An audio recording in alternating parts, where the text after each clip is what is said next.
My name is Jin Chao, a dropout who quit school 3 years ago and has been scraping by with odd jobs. Today, my girlfriend Qin Shui, a young woman with a chi blood value of 120 who is about to become a martial artist. She looked at me with disdain and proposed breaking up, believing I wasn't good enough for her. She mercilessly recounted all I had done for her. Back then, my family funded her education, provided resources to help her boost her chi and blood, even causing my father to take on long-term part-time jobs as a result. Work-related injury causing paralysis. However, Qin Shui dismissed it with disdain, claiming that everything was our own choice while boasting that young Master Wang had promised her more resources, helping her get into a top-tier university, just to prove that a penniless guy like me couldn't offer her these things. Watching her retreating figure, my heart was wrenched with pain as I struggled to suppress my fury. Lying in the small curtained-off room at home, I lay sleepless all night. The identity of a martial artist weighed on me like a mountain. With my maximum monthly income of 5,000, after deducting 4,000 for my father's medicine, the family could barely afford the simplest meals. If only I could become a martial artist. A first-level martial artist earns at least 20,000 a month,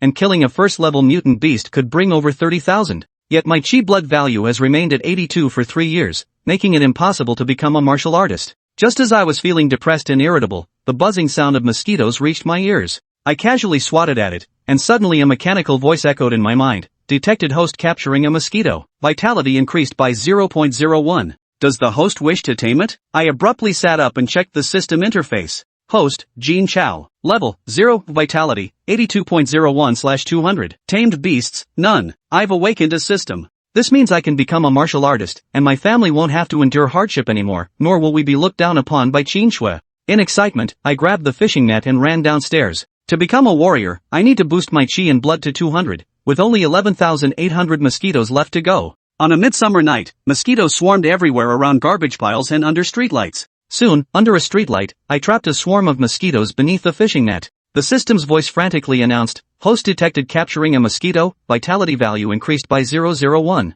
I checked the system, and my vitality points directly increased by 0.62. At this rate, finding 200 streetlights will make me a first-level martial artist. I was so full of motivation that even the exhaustion from the day's work was completely swept away. The elderly residents chilling in the neighborhood were dumbfounded, thinking I'd gone mad, and rushed off to find my mom. I had no idea what was happening and just kept swatting mosquitoes. Until dawn, breathless, I pushed my chi and blood to 19,963, just 37 short. I looked around and finally spotted a swarm of mosquitoes. The fishing net swiftly descended. Host has captured a mosquito. Vitality points increased by 0.01. Congratulations, host. Your level has been upgraded to 1. The system has issued rewards. Please check and receive them. I've finally become a martial artist. I can give my parents a better life now. Lying on the ground, I pulled up the system interface. Host, Jin Chao level, first rank martial artist, vitality, 20,003 tamed beasts, none claiming rewards. Congratulations, host. You have become a level 1 martial artist. The system specially rewards you with a level 1 mutant beast evolution opportunity, applicable to any tamed beast under your control.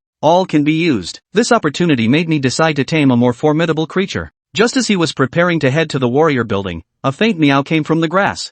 I pushed aside the grass and saw a skinny, shivering tabby cat. My heart ached as I picked it up. Host detected capturing a tabby cat. Vitality increased by 0.5. Host, would you like to tame it? The vitality points gained from catching a tabby cat are 50 times that of a mosquito, suggesting the increase in vitality is related to the creature's strength or size. I immediately chose to tame it. In an instant, a subtle connection formed between me and the tabby cat, allowing me to control it. Without hesitation, I immediately chose to evolve. The tiny kitten instantly grew as large as a dog, resembling a leopard. Its strength has also become a level 1 mutated beast. To possess an obedient mutated beast is something many martial artists wouldn't even dare to dream of. I decided to get my martial artist certification immediately, then take the reward money home to surprise my parents. I hailed a taxi and headed to the martial artists building with the enlarged tabby cat, Xiaohua. I was filled with overwhelming emotions. I must be the first in this batch to become a martial artist. But as soon as he stepped through the gate, the shrill sound of an alarm blared out. Alert, alert, unidentified level 1 mutant beast has breached the building, immediate action required.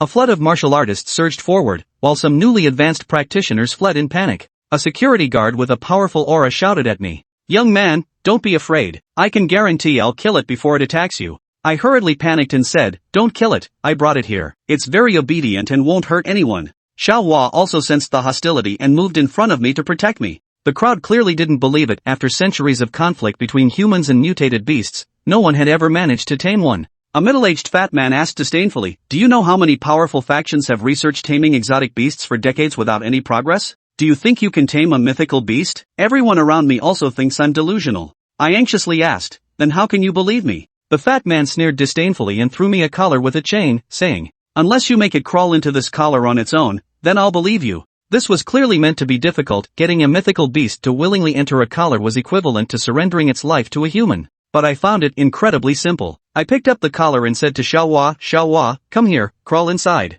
Everyone couldn't help but burst into laughter, while the fat guy mockingly said, "Kid, if you can make it crawl in there, I'll eat shit standing on my head." But soon, the fat man's laughter came to an abrupt halt. The previously ferocious-looking Xiaohua became exceptionally docile at my call. Under the astonished gazes of the crowd, it slid directly into the collar without the slightest resistance. Everyone was utterly shocked. He actually did it. This was absolutely earth-shattering news that would rock Wangjang City. Chapter 3, Are the Poor Unworthy of Life? The scene before them left everyone utterly speechless. The once bustling hall fell into complete silence. After a brief silence, a torrent of reactions erupted. Everyone instinctively pulled out their phones to record videos. Breaking news! Someone actually tamed a beast. Everyone, come see this kid. Didn't someone just say they'd eat upside down? Come on out and make good on that promise, don't chicken out. Ha ha ha. Chaos erupted instantly, leaving Jin Chao utterly bewildered. He never imagined it would cause such a commotion. But he didn't want to waste time here. Grabbing Xiaohua, he rushed toward the elevator. By the time everyone snapped out of it, Jin Chao was already gone.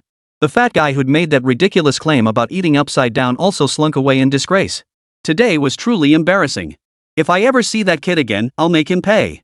News of a martial artist taming a beast spread like wildfire, instantly capturing the attention of everyone in Wangjang City.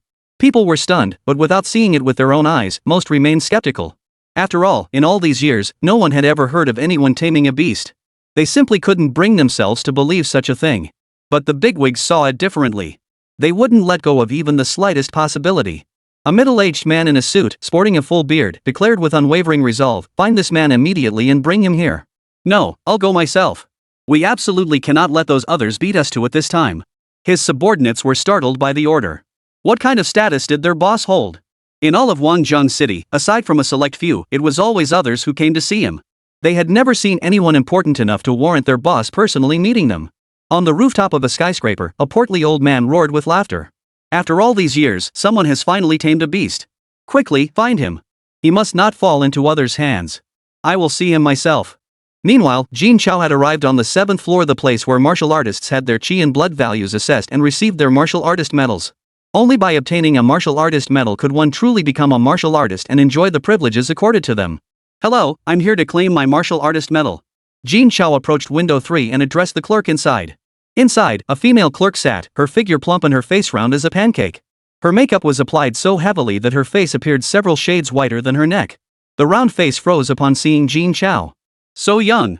In all her years working here, she had never seen such a young martial artist. Not just her, in the entire city of Wangjang, it had been decades since anyone had seen a genius martial artist who had attained mastery in their teens. Such individuals would be nurtured with all the resources a nation could muster. In the future, they would surely become powerful guardians of a region, their status and standing far surpassing that of ordinary martial artists. She knew this well, so if he truly was a martial artist, she absolutely had to report it to the director. Rewards for welcoming such a prodigy would be substantial. "Please present your ID." Jin Chao pulled his ID card from his pocket and handed it over. The round-faced man tapped away at the computer before pulling out a form and handing it to Jin Chao. Smiling, he said, "Please go upstairs to measure your chi and blood levels, then come back here to register and process your martial artist medal." 10 minutes later, Jin Chao returned with his test results. The moment the round-faced man saw the results, his smile grew even broader. He swiftly completed all the procedures, even having the martial artist's medal ready. Jin Chao departed with all his belongings. The very instant Jin Chao departed, the man with the round face immediately dialed the director's phone. "Director, I have something important to report to you." "What is it that you need to tell me?" In the top floor office, an elderly man with snow-white hair and beard sat in a wooden chair, sipping tea as he answered the call. He was the supreme leader of the martial arts building. He was also one of the most powerful figures in Wangjang City. A true powerhouse in Wangjang City. Countless people couldn't even secure a single meeting with him. And nothing was ever deemed worthy enough to trouble him. "Director, I just received a level 1 martial artist, an 18-year-old level 1 martial artist." "A level 1 martial artist? Is that even worth reporting to me?" The moment the words left his mouth, the old man seemed to snap into realization. He shouted frantically into the phone, "What did you say? 18? Hurry over here no, I'll come find you immediately." With that, the old man sprinted toward the elevator like a madman. The old man was overcome with excitement. It had been so many years since such a prodigy had appeared. This time, he absolutely had to capture him. He couldn't let him slip away. 5 minutes later, Jin Chao stood before the martial artist building, staring at the martial artist medal and bank card in his hands. Only then did it truly sink in: he was now a martial artist. Who would have thought that just becoming a martial artist would net me 100,000 yuan upfront, plus a 5,000 yuan monthly stipend? Mom won't have to work so hard anymore. A smile spread across Jin Chao's face as he hailed a taxi and headed straight home. He was determined to surprise his parents. But when he arrived home, the place was deserted. Not only was his mom gone, but his dad wasn't in his room either. What was going on? Even if mom was at work, dad should still be home. Could something have happened? The thought sent a chill down Jin Chao's spine. He rushed downstairs, determined to contact his parents immediately. Meanwhile, outside the emergency room of the First People's Hospital, Jin's mother stood as if her soul had been stolen. Ever since learning her son had gone missing, she had searched all night, mobilizing everyone she could. She hadn't dared tell her husband about it. But after a whole night passed, not only was her son nowhere to be found, but her husband somehow found out about it. He had slit his wrists in a suicide attempt. Had he not been discovered in time, there might not even have been a chance to save him. Why, God, why did this happen? Chao, where did you go? Mom, I can't hold on anymore. Jin's mother's swollen eyes could no longer shed a single tear, her heart filled with utter despair. Her son vanished in a fit of madness, her husband clinging to life by a thread. It was uncertain if he could even be saved. A once happy family now left her utterly alone. What sin had she committed to deserve this? Is anyone here for Jean Peng? Hearing the nurse's question, Jin's mother hurriedly stood up and said, "I'm his wife. How is my husband? This is the critical condition notice. Please sign it, and also go pay the surgery fees, 230,000 yuan in total." Hearing this, Jin's mother's hands trembled uncontrollably. 230,000 yuan, how could she possibly come up with that? Nurse, could you give us 2 days? I'll definitely raise the money as soon as possible. Hearing about the lack of funds, the nurse's brows immediately furrowed. She replied coldly, "What good is treatment without money? If the payment isn't made by noon, take him and leave." With that, she stormed off, adding one last cutting remark as she left: "What kind of treatment does a poor beggar like you need? You'd be better off dying sooner." Those words pierced Jin's mother's heart like a knife, but she couldn't abandon her husband's life. Her only option now was to borrow from her younger brother-in-law. She'd heard he'd made some money in business over the years. Surely he wouldn't refuse to save his own brother's life. Besides, back when he was down on his luck, it was her family who had consistently supported him. With this thought, Jin's mother quickly dialed her younger brother's number. Chapter 4: Insult me, fine. Insult my family, not so fine. Is this Jean you? It's your sister-in-law. Your brother's in trouble. He's in the emergency room at First People's Hospital. His condition is critical. The surgery requires 230,000 yuan. I was hoping to borrow some from you first, and later. Before Jin's mother could finish, the voice on the other end cut in, "Sis-in-law, it's not that I won't lend you the money. I've earned some over the years, but I just invested in a batch of materials recently and am completely broke right now." Hearing this, Jin's mother panicked. "Jin, you can't just stand by and watch your brother die. When you couldn't even afford food years ago, it was your brother who kept you going. How else would you have made it this far? Sis-in-law, that's not right. My wealth is all down to my own efforts. What does it have to do with my brother? Besides, he's paralyzed, just a burden. If he dies, won't life be easier for you and Jin Chao? How could you say such a thing? He's your own brother. Have you no humanity? Sis-in-law, don't blame me for being ungrateful. All those years ago, my brother helped me out with just over 10,000 yuan. I'll transfer you 20,000, and after that, let's not have any more contact." With that, he hung up. Jin's mother stared blankly at the white wall, utterly at a loss. She slumped to the floor, her mind a blank. Just as she was at a loss, Jin Chao rushed toward her in a panic. "Mom!" The moment she saw him, the pent-up sorrow and bitterness in her heart burst forth. She cried out, "You're finally back. If you hadn't returned, I would have wanted to die." With that, she buried her face in Jin Chao's chest and wept uncontrollably. Seeing his mother like this, Jin Chao felt a sharp pang of heartache. He slapped himself hard across the face twice. He vowed never to cause his parents worry again. He then inquired about his father's condition. Jin's mother recounted everything in detail, even mentioning borrowing money from Jinyu. Hearing this, Jin Chao was overcome with rage. How could they do this? Hospitals were supposed to be places that treated illnesses and saved lives. How could they refuse treatment and kick someone out just because the payment was 2 days late? Was this still a hospital dedicated to saving lives? And Uncle Air, how could he be so heartless? If it weren't for Dad's help back then, he probably would have starved to death. And now he refuses to help someone in mortal danger. But none of this matters to him anymore. The money needed to save Dad's life, he can raise it himself. Mom, don't worry about the money. I'll take care of it. Jin's mother sniffled, how can a child like you handle that? It's 230,000 yuan. If all else fails, we'll just have to sell the house. Mom, no need to sell the house. Listen to me, I'm a martial artist now. Give me 2 days, and I'll definitely raise the 230,000 yuan. Now that he was a martial artist, he could easily earn the money by hunting a few beasts outside the city. Hearing this, Jin's mother's face was filled with worry.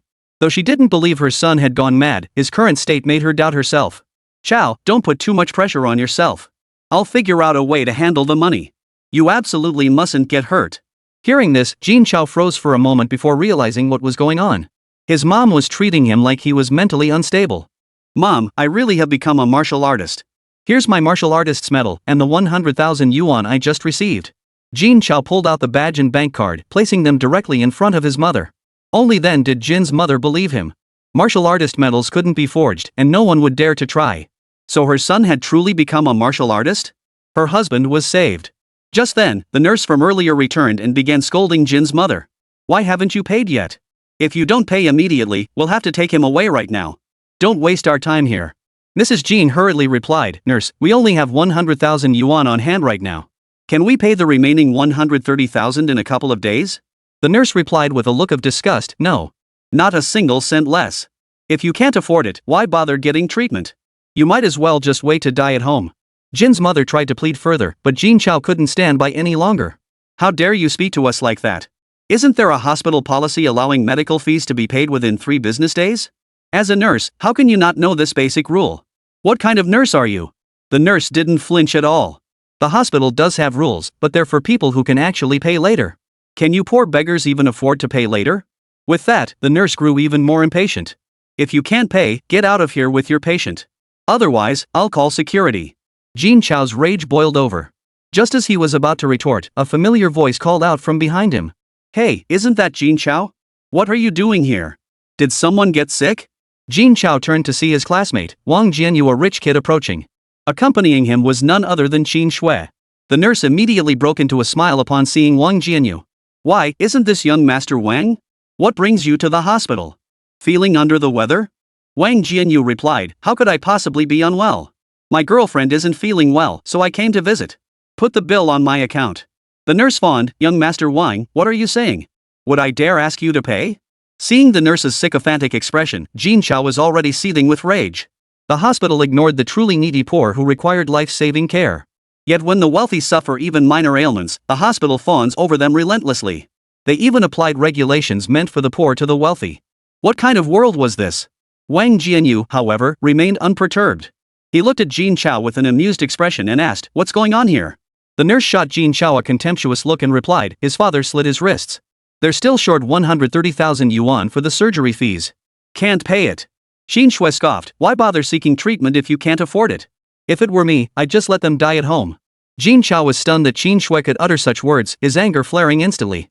Just as he was about to lash out, Wang Jianyu interjected, Xiao Shui, how could you say something like that? We were classmates, after all. With a mischievous grin, Wang Jianyu turned to Jin Chao. Old buddy, you're really something. Need cash? Borrow from me. Just get down on your knees and crawl between my legs, and I'll cover your dad's medical bills. How's that? Pretty sweet deal, huh? Or, your mom could do it for you. With that, Wang Jianyu grinned wickedly at Jin Chao, waiting for him to kneel before him, humiliated and desperate, ultimately unable to get the money to save a life. Blame it on middle school when you kept monopolizing Qin Shui. The girl I set my sights on, did you really think a penniless loser like you could lay a finger on her? Jin Chao couldn't take it anymore. Insult him? Fine. But insult his family? Never. Xiao Hua, lurking in the shadows, sensed her master's fury. At Jin Chao's command, Xiao Hua pounced, knocking Wang Jianyu flat to the ground. Wang Jianyu was utterly terrified by Xiao Hua's sudden appearance. He could clearly sense that this was a strange beast. But how could a supernatural beast appear in Wangzhong City? Help! A mythical beast! Help! I don't want to die. Wang Jianyu struggled desperately, but with his strength, there was no way he could break free from Xiao Hua. Chaos erupted throughout the hospital as panic spread. Security personnel rushed toward the commotion. Qin Shui was so terrified she wet herself, crawling away from Wang Jianyu without a second glance at his cries for help. Jin Chao watched Wang Jianyu, who had wet himself in terror, and slowly walked up to him. With that pathetic cowardly look on your face, you think you deserve me to kneel? You dare insult my mother? You deserve to die. With that, Xiao Hua's front paw struck with force, shattering Wang Jianyu's right thigh bone. A wretched howl instantly echoed throughout the entire stairwell. The excruciating pain contorted Wang Jianyu's face as he cried out in agony, begging for mercy. I'm sorry. I'll never do it again. Just let me go, and I'll pay all the medical bills. I'll even give up Qin Shui to you, just let me go. Chapter 5, You're Not Worthy. Qin Shui stared at Wang Jianyu in utter disbelief. He actually wanted to hand her over to Jin Chao? That would be like signing her death warrant. What did Wang Jianyu think he was? Qin Shui was filled with regret. How blind had she been to fall for someone like this? Jin Chao sneered coldly at her words. Money? Do you think a martial artist would ever lack money? Hearing Jin Chao's words, Wang Jianyu felt his heart turn to ashes. Right. How could a martial artist ever lack money? Why had he ever provoked Jin Chao? I don't want to die yet. Just as Jin Chao prepared to continue punishing Wang Jianyu, a group of security guards rushed over and surrounded them. The middle-aged security captain in charge, seeing Wang Jianyu pinned to the ground by Xiao Hua, covered in blood. His expression changed instantly. He recognized Wang Jianyu immediately, the son of a major hospital client. If something happened to him here, would they still have jobs? They had to rescue Wang Jianyu immediately. Spotting the security guards approaching, Wang Jianyu bellowed arrogantly, "You useless trash! Kill this beast and that bastard now!" The security captain's expression darkened as he ordered, "Number 2, Number 3, move in." As security guards for Guangzhou City's First People's Hospital, they were naturally no ordinary men. Second and third were advanced martial artists. Taking down a teenager and a level 1 beast would be effortless. Jin Chao's cold voice echoed, "Whoever dares to move, I'll kill them." As he spoke, Xiao Hua bared her sharp claws and pressed them against Wang Jianyu's throat. If anyone dared to move, Wang Jianyu would die. Witnessing this scene, everyone was utterly shocked. What was going on? How could this strange beast obey the commands of this youth? Had the youth tamed this strange beast? The notion seemed absurd, yet it was unfolding before their very eyes. The beasts were ferocious creatures that would never submit to humans, even in death. Countless powerful warriors had attempted to tame them. Yet no one had ever succeeded. How could a mere youth possibly achieve it? Yet the scene before them left them no choice but to believe. The youth had truly tamed a beast. The security captain hurriedly tried to calm him down. Don't be impulsive. Kill him, and you won't live either. Let go now, and there's still room for reconciliation. Hearing this, Jin Chao replied with savage determination. Things have already come to this. Where is there room for compromise? I'll kill him even if it costs me my life. As he spoke, Xiao Hua's claws pressed down slightly. Bright red blood instantly flowed from Wang Jianyu's neck, soaking the front of his shirt. Witnessing this, Wang Jianyu screamed in panic. Ah! I don't want to die. Just let me go, and I'll agree to anything you want. After 9 years as classmates, Jin Chao knew him too well to ever let him go. Seeing Jin Chao unmoved, Xiao Hua's claws even dug deeper. The security chief lost his earlier composure and pleaded frantically, "You can't kill him. Even if you don't care about yourself, think of your family. The Wang family will never let your parents off." Wang Jianyu clung to this desperate plea like a lifeline, screaming hysterically, "Right. You can't kill me. Otherwise, my father will never let your family off the hook. Absolutely not. Ha ha ha." Jin Chao's voice turned icy. "Don't forget, your life is still in my hands. If it comes down to it, we'll both go down together." As Jin Chao spoke, the security captain raised an eyebrow slightly, signaling the second in command to take Jin Chao's mother hostage. But such a subtle move could never escape Jin Chao's keen eyes. The instant the second in command moved, Jin Chao's full attention shifted to him. The security chief had been waiting for this momentary lapse in focus. Moving with lightning speed, the security chief appeared before Wang Jianyu like a ghostly apparition. In the blink of an eye, he snatched Wang Jianyu from Xiao Hua's grasp. The gap in strength was too great. Jin Chao had no time to react. A group of people rushed to Wang Jianyu's side and helped him to his feet. Some shouted for a doctor to come and treat him. But Wang Jianyu shoved them all away, his face twisted with fury as he confronted Jin Chao. "Jin Chao, you think you're so tough? You wanted to kill me? Today, I'll show you what happens when you cross me. Disable him. Cut off his limbs. I want him to watch his parents die before his eyes. I want him to suffer unbearable agony for the rest of his life." Wang Jianyu then shouted at the security guards, "Go. Grab this bastard. I want him to watch his parents die before his eyes. I want him to suffer unbearably, to wish he were dead." Jin Chao shielded his mother behind him, screaming frantically, "I'd rather die than let you lay a finger on my parents." The security team swiftly surrounded Jin Chao and his mother, leaving him no chance to escape. Tensions flared as the security chief coldly declared, "You have no chance." Knowing the overwhelming odds, Jin Chao still refused to back down. "I'd rather die than let you take them alive." The security chief wasted no words. "Go," he ordered. The security team swarmed forward. Jin Chao braced himself for battle. Before he could make a move, a deep, resonant voice suddenly rang out, "Stop!" A swift gust of wind swept through, followed by several agonized screams. Looking again, the entire security team lay sprawled on the ground, writhing in agony. What was happening? What had transpired? A white-haired elder appeared before them, surrounded by a crowd. Wang Jianyu was being lifted off the ground by a burly young man in martial arts attire, who had him by the throat with one hand. The sudden turn of events left Jin Chao momentarily stunned. Xiao Hua immediately shielded Jin Chao, snorting at everyone present in an attempt to scare them off. Jin's mother also rushed to Jin Chao's side immediately. She wept as she frantically checked Jin Chao's entire body. "Son, are you okay? You can't scare your mom like this." "Mom, I'm fine." Jin Chao, having narrowly escaped death, took a deep breath. Though he didn't know who the old man was, he had saved him. Wang Jianyu, his throat being choked, gasped for air and said, "Old man, let me go. If my dad finds out, he'll kill you." The man in the white coat following behind the old man kept wiping sweat from his brow. Hearing Wang Jianyu's words, he was instantly furious. "Shut your mouth. Do you even know who he is? He's the headmaster of the martial arts hall, Master Zhao. Your father isn't even worthy to tie his shoes. How dare you speak so arrogantly? You clearly don't know the meaning of death. Martial Arts Tower, Old Master Zhao." That name was legendary throughout Wangzhong City, a name every soul knew. The city's strongest martial artist and the head of its most powerful faction. Nearly every martial artist in the entire city was under his command. Who dares provoke him? Even the usually arrogant Wang Jianyu trembled at the mere mention of Old Zhao's name. But why would such a prominent figure come here? As the crowd pondered this, Old Zhao approached Jin Chao with a smile. He spoke kindly, "You must be Jin Chao. Quite an impressive young man becoming a martial artist at 18. Your future achievements are boundless. Would you like to join this old man? If you agree, I guarantee no one in the entire city of Wangzhong will dare to bully your family." Witnessing this scene, everyone was stunned. Old Zhao had actually come for this youngster? How could that be? He was just a poor kid, wasn't he? How could he possibly warrant an audience with a figure like Old Zhao? And it was Zhao Lao who came to him, not the other way around.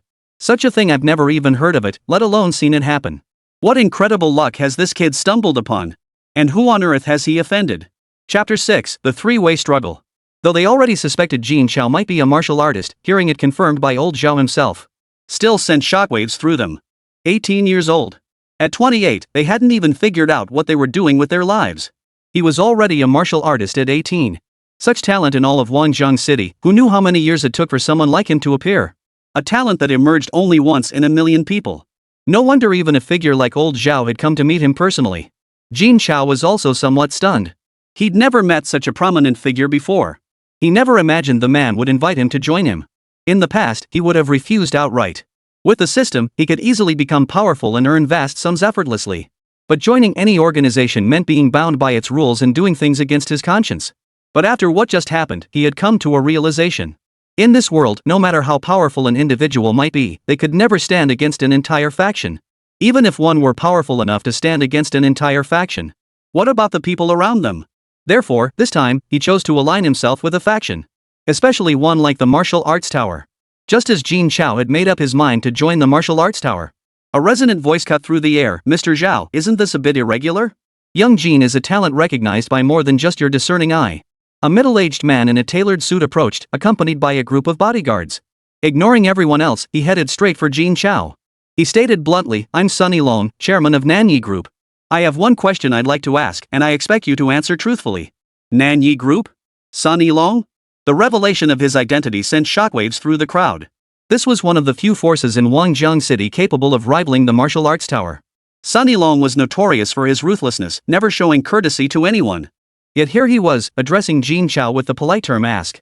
Could it be that he, too, was preparing to recruit Jin Chao because of his extraordinary talent? Jin Chao's heart pounded wildly, his nerves on edge. He never imagined he'd meet two such influential figures today. "Go ahead. I want to know, can you truly tame the beasts?" After speaking, Sunny Long turned his gaze toward Xiao Hua, who was protecting Jin Chao, his eyes filled with utter astonishment. Yet, what dominated his expression was pure delight. From the moment he first saw Xiao Hua, he had confirmed that Jin Chao's ability to tame beasts was genuine. After all, no beast would protect a human, let alone risk its own safety to shield one from a powerful enemy. Jin Chao truly possessed this ability. He absolutely had to be recruited. Hearing Sunny Long's words, the others finally snapped out of their daze. They had witnessed Jin Chao's beast-taming abilities with their own eyes. Even if old Zhao hadn't witnessed Jin Chao commanding Xiaohua in battle, he had seen the creature's loyal act of protecting its master. How could they not be astonished? He was the first person to achieve this since the emergence of the beasts. If one could master the art of taming these beasts, who or what faction could possibly stand against them in this age of rampant monstrosities? No wonder even a figure like Sunny Long was so courteous. I can indeed tame beasts. No sooner had Jin Chao finished speaking than Sunny Long exclaimed excitedly, "Excellent. If you agree, from this day forward, you're part of the Nanyi group. Name your terms, I'll fulfill every single one without hesitation." "Son, my friend, snatching people before everyone's even arrived? That's not quite right. At least wait for old Zhu here." With that, a large, flabby man shuffled over. His eyes gleamed as he looked at Jin Chao. "Hello, little Jin. I'm the leader of the Three Dragons gang. I'm here to invite you to join our organization. I won't even discuss terms, just name your price. If you agree to join the Three Dragons gang, I'll give you 1,000,000 yuan monthly and you can command any member as you see fit. No one but me can order you around. What do you say? The Three Dragons gang? Zhu Dai? What kind of day is this?" The three major figures of Wangzhong City have all appeared at the hospital simultaneously. And all for the same reason, to vie for Jin Chao. And Zhu Di's first offer placed Jin Chao in a position second only to himself, above everyone else. This is the Three Dragons gang, Wangzhong City's largest syndicate. Countless formidable figures roam its ranks. The mere ability to command such power is enough to make anyone green with envy. Zhu Dai even offered him 1,000,000 yuan monthly, 1,000,000 yuan. Even a martial artist would need 10 or 8 years to earn that much. Yet Jin Chao could earn that same amount effortlessly each month simply by agreeing to join the Three Dragons gang. This is what countless people dream of. And if you agree, I can handle all these people for you without a trace. I guarantee no one will leak a word." Zhu Di spoke with a smile, his gaze sweeping over the assembled crowd. Everyone his gaze touched couldn't help but tremble all over. This was the Three Dragons gang. Eliminating them without a trace would be as easy as drinking water. Now, their very lives hung on Jin Chao's every whim. Wang Jianyu, Qin Shui, the nurse, the security guard, and even the hospital director were all tense with anxiety. How could they have imagined Jin Chao wielded such immense power? Had they known earlier, they would never have dared to cross Jin Chao, even if it cost them their lives. Instantly, everyone knelt on the ground, repeatedly kowtowing. "Master Jin, please be magnanimous and spare our lives. We'll never dare again." Qin Shui desperately tried to crawl to Jin Chao's feet, begging for mercy. But Xiaohua's snort scared her back, forcing her to stop 2 steps away. She sobbed, "Brother Jin Chao, I was blinded by Wang Jianyu's lies. I was possessed by evil thoughts. I'm not human. Please spare me. I'll never dare again." The female nurse knelt directly on the ground, banging her head on the floor in supplication. "Master Jin, I failed to recognize your greatness and delayed your father's treatment. I deserve to die 1,000 times over. Please spare me. I'll serve your father with all my heart and soul, guaranteeing your satisfaction. Please spare me." The pleas for mercy filled the air, the scene descending into utter chaos. Witnessing this scene, Jin Chao felt a flood of emotions. This was the stark difference between social status and standing. Just moments ago, he had been a penniless nobody at everyone's mercy. Now, with just a few words from these three men, he had become someone who held the power over others' lives and deaths. This only strengthened his resolve. Jin Chao took a deep breath and declared, "Too late. You should have anticipated this outcome when you set out to do all this." It wasn't that Jin Chao was heartless, it was that they shouldn't have threatened him with his parents. Therefore, they all had to die. Hearing Jin Chao's words, Judah flashed a satisfied grin. This kid was cut from the same cloth as him. The others, however, begged for mercy even more frantically. They didn't want to die. At that moment, they wished they could kill themselves. If only they hadn't meddled in this affair, hadn't insulted Jin Chao and his family. If they hadn't attacked him, how could things have ended like this? Wang Jianyu, tossed onto the ground, let out a pitiful laugh upon hearing this.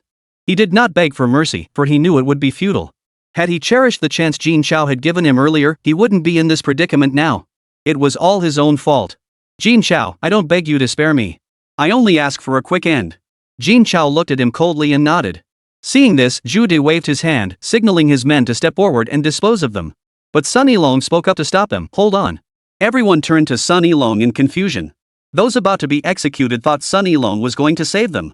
They all looked at him with hope. Chapter 7, Disposing of you is just a side note. Even Wang Jianyu, who had already given up hope, felt a glimmer of hope and looked at Sun Yilong. If Sun Yilong spoke up, they might have a chance to live. With this thought, Wang Jianyu exclaimed excitedly, "Mr. Sun, I beg you to save me. If you just speak a word on my behalf, the Wang family will be your loyal servants at Nanyi Group. Whatever you command, we'll obey." Sun Yilong shot back coldly, "What is the Wang family? Do they even deserve to join my Nanyi Group? With that, he ignored Wang Jianyu entirely and addressed Jin Chao. I was too abrupt earlier without clarifying the terms. If Mr. Jin agrees to join Nanyi Group, not only will you receive the conditions Brother Ju mentioned, but I will also provide your father with a level 3 recovery potion. It will restore his health, even cure paralysis. As for these scum, I can handle them for you, Brother Jin. A level 3 recovery potion that was something money couldn't buy. Rumor had it that even someone clinging to life by a thread could be restored to full health after using one. Its value runs into the hundreds of millions. Only Nanyi Group could produce such a treasure. After all, it was developed by them. Who would have thought Sunny Long would be so generous? The mention of the level 3 recovery potion instantly stirred Jin Chao's heart. His father had been paralyzed for years. Without something like this, recovery was simply impossible. But this item, which money couldn't even buy, was completely out of his reach. Not to mention, acquiring it would cost at least 100 million yuan. Even if you went without food or drink for decades, you still might not save up that much money. Now, all he had to do was agree to join the Nanyao Group, and his father could regain his health immediately. How could I not be tempted? Poof. You think a single vial of medicine can deceive a genius like little Jean? Brother son, aren't you being a bit too naive? After that, old Zhao also addressed Jin Chao. As long as you agree to join the martial arts tower, beyond the terms they've offered, I promise you this, as long as you remain loyal to the martial arts tower, I won't make you do anything against your will. Every action you take will be entirely up to you. Such terms stunned not only the onlookers but even Sunny Long and Judy. Their goal in courting Jin Chao was simply to have him work for them. Why go to all this trouble if they'd offered him such terms? Jin Chao was deeply tempted to accept. The offer was undeniably enticing. But for his father's sake, he had no choice but to decline. Before he could speak, old Zhao continued, as for your father, it's not just a level 3 recovery potion that can heal him. He can heal him too. Pointing directly at the burly man who had just grabbed Wang Jianyu by the throat, he continued, he's awakened healing type abilities. With his intervention, even missing limbs could be restored. As for these scumbags? Cleaning them up is as easy as saying the word. Hearing this, Sunny Long and Juda's faces darkened like the bottom of a pot. The martial arts building's resources were truly beyond their reach. To win over Jin Chao, they'd even deployed someone with awakened abilities. And a healing type ability at that. This was a power on par with Jin Chao, a genius who had become a martial artist at 18. What could they possibly offer in comparison? Wang Jianyu and the others wore expressions of utter numbness. Turns out, dealing with them was merely a side task for these individuals. After all, every single condition they proposed was utterly staggering. 1 million yuan monthly salary, the second in command position, and even no restrictions on him. Such terms weren't just unheard of for a rookie martial artist. Even high-level martial artists didn't receive such treatment. The onlookers were so stunned they were speechless. The three major powers of Wangzhong City were pulling out all the stops to recruit a newcomer. When did these bigwigs become so cheap? After all, ordinary martial artists would break their necks trying to join their factions, yet might never get in. Today, they'd truly seen something. Eyes turned toward Jin Chao, filled with envy. Whichever faction he chose, he'd be able to walk all over Wangzhong City from then on. With the martial arts tower offering such terms, Jin Chao needed no further deliberation. Master Zhao, I accept your offer. I implore you to treat my father. My deepest gratitude. As he spoke, Jin Chao slowly knelt down, his head thudding heavily against the ground, his eyes instantly welling up with tears. It was finally over. All of it was over. Jin's mother knelt beside him, bowing her head to Zhao Lao. Master Zhao, thank you. You truly are our savior. She then turned to Sunny Long and Jude, bowing her head again. Thank you both as well. Our son, Jin Chao, will never forget your kindness. This time, Jin Chao did not stop them. This kneeling was their heartfelt gratitude. Without them, his family would have been utterly destroyed today. Old Zhao laughed heartily. Very well. From this day forward, young Jin is one of us at the martial arts hall. Anyone who dares touch him will be crossing this old man. Nuha, go treat young Jin's father. The burly Mia nodded dumbly. Understood, old Zhao. With that, he strode straight into the emergency room. Old Zhao helped Jin Chao and his mother to their feet. He then turned to Wang Jianyu and the others. Before he could speak, Judy interjected, since little Jin is joining the martial arts building, congratulations to you, brother Zhao. As for these scumbags, leave them to us. Consider it building some good karma. It was indeed more fitting for the Three Dragons gang to handle this. After all, their reputation for brutality had long spread throughout Wangzhong City, and they weren't about to shy away from adding another chapter to it. Sunny Loam also spoke up, Mr. Jin, should you ever need any potions in the future, feel free to come to Nanyi Group. You may choose whatever you need. Thank you both. Should you ever need assistance, just ask. Jin Chao bowed deeply in gratitude. He would remember forever those who extended a hand when he was at his lowest point. Witnessing this, the two men exchanged a knowing smile. They were precisely seeking Jin Chao's favor. Today's events made it clear that Jin Chao valued loyalty deeply. Otherwise, he wouldn't have willingly risked his life to save his father. Son, wife, I can walk again. I'm healed. I'm no longer a useless burden. Jin's father stumbled out of the emergency room, his face already streaked with tears. Jin Chao rushed over to steady him. Old Zhao turned to the director of the First People's Hospital and said, "You've certainly proven yourself a competent director. Under your leadership, this once reputable hospital has become a complete mess." The director's legs went weak at those words. Beads of sweat poured from his forehead. "Mr. Zhao, please give me another chance. I will thoroughly reform the hospital." A figure like Elder Zhao was not someone a mere hospital director could afford to provoke. Not only his position as director, but even his life itself was at stake. A single word from the old man could mean the difference between life and death. "I'll give you one more chance. But remember this, a hospital is a place for treating ordinary people. I don't want to see anything like this happen again." With that, old Zhao led his men away. Sunny Long and Zhu Di also departed with their men. Wang Jianyu and the others were naturally taken away by Zhu Di. That afternoon, an announcement that sent ordinary patients into rapturous joy appeared on the First People's Hospital website. All patients unable to afford treatment could receive care first and pay later, with the option to pay in installments interest-free. The notice specifically listed the names of Old Zhao, Sunny Long, Zhu Di, and Jin Chao. The first three names were familiar to everyone, but few knew who Jin Chao was. Nevertheless, this did not prevent them from expressing their gratitude to these individuals. This truly saved the lives of the impoverished. Chapter 8, Who Was Too Young? That afternoon, Jin Chao appeared at the entrance of the martial artist building, his mood complex. Coming here twice in one day, once to become a martial artist and once to start work at the martial arts building, felt downright absurd. Before Jin Chao could enter the martial artist building, a familiar figure approached.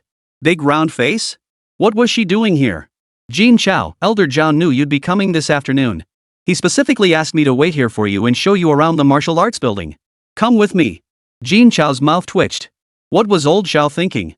With so many beautiful women in the martial arts building, why did it have to be the big round face? But he couldn't really say anything. He followed the round-faced woman into the martial arts building. This is the first floor, primarily for directing martial artists to the appropriate floors for handling business or making purchases. As he spoke, the round-faced man led Jin Chao to the elevator and took him up to the second floor. Floors 2 through 6 handle various mission requests. The second floor has the lowest requirements and lowest rewards, while the sixth floor has the highest requirements and highest rewards. For missions that remain unclaimed for extended periods, our martial artists building will assign personnel to ensure 100% completion of the client's request. So this is my job? Jin Chao surveyed the second floor, larger than a football field, plastered with bounty notices everywhere. It was hard to fathom how many tasks could possibly exist here. The man with the round face smiled faintly. That's someone else's job. Not yours. Jin Chao suddenly understood. Old Zhao had promised him 1,000,000 yuan a month.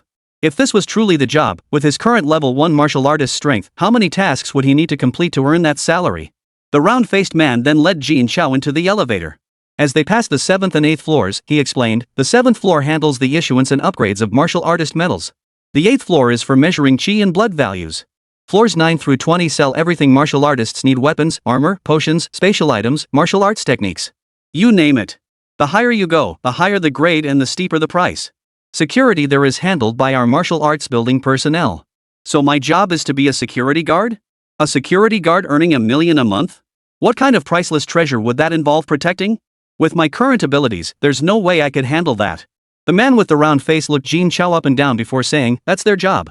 Though the round-faced man didn't say it, Jin Chao knew it was because his strength was too weak to accomplish it. Taking a deep breath, he realized he needed to elevate his combat level as soon as possible. Otherwise, how could he ever repay the person who saved his family's lives? Besides, he aspired to build his own faction someday and become a figure like Old Zhao. He couldn't afford to waste his days here. Soon, the two reached the 21st floor. The round-faced man continued, floors 21 through 30 are the arena. Every day, countless guests come here for beast battles. It's the liveliest part of our martial artists' tower. But it requires a massive supply of exotic beasts. So many die here daily that we desperately need to restock all kinds. At this point, the pale-faced man sighed and continued, but capturing exotic beasts is incredibly difficult. Many would rather die fighting than be captured, leading to a severe shortage of live specimens. Moreover, when exotic beasts enter the arena, regardless of victory or defeat, they sustain injuries. The losing side either perishes or suffers severe wounds, sometimes even becoming crippled. While many injuries could be treated, no exotic beast willingly accepts medical care. This is another major reason for the dwindling number of beasts in the arena. So, is my job to tame these beasts? Or to capture them? Or both? Ah, yes. Old Zhao knew I could tame beasts. Using the system to tame them would indeed allow them to receive proper treatment and enable me to capture many more. It would solve a major headache for old Zhao while simultaneously allowing him to increase his vital energy, a win-win situation. As this thought crossed his mind, Jin Chao, whose confidence had been severely shaken, suddenly felt his resolve return. Just then, two middle-aged men carried in a massive tiger-like exotic beast, barely clinging to life. It stood over 3 meters tall, its mouth filled with fangs stretching over a meter long. Spotting the pale-faced man, they both addressed him respectfully, Sister Zhao. The round-faced man sighed with concern. This level 10 beast can't hold on much longer? One of the men, a stout figure, replied, Yes, Sister Zhao. It's been 10 days now. It hasn't eaten or drunk anything, and we couldn't give it medicine either. Today, it's barely breathing. We can only sell it for meat to minimize our losses. Alright, go ahead. The two men began to carry it away. Just then, Jin Chao suddenly spoke up, Sis Xiao, how much is this giant tiger beast? I want to buy it. The round-faced woman looked puzzled. Little Jean, it's nearly dead. What do you need it for? Sister Zhao, you know I can tame beasts. Maybe I can save its life. The round-faced woman frowned, looking skeptical. If you can truly save it, I'll make the call and give it to you. It's not worth much anyway. Jin Chao exclaimed with delight, Thank you so much, Sister Zhao. Jin Chao hadn't been confident either, he just wanted to give it a shot. Now, even if he failed, he wouldn't lose anything. Regarding Jin Chao, they had long been notified by old Zhao that everyone must cooperate with his work. Though they said nothing outwardly, they didn't take him seriously. After all, martial strength reigned supreme here. No matter how gifted he was still only a level 1 martial artist. In the martial arts tower, where powerhouses abounded, even the weakest martial artist far surpassed him in strength. Who would take him seriously? Now he actually wanted to tame a level 10 beast to heal his wounds with his mere level 1 strength? He truly didn't know his place. Still, they kept their thoughts to themselves, content to watch the spectacle unfold. They intended to show him that not just anyone could handle the duties within the martial arts tower. Even with old Zhao's endorsement, lacking true strength rendered it meaningless. Speaking, Jin Chao approached the colossal tiger. Even near death, its formidable presence still made Jin Chao tense. Still, Jin Chao forced down his panic and grabbed the tiger by the scruff of its neck. The two men carrying the giant tiger couldn't help but snicker at the sight. What was he doing? Did he think grabbing the tiger by the scruff would make it obediently take medicine? Did he think it was his pet kitten? It was truly baffling how someone as wise as old Zhao could grant such a high position to someone like this. Even if he's exceptionally talented, he shouldn't act like this. He's really dampening everyone's spirits. The moment Jin Chao seized the giant tiger's nape, the system's voice chimed in, Host detected capturing a level 10 giant tiger beast. Vitality increased by 200 points. Proceed with taming? Hearing the system's prompt, Jin Chao felt a surge of excitement. Capturing a level 10 beast granted 200 vitality points. He needed 500 HP to reach level 2, leaving him just 300 points short. Couldn't he reach level 2 by capturing just one more level 10 beast? If Jin Chao had to capture it himself, it would be utterly impossible. But this was the martial artist tower's arena, where injured, immobile beasts were plentiful. Moreover, with so many allies present, even if the beast could move, they could pin it down for him. He only needed to hold it briefly to gain HP and tame it. To outsiders, Jin Chao's brief moment of contemplation looked like he'd realized he'd overpromised and now had no way out. The mocking expressions on those two men's faces grew even more pronounced, and the man with the round face sighed inwardly. He was still too young. Chapter 9, We Want to See the Beast Riders. Just as the round-faced man opened his mouth to speak, he saw the giant tiger beast's eyes, once filled with savage ferocity, soften to an almost gentle expression. It even let out a low purr when it looked at Jin Chao. Was it trying to curry favor with Jin Chao? Had it been tamed by Jin Chao? How could that be possible? They had heard that Jin Chao could tame beasts. This was a level 10 beast, while Jin Chao was only level 1. How could he possibly tame a beast so vastly stronger than himself? And he tamed it just by scratching the giant tiger beast? That simple? All three were stunned by the scene before them. The very notion that someone could tame a beast was already beyond belief. Now this? How were they supposed to accept it? Was this the reason old Zhao recruited Jin Chao? As the trio stood in stunned silence, Jin Chao finally rose and asked, Do you have any medicine to treat injuries? The fat man finally snapped out of it, stammering, We have medicine. He pulled a bottle of healing potion from his spatial ring. Jin Chao took it from him, then approached the giant tiger and said, Ahu, open your mouth. I'll feed you the medicine. The giant tiger beast immediately opened its mouth without the slightest resistance. It was nothing like the strange beasts they usually encountered. Making it open its own mouth to take medicine? If it didn't bite you, you'd be lucky. If I dared speak to the giant tiger like that, I wouldn't live to see nightfall. This was all too astonishing. He absolutely had to share this news with his brothers. Witnessing the entire process of a martial artist taming a beast? That's bragging rights for a lifetime. Within a minute of swallowing the medicine, the giant tiger beast's breathing steadied. Jin Chao visibly relaxed at the sight. Seems I'm still somewhat useful after all. At the same time, Jin Chao gained a deeper understanding of the system's capabilities. Host, Jin Chao. Level 1 martial artist. Vitality, 400.03500. Pet beast, Xiaohua Tabby Cat Beast level 1. Hu Giant Tiger Beast level 10 currently the highest level tameable. Max tameable beasts, 5. Taming exotic beasts isn't without its requirements. Currently, only beasts below level 10 can be tamed. At level 1, you can only tame 5 beasts. But this doesn't affect me much. As long as I have enough, my strength will increase rapidly. Just as Jin Chao pondered this, Hu staggered to his feet and began shuffling toward him. The trio with the round faces tensed at the sight. With their combined strength, dealing with an injured giant tiger beast wouldn't be difficult. But just one wall away were the guests participating in the beast fights, a large crowd whose combat abilities varied greatly. Their combat abilities varied widely. If a fight broke out, they couldn't guarantee the guests' safety. If anything went wrong, the three of them couldn't bear the consequences. We must kill the giant tiger beast as quickly as possible. Just as the three prepared to attack the giant tiger beast together, the giant tiger beast had already approached Jin Chao. It lowered its head to the ground, carefully nuzzling Jin Chao's face with unparalleled docility, a far cry from its usual ferocious demeanor. Jin Chao smiled faintly. You learned fast. The giant tiger beast let out a low growl twice. Though he couldn't understand the words, he grasped its meaning.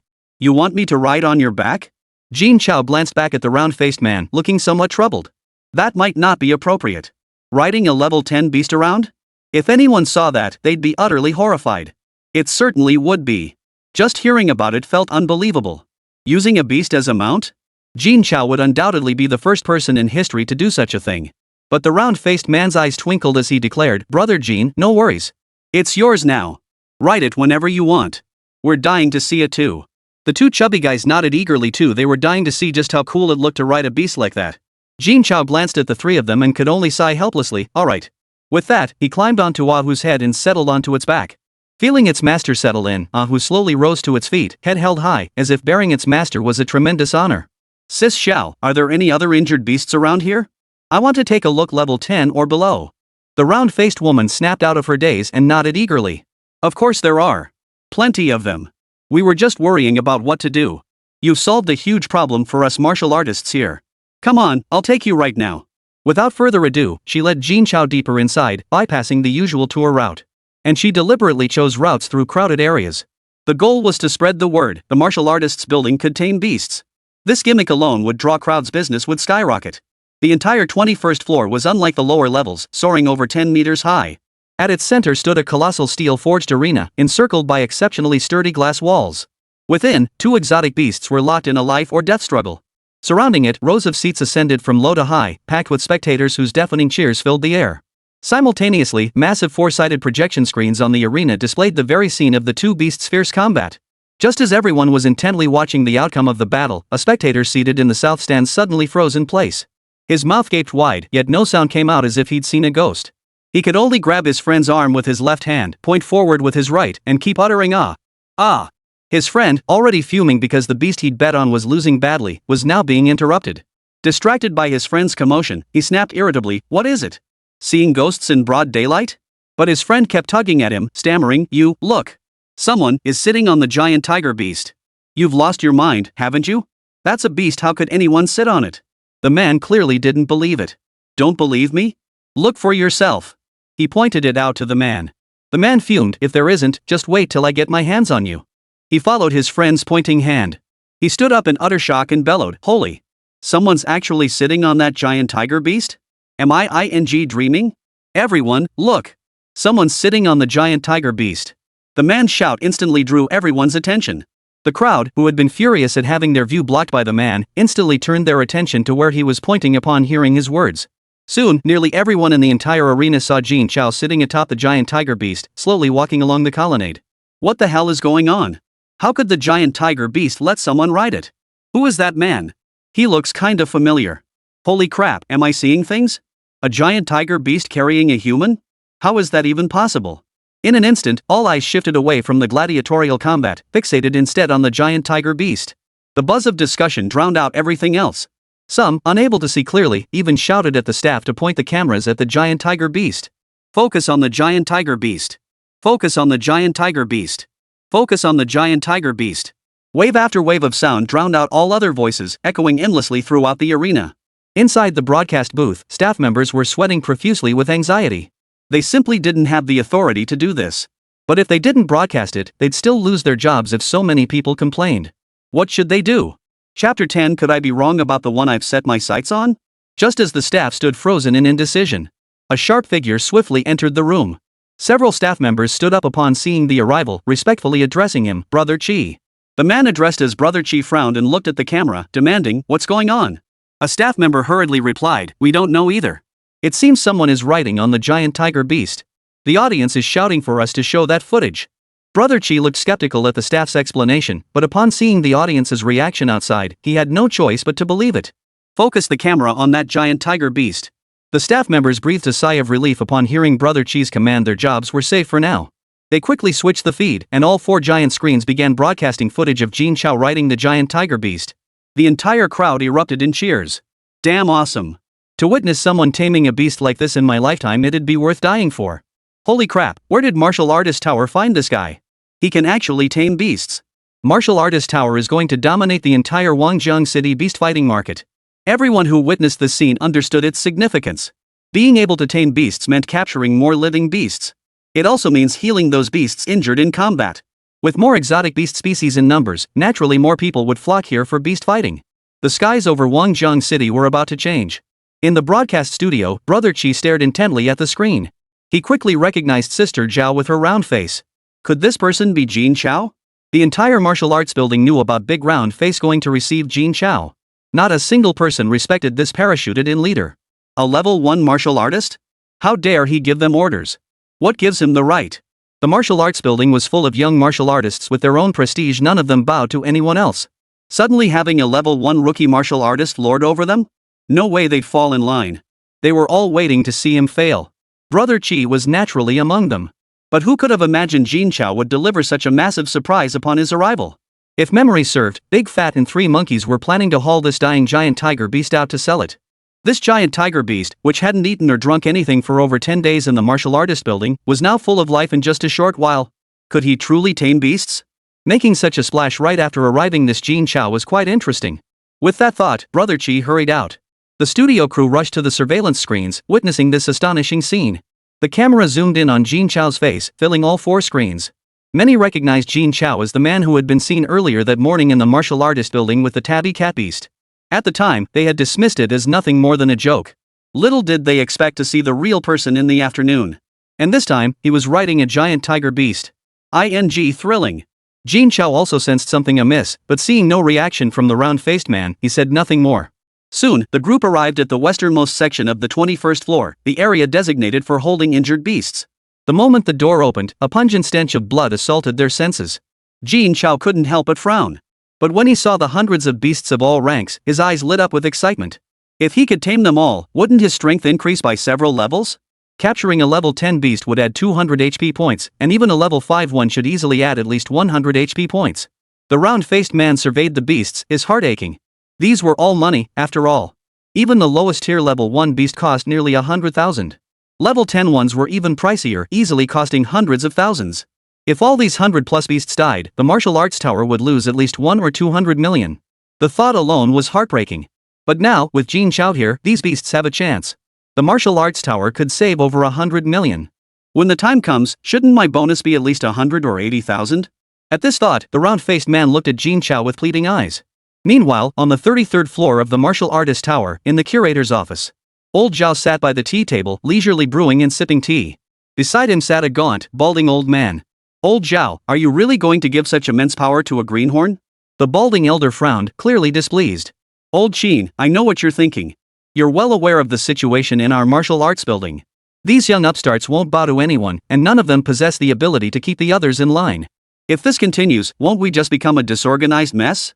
Old Zhao sipped his tea leisurely before replying. You think this kid can control these youngsters? Whether he can control them depends on his own abilities. I'm merely bringing him into the martial artist's tower. The young ones must resolve their own affairs. The capable rise to the top, while the incompetent must learn to follow. Old Qin paused mid-sip at these words. A man as seasoned as he was, how could he not grasp old Zhao's meaning? Thinking he was warning me not to interfere? What a joke. How could a mere level 1 martial artist even compare to my grandson? You're right. These youngsters are all hellbent on making Jin Chao look foolish. Whether he can get past this first hurdle, to be honest, I'm worried for him myself. Old Chin chuckled. He refused to believe the martial arts building's young talents would lose to a level 1 martial artist. He certainly didn't believe his grandson was inferior to Jin Chao. After all, while they were arrogant, they had every reason to be. Apart from his grandson, who held a slight edge over them, no one else possessed such ability. The next head of the martial arts hall would undoubtedly be his grandson. No one would take it away. No sooner had Old Chin finished speaking than a frantic figure pounded on the door, exclaiming, "Old Zhao, urgent news to report concerning Jin Chao."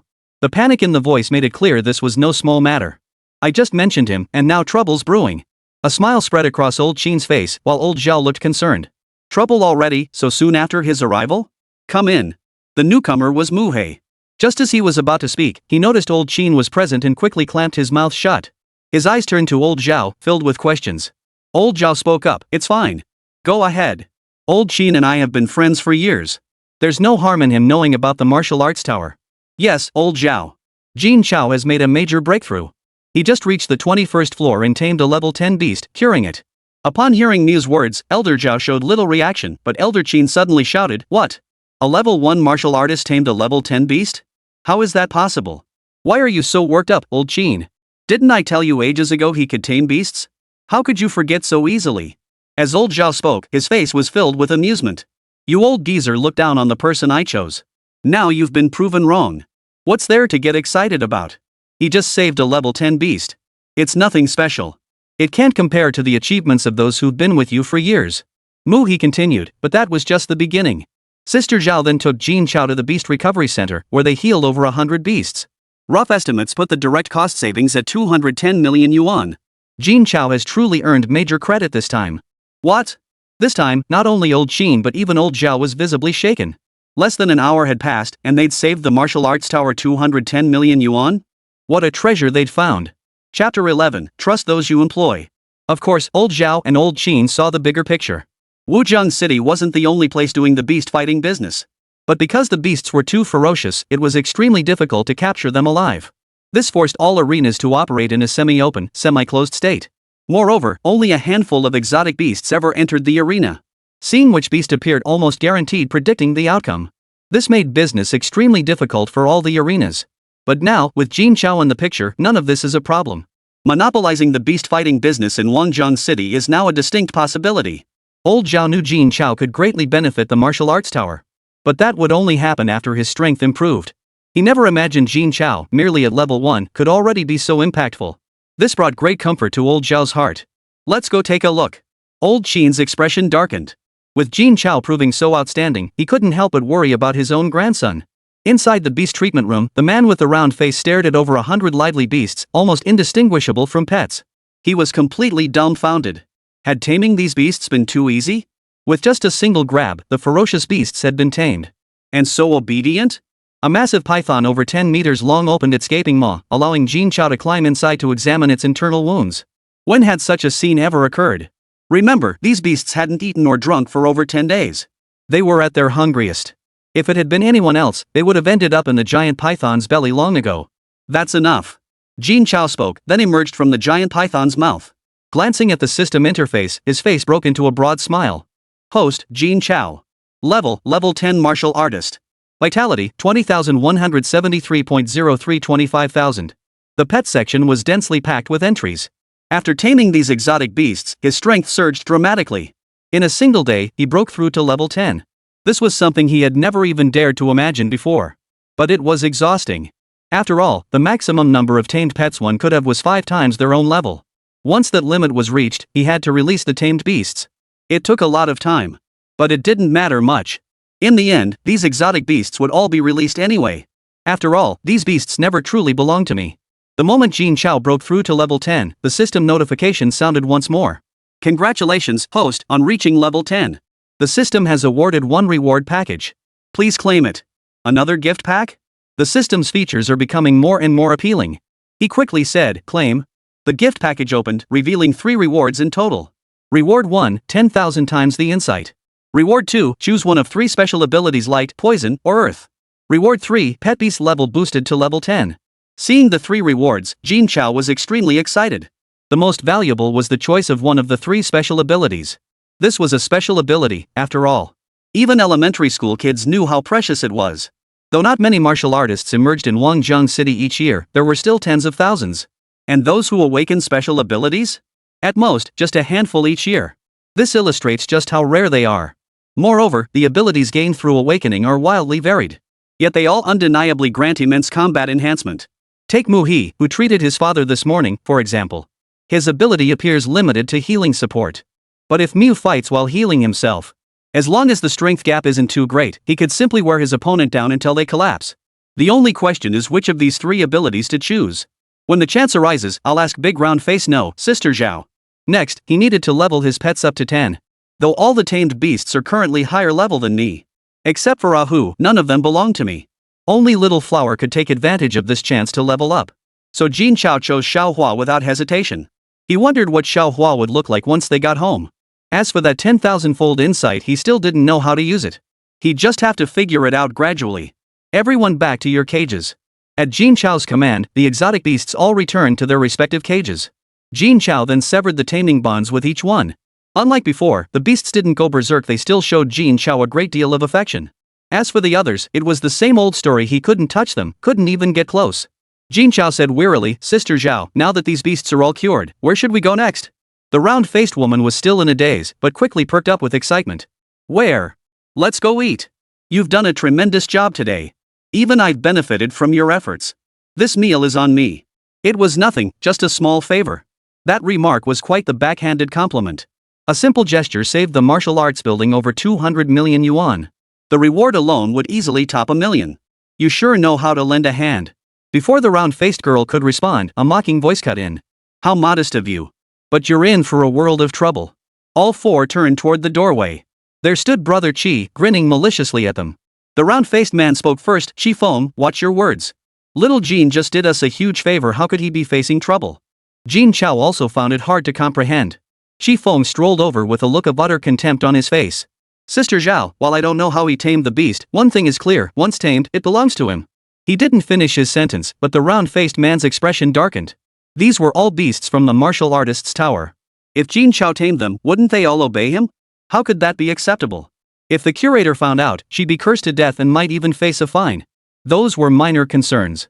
If she had to pay compensation, that would be disastrous. Jin Chao cut straight to the point. I've already severed the taming bonds with these beasts. They don't belong to me. The round-faced man quickly chimed in, exactly. Little Jin has already severed the bond. Qi Feng shrugged indifferently. Who knows if you really did? Quite right. What's the difference between taming beasts from the martial artist building without permission and robbery? A voice brimming with amusement rang out. All eyes turned to the speaker.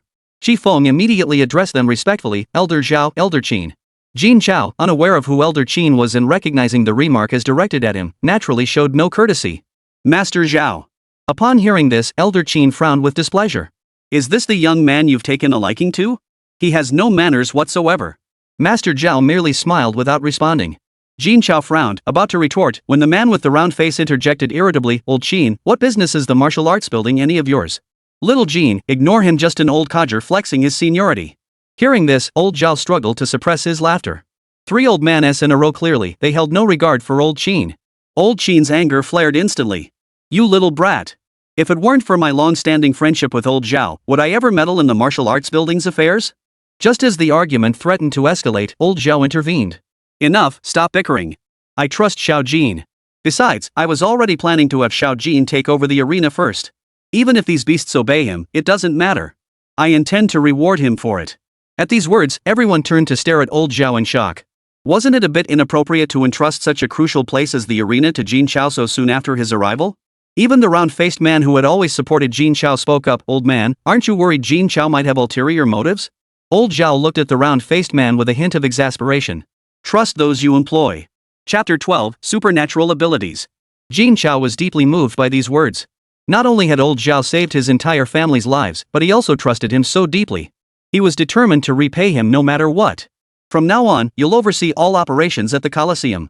Familiarize yourself with other departments as well. As for rewards... At this point, Old Zhao stroked his beard, looking troubled. Money seems a bit too mundane. Jin Chao's eyes widened at the suggestion. Too vulgar? No, I like vulgar. Unlike you lot, I've been a martial artist for years. Who knows how much I've saved up in my bank account. I've only just become a martial artist. But he couldn't say that. It was driving him crazy. How could it be tacky? Not tacky at all. The round-faced man blurted out impatiently. If he didn't give Jin Chao a bonus, his own bonus would be gone too. Hearing this, Jin Chao looked at the round-faced man with gratitude in his eyes. You really understand me. Old Zhao looked at the round-faced man meaningfully and asked, truly not vulgar? It's truly exceptional. The round-faced man forced a smile. For the sake of my bonus, I'll endure it. Alright. Then give Xiao Jin a month's salary. Ying, for your guidance, you'll receive a 200,000 yuan bonus. Each of you will get 100,000 yuan. From now on, Ying will focus entirely on assisting Xiao Jin and won't need to handle counter duties anymore. Jin Chao's eyes widened behind his glasses. 1 million? They sure are generous. In all my years, I've never even seen 1 million yuan in person. Was this the start of a happy life, ahead of schedule? The round-faced man quickly piped up. Does that mean my salary should get a raise? Old Zhao sighed helplessly. Fine. How about I bump you up by 10,000 a month? Thanks, boss. A 10,000 yuan raise made the round-faced guy ecstatic. Jin Chao was quite curious about how much the round-faced man was actually earning. Xiao Jin, do your best. With that, he turned and walked away. Old Qin shot the round-faced man a fierce glare, his eyes burning with resentment. Shi Feng remarked, seems old Zhao holds you in high regard, but taking over the Colosseum won't be easy. With that, Shi Feng also departed. After everyone had gone, Jin Chao finally spoke up. Sis Xiao, how much do you make? Old Zhao bumped your salary up by 10,000 and you seemed pretty thrilled about it. Hearing this, the round-faced man shot him a withering look. You think everyone's like you, getting 1 million yuan monthly salary right off the bat? I've been at the martial arts building for over a decade. Even with today's raise, I only make 70,000. Comparisons really kill. Jin Chao felt awkward upon hearing this. Soon, the news spread throughout the entire martial arts building. The new manager had become the top dog at the Colosseum. This infuriated the others who had been vying for that position. It was the most lucrative department. Who wouldn't want to run it? Yet it had fallen into the hands of a level 1 rookie. How could they possibly accept this? Of course, Jin Chao had no idea about the thoughts swirling in the minds of the martial arts building's residents. He was currently in his office, poring over a pile of documents with a headache. Meanwhile, outside the martial arts building, things were far from calm. At the entrance of an abandoned building in a remote southern suburb, a man cloaked entirely in black stood. At his feet lay a mound of black stones, each the size of a human head, piled into a makeshift grave. After a long while, a man wearing a mask that covered half his face in black and half in white emerged from the abandoned building. He glanced at the man and said, "Come inside with me." The man said nothing, following closely behind until they entered the building's basement. This place bore no resemblance to the desolation outside. There was no sign of abandonment whatsoever. The decor was stark and austere. Everywhere, figures wearing black and white masks scanned the walls, reviewing various assignments. They paid no attention to the newcomer, and no one spoke. The man was led into a cubicle. The man was Wang Biao, who had just suffered the loss of his son. His purpose for coming here was, of course, to hire a hitman. And his target was none other than Jin Chao. Though he hadn't committed the murder himself, the incident had originated because of him. Moreover, the killer was Zhu De, a man Wang Biao could never hope to confront, nor afford to pay for revenge. Soon, a figure entered the room and spoke in a hoarse voice. Who do you want killed? Wang Biao didn't speak. He simply pulled out Jin Chao's photo. He tapped the table 3 times, inquiring about the price. Jin Chao, from the martial arts building. Newbie martial artist, level 1. 5 million. Wang Biao grew visibly anxious upon hearing this. His right hand tapped the table 5 times, 3 long, 2 short, signaling he found the price too steep. A rookie martial artist naturally isn't worth 5 million, but he's someone old Zhao of the martial arts building holds in high regard, so the price is naturally much higher. Wang Biao's expression darkened upon hearing this. After a moment's thought, he pulled out a bank card and handed it over. His right hand tapped the table again, 1 long tap, 1 short tap, asking how many days it would take to complete the task. 3 days maximum. Upon hearing this, Wang Biao rose and left immediately, awaiting news of Jin Chao's death. Targeted by Wangjiang City's premier assassin organization, Black and White Boundless, a mere level 1 martial artist stood no chance of survival. After Wang Biao departed, a masked figure resembling a young man entered. He said with a smirk, "Father, give me this job. A level 1 martial artist is just the right target for me to practice on." The man's voice returned to normal as he said, "I truly don't understand. Father started this assassin organization so you could all live peaceful lives, yet you and your brothers insist on taking risks as assassins. What's the point?" The youth licked his lips. Because killing is thrilling. Especially when it's a genius like this one. Even more thrilling. The man sighed helplessly. Just be careful. Jin Chao has a beast companion. It'll be tricky. The youth grinned. A level 1 martial artist plus a level 1 beast? That's just trash plus trash. How could they possibly escape me? With that, the youth turned and walked out. Now at level 15, he'd already killed several opponents higher than himself, let alone mere level 1s.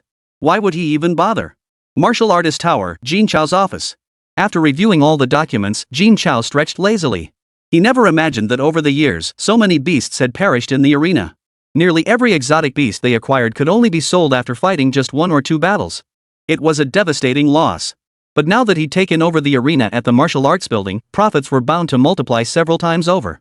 Glancing at the round-faced woman cracking sunflower seeds nearby, Jin Chao asked, "Sister Zhao, could you tell me about awakening special abilities?" At the mention, the round-faced woman stumbled, spilling the melon seeds from her hand onto the floor. "You've awakened an ability?" she asked, disbelief evident in her voice. Holy crap, he'd only just become a martial artist, barely at level 1, and already awakened an ability? Wasn't that too outrageous? Jin Chao replied, "Not yet. I just wanted to learn about it beforehand." Hearing this, the round-faced man finally breathed a sigh of relief. Thank goodness he wasn't actually going to awaken an ability, otherwise he'd be green with envy. Awakening a special ability is incredibly difficult.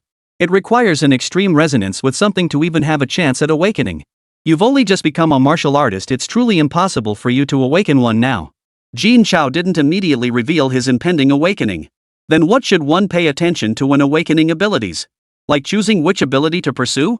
The round-faced man looked at Jin Chao with utter contempt. What are you thinking? Choosing?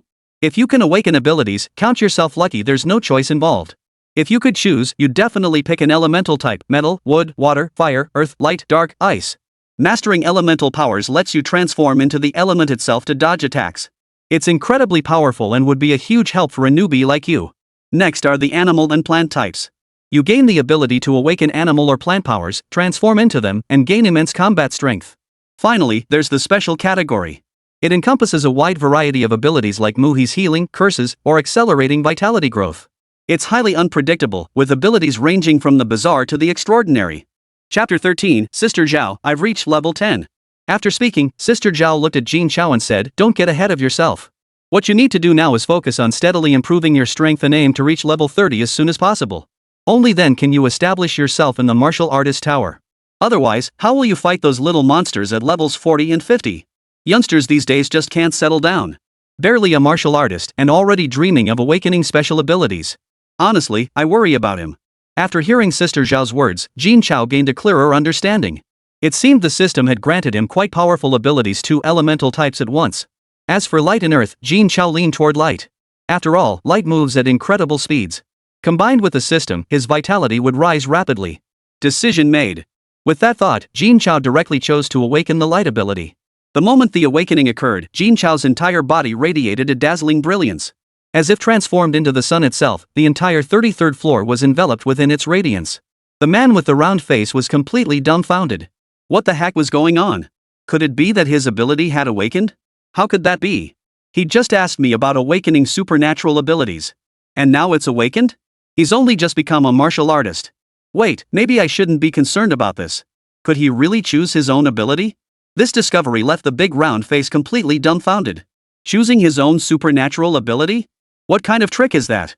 Others struggle just to awaken any ability, yet he can actually pick his? Is this too outrageous? Impossible. Absolutely impossible. The round-faced woman quickly dismissed the thought. It wasn't that she didn't believe it, she simply dared not believe it. Soon, the light faded, and Jin Chao was left speechless. Why did awakening a special ability have to make such a huge commotion? He'd been planning to keep this hidden, to save it as a trump card. If anyone found out about this thought, they'd surely scold him. Who wouldn't be overjoyed upon awakening a special ability? They'd run around telling everyone. They'd want the whole world to know. But here he was, trying to keep it secret. The moment the light faded, the round-faced man lunged forward. He demanded fiercely, "Did you awaken a special ability?" Jin Chao jumped in surprise and replied, "Looks like it. What kind of ability did you awaken?" "Light." Hearing this, the round-faced man took another deep breath. Light elemental abilities? Just how lucky is this kid? Not just any elemental ability, but light, ubiquitous light. It was enough to make anyone green with envy. Finally, the round-faced man asked hesitantly, "Can you choose which ability awakens?" Jin Chao nodded calmly. "I can make small-scale choices." Hearing this, the round-faced guy collapsed onto the ground. He really could choose? How did I end up with such a freak? Was there any justice left in the world? Seeing the round-faced man fall, Jin Chao hurried to help him up. But to his surprise, his body instantly transformed into a beam of light, bypassing the desk in front of him and materializing directly before the round-faced man. Jin Chao was completely dumbfounded. Was this elemental transformation? It seemed pretty useful, though he couldn't control it properly yet. The round-faced man couldn't help but feel a pang of envy at the sight. Light element awakening. Not only could he gain the speed of light, but also its destructive power. Add to that the fact that normal attacks were useless against him. Invincible at the same level? How am I supposed to fight this? No, I must inform the director immediately. Before she could make the call, her warrior's medal buzzed. She picked it up and, as expected, it was the director calling. Director! What just happened? Old Zhao's voice was noticeably breathless, clearly having already guessed something. Little Jin has awakened his ability, a light element ability, no less. Good. I knew I wouldn't misjudge the old man. Teach him well to master the light elemental ability. Your reward won't be skimpy. The round-faced man's mouth stretched wide at the mention of rewards. I'll teach him well. I never expected Xiao Jin to awaken abilities at just level 1. But before she could finish, Jin Chao quietly interjected, Sis Xiao, I'm already level 10 now. Huh? Level 10? Both ends of the phone call froze upon hearing Jin Chao's words. What did he say? He's already level 10? The round-faced man asked Zhao Lao incredulously. Zhao Lao shouted back, You're right there with him, why are you asking me? I should be asking you. Jin Chao replied earnestly, He really is level 10. Both men sucked in a sharp breath. Level 10? In just one day, he reached level 10? Wasn't that just too outrageous? Who else could improve their strength this fast? Does this even leave room for others to survive? I need to catch my breath. I'm hanging up. With that, old Zhao hung up. Even someone of his caliber found it hard to accept. Jin Chao was simply too outrageous. The man with the round face stared at Jin Chao, utterly speechless. Was transferring me here just to shock me? I need a moment to process this too. After a long moment, the round-faced man finally turned to Jin Chao with a complex expression. Follow me. With that, he led the way out of the office, heading straight for the martial arts hall. The 33rd floor was vast, but previously only old Zhao had been there. Now with Jin Chao and the round-faced man added, it was clear how highly old Zhao regarded him. As for the martial arts hall, aside from occasional cleaning staff during fixed hours, it was completely deserted. Your training will be divided into 3 major categories: elemental transformation, mastering specific elemental attributes, and finally, elemental materialization. Elementalization of the body, like what you just demonstrated, transforms your physique into an elemental state. This nullifies most attacks and is primarily controlled through mental focus. Simply envision yourself becoming light, and you can achieve it. Try it. Jin Chao had already experienced elemental transformation once before and completed it with ease. Instantly, Jin Chao's body save for his clothes transformed into a luminous form. The pale-faced man tossed sunflower seeds at him, which passed right through his body without any resistance. That's attack nullification. You might want to stock up on clothes, though. Next comes mastering elemental properties. The defining trait of light is speed, though its potency scales with your personal strength. For now, focus on this alone. The rest is for you to discover. With that, Jin Chao began his experiment. He took a step forward, but before his foot even left the ground, his body transformed into a beam of light. It reached its destination and solidified back into his form. His speed was astonishing, at least 200 meters per second. Such speed would leave even a level 20 martial artist in the dust, let alone a level 10. How could anyone possibly fight him at this rate? His speed alone was utterly devastating. Sis Xiao, is that how it is? The round-faced man pressed his left hand to his forehead, eyes tightly shut, while his right hand reached out toward Jin Chao. Hold off on talking to me for a moment. Let me catch my breath. What's gotten into this kid? How did he learn so fast? Elementalization of the body is one thing, but mastering elemental attributes just like that? This is beyond belief. Does this kid even have any weaknesses? Jin Chao could only offer an awkward smile. After a long moment, the round-faced man finally recovered and said, The last step is elemental materialization. To put it simply, it's turning intangible elements into tangible forms that you can use. You can visualize an object in your mind, then try to condense light into its shape. With that, the round-faced man folded his arms, ready to watch Jin Chao's performance. This was the most difficult part. It would take at least 2, maybe even 3 years to master this skill. Even with Jin Chao's extraordinary talent, this alone would be a significant challenge for him to learn. But the moment that thought crossed his mind, the round-faced man's eyes widened in disbelief. A ball of light gradually coalesced in Jin Chao's hand, transforming in an instant into a Tang-style broadsword over a meter long. Then, with a look of utter bewilderment, Jin Chao asked, Is this how it's done? The round-faced guy rolled his eyes and immediately started pinching his own philtrum. This kid is definitely not human. Chapter 14, The Assassin. Jin Chao was startled. What happened? He was fine just a moment ago. He immediately activated his light elemental ability and rushed over to the round-faced man. Before he could speak, the chubby-faced man shoved his right hand into Jin Chao's face. Without looking up, he snapped, "Shut up and get out of here. I don't want to see you. You're going to make someone jealous to death. Go! Go now!" Jin Chao glanced at the martial artist's badge. It was time. "Alright, I'll head out then. See you tomorrow." The round-faced man added with lingering concern, "Don't use your abilities recklessly." He genuinely treated this money-making machine with sincerity. He still needed to teach him to keep some cards close to his chest. Otherwise, how would he ever compete with those young upstarts? Got it. At the entrance of Building 28, Huamu Road Community. A young man in his 20s, cigarette dangling from his mouth, clad entirely in black. He picked up the information in his hand and remarked casually, "It's surprising that such a genius could emerge from a place like this." Jin Chao's details were already etched into his mind. He knew exactly where Jin Chao was right now. In less than 2 minutes, he would pass by here. Then, he would kill him by surprise and complete the mission. Taking on a level 1 novice martial artist and a level 1 beast with his own level 15 strength posed no challenge whatsoever. If the target weren't Jin Chao, he wouldn't have accepted this mission at all. What he relished most was slaughtering prodigies. At this thought, Zhou Xing licked his lips with a hint of sadistic satisfaction. Just then, his martial artist's badge chimed. This irritated Zhou Xing. "What is it?" "Young master, critical intelligence, Jin Chao has tamed a level 10 giant tiger beast and is currently riding it toward your location. The station master advises you to abandon this mission and return to Black and White Boundless." Return? Does this young master fear a level 10 beast? Tell my father to negotiate with Wang Biao for a higher reward. I'll return after finishing the job. With that, he ignored the other person's attempts to stop him and hung up the call. Taming a level 10 beast with only level 1 strength? That's impressive. But the more formidable, the better. This one's dead meat. And he'll kill him well. Soon after, commotion erupted at the entrance of the residential complex. This is the city. How could there be a beast here? Exactly. A level 10 beast? Everyone, run for your lives. Why run? Haven't you seen Jin Chao sitting up there? Not even watching the news, you're getting senile. The once imposing giant tiger beast now behaved as docile as a kitten, showing no aggression whatsoever. It didn't even roar once.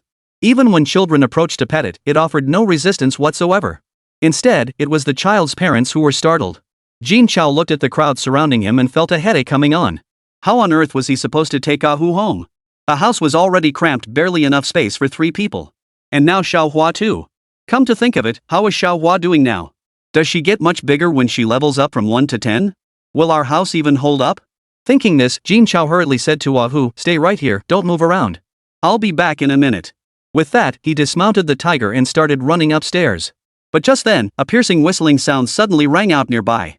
A dangerous aura instantly engulfed his entire body. Without hesitation, Jin Chao transformed into his elemental form. An iron dart whizzed straight through the air, passing right through Jin Chao's head. It embedded itself into the nearby wall, followed by a thunderous boom as a massive explosion erupted. The entire wall collapsed with a thunderous crash, inflicting serious injuries on many onlookers. Several individuals, standing too close to the dart, were blown to pieces, dead beyond any doubt. Witnessing this scene, the onlookers screamed and scattered in all directions. Murder! Run for your lives! Chaos erupted instantly. Cries and wails filled the air. Ahu rushed to Jin Chao's side in an instant, roaring with fury, displaying the authority befitting a level 10 beast. Yet it held no intimidating power whatsoever. Zhou Xing, half concealing his face, clapped his hands while laughing maniacally. Excellent, excellent. Truly the once-in-a-century genius of Wangjiang City. You've even awakened an elemental ability. I like you more and more. Seeing the uncles and elders from the neighborhood people who had always helped his family lying injured or dead, Jin Chao was consumed by rage. Who was this guy? Why was he attacking them? Without a moment's hesitation, Jin Chao transformed into a streak of light, instantly closing the distance to Zhou Xing. Ahu roared furiously, opening his gaping maw to lunge at Zhou Xing. Jin Chao was now less than 2 meters from Zhou Xing. The Tang-style broadsword, forged from light elements, had materialized in his hand, its edge gleaming with lethal intent. At this distance, with Jin Chao's current speed, he could kill his opponent in less than the blink of an eye. Such was the terrifying speed of light elemental energy. Yet just as Jin Chao was about to strike, Zhou Xing suddenly moved, grabbing Jin Chao's right hand holding the blade. Gazing at Jin Chao with utter contempt, he coldly remarked, "Reaching level 10 in a single day and mastering elemental materialization? Impressive, truly impressive. I'm almost reluctant to kill you. A genius like you is rare not just in a century, but in a millennium. I'd love to torture you properly every single day." As he spoke, Zhou Xing's smile grew increasingly twisted. His eyes locked onto Jin Chao's, filled with raw, unadulterated possessiveness. Jin Chao stared in utter shock at the man who had seized his hand. How was this possible? Wasn't it said that elementalization could evade most ordinary attacks? How could he grasp my physical form?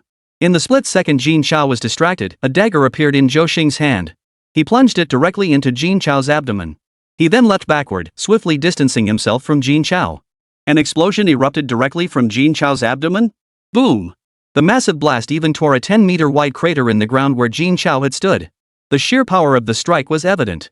Ah Hu was sent flying by the blast's shockwave, his body covered in horrific wounds, unable to fight on. Yet Ah Hu still let out a mournful cry toward the source of the blast, struggling to get back up. After several attempts, he ultimately failed to rise. Zhou Xing clapped his hands and remarked, "What a letdown. The martial arts tower taught him nothing. Getting killed so quickly? That's just not satisfying." But just as Zhou Xing was lamenting, a chill suddenly emanated from behind him. Zhou Xing immediately ducked low. A bright yellow tang broadsword, formed from converging light, swept horizontally past him. Dodging the strike, Zhou Xing instantly darted back over 10 meters, keeping a safe distance from Jin Chao. Jin Chao materialized at that moment. His left hand clutched his abdomen while his right held the blade. Panting heavily, he glared at Zhou Xing. Had he not reacted swiftly, elementalizing before the iron dart exploded to dodge that fatal blow, he might not have been left with even a shred of himself. But even though he dodged the blow, he still suffered significant injuries. Even now, he couldn't fathom how this man had managed to seize him. It seemed he couldn't rely solely on elemental transformation. Chapter 15, Lightfall. Zhou Xing said with some surprise, "You're still alive? That's good. We can play a little longer. But you don't have much time left. The military's on their way." With that, he vanished from the spot before Jin Chao could react. When he reappeared, he was already behind Jin Chao. His speed was no slower than Jin Chao's. Thud! A fist slammed directly into the spot where Jin Chao had just been stabbed. The pain made cold sweat pour down Jin Chao's face. But there was no time to dwell on it now.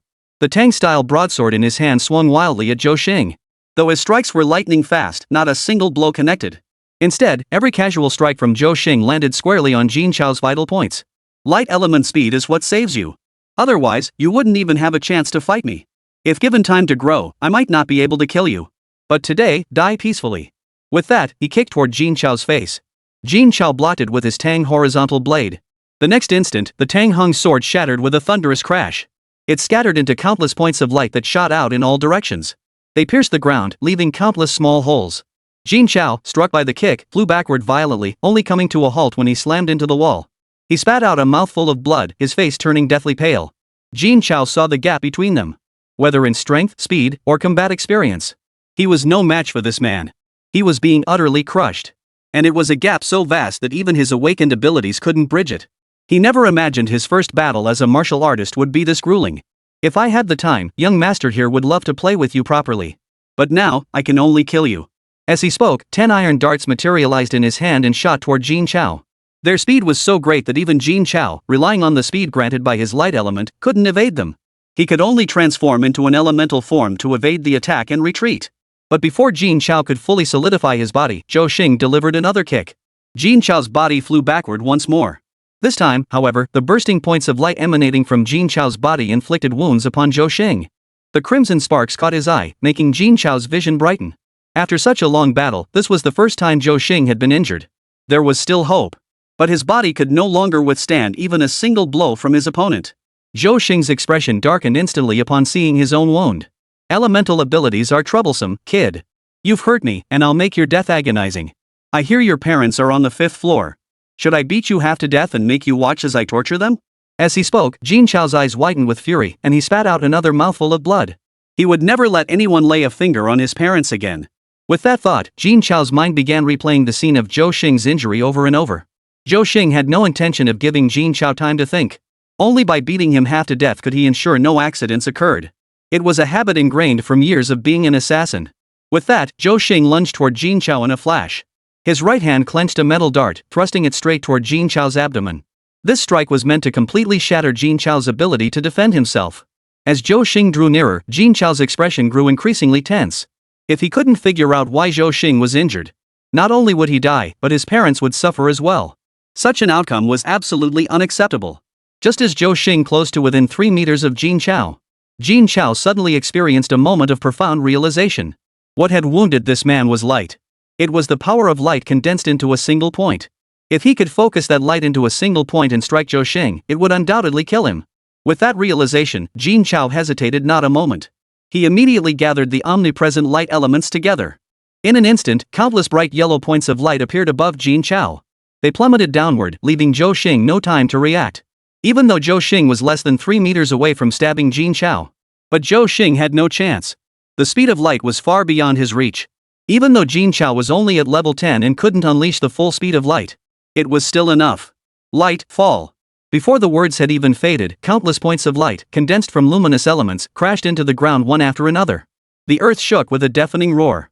Zhou Xing's agonized screams echoed in rapid succession. Yet this scene lasted less than 3 seconds. Once all the points of light had fallen, the scene was already in utter disarray. Within a 100-meter radius, everything was shattered by the impact of the falling light points. The ground had sunk over 3 meters. Zhou Xing was crushed so thoroughly that not even his body remained. Only a pool of blood and flesh remained. No one could recognize it as a human being had once been there. Seeing Zhou Xing killed, Jin Chao finally breathed a sigh of relief. He collapsed face first onto the ground. But Jin Chao laughed. It seemed he had survived once more. Within moments, military personnel cordoned off the area.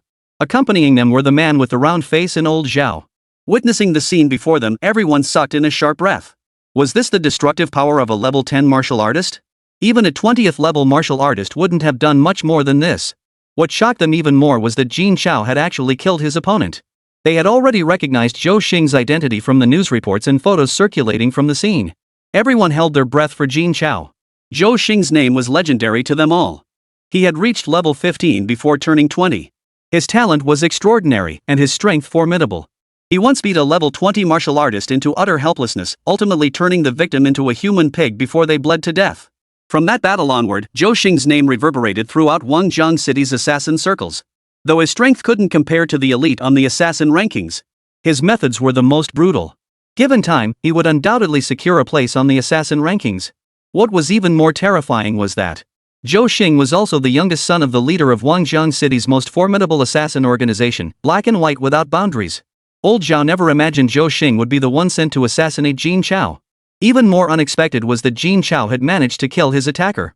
Seems I underestimated this kid's skills. Seeing Jin Chao lying on the ground, the man with the round face let out a loud yell and slid in with a tackle, landing right in front of him. She raised both hands, then slowly slapped them against Jin Chao's body. Simultaneously, she wailed rhythmically, "How could you be so heartless? To leave me behind like this? How am I supposed to live without you?" Every movement flowed seamlessly, her tone and expression utterly sincere.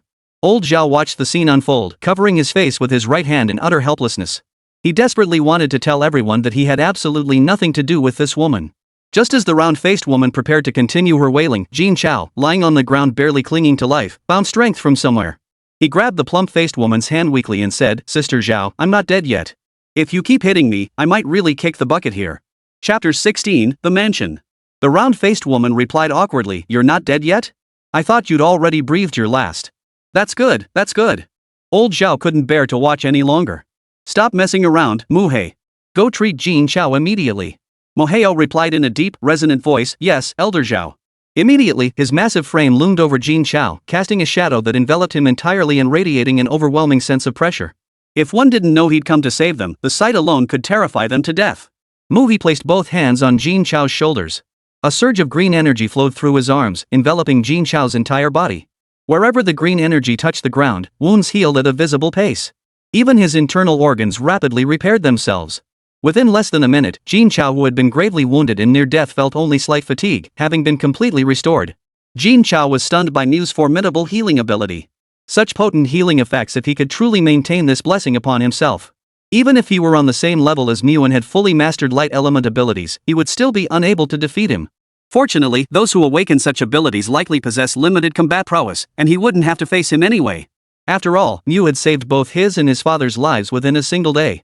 He was overwhelmed with gratitude and could never bring himself to fight him. "Brother Mu, thank you so much." Muhi gave a simple, hearty laugh, his deep voice resonating, "No need to thank me. We're brothers now. That's too formal." Just then, old Zhao approached, his brow furrowed. "Little Jean, being targeted by the black and white interval puts you in grave danger. And you killed the head of the agency's youngest son. They won't let this go easily." Though Jin Chao had never heard of the black and white interval, he guessed it was an assassin organization. Jin Chao wasn't overly concerned about his own safety. At worst, he could just stay within the martial arts tower. Even if the black and white realm were formidable, they wouldn't dare kill someone inside the tower, nor did they have the capability to do so. Once he bolstered his strength with the system, he was certain he could break free from this predicament. But his parents and friends couldn't all hide in the martial arts building. And he refused to live in such stifling confinement. It seemed he had to hurry up and strengthen himself. Rising from level 1 to level 10 in a single day, such speed defied description is merely fast. It was like riding a rocket. Still, in terms of strength, it wasn't enough. Master Zhao, I wish to venture outside the city to hunt beasts. I humbly request your permission. Though I don't know Jin Chao's true intentions behind this move. Jin Chao genuinely needed to train outside the city. His combat experience was still too limited.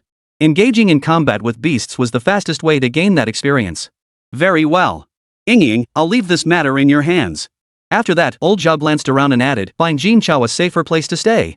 The man with the round face replied, understood. With that, old Zhao walked toward the military personnel.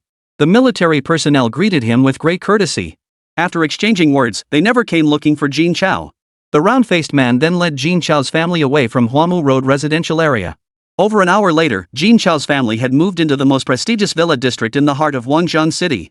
This enclave housed Wangjiang City's most prominent figures, and its security was unparalleled. Even the patrol guards were at least level 20. Moreover, the houses here were spacious and came with gardens, so there was no longer any worry about Xiao Hua and Ahu having nowhere to live. Jin's parents stared in disbelief at the two-story villa. They'd never seen anything like this, not even on TV. Mom Jean voiced her concern, son, how much could this possibly cost? The round-faced man waved his hand dismissively. Not much, just over 10 million, maybe. Hearing over 10 million, Jean Dad and Jean Mom were stunned. How many bricks would one have to carry to earn that much? Mr. Jean worried, young lady, how long would our Chow have to work to earn that much? The round-faced man shrugged it off, replying, don't worry about that. Our curator adores little Jean. Not only would he give him this villa, but he wouldn't bat an eye at giving him another 10 million either. Hearing this, Jin's parents finally relaxed. So it was Director Zhao who had gifted it. They never imagined their son would be so highly valued at the martial arts tower. On his very first day at work, Director Zhao gifted him a villa. Their days of hardship were finally over. Just as Mr. Jean opened his mouth to express gratitude, the round-faced man interjected, we'll just deduct it from his salary. After all, Xiao Jin earns over $1 million a month. It'll be paid off in no time. Hearing this, Jin's parents' mouths twitched involuntarily. Jin Chao stumbled back, nearly losing his balance. Over 10 million yuan, that would take at least a year to repay. The round-faced man was certainly generous with his own money. How could he afford martial arts training now? Looks like he'd have to contribute more to the martial arts tower. Otherwise, who knows when I'll ever be able to afford martial arts techniques. Taking a deep breath, Jin Chao said, Mom and Dad, go tidy up the room. I need to talk to Sister Zhao about something. Jin's parents wisely excused themselves. Their son's matters were now more important than anything else. Sister Zhao, there's something I don't understand and would like to ask about. The round-faced woman plopped down on the sofa, pulling out a handful of melon seeds from somewhere as she cracked them open. You want to know why Zhou Xing could beat you when you were in elemental form? That was precisely what Jin Chao wanted to ask. Honestly, with your current strength, you shouldn't be dealing with this stuff yet. But since you've already encountered it, I'll explain. Truthfully, elementalization doesn't grant complete immunity to all attacks. Among martial artists, there exists a rare breed, those who cultivate a form of qi capable of striking directly at the source. This is known as gangqi. Such individuals are truly 1 in 10,000, exceptionally uncommon. After speaking, the round-faced man cast a pitying glance at Jin Chao. Jin Chao instantly understood the meaning behind that look. So you're saying I'm just unlucky? The round-faced man nodded helplessly. It is rather unfortunate. Normally, with your level 1 no, even level 10 strength, you shouldn't have encountered a freak like Zhou Xing. Don't be fooled by his low level 15 rank, he hasn't even awakened any special abilities yet. But once he cultivates Gang Qi, he can crush martial artists of the same level and even challenge opponents several levels above him. Zhou Xing has a record of slaughtering a level 20 martial artist, a brutal massacre where the victim couldn't even fight back. My prediction is he could take down someone at level 25. Even if you awaken light element abilities, you'd still be helpless against him under normal circumstances. As he spoke, the man with the round face shot Jin Chao an even stranger look. Zhou Xing is a monster.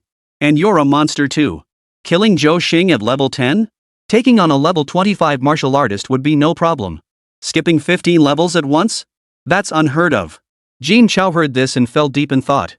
Against Zhou Xing, he truly had no chance to fight back. He'd been utterly crushed. Had he not unexpectedly grasped a new technique at the last moment? He would have been the one to die today. Chapter 17, Preparing to Leave the City. How did you cultivate that gale force energy? Jin Chao asked eagerly. Huh? What do you mean by that? Don't you think you're strong enough already?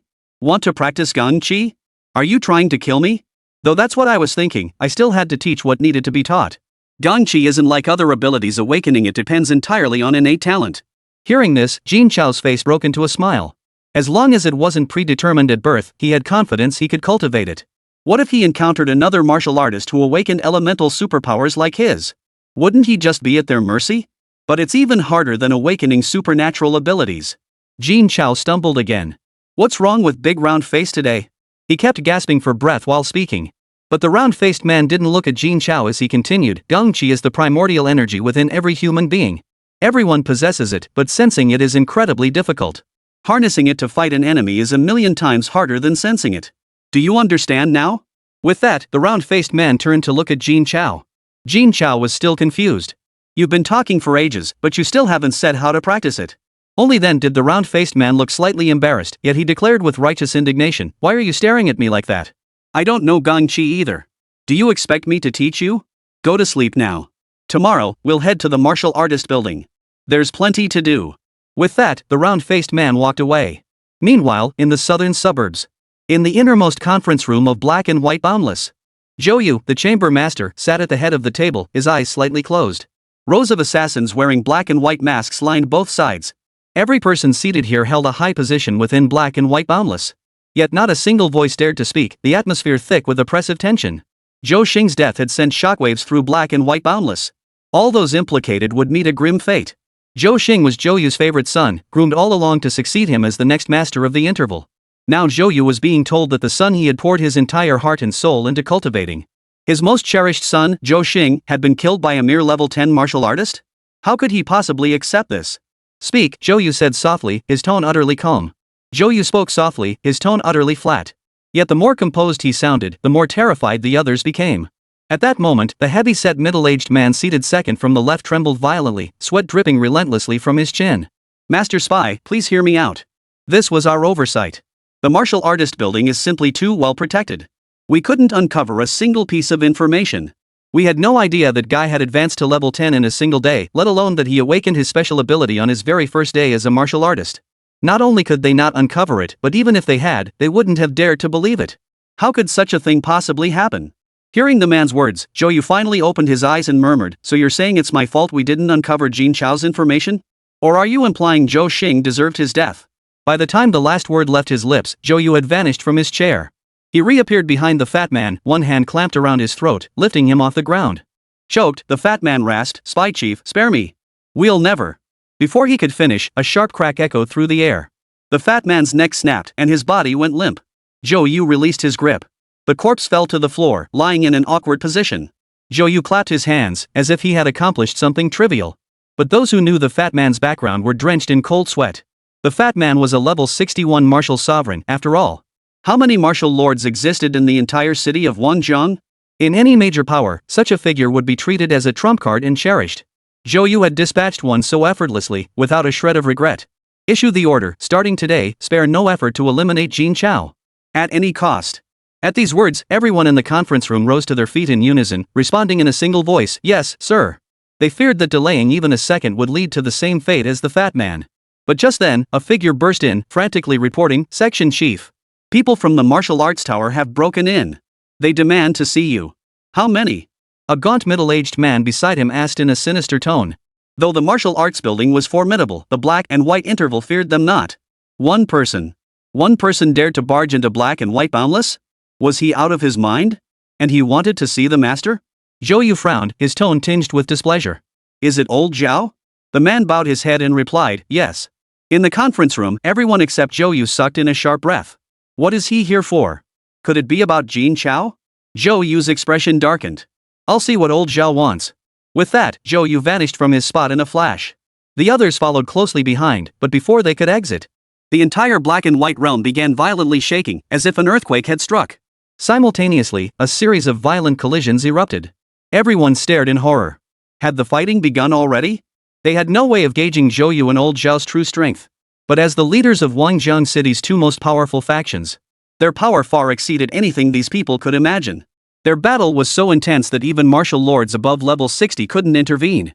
Getting too close risked being caught in the crossfire. In such a situation, all they could do was wait. After over 10 minutes, the tremors gradually subsided. Only then did the people in the conference room dare to step outside. The sight that greeted them of the black and white boundless realm left everyone utterly stunned. Gaping craters, each over 100 meters deep, dotted the landscape everywhere. The once lush green grasslands and forests had vanished entirely. Hundreds of meters tall hills had melted away halfway from top to bottom.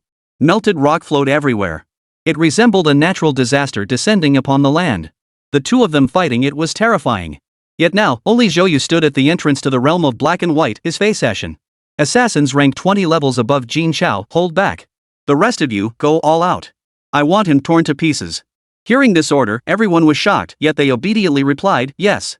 Early the next morning, Jin Chao arrived at the 6th floor of the martial artist building, where the man with the round face had been waiting.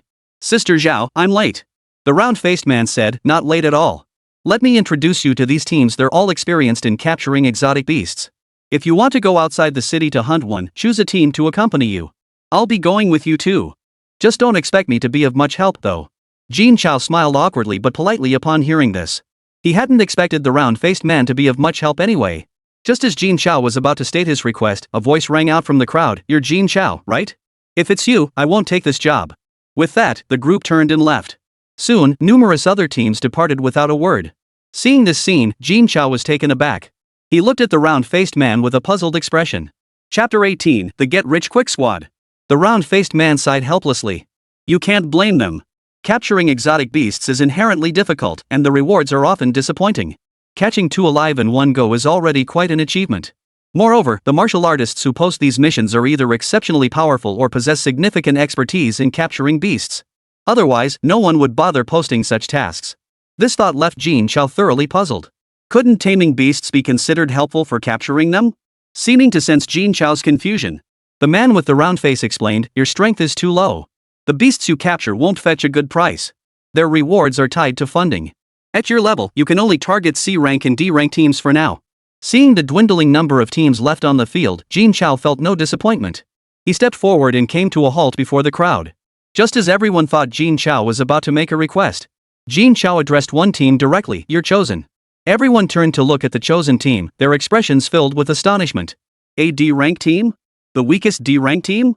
What was this guy thinking? Even though only C and D rank teams remained, anyone with a brain would choose a stronger C rank team over a D rank one.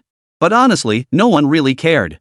The moment they saw Jin Chao, they knew this mission wouldn't pay well. Not getting picked now was actually a relief. The chosen teams, however, were thrilled. They hadn't expected to be chosen at all. The squad leader, a young man in his 20s, approached Jin Chao with great enthusiasm. Hello, I'm Yu Ming, leader of the Get Rich Quick Squad. We'll definitely work closely with Mr. Jin on this mission. Jin Chao replied, Get Rich Quick Squad? Yu Ming scratched his head awkwardly with his right hand and said, yeah, is that name a bit too tacky? Jin Chao replied, not at all. It suits me perfectly. Who wouldn't want to get rich quick? Don't be fooled by the current monthly income of 1 million. But that round-faced guy went and cashed in over a year's worth of his salary just to buy a house. Just thinking about it makes me want to beat her up. I thought this villa was a freebie. Turns out, she still had to spend her own money. Sigh. The round-faced one approached Jin Chao and said, the Get Rich Quick Squad is a D-rank team with 5 members. They can only take on D-rank missions. All members are between levels 10 and 15, and none of them have awakened any special abilities. After stating this, the round-faced man fell silent. Such a team could be considered the absolute bottom of the barrel among all squads. But the round-faced man didn't care. This trip out of the city was meant to broaden Jin Chao's horizons in the first place. He never expected to bring back any exotic beasts. Jin Chao nodded. He didn't place much importance on the team's strength. The primary purpose of this mission was to enhance their capabilities. Let's go. The group swiftly exited the martial arts building and headed toward the North City Gate. Their mode of travel certainly drew attention. All 7 members of Jin Chao's group were seated on Ahu's back, swiftly weaving through the crowd. When Yu Ming and the other 4 first climbed onto Ahu's back, they were so startled they trembled slightly. After all, this was their first time getting so close to a level 10 giant tiger beast. However, as time passed, their fear gradually subsided. They even felt a bit excited. Being able to ride a giant tiger beast as a mount was a first for anyone besides Jin Chao. In the past, this was something they wouldn't have dared to even dream of. This kind of privilege couldn't be bought with money. Who would have thought that simply accepting a mission would make a dream come true? Passers-by shared their excitement. Holy crap, isn't that the giant tiger beast? How'd it end up carrying so many people? Isn't that Jin Chao the one making waves lately? He really can tame beasts. Of course it's real. Would the martial artist tower lie? Is this a new project from the martial artist tower? How much does a ride cost? I want to try it too. Wherever Jin Chao passed, a commotion erupted. Seriously, what martial artist wouldn't want a beast as a pet? Even if its power is low, it doesn't matter. As long as it looked impressive enough when paraded around. Yet even this simple wish remained utterly out of reach. No matter how powerful a martial artist might be, taming a level 1 exotic beast was impossible. Even if they perish in battle, they will never submit to human bondage. This shattered the martial artist's dreams of showing off. But with Jin Chao's sudden emergence, hope reignited in the hearts of passionate youths. Even if they couldn't own their own beast companion, just riding one around would be satisfying enough. But Jin Chao remained oblivious to their thoughts. Leading the get-rich-quick squad, they galloped swiftly out of the city and into the countryside. Here, towering skyscrapers gave way to endless green fields of grain. Many martial artists guarded these lands, including members of the military. Since the outbreak of the beasts, the territory where humans could operate had been shrinking repeatedly. Ultimately, they could only retreat to fortresses enclosed by steel walls to survive and multiply. This made land exceedingly precious. These grain fields were especially vital, directly taken over by the state. No one was permitted to damage them. Jin Chao had known all this since his school days. He had never seen actual grain fields until today, when his eyes were finally opened. Continuing onward for about an hour, the surrounding grain fields gradually faded from view. Before them now stood a towering barrier hundreds of meters high. The pass bustled with activity as people came and went. Numerous soldiers in military uniforms guarded the area, vigilant against any beastly uprising or invasion. Soon, Jin Chao passed inspection and exited the city gates. Naturally, their mode of travel drew curious glances from the crowd. The moment they stepped outside the city gates, a thick, pungent smell of blood hit them like a wave. Though only a dozen meters from the gate, the scene was utterly different from within the city walls. Even the ground was stained crimson with fresh blood. Bizarre, grotesque beast carcasses littered the ground everywhere. They knew the area outside the city was dangerous. They never imagined encountering such a shocking sight so soon after leaving the city gates. This instantly cast a heavy gloom over the 7 companions who had been chatting and laughing moments before. Passers-by hurried along in silence, never exchanging a word with others. Even when they saw someone, they would avoid them from afar. After all, beyond the city walls, there was no law to restrain them. Murder and robbery were commonplace. Outside the city walls, you could trust no one but yourself. Even when sleeping, one eye had to stay open. The man with the round face glanced at Jin Chao, pulled out a map, and said, "This is our destination, a gathering place for beasts. Most here are between levels 5 and 10. As long as we're careful, we should be safe." Jin Chao studied the markings on the map. 4357 east, 20 kilometers. Large gathering of level 5 to 10 beasts. Approximately 300 hectares in area. Jin Chao did the math. A level 5 beast has 100 HP. A level 10 beast has 200 HP. His current HP was 20,173.03, 2,500 short of reaching level 11. Level 11 25,000 HP. At least 49 level 5 beasts and 25 level 10 beasts need to be captured. At this rate, it should be completed within 2 days. After all, with his plan, as long as he perseveres through the early stages, his pace will definitely pick up later on. 4357, here I come. Chapter 19, What We Do. Within 4357, lush vegetation thrived. Trees towered skyward, each at least 30 meters tall. The forest floor was completely obscured by dense foliage, with only scattered patches of sunlight filtering through the gaps in the leaves to reach the ground. The damp earth was covered in moss, teeming with vibrant plant life. At that moment, a massive python over 10 meters long concealed its body within the dense undergrowth. Its cold, piercing gaze fixed on a wild boar with massive tusks, currently gnawing on a freshly dug potato.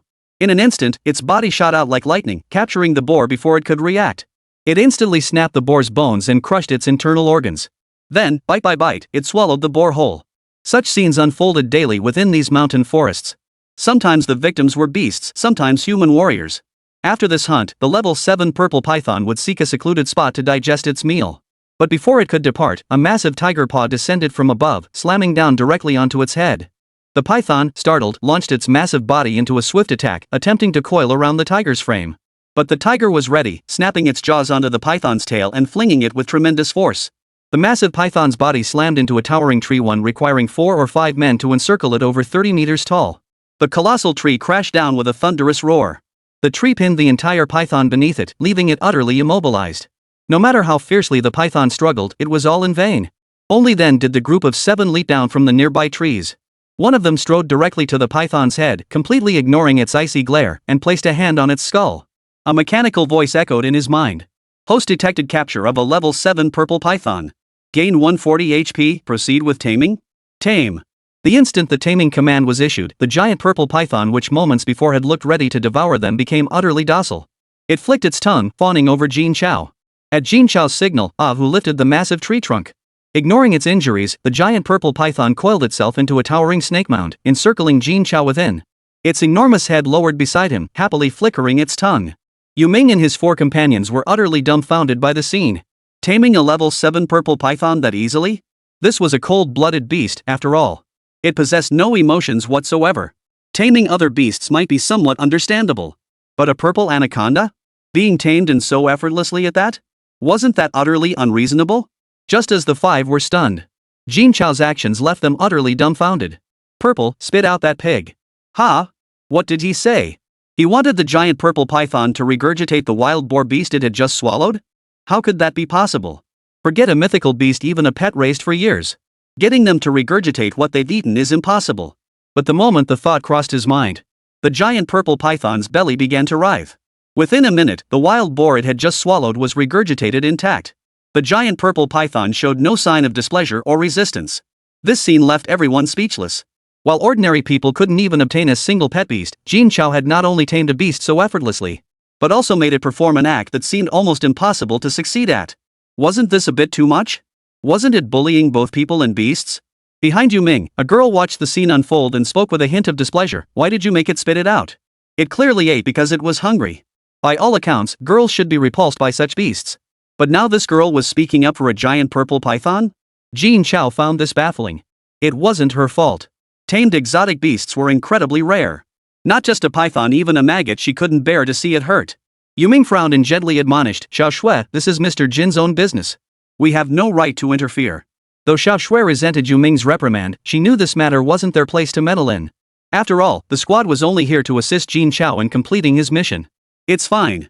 Actually, I made it regurgitate for the sake of later tasks. The purple boa's binding ability is formidable. It can control beasts exceptionally well. But if it eats too much, its movements become sluggish, severely hindering efficiency. Once the mission is over, I'll let it have a proper meal. Upon hearing Jin Chao's explanation, Yu Ming and the others finally understood. It turned out Jin Chao planned to use tamed beasts to capture other beasts. This approach could indeed capture large numbers of beasts. Moreover, as Jin Chao tamed more creatures, capturing others would become increasingly simple. And it wouldn't involve much danger. It was a brilliant idea. It saved time and effort while being safe. After all, these beasts could protect themselves. But one thing remains puzzling. If Jin Chao possesses this capability, what exactly is the purpose of bringing us along? Yu Ming was the first to blurt out, Mr. Jin, what exactly are you bringing us in for? The man with the round face looked equally puzzled. Surely it wasn't just to keep him company. Jin Chao replied, there should be numerous beast carcasses requiring your disposal. I'm not well versed in how to handle such beasts, so... Jin Chao had made himself perfectly clear. He'd summoned them to do the dirty work. Upon hearing this, Yu Ming approached Jin Chao with an extremely peculiar expression. He placed the ring on his left middle finger before Jin Chao and asked, Mr. Jin, do you know what this is? Jin Chao shook his head in confusion. The man with the round face watched the scene unfold, his expression filled with helplessness. It's my fault, all my fault. I should have taught him these basics long ago. Yu Ming continued, this is a spatial ring. It holds 300 square meters of space, more than enough to store the bodies of the beasts. 300 square meters, it could hold hundreds of beast corpses. Jin Chao was treating himself like a warehouse. Jin Chao gave an awkward smile. My apologies, I didn't know such a thing existed. But rest assured, everyone, I won't shortchange you a single cent. Yu Ming and the others didn't say anything. After all, it was all about making money. Why work so hard when it could be easier? Using the same method, Jin Chao captured over a dozen level 7 and 8 beasts. Along the way, he also killed 2 or 3 dozen low-level level 5 beasts. It was a bountiful haul. Jin Chao's level even shot up to 11 within a single day. As night fell, Yu Ming surveyed the 17 diverse beasts encircling the group, and the mountain of beast corpses piled inside his spatial ring. He felt deeply moved. Jin Chao was a true prodigy. He'd never seen anyone else complete a mission with such effortless ease. In just one afternoon, he matched what others took 10 or 20 days to gather. And he did it with such effortless ease, even lighting fires at night in these beast-infested mountains. This is an extremely taboo act. After all, the light would reveal their position and attract attacks from other beasts. But that was for others.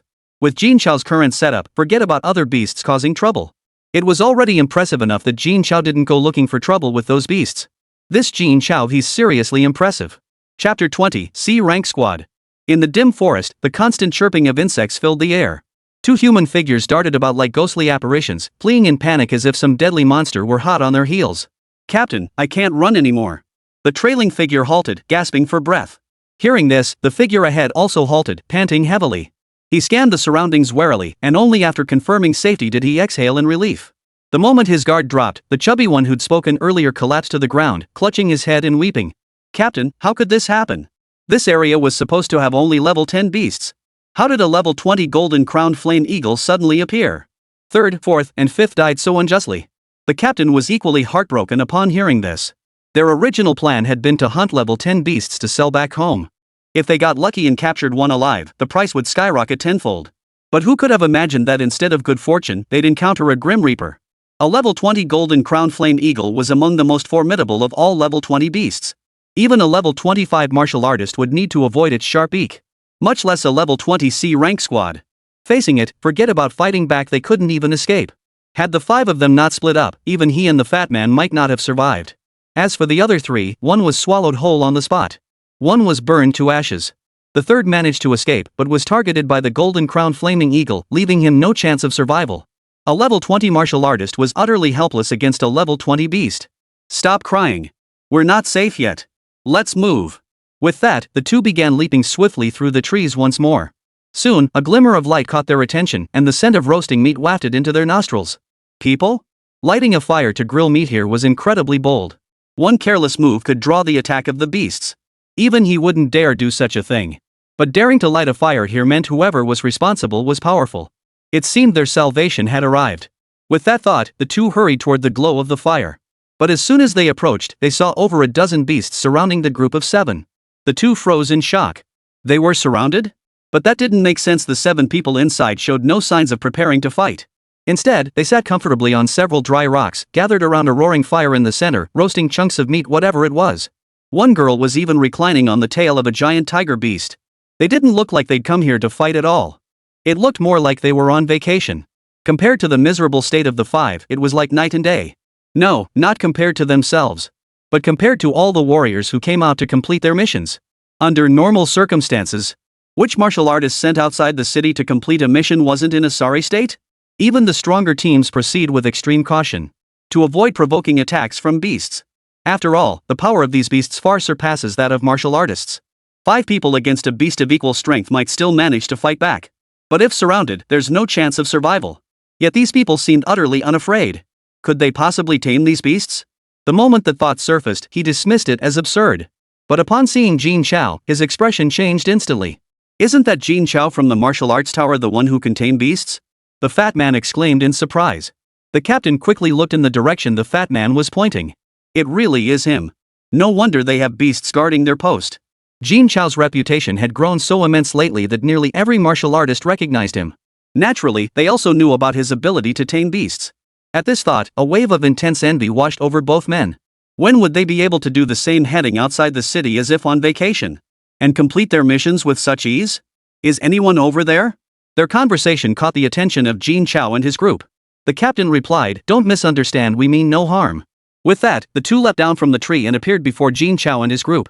Upon seeing the new arrivals, the beasts immediately assumed combat stances. This startled the fat man and his companion. Though they weren't afraid of these beasts, they didn't want to provoke so many at once. Jin Chao quickly interjected, it's okay. No need to be nervous." Hearing Jin Chao's words, the beasts relaxed their guard, though they kept their eyes fixed on the strangers. "You guys don't look too good. Did you run into trouble?"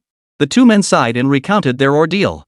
Upon hearing about the level 20 golden crown flaming eagle, Yu Ming and the others were startled. A level 20 beast? That was far beyond what a D-rank team could handle. Jin Chao, however, showed little reaction. "That's pretty rough. Do you need to spend the night here? It's relatively safe." The two chubby guys visibly froze at Jin Chao's invitation. After all, trusting no one in the wilderness was a universal consensus among all martial artists. Especially someone of a higher rank. "Then thank you, Mr. Jin. We'll rest here tonight and head back to the city tomorrow." With that, they sat down not far from Jin Chao. Jin Chao offered them the roasted exotic beast meat he held in his hands. This left the two men momentarily stunned. This was exotic beast meat, after all. He was just giving it to them? After all, exotic beast meat fetched hundreds or even thousands of coins per pound in the city. This piece alone weighed at least a pound. He couldn't even bring himself to eat it normally. Isn't Jin Chao being a bit too generous? Yu Ming felt a twinge of unease about Jin Chao's actions. He couldn't really say anything. Seeing the beast still seemed unsatisfied, he pulled out over a dozen carcasses from his spatial ring and tossed them to the creatures. Witnessing this, Captain Jin Hao and the portly Du Ming exchanged glances, their eyes darkening with hidden intent. A hint of greed began to surface. A glance between them conveyed their shared thoughts. A dozen living beasts, and he was feeding them the flesh of their own kind. The number of beast corpses inside was clearly substantial. Moreover, these 7 individuals were all between levels 10 and 15, no match for him at all. The only one they needed to guard against was Jin Chao. If they could thin out the ranks of these beasts and eliminate them, the corpses would all be theirs for the taking. With this thought, Jin Hao began striking up a conversation with Jin Chao. Mr. Jin, I'd heard rumors that you could tame beasts, but I was skeptical. Never imagined it was actually true. Jin Chao smiled faintly at the compliment. Pure luck, pure luck. Jin Hao continued, with such an ability, Mr. Jin, if you could tame the golden crowned flaming eagle, wouldn't you be able to walk tall here? What mission could you not accomplish? His eyes lit up at Jin Hao's words. The golden crowned flaming eagle's power was indeed extraordinary, capable of routing a C-rank team. If he could truly tame it, wouldn't the speed of capturing beasts rise to a whole new level? And the faster his chi and blood would rise. The thought sent a surge of excitement through Jin Chao's heart. The black and white boundless would certainly not let him off the hook. Without rapidly increasing his strength, he'd have no means to protect himself. Even knowing the golden crowned flaming eagle was formidable, he was prepared to take the risk. Seeming to sense Jin Chao's wavering resolve, Jin Hao continued, if that is your intention, Mr. Jin, we can offer our assistance. Moreover, we have uncovered certain weaknesses of the golden crowned flaming eagle that will undoubtedly aid you. Chapter 21, Taking the Risk. Hearing this, Jin Chao felt even more certain of his decision. Yet he remained somewhat skeptical of their motives. Jin Hao continued, Mr. Jin, you needn't doubt my motives. We don't offer help for nothing. Then tell me your conditions. Seeing Jin Chao take the bait, Jin Hao smiled faintly. We're here on a mission ourselves, we need to hunt down 30 exotic beasts. If Mr. Jin can help us accomplish 30 exotic beasts, this mission was indeed one only C-rank or higher teams would dare to accept. However, Jin Chao could easily accomplish such a task alone. Then it's settled. When do we begin? Jin Hao froze at the response. 30 beasts? He agreed so readily. It seemed they had quite a stockpile of monster carcasses. If only I had that kind of capability. Then he wouldn't be in such a predicament now. But Jin Chao was far too arrogant. A level 20 golden crowned flaming eagle isn't as simple as he imagines. Otherwise, would I have ended up like this? If possible, it's better to act at night. The golden crowned flaming eagle is stronger during the day and much harder to deal with. Hearing this, Jin Chao didn't even pause to think before standing up and declaring, then I'll leave it to you too. Yu Ming's expression darkened upon hearing this. His team simply didn't have the strength to take on a level 20 beast. Just as Yu Ming and the others were grappling with the dilemma, Jin Chao cut in, Captain you and the others stay here with the beasts. Captain Qin and I will handle it. Everyone was startled by this proposal. Was Jin Chao seriously planning to confront the level 20 golden crowned flaming eagle without using any of his own beasts? Was he courting death? Just as Yu Ming opened his mouth to protest, Jin Hao interjected, Mr. Jin, isn't this far too dangerous? Jin Chao replied, Captain Qin, no need to worry. Just tell me its weak point when the time comes. You won't have to lift a finger. Even if I can't defeat it, escaping will be easy enough. Jin Hao heard this and felt contempt. Even if you're incredibly fast, you're only level 11. How could you possibly outrun a level 20 beast? He's courting death. Since Mr. Jin is so confident, I won't argue. Shall we depart now? Let's go. Jin Chao gave the order. Jin Hao and the other leaped onto the treetops first, with Jin Chao following closely behind. Once the trio had disappeared into the distance, Yu Ming asked with a hint of worry, Sis Xiao, do you think Mr. Jin will be okay? A level 11 martial artist taking on a level 20 beast? It sounded downright reckless. The round-faced woman said, don't worry. Even if he can't win, that kid can still run away. Forget about it. Let's sleep. Saying this, she found a fluffy beast and curled up in its embrace. Yu Ming and the others, however, wore worried expressions, convinced Jin Chao was taking far too great a risk. The round-faced woman, however, gazed meaningfully in the direction Jin Chao and his companions had departed. An hour later, Jin Chao and his two companions halted at the edge of a valley. A bright, conspicuous light burned ahead. There lay an enormous eagle, its entire body covered in fiery red feathers, with a golden flame blazing atop its head. Lying within the valley, even its folded wingspan measured 7 or 8 meters. If it spread its wings, it would easily span over 30 meters. This alone revealed the immense size of the golden crown flame eagle. Jin Chao pointed toward the light and said, "Mr. Jin, that's the golden crown flame eagle's nest. Its weakness is the golden flame atop its head." The fat man added, "Brother Jin, you'd best lure it into a ground battle. Up in the sky, it's far more formidable." Jin Chao dismissed the warning with a careless wave. "Thanks for your advice, guys." With that, he sprang forward in a single bound, charging straight toward the golden crowned flaming eagle. Jin Chao and the others watched Jin Chao's retreating figure, their expressions turning cold. "Once you're dead, the remaining beasts and the 6 survivors will be ours." Jin Chao sprinted at breakneck speed, quickly drawing the golden crowned flame eagle's attention. But when it recognized him as an 11th level human martial artist, its eyes flashed with utter contempt. It opened its beak and unleashed a crimson flame, instantly engulfing Jin Chao. Jin Chao vanished without a trace. Jin Chao and the others watched the scene unfold, feeling somewhat surprised. They had expected Jin Chao, after boasting so much, to at least last 2 rounds. Unexpectedly, before even reaching the golden crowned flame eagle, he was incinerated without a trace. With that realization, Jin Chao and his companion prepared to retreat. They couldn't risk drawing the golden crowned flaming eagle's attention. It was best to flee quickly. But before they could turn, a blinding light suddenly flared above the golden crowned flaming eagle's head. The two were stunned. He hadn't died. Moreover, it was an elemental awakener. How had they never heard of this before? Everyone in Wangjiang City was closely following Jin Chao's case. But this particular development had never surfaced. It seemed the martial arts tower had kept him well protected. No wonder he said he could escape even if he couldn't win. The golden crowned flame eagle truly couldn't handle an elemental ability awakener. But I can. Jin Chao transformed into a flash of light, materializing directly atop the golden flame on the golden crowned flame eagle's head. A single punch struck the golden crowned flaming eagle's most vulnerable spot. Yet the golden crowned flame eagle showed not a trace of panic. Instead, it gave him a look of contempt that seemed almost human. In an instant, the golden flames atop its head blazed fiercely.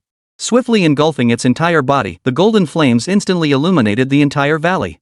As Jin Chao's fist approached, the golden crowned flame eagle spread its massive wings to meet the blow head-on. Jin Chao paid no heed to this strike whatsoever. He simply waited for his body to transform into an elemental form, passing through the eagle's wings to strike the golden flame and deliver a heavy blow. But in the next instant, a tremendous force swept through his entire body. Jin Chao's body was instantly hurled backward, crashing into the valley's stone wall and embedding itself deep within.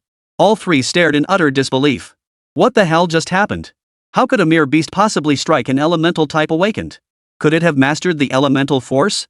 Impossible. Absolutely impossible. Jin Chaoyuan felt it far more acutely than Jin Chao and the others. He had thought he could evade its attack by transforming into an elemental form, yet he was struck squarely? And what struck him was the golden flame covering the entire body of the golden crowned flame eagle. Now his fist bore scorched wounds from the golden flames. Had he not reacted swiftly and withdrawn his fist in time, his hand would have been ruined? The thought sent a chill down Jin Chao's spine. It seemed he couldn't underestimate any enemy, not even the beasts. The golden crowned fire eagle gave Jin Chao no chance to react. It opened its beak once more, spewing flames toward Jin Chao. This time, the flames had transformed from the initial crimson to a golden hue. Jin Chao dared not be careless. He pushed his speed to the absolute limit, racing along the rocky walls of the valley. The golden crowned flame eagle soared skyward, its wings beating fiercely as it locked onto Jin Chao's trail, the golden flames in its beak never ceasing. Wherever it passed, vegetation was incinerated. Even the rock walls melted into molten lava, flowing downward. The entire valley resembled a fiery inferno. Within less than a minute, Jin Chao had nowhere left to land. The golden crowned flame eagle hovered mid-air, its wings flapping steadily, its gaze filled with utter contempt. Jin Chao and his companion, concealed in the shadows, watched the scene unfold in stunned silence. This, they realized, was the true might of the golden crowned flame eagle. When it had confronted them earlier that day, it hadn't even used half its power. Even its ordinary attacks had already routed the 5 of them, leaving them utterly powerless to resist. Had it unleashed such power during the day, they likely wouldn't have lasted even a second. And yet Jin Chao had managed to stand his ground against it for nearly a full minute. Though Jin Chao was utterly defenseless, he had at least managed to hold out this long against the golden crowned flaming eagle. Was he still an 11th level martial artist? Such prowess was beyond even the 5 of them. Chapter 22: Critical Wounds. Jin Chao was now cornered. He could only find refuge on a larger rock, surrounded by molten lava. His body bore multiple burns from the flames. It was only a matter of time before the rock beneath him melted away. Then, he would truly be trapped. He had to end the fight quickly. Just as Jin Chao pondered his next move, the golden crowned flame eagle dove straight down. Its massive talons reached out to seize Jin Chao. Jin Chao flickered aside, transforming into a streak of light as he shot skyward. The massive rock shattered like tofu beneath the golden crowned flame eagle's claws. The last foothold vanished. Witnessing this, Jin Chao's expression instantly turned grim. Barely a minute into the fight, he was already cornered. This golden crown flame eagle was far too powerful. The contempt in the golden crown flame eagle's eyes deepened, yet it showed no sign of complacency. It charged directly at Jin Chao, who was still suspended midair. It aimed to strike him down while he was unable to control his body. Witnessing this, a resolute glint flashed in Jin Chao's eyes. He hoped the light fragment could eliminate it.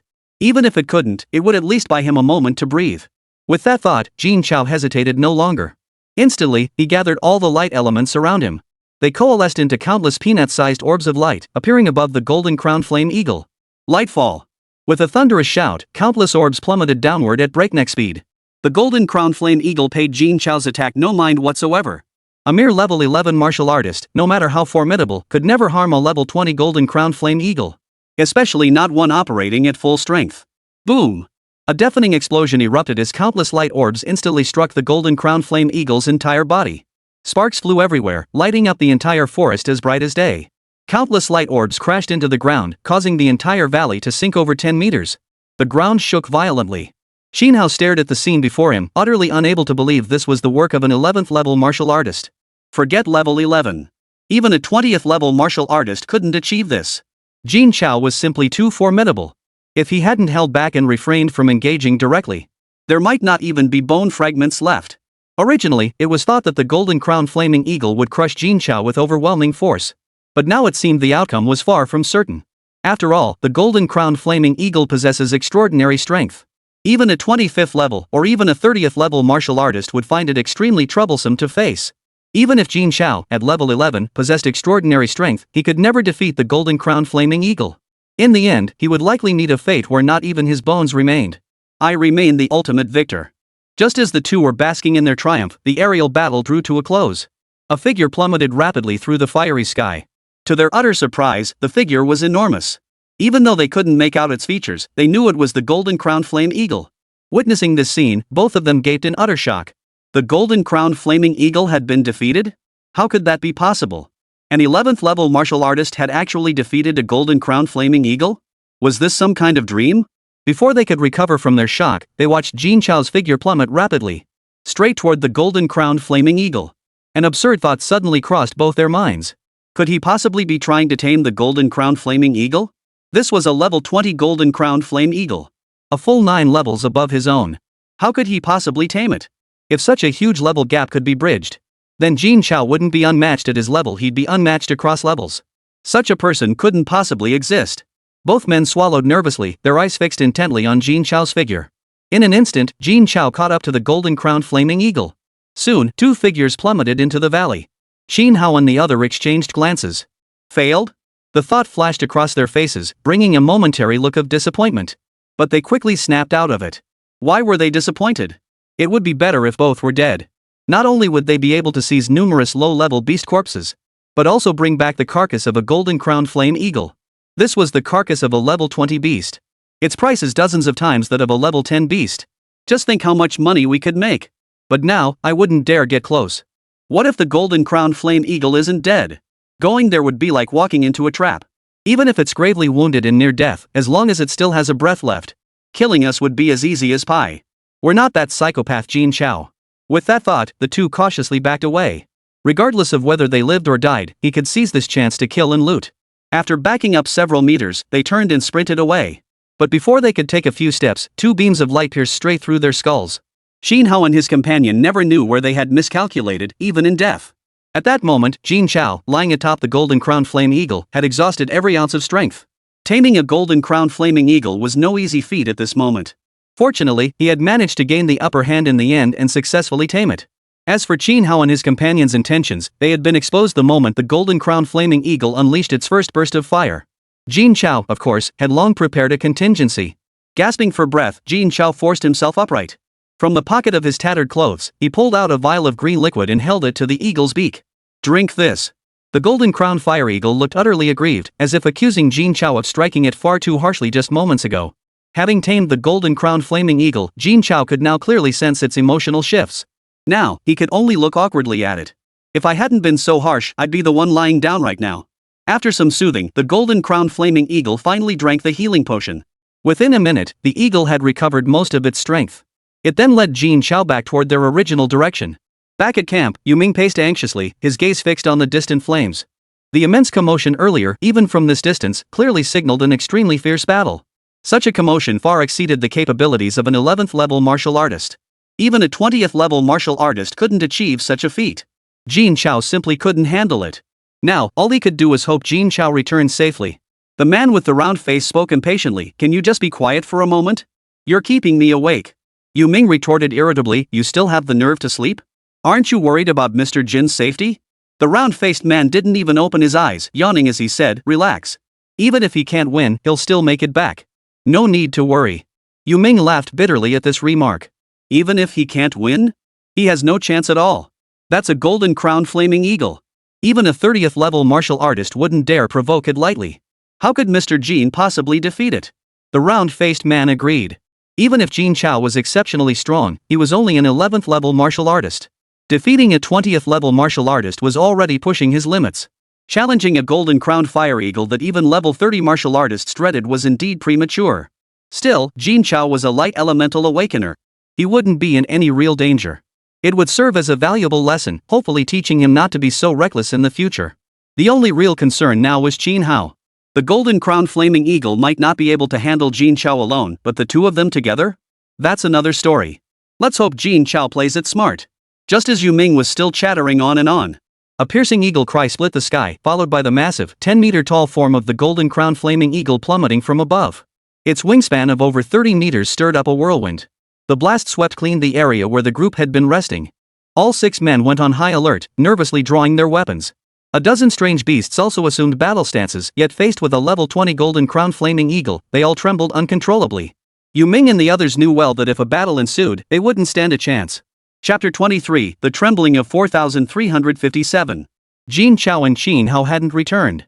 The golden crowned flaming eagle attacked instead. Had they both been killed? It wasn't that Yu Ming was pessimistic, but he simply couldn't fathom any possibility of Jin Chao defeating the golden crowned flaming eagle. Even Big Round Face, who knew Jin Chao best, wore a grim expression. Could Jin Chao really be dead? If old Zhao found out about this, wouldn't he skin me alive? What on earth were they to do? Just as panic gripped the group, Jin Chao's weak voice echoed from atop the golden crowned flaming eagle. "Sister Zhao, do you have any healing potions left? I can't move now." Hearing Jin Chao's voice, everyone froze. Jin Chao was still alive. And he was on the back of the golden crowned flaming eagle. It had brought him back. This meant Jin Chao had defeated the golden crowned fire eagle and even tamed it. Is this real? That's impossible. How could a level 11 martial artist possibly defeat a golden crowned flaming eagle? The 5 of them were utterly stunned, their shock lingering for a long time. No wonder Jin Chao showed no fear upon hearing about the level 20 golden crowned flaming eagle. He even seemed excited. No wonder Sister Zhao didn't stop him, saying Jin Chao would be fine. No wonder Jin Chao claimed that even if he couldn't defeat it, he could still escape. This wasn't just escaping, it was outright taming. Was Jin Chao really that powerful? From start to finish, only I was kept in the dark. No wonder he dared to light a fire and grill meat late at night without a shred of fear. There was nothing to fear at all. The round-faced man was also astonished. It seems I underestimated Jin Chao after all. Not only did he not lose, but he tamed the golden crown fire eagle. The fact that he could tame it meant Jin Chao possessed the strength to kill it. He even took care of Jin Hao and his companion. Jin Chao's strength was truly terrifying. At level 11, possessing the strength to kill 30 martial artists, how was that any different from being a freak? While everyone stood frozen in shock, the golden crowned flaming eagle crouched low, lying flat on the ground, exposing the pitifully battered Jin Chao before the crowd. Seeing Jin Chao's current state, everyone couldn't help but gasp in horror. Jin Chao's clothes were nearly completely scorched away, his body covered in searing burns. He looked utterly pitiful, barely recognizable as human. If given the choice, Yu Ming would rather be a pet beast for a golden crowned flaming eagle than endure injuries like Jin Chao's. Seeing the round-faced man still motionless, Jin Chao called out again, "Sister Zhao?" The round-faced woman finally snapped out of her daze, rushing to Jin Chao's side. She pulled out 2 level 1 recovery potions, one for Jin Chao to drink. The other she applied to his body. As the green liquid touched his skin, the wounds visibly closed, even the scars vanishing completely. Within a minute, Jin Chao regained enough strength to stand and walk. Only then did the round-faced man help Jin Chao down to the ground. The others crowded around, eager to ask about the battle. But Jin Chao waved them off. After what happened with Jin Hao, Jin Chao kept his guard up around everyone. There was no way he'd let them know he was a light elemental awakened. It was always wise to keep a trump card up one's sleeve. I know you're all worried about me, but I'm truly exhausted today. Please rest now. Jin Chao said weakly. Having just endured a fierce battle, Jin Chao genuinely needed rest. Everyone reluctantly gave up and went back to rest. Ah Hu lay sprawled on the ground, encircling Jin Chao in the center. He licked Jin Chao's face with obvious tenderness. Jin Chao reassured him, it's okay now. Let's sleep. The night passed without incident. As soon as dawn broke, everyone rose. With the addition of the golden crown flame eagle, the 7 of them possessed the strength to sweep through the entire 4357. Just as Jin Chao was about to send all the beasts out to hunt while Yu Ming and the others waited behind. Yu Ming stepped forward and said, Mr. Jin, we discussed it last night. Just coasting along like this isn't sustainable. We should go out separately to hunt some beasts and train ourselves. Otherwise, we'll truly become dead weight. Jin Chao's excellence had deeply shaken the other 5. They had initially felt fortunate to be able to follow Jin Chao on missions. But after witnessing Jin Chao tame the golden crown flaming eagle with his own eyes, their mindset shifted considerably. They were all martial artists, and some even held higher ranks than Jin Chao. Yet they couldn't contribute anything at all. They knew they had to strengthen themselves. Even if he knew he couldn't catch up to Jin Chao, he couldn't keep coasting through life like this.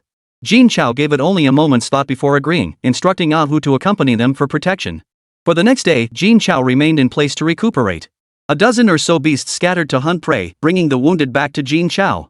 Jin Chao would then tame them, while Big Round Face tended to their wounds. Afterward, they were sent out again to hunt beasts.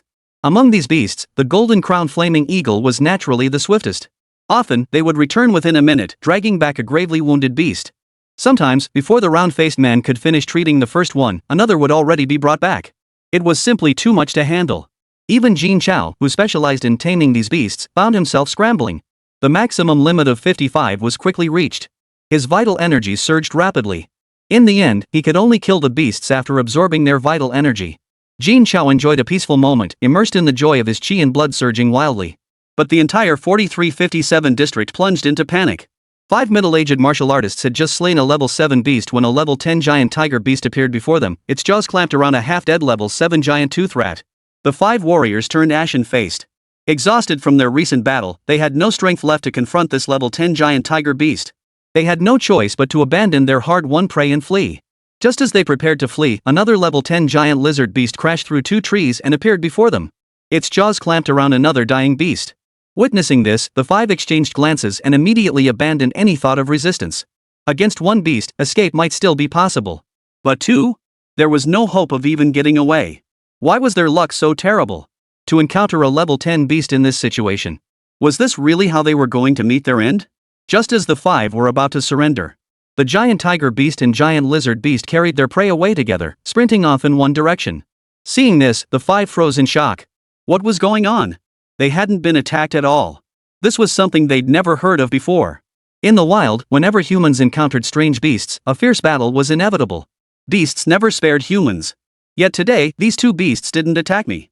Instead, they carried their prey and ran off in the same direction. It was as if someone were directing them. The thought barely formed before the 5 of them shared a wry smile. How could that be possible? Who could possibly command beasts?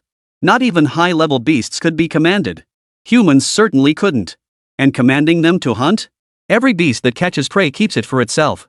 They never share with others, let alone offer it to another creature. Humans certainly couldn't.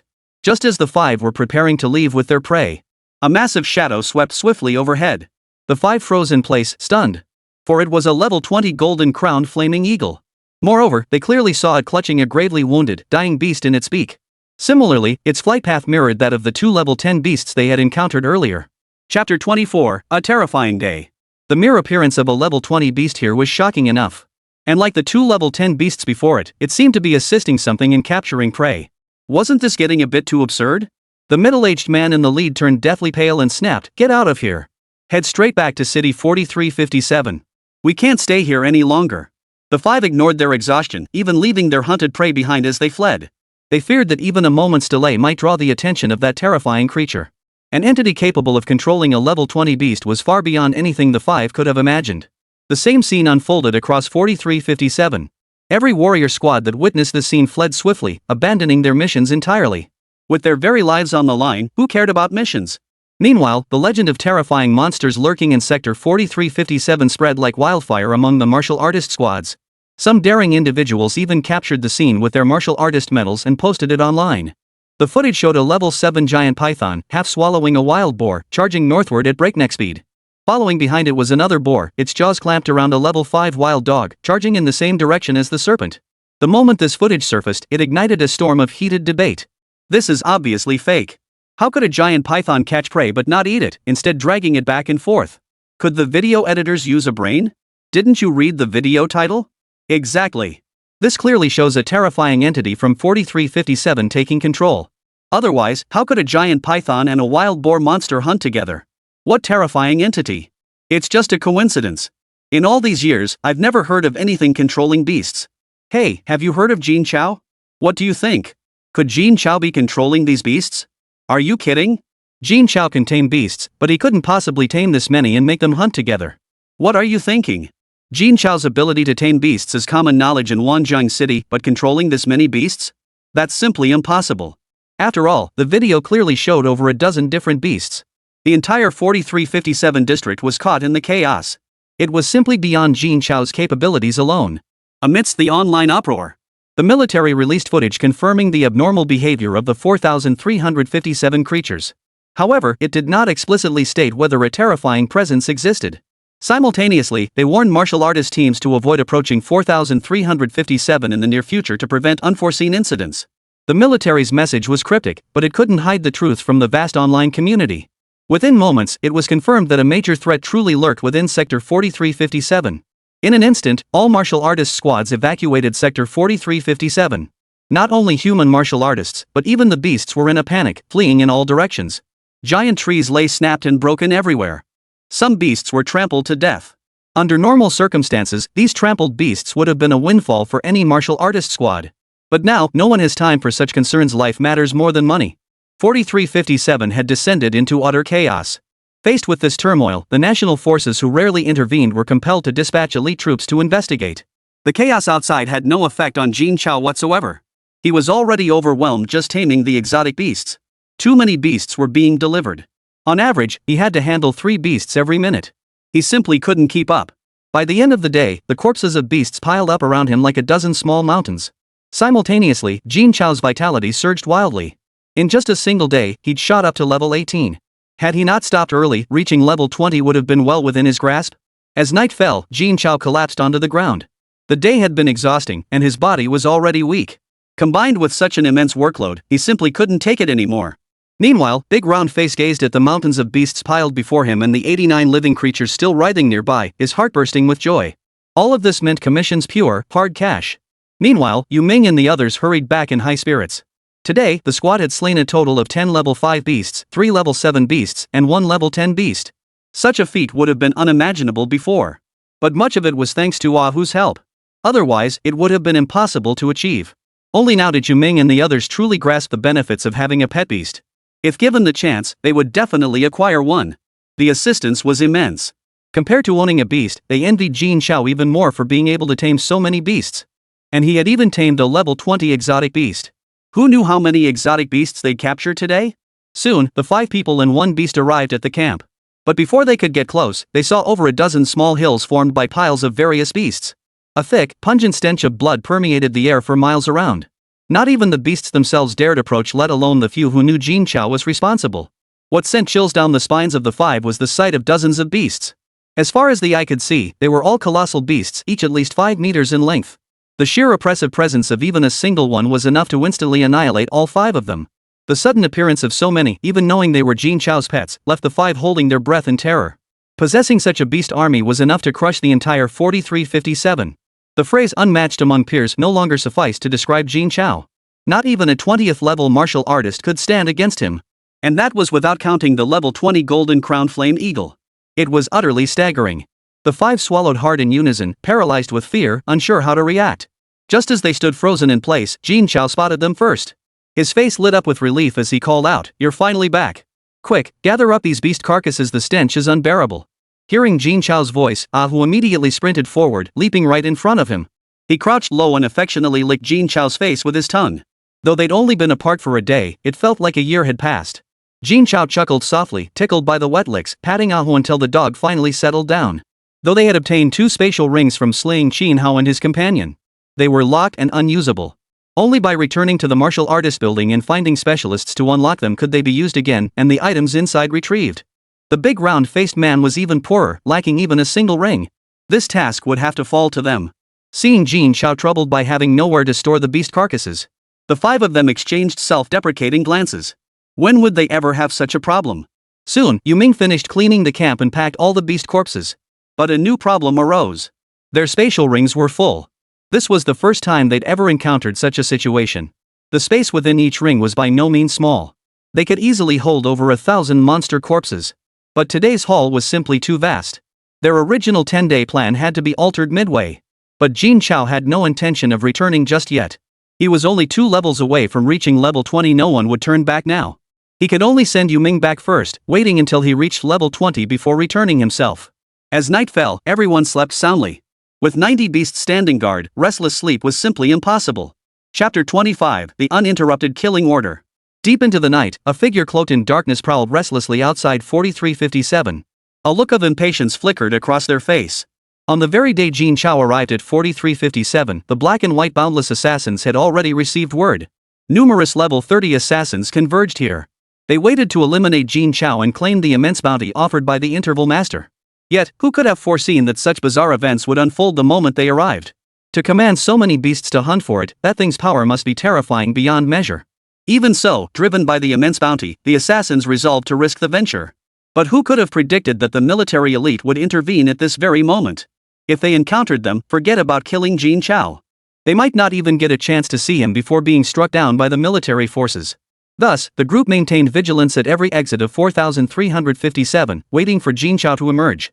With such a terrifying presence lurking, no D-rank squad would dare remain in 4357. Yet after waiting an entire day, all the martial artist squads that had entered had already withdrawn. Only Jin Chao's team remained unseen. Had they perished? If so, wouldn't the reward be lost? No. The reward from the Interval Master must be secured. This was crucial to his own advancement to level 35, the key to climbing further from his current 95th rank on the Wuji Assassin rankings. Such a golden opportunity couldn't be squandered. If Jin Chao and his men still hadn't emerged by dawn, I'll risk being caught by the army's elite forces and go in anyway. I'll see them alive or dead, nothing less will satisfy me. Many assassins shared this resolve. Leveling up as a martial artist was simply too costly. There are only 3 paths to enhance one's chi and blood: consuming exotic beast meat, taking chi blood pills, or endless training. The first 2 methods boost vitality quickly but are prohibitively expensive. Endless combat training, while economical, it's far too slow. Even if one trained for a lifetime, it's uncertain whether they could reach level 30. These assassins reached level 30 by nearly depleting their fortunes, only to hit a plateau at that tier. Now the guild leader has issued a bounty: slay Jin Chao and claim 3 billion credits. That fortune is enough to reach level 35 or live comfortably for the rest of one's life. Therefore, even if it means risking their lives, they must kill Jin Chao. Wait one more night. If there's no word by dawn, enter 4357. On the military front, 20 level 30 elite warriors infiltrated covertly. They conducted an almost exhaustive search. With this team's strength, they could have run rampant in 4357. But due to the level 20 Golden Crown Flame Eagle and that terrifying entity capable of commanding hordes of beasts, they had no choice but to proceed with extreme caution. Their progress was painfully slow. An entire night passed without any progress. The only clues were the bloodstains of beasts scattered everywhere in signs of battle. The deeper they ventured into the heart of the region, the more unsettling it became. What stunned them most was the valley that had been melted away. Even the most battle-hardened among them stood frozen, mouths agape, at the sight of the utterly transformed terrain. Such terrifying destructive power could only be wielded by a creature of at least level 30, perhaps even level 40. Could there truly be such a powerful beast in 4357? Or had that terrifying entity grown this powerful already? The squad leader immediately initiated a video call to headquarters. Commander, critical intelligence. He pointed the camera at the molten lava still flowing and melting. On the other end, the commander, a white-haired, square-jawed elder, saw the scene and his expression darkened instantly. After a long silence, the commander spoke wearily: cease the search. Evacuate all personnel from 4357. This mission is beyond your capabilities. Yes, sir. The squad leader acknowledged the order, then spoke into the radio: task force, all units withdraw from 4357. All units withdraw from 4357. 20 level 30 martial artists had arrived with fierce momentum, yet now they were retreating in disgrace without even seeing their target. The stark contrast was unbearable for most. Only those who had glimpsed the valley understood that retreat was the wisest choice. They simply lacked the strength to confront such an entity. This operation had drawn intense scrutiny from all of Wangjun City. Returning now would inevitably spark endless speculation. As for the footage obtained by the military, it was immediately released online. Seeing the horrific scene, everyone was stunned. Their apprehension toward that terrifying entity only deepened. Some even dubbed it the terrifying abyss. Meanwhile, Jin Chao and the golden-crowned flaming eagle, the very ones who had sparked all this, lay sound asleep on the ground, utterly unaware. They didn't even realize just how formidable this golden-crowned flame eagle truly was. Even the most powerful ordinary golden-crowned flame eagles could only manifest strength equivalent to around level 30 at best. They could not surpass this limit. Nor could they summon golden flames for attack. Much less could it envelop its entire body in golden flames, let alone attack elementalized psychic awakened individuals. This current situation is akin to a human martial artist comprehending gale energy, extremely rare. Yet equally formidable, hence its ability to manifest power far surpassing that of a 30th level martial artist. As dawn broke, Jin Chao and his group headed toward the nearest exit from Luangjiang City. Originally, with 50 beasts escorting them, Yu Ming and his 4 companions faced no danger. Yet Jin Chao remained uneasy, escorting them all the way to the exit. "Captain Yu, this is where we part ways. Exercise caution on the road ahead." Hearing Jin Chao's words, Yu Ming smiled wryly. With a group like this, encountering beasts was practically impossible. Even if they did, they wouldn't be afraid at all. Jin Chao was being overly cautious. "We'll return as soon as possible." With that, he led his 50 diverse beasts in a mighty procession toward Wangjun City. Watching them gradually disappear into the distance, Jin Chao prepared to continue hunting beasts to break through to level 20. He patted Ahu beneath him, intending to return to 4357. But the moment his guard slipped, a whistling sound tore through the air from the shadows of the forest. A cold glinting throwing knife shot toward Jin Chao's forehead at breakneck speed. Sensing the danger, Jin Chao instantly transformed his body into an elemental form. His body scattered into countless points of light, swiftly departing from his original position and converging on a flat area 100 meters away, coalescing back into Jin Chao's form. The dagger pierced straight through the spot Jin Chao had just occupied, embedding itself in the belly of a level 10 wild boar beast. The boar didn't even have time to let out a scream before its body dissolved into a pool of blood, dead instantly. Seeing this, Jin Chao's expression darkened further. All the beasts instantly grew alert, their hostile gazes darting toward the direction the dagger had flown. But all they could see was a dark shadow flash by, vanishing instantly into the darkness. The round-faced man let out a strange cry, "Someone's killing people." "Wait, no killing pigs." Then he frantically bolted off to one side, fleeing the battlefield. Simultaneously, daggers flew from all directions, targeting Jin Chao's vital points. Their sheer number completely blanketed the 100-meter radius around Jin Chao. To launch so many throwing knives in such a short time, covering such a vast area, revealed just how fast the opponent was moving. The golden-crowned eagle witnessed this scene, its eyes flashed with anger in a strikingly human-like manner. With a powerful flap of its wings, it soared into the air, opening its beak to spew a torrent of golden flames, intent on incinerating every dart in its path. Chapter 26, Peril. Jin Chao had absolute confidence in the golden flame of the golden-crowned flaming eagle. Not just mere throwing knives, even the hardest diamond would melt in its flames. Therefore, Jin Chao kept his eyes fixed on the shadows, searching for the enemy's silhouette. But it was all in vain. Just then, countless flying knives pierced through the golden flames barrier, hurtling toward Jin Chao unimpeded. Seeing this, Jin Chao froze in utter astonishment. Still, no matter how many there were, they couldn't possibly hit him. After all, he was an awakened elementalist, how could weapons possibly strike him? Without hesitation, Jin Chao transformed into an elemental form, scattering into countless specks of light to evade the assault. Yet the unexpected occurred. His body, now reduced to points of light, was struck directly by the flying dagger. A splash of crimson blood erupted, and a searing pain instantly engulfed his entire body. Jin Chao was utterly horrified.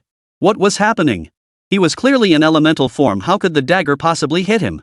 Moreover, these throwing knives were highly poisonous. A level 10 wild boar struck by one instantly dissolved into a pool of blood. How could his body withstand such toxicity? And now, the sky was filled with these daggers. Escape was impossible, there was no time. What should he do? Was he really going to die here? I was far too careless. After surviving Zhou Xing's assassination attempt, I should have known that many can counter elemental awakened individuals. I shouldn't have relied too heavily on elemental transformation. I never imagined I'd fall precisely because of this. The black and white assassin lurking in the shadows couldn't help but let a cold, contemptuous sneer curl his lips at the sight.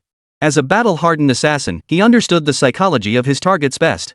Especially someone like Jin Chao, a young prodigy who had achieved success early in life. He believed elemental transformation could evade all physical attacks. But they didn't know that in this world, there existed not only chi energy capable of countering them, but also Tai stone that could ignore their elemental transformation. By incorporating a trace of Tai stone powder during weapon crafting, This ordinary throwing knife could strike an elemental transformed ability awakener. And what's more, his throwing knives were coated in deadly poison. A single strike would turn not just a human martial artist, but even a giant elephant over 10 meters tall into a pool of blood. This time, he was as good as dead. The excruciating pain of his flesh melting on his back left Jin Chao no room for hesitation. He instantly materialized the Tang Hung blade, slicing through the lacerated flesh on his back skin and all cleaving it clean off. Ah! A piercing scream echoed through the mountains and forests. Where his back had once been smooth, a gaping hollow now gaped. The wound gaped hideously, blood trickling steadily from the open flesh. But the crisis was far from over. Facing a hail of flying knives, there was no chance to escape. What should he do? Just as Jin Chao was at a loss, a massive figure appeared overhead. It shielded him firmly beneath its body, blocking every single dagger. That figure then collapsed directly before Jin Chao. Witnessing this, Jin Chao's eyes instantly filled with tears. He cried out in grief, "Ahu!" He then rushed toward Ahu. But the potent toxin gave Jin Chao no chance to reach him. Ahu's massive body dissolved into a pool of blood in an instant. He couldn't even say a final goodbye. Ahu was the first beast to follow him, aside from Xiaohua. Unlike those captured beasts meant for sale, he had long considered it his partner. Never did he expect that his own carelessness would lead to Ahu's death. It was all his fault.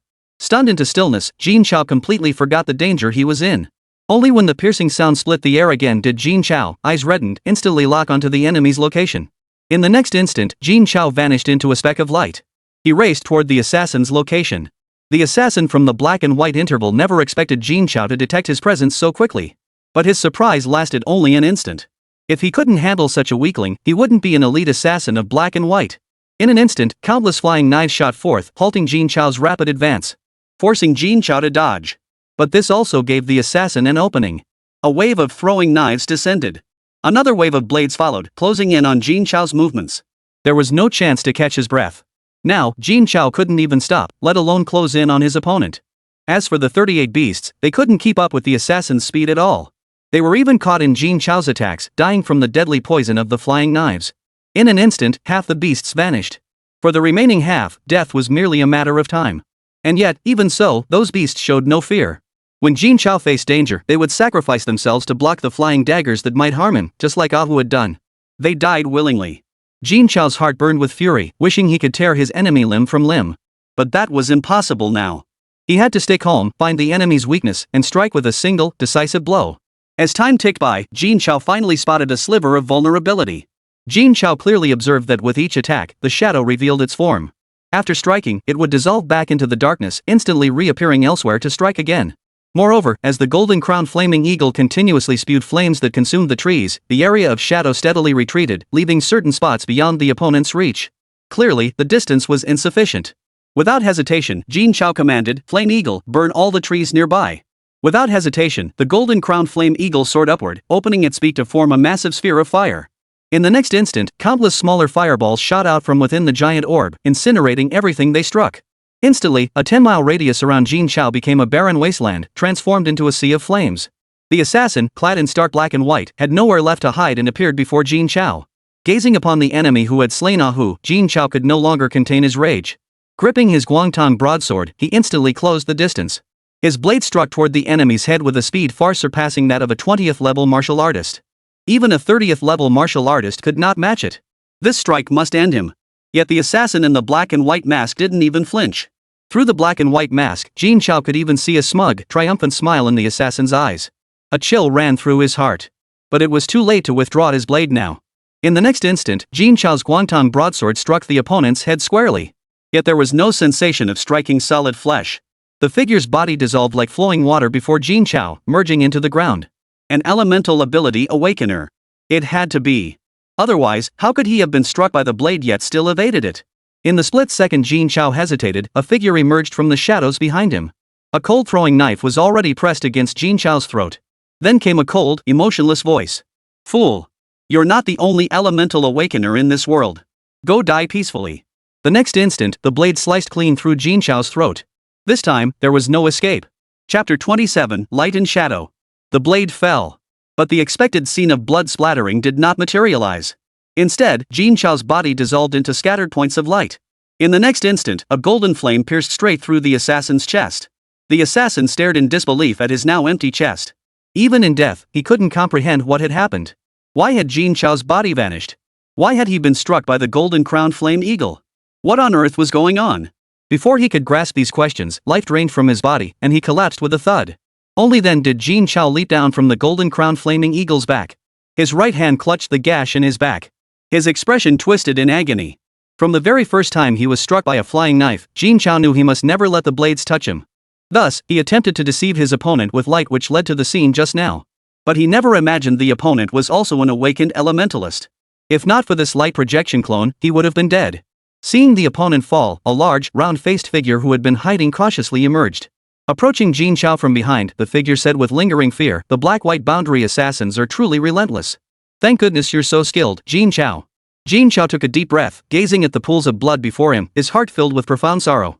Though he had only tamed these beasts for a single day, they had risked their lives to protect him. What difference was there between them and his own family? And he, being too weak, had been utterly unable to protect them. With this realization, Jin Chao took another deep breath. Strength. He must increase his strength as quickly as possible. Otherwise, next time, he would still be unable to protect the people and beasts around him. He might even lose his own life. His murderous intent toward the black-white boundless realm surged to its peak. One day, he would destroy black and white boundless. At the same time, he must quickly master methods to counter elemental awakened beings. Otherwise, he'd only be left to take the beating. With that thought, Jin Chao stepped directly before the golden-crowned flame eagle. He reached out to touch its golden flames. Closing his eyes, he quietly absorbed its essence. Though he didn't know why, the golden-crowned flame eagle could use its golden flames to attack elemental ability awakened individuals. But as long as one could master the same method, even without commanding Gongqi, they could still contend with elemental awakened beings. The golden-crowned flame eagle shared Jin Chao's intent, though unable to express it.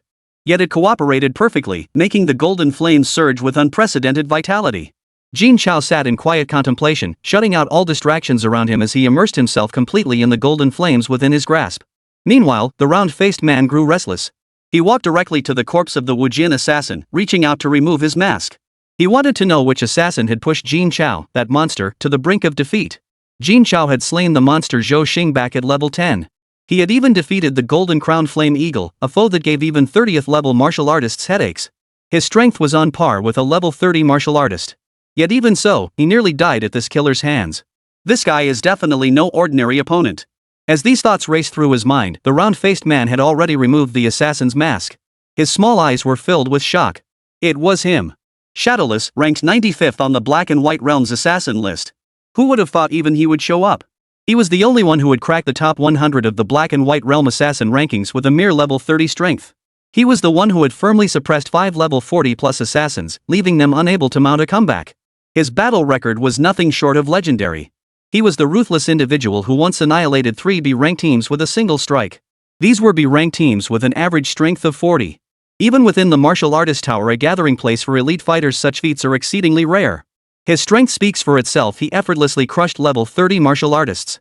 And he wiped out 3 such teams. 15 people in total. Such a feat immediately caught the attention of the military at the time. A month-long, thorough search failed to locate him. Because of him, every assassin stayed hidden for that entire month. No wonder he could push Jin Chao, that monster, to such extremes. It seems Zhou Yu is truly desperate this time. The question was whether Zhou Yu would go even madder upon learning of this man's death. The moment Wu Ying died, the assassins who had come with him received the news, and everyone was utterly shocked. This was Shadowless, after all. A legendary assassin who could effortlessly take down 40th level martial artists, and he died at the hands of Jin Chao, a mere 10th level martial artist? How could this be possible? Worse still, some assassins immediately withdrew from the mission and fled back to Wangzhong City. The remaining assassins dared not attempt to assassinate Jin Chao alone. Instead, they chose to band together. Though assassination missions had never been completed in groups before. After all, the constant worries of whether allies would stab them in the back during the mission or if the bounty split would satisfy them were major headaches. But to avoid being killed before completing the mission, these assassins had no choice but to cooperate with others. And they formed groups of at least 10. Otherwise, they had no confidence they could take down Jin Chao. A 10-person team? Such a formation was rare not only in the assassin world but even within the martial arts tower. If the assassins of Black and White Interval got wind of this, who knows how they'd mock them. This alone showed the immense pressure Jin Chao had placed upon these assassins. For a moment, every assassin sent to kill Jin Chao became hyper-vigilant. They feared encountering Jin Chao yet desperately hoped to face him, a profoundly contradictory state. All of this, however, remained unknown to Jin Chao. At this moment, Jin Chao was completely immersed in the golden flames. From within the golden flames, he sensed a primal force belonging to the golden-crowned flame eagle. It was the very essence of its life. It was the origin of all its offensive abilities. It was precisely this primal force that enabled it to attack elemental ability awakened beings. It could strike directly at the source of all things, making its attacks more direct and effective. Even its power is multiplied several times over. But this is the golden-crowned flame eagle's primal power. What, then, was his own primordial power? Jin Chao racked his brain but found no answer. He withdrew all his attention from the golden flames. He turned his focus inward, carefully sensing every aspect of his being. Soon, he heard the steady flow of blood coursing through his veins. Like a trickling spring, though faint, it flowed unceasingly, brimming with power. Jin Chao suddenly understood. That's it, his innate power was blood, or rather, vital energy. Humans needed blood to sustain life, and martial artists required chi blood to enhance their strength. What else could the fundamental power of humanity be, if not blood? With this realization, Jin Chao began attempting to control his own chi blood. But blood was the very foundation of human life. If it left his veins, he would die. How could he possibly fight? This thought filled Jin Chao with profound distress.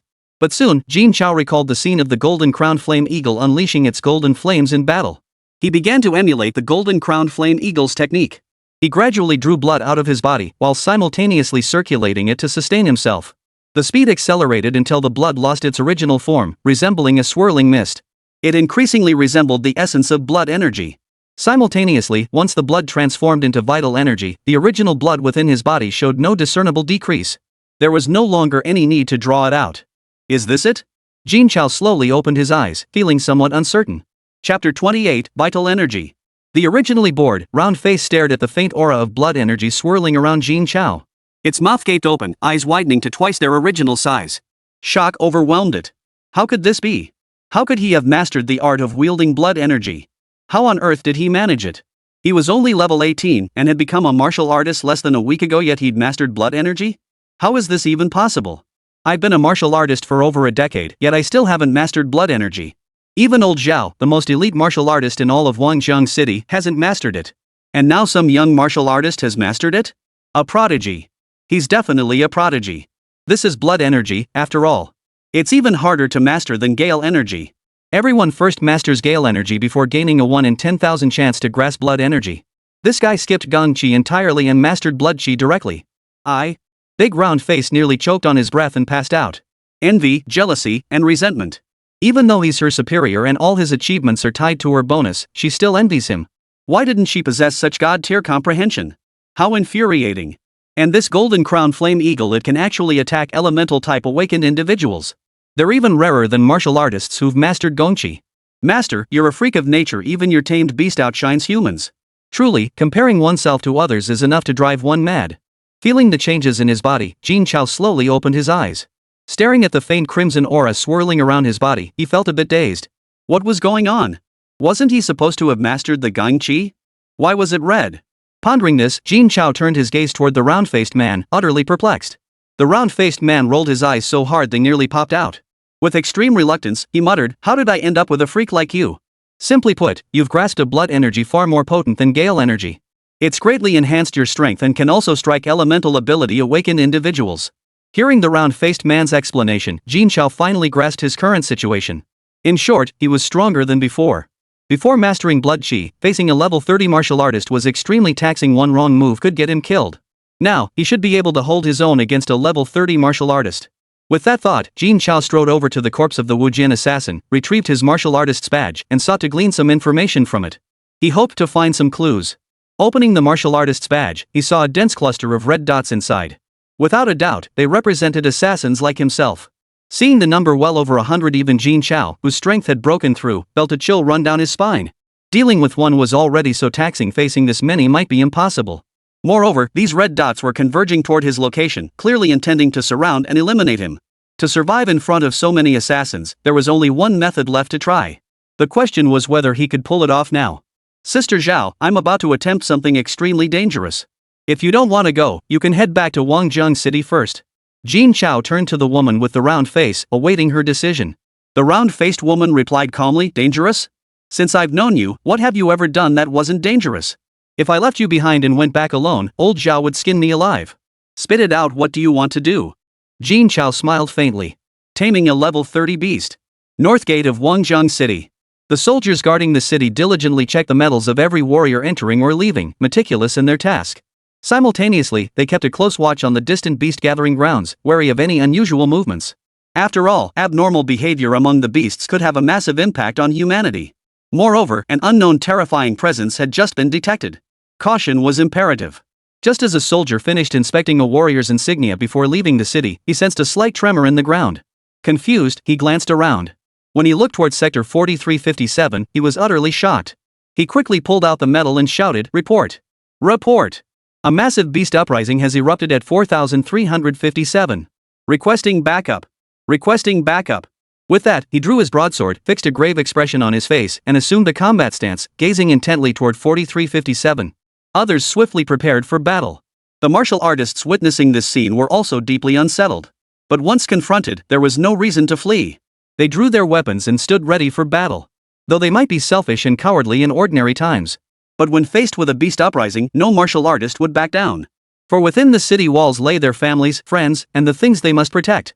These creatures must not be allowed to breach the city gates. The crowd stared at the swarming beasts, their hearts pounding with tension. This was their first time facing such a situation. Moreover, the beasts were overwhelmingly numerous, far too many for their current numbers to handle. As the swirling dust grew closer, just as the group prepared to strike, 5 figures appeared in their line of sight. Some were mounted on the beasts. Had they brought them here? What was their purpose? To avoid friendly fire, the soldiers signaled the martial artists present to hold their fire. Soon, the 5 figures led a herd of beasts to the city gates, completely surrounding the area.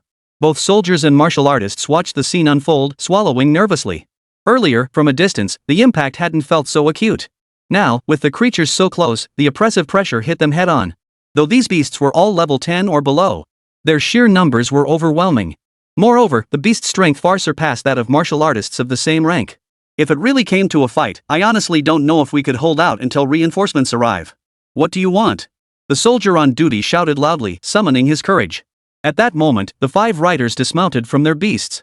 They scrambled toward the city gate in a panic. As they ran, they called out, "Soldiers, we're the martial arts squad from the martial arts tower in Wangjiang City. These are the beasts we captured. No need to worry." Hearing this, everyone froze in surprise. What? What did he say? These were beasts they had captured? He must have been kicked in the head by a donkey. How could that be possible? How could beasts be so obedient? And so many of them at that. When capturing beasts, doesn't everyone confine them in special cages and bring them back to Wangjiang City? No beast would ever willingly submit to capture. It's even more unthinkable for them to obediently follow back to Wangjiang City to be locked up. The lead soldier frowned, glancing at Yu Ming's sheepish grin with skepticism. "Please present your martial artist's medal for verification." Yu Ming obediently handed over his martial artist's badge. The lead soldier took it and compared it with his own martial artist's medal. All of Yu Ming's information appeared on his martial artist's badge. It clearly displayed Yu Ming's combat strength, his team status. It also recorded his recent entries and exits from the city, along with his mission assignments. The most recent entry was from the day before yesterday, August 9th, when he left the city. He had left with Jin Chao from the martial artist building to complete a mission to capture a strange beast. Chapter 29, Treatment he'd never experienced before. The gate guard eyed Yu Ming suspiciously, then glanced at the group of exotic beasts behind him. He asked doubtfully, "So it really was a martial arts tower mission from the day before yesterday? And who exactly is this Mr. Jin Chao who completed the mission with you?" Hearing the soldier's words, everyone present's eyes widened in shock. The mere confirmation that it was a martial arts tower mission was shocking enough. But a mission from just 2 days ago? This was ridiculous. Forget a lowly D-rank team. Even C-rank or B-rank teams couldn't possibly complete such a mission. And they captured 50 in just 2 days. To everyone, this seemed utterly impossible. And that Jin Chao guy, why does that name sound so familiar? Yu Ming gave a sheepish smile. Mr. Jin Chao is still at 4357 and hasn't returned yet. We'll head back to deliver him first, then come back out. The soldier nodded upon hearing this, but before he could speak, a martial artist nearby asked excitedly, "The Mr. Jin Chao you mentioned, is he the one from the martial arts tower who contained beasts?" The soldier froze upon hearing this. What? Taming beasts? Is that even possible? How come I never heard about this? But the martial artists nearby perked up at the mention. No wonder the name Jin Chao sounded so familiar. Yu Ming grinned and said, "It is indeed that Mr. Jin Chao." Hearing the confirmation, the martial artists all looked enlightened. Besides Jin Chao, who else could possibly have the skill to capture so many exotic beasts? Even knowing it was Jin Chao who had tamed them, they still couldn't help but marvel inwardly. A level 11 martial artist taming 50 exotic beasts? Such prowess was utterly staggering across the entire city of Wanzhong. He was unmatched among his peers. No, he was unmatched even against opponents of higher ranks. How wonderful it would be if I possessed such power. 50 living exotic beasts handing them in for a quest would fetch at least tens of millions. Earning tens of millions in just 2 days? That's something most people wouldn't even dare to dream of. I couldn't help but feel intensely envious. The city guards knew this was a martial arts tower mission. They still cautioned, even though it's a martial arts tower mission, bringing 50 exotic beasts into the city like this is far too dangerous. Hearing this, Yu Ming grew anxious. So they couldn't even enter the city? They came in just fine, so why can't they go back? What should we do? The soldier frowned, pondering briefly before replying, unless we get a martial artist tower team with members above level 40 to escort them in. Having a D-rank team escort 50 beasts into the city was simply too dangerous. Only martial artists above level 40 could guarantee safety in this situation. But 40th level martial artists aren't just anyone's to command. Especially for a task like this. That would require immense favor. Yu Ming felt torn, yet this was the only viable option. I'll contact the martial arts building. Saying this, he took out his martial artist badge and dialed the martial artist tower's number. A sweet young woman's voice came through the badge. Hello, this is the martial arts tower. How may I assist you? Hello, this is Yu Ming, leader of the Get Rich Quick Squad.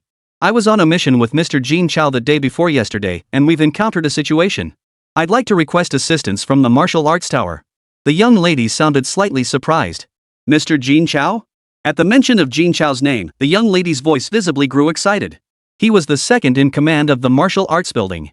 Old Zhao had specifically instructed her to provide him with every possible service and never to neglect him. Yes. The young lady quickly replied, please hold on a moment. Let me check Mr. Jin Chao of the Get Rich Quick Squad. The sound of her fingers flying across the keyboard filled the air. The computer screen quickly displayed the details of Jin Chao's current mission. But the moment she saw the figures, the young lady froze in place. 4,357? Wasn't this a gathering spot for level 5 to level 10 beasts? How could he encounter danger here? Wasn't Jin Chao's strength a bit too weak? And this is the second in command of the martial arts building, the one personally recommended by old Zhao? At this level, he might not even make it into a D-rank squad. What on earth did old Zhao see in him? 4357, the safest location among all beast gathering points. Though martial artist squads have encountered danger here, it's extremely rare. Even D-rank squads can stay safe here as long as they're cautious. Who would have thought Jin Chao would encounter danger in such a place? Now the martial arts tower has to send reinforcements. What a disgrace to the entire organization. If the other martial artists at the martial arts building found out, who knows how they'd mock him. Contempt welled up in the young lady's heart. But the task entrusted by old Zhao couldn't be delayed. Reluctantly, she inquired, what kind of assistance is required? Should we send medical personnel or a stronger team? When encountering danger in the wilderness, it usually boils down to these two scenarios. Sending the appropriate martial artists would suffice. Yu Ming frowned. What was with that tone? After all, they were a martial artist squad from the martial artist tower. And after completing the mission so flawlessly, all we ask is for your assistance. Why this attitude? Yu Ming retorted irritably, we need martial artists above level 40 to provide backup. Before he could finish, the young lady scoffed dismissively, Mr. Yu Ming, don't be ridiculous. Level 40 martial artists aren't just anyone's errand boys. Even Mr. Jin Chao would need old Zhao's approval. Level 40 martial artists? What were they thinking? Do you really think martial artists of that caliber can be ordered around by just anyone? You really think you're the center of the universe? Don't think just because old Zhao gave you the title of second in command. And think you can do whatever you please. Without real strength, no one will respect you. A second in command who needs backup even for missions in 4357 who would listen to you. Yu Ming's temper flared instantly. Suppressing his rage, he snapped, is this how you handle your duties? Cutting us off without even asking what's going on? What's your employee ID? I'm filing a complaint against you. The young woman replied dismissively, my ID is 3593882, sir. Complaining won't help.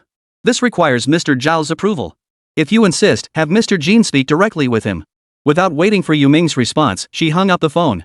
Inside the hotline reception room of the martial arts hall, a young woman of some attractiveness hung up the phone and let out a dismissive snort. The girl with twin ponytails beside her noticed and asked, what's up, sisterin? Feeling upset? Sisterin, who had just spoken with Yu Ming, replied in a sarcastic tone, why would I be happy? The twin ponytailed girl pressed, what's up? Spill it. It's that new guy, Jin Chao. He's on a mission in 4357, ran into trouble and needs backup. He actually wants martial artists above level 40 to go? Isn't that just stupid? Any martial artist above level 20 could handle a place like 4357. Why does he need level 40 fighters?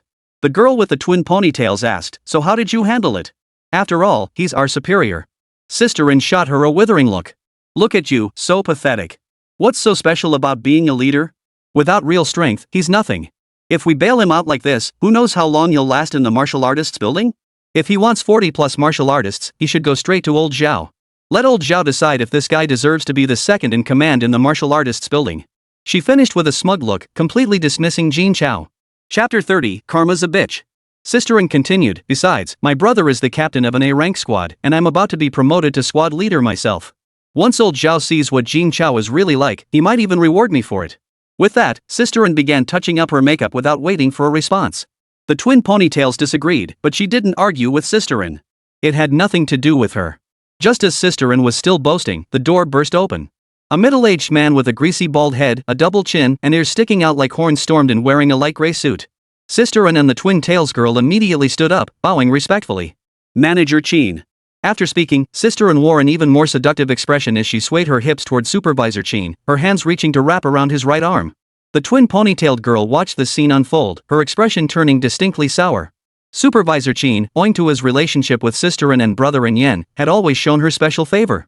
Plus, Yen was skilled at pleasing him, often letting him take liberties with her. So no matter what happened, Manager Chin would always shift the blame onto her, taking the fall for Yen. This time, she wondered what trouble had arisen. She hoped it wasn't related to Mr. Jin that was a burden she couldn't possibly shoulder. With that thought, the girl with the twin ponytails sighed helplessly. Brother Chin, what's going on? Why are you so furious? Yen spoke softly and sweetly, her voice dripping with charm as she addressed Supervisor Chin. In the past, as long as she pleaded nicely and let him have his way, no matter what the issue, it would blow over. At worst, Chen Ranran would take the fall, and nothing bad would happen. With this thought, Yan's face lit up with a seductive smile, not a trace of worry visible. But before she could even reach Manager Chin, he slapped her across the face. The force of the blow sent her spinning in a circle before she crashed to the ground. A bright red handprint stood out starkly on her cheek. The sudden turn of events left Yan utterly stunned. What was going on? Why was it so different from what she had imagined? Xianduo was jaw-dropped. He'd never seen Supervisor Chin lose his temper with Yan like this before. And Yan, you think you're pretty tough now, huh? You even dare to offend Mr. Jin. If you don't want this job anymore, don't drag me down with you. And Yan had never endured such humiliation before. Tears streamed down her face. So what if it's Jin Chao? He's got no real skills. Even when he goes to 4,357 for missions, he needs backup. He'll be kicked out of the martial arts building sooner or later. What are you afraid of? Supervisor Chin's chest heaved violently with rage. His trembling right index finger pointed at Yan. You know nothing. Who said Mr. Jin needed backup? He just brought back too many living beasts and got stopped at the city gate. He needs the martial arts building to send a strong fighter to meet him. You actually sent Mr. Jin straight to old Zhao? Now look what happened. Old Zhao had me berated and nearly had me fired. And Yan remained stubborn. Oomph. He's only level 11. How many beasts could he possibly capture? They won't let him in? Sounds like he's just showing off, seeking glory. Hearing Yan's words, Supervisor Chin shot her a look reserved for fools. He sneered coldly, you think everyone's as thick-headed as you? Mr. Jin captured 50 living beasts in one go. That quantity equals over a month's worth of acquisitions for the martial arts building. Do you understand what that means? Shin's words left both Yan and Xianduo speechless. And Yan was particularly shocked, shouting, what? 50? How is that possible? My brother can't even catch that many. How could he, an 11th level martial artist, capture so many? The number of beasts one could capture wasn't determined by rank alone. Beasts possessed an indomitable spirit they'd rather shatter than be broken. No matter how high their rank, they'd never submit. Catching even 1 or 2 was considered extremely fortunate. Catching 10 at once? That's the stuff of legends. 50? Impossible. It's never happened. Fake? Do you think the city guards would lie? Upon hearing the mention of the city guards, Yan, who had been about to argue, immediately fell silent. Military personnel wouldn't follow Jin Chao in lying, and no one would dare impersonate them. Could it be? Jin Chao really captured 50 live exotic beasts and brought them back? And she had just told him to go find old Zhao himself? Then she was finished. Forget about becoming a team leader, she might not even be able to stay in the martial arts building anymore. What was he to do? She had struggled so hard to get this far, how could she give up now? With that thought, Yan crawled to Manager Chin's feet, clutching his pant legs with both hands as she whimpered pitifully, Manager Chin, you have to save me. I've worked so hard to get here, you have to help me. Supervisor Chin sighed, then grinned lewdly. There is a way, but... And Yan understood his intentions perfectly well. But to keep such a good job, what did sacrificing a little charm matter? With that thought, Yen slowly rose, feigning vulnerability as she nestled close to Supervisor Chin. Her soft, ample breasts brushed against his body. Supervisor Chin grinned lewdly. I haven't reported this yet. As long as someone takes the fall for you, it'll be fine. At worst, we'll give her some money and find her a decent job. Manager Chin gestured to Yen as he spoke. Disdain welled up inside Yen. He was about to sleep with her, yet he didn't want to spend a single penny. What a stingy old bastard. Though she thought this inwardly, she still spoke in a soft, ingratiating tone. I'll do whatever you say, Manager Chin. Satisfied, Supervisor Chin gave her pert buttocks a firm squeeze with his right hand. Finally got this woman under control. I hear this is wild in bed. I'm going to enjoy myself thoroughly. Shen Duoduo watched the scene unfold, her face turning deathly pale. It had come back to haunt her. Shen Duoduo clenched her fists tightly, seething with resentment. Throughout the entire city of Wanzhong, the martial arts building offered the most suitable work for low-level female martial artists. And it was the most suitable for her. She couldn't afford to lose this job. Manager Chin reluctantly left Yen and approached Shen Duoduo. His earlier warmth instantly gave way to a stern expression. Duoduo, you heard it too. I know you don't want to pin the blame on Yen, but you have no choice. Even if Yen gets kicked out, you won't last long here either. Hearing this, Shen Duoduo, who had been ready to fight back, instantly deflated. After all, what good would come of defying Supervisor Chin? If you agree, I'll have Yen give you 300,000 yuan and find you a more stable job. What do you say? Shen Duoduo remained silent for a long moment, clearly displeased. Supervisor Chin was growing impatient. Yen stepped in, saying, Duoduo, I know you've been through a lot. But think about it, your parents are both in poor health and constantly taking medicine. With this 300,000 yuan, you could get them better treatment, right?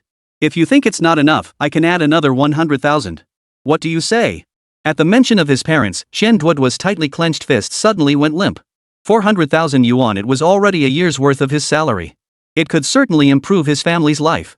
But it would only last for a while. Once the money ran out, what would she do then? But this wasn't really a choice she could make. At that thought, a deep sense of helplessness overwhelmed Shen Duoduo, threatening to crush her. Tears streamed down his face uncontrollably. With a voice full of sorrow, she said, I agree. Chapter 31, The Scapegoat. Supervisor Chin smiled and said, that's the spirit. Come on, let's go to the door together. Apologize to Mr. Jin Chao and try to earn his forgiveness. Forgiveness? With the tone Yen had just used, how could Jin Chao possibly forgive her? Accept your fate. Main Street of Wanzhong City. Citizens who had received early notice were all waiting along both sides of the road. They all wanted to see if it was real or not. After all, it was 50 living exotic beasts. A sight like this might never come again in their lifetimes. How could they pass up this chance? Just then, a heavy-set young man held up his phone, poised to capture the historic moment as the beasts emerged. Do you think this is real? The chubby guy asked his classmates excitedly. A lanky young man replied, I don't buy it. Then why the hell are you here? The chubby guy shot him a disapproving glare. A middle-aged man said, what's there not to believe? The military issued an official notice, how could it be fake? Fatso chimed in excitedly, exactly. And I heard it's one of our seniors, too. A young girl's eyes lit up at the mention. Really? Do you have his contact info? I'd love to add him. Seeing the girl's adorable expression, the chubby guy's face flushed bright red. If only such a pretty girl wanted to add me instead. I don't either. The girl couldn't hide her disappointment. I thought you might have his number. Oh well. The military's announcement couldn't possibly be false, no one questioned that. Otherwise, they wouldn't have closed the main road. Just as they spoke, shrieks erupted from the crowd to the north. Everyone quickly turned their gaze northward. A dense, dark mass of all manner of strange beasts advanced in perfect order, marching even more precisely than conscripts. When had they ever witnessed such a scene? Their gazes fixated on the 6 figures leading the procession. Many recognized Mew from the martial arts tower. The other 4 men and 1 woman all appeared to be young adults. The young man at the front stood tall and proud, his expression brimming with smug satisfaction. Mew stared at Yu Ming, still unable to recover from the shock. Even he had never witnessed such a grand spectacle. To have so many beasts obey him so readily. Jin Chao's skills were truly beyond comparison. And these were merely level 10 or lower beasts. If it were a pack of level 20 beasts, even he wouldn't dare take on such a mission. The martial arts tower had struck gold with this find, all thanks to Elder Zhao's keen eye. Yu Ming, seated at the very center, was overjoyed. When had he ever enjoyed such treatment? Closing off a main thoroughfare was a rare occurrence in Wanzhong City. He was practically a celebrity now. As he made his way through the city, nearly half of Wanzhong City's population watched him pass. Television stations scrambled to cover the event. Though Yu Ming knew these people weren't there for him or the strange beasts. But he couldn't care less. Getting a little limelight was already pretty good, one should be content. Such a spectacle naturally drew the attention of the bigwigs. Though absent in person, they possessed the clearest and most comprehensive view of the unfolding events. Nanyang Group Boardroom. The moment he received the news, Sunny Lung summoned all directors to convene here. The conference room screens now broadcasted the monumental spectacle of 50 beasts entering the city. A heavy silence fell over the room. Sunny Lung spoke coldly, "Gentlemen, after witnessing this, does anyone still object to my decision to recruit Jin Chao? The ability to tame exotic beasts was exceedingly rare. Whichever faction secures Jin Chao or establishes a connection with him would reap immense benefits." The martial arts tower was the most glaring example. On the very first day, they treated over 100 exotic beasts, saving the martial artist's tower over 200 million yuan. Today alone, he brought back 50 new exotic beasts. And they were of diverse species. This provided a fresh influx of talent for the martial arts tower's arena. It's foreseeable that even just to watch these new exotic beasts battle, people from Wangjiang City will flock to the martial arts tower. By then, other arenas will see their business dwindle. The attendees were all seasoned veterans who had navigated the business world for years. They naturally grasped the critical implications. Sunny Long observed the silence among the group, particularly the shareholder who had previously vehemently opposed him now saying nothing. He felt quite satisfied. "I hereby announce a decision, effective immediately. Jin Chao is to be treated as a VIP guest of Nanyi Group. Provide him with every possible assistance. As for the negotiations, I will handle them personally." With that, he rose and walked out, leaving the shareholders behind to watch the live stream. Not a single shareholder voiced any objection. In the alley of the Sanlong gang, a dozen or so rough-looking men with menacing expressions and a young woman with an alluring appearance watched the live stream of the strange beast entering the city alongside Jude. Seeing this, Jude deeply regretted not pursuing Jin Chao at all costs back then. The Sanlong gang would have risen significantly by now. Alas, old Zhao had beaten them to it. As if sensing Jude's frustration, the sole beautiful woman swayed her supple waist like a water snake and purred in a voice that could make a man's bones go weak. "Boss, it's not too late. I'm still here, aren't I? Handling a little baby? That's a piece of cake." Hearing her words, everyone present except Jude perked up. Those with weaker self-control even trembled, letting out sultry moans. The young woman frowned in disgust. But Jude paid no heed to such things. His eyes gleaming, he said, "I heard Xiao Jin doesn't have a girlfriend yet, right?" The young woman looked puzzled. "Boss, are you thinking of Tingting?" At the mention of Tingting's name, everyone's spirits soared. Shu Tingting, Jude's most cherished youngest daughter. Could it be that for Jin Chao, the boss was willing to sacrifice his precious daughter, the little princess of the Sanlong gang? Tingting is 18 now. It's about time she found a boyfriend. That was precisely what Zhu Dazue was thinking. Having Jin Chao become his son-in-law was far better than recruiting him. But he had no idea what Tingting herself thought. The little girl had been spoiled rotten and looked down on everyone. But a genius like Jin Chao? Probably no girl could resist him. It's settled then. Once Jin Chao returns, I'll arrange for them to meet. I'll personally see to it. With that, Jude laughed heartily and departed. The others exchanged stunned glances. If word of this got out, it wouldn't just shake the Three Dragons gang, it would send shockwaves through the entire city of Wangjiang. But even without the news spreading, Wangjiang City was already in turmoil. All eyes were now fixed on the martial arts tower. The martial artists building's leadership had gathered there early to await developments. Before long, Miu arrived at the martial artists building entrance with Yu Ming and 4 others. All the squads who had heard the news and rushed here were utterly astonished. Envy filled their hearts. Among them were squads that had once actively refused Jin Chao's mission. Yu Ming observed their reactions with great satisfaction. "You looked down on Mr. Jin back then, now you regret it, don't you? Too late." Chapter 32. The voice I heard wasn't yours. When had the onlookers ever witnessed such a scene? 50 exotic beasts stood in perfect formation before the martial arts building. A bald, short, and thin middle-aged man exclaimed in shock, "That's 50 exotic beasts. The minimum sale price is 25 million. The assisting squad could have earned 2.5 million. 2 million in 2 days. Sigh." Finally, the bald, short man stamped his foot in frustration. If only he hadn't turned it down that day, that 2.5 million would have been his. After all, among all the teams present, there was only one B-rank squad it was firmly his to claim. And most importantly, he could have enjoyed the thrill of riding a beast. What a huge loss. Earning over 2.5 million in 2 days, that kind of profit would make countless squads green with envy. While martial artist squads do make money easily, earning 2.5 million in 2 days was truly unheard of. Yet this record was shattered by a mere D-rank squad. Is there any justice left in this world? This leaves the C and B squads with egg on their faces. Yu Ming was well aware of what these people were thinking. Yet he showed no sign of restraint. He deliberately remarked, "Well, I accidentally broke the record all thanks to your generosity back then. I advise you to be kind. All the squads gritted their teeth in frustration, but they had given up the chance themselves. They couldn't blame anyone else. This realization sparked a stir among many teams. Upon closer inspection, it turned out teammates were attacking their own captains. It was clearly a mission the captain had abandoned. Yuming watched it all unfold, feeling quite pleased. Just then, the customer service manager arrived at Yuming's side, accompanied by the twin ponytail Chen Duo. Bowing and scraping, he said politely, "Hello, Mr. Yuming. I apologize for the offense caused during our previous phone call. I wonder if you could contact Mr. Jin Chao. We'd like to apologize to him." Disturbing Jin Chao? Calling old Zhao over such a trivial matter? If he couldn't secure forgiveness today, he'd be in trouble too. Yuming shot Chen Duo a displeased glance. He snorted coldly. She looked innocent and cute, but who knew she had such a bad temper? If I were Mr. Jin, I'd fire her on the spot. Yuming's disapproving gaze made Chen Duo, already feeling wronged, feel even worse. Her eyes instantly reddened. But Yuming, being the clueless guy he was, didn't even offer a word of comfort. He just dialed the martial arts medal hotline. "Hello, what's up, Yuming?" Jin Chao's voice came through the badge almost immediately. Yuming immediately shifted his tone, speaking with utmost respect. "Mr. Jin, it's just that the person who called earlier to trouble you wanted to apologize. That's why I disturbed you. It's no big deal. Just let them handle it however they see fit." Jin Chao sounded relaxed, but Manager Qin was sweating buckets. This was unacceptable. If old Zhao found out, who knew what punishment awaited him? Immediately, Manager Qin signaled to Yuming, took the medal himself, and said politely, "Hello, Mr. Jin. I'm the manager of the customer service department. We're here specifically to apologize and ask for your forgiveness." Then, turning to Chen Duo, he urged impatiently, "What are you standing there for? Come over and apologize right now." Chen Duo kept sniffling, not saying a word, looking utterly aggrieved. Yuming looked at Chen Duo with a look of utter contempt.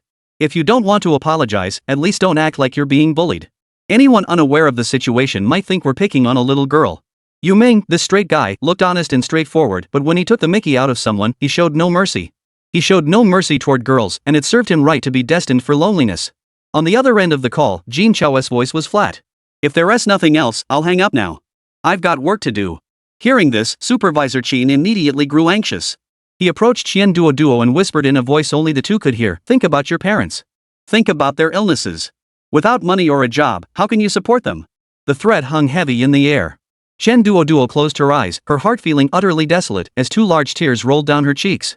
At that moment, Chen Duo's slightly childish voice rang out, "Mr. Jin, I'm sorry." "No." As soon as Jin Chao's voice came through, he was about to hang up the call. Yuming suddenly sensed something was off and interrupted sharply, "Hey, wait a minute. That voice doesn't sound right. The person who called me earlier wasn't her. Qin, did you just find some random person to take the fall?" At Yuming's words, Supervisor Qin immediately broke out in a cold sweat. He stammered nervously, "Mr. You must be joking. How could I dare?" Jin Chao, who had intended to smooth things over, now adopted a grave tone. "What's going on, Yuming?" Jin Chao wouldn't tolerate such a situation unfolding before him. Yuming took the medal and explained, "Earlier, I heard a much harsher voice clearly belonging to a much older woman answering the call. Now it's a young girl around 20. I mean, the voice just doesn't match the person." Yuming shot a mischievous glance at Supervisor Qin before continuing, "And I recorded it. You'll understand once you hear it." With that, Yuming fiddled with the medal, and Yan's harsh voice instantly filled the air.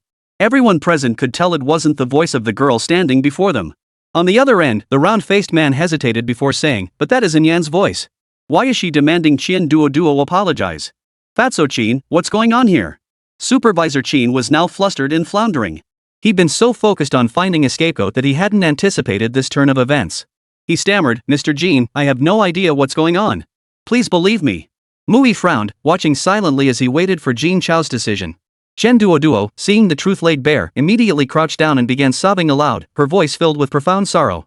Bystanders couldn't help but feel immense sympathy. Such a sweet little girl, and someone actually tried to frame her? What a scumbag. At that moment, Yuming was also at his wit's end. No wonder the other party had been so reluctant. It turned out they'd been dragged in as a scapegoat. Recalling his earlier attitude, he felt utterly ashamed. Flustered, he didn't even know how to apologize. Jin Chao had also figured out what was going on. He said coldly, "Manager Qin's actions are clear enough. No explanation needed. Brother Mu, handle this for me. Remove Manager Qin and Yan from their positions. The manager role will be filled by someone selected by you, Brother Mu. As for Chen Duo, give her extra compensation. And also, I'm sorry." After Jin Chao finished his apology, the room fell silent. The second in command of the martial arts building was apologizing to a customer service representative over an incident that had nothing to do with him. That was a grand gesture. Shen Duo stood frozen in place upon hearing this, taking a long moment to regain her composure. Tears slowly fell, but there was no sound of sobbing. Working under such a leader, what more could she possibly want? All she ever wanted was a little bit of fair treatment. She didn't have an A-class squad leader brother, nor did she possess In Yan's willingness to sacrifice her own thoughts for personal gain. That's why he never said a word when taking the fall for In Yan. All I wanted was to work steadily, earn enough to support my parents, and pay for their medical treatment. Yet even this modest wish was being stripped away. It was unimaginable what his future would hold if not for Mr. Jin and Mr. Yu today. Though they promised to find him better work, nowhere else suited him better or paid higher wages than here. Chapter 33, Absolute fairness doesn't exist, but we must strive for it. With that thought, Shen Duo stood up abruptly and bowed deeply to Yu Ming and the medal in his hand. Thank you, Mr. Jin and Mr. Yu. Jin Chao replied with a weighty tone, you needn't thank us. It is I who should thank you for showing me how much more there is to manage in the martial arts building. My only wish is that in the areas under my stewardship, even if absolute fairness is unattainable, we strive to approach it as closely as possible. I hope everyone in the martial arts building will hold me accountable. Jin Chao spoke these words with genuine sincerity. Back when he faced injustice, it was Elder Zhao and the others who stepped in to help him through the crisis. Now that he possessed the power to prevent such injustices within his sphere of influence, he would never allow them to happen again. Having experienced the feeling of someone holding an umbrella over him, he would pass that feeling on. This was his choice. With that, Jin Chao ended the call. And those words were deeply etched into the minds of everyone present. Even if absolute fairness is unattainable, we must strive to approach it as closely as possible. Yes, fairness should be a given. When did the most fundamental thing become a luxury? How many injustices had he endured? Though I've fought back, that fiery spirit has long been extinguished by the cold reality. Thinking about it this way, I'm no better than an 18-year-old. A bitter laugh echoed in everyone's hearts. Simultaneously, a glimmer of hope flickered within them, the hope that Jin Chao could persevere. Allowing the impoverished to hold on to hope, wishing Jin Chao could become a warm light, persevering down this path. Muhi naturally knew what needed to be done next and announced it on the spot. Manager Qin, effective immediately, your contract with the martial arts building is terminated. And Yan is also dismissed. As for this girl, she is promoted to team leader of the customer service department. Though Muhi held no official position within the martial arts building, he was one of the most trusted confidants of old Zhao. Such minor matters fell squarely within his authority to decide. Manager Qin collapsed to the floor, his mind blank. He never expected to slip up this time. At the same time, Yu Ming hurriedly apologized, sorry about that. I mistakenly thought you were that In Yan person, which is why I spoke to you like that. Please don't take it personally. Watching Yu Ming's flustered state, Shen Duo, in a good mood, smiled happily. It's fine. It was all a misunderstanding. Solving the issue is what matters. Muhi then continued, Mr. Yu, shall we tally the quantities and calculate the compensation? Hearing Muhi's words, the others finally snapped back to reality. This was the most exciting part. Everyone was eager to see just how much Yu Ming's team had earned this time. Unexpectedly, Yu Ming spoke up, oh, there's no rush. Mr. Jin instructed us to record the quantities first. We'll calculate the compensation after he returns. Also, please record these exotic beast carcasses as well. Saying this, Yu Ming handed the spatial ring in his hand to Muhe, asking him to transfer its contents. Muhe extended his own ring without much concern. Catching 50 live beasts in 2 days was already quite an accomplishment. Even if they had killed some, the numbers wouldn't be high. The others watched this exchange with puzzlement. Wasn't using 5 rings too cumbersome? Only a D-rank squad would go to such lengths. It was a waste for someone as exceptional as Mr. Jin to choose such a team. Mew exchanged the 5 spatial rings without expression, receiving all the beast corpses inside. But in that very instant, Muhi's previously serene expression suddenly twisted in shock. Stammering slightly, he exclaimed, 1,000 beast corpses? Everyone was stunned by Mew's words. 1,000 beasts slain in 2 days?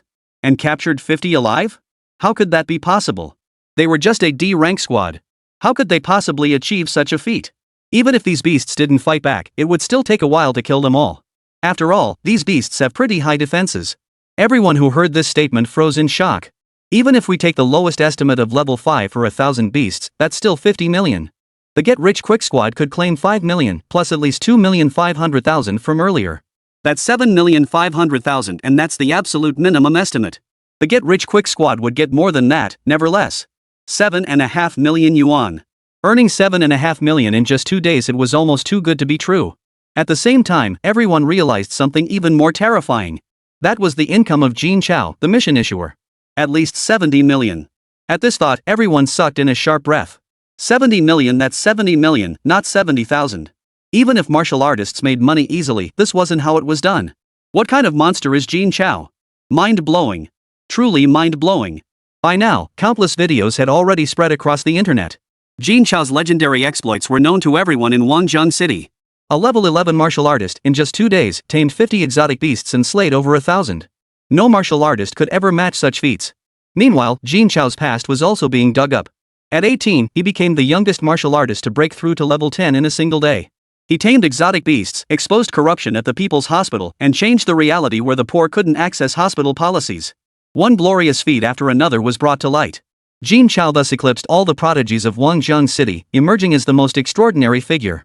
All eyes were now fixed on Jin Chao. Yet Jin Chao, outside the city, remained utterly unaware of all this. At that moment, upon reaching the martial artist tower, Jin Chao released the taming status of 50 beasts and headed toward 5729, the gathering place for level 20 to level 30 beasts. He would make these assassins pay. Those who sought to kill him must be prepared to face death themselves. Just as Jin Chao departed 4357, the black-white boundless assassins received the news immediately and learned his destination. Confusion spread across their faces. A level 11 martial artist actually heading to 5729? Was he out of his mind? That place was teeming with hundreds of thousands of level 20 to 30 beasts. Even they, a group of level 30 martial artists, wouldn't venture there lightly. How dare an 11th level martial artist go there? But perhaps it's for the best. Maybe Jin Chao will be killed by those beasts before he even has to fight. Then it would be a matter of luck whoever found Jin Chao's token would claim the reward. Thus, the group of assassins marched in force toward 5729. Meanwhile, military personnel who had been closely monitoring the mysterious presence at 4357 were astonished to find that today, the beasts showed no signs of disturbance whatsoever. They promptly reported this anomaly to their superiors.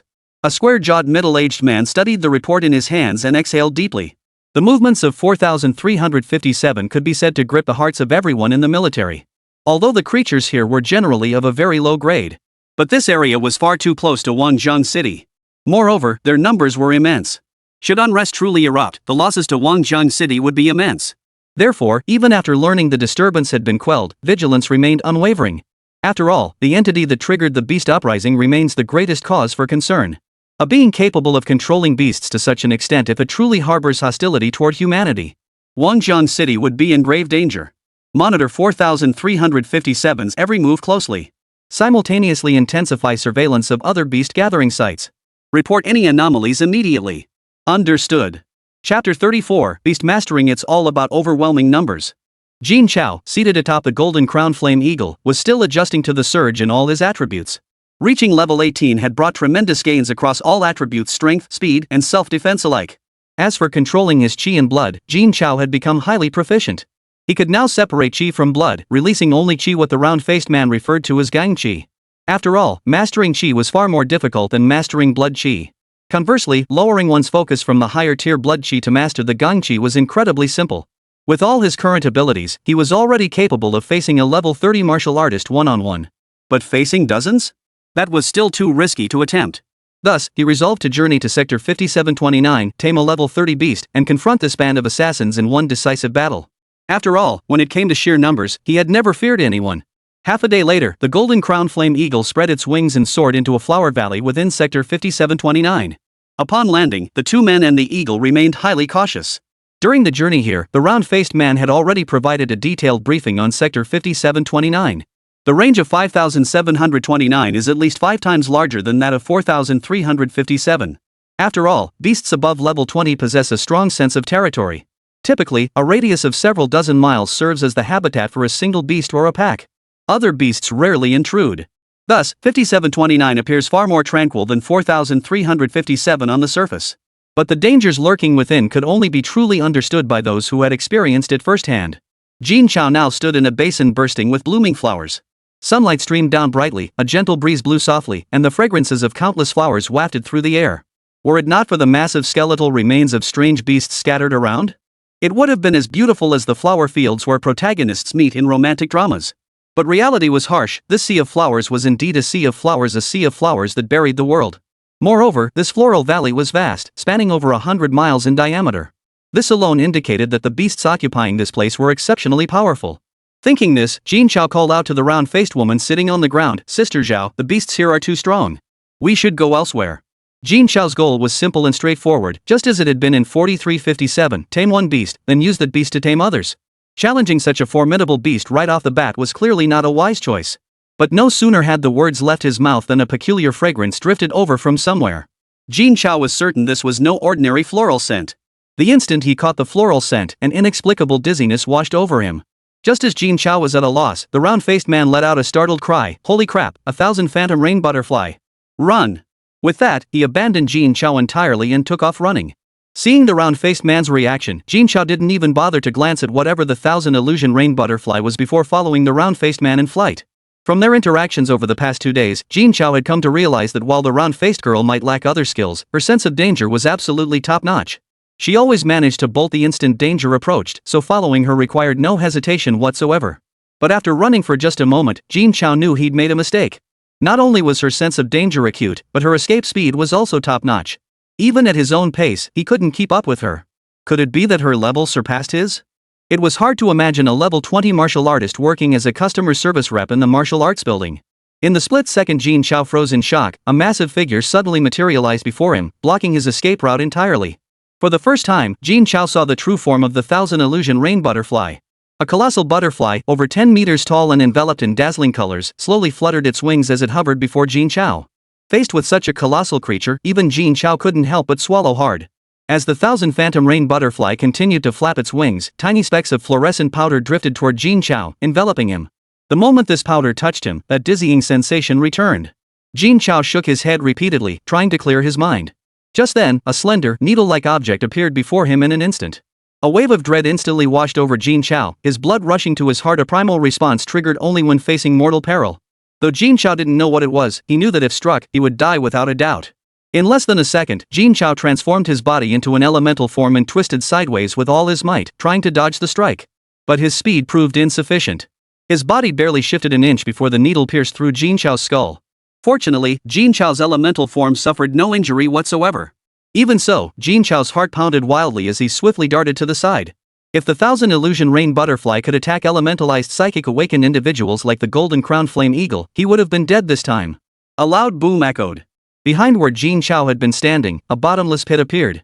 At that moment, Jin Chao finally saw what had attacked him. It was the mandible of the 1,000 illusion rain butterfly. At that speed, even with his full concentration, evasion was impossible. Just how high level was this 1,000 illusion rain butterfly? Its speed was astonishing. Combined with its nerve-affecting phosphorus powder, defeating it would be extremely difficult.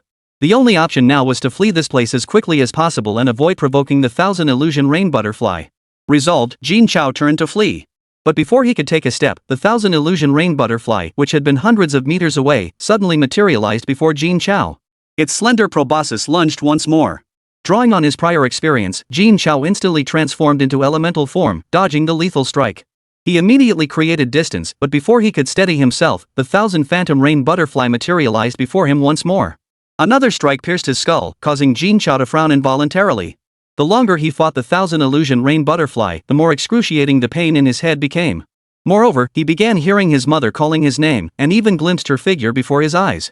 This sent a chill down Jin Chao's spine. If this dragged on, and the 1,000 illusion rain butterfly completely corrupted his mind, death would be inevitable. He couldn't delay any longer, he had to leave this place immediately. But the 1,000 illusion rain butterflies would never let Jin Chao leave. All intruders who dared to enter their territory must die. A sudden gust of wind swept through, scattering petals across the sky. When the dust settled, 20,000 illusion rain butterflies stood before Jin Chao. 20 phantom rain butterflies, no wonder the sea of flowers stretched so far. But what did their numbers matter? As long as he kept running in one direction, they couldn't stop him. After all, they couldn't attack his elemental form. But Jin Chao's thoughts changed completely the instant these 1,000 phantom rain butterflies simultaneously flapped their wings, releasing phosphorescent powder. A thick cloud of phosphorescent dust swept toward him like a sandstorm. Its speed was blindingly fast, leaving Jin Chao no chance to react. The instant the phosphorescent dust touched him, Jin Chao's consciousness shattered. Even the surrounding illusory realm shifted in an instant. Chapter 35, The Past Cannot Be Reclaimed. Brother Chao, school's out, still sleeping? A familiar voice drifted into his hazy consciousness, accompanied by a gentle rocking sensation. Jin Chao opened his eyes groggily and looked around. Rows of neat desks stood before him. Over 40 boys and girls, aged 14 or 15, dressed in white and blue uniforms, walked cheerfully out the door, their faces beaming with smiles. The school bell still echoed in his ears. The one who had just called out to him was Dajwan, his best friend. Was this his 9th grade year? What had he experienced before that? Was it all just a dream? If so, this dream was terrifying.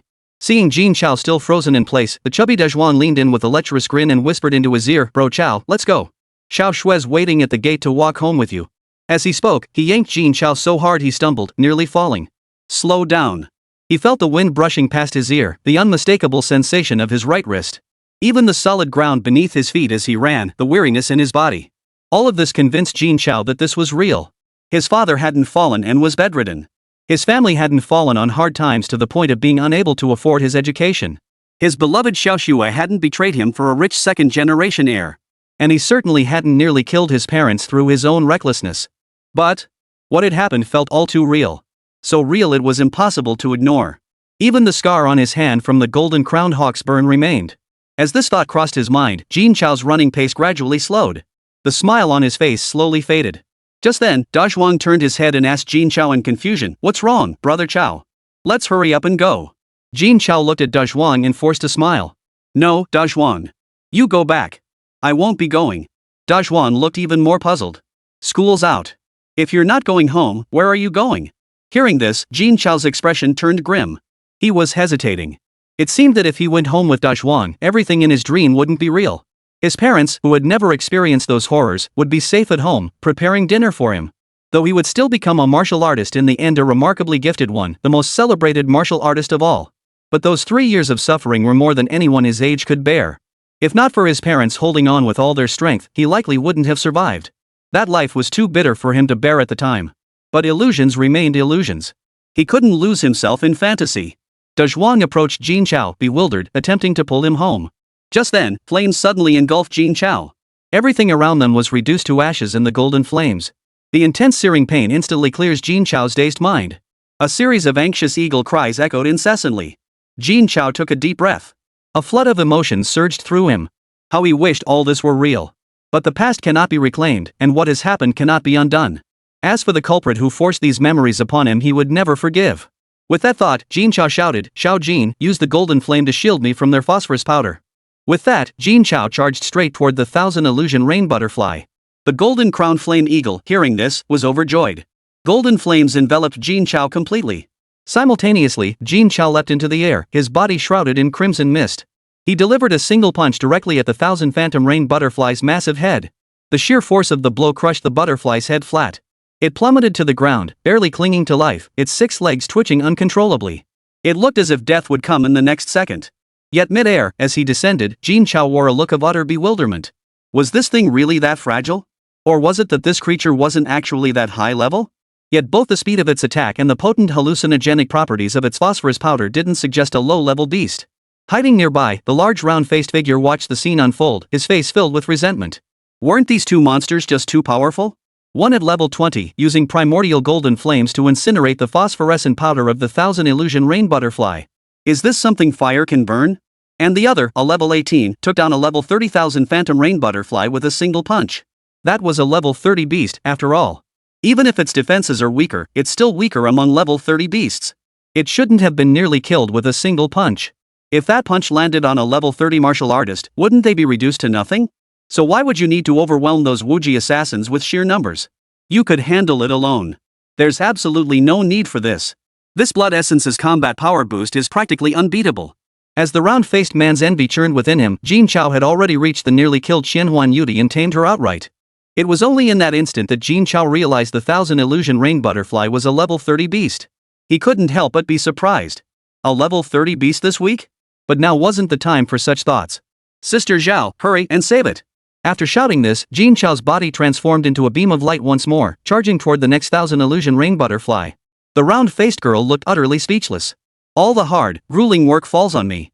She's a girl, after all. No way. Next time, I absolutely have to bring a guy along. Following him alone was pure torture. But grumbling aside, the work still had to be done. The round-faced one rushed over to Qianhuan Yudi, pouring a bottle of healing potion over its hammered flat head. In less than a minute, the nearly dead 1,000 phantom rain butterfly came back to life. Even its head had returned to normal. But just as the round-faced man breathed a sigh of relief, he heard boom, boom, boom. The sound of falling objects echoed repeatedly, the ground trembling with each impact. Without even looking, Big Round Face knew the remaining 1,000 phantom rain butterflies had been dealt with.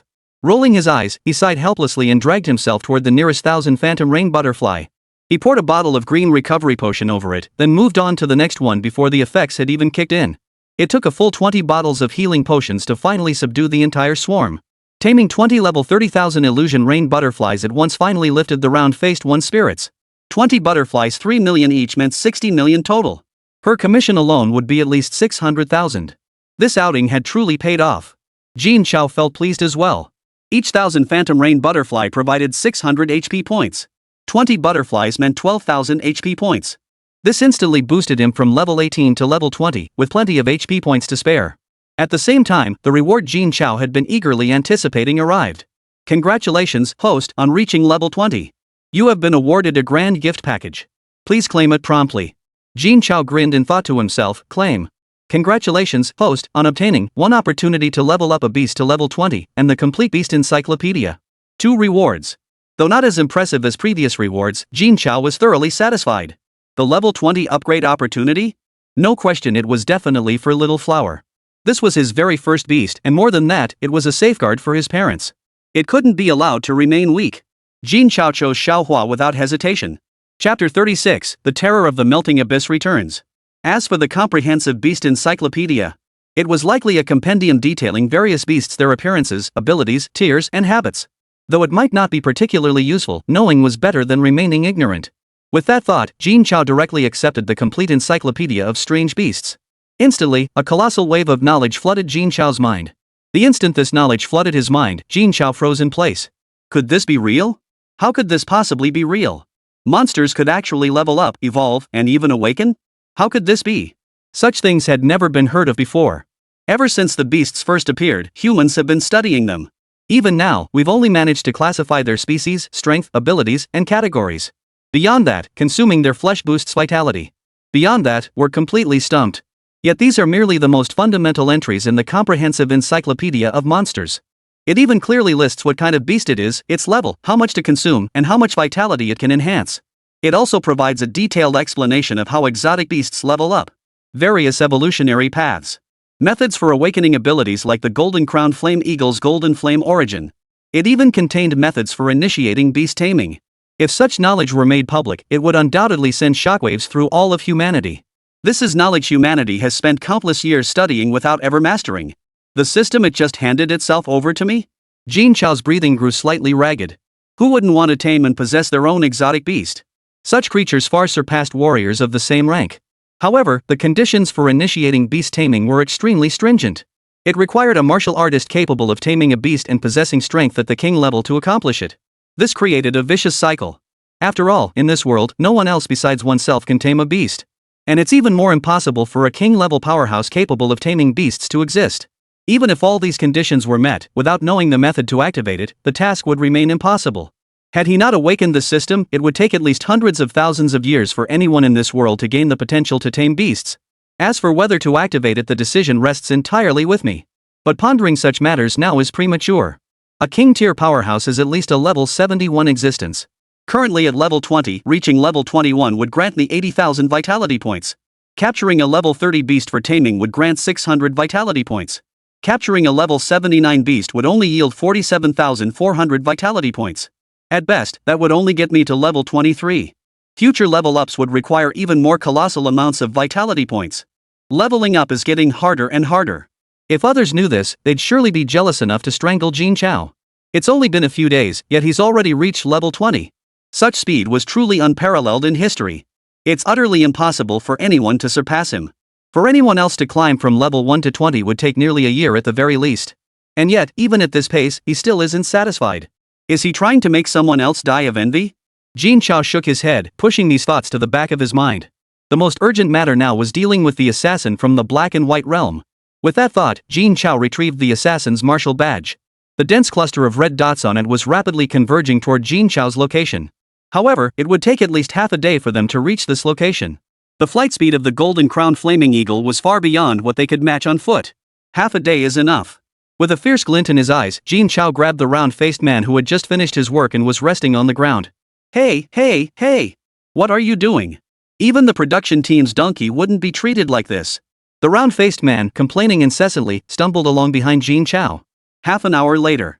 On a small hill, 20 level 30 frostwind wolves were completely surrounded by 20,000 phantom rain butterflies. Phosphorescent powder drifted through the air. All the frostwind wolves lay sprawled on the ground, snoring soundly, utterly incapable of resistance. Jin Chao merely gave each a light tug on the back of the neck to tame them, capturing 20 level 30 beasts without even needing to use a single healing potion. Effortless, he didn't even need to lift a finger. The round-faced man watched the scene unfold, his mouth clicking in astonishment. His words dripped with sarcasm, his tone thick with envy. "You're such an unscrupulous boss. You could have handled this yourself, yet you dragged me into it for what?" Jin Chao turned back, grinning. "Sis Xiao, didn't old Zhao say you have to follow me everywhere? Otherwise, he won't give you your bonus." At the mention of no bonus, the round-faced woman's expression darkened instantly. "Why shouldn't I get it? I risked my life coming here with you. That's not a bonus, it's my hard-earned money." Hearing this, Jin Chao couldn't help but chuckle inwardly. Bonuses really were the best way to handle big round face.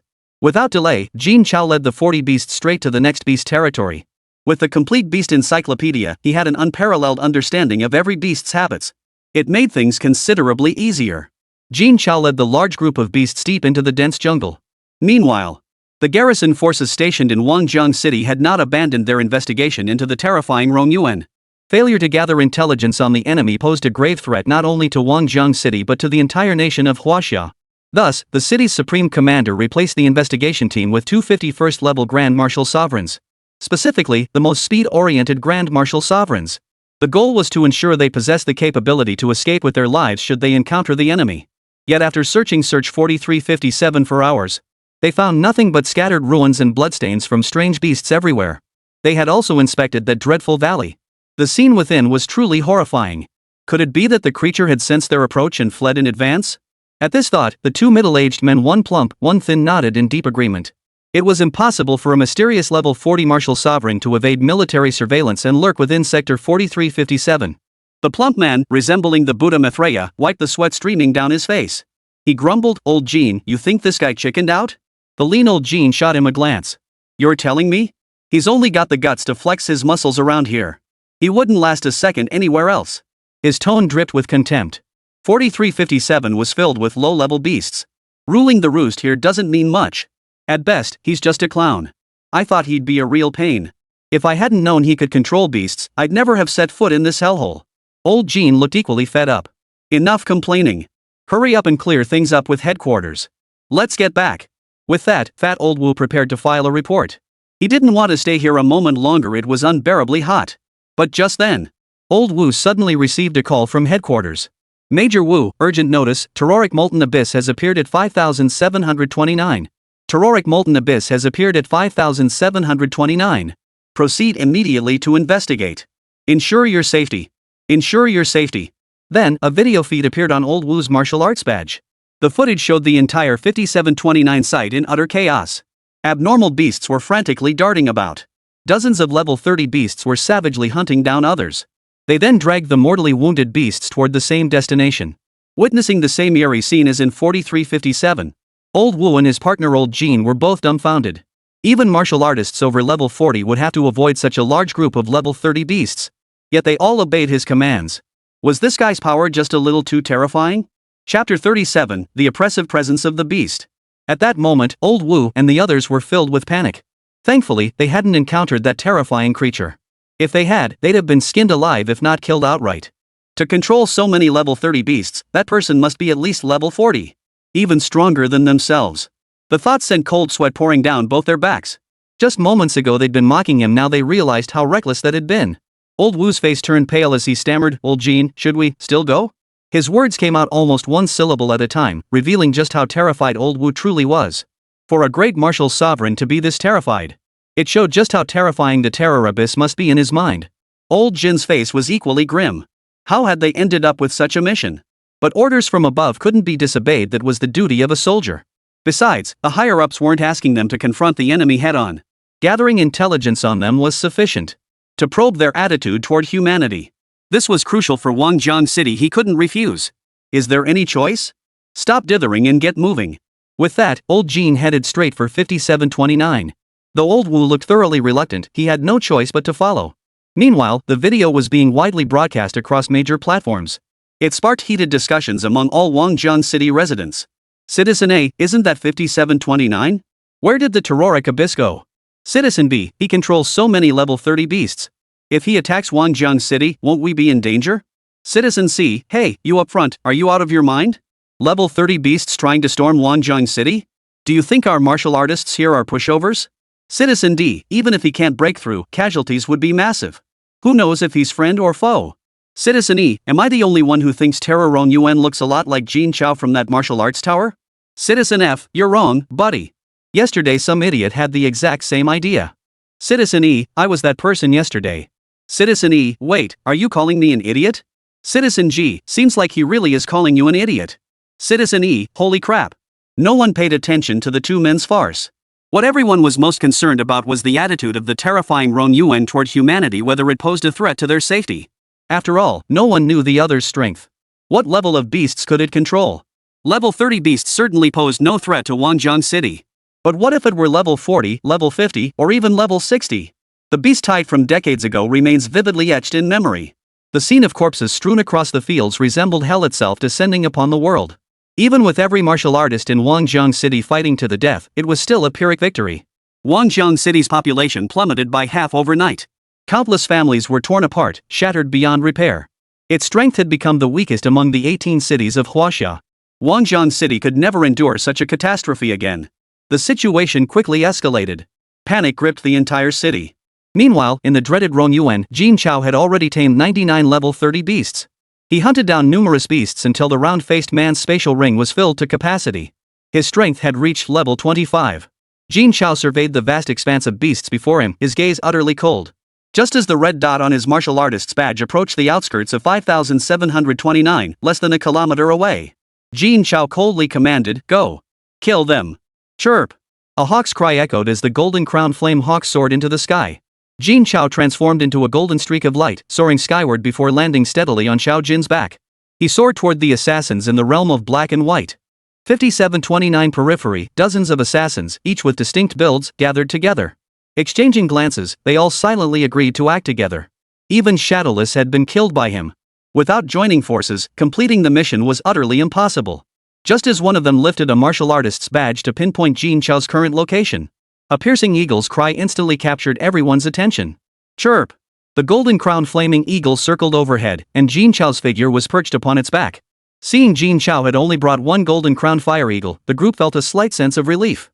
But before they could fully breathe a sigh of relief, Jin Chao's voice rang out, shattering all their hopes. "Everyone, allow me to introduce my pets." The last syllable was pronounced with particular emphasis. Soon, a group of enormous, diverse beasts surrounded the assassins.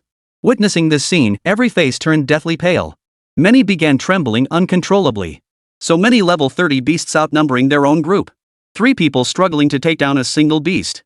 In this situation, even one-on-one combat seemed far too daunting. How could they possibly win? A deep despair spread through every assassin's heart. Jin Chao stared at them, his gaze as cold as ice. After everything they'd been through, he was no longer the soft-hearted youth he once was. If he were the one being hunted down now, these men would show no mercy.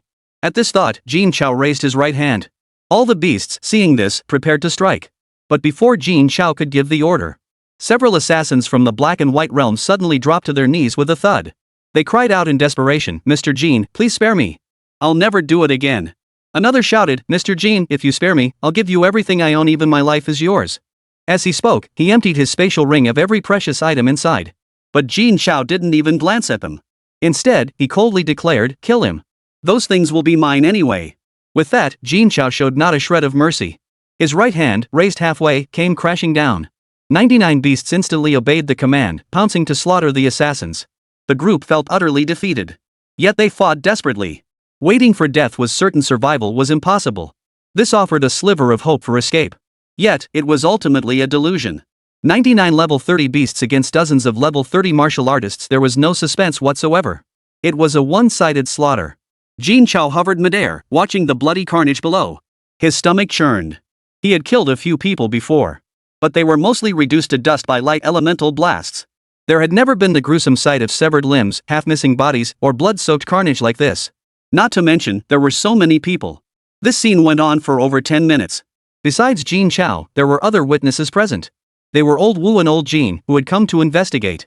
At that moment, old Wu was recording everything with his martial arts medal in hand. He dared not reveal himself. With his current strength, he stood no chance against so many level 30 beasts.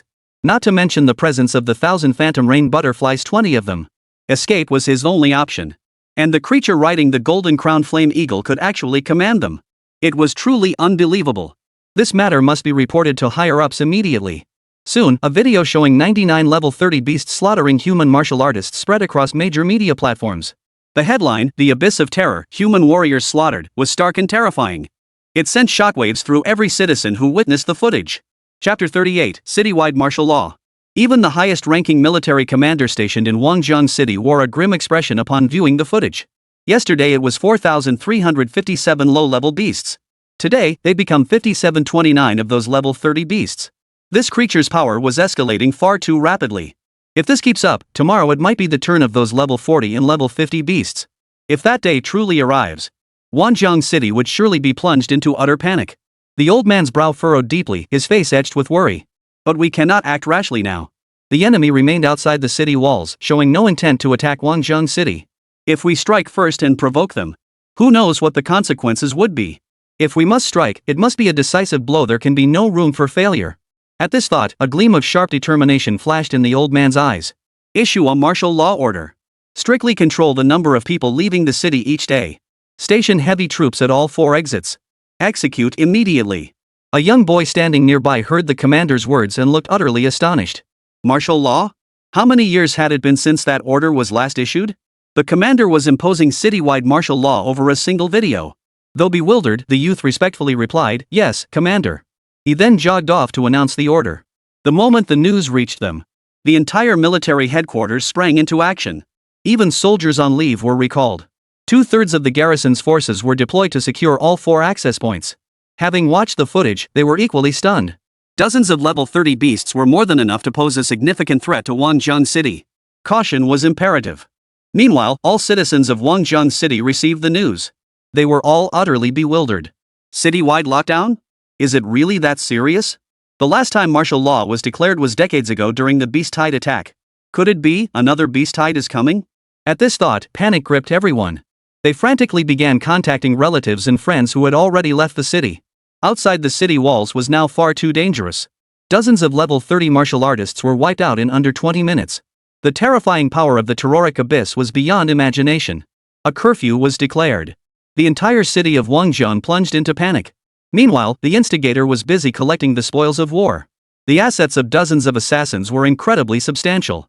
The spatial rings alone were worth over 100 million, not to mention the strange and exotic items inside. Among them, what caught Jin Chao's eye most were dozens of martial arts manuals. He'd coveted these for a very long time. The round-faced man surveyed the corpses strewn across the ground. And 100 beasts, not a scratch on them. Envy filled his eyes. How wonderful it would be if he possessed such abilities. Not only would he make money fast, he wouldn't even have to lift a finger to fight. This was the very power he'd always dreamed of. But dwelling on it further was pointless. I'm perfectly content with things as they are now. 99 level 30 beasts. 3 million each. 99 of them means nearly 300 million. My commission alone should be at least 1 million. Plus, those level 30 beasts we killed, that's a hefty sum too. What a killing. Jin Chao glanced toward Wangjiang City. The chill on his face instantly melted away, replaced by a warm smile. It was time to go home. Return to Wangjiang City. At his command, 100 exotic beasts marched majestically toward Wangjiang City. Old Wu and the others watched the scene unfold, their faces frozen in shock. Just moments ago, everything seemed normal. Now they were heading straight for Wangjiang City. If the city was caught off guard, it would suffer heavy losses. 100 level 30 beasts? The city's forces could certainly handle them. What worried Old Wu and the others was the terrifying Rong Yuan's attitude toward humanity. Given the current situation, it was clearly hostile, not friendly. We must notify the commanders immediately and prepare for battle. Ideally, we should eliminate this terrifying Rong Yuan before it grows stronger. Old Jin's expression darkened as he swiftly relayed the situation. Upon receiving the news, the commander immediately redeployed the vast majority of forces to the northern city gates. He ordered Old Wu and his team to closely monitor the Terror Fusion Abyss's movements. Simultaneously, an order to seal all access points to Wangjiang City was issued. With the alerts issued, every citizen in Wangjiang City was on edge. 2 martial law notices issued in a single day. Each more severe than the last. Everyone understood what this signified. Simultaneously, all media outlets began broadcasting the news in unison. Nearly everyone stopped what they were doing and began paying close attention. 10 minutes later. At the North City entrance, a large contingent of soldiers had already taken up positions. Simultaneously, a 300-strong squad composed of level 51 Grand Marshal sovereigns arrived at the North City entrance. Witnessing such a formidable display, many couldn't help but gasp in awe. One couldn't help but marvel at the sheer might of the military headquarters. 300 Grand Marshal sovereigns deployed at once. Such masters were rarely seen in ordinary times. Within any major power, they stood as the very pillars of strength.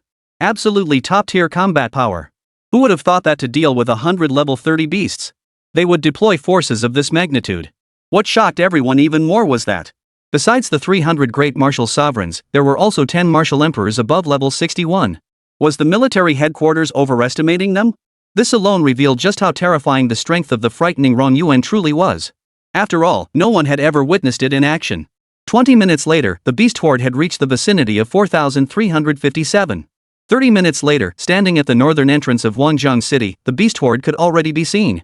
One could even feel the ground trembling beneath their feet. At the military headquarters, a burly, dark-skinned middle-aged man, built like a gorilla. His expression grave, he commanded in a deep voice, "All personnel, prepare for combat." At his command, everyone drew their weapons. Though fear gripped them. But for the sake of the families behind them, retreat was not an option. Nor could they fail. It was the duty of every soldier of China. Similarly, whether watching on TV, computer, or through their martial artist medals, the citizens following the live broadcast were gripped with tension. If these men failed to stop the terrifying Rongyuan, Wanjiang City would be in grave peril. At this moment, everyone's heart was in their throats. Jin Chao and the round-faced man watched the scene unfold before them, utterly perplexed. From afar, they could see a large crowd gathering at the northern city gate. The two exchanged glances. Could something major have happened? Soon, the two sides drew closer and closer. The soldiers grew increasingly tense. Just as the beast horde crossed the safety line and the crowd prepared to act, a soft gasp echoed. "Wait, hold your fire. This terror-melting abyss, it looks like a person? A terror-melting abyss is a person?" Hearing this, everyone's faces betrayed shock and disbelief. How could a human possibly control beasts? And so many of them at that. At that moment, the live stream, which had been silent, suddenly displayed a comment. "Citizen E, of course it's a person. And this person looks familiar. Haven't you all noticed? Citizen F, you're not seriously suggesting it's Jin Chao, are you? Wake up, man. Even if it is a human, it couldn't be him. What level is he? Forget controlling a level 30 beast, he doesn't even have the qualifications to touch one." Chapter 39, I told you it was Jin Chao. Seeing the commotion from afar, Jin Chao felt a twinge of fear. Better to reveal his identity first. With that thought, Jin Chao opened his mouth to speak. But before he could utter a word, a deep, authoritative voice boomed from across the field. "Cease your advance immediately. Failure to comply will result in the use of force." At these words, the entire city of Wanjiang and the soldiers guarding the northern gate were seized with tension. They feared the terrifying Rongyuan would disregard the warning and force their way into Wanjiang City. At that point, who knew how many lives would be lost? Jin Chao, who heard the words, was stunned. The man with the round face was stunned as well. The two men looked at each other, utterly bewildered by what had transpired. Everything had been fine when they left. How could it be that after just a few days, they couldn't return? There must be some misunderstanding. Why don't we call the old man and ask? The round-faced man suggested, still dazed. Jin Chao was even more bewildered. "Sis Xiao, shouldn't we just ask them directly?" As he spoke, Jin Chao gestured toward the burly man who had just spoken. The round-faced man turned to look at the big guy, a trace of awkwardness appearing on his face. "I suppose we could." Jin Chao looked helpless. He stood up abruptly and called out to the burly man, "Officer, I mean no harm. I just want to return to the city." Jin Chao summoned all his strength, shouting at the top of his lungs. Then, he went straight to identifying himself. "I'm Jin Chao from the Martial Artists Tower. I just left the city 2 days ago to complete a mission." After saying this, Jin Chao felt there shouldn't be any further issues. As long as the other party verified his exit records and the mission assignment logs, his words would be proven true. But after waiting for what felt like an eternity, there was still no response from the other side. Jin Chao was even more baffled now. What was going on? Could it be that something he didn't know about had actually happened?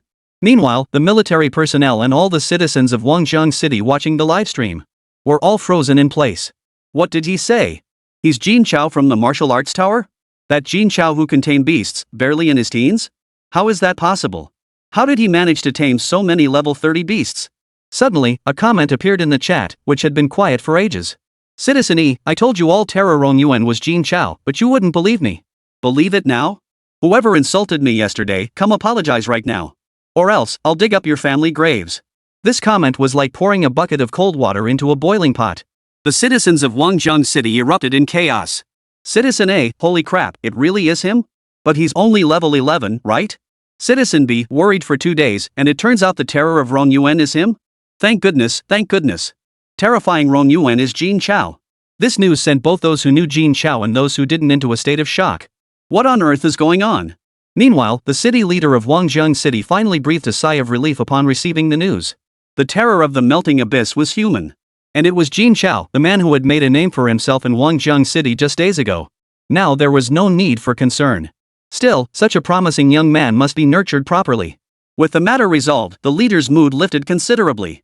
Little did he expect that the terrifying Rongyuan who had long been a source of worry turned out to be a complete misunderstanding. Ah, getting old, getting old. Martial Arts Tower, 33rd floor, Elder Zhao's office. Ha ha ha. That kid Xiao Jin is truly remarkable, taming so many level 30 beasts. With this, the Martial Arts Tower will surely outshine those two rivals and become the top in Wangjang City. Ha ha ha, excellent. North City entrance. Jin Chao waited for a long time, but saw no movement from the other side. He couldn't help but cautiously ask, "Sir, may I enter the city?" The burly man snapped to attention and immediately replied, "Please wait a moment. I'll consult with the commander." He reached for his martial artist badge. Just then, a text message arrived from the commander. Let him enter the city. Provide security. Clear the entire city for his escort.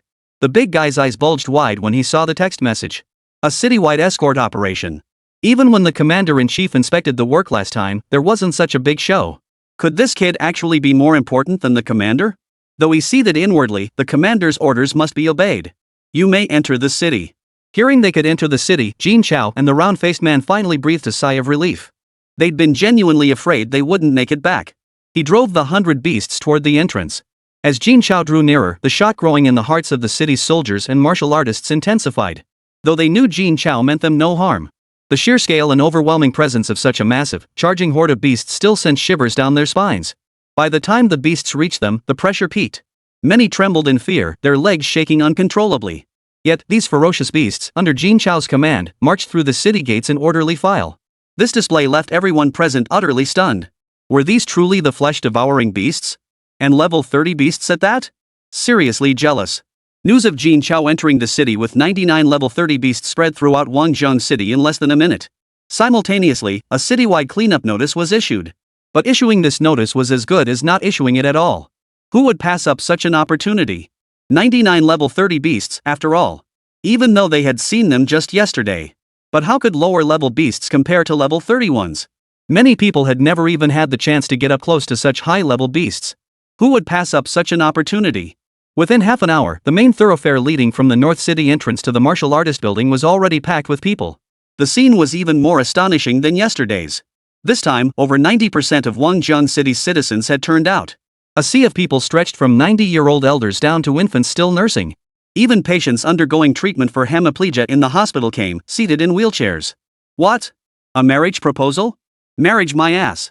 I don't have time for this crap right now. You better not push me to slap you on such an important day. A stunningly beautiful girl cursed as she hung up the phone, her gaze fixed intently on the north, afraid to miss a single second of the beast's appearance. My wife is about to give birth? Tell her to hold off until I've seen the mythical beast. What? She wants to see it too? Tell her to hurry up, we're running out of time. Soon, Jin Chao sat atop the golden crowned flame eagle, flying low. A procession of level 30 beasts followed behind him. They formed a perfectly orderly formation, without a hint of disorder. Even their forward speed was perfectly synchronized. People lining the roadside witnessed this spectacle, stunned into silence. They held their breath in awe. Even a child who had been crying moments ago froze, staring blankly, forgetting to weep. Jin Chao, observing the scene, was also startled. Having the military escort clear the way was one thing. But this many people gathered to watch? Don't they have anything better to do? This. What's so interesting to see? If these people knew what Jin Chao was thinking, they'd beat him senseless. What's so interesting? Seeing this once is enough to brag about for a whole year. If you can't tame the beasts, you might be even more eager than us. Truly, the well-fed know nothing of the hungry. Chapter 40, Sky High Commission, New Beast Arena Debut. The entire journey was deathly quiet. Just watch the scene unfold at LL leave you speechless. Soon, Jin Chao arrived at the entrance of the Martial Artist Building.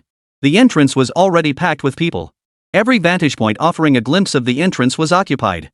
The martial arts building's only 3S rank squads were all present in full force. Countless A and B rank squads had gathered. Old Zhao himself led the management staff to greet him personally. This clearly demonstrated the high regard for Jin Chao. Young Jin, you've worked hard. As soon as Jin Chao stepped off the elevator, Elder Zhao, beaming with joy, grabbed both his hands, visibly moved. No trouble at all. It's only right. Mr. Zhao continued, let me introduce you to the 3S rank squad captains of the martial arts building. He then turned to Qifeng and said, Qifeng, you've met him before, captain of the S-class Swift Wind Squad. Qifeng stepped forward, smiled, and shook hands with Jin Chao. I've long heard of your reputation, Mr. Jin. With such talent, the martial arts tower will soon have another S-rank squad. Mr. Qi, you flatter me. This is Qin Haotian, captain of the S-rank team Raging Sea. Qin Haotian was lean yet solidly built, with a ruggedly handsome face.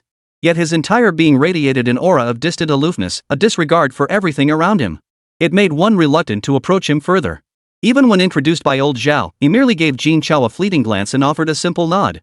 Jin Chao could only offer an awkward smile and nod in return. My name is Zhao Wu, from the Exploding Bull Squad. Jin, I've been wanting to meet you for ages. When will you let me borrow your pet beast to play with? A particularly burly young man, without waiting for old Zhao's introduction, grabbed Jin Chao by the shoulder and said. His overly familiar manner, eyeing Jin Chao's exotic beast the moment they met.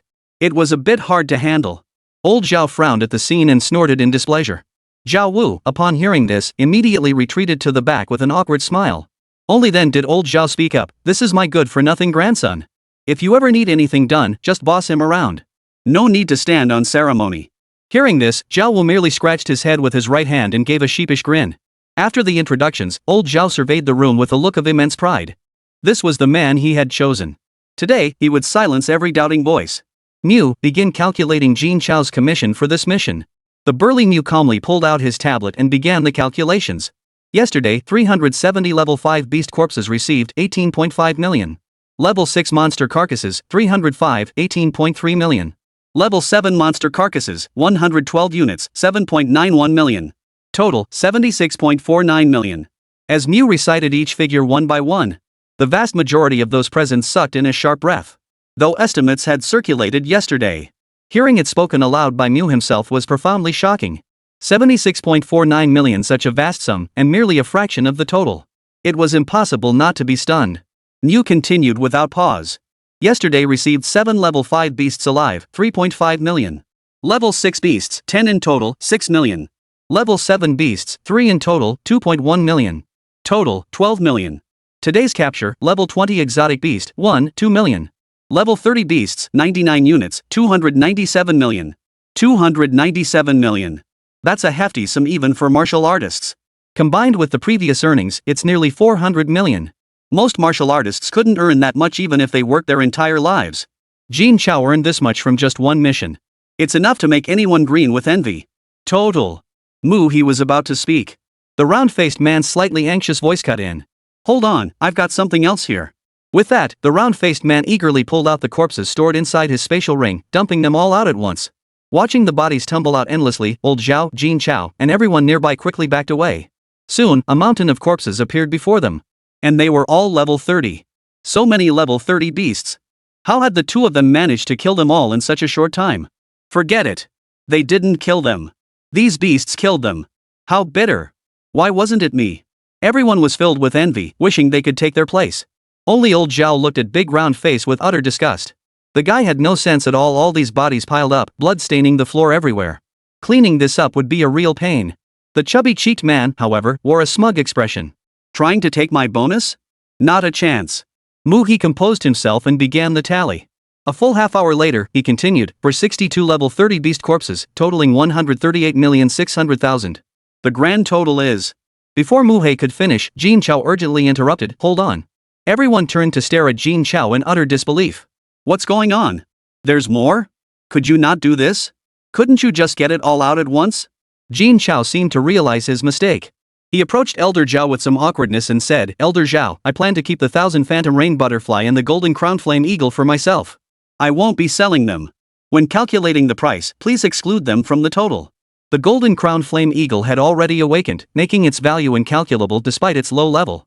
But Jin Chao had already mastered the method to level up the beast.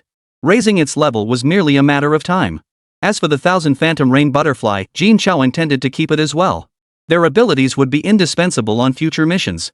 Old Zhao glanced at Jin Chao and chuckled, so you wanted to keep a few beasts? No problem. Consider it a reward for your outstanding mission performance.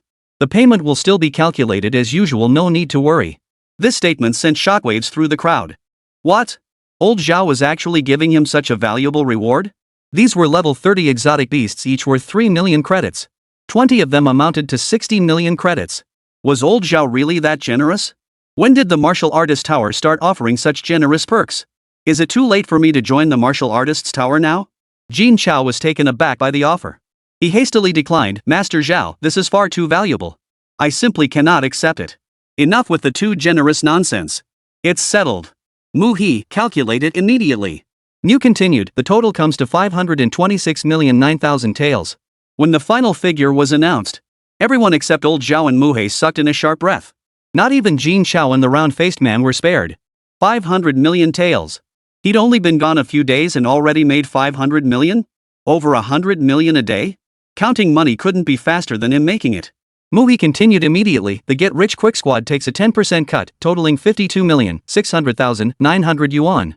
Zhao Lily, your share is 5,260,900. Oh my god. Why did I ever turn down this mission? Hearing such a massive cut, who knows how many squads are crying themselves to sleep in the bathroom? But who could blame them? They were the ones who turned it down in the first place. Amidst the crowd, Yu Ming heard he could earn this much money and broke into a silly grin. He even started drooling. Taking advantage of the moment, Old Zhao announced, starting tomorrow, level 30 beasts will begin their arena battles. Those wishing to attend should reserve tickets promptly, seats are limited. This announcement hit like a depth charge. It sent shockwaves rippling through Wangjiang City. Level 30 beasts entering the arena. This was unprecedented. The highest level beasts ever fought in the entire city of Wangjiang had only reached level 20. The martial arts tower had pioneered this arena. It became the sole arena of its kind in Wangjiang City. This ticket, I absolutely must get my hands on it, no matter the cost. Who hasn't witnessed such a spectacle? Old Zhao watched the crowd's reactions with great satisfaction. Chapter 41, Rage Beyond Black and White. As soon as Old Zhao gave the order, Mu swiftly gathered the materials and came to Old Zhao for confirmation. Old Zhao nodded approvingly, then said, show it to Xiao Jin. See if there's anything to add. At these words, every face in the room shifted. Especially the 3S rank squad leaders. Everyone understood what this signified. Old Zhao was signaling Jin Chao's formal involvement in the martial arts tower's high-level decision-making. Everyone was forced to reassess Jin Chao. Initially, they hadn't paid him much mind.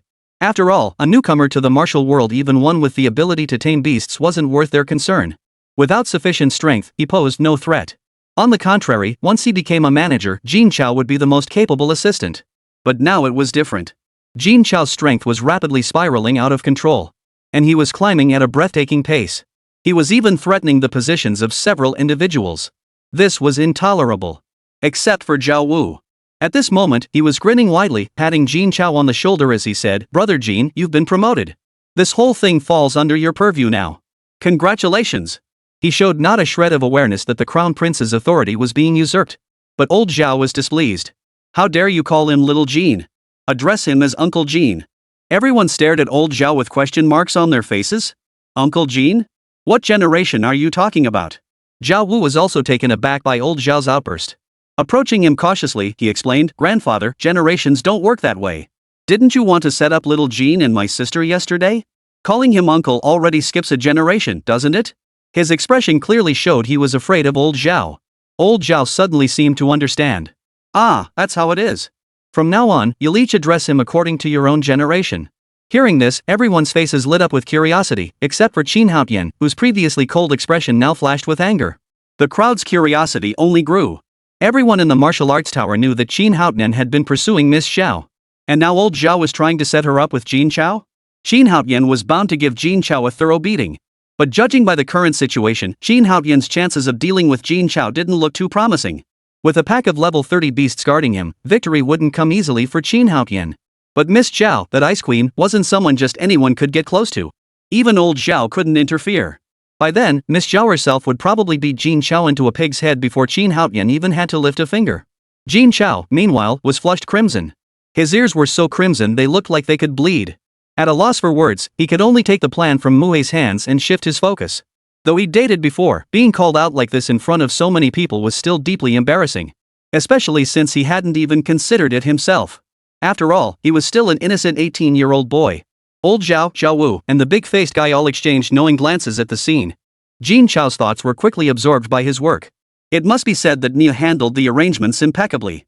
The beast battles scheduled for the next few days didn't feature the 1,000 phantom rain butterfly or the golden-crowned flame eagle. Moreover, the scheduled matches were all highly captivating. Brother Mew has arranged it perfectly. Let's go with this schedule. Understood.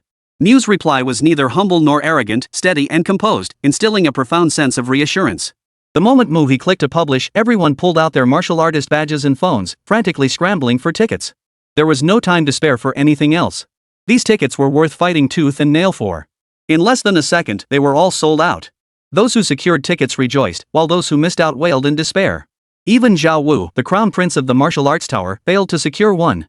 The internet was flooded with cries of despair. Who even snagged these tickets? Their fingers must be lightning fast. How many years of being single does that take? I'd gladly sacrifice my brother's single status for 20 years just for another shot at snagging these tickets. Why the hell didn't you use your own? Even if you tried again, you wouldn't get them. No seats left? Can I get a standing ticket? I'll pay double for one. I'll pay triple. Same here. 10,000 blood petitions. Martial Arts Tower, open standing room. Brothers, push this up, let Martial Arts Tower see it. 10,000 blood petitions. Open standing room tickets at the Martial Arts Building. Brothers, rally together and make the Martial Arts Building see. Even those inside the Martial Arts Tower began chanting. This caught old Zhao and the others somewhat off guard. They knew it would cause a huge stir. They hadn't anticipated it would be this massive. Standing room only? The martial arts hall had never sold standing room tickets before. Mew had been monitoring the online situation. The situation had spiraled beyond control. Over 1 million people had posted comments. Viewership had surged to a staggering 5 million. It was truly terrifying. At this point, Muhei had no choice but to report the situation to Elder Zhao and Jin Chao. Before Muhei could finish his report, old Zhao waved his hand, signaling everyone present to quiet down.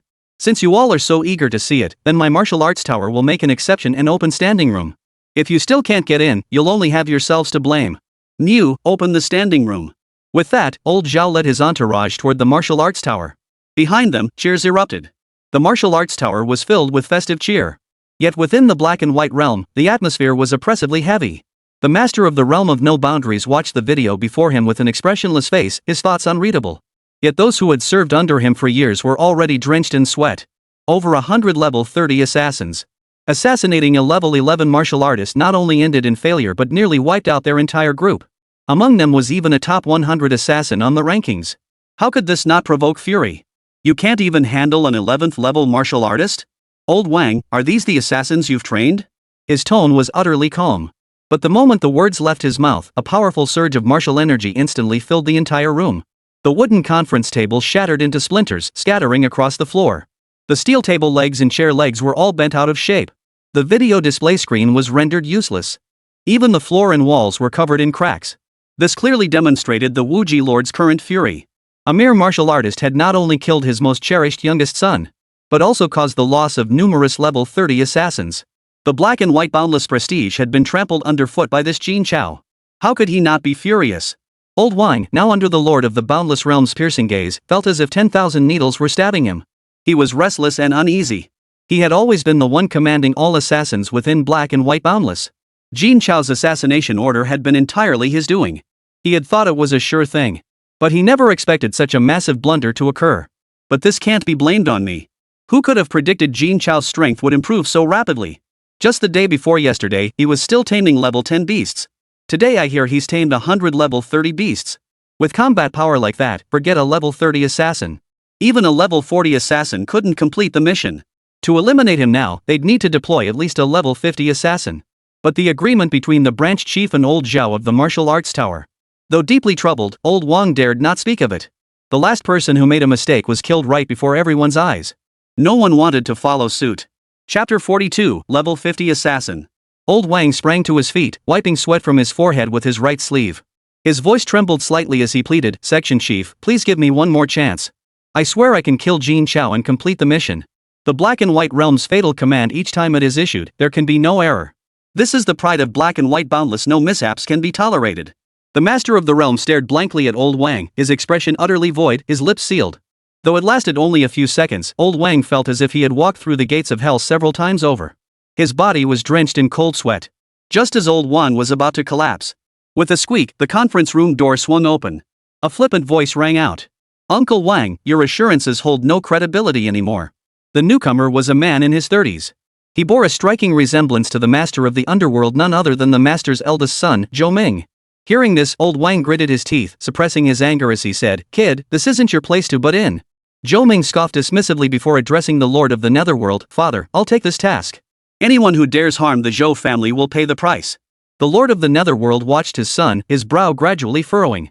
Zhou Ming's prowess was undeniable. He had reached the formidable rank of 51st level Grand Martial Sovereign at such a young age. Moreover, having awakened the elemental poison ability, his power was formidable beyond measure. He excelled in situations like this, where one had to fight many opponents simultaneously. But Jin Chao was only at level 11. Sending a level 30 Grand Martial Master was already the absolute limit agreed upon with old Zhao. Breaking that agreement risked provoking the madman into unpredictable actions. As if anticipating his father's hesitation, Zhou Ming stated directly, "Father, although you and old Zhao agreed not to send assassins more than 20 levels above Jin Chao's rank. But Jin Chao's current strength far surpasses his actual level. Doing this wouldn't violate the agreement. Second, I'm avenging my own brother. Why should I adhere to some damn agreement?" Even if old Zhao were here, he couldn't say a thing. "Father, leave this mission to me. I will restore the black and white boundless honor."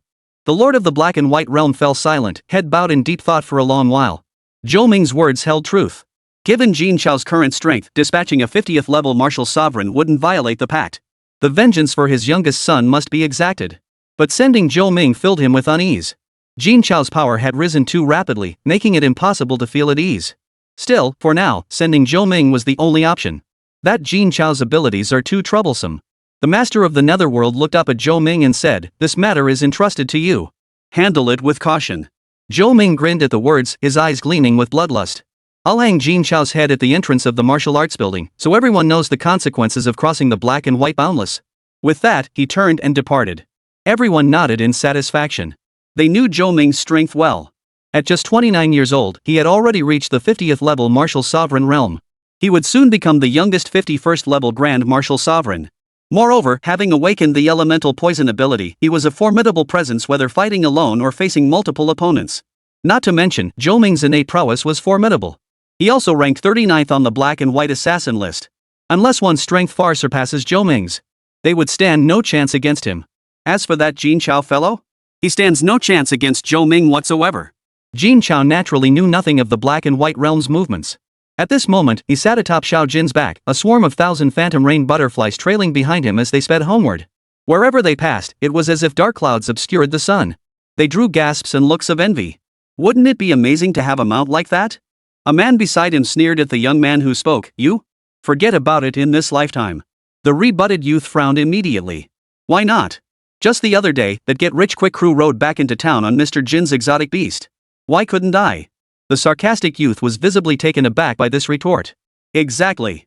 If the get-rich-quick squad can ride them, why can't we? I'm going to leave a comment on the Martial Arts Tower's official website to see if they offer this service. Doubt they offer that service. Then let's make them add it." With that, he pulled out his phone, opened the website, and started typing a comment. Yellow-haired kid aspiring to awaken powers. "Guys, wouldn't it be awesome to ride exotic beasts like Mr. Jin, strutting around with all that swagger? No desire to work, of course we do. But we can't tame beasts, how are we supposed to ride them? Sleeping until I wake naturally, exactly. Do you really think these beasts are pets? Bloaty, if you don't have the skills, stop daydreaming." The young guy wanting to awaken his abilities, who says you can't ride them just because you can't tame them? Didn't the 5 members of the get-rich-quick squad ride theirs back to the martial arts tower? White curtain, holy crap, why didn't I think of that? Little teapot, seems like it's true. Does that mean we can ride them too? The moment this comment dropped, the internet exploded. Watching videos these past days, who knows how many people have been drooling with envy. These are mythical beasts. Who wouldn't want to ride one out to show off? The Flame Lion King, Golden Crowned Flaming Eagle, Frost Jade Serpent, and 3-headed Black Dragon, each one radiates majestic power and overwhelming dominance. Forget riding them, just catching a glimpse from afar used to terrify us to death. We were terrified we'd get swallowed whole if we weren't careful. But now, with Mr. Jin around, none of this is just a dream anymore. The young upstart eager to awaken his abilities. Guys, get it now? If we all flood the official site with comments demanding this service, we'll definitely get to ride mythical beasts. Who's in? Keyboard warrior, support. 10,000 blood petitions. Martial Arts Tower should launch this service. Yellowed tissue paper, get lost. A petition signed by 10,000 people? We need 1 million signatures, brothers. Let's go. The news spread like wildfire, sending shockwaves across the entire internet. Within 10 minutes, the martial arts tower's official website was overwhelmed. A full 3 million people formed an orderly queue, leaving comments below. And the numbers were climbing at an astonishing rate. Half an hour later, it shattered the martial arts tower's comment record. A full 10 million people, all in perfect unison, even their punctuation was identical. At that moment, old Zhao, who was happily sipping tea in his office, was suddenly disturbed by a series of urgent knocks on the door. But then he thought on the 33rd floor, only he, Mu-he, Jin Chao, Zhao Lingling, and old Qin could access it. Jin Chao and Zhao Lingling had both gone home. Old Qin had been quiet these past couple of days. That left only knew. But Mu-he was such a steady character, he shouldn't be this flustered. Could something major have happened? At this thought, the smile vanished instantly from old Zhao's face. He frowned and was about to rise. Before he could move, Mu-he burst through the door. Panting heavily, he blurted out, "Old Zhao, our official website's been hacked." "Huh? Blown up? What happened?" Chapter 43, Shameless People Are Invincible. Mu-he didn't waste words, he simply placed the tablet in front of old Zhao. Old Zhao took the tablet, held it close to his eyes, and examined it carefully. If it were merely a simple technical issue, Mu-he wouldn't have come to him. Soon, old Zhao noticed today's message volume was enormous, a staggering 20 million. This equaled half the population of Wangjiang City. And every single one was a petition demanding the martial arts building expand its services to include renting out exotic beasts. Seeing this, old Zhao was completely stunned. He understood the desire for exotic beasts all too well. After all, even someone of his stature couldn't help but envy Jin Chao's ability to command exotic beasts at will. But he never imagined the fervor would be this intense. If they really opened this service, wouldn't the martial arts tower make a killing? But this wasn't something he could decide on his own. At this thought, old Zhao cast a resigned glance toward Mu-he. The moment their eyes met, Mu-he understood immediately. "Mr. Zhao, I believe Mr. Jin won't refuse. Why not post an announcement on our official website first, stating that we'll thoroughly study the matter? Then, after consulting Mr. Jin tomorrow, we can respond accordingly. That's the only option for now." Soon after, Mu-he issued the announcement, stating they were reviewing suggestions from citizens and would provide concrete updates the following day. Only then did the online community calm down. All eyes were fixed on tomorrow's outcome. All of this unfolded without Jin Chao's knowledge. By now, Jin Chao had arrived at his front door. He pressed the doorbell repeatedly, but no one answered. This puzzled Jin Chao. Could both his parents be out? He pulled out his keys and unlocked the door himself. The moment the door swung open, a large tabby cat pounced toward him. It began licking Jin Chao's face. It made Jin Chao laugh. "Xiaohua, did you miss me?" Looking at Xiaohua, who had grown several times larger since he left, Jin Chao's face softened with affection. This was the very first exotic beast he had tamed, and also the one he felt the deepest bond with. "Xiaohua, where are mom and dad? Where did they go?" At Jin Chao's question, Xiaohua's gaze shifted toward the bedroom downstairs, and a fierce expression suddenly appeared on its face. This startled Jin Chao. What was going on? Had someone else come to the house? With that thought, Jin Chao soothed Xiaohua before heading straight for the bedroom. He kept wondering who could be visiting. After all, since the family's fortunes had declined, many relatives and friends who had previously kept in touch had stopped contacting them. He had no idea who it could be now. Before he could knock on the door, a familiar voice called out from inside. "Brother, sister-in-law, you're so well off now, and Jin Chao is so capable. What's wrong with helping out a brother? Second uncle? How dare he show his face here? When dad needed money to save his life, as his own brother. He was deeply indebted to dad, yet he turned a deaf ear. He gave a pittance as if it were charity, then coldly declared we'd never speak again. How dare he show his face now? Get out of here. I don't have a brother like you." "Hey, big brother, how can you talk like that? He's still your brother. You can't just disown him now that you've got money." A sharp, biting voice rang out. Who else could it be but that second aunt of his? All he asked for was a level 30 beast from Jin Chao. What's the big deal? He's got so many, can't he spare even one for his own brother? What kind of person does he think he is? Let me tell you, if he doesn't give it today, we're not leaving. We'll find some media and expose this whole thing. Let's see whose face gets dragged through the mud. You, cough cough. Dad, don't get angry. Hearing this, Jin Chao burst out laughing in exasperation. Giving one beast and it has to be level 30? Do you really think level 30 exotic beasts are commonplace? That's a creature even level 30 martial artists fear. One costs 3 million and he's asking for it for free? Besides, I heard Jin Chao made several 100 million. We're not asking for much, just give us 100 million. No, make it 200 million. Hearing this, Jin Chao froze in shock. Not only did they want the beast, but they were eyeing the money he'd worked so hard to earn. And to ask for 200 million right off the bat? What does he take me for? Cough cough. You. Before Jin's father could respond, Jin Chao opened the door and walked inside. Jin Yu and his wife saw Jin Chao return. Grew even more arrogant. They ordered Jin Chao condescendingly, Jin Chao's back. How rude of you to not even greet us properly. Anti-air added with even more bitterness, Xiao Chao, I hear you have 20 level 30 beasts. Having so many is useless. Give one to your brother. And after all these years of us helping you out, now that you've got money, you don't need to give much, just 200 million will do. You can earn 500 million in a few days anyway, so it's no big deal for you. That's final. Jin Chao had barely stepped through the door when his so-called uncle and aunt had already decided everything without even letting him speak. His second uncle plopped down on the bed and added, go get a glass of water. Then get the beasts and the money ready today. In Jin Chao's memory, he had always been obedient, especially after his eldest brother's family fell on hard times. He dared not speak much in front of them. Now that he'd become a martial artist, he still had to obey their commands. Jin Chao's parents were furious. Just as they were about to speak up and kick them out, they heard Jin Chao say, pour water? Do you even deserve to drink this water? Jin Yu's eyes widened as he glared at Jin Chao. How dare you speak to me like that? I'm your uncle. How am I not worthy of a cup of water? What? Now that you're a martial artist, with money and power, you don't recognize your elders anymore? Aunt Jean shrieked in a high-pitched voice, exactly. How can this child have no manners whatsoever? How did you raise him? She even pointed her right index finger at Uncle Jean and Aunt Jean. Seeing this, Jin Chao lost his temper. He clenched his right fist and slammed it into the wall. Boom! The fist tore through the wall, the deafening sound causing second auntie, who had been throwing a tantrum, to turn pale. Her trembling right hand quickly withdrew her finger. Jin Yu stared at Jin Chao in terror, unable to utter a word. Jin Chao's eyes widened with fury as he gritted his teeth. Who gave you the right to point fingers at my parents? What gives you the right to judge them? Back then, you were useless, drinking and gambling. You even lost the house my dad bought for you. You couldn't even afford food. If my parents hadn't taken you in, you'd have been dead long ago. After that, they gave you money, helped you find business, chose factories for you, even brought you clients and negotiated deals. They did everything for you. And in the end, they didn't take a single penny of the profits. But what about you? When my family hit rock bottom, you never lifted a finger to help. We didn't complain after all, we were still getting by back then. But when I got injured in that fall, you never once came to see me. Just days ago, I asked you for money to save my life, and you threw that measly sum at my mother in insult, declaring we'd never speak again. And now you have the nerve to show up at my door, acting like some kind of elder, demanding a level 30 exotic beast and 200 million yuan?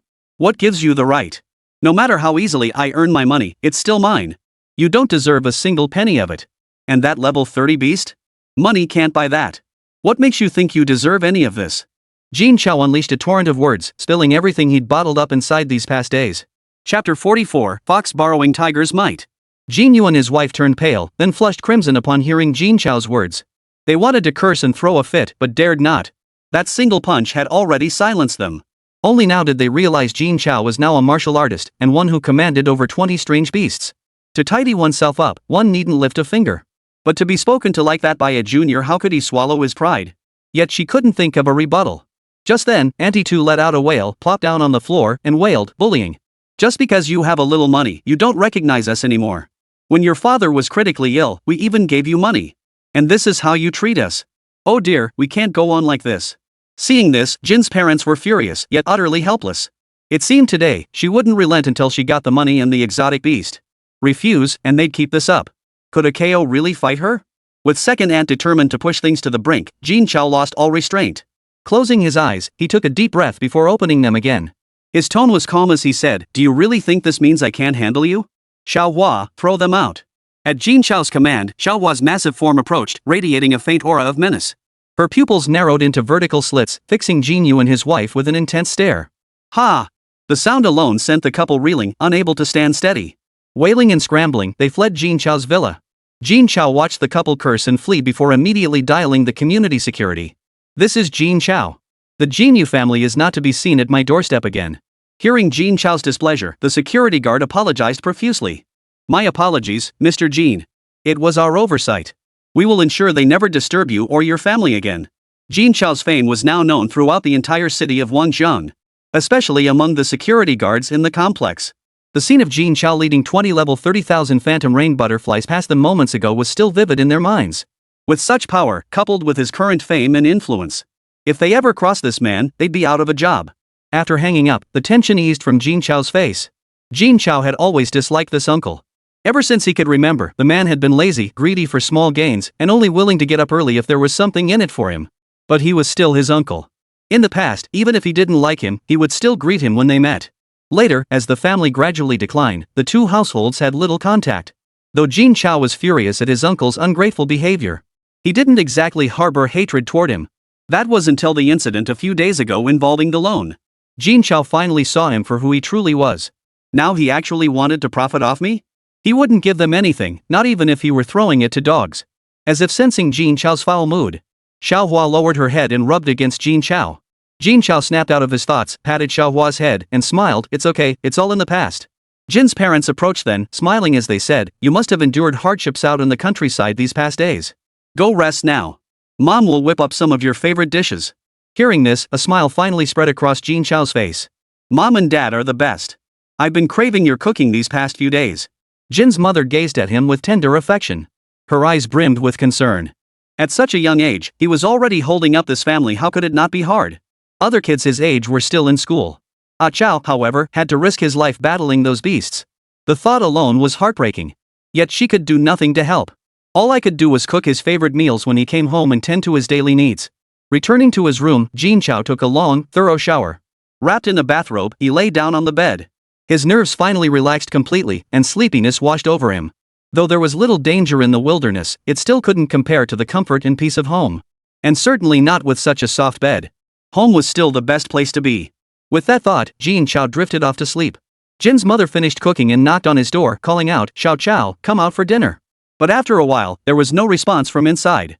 Jin's mother knocked again and said, Xiao Chao, Mom's coming in now. With that, she pushed the door open. Seeing Jin Chao lying asleep on the bed, she tiptoed over to his side. She grumbled as she tucked the blanket around him. This child, doesn't he worry about catching a chill? Even in summer, he should cover his stomach. After finishing all this, Jin's mother tiptoed out. Meanwhile, the expelled Jin Yu couple returned home and immediately started throwing a fit. That little bastard. How dare he kick us out? Does he even see me as his second uncle anymore? Jin Yu, his obese body slumped on the sofa, seethed with anger. Jin Chao's aunt, Wang Chui, sneered, second uncle? Now that he's got money and power, why would he acknowledge us? I say he stopped treating us like family long ago. Hearing this, Jin Yu slammed his fist on the sofa and snarled, whether we're family or not isn't up to him. If he won't give us anything, we'll go ask others. Everyone knows I'm his second uncle who'd refuse us? Wang Chui's eyes lit up. Why didn't I think of that? Just mention you're his second uncle, and people will be lining up to curry favor with us. Think of all the money we could make. You're so clever, husband. Poof. Not smart? Like you? With that, he pulled out his phone and made a call. Old you, right? You've seen the news lately, haven't you? My nephew is now the second in command at the martial arts building. You've always wanted to connect with someone inside, haven't you? Well, here's your chance. Old Wang replied with a hint of excitement, of course I have. If this works out, you'll be doing your brother a huge favor. Who in the entire city of Wangjiang wouldn't want to connect with the martial arts building's higher-ups? Especially with the second in command. Wouldn't he be able to walk all over the martial arts building from now on? Getting things done would be a breeze, wouldn't it? He's my own nephew, how could I not make it happen? So, about your orders for the second half of the year. Brother, you're being too formal. Forget the second half of the year. If I can connect you, you'll have orders for the next decade. 10 years? That was beyond his wildest dreams. Securing all the second half orders alone would net him hundreds of thousands. Then it's settled. Bring the contract tomorrow for signing. Got it. After hanging up, Jin Yu dialed another number. Old Zhao, my nephew. By evening, Jin Chao finally woke up, or rather, starvation woke him. Opening his eyes, he saw it was already past 7. He'd slept straight through for 5 hours. He wondered if his parents had eaten yet. Jin Chao rubbed his rumbling stomach, slipped on his slippers, and headed out. Rubbing his eyes as he walked, he called out, Mom, is dinner ready? I'm starving. He reached the downstairs area and opened his eyes to find an unfamiliar, pretty girl sitting at the dining table. Jin Chao, still in his bathrobe, let out a startled yell, his face flushing as he dashed back to his room. Only then did it dawn on him he was wearing a bathrobe. Had he exposed himself walking downstairs just now? What the hell was he supposed to do now? How did a stranger, a woman, no less, end up in his house? Why didn't Mom and Dad warn me? Seriously. Chapter 45, My name is Mucho Dia. After taking forever to get dressed, Jin Chao finally made his way back downstairs. Seeing the girl's flushed cheeks, Jin Chao knew she must have exposed herself earlier. How utterly embarrassing. I desperately wanted to retreat to my room and stay there. But with guests at home, I had to at least say hello. Jin Chao scratched his head awkwardly. Sorry. Before Jin Chao could finish, the girl shot up from her chair. Her cheeks flushed crimson as she lowered her head, her right fingers nervously rubbing against her left in a flustered panic. I'm so sorry. I didn't know you were home, and I didn't know you liked wearing a bathrobe around the house. I didn't mean to see you like that. I'm really sorry. With that, she bowed at a full 90 degrees, her awkwardness palpable, as if the entire incident were her fault. Seeing this, Jin Chao instantly forgot his earlier awkwardness. Now Jin Chao suddenly felt like a despicable villain. How could he let a young girl apologize? This wasn't her fault at all. Jin Chao's parents shared his thoughts. Jin's mother frowned and stood up, placing her hands on the young girl's shoulders as she addressed Jin Chao. You brat! Xiaodai is such a good girl, how could you bully her? Apologize right now, or you won't be eating dinner tonight. Jin Chao immediately bowed repeatedly in apology. I'm sorry, it's all my fault. It has nothing to do with you. Xiaodai also kept bowing apologetically, it's my fault, not. Before she could finish, Jin's mother cut her off gently. Xiaodai, why are you apologizing? It's all this brat's fault. He didn't even bother to get dressed properly before leaving his room. It's entirely his problem. Jin Chao quickly chimed in, right, it's all my fault. Jin's mother didn't give Xiaodai another chance to speak. She pulled her over and said, alright, Xiaodai, don't mind him. Sit down and eat. You, sit across from Xiaodai. Her tone toward Jin Chao and Xiaodai was completely different. Jin Chao hurriedly sat down across from Xiaodai. He still felt a bit nervous. But that didn't make sense. I didn't bully her. She was the one who apologized to me first. I never blamed her. Besides, who's the biological child here? Why does it feel like I'm the adopted one, and this girl is the one my parents actually gave birth to? Jin Chao was completely dumbfounded. Right as he was spacing out, Jin's mom had already started serving food onto Xiaodia's plate. Seeing Jin Chao's expression, she scolded him, listen to me, you're not allowed to bully Xiaodai anymore. While you were away, she was the one who kept us company the whole time. We're in a strange place with no one we know. If it weren't for Xiaodai, your dad and I wouldn't have known what to do. You need to thank her properly. She added another large chicken drumstick to Xiaodia's plate. Xiaodai kept her head down, unable to meet Jin Chao's gaze. Jin Chao responded immediately, then I truly thank Miss Xiaodai. If you ever need anything in the future, just tell me, Miss Xiaodai. I won't hesitate to help. Xiaodai kept her head down, her voice barely audible. Mr. Jin, please don't call me Miss Xiaodai. My name is Mucho Diemu with the water radical and wood radical, Shou for autumn, and Dai for butterfly. You can call me Xiaodai, just like uncle and auntie do. My name is Jin Chao. It's a pleasure to meet you. With that, Jin Chao stood up and extended his hand formally to shake Xiaodai's. Jin's parents stood nearby, smiling warmly at Xiaodai, as if they were eager for the two to shake hands. Xiaodai set down her chopsticks and shook hands with Jin Chao, then quickly withdrew her hand. It's a pleasure to meet you, Mr. Jin. We've heard so much about you. Oh, don't call him Mr. Jin. Just like us, call him Xiao Jin or Xiao Chao. He's 3 years younger than you. Come sit down and eat. Once seated, Xiaodai kept her head down the entire time, while Jin Chao looked utterly guilty. How could he not have thought of this? Her parents' old routines, their acquaintances and friends all remained in their former neighborhood. Moving here meant knowing no one. If it weren't for Miss Xiaodai, I wouldn't know how to handle things if something happened to mom and dad. He really had to thank Miss Xiaodai. Miss Xiaodai. Jin Chao tried to say more, but his mother shot him a look that silenced him. Calling her Miss Xiaodai is too formal. Just call her Xiaodai. We're friends now. Jin Chao chuckled nervously, clearly intimidated by his mother. He immediately changed his tone. Xiaodai, thank you for everything you've done lately. I don't have much to offer in return, but I'd like to give you 1,000 illusion rain butterfly. As he spoke, a fierce wind swept through the courtyard. A massive 1,000 illusion rain butterfly lay sprawled on the ground, its 2 lantern-sized eyes staring straight into the room.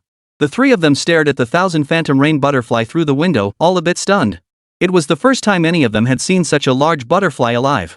Though Jin Dad and Jin Mom weren't quite sure what 1,000 phantom rain butterfly was, they understood that living exotic creatures were extremely valuable, making their son's gift quite impressive. Xiaodai, however, was well aware of the butterfly's value. A single one was worth 3 million. Especially a living one that was also obedient.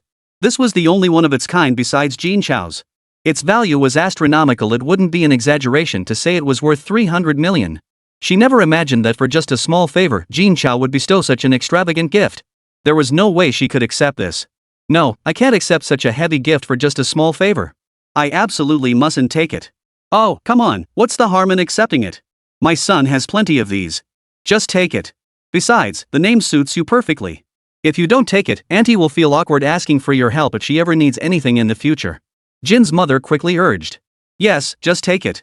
Exotic beasts aren't worth much to me. As long as you don't mind it. Disdain? Who would? Not worth anything? Only Jin Chao would dare say something like that. Watching the two of them try to persuade her, Xiao Dai was at a loss for words. She was never good with words to begin with. Now she had no choice but to accept it. Alright then, I'll take it. That's more like it. You two should exchange contact info later and stay in touch. With that, they began serving food onto Xiao Dia's plate. Jin Chao then turned to his mom and said, "Mom, there's something I want to discuss with you." "What is it?" "Go ahead." Though he was speaking to Jin Chao, his eyes never left Xiao Dai. Jin Chao was utterly speechless. "I remember you used to work at the exotic meat processing plant." Hearing this, Jin's mother finally turned to look at him, her expression puzzled. "Yes, I did. What about it?" "I need a large batch of beast crystals recently. I was wondering if you could get them for me." Jin's mother frowned. "Exotic beast crystals? Those things aren't particularly useful. What do you need them for?" "Exotic beast crystals are formed from the condensed energy within exotic beasts. Every exotic beast possesses them. Though the crystals are filled with various energies. The energy is far too chaotic and violent to harness. Instead, they become useless waste. However, just because humans cannot use them does not mean the beasts themselves cannot. Moreover, beast crystals are crucial items for beasts to level up and evolve.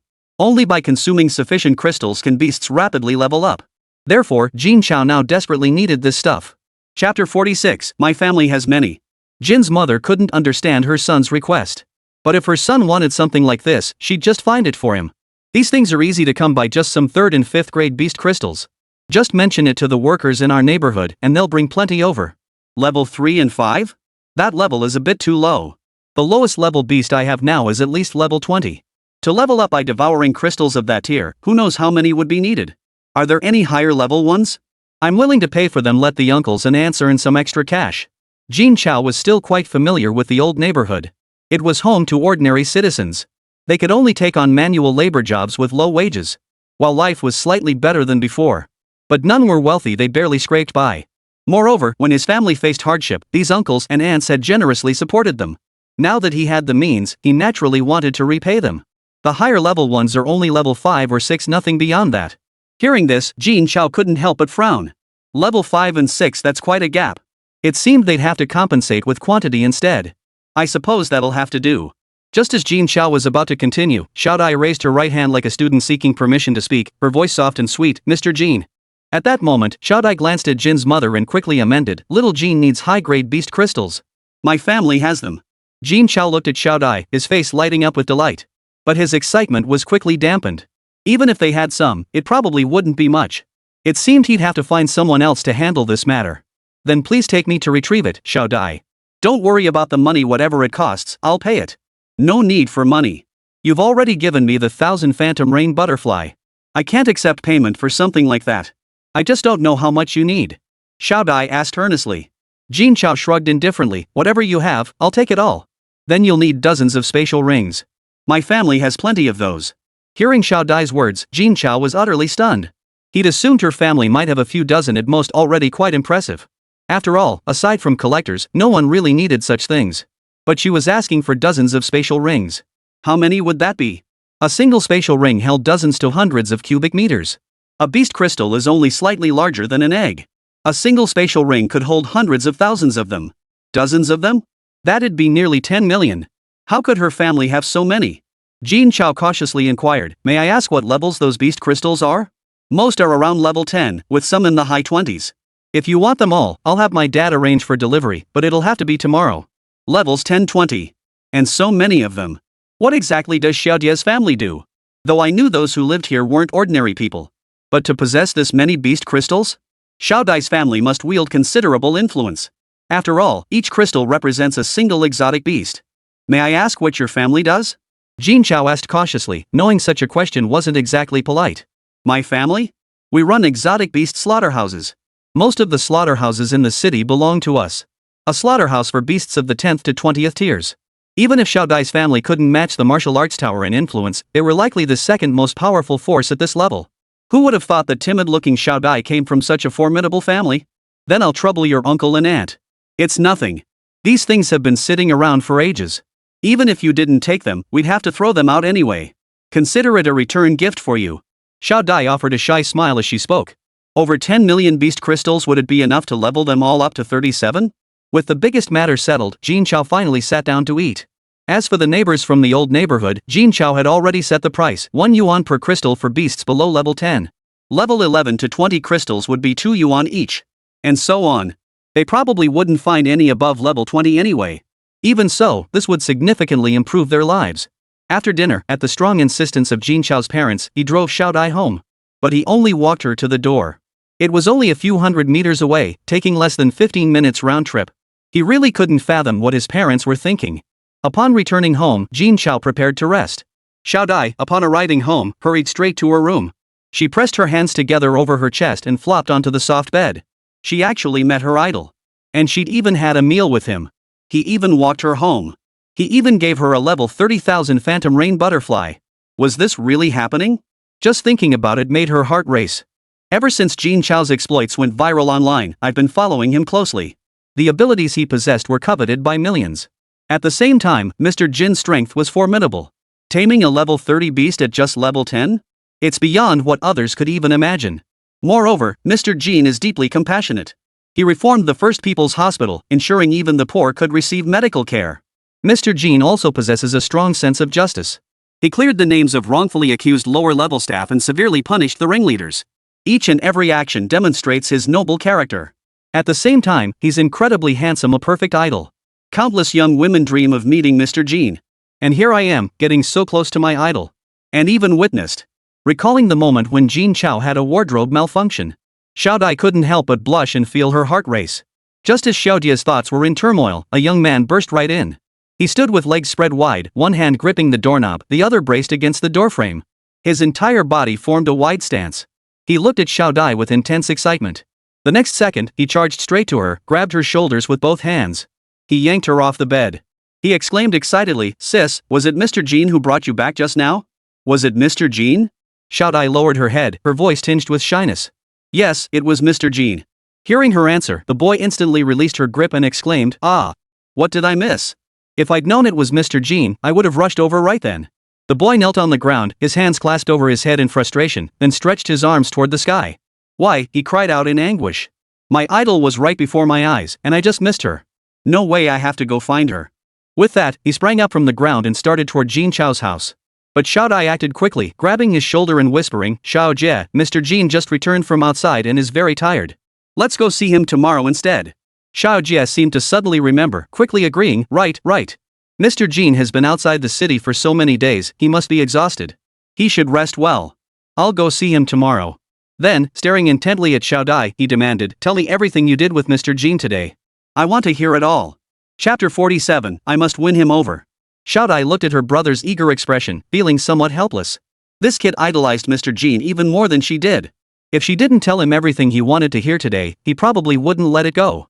So, Xiaodai recounted everything that had happened today. Honest Xiaodai even mentioned the incident where Jin Chao had exposed himself. This drew a sigh of admiration from Xiao Jie, who urged Xiaodai to step up her game and win Mr. Jin over. He insisted that a man as wonderful as Mr. Jin absolutely couldn't fall into someone else's hands. She'd be more reliable. This left Xiaodai flushed with embarrassment and indignation.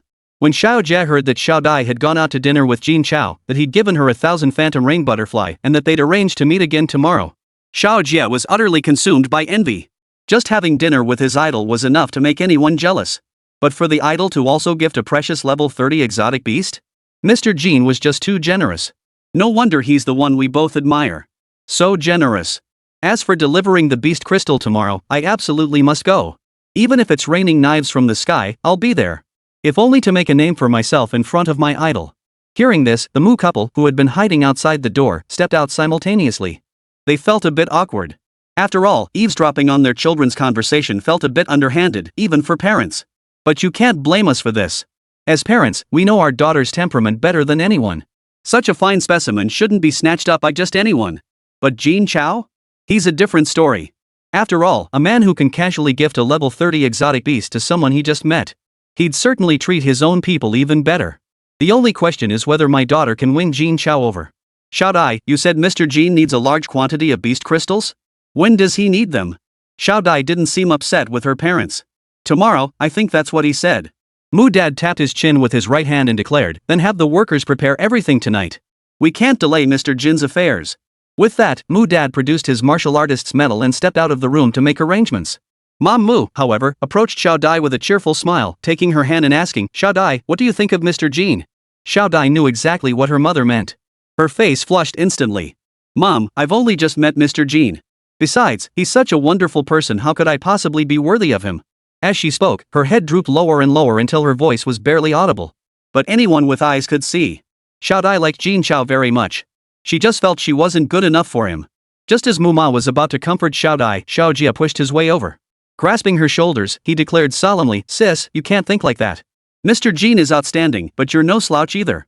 When it comes to looks, you're so beautiful, how many guys have tried to pursue you, yet you've turned them all down, right? Xiao Dai replied earnestly, but Mr. Jin is also very handsome. Xiao Jia paused, then said, True. But our family is wealthy. We might not be the richest in Wangjiang City, but among the top players excluding the martial arts tower, Nanyi Group, the Three Dragons Gang, and Black and White Boundless were definitely among the strongest. Xiao Dai continued, but he's the second in command at martial arts tower. And he made 500 million in less than 5 days. Our family shouldn't even compare wealth with Mr. Jin. Xiao Jia stammered, unsure how to respond. After all, his idol was simply too exceptional. He might seem weak now, but that's just a matter of time. And this weakness only applied when compared to the top-tier powers and elites. Not just among the younger generation, even many elders couldn't hold a candle to Mr. Jin. Looking at it this way, his own sister really wasn't Mr. Jin's equal. The thought made Xiao Jia panic. But, are you sure you want to leave Mr. Jin in the hands of some other wicked woman? Hearing Xiao Jia speak like this, Xiao Dai finally gathered her courage and said, I wouldn't feel at ease. Then go win Mr. Jin over. Once you do, I'll do whatever you say. How about it? Deal. Watching the suddenly fired-up siblings, Mom Mu was utterly speechless. She shoved Xiao Jia aside, shot him a disapproving look, and snapped, What on earth have you been teaching your sister? Then she turned to Xiao Dai and said, Xiao Dai, don't listen to your brother. What you need most right now is confidence. You're no worse than anyone else. If you like Mr. Jin, go after him boldly. Don't let your current hesitation lead to regrets. Mom and Dad will support you no matter what, understand? But at that moment, Xiao Dai clearly couldn't hear a word Mu's mother was saying.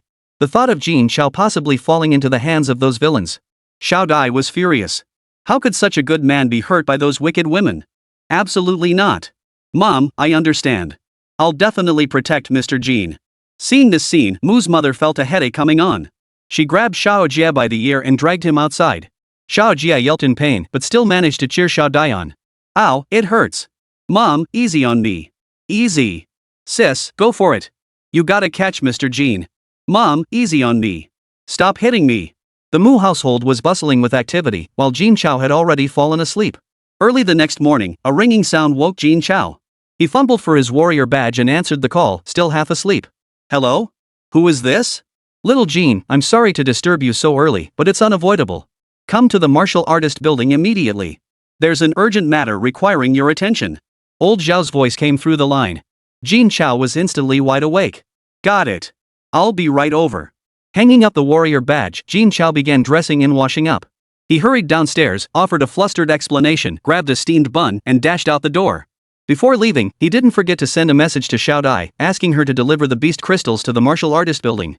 Soon, Jin Chao rode off to work atop his golden crown flame eagle. As for the 1,000 phantom rain butterflies, he left them behind to protect his parents' safety. Jin Chao hadn't forgotten that the black-white boundless still lurked, watching intently. His parents' safety had to be guaranteed. And regarding this hidden threat, Jin Chao had come to a clear realization. He must rapidly enhance his strength. Until the black and white realm grew wary and dared not lay a finger on him. Only then could he truly guarantee the safety of his family. As for destroying the black and white boundless realm, he hadn't failed to consider it. But such a task was too difficult. It would also demand an immense amount of time. After all, Black and White Boundless stands alongside the martial arts tower, Nanyi Group, and the Three Dragons Gang as one of the top-tier powers. Unless absolutely necessary, he didn't want to resort to that. Upon reaching the martial arts tower, Jin Chao let down before the vehicle even came to a complete stop. As for the golden crown flame eagle, it flew to the roof of the martial artist tower to rest. The moment he descended, he saw the entrance to the martial artist tower swarming with people. What on earth was going on? Before Jin Chao could slow his pace, the man with the round face appeared out of nowhere. He grabbed Jin Chao and dragged him inside. The onlookers hadn't even had time to react.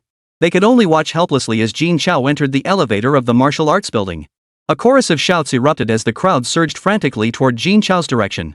Judging by the commotion, if they caught him, Jin Chao might not make it to work. Soon, they reached the 33rd floor.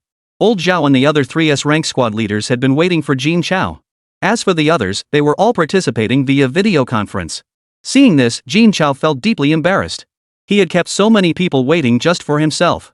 Chapter 48. The road ahead is long and arduous. At the oval conference table, old Zhao beckoned to Jin Chao. Come, sit here.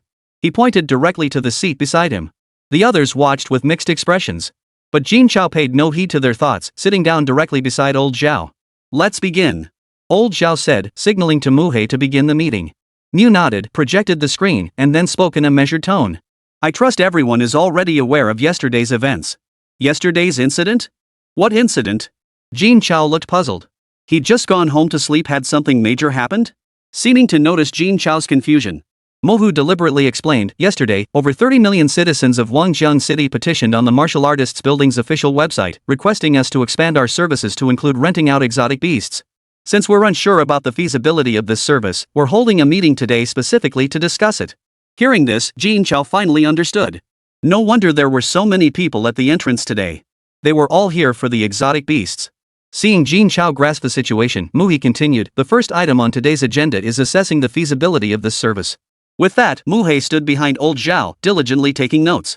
Ignoring everyone else, old Zhao looked directly at Jin Chao and asked, Young Jin, can this business be launched?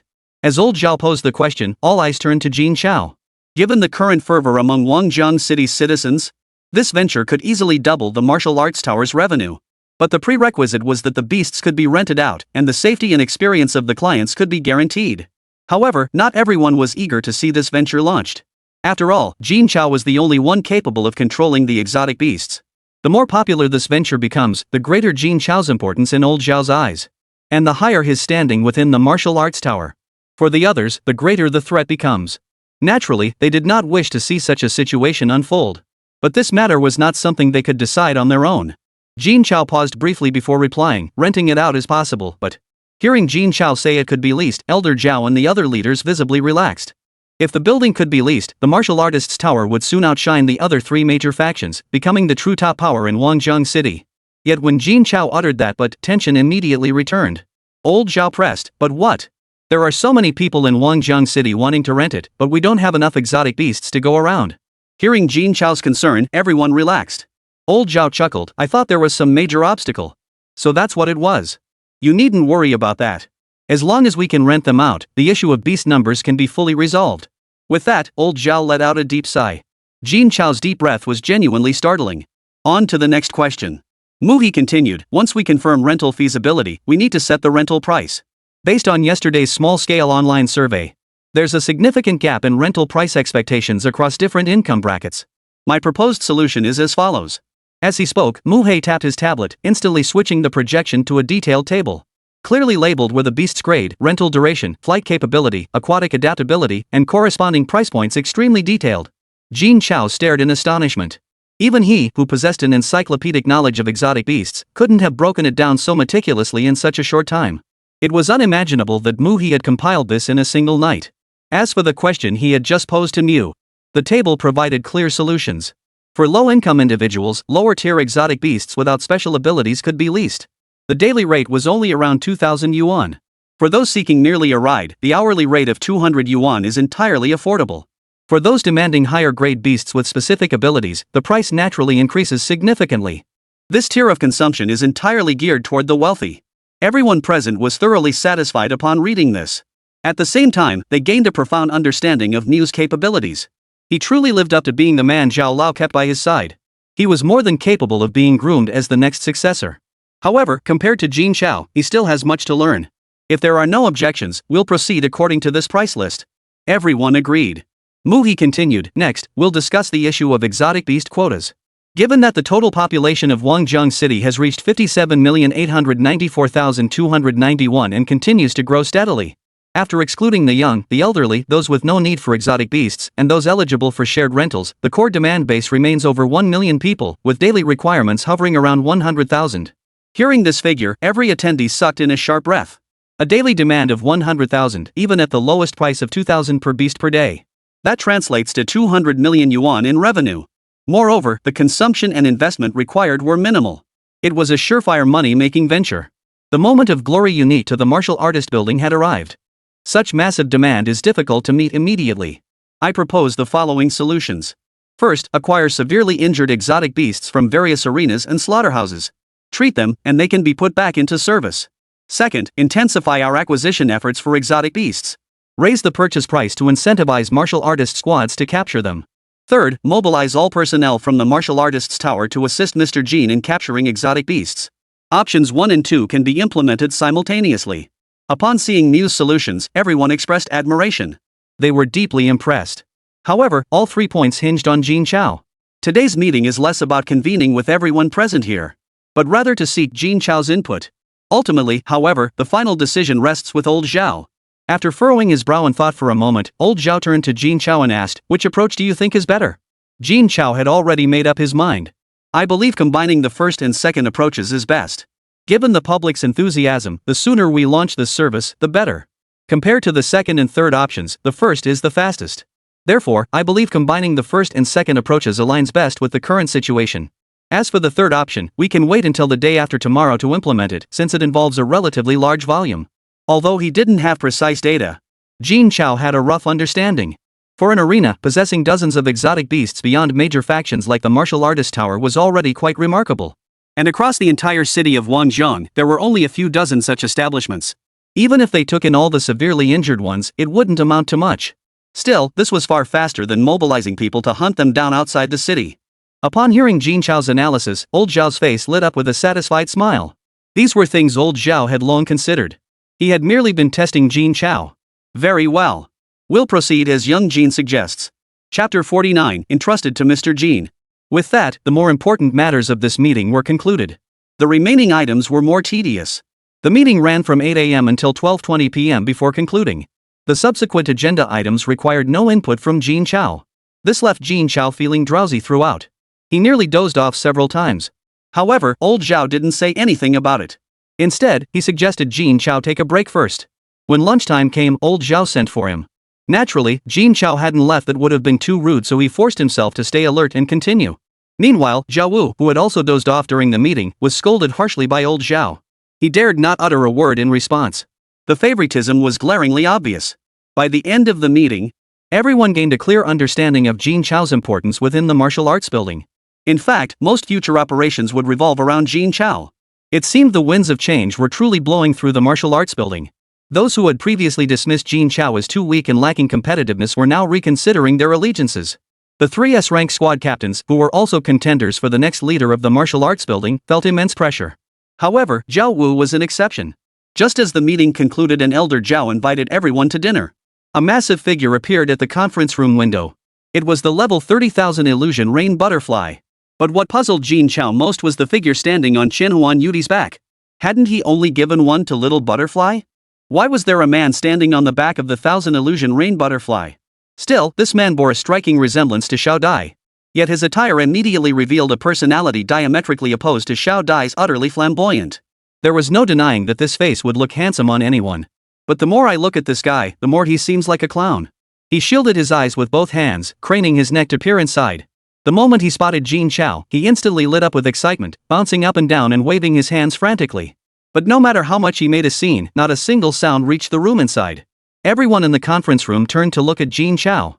Old Zhao, particularly puzzled, asked, "Little Jin, do you know this person?" Jin Chao replied awkwardly, "I don't know him personally, but he might be a friend's family member." Hearing this, old Zhao's frown deepened.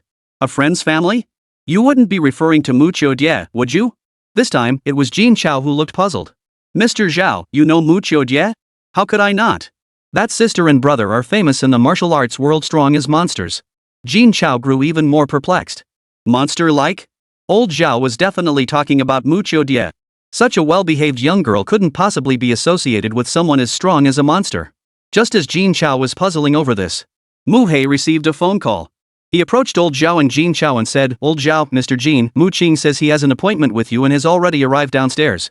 He mentioned Mu Qiudie's name. Not sure if he should be let in. He's been waiting downstairs for over 3 hours. The moment Mu He mentioned this, Jin Chao instantly recalled his arrangement with Mu Qiudie to exchange the beast crystal at the martial arts building. He'd completely forgotten about it once the meeting started.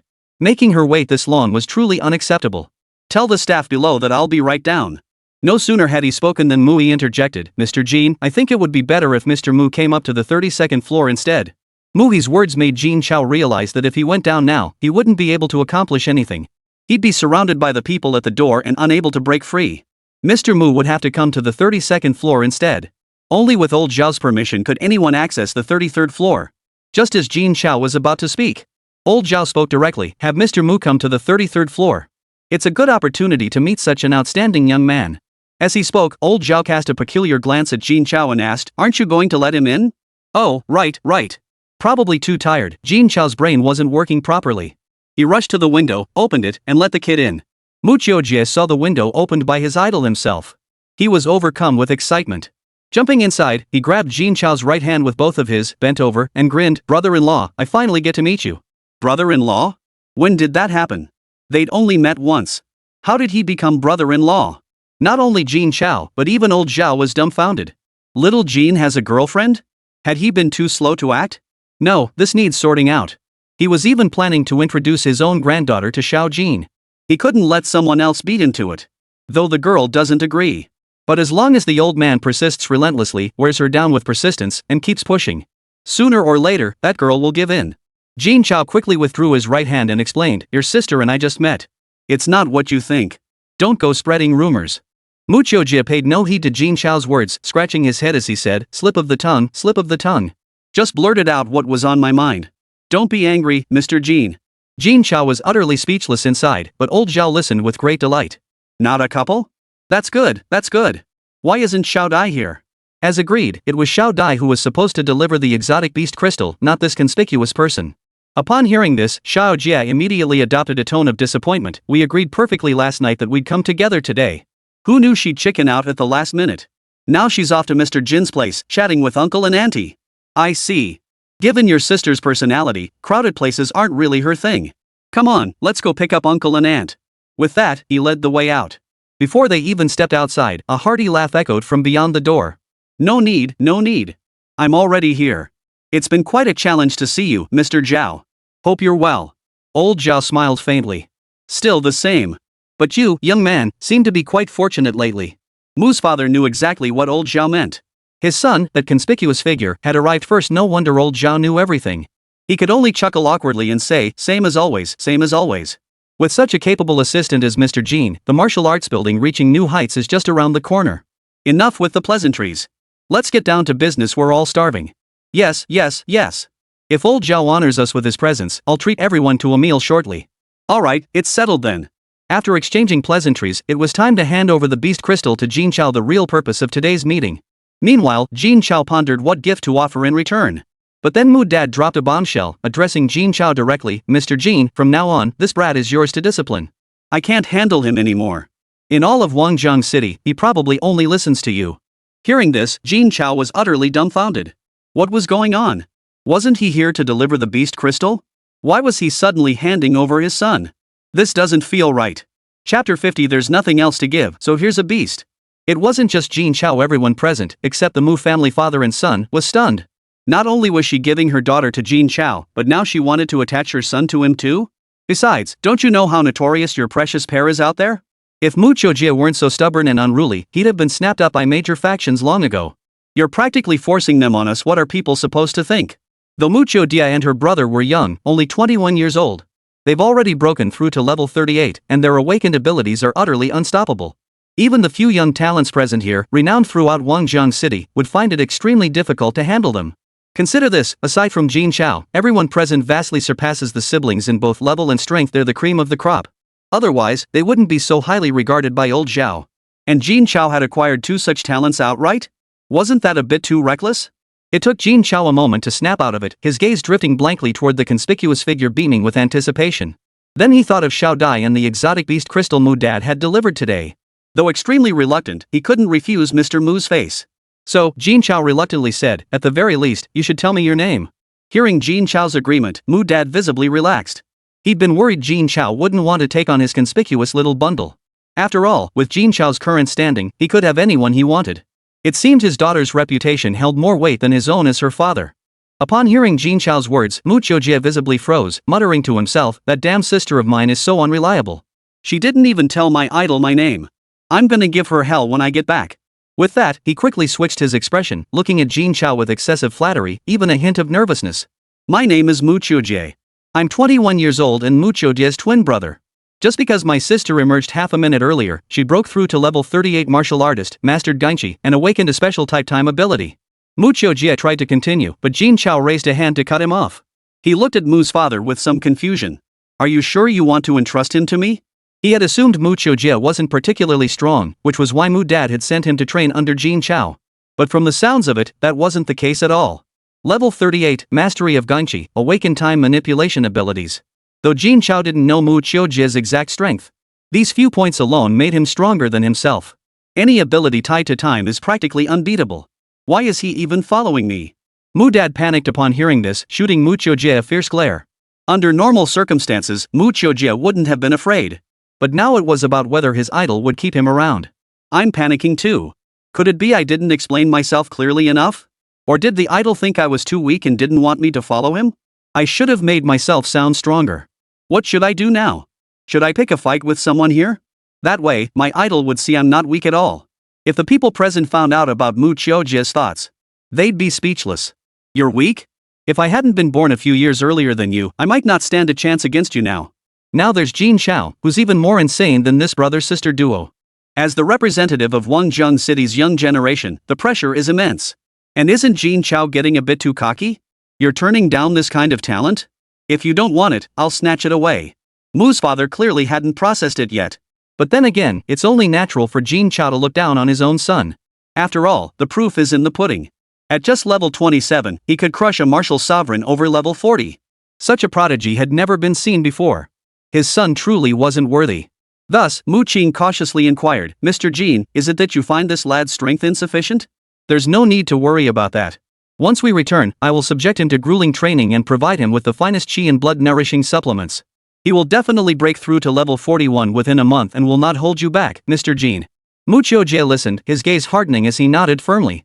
Old Zhao, standing nearby, was also anxious. A talent like Mu Qiujie was someone he'd been unable to recruit before. Such a golden opportunity must not be missed. But before old Zhao could speak up, Jin Chao cut in. Mr. Mu, you misunderstand. It's not that I think he's weak, he's too strong. There's no need for him to follow me. Why don't you consider these three instead? Their abilities far surpass mine. They'd certainly be able to properly cultivate young Master Mu. So that's how it is. Hearing Jin Chao's explanation, the Mu family father and son finally breathed a sigh of relief. You have no idea how powerful you truly are. Being able to control so many beasts means you could have crushed opponents of higher levels long ago. And by a significant margin. 100 level 30 beasts. Even a 50th level martial artist would have to retreat for the time being. Level 40 martial artists wouldn't even think twice, they'd run for their lives.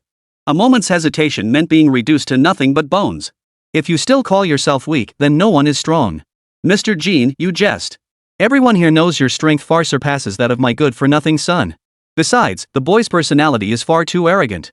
He looks down on everyone, and even my words don't always hold sway. Only you could possibly discipline him. Jin Chao looked at Mu Qiujie with some confusion.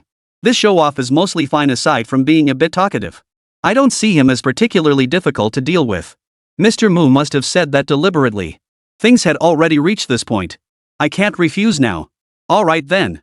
I could use some help anyway, as long as Mu Qiujie doesn't mind having me around. Not at all, not at all.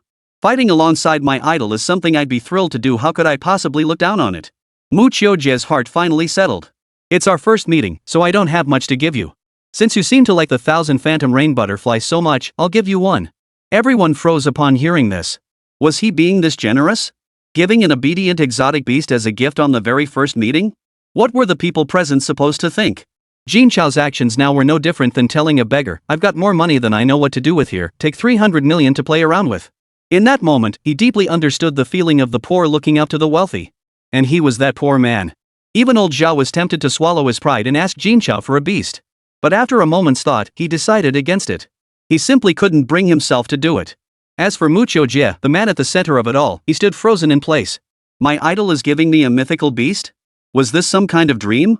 Was this happiness coming too suddenly? Mu Qing remained relatively composed. After all, she had learned yesterday about Jin Chao giving Xiao Dai a mythical beast. Thank you so much, Mr. Jin, for such a precious gift. Here are the exotic beast crystals you requested. Please check if it's enough. If not, I'll have the factory prepare more. One night wasn't enough to gather everything. But this was already the bulk of it. Still, if Jin Chao needed more, I wouldn't mind spending money to acquire more from other slaughterhouses. As long as I could solidly secure this connection with Jin Chao, no expense would be too great. Chapter 51, Black and White, No Common Ground. Jin Chao accepted the spatial ring. After registering his fingerprint, he could now control it at will. A full 100 cubic meters of space, densely packed with multicolored beast crystals. At the very least, there were over 200,000 crystals, plus more than 50 identical spatial rings inside. Packing over 10 million beast crystals alone would take ages. Mr. Mu had truly gone above and beyond to assist him. The two exotic beasts hadn't been given away for nothing. Thank you, uncle. I'll be sure to visit and express my gratitude when I have the chance. Just as Mu's father was about to offer more polite remarks, Mu suddenly interrupted them. He addressed Jin Chao and Old Zhao. Old Zhao, Mr. Jin, we just got a call from the first floor. The arena and slaughterhouse have delivered the dying exotic beasts. They're waiting for us to come and purchase them. Mu's words were unmistakable. Near death. Delaying any longer would mean losing many of these beasts. Time was of the essence. Old Zhao chuckled, looks like young Jin won't be able to make it for lunch. Business comes first. I'll head down now. With that, Jin Chao started walking toward the staircase. Mu Dad quickly signaled Mu Chiujie to follow. Then he said to Old Zhao, let these youngsters get on with their work. You and I should catch up properly. Alright, I've been waiting for you to say that. Soon, Jin Chao arrived at the rear courtyard of the martial arts building. A large group of people, each with a strange beast in tow, was waiting for him. Upon receiving the news, they had rushed over with their own gravely injured and dying beasts. In the past, such creatures could only be sold for meat. Now, the martial arts building was purchasing them at the price of healthy, living beasts. That meant a tenfold profit. Such a lucrative opportunity was impossible to pass up. Thus, without a moment's delay, they all rushed here. Fearing the martial arts tower might change its mind. Jin Chao, witnessing this scene, was taken aback. This scale there must be at least 10,000 creatures. It was far beyond the 1 or 2,000 he had anticipated. In truth, Jin Chao's reasoning wasn't flawed. But he had overlooked one crucial detail. That was the beasts beaten half to death by martial artists and sent straight to the slaughterhouse. These beasts had already lost the ability to move. Yet butchers faced significant risks when attempting to dissect them. Therefore, they would leave such beasts to air out for several days. They only proceed with dissection once the beasts have died. There were many such beasts. But the more there were, the happier Jin Chao became. Each one represented pulsing vitality points. Even if they were all low-grade beasts, their sheer numbers made up for it. It seemed his strength would grow considerably today. The round-faced man trailed behind, exclaiming in astonishment, "Whoa, this many? Looks like we'll be busy until nightfall." While the martial artist building bustled with activity, Jin Chao's home remained serene. Little Dai sat quietly beside Jin Dad and Jin Mom, watching TV. Jin Dad and Jin Mom kept feeding Xiao Dai all sorts of snacks and fruits. It was as if she hadn't eaten in days. However, unseen by them, danger had already descended. Zhou Ming, shrouded in black and white, was in the villa directly across from Jin Chao's home. To assassinate Jin Chao, Zhou Ming had spared no expense. He spent tens of millions to purchase a residence here. But as long as Jin Chao was eliminated, erasing the stain on both black and white Boundless and the Zhou family, it would all be worth it.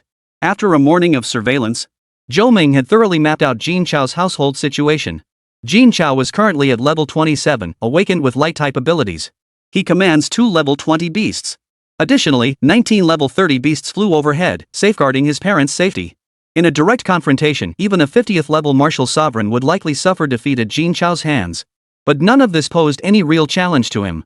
When his poisonous abilities are unleashed, forget about 30th level beasts. Even level 40 beasts wouldn't stand a chance. Moreover, these beasts couldn't possibly strike his elemental form. This battle was already decided in his favor. There was nothing to fear. Now, all he had to do was wait for Jin Chao to return home. Death was certain.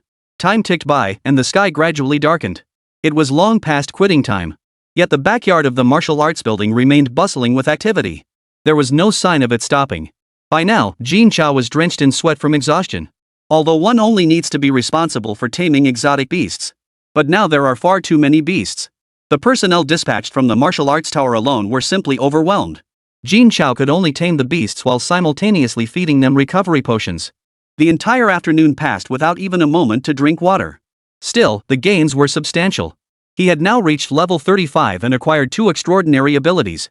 One was called Immaculate Space, capable of storing any object including living beings and teleporting them to any location.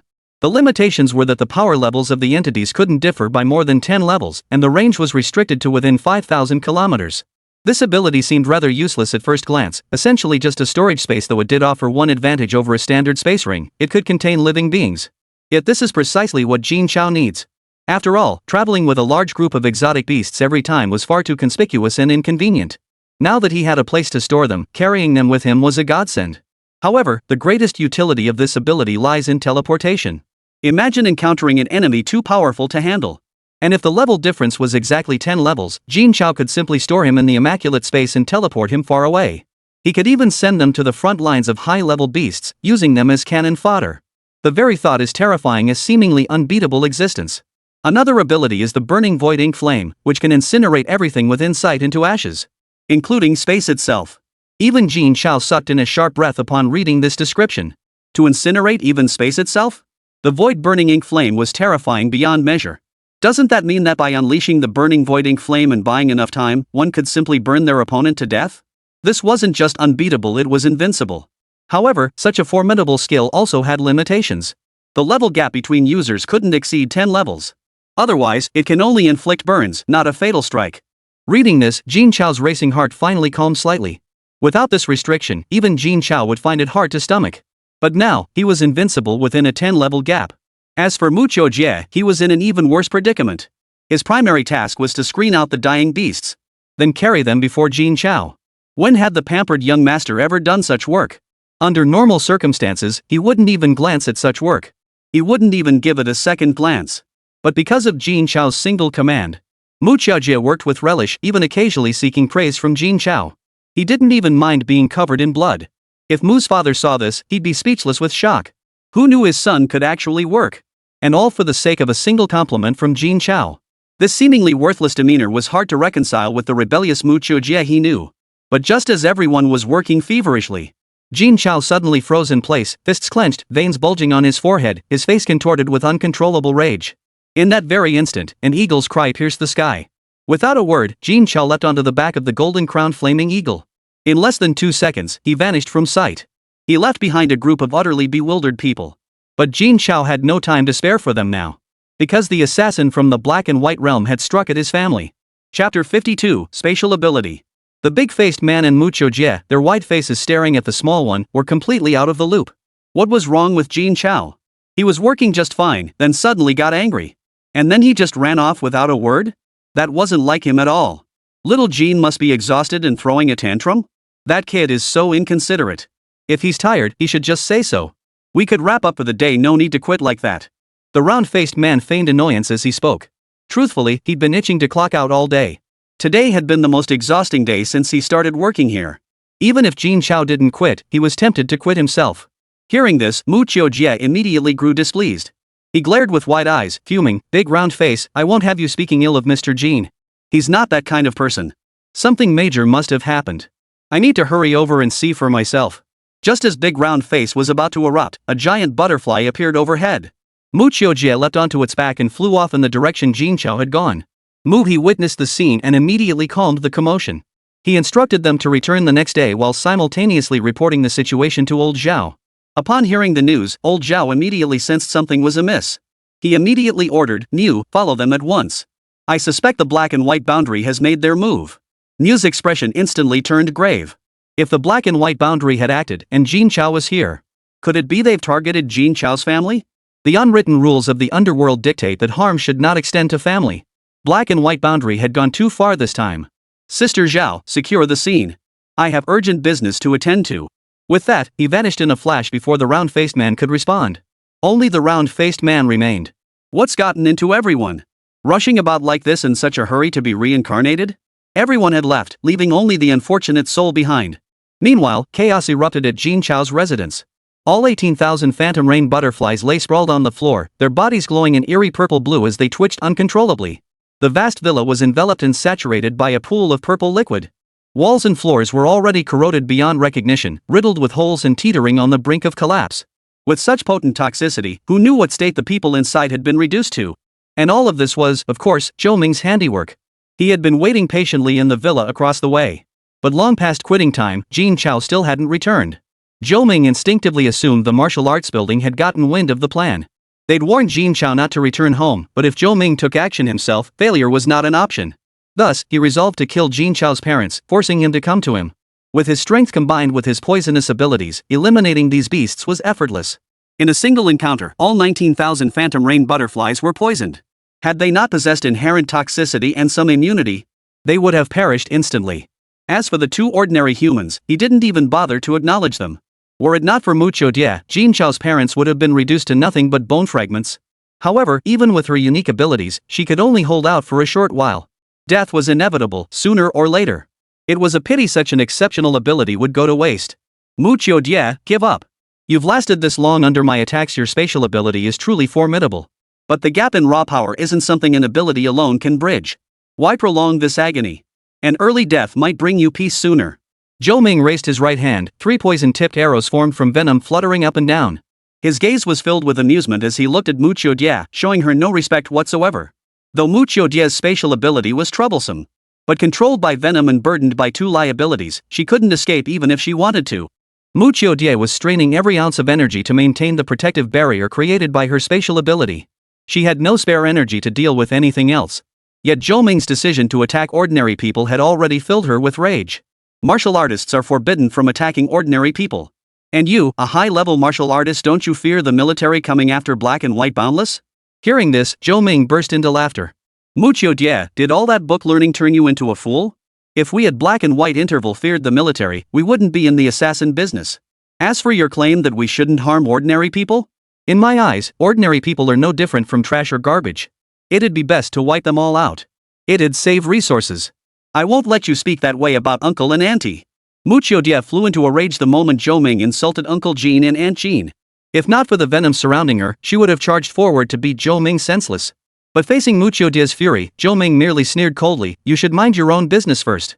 As he spoke, 3 arrowheads shot from his hand like lightning, striking the protective shield Mucho Die had raised.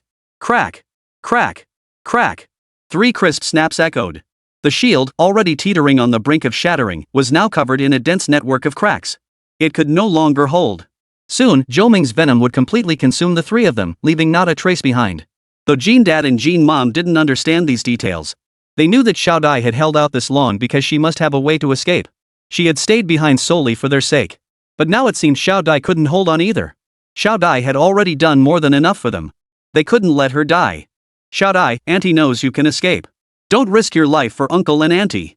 You must live to tell Jin Chao who killed us so he can avenge us. Auntie has one more request: you must take good care of Jin Chao from now on. Only then can we rest easy. Jin's mother spoke, tears welling in her eyes. Just as life was finally starting to improve, they were being killed. It seemed this life was not meant for her to enjoy happiness. But what about Jin Chao after I'm gone? He was only 18, left utterly alone and helpless. It was truly pitiful. Xiao Dai bit her lip and said, "Auntie, there must be a way. If I can just hold on a little longer, someone will surely find us. Then we'll be saved." Hearing this, Zhou Ming burst into laughter. Saved? If it weren't for Jin Chao getting the message and rushing over, you'd both be dead by now. Did you really think your spatial ability could stop me? As he spoke, 3 arrowheads materialized in Zhou Ming's hand once more, whistling toward Xiao Die's protective barrier. Crack, crack, crack. Boom. The shield, already teetering on the brink of collapse, shattered completely under the onslaught of the 3 arrowheads. The venom that had been held back now surged unimpeded toward the trio. Waves of toxic fumes enveloped them completely. In an instant, Jean Dad and Jean Mom lost consciousness. Xiao Dai, too, felt her strength drain away as she collapsed to the ground. Yet she still struggled to raise the protective shield once more, desperate to shield her parents. But she was powerless to do so. As the venom closed in, mere inches away, Xiao Dai resignedly closed her eyes. In her heart, she kept pleading for Jin Chao not to return. In his current state, he was no match for Zhou Ming. Chapter 53, The Power of Burning Void Ink Flame. Though she gritted her teeth and held on, Zhou Ming's poison was too potent. Even a high-level martial artist like Xiao Dai couldn't endure it any longer. Even as her consciousness blurred, her lips still murmured, "Mr. Jean. Mr. Jean." Seeing this, Zhou Ming gave a cold, sinister smile. "Don't worry," he said. "I'll send him down to join you all very soon." Though filled with reluctance, Xiao Dai fought to keep her consciousness from slipping into unconsciousness. Her final lucid thought was, Jin Chao must not return. The surging venom, now free of its last obstacle. It surged rapidly toward the 3. Wherever it passed, the granite ground was completely corroded, leaving not even a trace behind. The fate of Xiao Dai and the others was too horrific to contemplate. Zhou Ming watched with intense excitement as the venom slowly drew nearer. He would witness them being dissolved before his very eyes. But just as the venom was about to touch their bodies, a voice strained with suppressed fury commanded, "Pure space." The words fell, and the three who had been lying motionless vanished from Zhou Ming's sight. Zhou Ming, who had been smiling moments before, froze in place as if his throat had been clamped shut. He spun around and roared, "Whoever it is, get out here." He'd see just who this foolhardy fool was who dared to ruin his plans. Perched atop a golden-crowned fire eagle, a furious youth stood. His left eye was a hollow void, swirling with endless vortexes. Moments later, the vortex vanished. The three who had been lying on the ground appeared before the youth. The newcomer was none other than Jin Chao. Without a moment's pause, Jin Chao swiftly produced 3 level 1 recovery potions and had the trio drink them. Within seconds, their breathing gradually steadied. Yet they still fell into a deep slumber. Jin Chao's brow furrowed even deeper. Level 1 recovery potions could treat the vast majority of ailments. Even those on the brink of death could be saved. Yet after drinking the potion, the three remained unconscious, a clear sign of extreme danger. A level 1 potion could only preserve their lives. To bring them back to consciousness, it seemed higher grade potions would be necessary. After confirming his parents and Xiao Dai were no longer in mortal danger, Jin Chao's mind held only one thought: to kill the person before him. The immaculate space activated once more. Ripples of spatial vortexes emanated from his left eye, transporting the three into the void. He then fixed the assassin from black and white boundless with a murderous glare, seething with a desire to tear him limb from limb. Jin Chao never imagined the black-white boundless would stoop so low. They actually sent a level 51 Grand Martial Sovereign to target his parents. They were ordinary civilians. Even ordinary martial artists attacking civilians was strictly prohibited by the military. Especially not high-level martial artists. And harm should never extend to family. If it weren't for me arranging for the 1,000 illusion rain butterflies to protect Dad and Mom, I wouldn't have even discovered it, let alone made it back in time. Had he been a second later, Jin Chao couldn't even imagine what might have happened. The thought made Jin Chao clench his fists. If he wanted revenge, he should have come after him alone. To drag his family into this, that was something he could never tolerate. Zhou Ming, standing on the ground, looked at Jin Chao and suddenly smiled. "You must be Jin Chao. You got here pretty fast. A level 1 antidote might suppress my poison, but you still have to stay alive to leave. Who gave you the audacity to kill members of my Zhou family?" As the last syllable fell, a purple-blue venomous dragon roared forth. Its gaping maw lunged straight for Jin Chao. Zhou Ming's figure vanished instantly from where he stood. Witnessing this, Jin Chao's pupils abruptly contracted. Fast. Too fast. In terms of speed alone, Jin Chao was no match for a level 51 Grand Martial Sovereign. In the blink of an eye, the poison dragon had already closed in, while Zhou Ming materialized behind him, a cruel smile on his face. Thought he was something special? Can't even take a single hit. What a waste of space. A smug look slowly spread across his face. But the next moment, Jin Chao's figure suddenly dissolved into specks of light, vanishing before Zhou Ming's eyes. Simultaneously, a colossal golden flame engulfed Zhou Ming and the venomous dragon. Illusion of light. Jin Chao now appeared on the ground not far away. After delivering its strike, the golden-crowned flame eagle swiftly fled. Even as a level 30 beast, it was still no match for a 51-level Grand Martial Sovereign. The instant he saw Zhou Ming move, Jin Chao knew direct confrontation was futile. The gap in strength was too vast. He could only use the force of a single strike to gauge the gap between them. Golden flames burned with savage fury. The venomous dragon vaporized instantly. The toxic fumes scattered into the sky, carried away by the wind. Everything in its path was corroded beyond recognition. Jin Chao hurriedly retreated from the toxic gas's reach. His eyes never left the assassin hovering midair. He had already leveled up the golden-crowned flame eagle to level 30. The power of its golden flames had grown exponentially. At level 20, it could already crush a level 30 martial artist. Now, even a 40th level martial artist would likely be no match for it. The only question was what kind of damage it could inflict upon a great martial sovereign. Just as Jin Chao was intently observing, a hearty laugh erupted from the assassin. "Haha, interesting, truly interesting." Immediately afterward, the golden flames vanished completely. The assassin, who had been engulfed in flames, showed not a single scratch. Seeing this, Jin Chao's expression grew incredibly grave. Not a single scratch. Though he knew the golden-crowned flame eagle couldn't defeat a great martial sovereign. But to be unable to inflict even a scratch? Was he just absurdly strong? Just as Jin Chao pondered this, a column formed from venom appeared around Zhou Ming, swiftly reaching the ground. It caught Zhou Ming as he plummeted, suspending him midair. Zhou Ming regarded Jin Chao with keen interest. "Space manipulation, body doubles. Kid, how many more tricks do you have up your sleeve that I don't know about? But it's all futile. Facing me, you're destined." Before he could finish, Jin Chao's voice rang out again. "Void burning ink flame." The words barely left his lips before endless black flames engulfed Zhou Ming. Simultaneously, a sharp, stabbing pain shot through Jin Chao's right eye, forcing him to shut his right eye. Jin Chao had no time to listen to the assassin's nonsense. All he wanted now was to kill him by any means necessary. Then he would settle the score with the black and white boundary.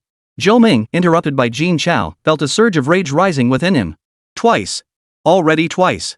He'd been planning to have a little fun with Jin Chao. Now he only wanted to kill Jin Chao quickly, to quench the rage burning within him. At the same time, Zhou Ming paid no heed to the sudden appearance of the black flames. A level 35 grand martial artist, no matter how powerful, posed no real threat to him. Moreover, his most relied upon beast had already been taken care of. Jin Chao was now nothing more than a lamb led to slaughter, utterly defenseless. But the next second, Zhou Ming regretted it. The black flames pierced straight through the venom coating his body, igniting upon contact. The intense burning sensation instantly plunged Zhou Ming into excruciating agony. Ah! A piercing cry of agony echoed throughout the entire neighborhood. Zhou Ming desperately tried every possible method to extinguish the black flames. But no matter what he tried, the flames showed no sign of abating. In fact, it burned ever brighter, as if determined to reduce him to ashes before ceasing. Even his invincible Gongqi proved powerless against it. Zhou Ming was utterly shocked. What on earth was this thing? How could it be so powerful? What could possibly extinguish this accursed black flame? Could it be he was going to be burned to death? Just as Zhou Ming was panicking, Jin Chao's figure suddenly materialized before him. A Tang-style broadsword formed entirely of light rapidly enlarged before Zhou Ming's eyes. It was enveloped in crimson blood energy. It seemed poised to strike. Jin Chao showed no intention of giving him a moment's respite. Strike while the iron is hot, no hesitation. Chapter 54, The gap is too great.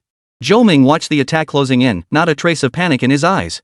What dominated his expression was fury. A mere grand martial artist had reduced him to such a sorry state. Today, he would make him understand the chasm between their strengths. Without a moment's hesitation, his right hand, wrapped in gale energy, reached out to grab Tang Heng's slashing blade.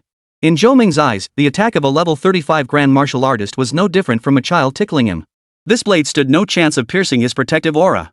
Once he caught his breath, he would make Jin Chao suffer a fate worse than death. Both moved with blinding speed. In the blink of an eye, Zhou Ming's hand was about to seize Jin Chao's Tang Heng sword. But just then, Jin Chao's figure vanished before Zhou Ming's eyes. Zhou Ming, who had been certain of victory, suddenly widened his eyes. Upon sensing Zhou Ming's presence, Jin Chao had already slipped behind him. At that very moment, a Tang-style broadsword pierced straight through Zhou Ming's left chest from behind. Only after landing the strike did Jin Chao finally breathe a sigh of relief. Piercing the heart meant even someone as powerful as him couldn't survive. Finally, he was dealt with. But before Jin Chao could pause for even a moment, a hand scorched by black flames appeared beside his head. It was about to strike his temple. If struck, death was certain. Without time to think, Jin Chao raised both hands to block. But the force behind that hand was overwhelming. It was far beyond what he could handle. It slammed straight into Jin Chao's head, pulling his arms along with it. Thud! Jin Chao shot backward like a cannonball. He slammed into the ground, leaving a deep crater. The immense impact shattered the ground around him into fragments. Jin Chao felt as if struck by a meteorite. His blood surged violently, internal organs shifted out of place, his head spun, and ringing filled his ears. He lacked even the strength to stand, utterly unable to control his own body. Was this the true gap between them? He had thought that the dual strikes of the burning void ink flame and Tang Hengdao had succeeded, piercing even his heart. Even if he didn't die, he should have been gravely wounded. Yet even in this state, he couldn't block a single blow from him. If he were fully intact, I'd likely be dead by now. I was too arrogant. Everything had gone too smoothly for him lately. It had made me believe the level gap was meaningless before me. That's why I dared to attack a wounded level 51 Grand Martial Sovereign at such close range. The price? Complete incapacitation, reduced to a lamb awaiting slaughter. If he died, his parents and Xiao Dai would all perish. But regret was useless now. Jin Chao could only watch helplessly as the assassin raged in midair. Jin Chao, very well. You are the first to push me to this point. Therefore, I shall make you taste the most agonizing death. With that, Zhou Ming manipulated his venom to wrap around the Tang Heng sword, piercing his chest from behind. He yanked it out and crushed it to pieces. Then, he glared savagely at the black flames engulfing his entire body. He drew a knife directly from his spatial ring and began slicing away layer by layer of flesh from his body. Ever since being engulfed by this bizarre flame, Zhou Ming had exhausted every method to extinguish it. Yet none had worked. Who would have thought that a mere grand martial artist could wield a martial technique that left even him utterly helpless? No wonder all the assassins before had met their end at his hands. If he and Jin Chao were equally matched in strength, he would stand no chance against Jin Chao. Therefore, he must kill him today. He could not leave this threat unresolved. Jin Chao lay on the ground, watching as the assassin sliced away flesh and blood from his body, cut by cut. Not a single cry escaped his lips throughout the ordeal. Even I, who longed to kill him, felt a chill run down my spine. But now wasn't the time to dwell on such things. He needed to figure out how to survive. As Jin Chao pondered, Zhou Ming had already scraped away all the flesh from his body's surface. Zhou Ming was now nothing but a bloody mess. Yet he seemed utterly oblivious to the pain, not even glancing at his own body. His gaze was fixed solely on Jin Chao, and he let out a maniacal laugh. Ha ha ha ha. Jin Chao, I admit you're formidable. If we were evenly matched, I'd be the one dying today. But you're still too weak. Go die in peace. With that, Zhou Ming retrieved a vial of potion from his spatial ring and downed it in one gulp. In an instant, the lost flesh and blood began to regrow at a visible pace. Without a moment's delay, Zhou Ming raised his right hand, summoning a venomous dragon. It shot straight toward Jin Chao. The earlier battle had been far too loud. It had likely already alerted the surrounding powerful individuals, and perhaps even the military. Those from the martial arts building could appear at any moment. There was no time to delay. In the blink of an eye, Poison Dragon was upon Jin Chao. Though Jin Chao felt bitterly unwilling, he could not control his own body at this moment. He could only watch helplessly as the venomous dragon closed in. An overwhelming suffocating sensation instantly engulfed him. Jin Chao felt his entire body enveloped in a viscous liquid, excruciating pain radiating from every inch of his skin. His flesh and blood were rapidly corroded, making his already mangled body suffer unbearably. Ah! A piercing cry of agony echoed throughout the entire neighborhood. Everyone who heard it felt goosebumps rise on their skin. It was impossible to imagine what kind of agony could produce such a sound. It lasted barely a second. Jin Chao's consciousness plunged into complete unconsciousness. His body began to slowly dissolve. Seeing this, Zhou Ming finally relaxed. Enveloped by venom, even a great martial sovereign couldn't survive. But to be absolutely certain, he needed to deliver a few finishing blows. With that thought, Zhou Ming raised his right hand once more. 3 venom-tipped arrows materialized once more, each aimed precisely at Jin Chao's forehead, throat, and heart, shooting forth with deadly precision. Watching the poison darts rapidly close in on Jin Chao, a smile finally spread across Zhou Ming's face. Jin Chao was as good as dead. But in the next instant, the smile froze on his face. A dark figure darted toward Jin Chao like lightning. A single punch shattered the 3 poison darts. Then, with a swift pull, it dragged Jin Chao, now barely recognizable, out of the venom. Witnessing this, Zhou Ming was consumed by rage. He was finally about to eliminate this thorn in his side. Only to be interrupted at the most critical moment. How could he possibly tolerate it? You're asking for death. With a furious roar, Zhou Ming channeled the venom straight toward the dark figure. But the figure didn't even glance at him. Instead, they turned their back on him, dragging Jin Chao's mangled body. Green light continuously erupted from both hands, enveloping Jin Chao's entire body. In an instant, Jin Chao's body, once unrecognizable as human, was fully restored. The figure seemed to have lost all strength, beginning to pant heavily. At the same time, Zhou Ming's full-force punch struck the figure. The venom that had nearly corroded Jin Chao's entire body swiftly spread across him. At that moment, a smile returned to Zhou Ming's face.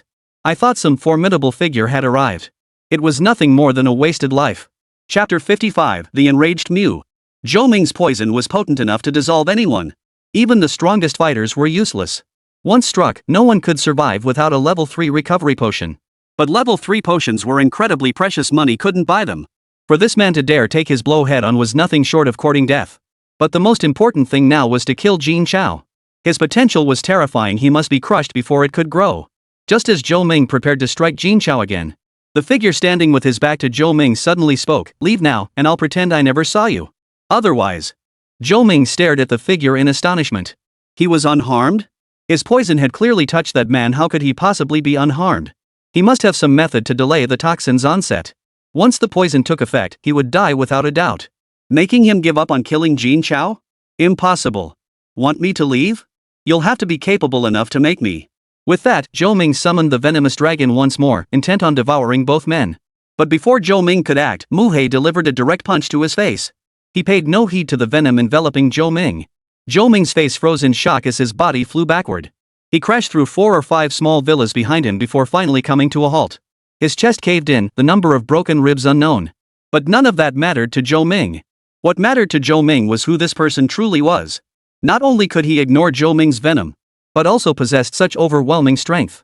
With just his bare fists, he had inflicted severe injuries. No one in the martial arts tower had ever heard of such a young man. Cough cough cough, who exactly are you?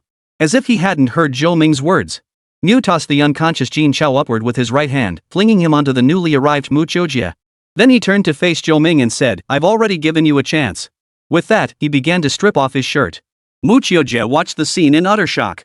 He knew Zhou Ming, one of the most feared assassins in the Black and White realm. Anyone he targeted would be obliterated without a trace.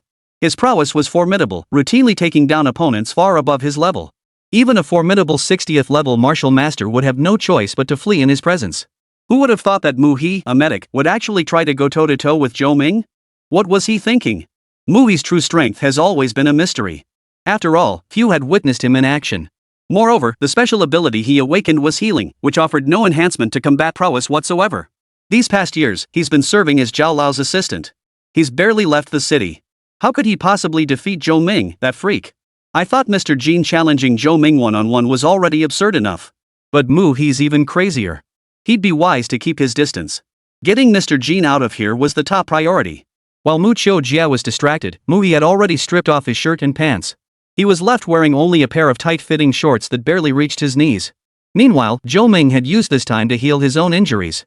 Seeing Mu He ready, Zhou Ming sneered coldly. I wondered who it could be. Turns out it's just old Zhao's lapdog. Haven't fought in years. Still know how to fight, medic? Zhou Ming didn't take Mu He seriously at all. After all, Mu He's ability was useless beyond healing. That punch earlier wouldn't have landed if he hadn't been careless. Even as a medic, I'm more than enough to handle you.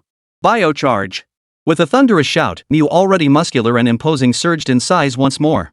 His height alone stretched to over 3 meters. Like a human tank. Just looking at him radiated an oppressive presence. Zhou Ming's expression darkened at the sight. He never imagined healing abilities could be used in such a way. This demanded caution. Mu He gave Zhou Ming no time to prepare. He planted his feet, crushing the ground beneath him into a massive pit. In an instant, his burly form vanished from the spot. When he reappeared, he was already standing before Zhou Ming. Another punch slammed out. The speed was so blindingly fast that Zhou Ming couldn't react in time. He could only barely cross his arms to shield himself. Boom! The punch connected, its immense force sending a numbing shock through Zhou Ming's arms. His body was sent flying into the air by the force of the blow. A wave of nausea surged from his chest and his heart skipped a beat. This alone demonstrated the sheer power behind Mu's punch. After all, Zhou Ming was a level 51 Grand Martial Sovereign. His defensive capabilities were truly formidable. Yet he nearly couldn't withstand a single punch from Mu. This was utterly absurd. Yet Mu He's assault didn't stop there. Knees slightly bent, he left another deep crater as he leapt 20 meters into the air. He unleashed another punch at Zhou Ming. Simultaneously, he growled furiously, "No harm shall befall my family, that is the first rule." At that very moment, Zhou Ming's body was hurled skyward once more. The immense force caused Zhou Ming to spit out a mouthful of blood. The look of shock on his face deepened. Because Mu followed up immediately. Another punch. Attacking an ordinary person, that's the second rule. Boom. Attacking someone weaker than yourself, that's the third rule. Thud. Breaking the agreement with old Zhao, that's the fourth rule. Boom. Attacking in a public area, that's the fifth rule. The sound of fists striking echoed through the air. Their bodies soared higher and higher. Watching from below, Mu Qiujie was completely frozen in place.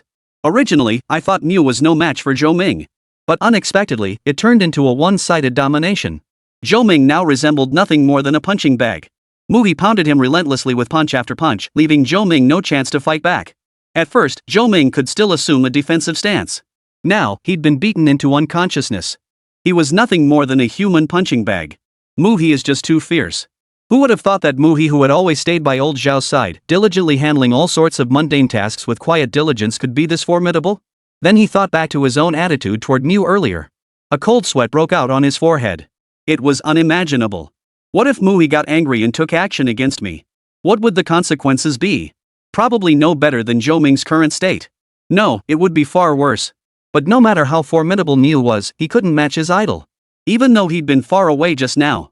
But the scene of his idol forcing Zhou Ming to resort to cutting flesh from his own body was etched into his memory. With such a vast gap in strength, facing an opponent as abnormally powerful as Zhou Ming. And that was after losing the beast others considered his greatest combat asset. How could he possibly? How did the idol manage it?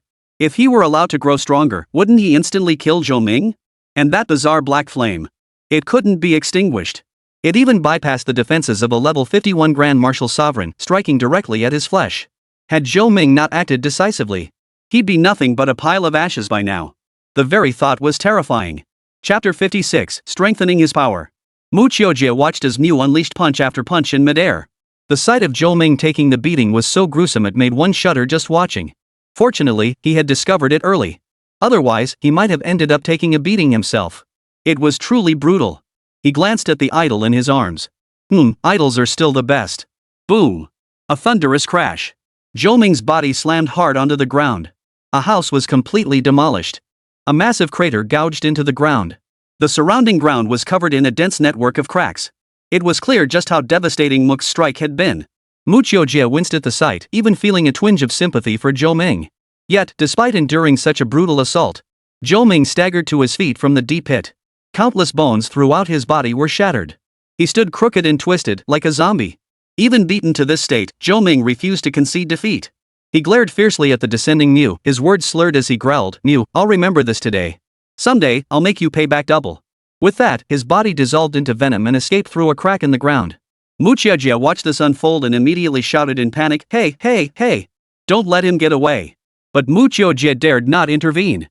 Despite Zhou Ming's current state of severe injury and utterly pitiful appearance, if he dared to approach, he would surely be poisoned to death. But Mu was still suspended midair. There was no time to stop him. By the time he landed, Zhou Ming had already vanished. Elemental ability awakened ones are such a hassle.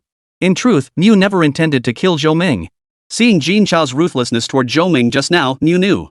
Keeping Zhou Ming alive would undoubtedly spur Jin Chao to rapidly enhance his own strength. Though Jin Chao was already advancing at an astonishing pace. Having only become a martial artist a week ago, he'd already reached the rank of 35th level Grand Martial Artist.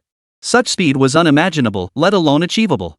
Even martial artists who had awakened abilities to rapidly increase their chi and blood couldn't achieve such a mythical feat. Sometimes, I really want to dissect Jin Chao just to see what his body structure is like. How could he possibly advance so rapidly? However, Jin Chao's current strength was still insufficient to handle the crisis before him. As one of Wangjiang City's top factions, Black and White Boundless employed numerous formidable assassins like Zhou Ming tough, cunning. They possessed numerous formidable and troublesome assassins like Zhou Ming. Moreover, they've now disregarded their agreement with old Zhao, making Jin Chao's situation even more perilous.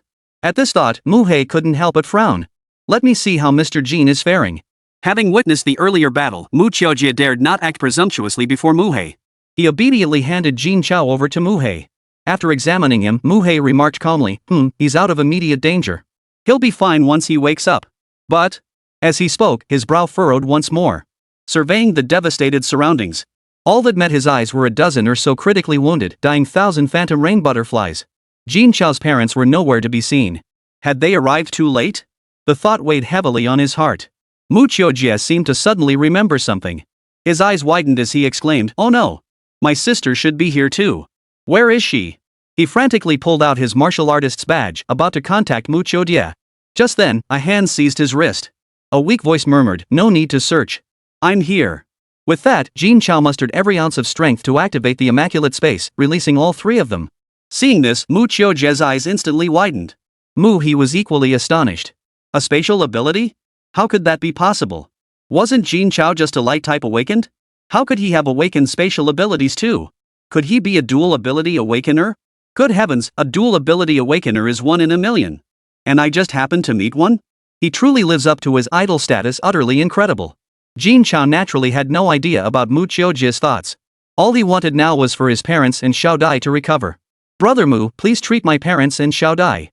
Upon hearing this, Mu's body swiftly returned to its normal size. Panting heavily, he said, "All right." Then, he extended both hands, palms facing Xiao Dai and the other two. Streams of green light continuously emerged from his palms, then entered the bodies of the three. Within a minute, all three awoke one after another. They hadn't suffered serious injuries to begin with, merely inhaling a small amount of toxic gas. Later, Jin Chao administered first-grade recovery potions to counteract the poison, so they were already fine. They had simply fainted from extreme fright. Seeing his parents were unharmed, Jin Chao's heart finally settled. But now, there was no way to feel calm. As soon as Jin's mother saw her son, she said tearfully, "Son, you're finally back. You have no idea how dangerous it was just now. If it weren't for Xiao Dai, we'd never have seen you again. And Xiao Hua, she sacrificed herself to protect us, killed by that bastard." With that, Jin's mother bowed her head and began to weep. Jin Chao felt his heartache even more. He never imagined that Black and White Boundless would attack his own parents. And they killed Xiao Hua. His parents were the people he cared about most. Anyone who dared to touch the sore spot would die. Jin Chao steadied Mu Qiujie's shoulders as he helped him to his feet. He addressed the pale-faced Xiao Dai, "Xiao Dai, thank you. Great kindness needs no thanks. Should you ever need anything in the future, just give the word. I won't hesitate. Seeing this, Xiaodai panicked and stammered, Mr. Jin, no, Xiao Jin, you're too polite. This is what I should do. Uncle and aunt have been so kind to me, how could I stand by and do nothing? Jin Chao continued, I will forever hold this in my heart. I will never forget it. Xiaodai was about to say more when she heard the clatter of footsteps approaching nearby. Xiaodai, are you okay? Xiaodai turned at the sound and immediately called out, Dad, Mom, I'm fine. Mu Dad and Mu Mom quickly approached. Seeing the scene of devastation and their weakened daughter, realizing it was not the time to intrude, they addressed Jin Chao, Mr. Jin, with such a major incident occurring, we won't disturb you further. Should you need anything, please just let us know. Uncle Mu, you're too kind. We'll take Xiaodai home now. Xiaojie will stay behind to help Mr. Jin with matters here. With that, Mu's parents left with Xiaodai. Jin Chao looked at the Qianhuan Yudi lying on the ground and said to Mu Qiujie, please help him with the antidote. He handed Mu Qiujie a stack of level 1 recovery potions.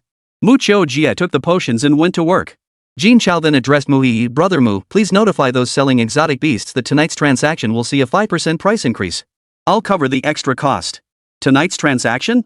Was Jin Chao not planning to rest despite his severe injuries? What was he up to? Though Mu Yi harbored doubts, he knew this wasn't his place to ask.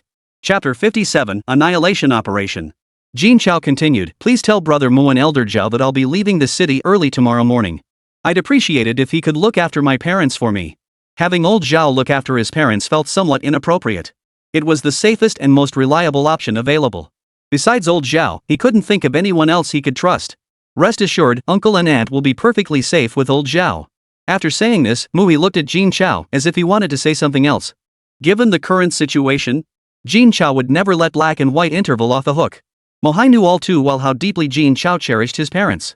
He would never allow anyone to harm them. Moreover, their lives were now in danger. But Mu Yi also knows just how formidable black and white boundless is. The current Jin Chao was simply unshakable. He truly feared Jin Chao might do something foolish. As if sensing Mu's concern, Jin Chao spoke calmly, brother Mu, don't worry. I won't let anything happen to myself. I'll eliminate all potential threats completely. With that, Jin Chao recalled the golden crown flame eagle he had sent to summon reinforcements.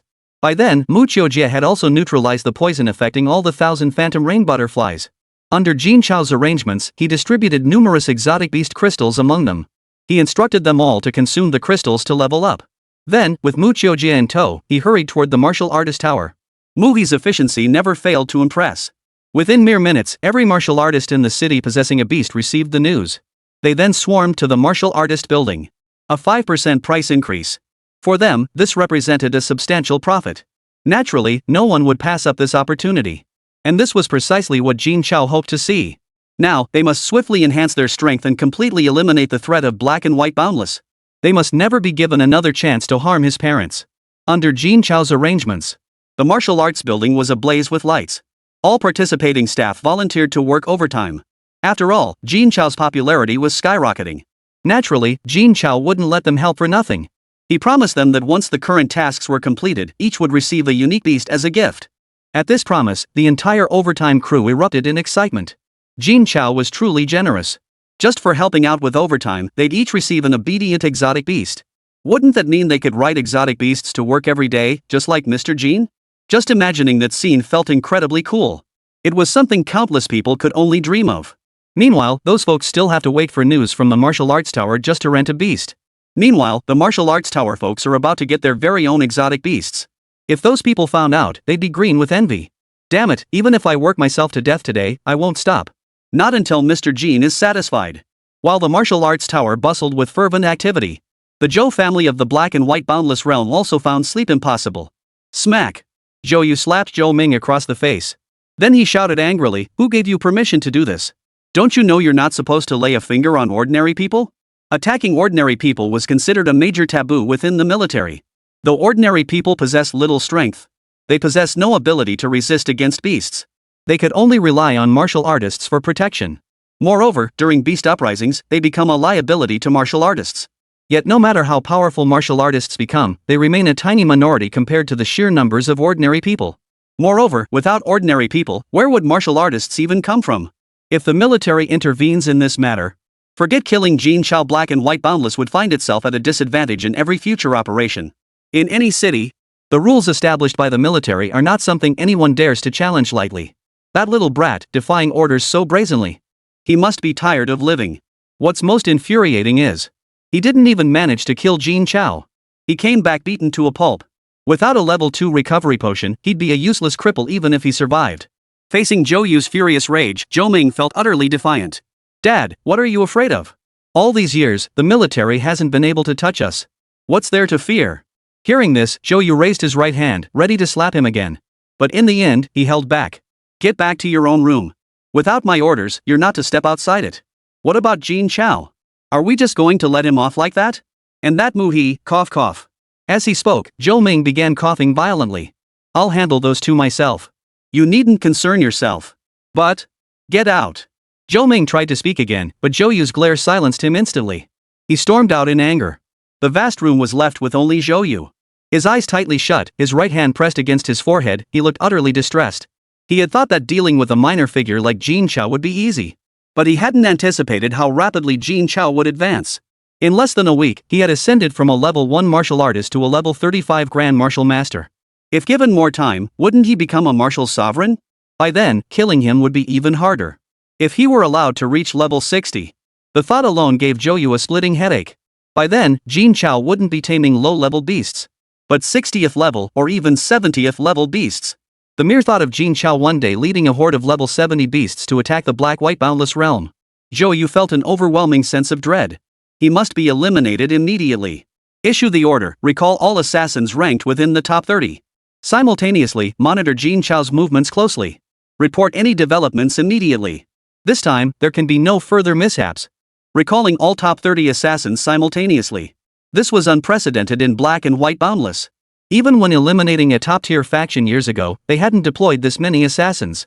This clearly demonstrated how seriously Zhou Yu regarded this assassination attempt. One night passed. Those who came to sell exotic beasts had all departed. The staff of the martial arts building were utterly exhausted. Mu Qiujie lay motionless on the floor. They'd worked non-stop for a full day and night, without even a bite to eat. Jin Chao looked at him with a touch of guilt. He hadn't expected that after knowing him for just one day, he'd have this pampered young master working himself to the bone. But he truly had no time to spare. He felt the changes in his chi and blood, and the growth in his strength. Jin Chao knew clearly that he had broken through to level 45. A true martial sovereign level powerhouse. Simultaneously, the 19,000 illusion rain butterflies and the golden crown flame eagle had all broken through to level 47. This filled Jin Chao with delight. This development made his plan all the more certain to succeed. With that thought, Jin Chao turned his gaze toward the southern part of the city. Today's mission was to head to 9927, a gathering place for level 51 to 55 beasts, where he would tame a large number of them. Just as everyone was preparing to rest, Big Round Face yawned and walked over. Seeing his exhausted colleagues, he looked utterly bewildered. What was going on? Had they not slept all night? Thankfully, he'd left early yesterday. Otherwise, he'd have been up all night too. What a relief. Just as the round-faced girl was feeling relieved, Jin Chao suddenly appeared behind her. Sister Zhao, are you ready? We have an important mission outside the city today. Where to? 9927. What? 9927? Are you crazy? I'm not going. If you want to go, you go yourself. Chapter 58, 9927. 9927, that's where level 50 to 55 beasts gather. Even a 61st level martial sovereign wouldn't dare go alone. Jin Chao had broken through to level 35 yesterday. And possessed formidable strength, he could only barely handle level 40 beasts. Remember, once beasts surpass level 50, their power increases exponentially. They were in a completely different league compared to level 40-something beasts. Even a level 49 beast commander, when facing a level 50 ordinary beast, would be utterly crushed, with no chance to fight back. Jin Chao heading there now was nothing short of suicide. I'm not going to follow Jin Chao into that death trap. Jin Chao glanced at the round-faced man and said flatly, if you don't go, old Zhao won't give you your commission. Hearing this, the round-faced man was torn. Jin Chao's commissions for each mission were astronomical. Missing out on one meant a year of regret. But going meant risking his life for a paycheck he might never live to spend. As if sensing the man's inner turmoil, Jin Chao delivered another hard-hitting blow. Mr. Zhao might even replace my assistant. Think it over carefully. What? Replace my assistant? Absolutely not. When are you planning to leave? Missing out on a mission bonus might be tolerable. But losing Jin Chao, the cash cow, was utterly unbearable. Seeing the round-faced man's reaction, Jin Chao was thoroughly satisfied. She was a complete money-grubbing fool. As long as there's money to be made, she'd walk through fire and water. If she didn't go, it meant the pay wasn't high enough. At the same time, Jin Chao reassured the round-faced woman. Sis Xiao, rest assured. Since I've decided to go to 9927, I won't let us die there. To be honest, I've already broken through to level 45. He whispered the last part into Big Round Face's ear. He didn't want to reveal his true strength too soon. But upon hearing Jin Chao's words, and lost all composure, he shouted, "What? You've already? Wah!" Jin Chao acted swiftly, covering the round-faced man's mouth. Seeing Jin Chao's action, the round-faced man guessed he didn't want to reveal his strength. Nodding to signal he wouldn't blurt anything out, the round-faced man finally allowed Jin Chao to release his hand. The round-faced man was utterly stunned. What on earth had this fellow done in just a day and night? His strength had surged so rapidly. He hadn't even cultivated at all. He hadn't even eaten a meal, let alone taken any medicine to enhance his chi and blood. And there were no such powerful medicines to begin with. Level 45. How is this guy's chi and blood rising like he's riding a rocket? Monster. Absolute monster. But at least this means that if things get too heated, he can still make a clean getaway. At his current level, as long as he doesn't run into speed-specialized beasts, he'll be fine. Only then did the round-faced man feel reassured. Everything was arranged. Jin Chao took a deep breath, his expression grave as he gazed eastward. It was time to leave the city. But before leaving, he must first settle matters with this young master. To be honest, though they'd only interacted for a single day, Jin Chao had formed a favorable impression of this young master of the Mu family. He showed no airs whatsoever, and certainly none of the spoiled behavior one might expect. Highly capable? And he followed my every word. With such an ally, he wouldn't have to handle many matters personally. He couldn't fathom why Mu's father would speak of his son that way. With that thought, Jin Chao strode over to Mu Qiujie.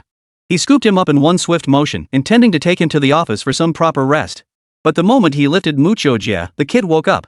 He blinked sleepily at Jin Chao, then wrapped his arms around Jin Chao's neck. He murmured, "This must be a dream. My idol is actually holding me. What a wonderful dream." "This isn't a dream," Jin Chao said, setting Mu Qiujie down. "You haven't slept all night. Go home and rest first. I still have things to take care of." The moment Jin Chao set him down, Mu Qiujie snapped fully awake. He was still basking in the surprise of Jin Chao holding him. But upon hearing Jin Chao tell him to go home, he immediately said, "Idol, I'm not tired." "What are you going to do?" "I'll help you, assist you. I'm heading to 9927. Are you coming too?" Most people would hesitate to follow upon hearing 9927. Especially someone like Mu Qiujie, a grand martial artist not even at level 40. Jin Chao had hoped Mu Qiujie would back down. But to his surprise, this stubborn youngster showed no sign of backing down. He declared with unwavering resolve, "I'm going. Why wouldn't I? If my idol dared to go, why shouldn't I?"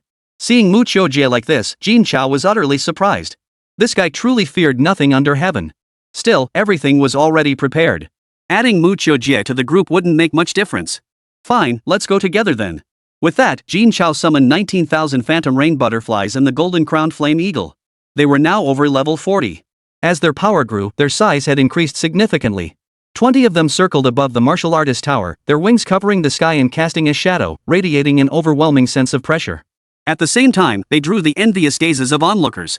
Grasping the two individuals, Jin Chao leapt several times before landing steadily on the back of the golden-crowned flaming eagle. Then they swiftly headed east. The distance to Wangjiang City was over 1,000 kilometers. Even at the golden-crowned flaming eagle's current speed, it would take at least 3 or 4 hours to reach it. Mu Qiujie was utterly exhausted. Barely 3 minutes after boarding the eagle's back, he was fast asleep. Jin Chao used this time to begin adapting to the rewards granted by the system upon breaking through level 40. Among the 3 rewards, 2 were abilities. One was the 1,000 illusions double pupils, akin to an illusion martial skill. Yet it differed from ordinary illusions. Anyone affected by the 1,000 illusions double pupil would die in reality even if killed within the illusion. It was utterly terrifying. The illusory realm manifests the deepest fears within the victim's mind. It forces them to confront their deepest fears. Under such circumstances, being able to exert even half one's strength is already quite remarkable. Add to that the combined assault of Jin Chao on the monstrous beast. Unless the power gap is enormous, there's absolutely no chance of survival. The other realm is called Boundless Realm. The system description states it is a peculiar domain. Within this space, one could manipulate any object at will except for beings that strongly resisted. Simultaneously, it boosts one's own strength by 15%. In Jin Chao's understanding, it functioned as a buffed space. Within this space, one could transform various attack methods. The remaining ability, however, came as a complete surprise to Jin Chao. Martial Artist Encyclopedia. It was identical to the complete encyclopedia of monsters. It dissected every aspect of martial artists with meticulous detail.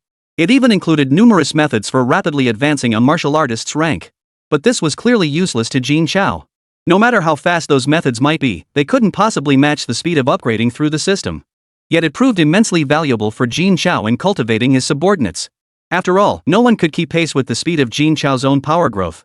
Those who couldn't keep up would gradually drift apart from Jin Chao. This was precisely what Jin Chao did not want to see. Chapter 59, One Punch, One Level 50 Beast. After familiarizing himself with his new abilities, Jin Chao rested atop the golden-crowned flame eagle. Soon, a flock of beasts arrived above 9927. Without the slightest pretense, they circled openly above 9927. This action caused the round-faced man to cry out in alarm repeatedly. Jin Chao, what are you doing? They'll surround us like this. Monsters possessed strong territorial instincts.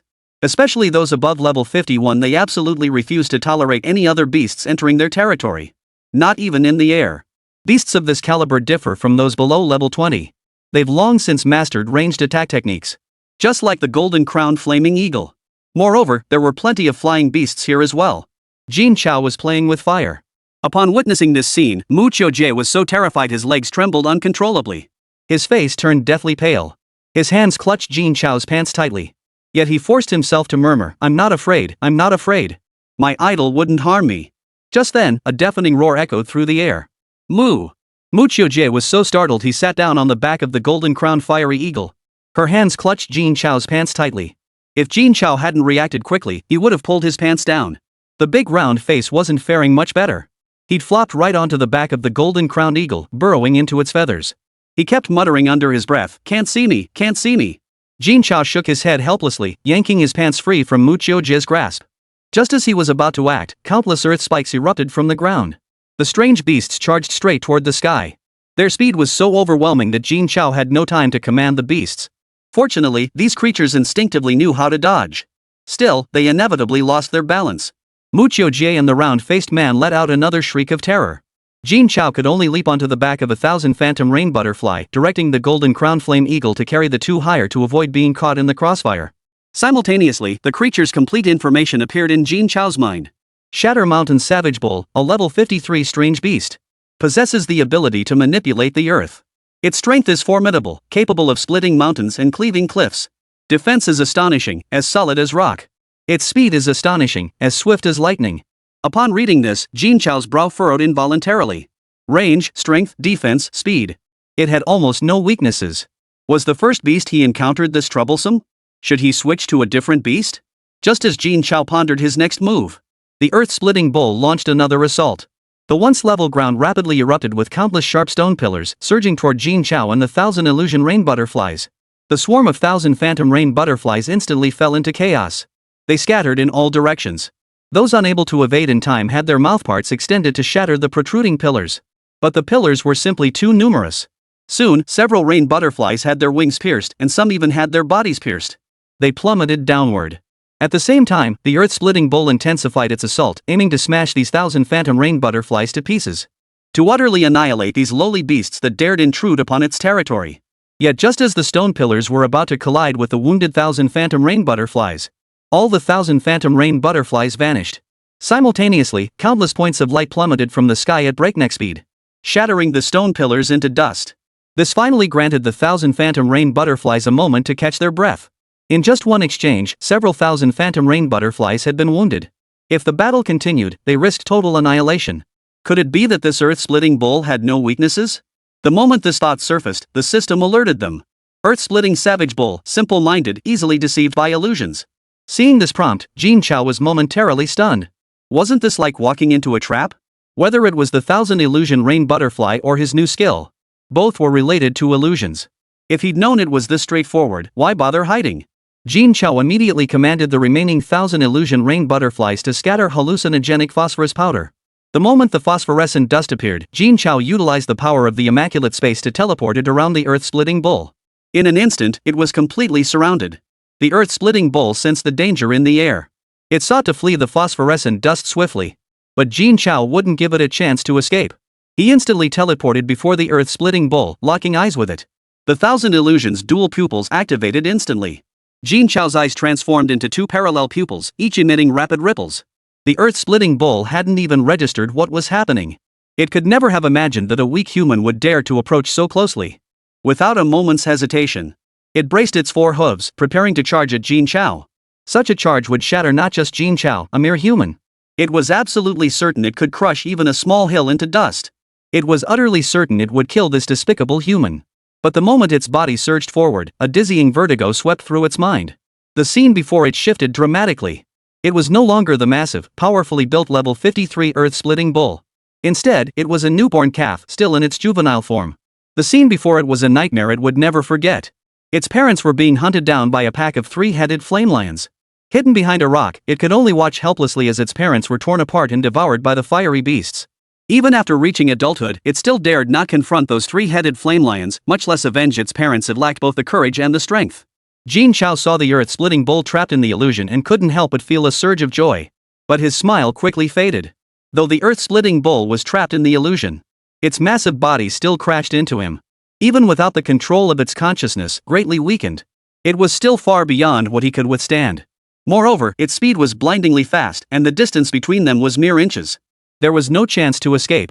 This was deadly. He had already drawn the earth-splitting bull into the illusion. Just as it was about to be tamed, getting gored to death now would be utterly ridiculous. In desperation, Jin Chao summoned every ounce of his power. His chi and blood instantly surged through his body, unfurling the boundless realm in an instant. Jin Chao unleashed a punch directly at the charging earth-splitting savage bull. Boom! The impact felt like striking steel plate. His entire arm felt as if it would shatter. Simultaneously, the immense shockwave surged from his arm through his entire body. Jin Chao was sent flying backward, crashing into a small hill until he vanished from sight.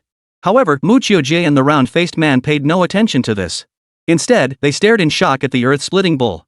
Because it had flown. Not airborne by Jin Chao's single punch. Was this really happening? Had they seen things? This was a level 53 earth-splitting bull, after all. How could it possibly be knocked flying by a single punch from Jin Chao? This must be an illusion, it must be an illusion. It's no wonder the two reacted this way. The earth-splitting savage bull was notorious among level 50+ beasts for its tenacity. Even martial artists over level 60 wouldn't dare face it. Not only was it immensely powerful and heavily armored, but it also possessed blinding speed. Not even a level 60 martial artist. Even 3 or 5 of them couldn't break through its defenses. They'd only be left running for its life. Such a formidable creature, and Jin Chao actually knocked it flying with a single punch? And it's lying on the ground, unable to get up? One punch took down a level 50+ beast. A crackland bull at that? Insane. Absolutely insane. Chapter 60, Bloodthirsty Combo. Big Round Face was still somewhat tolerable, but Jin Chao, that freak, his shocking antics had already reached absurd levels. This one wouldn't make much difference. But Mu Qiujie was indeed seeing it with his own eyes for the first time.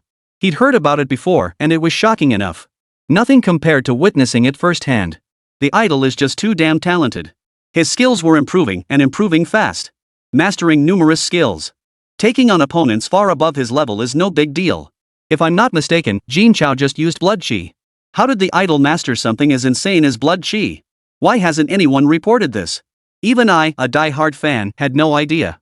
Still, Mu Qiujie found it hard to believe. He turned his head and asked the round-faced guy with a dazed look. Big Round Face, did the idol just use blood energy? The chubby-cheeked guy instantly flared up at his words. Last time this guy called him that, he hadn't even gotten a chance to teach him a lesson. And now he was at it again? Big Round Face delivered a sharp slap to Mu Qiujie's back of the head without hesitation. He glared and snapped, "Call me Sister Zhao." Mu Qiujie grimaced in pain but managed to say, "Got it, Big Round Face." Sister Zhao. Big Round Face clenched his right fist, grinding his teeth in frustration. But she didn't know what to say. Did he call her Sister Zhao? He did. But she still felt the urge to punch him. But I heard this guy's pretty tough, so I guess I'll just bite my tongue. The round-faced guy gritted his teeth and said, "It's blood energy. What's the big deal?" Though he'd already guessed it, hearing the round-faced man confirm it still shocked Mu Qiujie. It was real. His idol wasn't just a dual ability awakener, he'd also mastered that insane blood chi ability. His idol was simply too outstanding. Generous and kind to others. If I were a girl, I'd marry no one else. My sister is so lucky. I'll make sure to keep a close eye on her idol from now on. Don't let other women snatch him away. Though, honestly, my sister might not be quite good enough for him. The two chatted away, completely oblivious to Jin Chao, who was stuck in the middle. It wasn't until Jin Chao called out that they snapped back to reality. "Can you guys get me out of here first before you chat?" "Oh right. We totally forgot about that." Idle, I'll rescue you right now. With that, they mounted the golden crowned flame eagle and flew to Jin Chao's side. It took both of them working together to pry him free. Emerging from the wall, Jin Chao lay motionless on the golden crowned flame eagle's back, unable to move a muscle. Although the earth-splitting bowl hadn't used its full strength in that earlier strike, it was still far beyond what Jin Chao could withstand. Had he not mastered the blood chi, greatly enhancing his defenses? Jin Chao would likely be nothing but a corpse now. It seemed confronting a level 53 beast was still premature. Still, having tamed the first one made the rest much simpler. After downing a recovery potion, Jin Chao was back on his feet in under 3 minutes. Mounting the golden crowned flame eagle, he flew toward the fallen earth-splitting savage bull. Earlier, from a distance, its true size had been hard to gauge. Now, seeing it up close, the two men with round faces couldn't help but gasp in awe. Wasn't this thing a bit too big? Even lying down like this, it was at least over 10 meters tall. If it were to stand up, wouldn't it be 20 or 30 meters tall? That's like a 10-story building. No wonder this thing is so powerful. Just its sheer size and weight, if it were to lie down casually, it could crush quite a few people. Only now did they truly grasp the sheer power behind Jin Chao's earlier punch. Jin Chao had already walked up to the head of the earth-splitting bull. He reached out, pressed his hand against its forehead, and addressed the system, "Tame. Congratulations, host, on taming the level 53 earth-splitting savage bull. You have gained 1060 HP. Immediately afterward, Jin Chao opened the system interface to review his current status. Host, Jin Chao. Level 45 martial artist. HP, 3,457,384.033 3,500,000. Skills, Light Elemental Ability, 10,000-fold Insight, Lightfall, Phantom of Light, Complete Bestiaries of Beasts, Burning Void Ink Flame, Immaculate Space, 1,000 Illusions Double Pupils, Boundless Realm, Complete Martial Artist Compendium. Possessed Monsters, Golden Crown Flame Eagle level 47, 1,000 Illusion Rain Butterflies level 47, 18 total, Earth-Splitting Savage Bull level 53, 1 total. After reaching level 41, the required vitality points skyrocketed. Even with the system's assistance, leveling has become considerably slower. Now, each level requires at least 500,000 HP. Taming a single level 50 exotic beast yields only 1,000 vitality points. I'd need to tame 500 to gain a single level. Strengthening my power going forward will likely be even harder. Jin Chao kept these thoughts to himself. If anyone else heard him, they'd be tempted to beat him to death. You think your strength is growing too slowly? In just a few days, you've reached level 45. That's a level most people couldn't reach in years, or even decades. And you still think it's slow? That's taking the Versailles vibe way too far. After taming the earth-splitting bull, Jin Chao pulled out a healing potion and fed it to the beast. Then he healed all the injured 1,000 phantom rain butterflies within the immaculate space. In less than 10 minutes, the earth-splitting bull, as massive as a small hill, staggered to its feet. It lowered its head toward Jin Chao, displaying remarkable docility. Not a trace of its earlier savagery remained.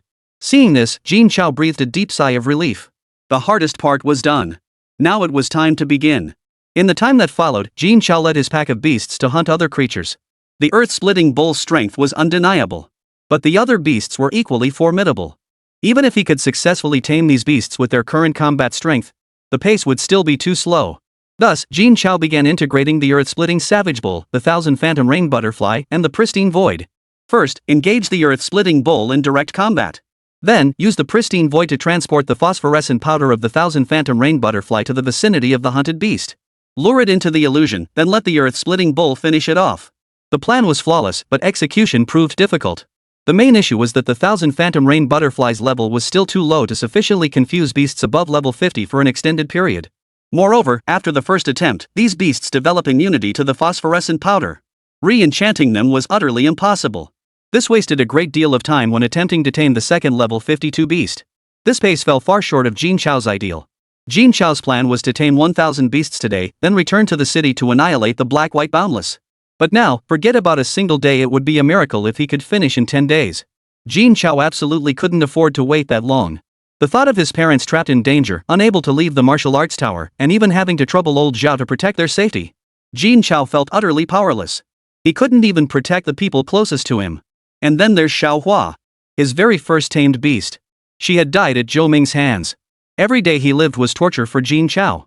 Thus, Jin Chao once again deployed his newly tamed level 52 beast, the Frost Crimson Fox. First, he had the Ice Crimson Fox draw the enemy's combat power, releasing ice and snow to restrict their speed.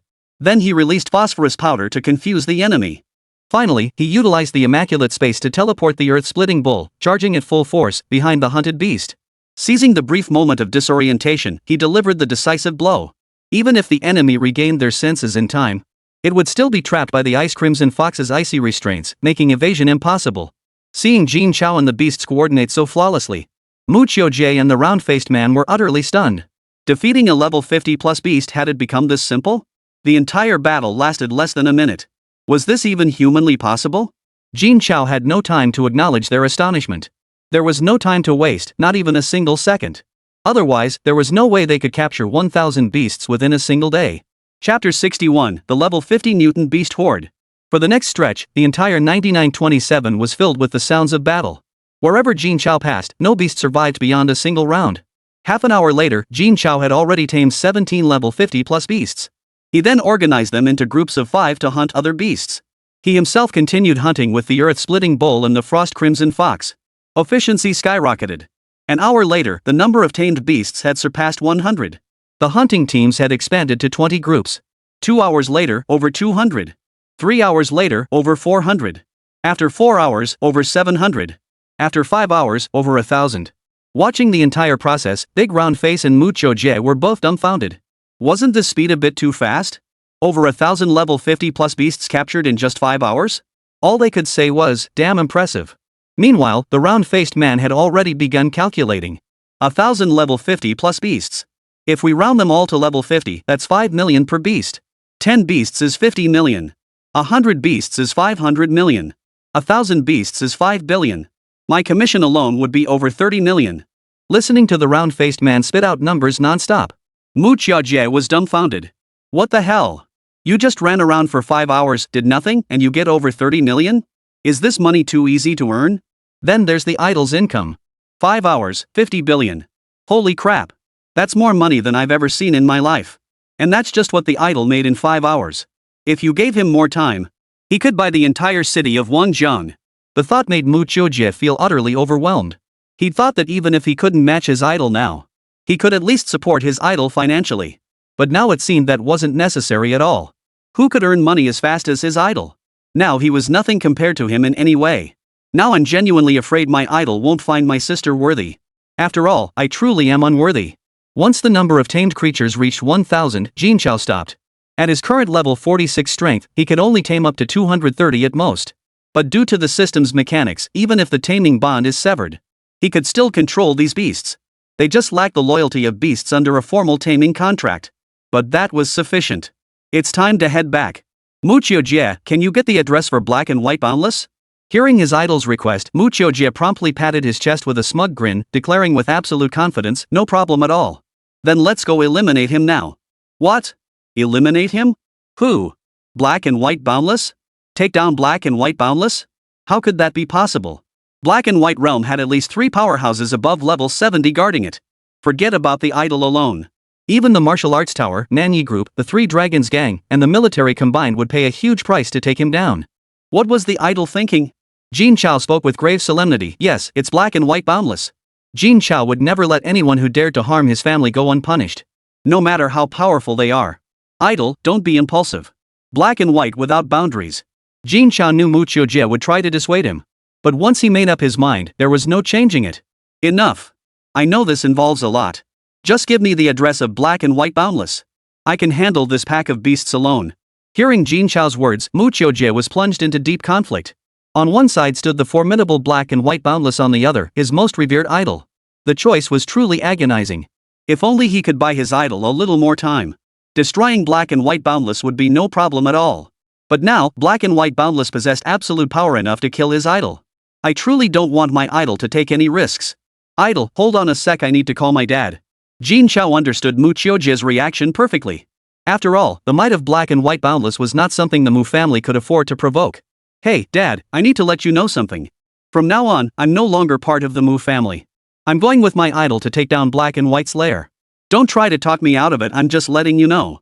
Hearing Mu Qiujie's words, Jin Chao and the round-faced man were both stunned. What on earth had gotten into this kid? He actually wanted to sever ties with his family and join Jin Chao in attacking Black and White Boundless? Has he lost his mind? Besides, what good would adding a level 30+ grand martial artist like you do? Still, Jin Chao was deeply touched. Having a friend like this made him genuinely happy. Mu Qiujie had already made up his mind.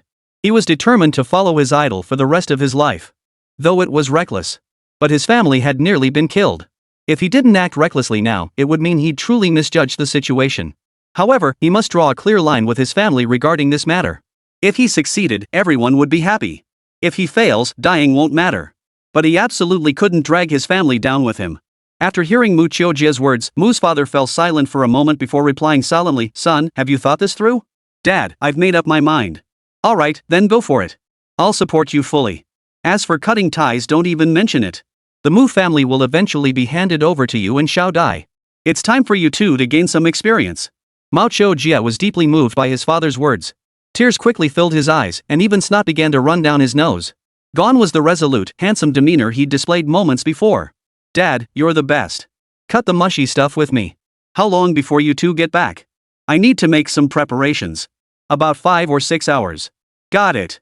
Then Mu Dad hung up without another word, leaving Mu Chiujia completely dumbfounded. What the hell is Dad up to? He couldn't figure it out. After hanging up, his expression grew heavy. He dared not even contemplate confronting the black and white interval. But this was his son's choice, and he had to support it. He'd never seen his son so determined about anything before.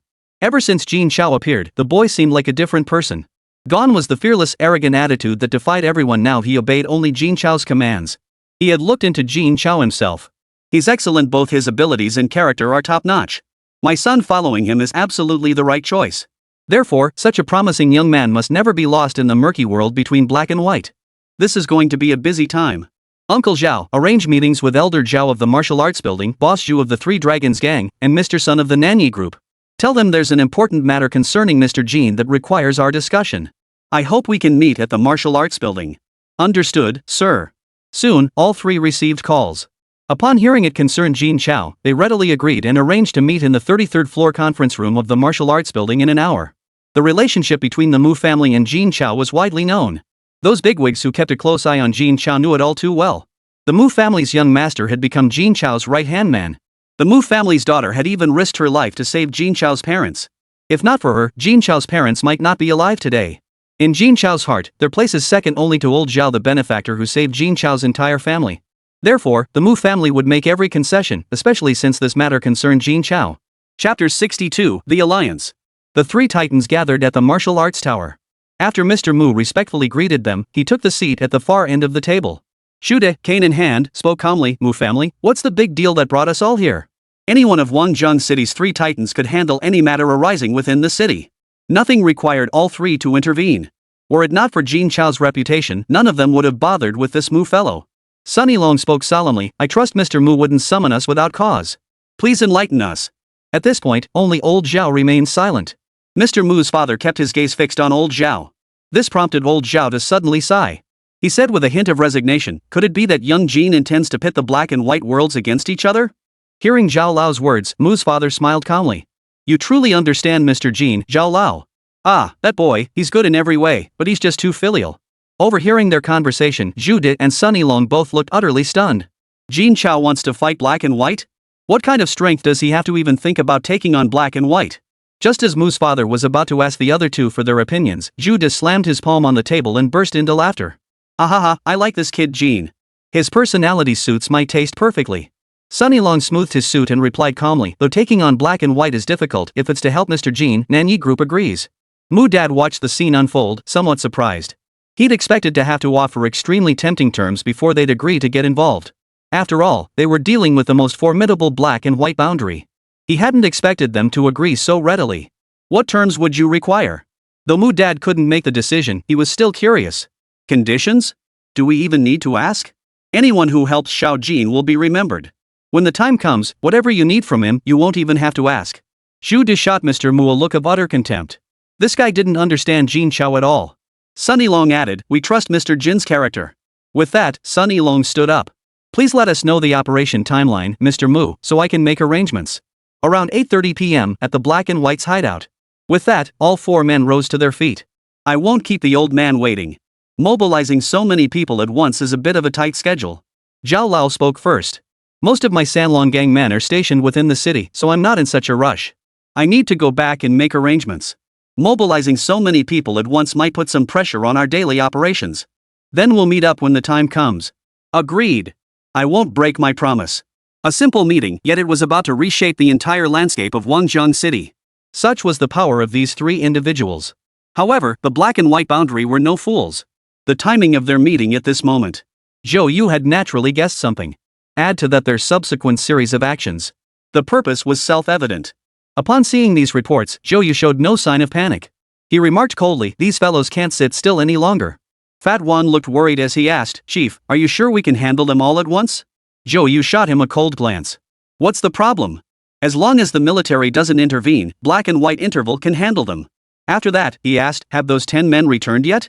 Old Wang cautiously replied, "They're all on their way back. They should arrive in about an hour." Even Old Wang, who oversaw the assassin division, felt a wave of dread at the mention of those 10. The top 10 on the assassin rankings, every single one was a cold-blooded, ruthless demon. Even the previous head of the assassins division had been killed by one of them. Otherwise, he wouldn't have been given this position.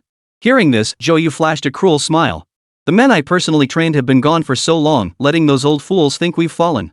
It's time to show them who truly reigns supreme in Wangjang City." The major maneuvers of the four great factions remained unknown to ordinary citizens. Even martial artists were unaware. Yet today, Wangjang City was shrouded in an oppressive atmosphere. Even ordinary citizens could sense that something significant was about to unfold. Time passed swiftly. Jin Chao, driven by urgency, rode the golden crown flame eagle straight toward the black and white boundless faction stronghold. He arrived a full hour earlier than Mu Chuejie had anticipated. Jin Chao's movements had been under the surveillance of black and white boundless since he entered the city.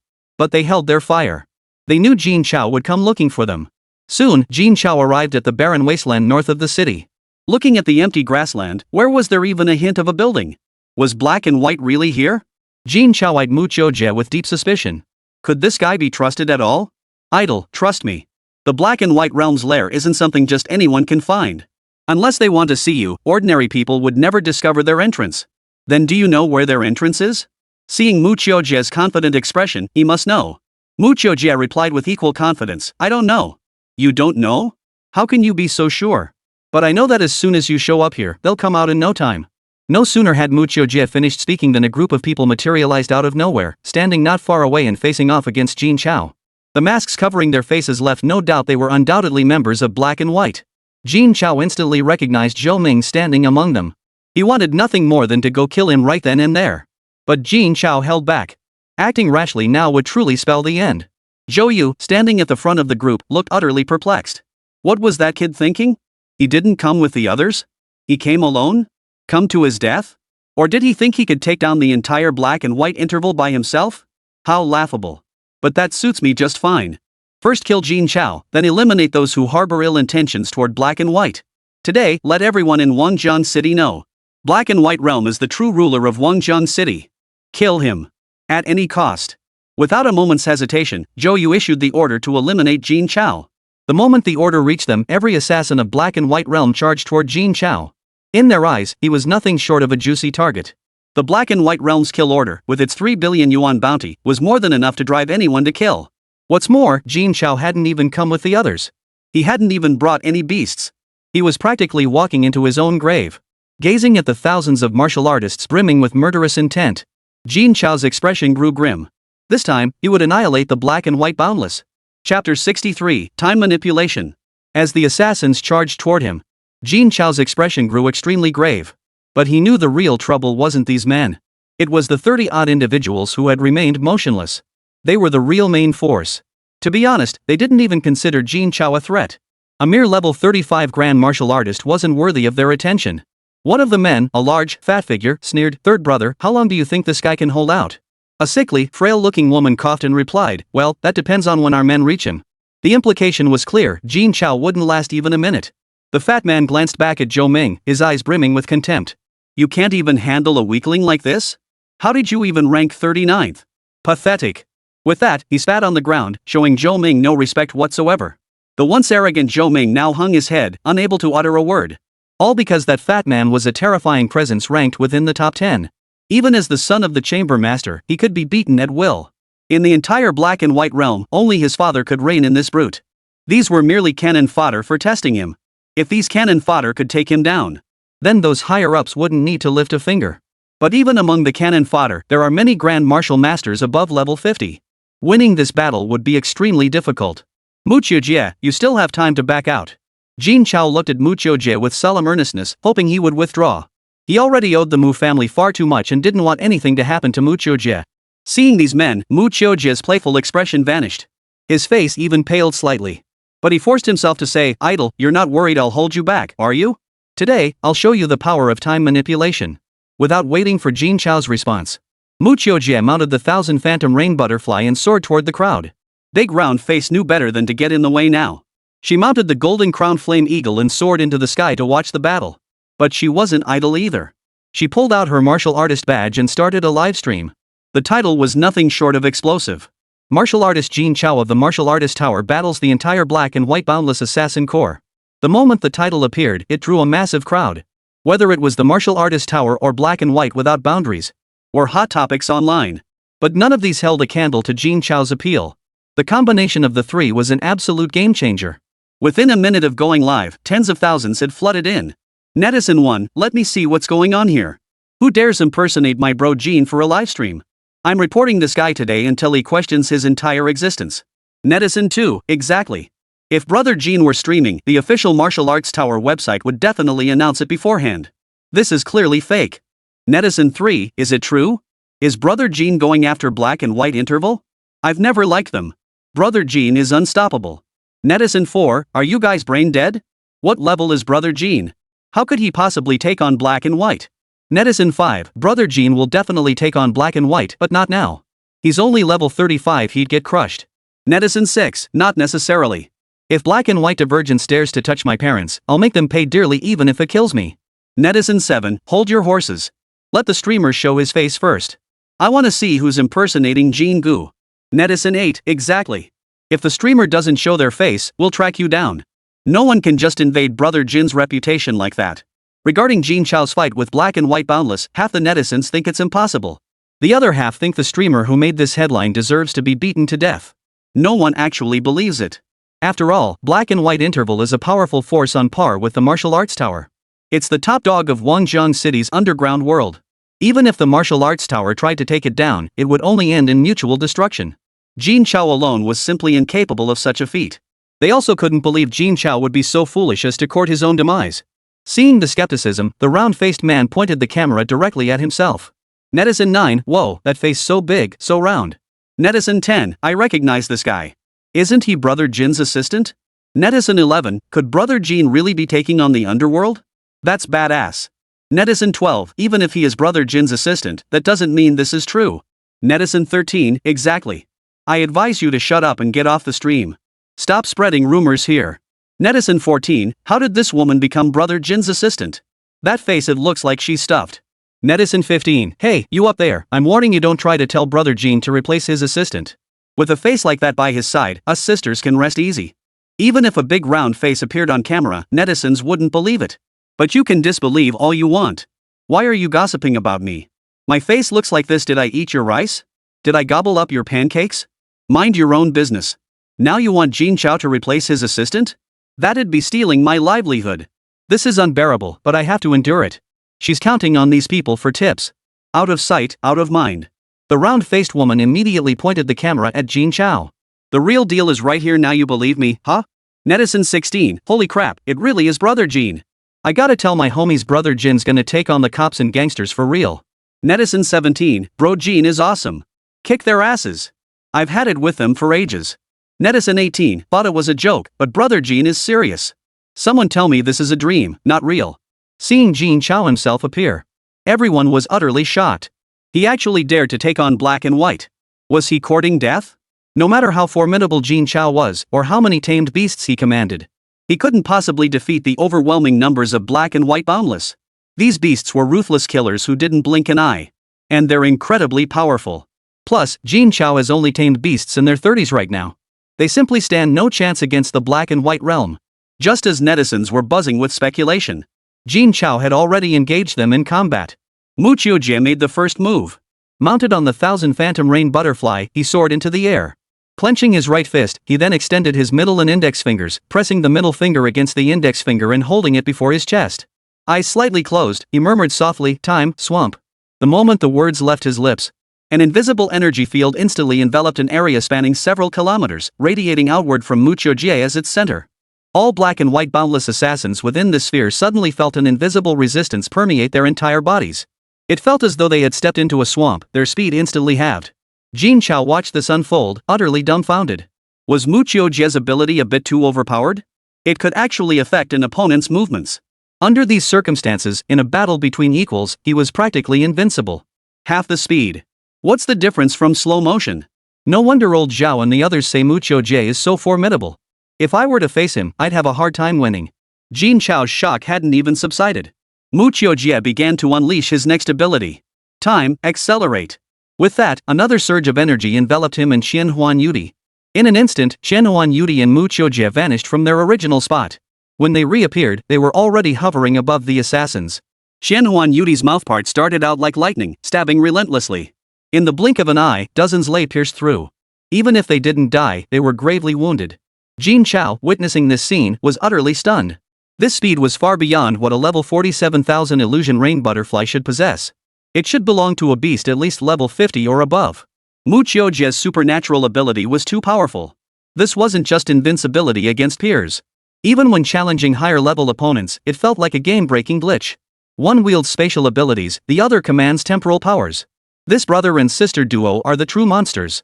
Chapter 64, Uncanny Abilities, Massacre. Seeing Mu Qiujie exerting himself so fiercely, Jin Chao wasted no more time. Pure space, manifest. As soon as the words left his mouth, a horde of bizarre beasts materialized out of thin air.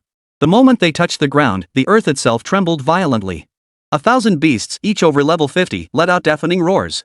Their overwhelming penetrating power instantly knocked out the lower-level assassins. The might of a 50-level beast horde was plain to see. 1,000 colossal beasts stood like towering hills. Merely standing there, they radiated an overwhelming sense of awe. Witnessing this scene, everyone was stunned. Netizen 20, what's going on?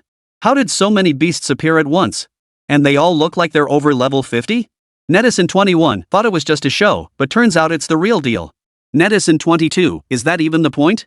When did Brother Jin get this powerful? He's taming level 50 beasts, and so many of them? Netizen 23 thought Brother Jin was just acting impulsive, but turns out he really intends to wipe out the black-white boundless realm. Netizen 24, these are level 50 beasts. Even a level 60 Grand Martial Sovereign wouldn't dare face them alone. Jin has tamed this many? He's a freaking monster. The sudden appearance of 1,000 level 50 beasts sent Wangjiang City into an absolute frenzy. Such a scale was nearly equivalent to a minor beast tide. With such immense power, Jin Chao alone was nearly on par with a top-tier faction. 1,000 level 50 beasts equaled over 1,000 level 60 Grand Martial Masters. With such terrifying strength, who could possibly restrain Jin Chao now? Now it was the turn of the black-white boundless to face a dilemma. Jin Chao's cold gaze pierced through the charging crowd, fixing directly on the grim-faced leader of black and white boundless. He spoke calmly, kill them all. Leave none alive. At Jin Chao's command, 1,000 monstrous beasts surged forth. In a single clash, they slaughtered hundreds of black-white boundary assassins. The enemy had no chance to retaliate. It was a one-sided slaughter. Upon witnessing this scene, Mu Qiujie ceased fighting amidst the crowd. Instead, he soared into the air and activated the time swamp at full power, making it easier for the beast horde to eliminate the remaining foes. Thousands of black-white no-boundaries assassins couldn't even get close to Jin Chao's body. This was the terrifying power of tamed beasts. Even more terrifying was the fact that, in just a single day, Jin Chao had advanced from taming level 30+ beasts to one capable of taming level 50 beasts. The Lord of the Netherworld's face was now ashen, his expression utterly grim. He had expected an easy resolution, yet suffered devastating losses instead. Even if the casualties were low-level martial artists, it wouldn't shake the foundations of the black-white boundless. But the black-white boundless had lost face. What are you waiting for? Kill him. The Lord of the Boundless Realm gave the order. Over 20 men behind him attacked simultaneously, leaving only the top 10 assassins on the hit list behind. These elite fighters had been reserved to deal with the Martial Arts Tower, the Nanyi Group, and the Sanlong Gang's strongest members. Who would have thought they'd be deployed against Jin Chao? All 20+ were above level 60. Each was either an awakened psychic or a master of Gongqi. Facing a horde of level 50 beasts posed no challenge whatsoever. 7 or 8 unleashed their abilities, transforming into colossal beasts that knocked the beasts flat with a single strike. 6 others transformed into various plants, strangling Jin Chao's beasts. The remaining members unleashed diverse elemental abilities, engaging Jin Chao's beasts in combat. Combined with the 50th level Grand Martial Masters from the crowd joining the fray, the battle reached a stalemate for a moment. Seeing this, Jin Chao's brow furrowed even deeper. For even with 1,000 level 50+ beasts deployed, They still couldn't force the true powerhouses of Black and White Boundless to intervene. Since that was the case, it was time to play another trump card. Flames of the burning void, ignite. As the final syllable echoed, Jin Chao's left eye instantly engulfed in black flames. Simultaneously, excruciating pain radiated throughout his entire left eye. But Jin Chao did not stop. He had to eliminate this group as quickly as possible. If he waited for them to join forces with the Black-White Boundless experts to suppress him, Jin Chao would have no chance of victory. The moment the burning void ink flame erupted, every assassin of the Black-White Boundless realm within Jin Chao's sight was engulfed by the black flames. Shrieks of agony filled the battlefield. The weaker ones were burned to ashes by the black flames. Those slightly stronger suffered an even worse fate. For no matter what they did, they could not extinguish the black flames. They could only scream helplessly in agony, their hearts seared by the pain, awaiting death's arrival. The luckier ones were killed by the beasts. This was now their best possible outcome. The burning void ink flame, nothing can extinguish it. At the same time, Jin Chao released 18,000 phantom rain butterflies. They rose into the air, enveloping the entire battlefield. 18 pairs of butterfly wings fluttered gently, scattering phosphorescent powder across the sky. Utilizing the power of the immaculate space, Jin Chao precisely guided all the phosphorescent dust to land near the Black-White Boundless and their companions, perfectly avoiding the altitude of his own beast's breath, leaving them completely unaffected. This accelerated the demise of the Black-White Boundless assassins. For a moment, only the newly arrived group of over 2060 level powerhouses, and a few possessing supernatural abilities or mastery of Gongqi. The rest had lost all ability to resist. In less than 10 minutes, they were all slaughtered. Witnessing this scene, the entire populace of Wangjiang City was stunned. Netizen 30, what did I just witness? Brother Jin actually wiped out most of the black and white interval assassins? Netizen 31, how long has it even been? Since the livestream started, maybe 20 minutes? And he's already decimated a major force like Black and White Boundless? Netizen 32, who do you think this is? Brother Jin. With over 50 level 50 plus beasts, forget Black and White Boundless, even the 4 major factions teaming up would get beaten to a pulp. Netizen 33, did you notice that black flame? What is that thing? It actually burned people alive before they died? Netizen 34, I saw it. So terrifying. Those assassins couldn't extinguish it no matter what they tried. That's insane. As netizens watched the entire battle unfold, they naturally witnessed Jin Chao's burning void ink flame. Such terrifying black flames left them breathless. After all, Jin Chao had incinerated opponents over level 50. If even they couldn't handle it, others stood no chance. Keep in mind, martial masters above level 50 have already entered the ranks of the elite. Their numbers were scarce. Among Wangjiang City's population of 4 or 50 million, fewer than 100,000 could attain the rank of Great Martial Sovereign. Yet it is precisely this force that forms the backbone of Wangjiang City's defense against beast invasions. They represent the strongest forces visible to the outside world. Yet before Jin Chao, these very individuals couldn't last even 3 minutes. And it was hundreds of them who couldn't last 3 minutes. This alone revealed the sheer terror of that black flame. Jin Chao was even more terrifying.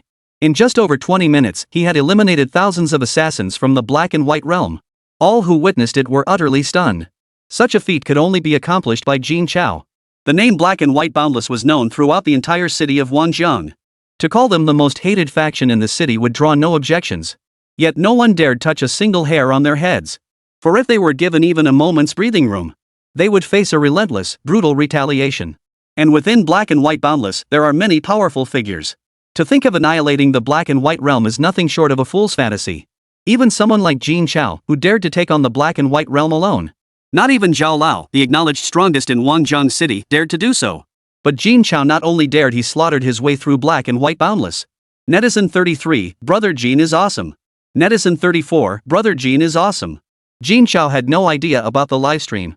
Nor did he have the heart to care about such things. After killing so many people, his burning void ink flame was already struggling to hold on. Fortunately, these minnows had all been dealt with. What remained were the tough nuts to crack. Jin Chao took a deep breath, surveying the battlefield littered with corpses. Among the corpses lay both assassins and Jin Chao's beasts. Of the 1,000 beasts he had unleashed at the start, only about 600 remained. It must be said, the assassins of Black and White Boundless were formidable. Below, however, lay the true might of the Black and White Boundless. But before dealing with them, Jin Chao had one person to kill first. Chapter 65, Giving It Everything. Immediately, Jin Chao fixed his gaze on Zhou Ming. Zhou Ming, now covered in venom, was locked in a fierce struggle with a massive 3-headed python. The strange beasts he had encountered before had no resistance to his venom. Though they could hold out for a time, they would eventually be corroded into pools of blood. But this three-headed giant python possessed some resistance to the venom.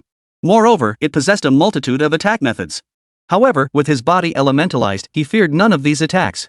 As for its venom, it had no effect whatsoever on Zhou Ming. Killing it was merely a matter of time, and he needed to find a place to rest and recover. The sustained use of his elemental abilities placed a significant strain on him. On a battlefield like this, failing to maintain peak condition meant even an awakened elementalist could meet their end here. The beast tide was terrifying. For anyone caught in it, it was a catastrophe.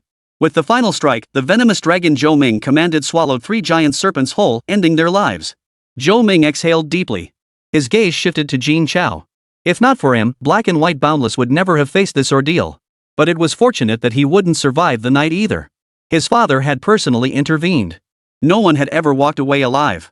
But the moment his gaze locked onto Jin Chao, he saw Jin Chao staring right back at him. Startled, he swiftly transformed into venom. He hoped to evade Jin Chao's burning void ink flame. Zhou Ming had experienced its power firsthand. Back then, Jin Chao was merely a level 35 grand martial artist, yet he had forced Jin Chao to personally scrape away all his flesh and blood just to survive. If struck again now, he might die before Jin Chao. But Jin Chao wouldn't give him a chance to escape. Jin Chao's lips pressed together, and the terrifying black flames that had once struck fear into Zhou Ming's heart instantly engulfed him. Even his elemental transformation was useless. Ah! Father, save me! The moment Zhou Ming cried out, Zhou Yu materialized beside him. He acted without hesitation.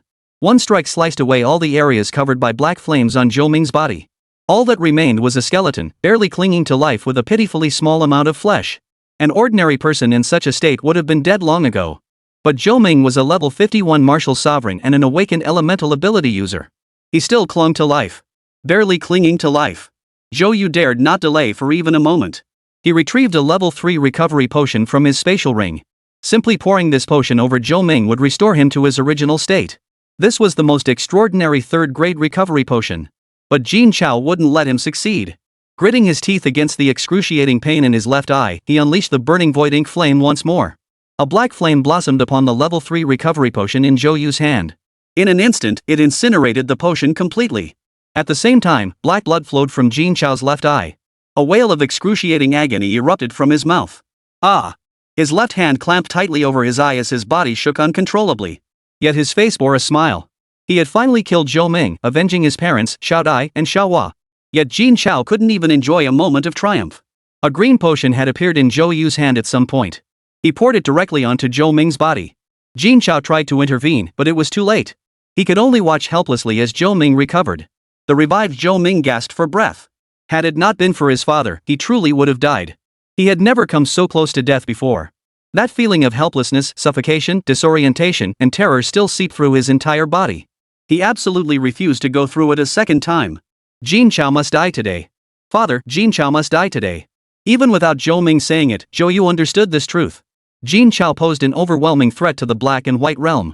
Currently only at level 46, he had already forced the Black and White realm to deploy powerhouses above level 60. If given more time, the Black and White realm might truly be destroyed by his hand. With this thought, Zhou Yu turned his gaze to the top 10 on the assassin rankings.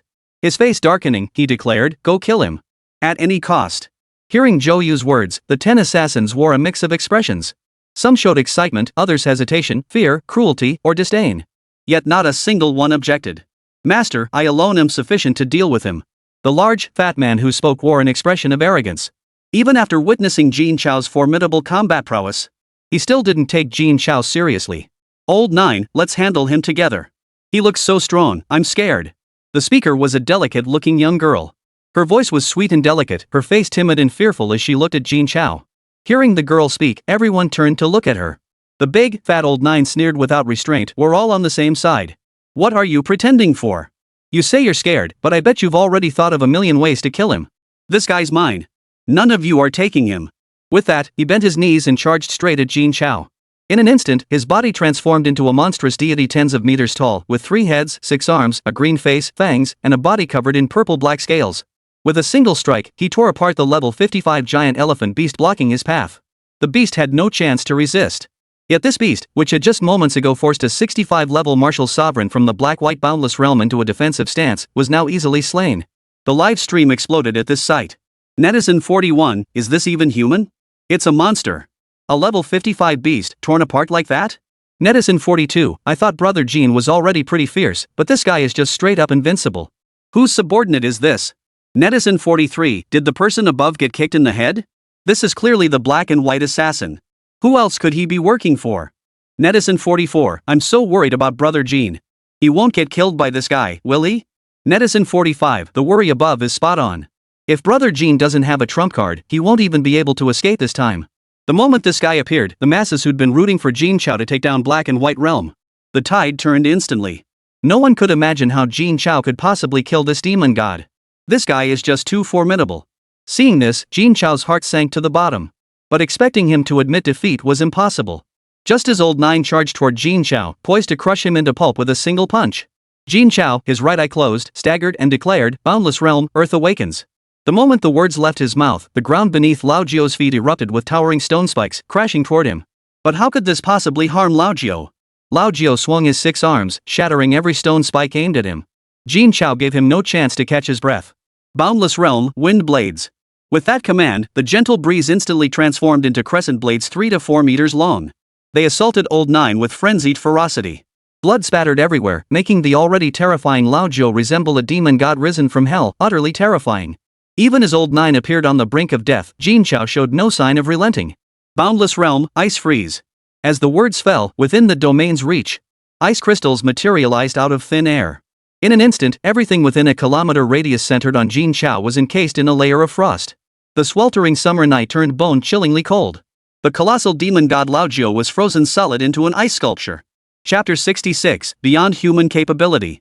Even now, Jin Chao showed no sign of stopping. Even now, standing upright felt like an impossible luxury. But he could not stop, nor could he give his opponent a moment's respite. Boundless realm. Water prison. Clink. A crisp sound echoed as droplets of water rose from the ground. At first, just a few drops. In the moonlight, they refracted alongside ice crystals, casting dazzling patterns of light and shadow. The surreal scene momentarily blurred reality. This wasn't a battlefield of death. Rather, it resembled a stage bathed in dazzling lights. But in the next instant, countless droplets coalesced. Like a sky-obscuring curtain of water, they surged toward Lao Jio. The roar of rushing water never ceased. In an instant, it formed a hemispherical dome, enveloping Lao Jio within. Only now did Jin Chao unleash his final trump card. Boundless realm, lightfall. The words had barely left his lips. Countless points of light appeared within the boundless realm, beneath the water curtain. The boundless realm not only allowed Jin Chao to control any non-resisting object within it, but also amplified Jin Chao's own power. This was precisely why Jin Chao chose to unleash the lightfall within the boundless realm. However, this alone was insufficient. The moment the lightfall materialized, it did not strike the frozen Lao Jio below. Instead, it shot upward toward the dome of the water prison encasing Lao Jio. The instant the light fragment touched the water prison, it was immediately repelled. Then, it shot toward the opposite side of the water prison at an even faster speed. In an instant, countless points of light darted rapidly within the confines of the water prison. Their speed grew ever faster. Finally, even Jin Chao lost control over them, completely beyond his grasp. The speed of the light points reached a terrifying level. The sonic booms generated merely by their passage through space left the level 50 beasts and assassins below level 60 of the black and white boundless unable to resist. All were struck deaf by the high-frequency sonic booms, then fell unconscious. It was precisely at this moment. The erratically darting light points began to make contact with Lao Jio's frozen body. Boom! The ice shattered. The light points pierced through Lao Jio's body and shot toward the opposite side of the water prison. Immediately, they reversed course and pierced through again. For a moment, the water prison echoed with a relentless series of thuds. Lao Jio's massive demon god form was instantly riddled with holes. Finally, even Jin Chao's water prison could no longer withstand the impact of the light projectile. It shattered with a thud. Countless points of light shot out in all directions, vanishing into thin air. Every existence touched by those points of light were pierced through, without exception. As for the unconscious beasts, Jin Chao had already stored them within the immaculate space, sparing them from disaster. After completing all this, Jin Chao knelt on the ground, his body leaning forward as he braced himself with both hands, gasping for breath. He gazed upon the shattered remains of the demon god's body and the battlefield that resembled a ruin. Jin Chao gasped, "This time, it's truly dead." The moment he saw the old ninth demon god's form, Jin Chao knew he had no chance against the ninth demon god. His only chance was to strike with everything he had when the demon underestimated him. For now, it seemed he had succeeded. His entire body was riddled with holes, not a single intact spot left. He was indistinguishable from a pile of mangled flesh. How could he possibly still be alive? The scene sent the internet into an uproar. Netizen 51, holy, what the hell is going on? What happened to Brother Jin? How did he unleash so many superpowers? Netizen52, did I see a ghost in the middle of the night? Are you sure Brother Jin is even human? Netizen53, I'm suspicious too. Brother Jin can't be human. No normal person could possibly wield that many powers. Netizen54, earth, wind, ice, water, light, space, beast control, and that black flame 8 different powers? How did Brother Jin pull this off? Netizen55, a black and white realm assassin that powerful, and Brother Jin just killed him like that? Netizens simply couldn't believe it. A being capable of tearing apart a level 50 beast with bare hands. And Jin Chao took it down in one instant? Just how powerful is this Jin Chao? Judging by that demon god's aura, he was at least a 60 level powerhouse. And an elite among the elite. He could likely handle a 70 level powerhouse with ease. And he was just killed like that? Monster. Absolute monster. Not just those watching the livestream online. Even the top 10 assassins of Black and White Interval wore solemn expressions. They knew Lao Jiao best. Once he unleashed his demon god's body, even a 70th level powerhouse would be doomed. Now, he'd been killed by a mere greenhorn. And by a mere 46th level Grand Marshal Sovereign. This was utterly impossible. Zhou Yu's expression darkened further. Jin Chao must die. What are you waiting for? Join forces and kill him. He must not be allowed to leave alive. The remaining 9 men shed all trace of underestimation. They prepared to unleash their full strength, aiming to finish off Jin Chao, who was now powerless to resist. This clearly showed how seriously they took him. This guy was too abnormal. If he were given time, forget about them, even the black and white realm would be doomed to annihilation. Seeing the men across from them preparing to strike Jin Chao down, Mu Qiaojie grew frantic and activated his ability. Time, accelerate. In less than a second, he materialized beside Jin Chao. He grabbed Jin Chao and tried to flee. If he pushed his time ability to its absolute limit, even someone like Zhou Yu, over level 70, would take a while to catch up. Moreover, with the livestream running for so long, the martial arts building had already been alerted. His father had sent word long ago, instructing him to ensure Jin Chao's safety at all costs. They would arrive soon. Right now, only he could buy some time. If his older sister were here, things would be much easier. Time plus space. More than enough to escape. He hoped his dad would arrive soon. Otherwise, he'd truly be doomed to die here alongside his idol.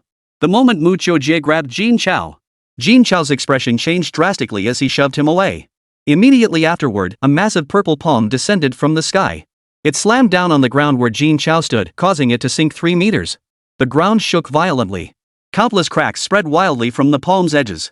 Mu Qiaojie, who had been shoved away, struggled desperately to stop his tumbling body.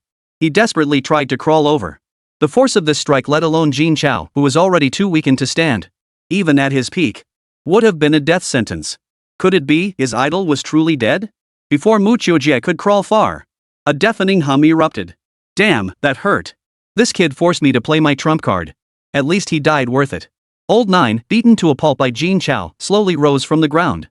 The demon god, who had originally possessed 3 heads and 6 arms, had now transformed into a 4-headed, 8-armed entity. However, aside from the newly emerged 4th face, the other 3 were nothing but skeletal frames draped in shredded flesh. The instant the 4th face materialized, the other 3 visibly began to regenerate. Within just 2 or 3 seconds, they had returned to their original state. Only then, with all 4 faces reunited, did the crowd finally witness the full extent of the 9th demon god's supernatural abilities. 3 faces of wrathful divine slaughter, 1 face of compassion for all beings. The contrast was stark. The 4th face resembled a bodhisattva saving all beings. Every inch radiated the compassion of one who rescues from suffering. Even its form resembled that of the Buddha. It stands in stark contrast to the other 3 demonic faces of Azura. But the moment old 9 spoke, that aura of compassion vanished completely. Kill me? You bastard? You're nowhere near capable. Chapter 67, the one I want to kill, you cannot save. Everyone who witnessed this scene was stunned. What the hell was going on? How could he still be alive after being beaten like that?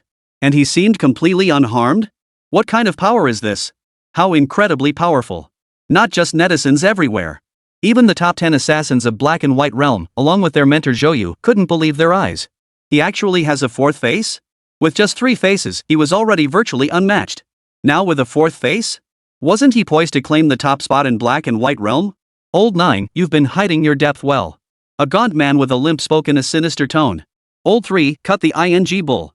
Every one of you has hidden cards up your sleeves, stop pretending. If I'm forced to play mine today, it's my own damn luck. To become a top-tier assassin in the Black and White Realm, who wouldn't have a trump card? What they reveal is always what they choose to reveal. Only when truly facing life and death would their full capabilities be revealed. This moment is the ultimate proof. Ah, boss, I killed Jin Chao. Does that mean the 3 billion is mine now? Just as Joyu let out a sigh of relief, a weak yet resolute voice rang out. Kill me? You're not worthy. Boundless realm, toxic barrier. As the final syllable faded, everyone cautiously scanned their surroundings. After all, Jin Chao's power was too bizarre. It was utterly unpredictable. One misstep could mean falling victim. Even they had to proceed with caution. But after watching for a moment, nothing changed around them. Lao Jiao sneered contemptuously, ha ha ha. Still bluffing at death's door? I didn't finish you earlier, but now I'll tear you limb from limb. With that, Old Nine raised his massive hand once more, lunging toward Jin Chao. But at that very moment, a sharp pain erupted from within Lao Jiao's body. At first, it was only a slight ache. Then it grew more and more intense, as if countless ants were gnawing at his insides. It made him wish he were dead. What's happening? How could this be? Jin Chao was supported by Mu Qiujie. Weakly, he managed to say, the four-faced Buddha of all beings, the three-faced king of hell, with thunderous might that splits mountains and tears apart seas, omnipotent and overwhelmingly powerful. Upon hearing Jin Chao's words, Lao Jiao abruptly ceased his agonized screams. Cold sweat broke out all over my body. And this wasn't due to the pain within his body. It was all because of Jin Chao's words, the four-faced Buddha of all beings. That was the name of his special ability, a secret known only to him, never shared with anyone. How could Jin Chao have uttered it word for word? Did he already know his true nature? How could that be possible? One face, Buddha, saving all beings. Flesh grows from bones, blood drips to rebirth. It can also empower the other three faces. When all four faces manifest together, the combat power is unmatched. Each word from Jin Chao felt like a sharp blade piercing Lao Jiao's heart. To describe his ability with such clarity. Wouldn't defeating him be child's play? Impossible. Absolutely impossible. The healing power of the fourth face had been developed to rival that of a level 3 healing potion. Even if his methods were formidable, killing him would be impossible. But there is one weakness: viruses capable of instantly destroying human cells, especially those that reside within the body. Viruses that reside within the body and can instantly destroy cells are far too numerous. No matter how powerful he is still human. How could he possibly resist viruses? Especially viruses that reside within the body. Once such a virus erodes every cell in his body, even his formidable regenerative abilities would be useless. He'd have no choice but to await death. And I can control these viruses and send them into your body. The boundless realm can control everything within its reach. Viruses are no exception. Lao Jiao still refused to concede, impossible. A virus this potent would trigger symptoms the instant it entered my body. How could I not have noticed a thing? Jin Chao sneered coldly, humph, of course you wouldn't notice. Because all my attacks just now were designed to distract you, filling your body with pain so intense you couldn't distinguish anything else. Whether it's the pain from the attack or the pain from the virus eating away at you now, is there anything else you want to know? I'll tell you. Hearing Jin Chao's words, Lao Jiao couldn't accept it. Impossible. At this point, Joyu could no longer remain calm. The top-tier assassin he'd painstakingly trained for 2 or 3 decades had been killed by Jin Chao like that. How could he possibly accept it? He vanished and reappeared beside Lao Jiao in an instant. His right hand instantly crushed a vial of potion and forced it into Lao Jiao's mouth. But the instant he reached Lao Jiao's side, a piercing scream erupted once more. Father, save me. Joyu froze, then growled, this is bad, Minger. He rushed back to Zhou Ming's side. But by then, Zhou Ming's entire body was engulfed in black flames, reduced to nothing but a head. Fortunately, his reaction was swift. As long as he used another level 3 recovery potion, he could save his son. But just as he drew the potion from his grasp, a pair of double pupils appeared before him. Simultaneously, a voice as calm as still water spoke. Boundless realm, thousand illusions, dual pupils. The moment the words fell, Joyu felt darkness envelop his vision. The scene before him gradually shifted. But Joyu was a martial king level powerhouse above level 70. He was far beyond what Jin Chao could possibly deceive. Even with the boundless realm, it was impossible. But Jin Chao never intended to use the thousand illusions double pupils to deceive Joyu. All he needed was a single moment of distraction from Joyu, enough to reduce Zhou Ming to nothing but ashes. Witnessing Zhou Ming vanish completely, Joyu cried out in anguish, Minger! Jin Chao, I'll kill you! With that, he launched a punch straight at Jin Chao's head. Had that blow landed, Jin Chao wouldn't have had 10 lives to spare. But in this moment of extreme peril, Mu Qiujie shouted, time, freeze! The sound echoed, and everything froze. As if someone had pressed pause. Everything came to a complete halt. At the same moment, Mu Qiujie opened his mouth and spat out a stream of crimson blood. This was the first time he had ever cast time freeze over such a vast area. And his opponent was a martial king level powerhouse above level 70. It had long surpassed his capabilities. But to save his idol, no matter how severe the injury, it was worth it. Just as he prepared to save Jin Chao, a sharp crack echoed, freezing him in place. Snap! Cracks spread out from Zhou Yu's fist. They quickly covered the entire area enveloped by the time ability. Mu Qiujie's eyes widened in disbelief. Zhou Yu had shattered the time barrier. How was that possible? But now was no time for such thoughts. He had to rescue his idol before Zhou Yu completely shattered the time barrier. Otherwise, he would surely die. Yet he was still a step too late. Boom! The time barrier shattered completely. Everything returned to normal. Zhou Yu's fist slammed directly into Jin Chao's skull, sending him crashing into the ground, sinking deep into the earth. Jin Chao didn't even have time to utter a groan. He vanished before everyone's eyes. Chapter 68, Hope Extinguished. At the very instant Zhou Yu struck, the live stream camera suddenly plummeted downward. But within a second, it stabilized. But the vast majority of viewers had no time to notice such a minor detail.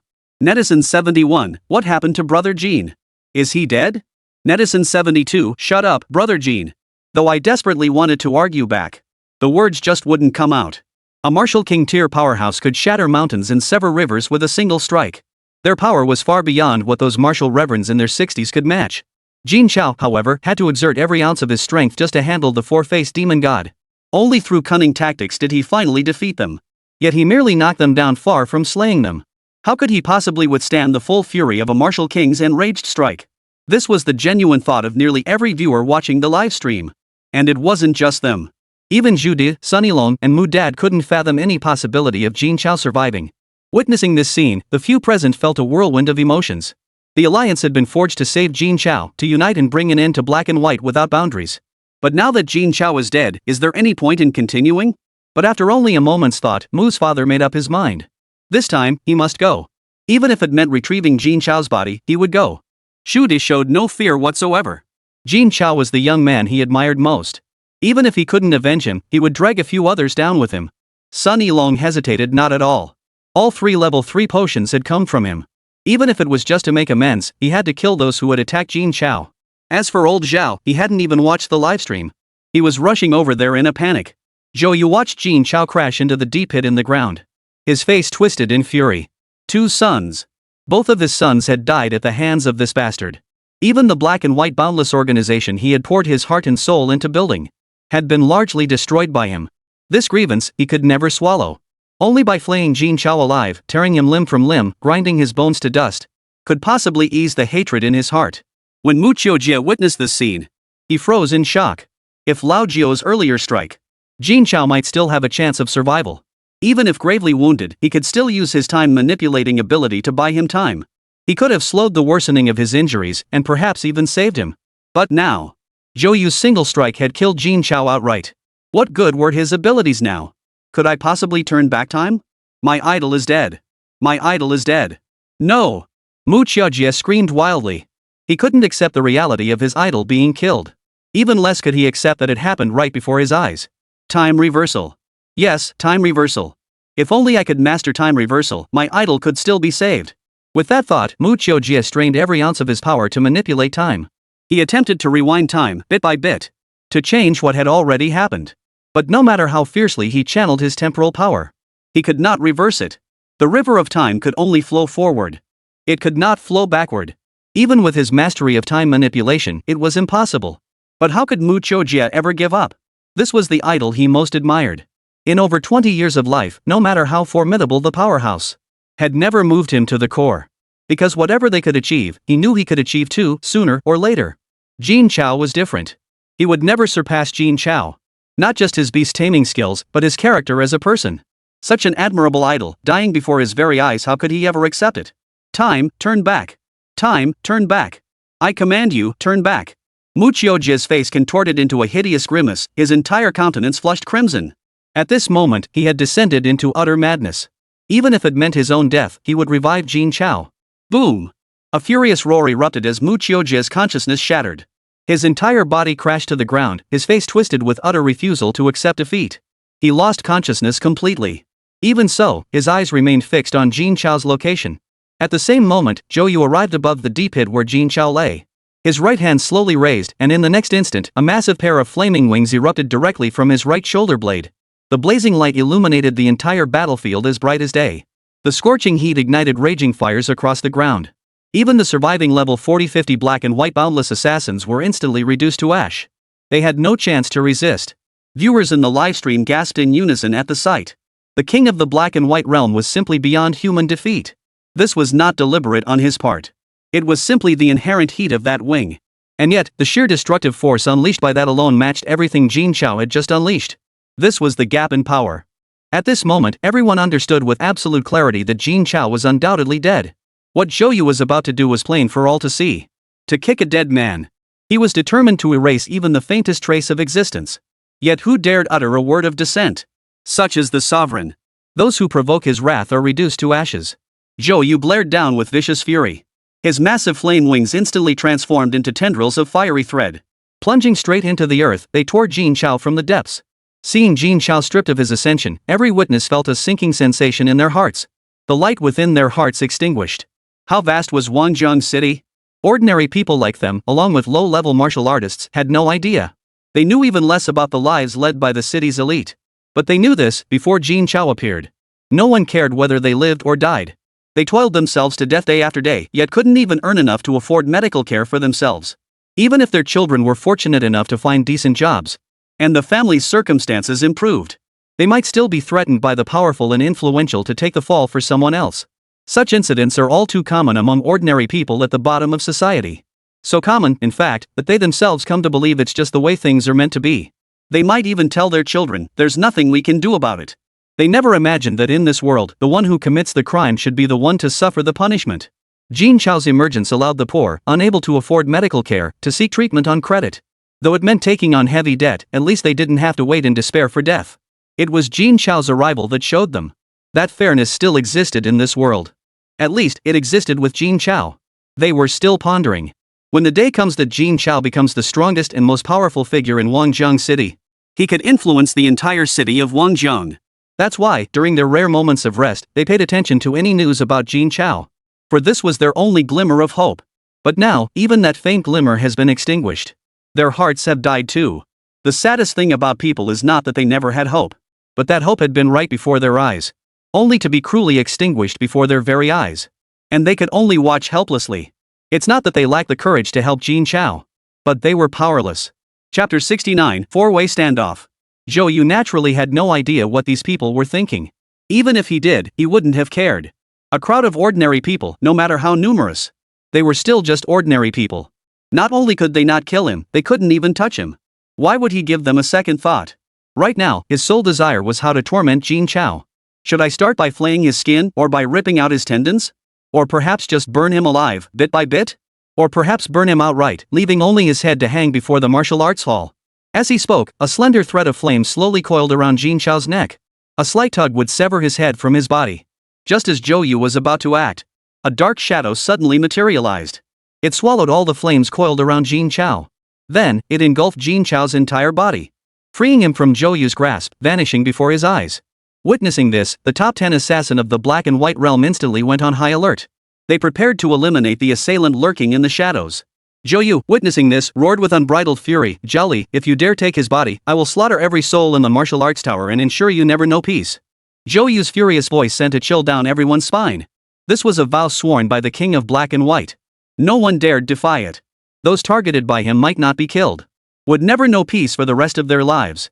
Not even Zhao Li, the esteemed elder of the martial arts tower, the most powerful faction in Wanzhong City, was an exception. Upon hearing these words, old Zhao emerged with a grim expression. He understood Zhou Yu's words all too well. While the black and white boundary posed no threat to the martial arts tower's elite masters, the rank and file members of a faction were also crucial. Without them, the entire martial arts tower might cease to function. After all, there were too few masters above level 60. But Jin Chao must be saved. Before he could speak, an obese figure descended from the sky. His face twisted with malice as he demanded, "What if we add the Three Dragons gang to the mix? And the Nan Yi group? Though our Mu family means nothing to the black and white boundary, we intend to intervene in this matter."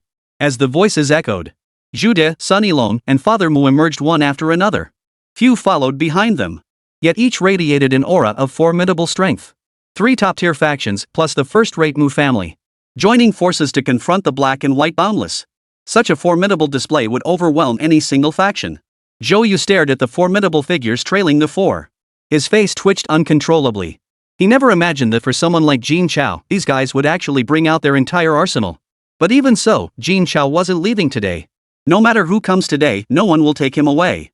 Old Zhao took a deep breath upon hearing this and declared, "Then let the battle begin." With that, masters from both sides unleashed their full power. In an instant, ferocious beasts and supernatural abilities filled the battlefield. The sheer force radiating from the battle shattered the surrounding mountains and forests.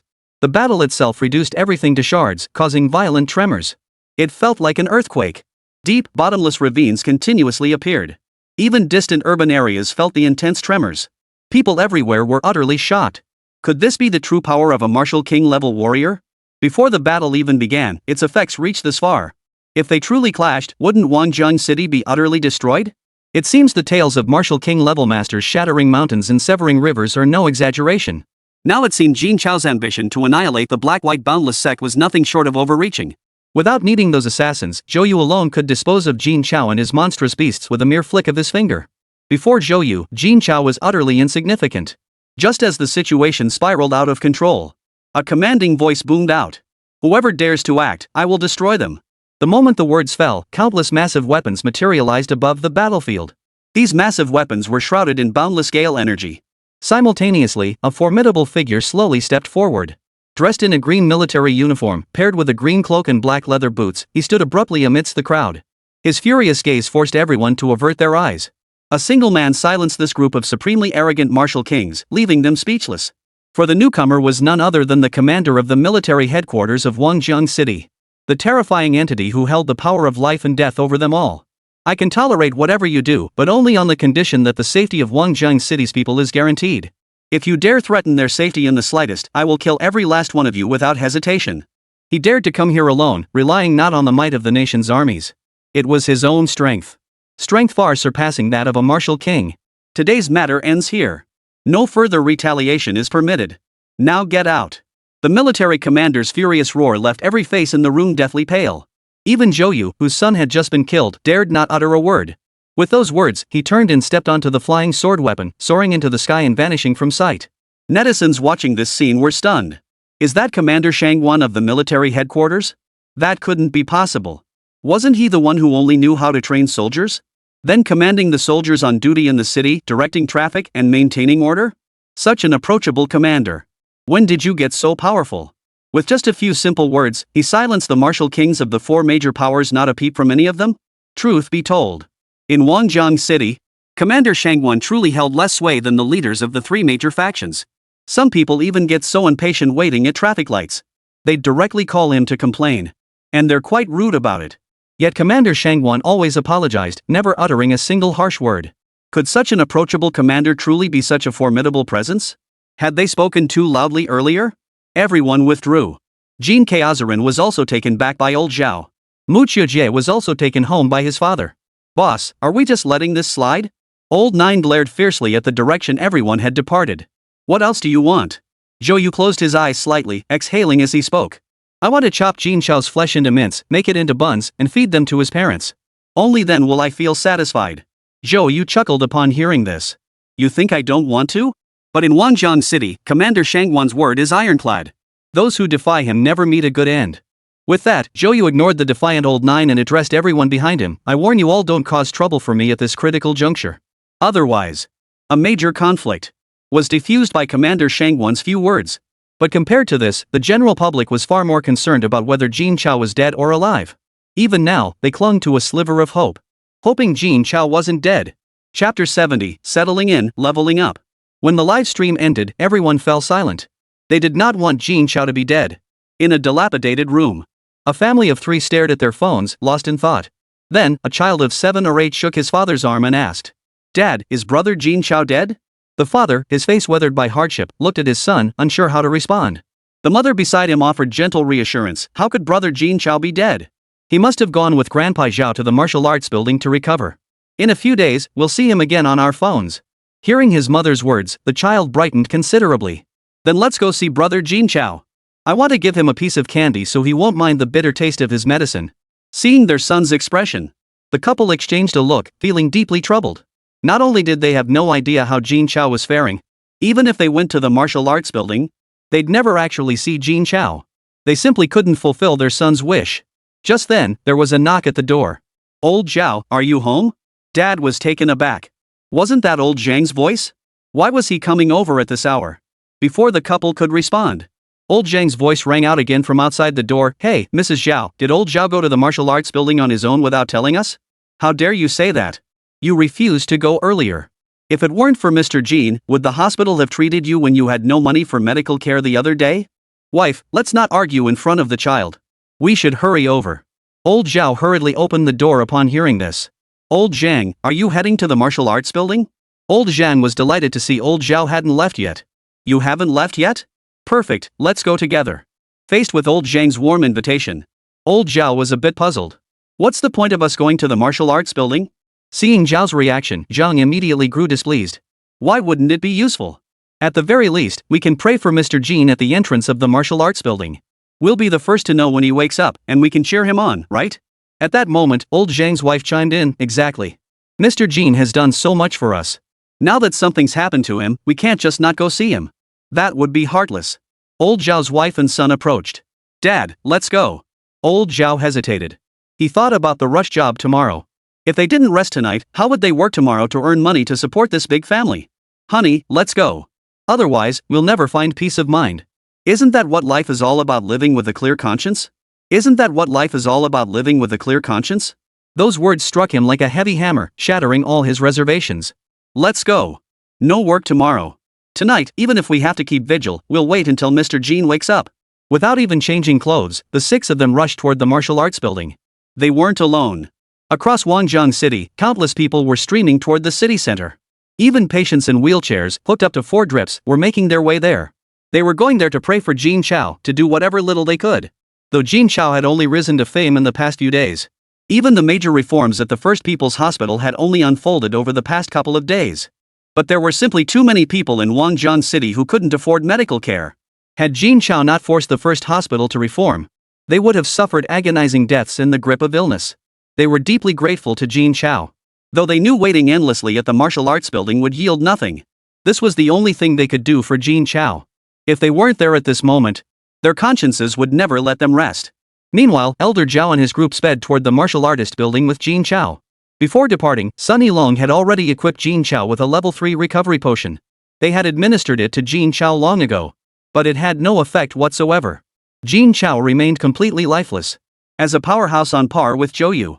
They knew all too well the destructive force of Zhou Yu's full power strike. It was far beyond what Jin Chao could withstand. Without a miracle, Jin Chao was as good as dead. Old Zhao remained seated quietly on the sidelines. This puzzled Sunny Long, Zhu De, and Mu Dad. Could it be that old Zhao truly wasn't concerned about Jin Chao's safety? Or did he believe Jin Chao was already dead? But now was not the time for such questions. They must reach a safe location as quickly as possible to treat Jin Chao.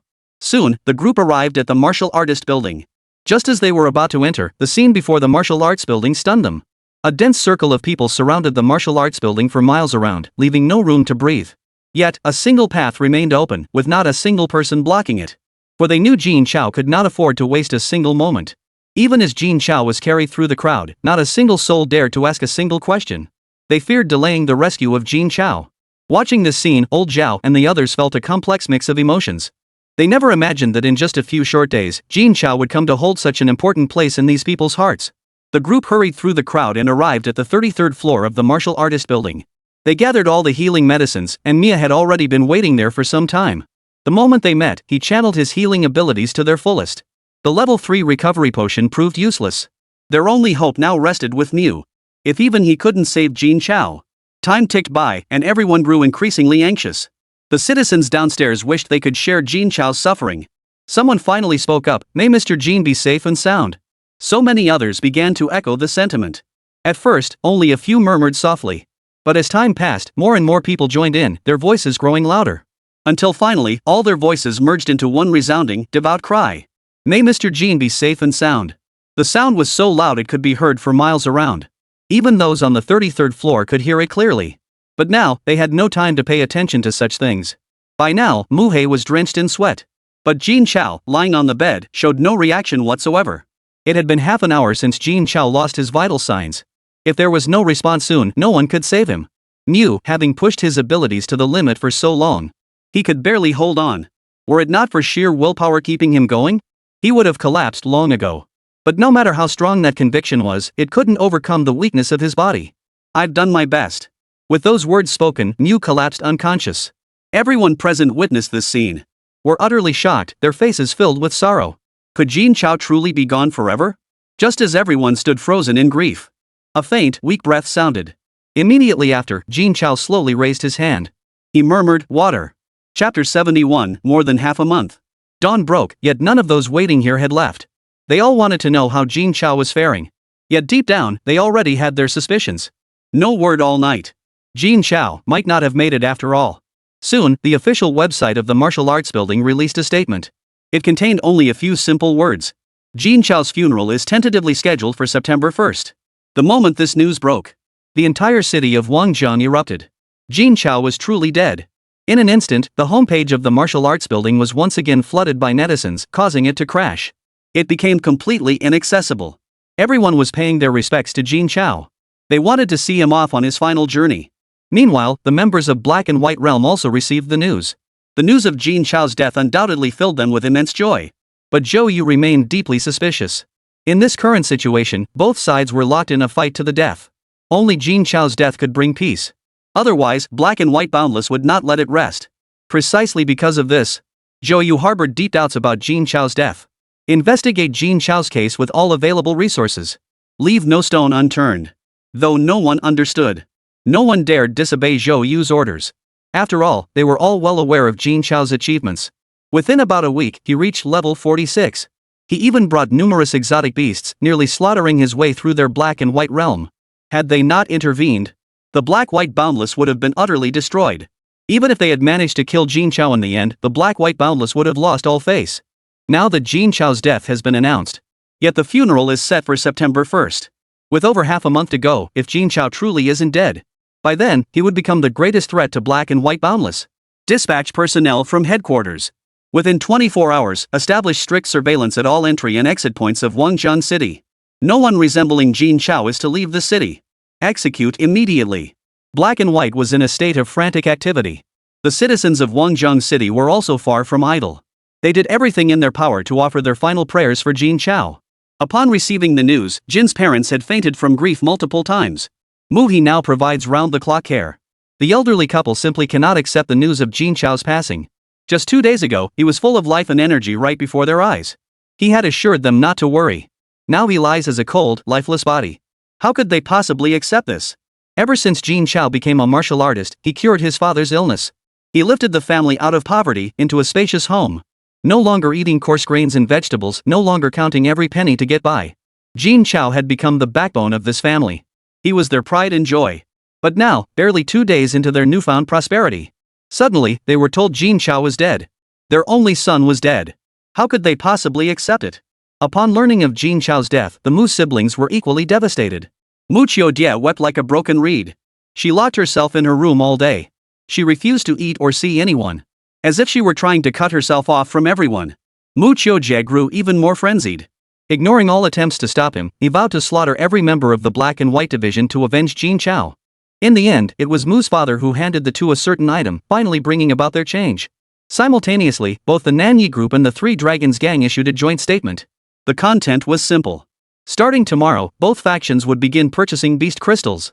Detailed pricing was released, though the rates were low. They also stipulated a daily transaction limit. The statement concluded with a declaration. This initiative was implemented at Jin Chao's request to provide welfare benefits for the common people of Wangjang City. Upon hearing this news, the people of Wangjang City were deeply moved. Even in life, he had done so much for them.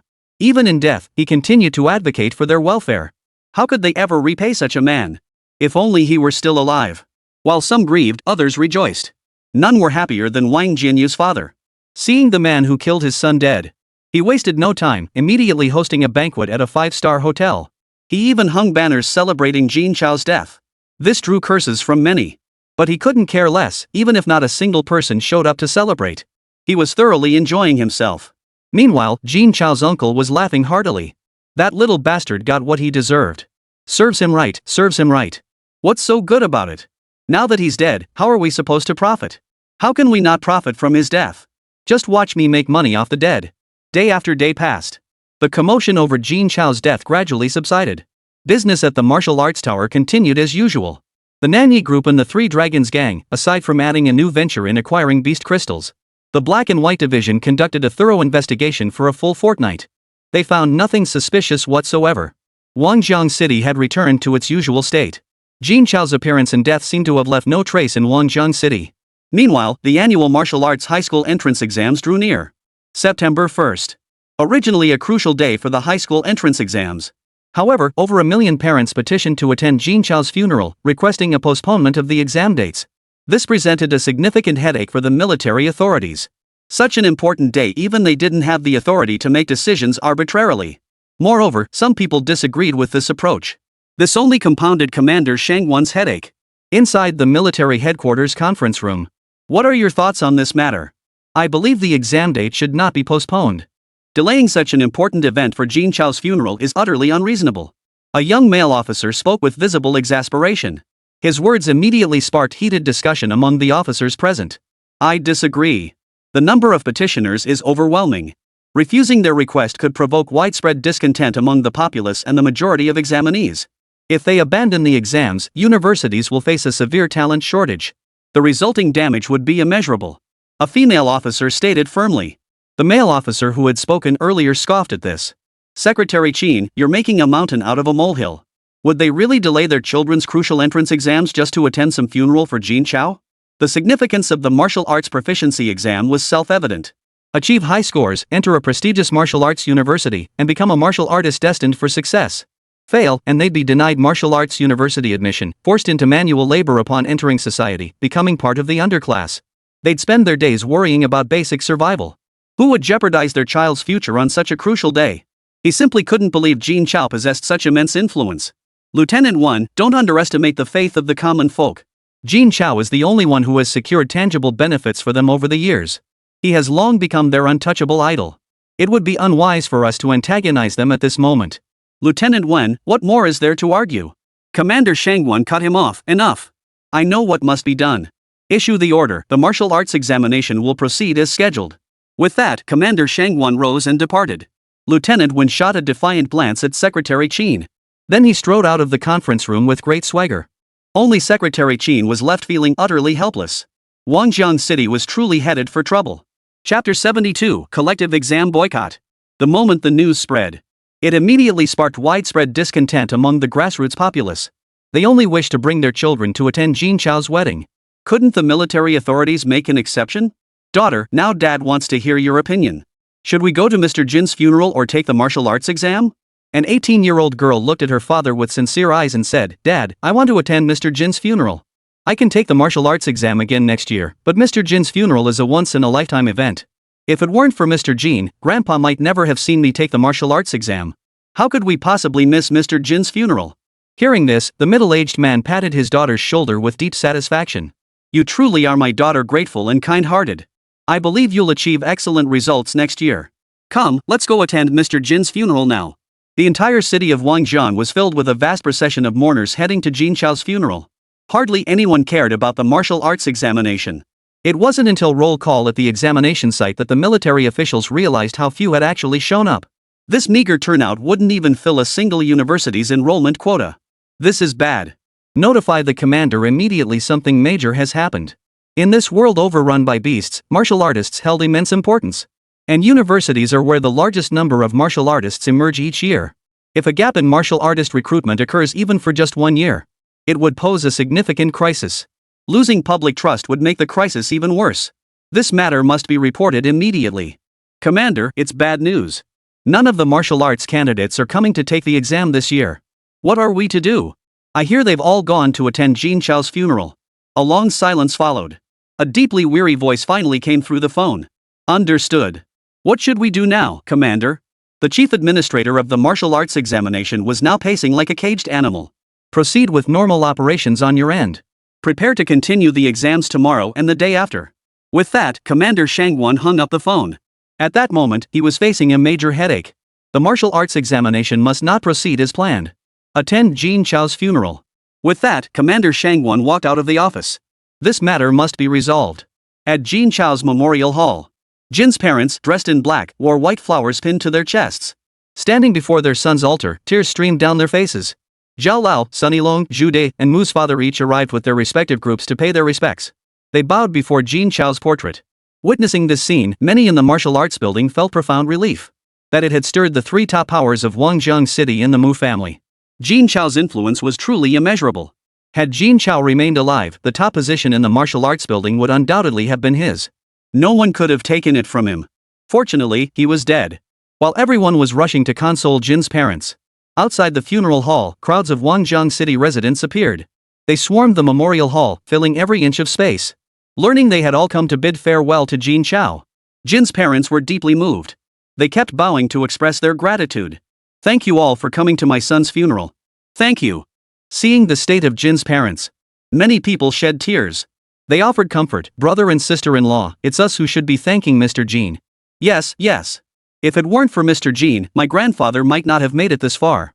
Mr. Jin was truly a wonderful man. He helped us so much in life, and even after his death, he found a way out for us. How could someone like him leave us so young? This single remark resonated deeply with everyone present. Tears welled up in their eyes, and they were overcome with grief. "Brother and sister-in-law, Mr. Jin is gone, but we're still here. From now on, we are your family." Seeing these people, Mr. and Mrs. Jin felt deeply comforted. At least some of the people from their son's circle still remembered him. Just as everyone was immersed in sorrow, a voice suddenly cut through the silence. "Make way, everyone. Commander Shangguan has an important announcement to make." Hearing this, old Zhao and the others frowned. What business did the military have here at this moment? Could it be to pay their respects? That seemed unlikely. Just as everyone was puzzled, Commander Shangguan, surrounded by a group of officers, approached Mr. and Mrs. Jin. He first bowed in condolence to Jin Chao, then addressed Jin's parents. "Good day to you both. I deeply apologize for disturbing you at this time, but the matter is too grave to delay resolution." Jin's parents looked bewildered but responded politely. "Commander, please make yourself comfortable. Thank you for your understanding." Commander Shangguan immediately continued, "Everyone, I've come here today not only to pay my respects to Mr. Jin, but also to urge you all to return home immediately and have your children participate in the Martial Arts Association's entrance exams." Hearing this, all the mourners present shot angry glances at Commander Shangguan. Not a single voice responded. The atmosphere grew tense and cold. At that moment, Lieutenant Wen couldn't hold back and spoke up. "You must think carefully. Is delaying your children's exams to mourn Jin Chao truly worth it? If this creates a gap in martial practitioners, drastically reducing those capable of resisting the beasts, can you bear the responsibility?" At these words, everyone erupted in fury. What did he mean by worth it? What did he mean by bear the responsibility? Even Commander Shangguan was so stunned by the remark that he was at a loss for words. Who talks like that? Is this guy mentally unstable? Or is he a spy operating undercover? How could he stir up public anger at a time like this? But it was too late to stop him. Immediately, a well-dressed middle-aged man stepped forward. He said indignantly, "Officer, what you're saying is wrong. First, what's wrong with us paying tribute to our benefactors? Second, we came here with our children's consent. If they wanted to continue studying for the exams, we wouldn't have dragged them here. Third, what do you mean delaying their children? It's not like they can't take the exam next year if they don't this year. It's just an extra year of high school. Maybe with a year to build up their strength, they could even get into a better school.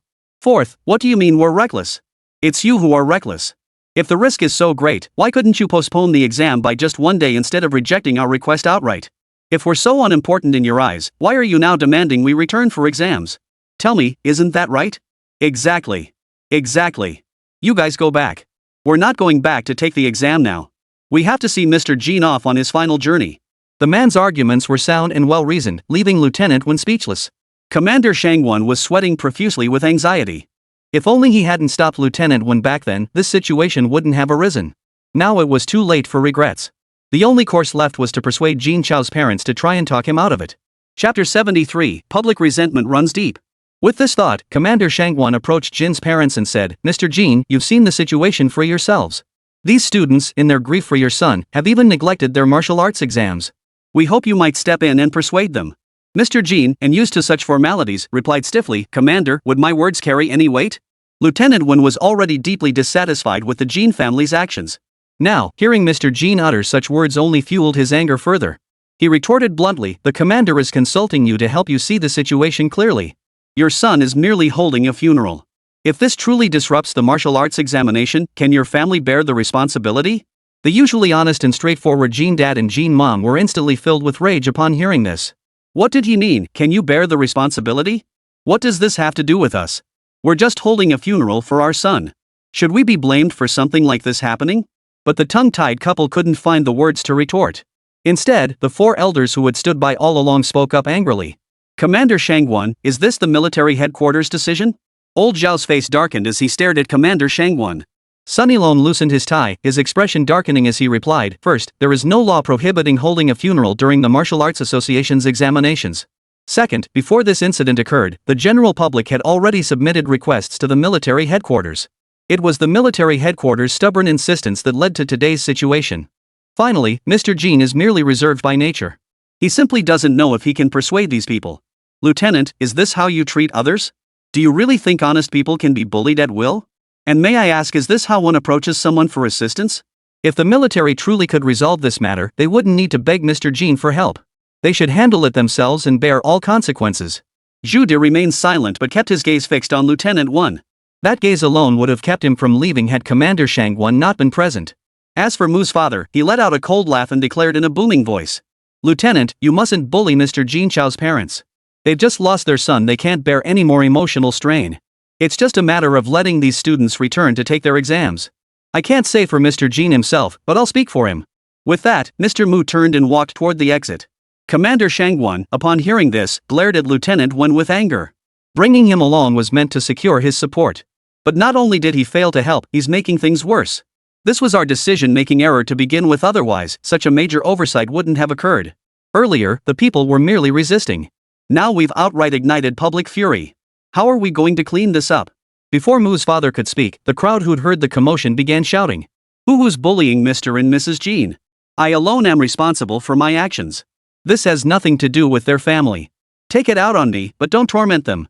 Exactly. You officials are completely lawless. We attended Mr. Jin's funeral voluntarily. Our children chose not to take the exam voluntarily. Do we need your permission for everything we do? A single stone sent ripples across the pond. Public resentment toward the military headquarters was already high over this incident. Now, right in front of them, they were bullying Jin's parents all to persuade them to return. How could they possibly tolerate this? With Mudad fanning the flames from the sidelines, it was nearly impossible to quell the situation. At this moment, Commander Shangguan was utterly at a loss. Originally, if Jin Chao's parents had stepped in to persuade them, there was still a strong chance the situation could have been salvaged. Now, however, the persuasion had backfired. It seemed the time had come to consider Lieutenant Wen's personal capabilities. Wen Zhong, witnessing this scene, turned pale with fright. He knew all too well the gravity of this matter. If he truly failed to accomplish it, forget about the military headquarters. He might not even have a place to stand in Wangjun City. He never imagined Jin Chao's influence could be this vast. What on earth was he to do? Just as everyone was at a loss for what to do, a figure pushed through the crowd from behind. Excuse me, make way, I need to get inside urgently. The man being pushed, already irritated, felt someone jostling him from behind and snapped impatiently, what's with the pushing? Can't you see? Before he could finish, he saw a face he never expected to see. Mr. Jin Chao? It was actually Mr. Jin Chao? Wasn't he dead? How could he be here? What on earth was going on? The man, who had been furious moments ago, froze in place. He stared blankly as Jin Chao walked right past him. The same scene kept repeating itself. Until Jin Chao reached the very front and everyone fell silent. They watched helplessly as Jin Chao appeared before the crowd. Then they saw Jin Chao bow to the crowd and say, "I sincerely apologize. I shouldn't have deceived everyone, but due to certain special circumstances, I had no choice but to resort to this measure. I hope you can understand." The moment those words left his mouth, the crowd erupted. How could they not understand? As long as Jin Chao was alive, they wouldn't hold it against him even if he'd beaten them up. Mr. Jin is alive. I'm telling my old man this good news right away. This is fantastic. Heaven has eyes. Good deeds are rewarded. Damn it, I told you so. Mr. Jin wouldn't just die like that. See? I was right. Yeah, right. You were the one crying the loudest just now. The commotion outside quickly drew the attention of Mr. and Mrs. Jin. The moment they recognized Jin Chao's voice, they were utterly devastated. Without blinking, Jin's mother stumbled toward the door, nearly falling. All the while, she kept murmuring, "My Chao's back, my Chao's back." Though Mr. Jin also recognized Jin Chao's voice. But their son was dead, he had cremated the body himself. There was no way he could still be alive. But seeing his wife like this, he couldn't bring himself to say it. He could only follow her outside, terrified something might happen to her. Squeak! Jin's mother pushed open the door. She frantically scanned the room. When he saw that familiar figure, he froze instantly. Tears streamed down uncontrollably. Her voice choked up, unable to form a complete sentence. Chao, is that you? Jin's mother asked cautiously, almost afraid to voice the question. Terrified of hearing a negative answer. She missed her son so deeply that she couldn't bear any more heartbreak. Hearing her mother's voice, Jin Chao slowly turned around. Seeing his parents' haggard faces, he felt deeply guilty. Without any unnecessary movement, he knelt directly on the ground, head bowed, choking out, "Dad, Mom, I'm such an unfilial son. I've caused you so much worry." Hearing these words, Jin's mother could no longer hold back. Ah! Jin's mother clutched his head, sobbing uncontrollably, utterly speechless. She let out all the sorrow, helplessness, and despair she had held inside for over half a month. It seemed as though she was crying out every ounce of injustice she had endured. Her heart was filled with unbearable bitterness. Chapter 74, Taking the Initiative. Seeing Jin's mother like this, everyone present shed tears. They understood her feelings all too well. If it were them, their son who had been dead for over half a month suddenly appeared at the funeral. They couldn't possibly handle it any better than Mrs. Jin. Soon, Jin Ma had poured out all the pent-up sorrow in her heart. But she never let go of Jin Chao's hand, as if she feared he would vanish the moment she loosened her grip. Only by holding him tightly could she feel at ease. Jin Chao let his mother hold him as they walked toward the memorial hall. He had other matters to attend to. Today's arrangement had been planned by him and Zhao Laowu. Not even his parents knew a thing. He desperately needed time to strengthen himself. After clashing with the top-tier assassins of Black and White, he finally grasped the vast chasm between himself and them. Even with 1,000 level 50 beasts, victory was utterly impossible. Simply killing Zhou Ming had already drained every ounce of his ability and cunning. Facing the others, he was utterly powerless despite his resolve. With Zhou Yu added to the mix, I didn't even have a chance to escape. That was why today's events unfolded as they did. Faking death bought him over half a month to strengthen his power. During this period, he must not let the Black and White interval detect the slightest hint of deception. With the Black and White realm's methods, finding him would be child's play.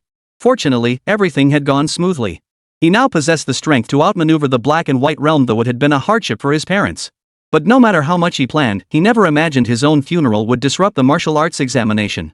What was even more unforeseen was that someone within the military dared to bully his parents. This matter absolutely could not be left unresolved. Stepping into the memorial hall, Jin Chao fixed a cold stare on Commander Shangguan. Commander, I am grateful for your intervention that day. But that does not justify the military department bullying my parents. What I owe the military department, I will repay. Having said that, Jin Chao turned his gaze toward Lieutenant 1. Those who bullied my parents, I won't let them off either. Commander Shangguan looked at Jin Chao, his face filled with guilt. Had he handled things properly, none of this would have happened. But Lieutenant 1 was, after all, a member of the military headquarters. He couldn't simply ignore it. Mr. Jin, I deeply regret the events of today. Lieutenant 1 will face strict disciplinary action. I hope you will consider giving him a chance. With that, the imposing commander bowed deeply to Jin Chao, his demeanor utterly sincere. There was not a trace of arrogance in his demeanor. Seeing this, Jin Chao's resolve began to waver. Such a commendable commander who had even saved his life. Should he really be putting him through this? With this thought, Jin Chao glanced at his parents with a hint of guilt. Jin's mother, catching her son's gaze, knew exactly what he was thinking. But nothing else mattered to her now. As long as her son was safe and sound by her side. Whatever you decide, Mom will support you. Actually, Mom. Before she could finish, Lieutenant 1 suddenly spoke sternly.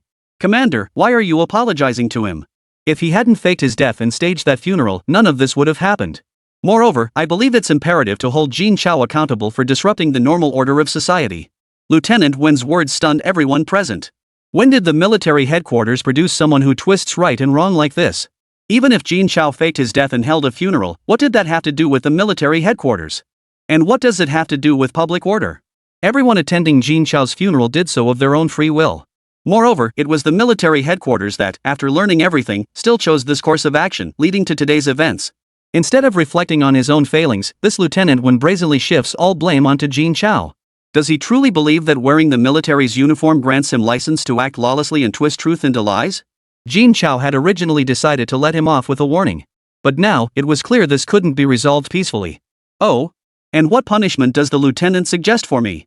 Lieutenant 1's face lit up with smug satisfaction at Jin Chao's words. How should I be dealt with? First, calm these people down and let them return to take their exams. Second, accompany us back to headquarters to face punishment and compensate for all damages. Preferably with exotic beasts as compensation. Ha ha ha. Jin Chao was so infuriated by this lieutenant that he laughed. Even now, not only did he fail to recognize his own mistake, he was even trying to extort my beast. Is this the caliber of talent cultivated by the military department tasked with safeguarding the people's safety? Commander Shangwan exhaled sharply in frustration, his face dark as the bottom of a pot. Why had he brought this man along? Commander Shangwan, does this lieutenant speak for the military headquarters? Commander Shangwan had no words left. Closing his eyes, he declared, Lieutenant 1, from this moment onward, you are no longer part of the military headquarters. Remove your uniform immediately and leave this place. How could Jin Chao not understand Commander Shangwan's meaning? Even now, he was still trying to figure out how to protect this lieutenant. Hearing the commander's words, Lieutenant 1, who had been smug moments before, was suddenly dumbfounded.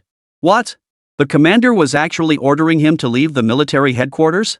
Why? He had devoted himself entirely to the headquarters, working diligently and conscientiously. And now the commander was stripping him of his military status just for Jin Chao? This is unfair. Commander, you can't do this. Take him away. Commander Shangwan gave Lieutenant 1 no chance to protest further. He ordered his men to drag the man away immediately. Only after watching Lieutenant 1 leave did Commander Shangwan continue, Are you satisfied with this resolution, Mr. Jin? Given Commander Shangwan's sincerity, I shall naturally cooperate fully. With that, he turned and walked toward the exit. He addressed those who had come to his funeral, Thank you all for your kindness.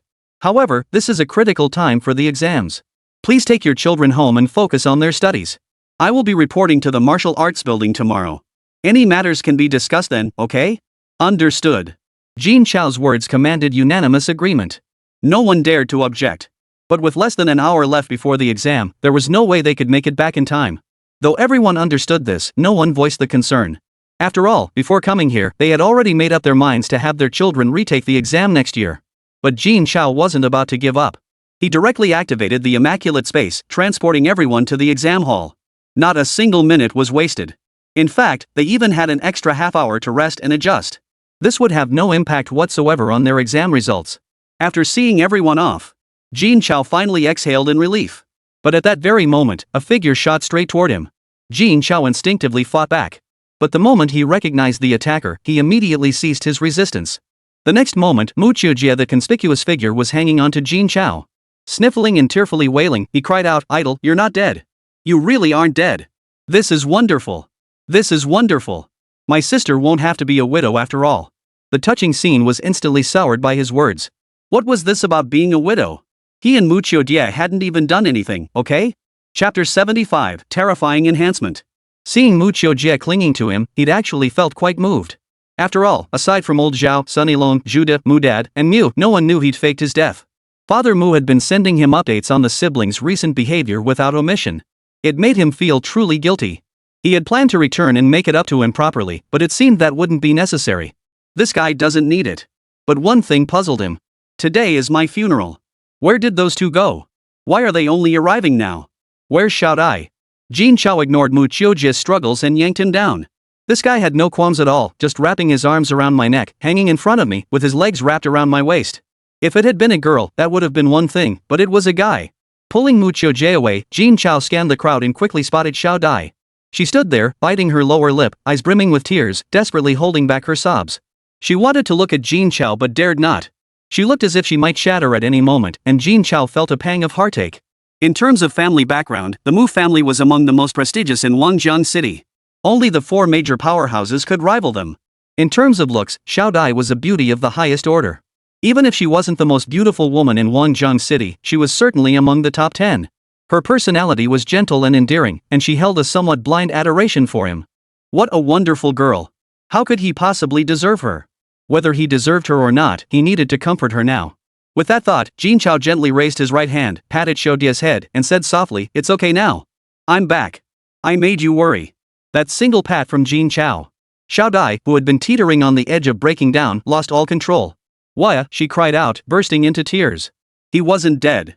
He really wasn't dead. Thank goodness, thank goodness. She threw herself into Jin Chao's arms, wrapping her arms around his body and burying her face in his chest as she cried uncontrollably.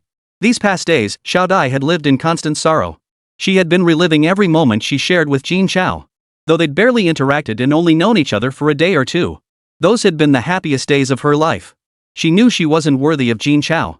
Just being with him, chatting, and helping him with small tasks had filled her with contentment. But now, heaven itself was stripping away even this small wish. How could I bear it? Thankfully, he wasn't dead. He was still alive. Xiaodai's sudden action froze Jin Chao in place. But he couldn't push her away now. He could only gently pat her back and whisper softly, "It's okay now, it's okay." Seeing this scene, Jin's parents felt deeply relieved. They had always taken a liking to Xiao Dai and wanted to bring the two together. They'd been worried Xiao Dai might refuse. Now it was clear Xiao Dai clearly liked their son. The only question was what Mr. Mu thought of it. Mr. Mu was overjoyed. All this time, he'd been relaying the siblings' behavior to Jin Chao. All to make a good impression on Jin Chao. He'd assumed Jin Chao's return would at most strengthen their bond. Little did he expect Xiao Dai to be so proactive. Now, their bond is bound to deepen considerably. Her chances of becoming a Jin family daughter-in-law had just increased considerably. Seeing this, the Zhao trio gritted their teeth in frustration. But who could blame them? Their granddaughter and daughter had never even considered getting close to Jin Chao. What could they possibly do now? No, they absolutely had to seize this opportunity. Jin Chao, of course, knew nothing of their thoughts. After crying for a while, Xiao Dai also realized this wasn't right. Wiping her tears, she lowered her head and took a couple of steps back. Just then, Mu Qiujie, the conspicuous, tactless bloke, strolled right up to Jin Chao. "Idol, you know why we didn't come to the funeral right away?" Mu Qiujie's question piqued the curiosity of everyone present. Given how much they valued Jin Chao, they should have been the first to arrive. Yet here they were, the last to arrive. Something was definitely fishy. Jin Chao had been curious about this all along. Prompted by Mu Qiujie's words, he blurted out, "I'm also curious, where the hell were you two?" Having piqued Jin Chao's curiosity, Mu Qiujie was quite pleased. Smiling, he said, "Ta-da." With that, he pulled a blood-soaked human head from his spatial ring.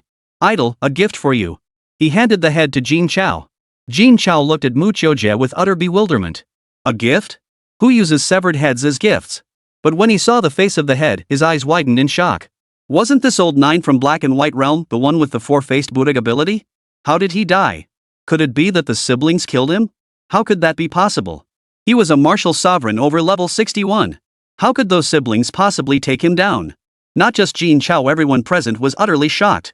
They knew full well the strength of the Black and White Boundless Ninth. Though he was insignificant in their eyes. But he was a martial king level powerhouse over level 70. Apart from them, few martial sovereigns in Wangjiang City could stand against him. Let alone kill him. Moreover, if this fellow played all his trump cards, he might even challenge a martial king level powerhouse.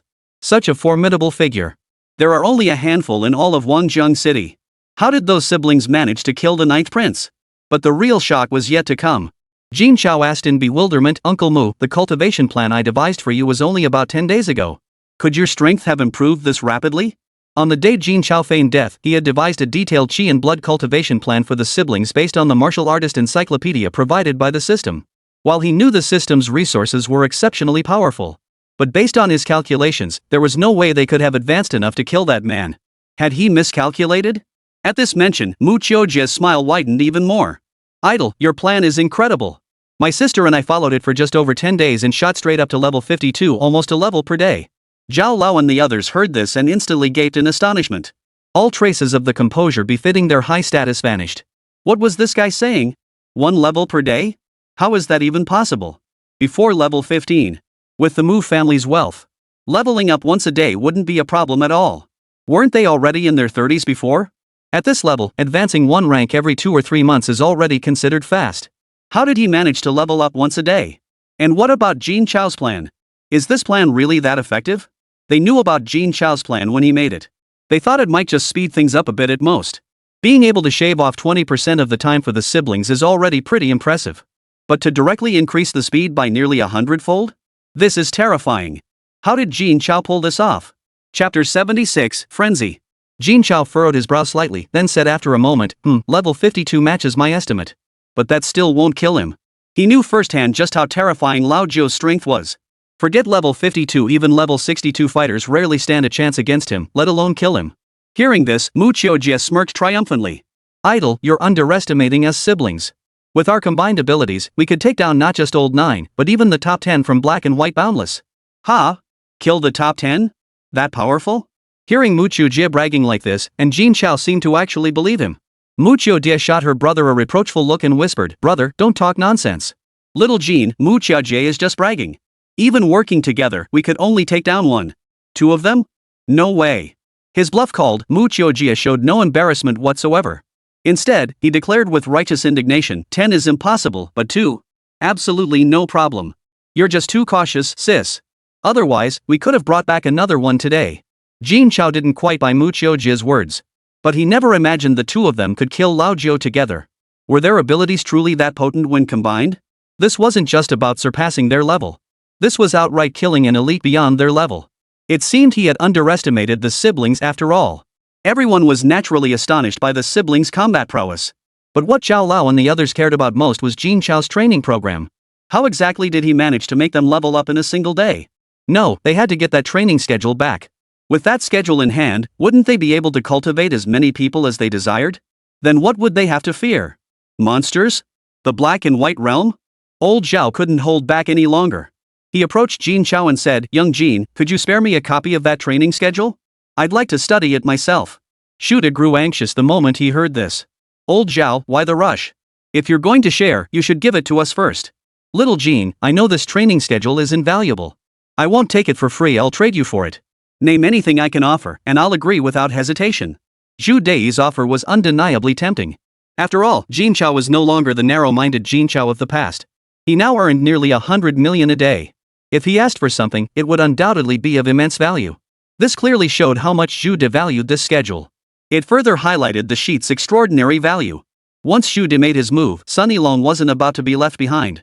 This document held immense allure for anyone who laid eyes on it. He must get his hands on it.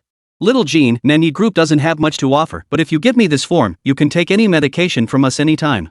As for level 3 medications, you'll get priority access absolutely free of charge. Unlimited access to all potions, completely free of charge." Nanyi Group was going all out for this formula. To put it simply, a single bottle of tier 3 medication alone is worth over 100 million. And they were practically unavailable on the market. Sunny Long was actually promising priority supply and not charging a single penny. If anyone else had made such an offer, it would have bankrupted Nanyao Group. That Sunny Long was willing to take such a huge risk to get this form shows just how important it is to him. Still, Sunny Long trusted Jin Chao's integrity. Seeing this situation, old Zhao grew a bit anxious. Both of these guys were willing to make such sacrifices.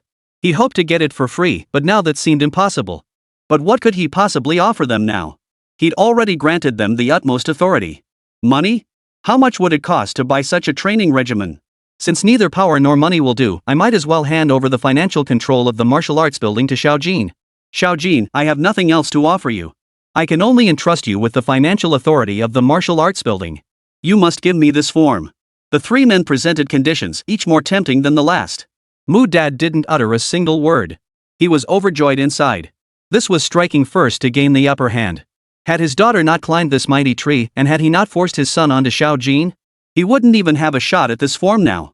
He had money but nowhere to spend it. Now, how much is it worth? Not a penny spent, yet I'm the first to possess it.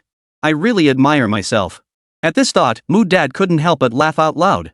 His laughter immediately drew the disapproving stares of old Zhao and the other two. "You little brat, just keep your snickering to yourself over there. Laughing out loud? What are you trying to pull?" Noticing their stares, Mu Dad quickly stifled his laughter, daring not to laugh again. 3 big shots, not someone to mess with. Commander Shangwan, observing the scene nearby, grew increasingly anxious. If what they said was true, this form was too important for the military headquarters. Military personnel had been battling the beasts year after year, suffering heavy casualties. This has led many to avoid enlisting. Compounded by the scarcity of martial artists to begin with, the military headquarters faced even greater manpower shortages. This severely undermines their ability to combat the beasts.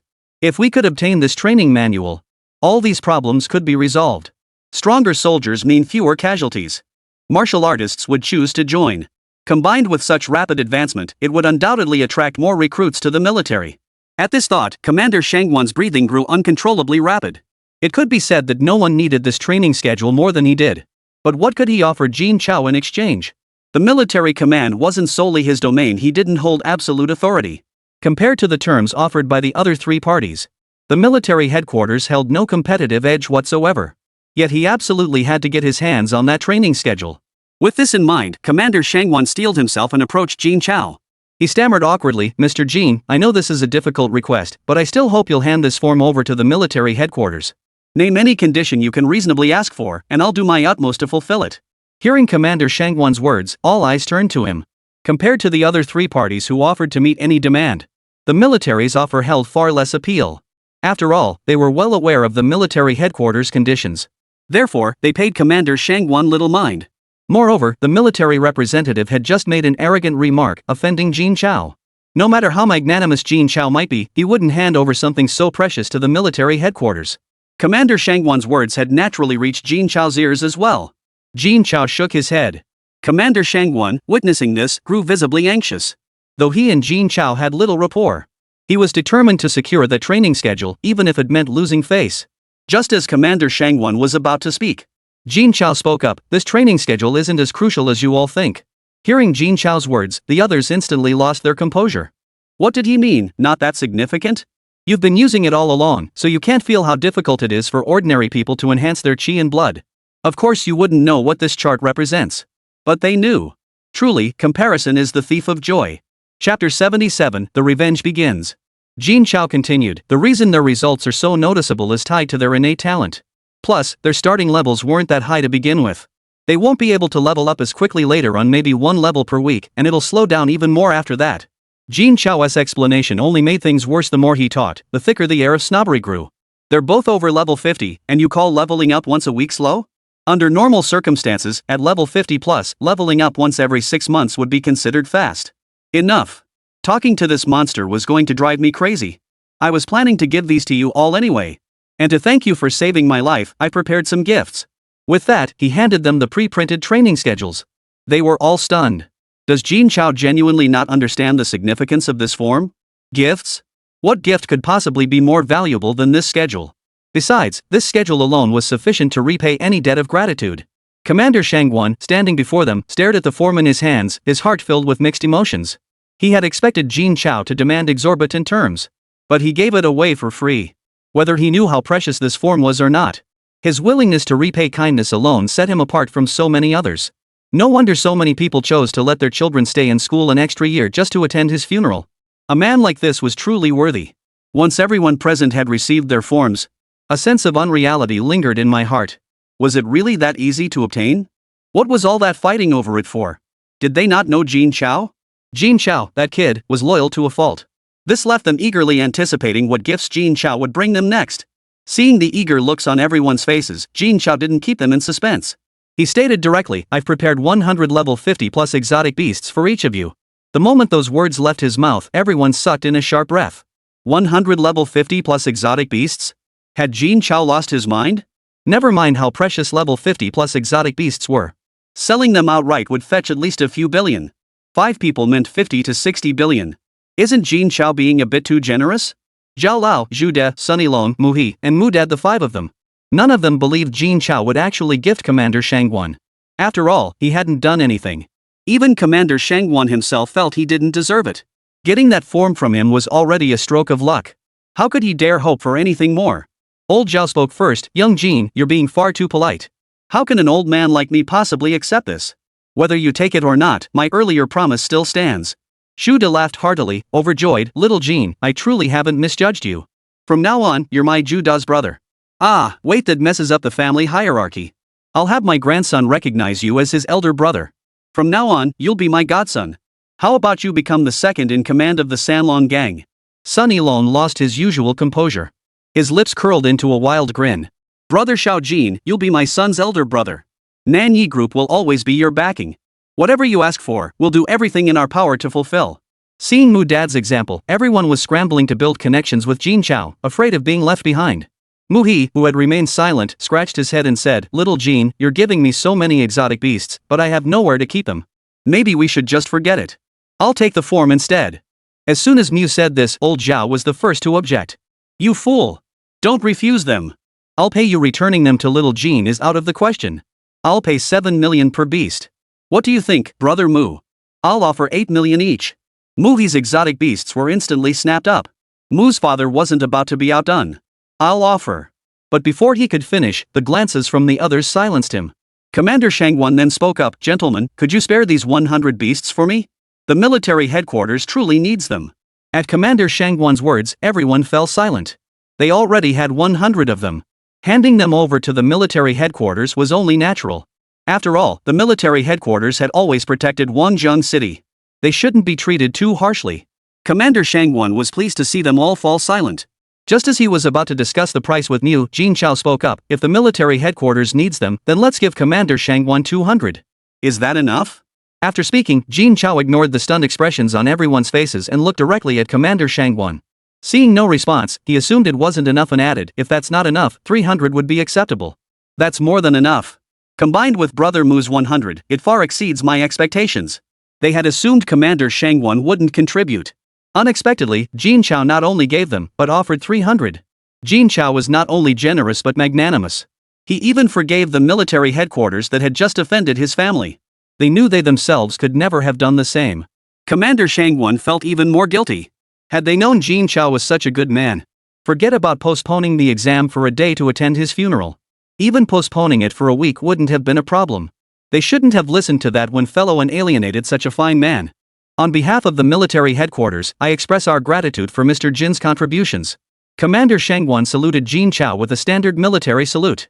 Jin Chao hastily returned the salute, though his form was less than perfect. It was also his response to Commander Shangwon. Commander, you flatter me. The military department risks life and limb to protect our safety. Any support we provide is only right and proper. Moreover, Commander Shangwon has personally assisted me before. I hold that kindness in my heart. Hearing Jin Chao's words, even the seasoned Commander Shangwon, despite his advanced age and years of battle experience, could not help but shed tears. Defending Wangjian City was the duty of every soldier in the military headquarters. It was simply what they were meant to do. Because of this, most people took it for granted, never giving it a second thought. Yet they never considered that if they hadn't joined the military, they too would be among those protected. Instead of facing ferocious beasts daily, living in constant fear, they don't seek special treatment. They only hope to be understood. But never. Someone like Jin Chao, who genuinely and proactively assists the military department. There was simply no one like that. He had a pain in his heart he couldn't express. This feeling of being understood was truly wonderful. Upon my return, I will personally report Mr. Jin's deeds to headquarters and advocate for the highest commendation possible. Though it may seem insignificant to him, it represents our military's sincere gratitude.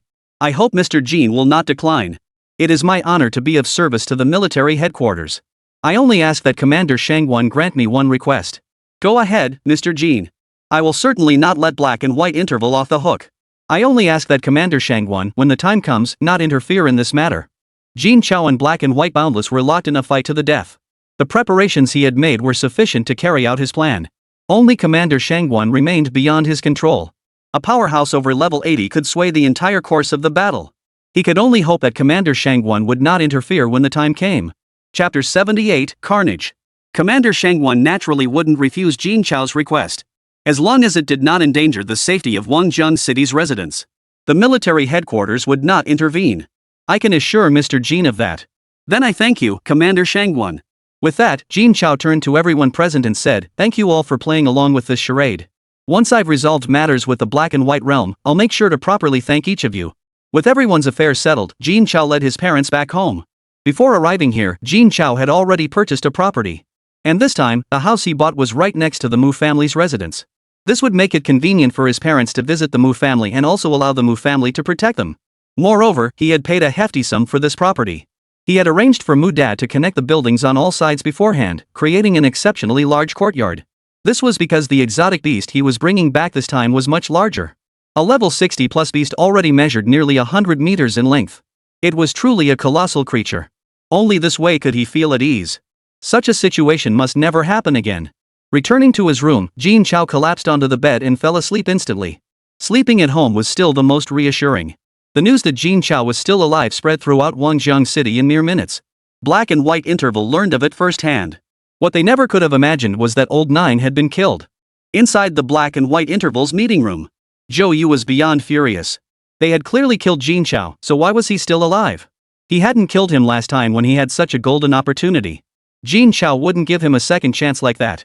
If he acted now, that old bastard Shangwon would surely stop him. Was there truly no way to kill Jin Chao? This thought filled Zhou Yu with intense anxiety. As if sensing Zhou Yu's distress, Old Wang, seated to his left, whispered, Master, I have a way to lure Jin Chao out. What method? Speak. Jin Chao is a man who values loyalty deeply. Back when his family fell on hard times, many residents of Huamu Road community came to their aid.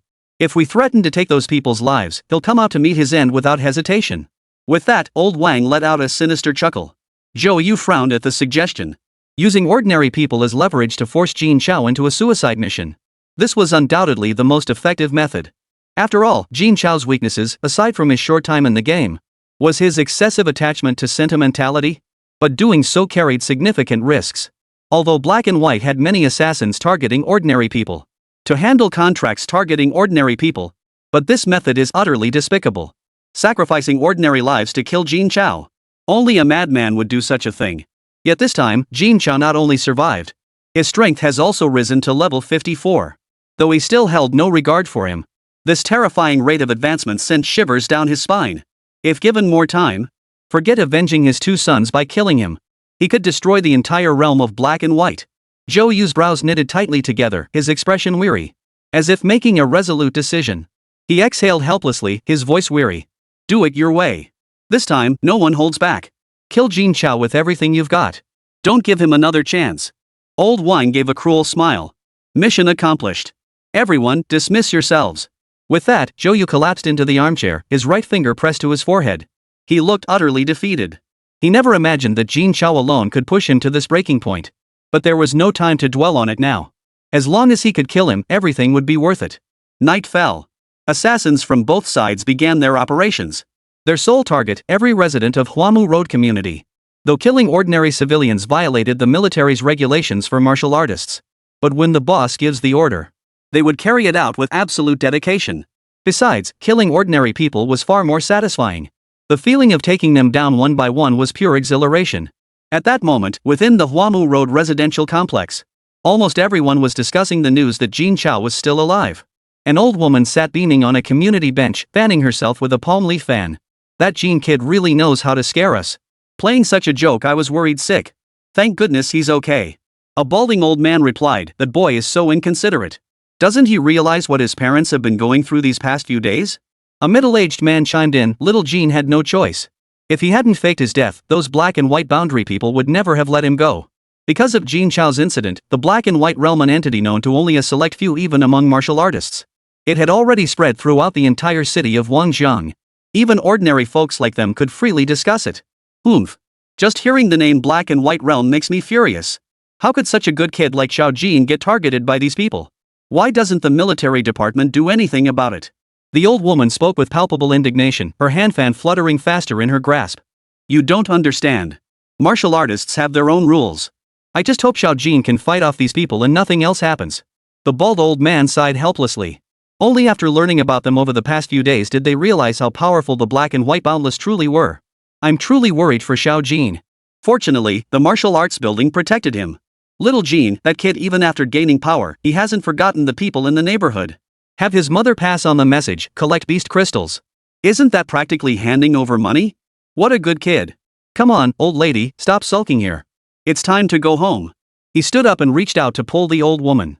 Just then, a cold, eerie voice echoed from behind them. Home? How about I give you a ride? The old man casually replied, my place is upstairs. No need to trouble you. He turned to see which child was being so considerate.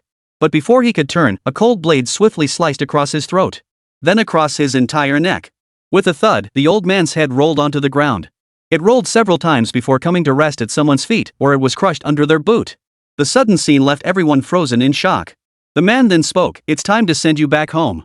Only then did the old woman snap out of her daze, wailing as she tried to reach her husband's body. Old man, old man. Before she could rise, another blow struck. The old woman's head was severed as well. The middle-aged man standing nearby was so terrified he nearly lost his mind. He screamed, murder! Help! With that, he scrambled to his feet and fled.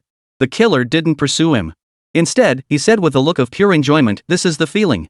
I really don't understand why the boss is so afraid, refusing to let us take on ordinary jobs. This is so much better. Killing these ordinary people whenever I want feels amazing. With that, he charged madly into the crowd, knife in hand. It wasn't just him. Many assassins began their frenzied slaughter. Huamu Road residential area had completely lost its former tranquility. It had completely descended into a hellish existence. The air was thick with the wails of the dying, piercingly shrill in the dead of night. Chapter 79, A Pack of Beasts. 10 minutes. Just 10 minutes. The entire neighborhood had become a sea of corpses and blood. Although the Black and White realm had dispatched only low-level martial artists this time, none ranked higher than level 10. But even a level 1 martial artist was no match for ordinary people. And the neighborhood was mostly filled with the elderly and children. Even if Yunran called the police force dispatched would be utterly insufficient to subdue these assassins. After all, for a remote neighborhood like this, deploying a dozen or two low-level martial artists would already be quite generous. But this time, Black and White Boundless had brought over 100 men. How could they possibly defend against that? Ah! Daddy, Mommy, don't die. Little Tong is scared. A boy of 7 or 8 knelt beside his parents' lifeless bodies. He wailed loudly, hoping this would wake his parents. In the past, whenever his parents were angry and ignored him, all he had to do was cry and act spoiled, and they would pay attention to him again. This time would surely be no different. Such a young child clearly didn't grasp the concept of death.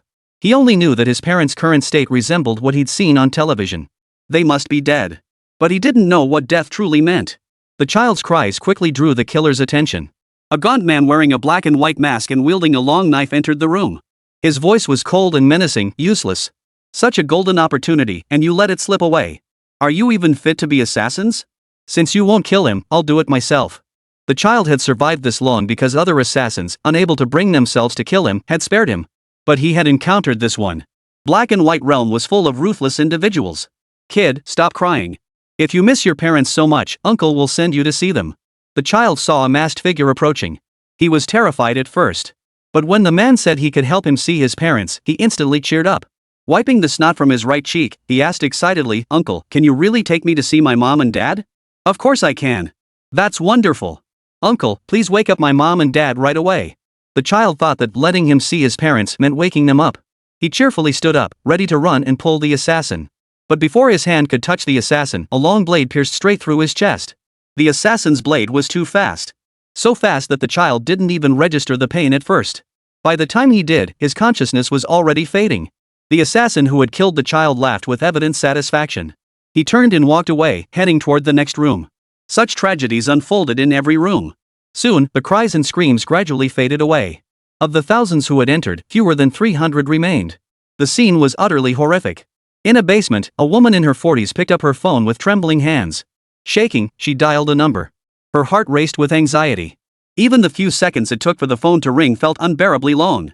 Her husband was already dead. She had to save the 2 children. They absolutely couldn't let anything happen to them. Pick up the phone, Sister Jean. Pick up the phone. Hello? Why are you calling me so late? On the other end, Jin's mother sounded cheerful. But the next moment, she felt as if she'd fallen into an ice cave. Sis, get Xiao Jin over here fast. Everyone in our neighborhood has been killed by that black and white clad person. Hurry. So there are still people here. I've been searching everywhere for you. Don't come over, don't come over. Please, spare my 2 children. Ah! A piercing scream echoed. Mommy! Mommy! Sis, what's wrong? What happened? Ah! Ah! 2 childish screams rang out. Though Jin's mother didn't know what had happened. But the mere mention of black and white between heaven and hell sent a chill down her spine. She dashed straight to Jin Chao's bedroom door and began pounding on it. She desperately hoped her son would have no further dealings with black and white. But now that this group of friends is in danger, I have no choice but to send my son. I hope nothing happens to him. Absolutely nothing. Chao, get up quick. Something big's happened. Squeak. The door swung open, and Jin Chao blinked sleepily at his mother. Mom, what's wrong? Jin's mother's words instantly jolted him awake. The black and white realm assassins are killing people in our neighborhood. Go check it out immediately. The moment he heard the words black and white realm, Jin Chao's drowsiness vanished completely. Without even changing out of his pajamas, he activated the immaculate space. He teleported himself to the entrance of the complex. On his way there, Jin Chao had been thinking, this neighborhood is full of ordinary people. Not a single martial artist among them. Black and White Boundless would certainly not send assassins here. The military would spare no effort to annihilate Black and White Boundless. They weren't that deranged. And certainly not that foolish. Yet the scene before him filled Jin Chao with fury. He had clearly overestimated those from Black and White Boundless. They possessed not a shred of humanity. This time, he would eradicate Black and White Boundless completely. The thick stench of blood now permeated every corner of the neighborhood. Corpses lay everywhere. What difference was this from a massacre? Help! A cry for help rang out. Jin Chao immediately activated his immaculate space and teleported over. A killer raised a long blade, poised to strike. The girl lying on the ground, her face streaked with tears. She closed her eyes in resignation. The next moment, a piercing scream echoed. Yet the girl felt no pain whatsoever. Fearfully, she slowly opened her eyes. She saw the assassin from moments before lying motionless on the ground. All she saw was Jin Chao standing beside the assassin's body, his face twisted with rage. The girl burst into tears instantly, crawling toward Jin Chao.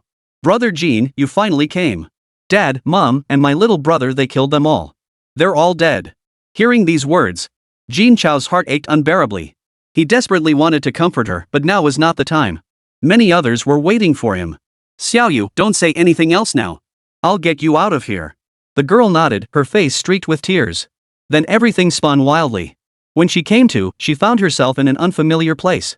Flowers and plants covered the ground, towering trees reaching for the sky. Suddenly, a giant gorilla taller than a 30-story building appeared before her. The little girl was startled out of her wits. She screamed and ran wildly. But after running for a while, she realized the creature didn't seem to have any intention of attacking her. Only then did she relax.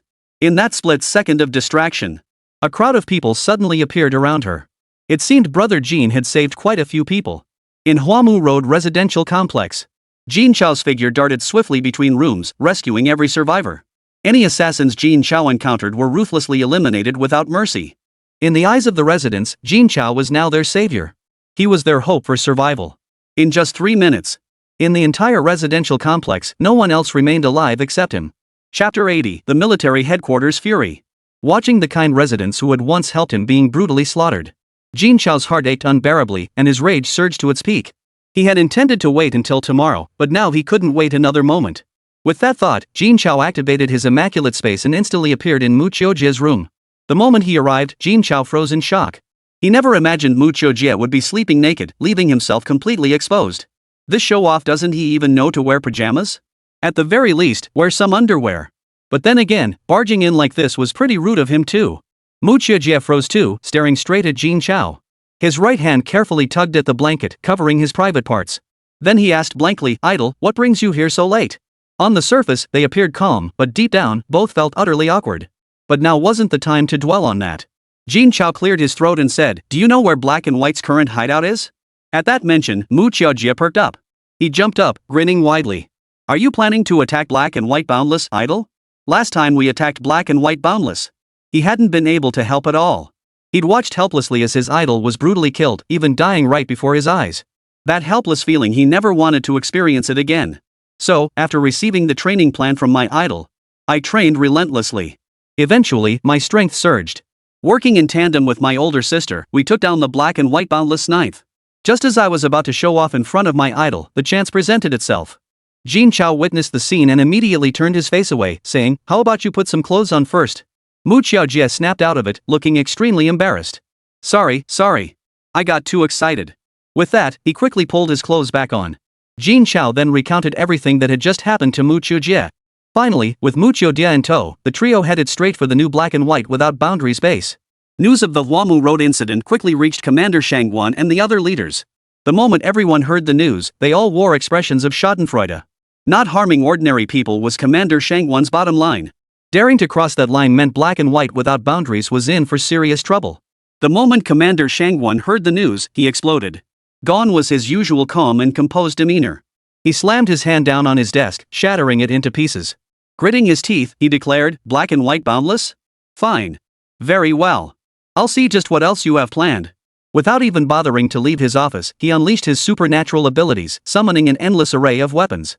Mounting a massive flying sword, he soared toward Black and White Boundless' new stronghold. Meanwhile, Zhou Yu also received the news. He was so furious he wanted to slap that bastard old Wang to death. He had assumed they'd sent an ordinary hitman. Even if there were more of them, it wouldn't matter. But that idiot old Wang actually sent martial artists instead. Wasn't that ing suicide? Did he really think the military wouldn't dare touch them? What should we do? That old guy Shangguan seems pretty amiable normally. But push him too far, and he turns into a madman. Then the entire Black and White realm would go down with him. After a moment's thought, Zhou Yu made up his mind. Rather than let everyone suffer, better to let one man take the fall. He brought it upon himself, no one else was to blame. Just as Zhou Yu was pondering this, a voice filled with fury erupted. "Zhou Yu, get out here." The instant the voice reached his ears, Zhou Yu's lips curled into a maniacal grin. Regardless of what that fool Lao Wang might do, at least the goal had been achieved. Jin Chao had to die today. With that thought, Zhou Yu held nothing back. He sprang to his feet, propelling himself through the roof and landing on the ground not far from Jin Chao. The excitement in his eyes was impossible to hide. "Jin Chao, you've come after all." The Black and White Boundary agents swiftly materialized, surrounding Jin Chao and his two companions. Jin Chao wasted no words. He unleashed 280 beasts over level 60 and another 6 or 700 beasts over level 50. As far as the eye could see, a vast, swarming mass of beasts filled the landscape. The sheer scale alone was enough to terrify many Black and White Realm assassins who weren't strong enough. This scene was even more terrifying than the last time with 1,000 level 50 plus beasts. Even more terrifying. Though they knew Jin Chao would bring numerous beasts this time. And that their strength would be greater. But this was simply too overwhelming. When did he manage to tame level 60 plus beasts? It's only been a little over 10 days. Has his strength really increased that much? Isn't it supposed to get harder to improve as you progress? Why does this universal truth seem to apply to everyone else? But with Jin Chao, it seems different? A beast over level 60 can now easily kill a martial artist over level 60. Even a martial king over level 70. Wouldn't dare provoke them lightly. And there were over 200 of them. Weapon lords lacking formidable strength would likely be terrified out of their wits. What's even more terrifying is the fact that he could tame and capture over 60 level 60 plus beasts. Doesn't that imply Jin Chao's strength is even greater? Could it be that he's now reached a level where he could even challenge a martial king? He's only level 56, isn't he? He can already fight a martial king? Isn't that terrifying? It wasn't just the black-white boundless assassins. Even Zhou Yu was stunned by the scene before him. But he wasn't some useless martial king. These level 60 plus beasts might cause him some trouble. Killing them and Jin Chao would still be a breeze. Don't think that having these beasts on your side will save you. Jin Chao, if these beasts are your only hope, you won't be leaving here alive today. On my command, everyone spare no effort. Kill Jin Chao. At that command, everyone charged toward Jin Chao without fear. Even the low-level assassins who knew certain death showed no hesitation. It must be said, the members of Black and White Boundless were a bunch of madmen.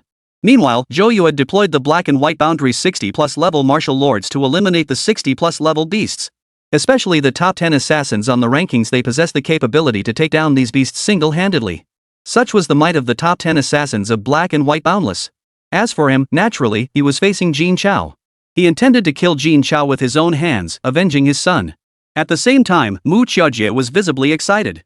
Burning with anticipation, he declared to Jin Chao, "Idol, today you'll witness the true power of us siblings." With that, he exchanged a knowing glance with Mu Qiujie and charged straight toward the most imposing-looking man among the top 10 assassins, a guy whose sheer strength was immediately apparent. Jin Chao, meanwhile, locked his gaze directly onto Zhou Yu, his eyes blazing with undisguised murderous intent. But just as both were about to strike, a commanding voice boomed, "Halt!" The instant the voice appeared, countless massive weapons materialized overhead. The overwhelming aura froze everyone in their tracks. Some assassins collapsed instantly, some even fainting. Even the less intelligent beasts froze in place, too terrified to move. Witnessing this scene, Jin Chao furrowed his brow. Hadn't he promised himself he wouldn't get involved in this matter? Why was he here again? Could it be that he still wanted them all to cease hostilities? Unlike old Zhao and his crew, he didn't have all those reservations. If it came down to it, he'd be willing to burn bridges with him. No matter what, he would kill that beast Zhou Yu. Chapter 81, Sacrificing the Pawn to Save the King. Such overwhelming aura sent shockwaves through the entire crowd. The usually gentle Commander Shangguan now radiated a blood energy so intense it seemed to warp space itself, charging straight toward Zhou Yu. His eyebrows furrowed as he forced back his rage. Huamu Road Residential Complex. 4,872 residents. 4,013 killed. Only 859 escaped. Every victim was dismembered, not a single body remained intact. Even infants in swaddling clothes were not spared. The elderly, bedridden with illness, were brutally murdered. And the ones who carried out this atrocity were your black and white assassins. How do you explain this to me? Seeing Commander Shangguan in this state, Zhou Yu nervously swallowed hard. Commander Shangguan's reaction was entirely expected. His response had been prepared long ago. "Commander Shangguan, this was not my doing." Commander Shangguan gave a cold laugh, waiting for his explanation. Old Wang, standing among the crowd, felt his heart sink upon hearing those words. Ever since Commander Shangguan arrived, he had sensed trouble brewing. But the inner workings of the underworld, I know them well. This was merely a branch of the Black and White Boundless. The other branches are scattered throughout the entire land of China. Its headquarters is established in the capital of China, possessing immense power. Countless powerful figures reside there. Even a martial king like Zhou Yu is only qualified to manage a single branch office. Therefore, the Black and White Boundless organization had no reason to fear the military department.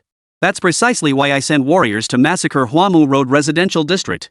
I never expected that old dog Shangguan would actually come after Black and White Boundless for a bunch of ordinary people. I hope the branch master can hold his ground.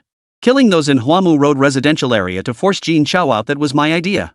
But I only intended to send ordinary assassins to kill a few people casually, then issue a challenge to Jin Chao. I never planned to send assassins over." Hearing this explanation, Commander Shangwon was so furious he laughed. "Zhou Yu, you didn't send the martial artists. Who sent them? Could it be that within Black and White without boundaries, besides you, someone else has the authority to make such decisions?" Breaking the rules he had established besides Zhou Yu, he couldn't think of a second person in Black and White Boundless who could do such a thing. This excuse was clearly an attempt to shirk responsibility.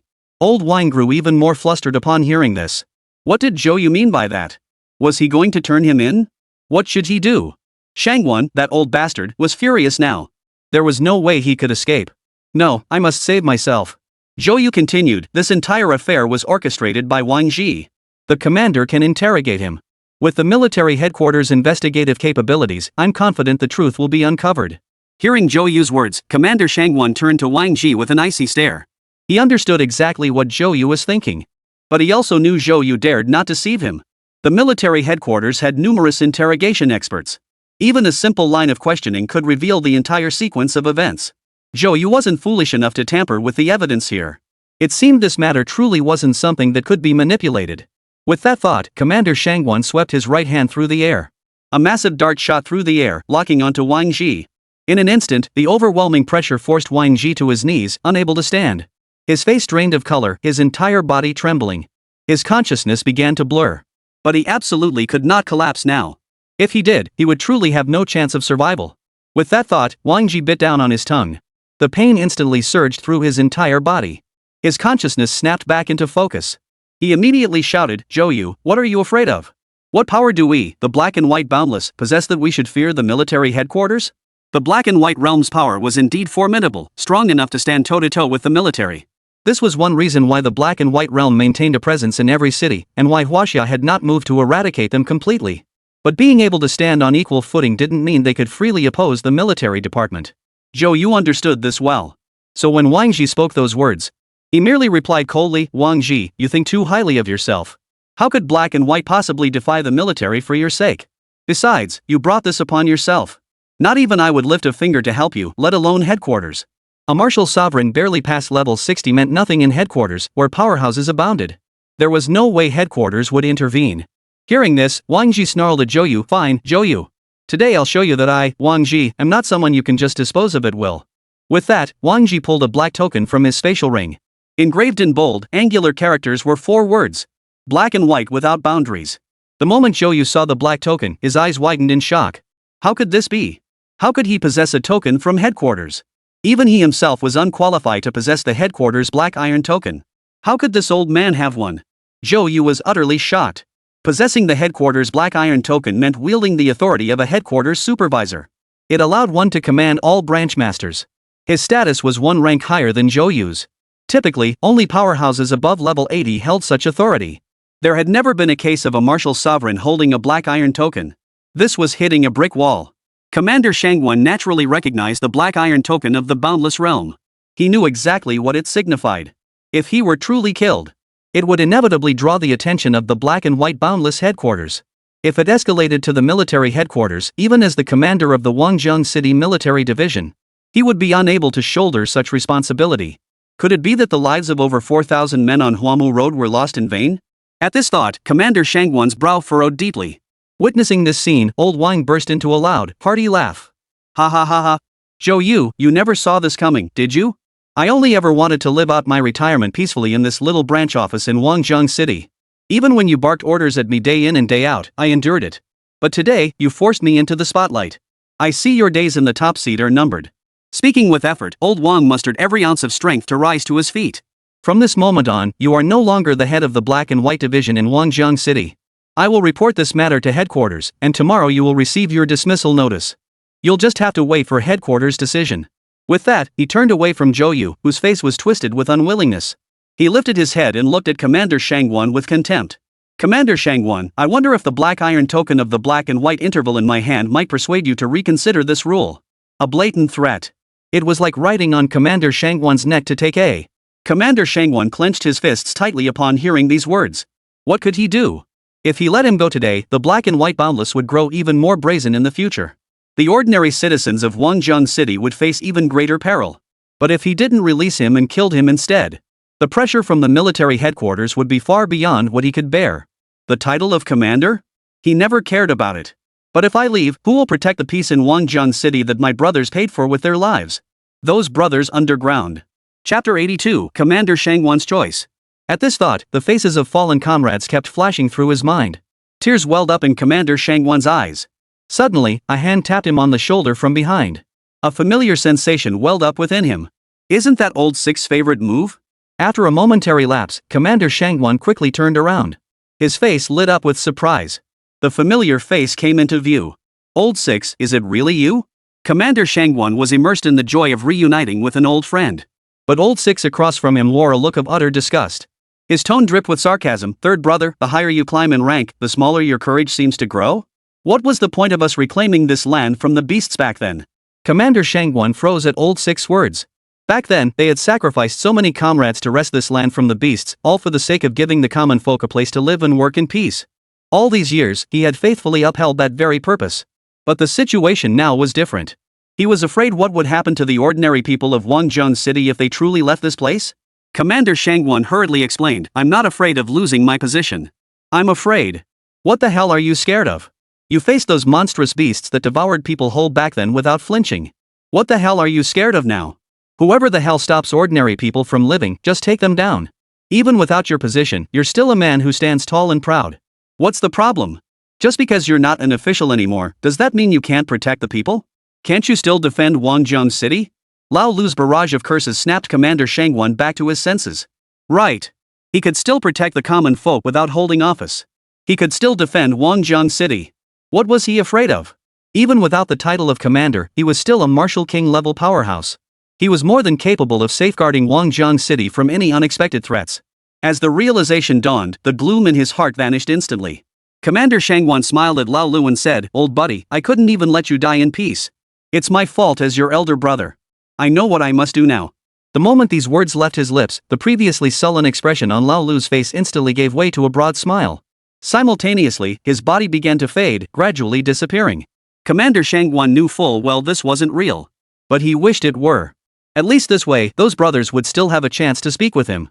He drew a deep breath, shaking off his earlier despondency, and calmly looked at Wang Ji. Seeing Commander Shangwon like this, they all understood. Commander Shangwon had come to terms with it. After all, who would be foolish enough to jeopardize their own future? Especially not for a bunch of unrelated ordinary people. Wang Ji, witnessing this scene, instantly broke into a broad smile, his arrogance growing even more brazen. Commander Shangwon, those who recognize the times are the true heroes. You've made the right choice. There's nothing more to discuss. You may leave now. Jin Chao watched this unfold, his heart filled with profound disappointment. Still, he hadn't intended for him to intervene. He could handle these people entirely on his own. As long as he didn't interfere. He had thought the man possessed some backbone. But now it seemed. Before Wang Ji could speak again, Commander Shangwon spoke in a remarkably calm tone, We're leaving, naturally. But we're taking you with us. With that, his form plunged downward. In an instant, he stood before Wang Ji. His right hand clamped around Wang Ji's throat. With a single squeeze, Wang Ji's life vanished. The sudden turn of events left everyone stunned. This wasn't what they had expected. Moreover, old Shangwon wasn't usually this ruthless. He killed the man outright. Didn't he fear retribution from the black and white headquarters? Jin Chao, witnessing this scene, was utterly astonished. Yet a look of relief spread across his face. This was the Commander Shangwon he remembered. After killing Wang Ji, Commander Shangwon casually tossed his body aside. Then he turned his gaze toward Zhou Yu. Zhou Yu instantly stiffened. Commander Shangwon was not someone he could afford to provoke now. He feared the man might be so caught up in the thrill of killing that he'd turn his blade on him too. With that thought, Zhou Yu hastily offered a fawning smile. Commander Shangwon, this matter has little to do with me. It was all his doing. Commander Shangwon snorted coldly at Zhou Yu's words. Nothing to do with you? If you hadn't wanted to kill the residents of Huamu Road to blackmail Jin Chao, how could today's tragedy have happened? Even if you weren't the mastermind, you still deserve punishment. With that, he swept his right hand. A massive bronze sword, dozens of meters long, plummeted from the sky, hurtling straight toward Zhou Yu. Its speed and power were so overwhelming that even the martial king had no chance to fight back or even dodge. Boom! A deafening crash echoed as the colossal blade struck Zhou Yu with brutal force. The immense force caused the ground beneath Zhou Yu to instantly sink dozens of meters. The shockwave erupted violently, instantly hurling every assassin caught in its path into the air. Chaos erupted instantly. Even the beasts Jin Chao had unleashed were swept away by the blast. Only beasts of level 60 or higher could barely steady themselves. Witnessing this, everyone was stunned. And this was merely the released shockwave. Its power was already this immense. It was truly unimaginable what would happen to anyone caught in its direct path. Probably nothing but dust would remain. Now everyone watched Zhou, who had been struck, with tense concern. They didn't know if he was dead. Soon, a series of urgent coughs erupted from the dust. Cough, cough, cough. He's not dead? Zhou was still alive. He took that blow head on and still hasn't died? The martial king's strength was truly formidable. Commander Shangguan raised his right hand lightly. Under his command, the massive flying sword soared back into the sky. His body stepped onto the blade, soaring toward the heart of Wanzhong City. Zhou stared grimly at Commander Shangguan's retreating figure. It was plain for all to see. Commander Shangguan was clearly siding with Jin Chao. At such a critical moment, inflicting such severe injuries on Zhou clearly meant he wanted him dead. But what good did knowing that do? Could they possibly kill Commander Shangguan? Old Shangguan, don't think wounding me will save Jin Chao. He must die today. With that, he tilted his head back and downed a bottle of level 2 recovery potion. His body rapidly recovered. Then, glaring viciously at Jin Chao, he declared, "Today, you must die." With that, he held nothing back. His body instantly transformed into a colossal fire crow. His entire form seemed to be composed of flames. With a flap of its wings, it soared into the sky. He opened his beak and unleashed a torrent of molten lava toward Jin Chao. The scorching heat could be distinctly felt even hundreds of meters away. Jin Chao showed no sign of weakness, immediately activating his immaculate space to teleport himself directly above Zhou. In the next instant, countless lightsabers appeared overhead, plunging downward in an instant. They struck wildly against Zhou's massive frame. Those that missed their mark crashed into the ground. They smashed into the already fractured earth, carving out deep craters. The destructive force was immense. Everyone who witnessed this scene scrambled to take cover far away, fearing they might be caught in the crossfire. These two were far too powerful. They were simply no match for them. Chapter 83, Zhou's Power. A storm of light swords crashed down. The entire battlefield reverberated with deafening roars. Everyone kept their distance. Even the top 10 assassins of the Black and White Realm dared not approach. Jin Chao's power had risen far too rapidly. Now even they felt profoundly threatened. Those streaks of light swords, though they could block them with their strength, but it would force them into a grueling battle. It was truly baffling. They were already elite martial lords, capable of facing off against martial kings. Yet despite being several tiers above Jin in rank, they felt they couldn't defeat it without giving their all. If it were allowed to grow stronger. Within the Black and White Realm, perhaps only the Realm Master could kill him. Fortunately, Jin Chao came to meet his end willingly. With the Interval Master intervening, Jin Chao was doomed. And they had their own mission to fulfill. Several of them simultaneously turned their gaze toward the Mu siblings. The murderous intent in their eyes was unmistakable. They all knew the news of the ninth brother's death. And it was these two youngsters who had done it. The names of the Mu siblings were known to every martial artist in Wanzhong City. Before Jin Chao's emergence, they were widely regarded as the most gifted young martial artists in Wanzhong City.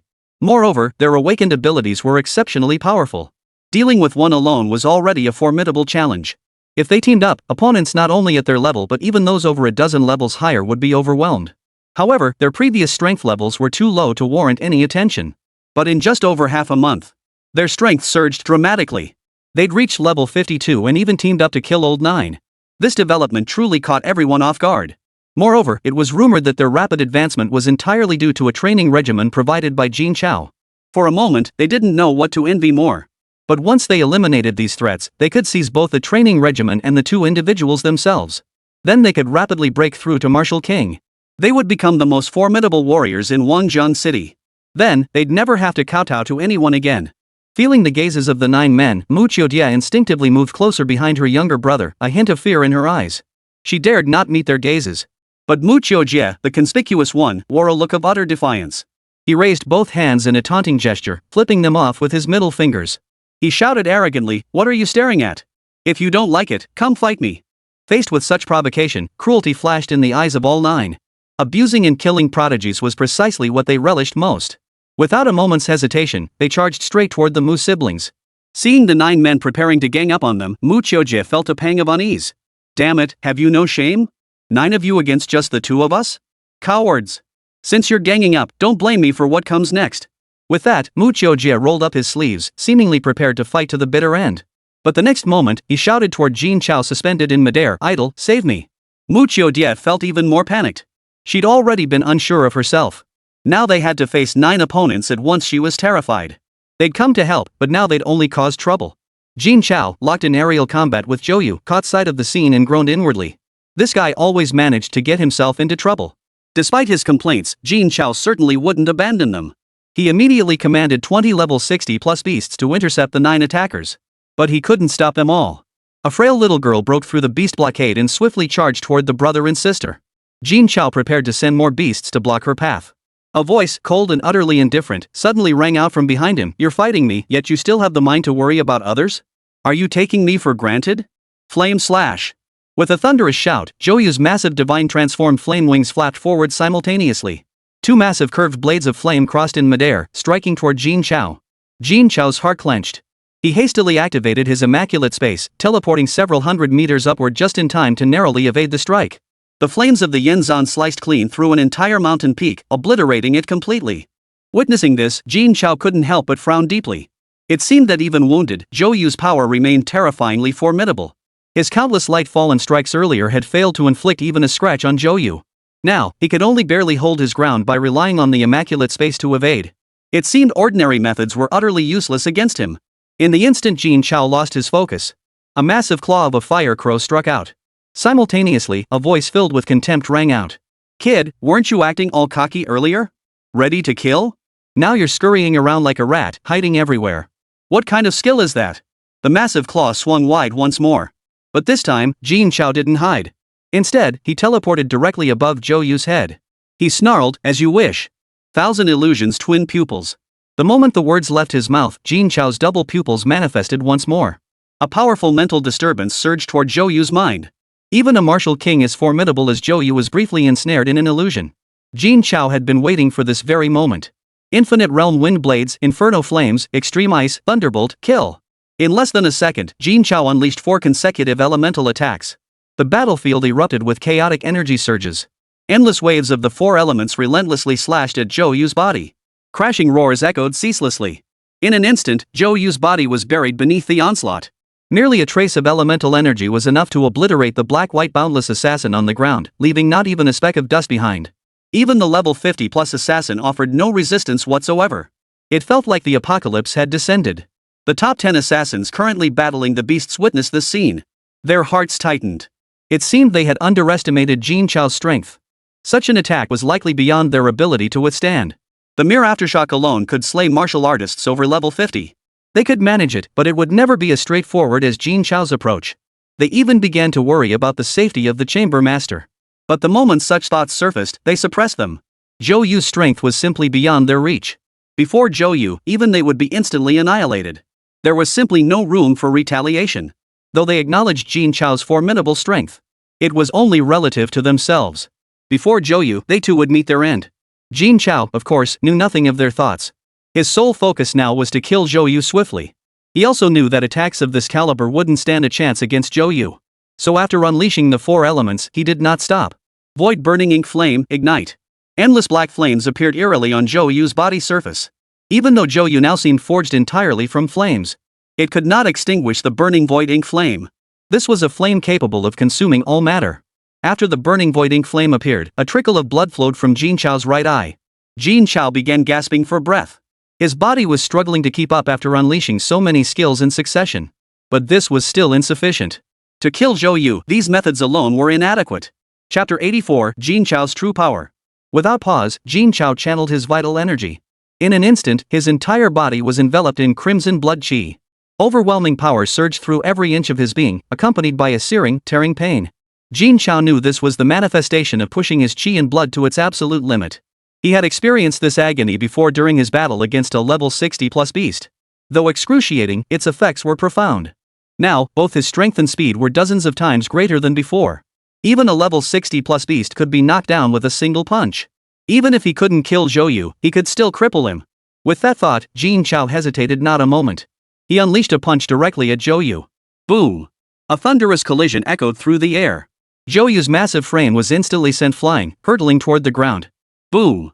The earth began to shake violently, as if an earthquake had struck. Even the city center, hundreds of kilometers away, felt the intense tremors. Everyone nearby was swept away by the powerful shockwave, utterly unable to resist. A massive crater gouged directly into the ground. Everyone was utterly stunned by the scene. Zhou Yu had actually been knocked flying by a single punch from Jin Chao? And without any resistance whatsoever. How could this be possible? Zhou Yu was a martial king. He was among the absolute elite of Wangzhong City. How could he be sent flying by Jin Chao's single punch? And what was that technique Jin Chao just used? That crimson red aura. Could it be blood qi? How could that be possible? How could Jin Chao possibly master blood qi? No one in the entire city of Wangzhong has ever heard of anyone mastering such a monstrous thing as blood qi. Was it just a legend, something no one could ever master? How could it possibly manifest in Jin Chao? Blood qi. No martial artist is unfamiliar with it. For it is the very thing every martial artist dreams of possessing. Even awakening special abilities pales in comparison. Mastering blood energy can multiply strength, speed, and defense by tens or even hundreds of times. Such an increase would allow the master to challenge opponents 20 levels above their own. And this monstrous power, has Jin Chao truly mastered it? Doesn't that make Zhou Yu in grave danger? At that moment, every combatant present looked up toward Jin Chao in the sky. Even the top 10 assassins of the Black and White realm were no exception. They had completely forgotten they were still locked in combat with ferocious beasts. It was utterly staggering. Far away, the four elders, including Zhao Lao, stood atop a mountain peak, watching the scene unfold. They remained unsettled for a long time. No wonder Jin Chao dared to challenge the Black and White realm alone after his previous defeat. It turns out he's mastered this monstrous power. Blood essence. That was pure blood essence. Something anyone would covet. And Jin Chao had seized control of it. In Wangzhong City, no, across all of Huaxia's younger generation, is there anyone who can stand against Jin Chao? Multiple elemental abilities, spatial manipulation, beast taming, illusions, eerie black flames, and blood essence. Mastering any one of these would be enough to make a name for oneself. This freak Jin Chao has mastered them all. Is there even a chance for anyone else to rise to prominence? Now, the others stared at Jin Chao with complex expressions, utterly at a loss to describe their current feelings. All they could do was sigh. They were old. Truly old. Even a teenager was surpassing them. Truthfully, they had no confidence in blocking Jin Chao's last strike. They'd intended to intervene when Jin Chao was in danger, but who could have predicted they wouldn't be needed at all? Even if Zhou Yu couldn't kill him now, he couldn't do anything to Jin Chao. While everyone's attention was fixed on Jin Chao, those beasts showed no sign of stopping. They certainly wouldn't abandon their slaughter just because these men had stopped fighting. Their orders were clear: eliminate all who refused to surrender. Though it was but a fleeting moment, the Black and White assassins suffered heavy casualties. But these were seasoned killers, hardened by countless battles. Their reflexes were lightning fast, and they immediately plunged into combat with the beasts. Yet a wave of retreating thoughts stirred in everyone's hearts, their greatest concern now Zhou Yu's safety. If he died or was defeated, they would have no reason to continue fighting. And there was no chance of defeating Jin Chao like this. Meanwhile, Jin Chao himself kept a constant watch on Zhou Yu's situation. This strike had consumed nearly all his strength. If he failed to severely wound Zhou Yu, then the danger would be upon himself. Ha ha ha ha. Cough, cough. A maniacal laugh erupted amidst violent coughing fits. Jin Chao, I must admit, you surprise me. You're the first and only one to wound me with the strength of a great martial sovereign. But you're still far from being able to kill me. Clatter, clatter. The sound of boulders tumbling echoed continuously. A burst of flame shot skyward. The colossal fire crow soared into the air once more, appearing before the crowd. Compared to before, however, the flames enveloping Zhou Yu had dimmed considerably, clear evidence of significant injuries. But it didn't cripple him. Seeing this, Jin Chao felt a sinking sensation in his heart. It seemed he had underestimated Zhou Yu after all. Had Commander Shangguan not intervened earlier to severely wound Zhou Yu, with that earlier technique, he would have only suffered minor injuries. Just as Jin Chao was lost in thought, Zhou Yu spoke again: in your current state, you're worthy of my full strength. Had you not killed my two sons, I truly wouldn't have wanted to kill you. As he spoke, Zhou Yu's body underwent a tremendous transformation. His massive fire crow form shrank to human size in an instant. Yet it retained many of the fire crow's characteristics. Now, Zhou Yu's entire body was covered in feathers that glowed with firelight. His hands and feet had transformed into raven claws. His legs had become raven legs, his arms wings, and even his head had transformed into that of a fire raven. He now bore the appearance of a bird man. Yet he now radiated a far more dangerous aura than before. It's too late for words now. I must kill you today. With that, Zhou Yu transformed into a streak of fire and charged straight at Jin Chao. His speed was too fast for the naked eye to follow. Before Jin Chao could even react, a tremendous force slammed into his abdomen, sending his body flying skyward. Immediately followed by another punch. Jin Chao could no longer hold back, blood gushing forth. Just two punches had left Jin Chao, who wielded the power of blood energy, gravely wounded. Seeing Jin Chao so utterly defeated, Zhou Yu lost all desire to continue attacking. Clenching his fists, he gathered a ball of flame in his mouth. It grew larger and larger before erupting directly toward Jin Chao. The intense heat ignited everything in its path, engulfing everything in raging flames. Even the void itself warped and twisted under its scorching heat. Such a devastating strike would surely kill Jin Chao if it connected. Jin Chao, his body racked with agony, forced himself to gather his last ounce of strength, attempting to activate the immaculate space. But his earlier exhaustion, compounded by Zhou Yu's 2 full power punches, simply maintaining consciousness was already pushing his limits. He had no strength left to dodge. Could it be he truly couldn't kill him? Though he felt bitterly unwilling. There was simply no other way. If I survived this strike, there would be no more holding back. Chapter 85, Jin Chao's Demand. Jin Chao was in grave danger, unable to evade. The Mu's siblings were frantic with worry. Exchanging a glance, they immediately decided on their next move. They must save him. Without a moment's hesitation, Mu Qiaojie roared, "Time River, halt!" His thunderous command instantly drowned out the chaotic clamor of battle. A vast river descended from the heavens. It engulfed the entire battlefield, leaving no one untouched. The constant sound of rushing water echoed in their ears. Though everyone clearly saw and heard the river's presence, they felt not a single drop of water. It felt as though they were trapped within a dream. At the same time, everyone felt a terrifying paralysis. They could not move. Even breathing proved impossible, yet the sensation remained vividly clear. Moreover, everything within the great river had come to a complete standstill. Even the flames in mid-burn froze solid. Every form of attack was completely blocked. Could this be Mu Qiaojie's special ability? How could it be so terrifying? He could control so many people. Even Zhou Yu was frozen in place, forced to watch helplessly as flames less than 10 meters from Jin Chao halted mid-air. Just a split second more, just a fraction of a second, and the flames would have pierced Jin Chao's body, reducing him to ashes. It would have eliminated the greatest threat to the Black and White realm once and for all. It would avenge his 2 sons. But now, all of this had been ruined by that Mu family brat. No. He couldn't let such a golden opportunity slip away. Jin Chao must die. Zhou Yu's eyes blazed crimson as he channeled every ounce of strength to surge his qi and blood. He swore to shatter the shackles of the river of time. Meanwhile, Mu Qiaojie, straining his supernatural abilities to the limit, began trembling violently. At merely level 52, forcibly controlling so many martial sovereign tier experts had already exceeded his limits. To make matters worse, a martial king level powerhouse had joined the fray. Even giving his absolute all, he could only hold on for 3 seconds at most. But that would be enough. Seeing her brother successfully control everyone, Mu Qiaojie wasted no time, her voice low and commanding, "Space, teleport." Mu Qiaojie unleashed her spatial ability, instantly expanding its range to 1,000 meters above. She only halted once Jin Chao was fully within its grasp. Similarly, Mu Qiaojie was struggling to maintain control. This scale was beyond what she had ever reached before. Had she not forced the expansion to save Jin Chao, she would never have reached this point. Her voice trembled as she commanded, "Transform." The moment the command echoed, intense spatial fluctuations erupted around Jin Chao. Zhou Yu, sensing all this, was instantly overcome with rage. If this opportunity slipped away, given Jin Chao's mastery of spatial abilities, coupled with those old fools, it would be nearly impossible to kill Jin Chao again. Then his own death would be imminent. With this realization, Zhou Yu forcibly channeled every ounce of his vital energy, ignoring the intense discomfort within his body. A colossal surge of vital energy erupted violently. It shattered through Mu Qiaojie's shackles of the river of time, shattering them completely. Boom! A sharp crack echoed as the winding river of time shattered instantly. Everything returned to normal in that instant.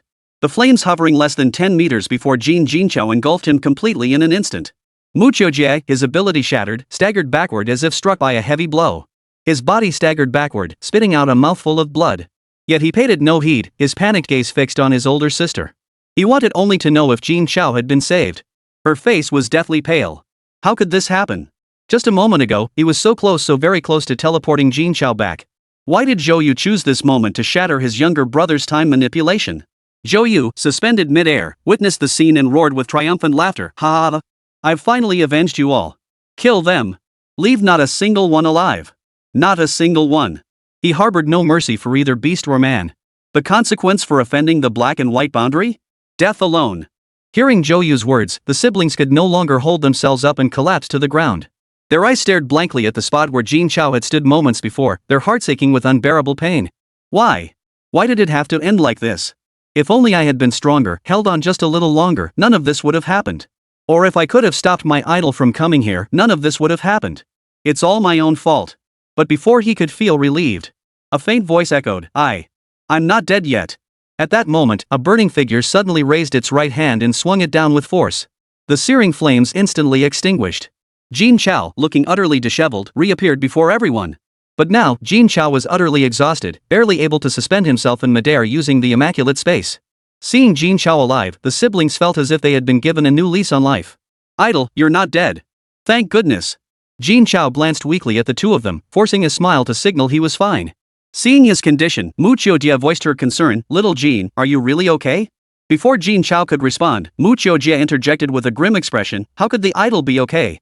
It's just not the right time yet. Let's run first, idol. With our abilities, this old guy won't catch us." Mu Qiujie's words instantly made Zhou Yu tense up. Spatial abilities were already difficult to deal with. Now add a time ability to the mix. If they tried to escape, he'd be powerless to stop them. Hearing Mu Qiujie's words, Jin Chao merely smiled faintly. Given the current situation, escape seemed the best option. But Jin Chao shook his head. Mu Qiujie grew impatient at this. "Idol, keep your options open. We're not running away, just making a strategic retreat. It's no shame in not defeating this old man." 3 people had driven Black and White boundless to this point. How many in all of Wangjiang City could claim such an achievement? Moreover, Jin Chao had fought Zhou Yu, a martial king, at level 54 and still managed to escape. Such a feat was unprecedented. There was no shame in this, it was an honor.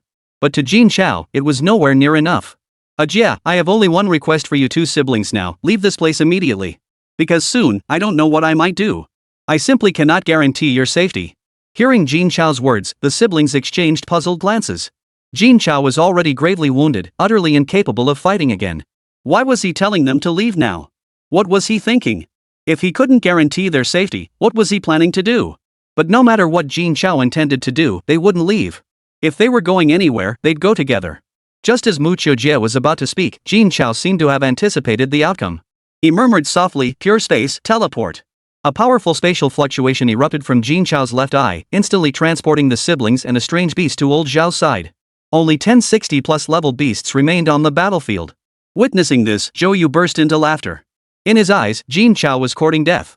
Chapter 86, The Enraged Jin Chao. Forcibly sending the siblings away, Jin Chao's face grew even paler. His voice grew weak as he commanded, "Infinite prison." Instantly, a massive light barrier enveloped the battlefield. Teleported far away, the siblings frantically rushed back. But no matter how they tried, they couldn't break through the barrier of the boundless prison. They could only shout in agony. Jin Chao downed a bottle of level 1 recovery potion, restoring much of his stamina. He addressed the siblings, "Don't waste your efforts. This boundless prison can only be released by me voluntarily, or by killing me." Hearing this, the siblings froze in shock. Was he planning to take both of them down with him? Before they could respond, Jin Chao turned his head, gazing coldly at everyone in the Black and White boundless. His voice was calm as he declared, "I'm giving you one final choice. Those who don't want to die can surrender now. I might still spare you." At these words, everyone burst into maniacal laughter. Had this guy lost his mind? Not only did he send away his own backup, he trapped himself and the entire Black and White boundless gang together. Did he really think he could take on 10 level 60+ beasts with a single strike? And wipe out the entire Black and White realm? His brain must be fried. He was now at an absolute disadvantage. Where did this confidence come from? Meanwhile, Zhou Yu and the other 9 members of the top 10 frowned, fearing Jin Chao might unleash another terrifying martial technique. This guy is just too damn abnormal. You 9, join me in striking him down. Kill Jin Chao and eliminate this threat once and for all. Zhou Yu refused to tolerate any further mishaps. This time, Jin Chao must be eliminated swiftly. The top 10 assassins, upon hearing this, showed no hesitation whatsoever. Their figures flickered as they charged straight toward Jin Chao. Zhou Yu didn't linger either, his body vanishing from his original spot in an instant. When the 10 reappeared, they were already before Jin Chao. Within 100 meters, they closed in, surrounding him completely. There was absolutely no chance of escape. Watching this unfold from afar, old Zhao and the others furrowed their brows deeply, their faces filled with concern. What was Jin Chao up to? He had blocked all his own men from entering and even withdrawn all the beasts. Could he truly have another ace up his sleeve? But this was far too risky. No, he couldn't be left to face the Black and White boundless alone. The 4 exchanged glances, instantly understanding each other's thoughts. In the next instant, their bodies vanished. When they reappeared, they were already outside the boundless prison, delivering a powerful punch straight at it. This was the full force of Zhao Lao and his 3 companions. A strike held nothing back. Even the most impenetrable barrier couldn't withstand the combined might of 3 martial kings and 1 martial sovereign. They expected it to shatter, or at least crack. Yet to everyone's astonishment, the light barrier remained utterly unmoved. Not only did it not shatter, it didn't even show a single crack. Its sheer resilience stunned everyone. 3 martial kings, no less. If even they couldn't break it, how formidable was this protective barrier? Witnessing this, Zhou Yu's resolve to eliminate Jin Chao only hardened. He must not be spared. Jin Chao had no time to concern himself with others. As Zhou Yu and his group attacked, he immediately activated the new skill granted by the system. Beast Fusion. The moment the words left his mouth, the 10 remaining level 60 plus beasts on the ground instantly transformed into a beam of light, merging into Jin Chao's body. Simultaneously, Zhou Yu and his group's attack struck Jin Chao. Boom! A deafening explosion erupted, and multicolored light instantly engulfed Jin Chao. The immense shockwave radiated outward, hurling everyone on the ground violently into Jin Chao's protective barrier. Some of the weaker ones were instantly killed by the force, leaving no trace of their bodies behind. Among these casualties were even 50th level martial artists. As for those above level 50, they were all gravely injured, not a single one escaped unscathed. The mere aftershock possessed such terrifying force. It was clear just how devastating the strike itself must have been. Zhao Lao and the others watched this scene unfold, their pupils suddenly contracting in sheer terror. The sheer power of that strike was enough to kill them. Naturally, it was beyond the capacity of those low-level martial artists to withstand. How Jin Chao managed to block it was beyond comprehension. The protective barrier remained intact, proving Jin Chao was still alive. To endure such a devastating blow, even if he wasn't dead, he must be gravely injured. The moment Jin Chao released his protective barrier, they would rush in instantly to rescue him. Zhou Yu recognized the situation too. After landing that strike, he didn't pause. His right hand formed a claw as searing flames began to burn. He closed the distance to Jin Chao, his claw reaching for the man's head. If that strike landed, Jin Chao would be dead without a doubt. Seeing this, the siblings screamed frantically, "Get out of the way! Quick, get out of the way!" But Jin Chao stood utterly still, seemingly determined to endure the blow head-on. Mu Qiujie was so distraught he began to cry. Zhou Yu's attack arrived in an instant, poised to strike Jin Chao's head. Zhou Yu's eyes flashed with intensity, a smirk even appearing on his face. At such close range, Jin Chao had no chance of evading. He had poured every ounce of strength into this strike. Even if old Zhao were here, he wouldn't survive. Let alone Jin Chao. Just as Zhou Yu was basking in his triumph, Jin Chao, who had remained motionless, suddenly raised his right hand and seized Zhou Yu's claw firmly in his grasp. That strike capable of splitting mountains and tearing apart the earth was blocked so effortlessly by Jin Chao. Zhou Yu's face was frozen in disbelief. The others gaped in astonishment. How on earth did Jin Chao manage that? Before anyone could ponder the answer, Jin Chao slowly raised his head. 2 streaks of blood-red mist continuously seeped from Jin Chao's eyes. A white mist began to appear from various parts of his body. Even more astonishing was this. Jin Chao's current appearance was completely different from before. Now, Jin Chao's muscles were tightly coiled, his frame several times larger than before. His height now approached 3 meters, resembling a human tank. Dense black patterns covered his body, even his face now etched with intricate black lines. At this moment, Jin Chao no longer resembled a human being, but rather an ancient war god descended from hell. As Jin Chao turned to face Zhou Yu, a puff of white breath escaped his lips. Then, as if in a trance, he began to mutter incessantly, "Kill, kill." Seeing Jin Chao in this state sent a chill through everyone present. Zhou Yu was particularly horrified, desperately trying to pull his right hand back. But no matter how hard he tried, he couldn't. Then came a sharp crack. Zhou Yu's right hand twisted grotesquely to one side. The excruciating pain of broken bones made Zhou Yu scream in agony, unable to bear it. "Ah! I'll kill you." Then, his left leg began to attack Jin Chao's body with frenzied strikes. Every strike unleashed his full strength. Each blow was powerful enough to shatter boulders. Yet these attacks landed on Jin Chao without making the slightest dent. They couldn't even provoke a counterattack. The more Zhou Yu attacked, the more alarmed he became. He opened his mouth and unleashed a burst of flame, striking Jin Chao squarely in the head. Only then did Jin Chao release his grip. Zhou Yu immediately retreated, gasping frantically for breath as he fled in disarray. All he wanted now was to get as far away from this monster as possible, never to see him again. But Jin Chao wasn't about to let him go. His massive frame vanished from the spot in an instant. When he reappeared, he was already behind Zhou Yu. He reached out his right hand and grabbed Zhou Yu by the top of his head. Zhou Yu's face contorted with terror as he tried to turn and attack. But in the next instant, Jin Chao yanked his head down. Bright red blood spurted out, splattering onto Jin Chao's body. Then it soaked into his skin, covered in black patterns. Jin Chao paid it no mind whatsoever, casually discarding Zhou Yu's corpse. In that moment, he was a demon god. He then turned his gaze toward the others. "Kill, kill." He charged into the crowd, slaughtering indiscriminately. A single strike claimed another life. In an instant, the entire battlefield descended into a hellish inferno. The air was thick with the screams, moans, and pleas for mercy of the Black and White Realm assassins. At this moment, Jin Chao had completely lost his mind, driven only by the frenzy of slaughter. Chapter 87, Expulsion. Witnessing this scene, everyone outside the protective barrier froze in shock. Was this monster Jin Chao? What had he endured these past 10 days? How could he have become like this? The crowd watched Jin Chao, now utterly unrecognizable from his former self, slaughtering indiscriminately. He paid no heed to their pleas for mercy, seemingly having lost all consciousness, transformed into a demon driven solely by the urge to kill. Moreover, his power had surged by several tiers. Even martial king-level warriors fell to his single strikes. This was too much for anyone to comprehend. No wonder Jin Chao had sent the Mu family's 2 children away before taking action. He had also withdrawn those strange beasts.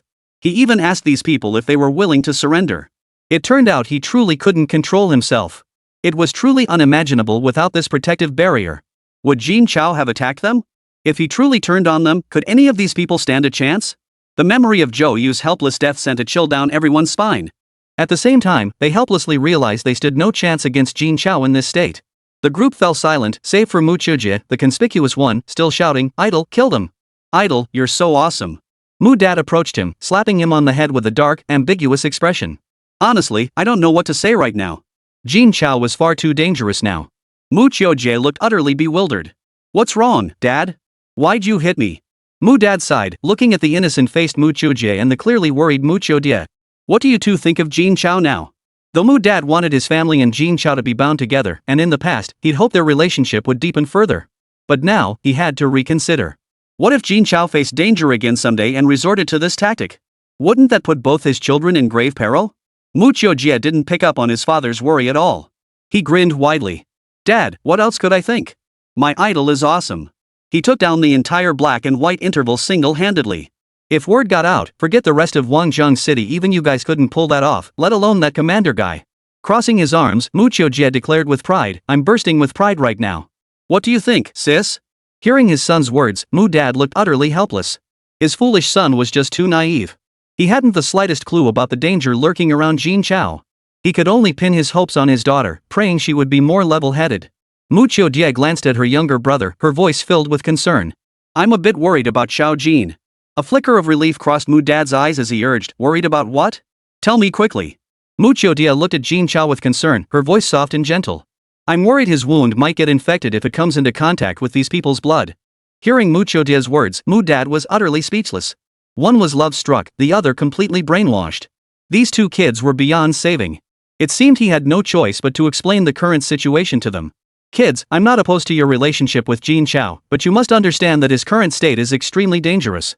If he slips back into that state again, he won't distinguish friend from foe. When that happens, you two might be the first ones he kills. At that point, Mu's father stopped speaking. The rest was up to them to decide. He thought he'd made himself perfectly clear. They would grasp the danger. But Mu Chujie, oblivious as ever, retorted, what's there to fear? Our idol has this protective barrier, right? Nothing bad will happen. With that, he ignored Mu Dad entirely. Mu Chujie, however, looked at Jin Chao with concern as she said, Dad, Xiao Jin knows what he's doing. Look, even in such a dangerous situation, he knew to get us to safety first. There's no need to worry about him in the future. Don't you trust Xiao Jin, Dad? Mr. Mu, who had been deeply worried and angry, froze instantly at his daughter's words. Right. What was there to worry about? Given Jin Chao's cautious nature, if it weren't for these 2 little ones insisting on coming along, Jin Chao might not have had to endure that fierce battle at all. He could have simply trapped everyone and killed them one by one. Why make such a fuss? Seems I was overthinking it after all. Mu Chujie added, besides, if my idol didn't have this kind of strength, how could I possibly admire him? Hearing this, Mu's father completely dismissed his worries. Right. If Jin Chao didn't have the skills, how could he possibly keep this brat in line? As the 3 chatted, Jin Chao had already eliminated nearly 90% of the people within the protective barrier. Only the stronger ones remained alive. But their situation was far from promising. The one who could kill Zhou Yu with a single strike was simply beyond their ability to resist. The frail little girl now glared at Jin Chao with venom as he continued his slaughter. Damn it! If I'd known, I never would have gotten involved in this. Ever since Jin Chao killed Zhou Yu, she had been scheming to escape. But this protective barrier was exactly as Jin Chao had described. With their strength, they couldn't break through it. Could it be that the only option was to kill Jin Chao? But how could they possibly kill such a monster? Just as the little girl was feeling frustrated, a shadow suddenly enveloped her. The little girl turned in terror, but before she could react, her body was instantly smashed into a pulp. The legendary assassin who once dominated the Black and White Realms killer rankings, striking fear into countless martial artists of Guangzhou City, was slain in a single blow by Jin Chao. Witnessing this, the others grew even more frantic in their attempts to flee. But the fate awaiting them was only death. No matter how much they now regretted refusing Jin Chao's earlier offer to surrender and flee, it was useless. At that moment, Jin Chao's heart was filled with nothing but boundless killing intent. Only by slaughtering every last one of them could he quell the rage burning within. In less than a quarter of an hour, the famed Black and White Boundless clan of Guangzhou City, with thousands of formidable martial artists above level 40, was utterly annihilated. The ground was littered with corpses, the earth stained crimson with blood. The air thickened with a nauseating, foul stench. Jin Chao, having lost his target for slaughter, stood frozen in place. Blood dripped continuously from his body. Only, this blood wasn't his, it belonged to others. Even if old Zhao and the others witnessed this scene, it would send shivers down their spines. Though they knew Jin Chao would not turn against them, a lingering dread still clung to them. Another full hour passed before Jin Chao's body slowly returned to normal. The protective barrier vanished, leaving only Jin Chao standing there in a daze. Mu Qiujie and Mu Qiujie rushed over immediately. Seeing Jin Chao fighting inside, though it was a one-sided slaughter, they were still concerned for his well-being. The moment the protective barrier vanished, they unleashed their abilities and rushed to his side. By the time Mu Dad thought to intervene, it was too late. He could only follow closely behind, fearing Jin Chao might harm them. Zhao Lao and the others gazed upon the desolate battlefield, their hearts filled with endless emotion. Black and White Boundless had been utterly eradicated from Guangzhou City. Chapter 88, Calm. Overnight, Guangzhou City was rocked by an earthquake. One of the four major top-tier factions, Black and White Boundless, had been annihilated. And it was wiped out by Jin Chao alone. Upon hearing this news, no one could believe it. It was simply impossible. The moment the news broke, the entire city erupted in chaos. Over 40 million people flooded the forums with billions of posts. The reactions were uniformly disbelieving. Had it not been an official military announcement, one might have thought it was a prank targeting Guangzhou City's vast online community. Netizen71, guys, am I seeing things? Someone tell me this is fake. Didn't Black and White Realm have a Martial King level powerhouse in command? How could Jin Chao wipe them out single-handedly? Netizen72, I just woke up to this news too. Is it real? Is it real? Netizen73, holy crap, Brother Jin actually took down a Martial King? Is he that badass? Netizen74, same shock here. Can't believe it, that's a Martial King, for crying out loud. Netizen75, attention everyone, attention everyone. This is not a rumor, this is not a rumor. Did you all feel that earthquake last night? That was caused by Brother Jin fighting them. Netizen76, just to clarify, Brother Jin didn't just kill the Martial King, he wiped out the entire Black and White Boundary organization. The internet was already in an uproar over this incident. In the end, the military had no choice but to step in and confirm the authenticity of the incident. Only then did the public calm down. Meanwhile, Jin Chao's personal details were also exposed. Jin Chao, male, 18 years old, a 54th level great martial sovereign capable of taming top-tier 64th level martial venerable great beasts. He possesses awakened light elemental abilities and Gale Chi. The details were exhaustive, stopping just short of digging up Jin Chao's ancestors for 18 generations. Across the city, countless girls were swooning over him. Meanwhile, Jin Chao lay at home recuperating. Mu Qiujie sat beside him, carefully spoon-feeding him from a bowl. Ever since waking from last night's battle, Jin Chao had been completely unable to care for himself. His parents were immediately terrified. They feared the worst. In the end, Jin Chao explained to his parents that his injuries were simply too severe. He'd be fine after a few days of rest. Upon hearing the news, Sun Yilong rushed over immediately with a level 3 recovery potion. Jin Chao, however, told him it was fine, a level 3 potion wouldn't do much for him. It was all because merging with the beast had depleted his body, rest would fix it. To foster their relationship, Mu Dad sent Mu Qiujie over directly. She was to stay at Jin Chao's place for easier care. And Mu Qiujie, that attention seeker, insisted on tagging along too, claiming he needed to teach Mu Qiujie how to win Jin Chao's heart. Only then did Mu Dad agree. As for the Wang family, upon learning Jin Chao wasn't dead and had destroyed Black and White Boundless, they completely lost their minds. Impossible. Absolutely impossible. How could an 18-year-old boy destroy Black and White Boundless? Impossible. Impossible. After shouting this, he ran out in a frenzy. His mouth kept repeating, impossible. Impossible. Jin Chao knew nothing of the outside world, and even if he did, it wouldn't have mattered to him. Now that his greatest enemy was dead, his parents were no longer in danger. He could finally get some rest. But before 2 days had passed, an unwelcome visitor arrived at his home. That day, Jin Chao was lying in bed eating. His mother walked in with a grim expression. Ever since Jin Chao had been recuperating at home, his mother had been in high spirits every day. This was the first time she'd ever shown displeasure in front of him. Jin Chao asked in puzzlement, what's wrong, Mom? Did Mu Qiujie get into trouble again? That Mu Qiujie guy had been turning the house upside down every single day since he'd moved in. At first, Mrs. Jean hadn't said anything. But as time went on and she got to know him better, she started cracking down on Mu Qiujie. She was always chasing after him to tidy him up. This kid was just too rowdy. Mom and Dad Mu must have had nerves of steel to put up with him. But Jin's mom had never looked like this before. Well, that is. Jin's mom spoke while stealing glances at Mu Qiujie. Though the two hadn't officially confirmed their relationship yet. Mu Qiujie had been staying at their home these past few days. She rose early and stayed up late every day to care for Jin Chao. The elderly couple had long since regarded her as their son's girlfriend. Today, this person really wasn't suitable to meet. Jin Chao asked in confusion, what's wrong, Mom? Why are you staring at Xiao Dai like that? Fed up with Jin Chao's questions, Jin's mother sighed and sat down beside Mu Qiujie, taking her hand. Xiao Dai, there's this thing. Jin Chao's ex-girlfriend and her family showed up looking for him today, for some reason. But don't worry, that girl has nothing to do with Chao anymore. Jin's mother deliberately drew out the word X to emphasize that the two were no longer together. Hearing his mother's words, Jin Chao's brow instantly furrowed. Qin Shui? But she's already. Wasn't she already dead?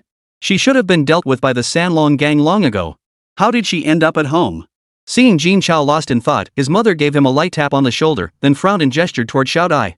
The implication was clear. Jin Chao gave a wry smile and said to his mother, Mom, I already told Xiao Dai about Qin Shui.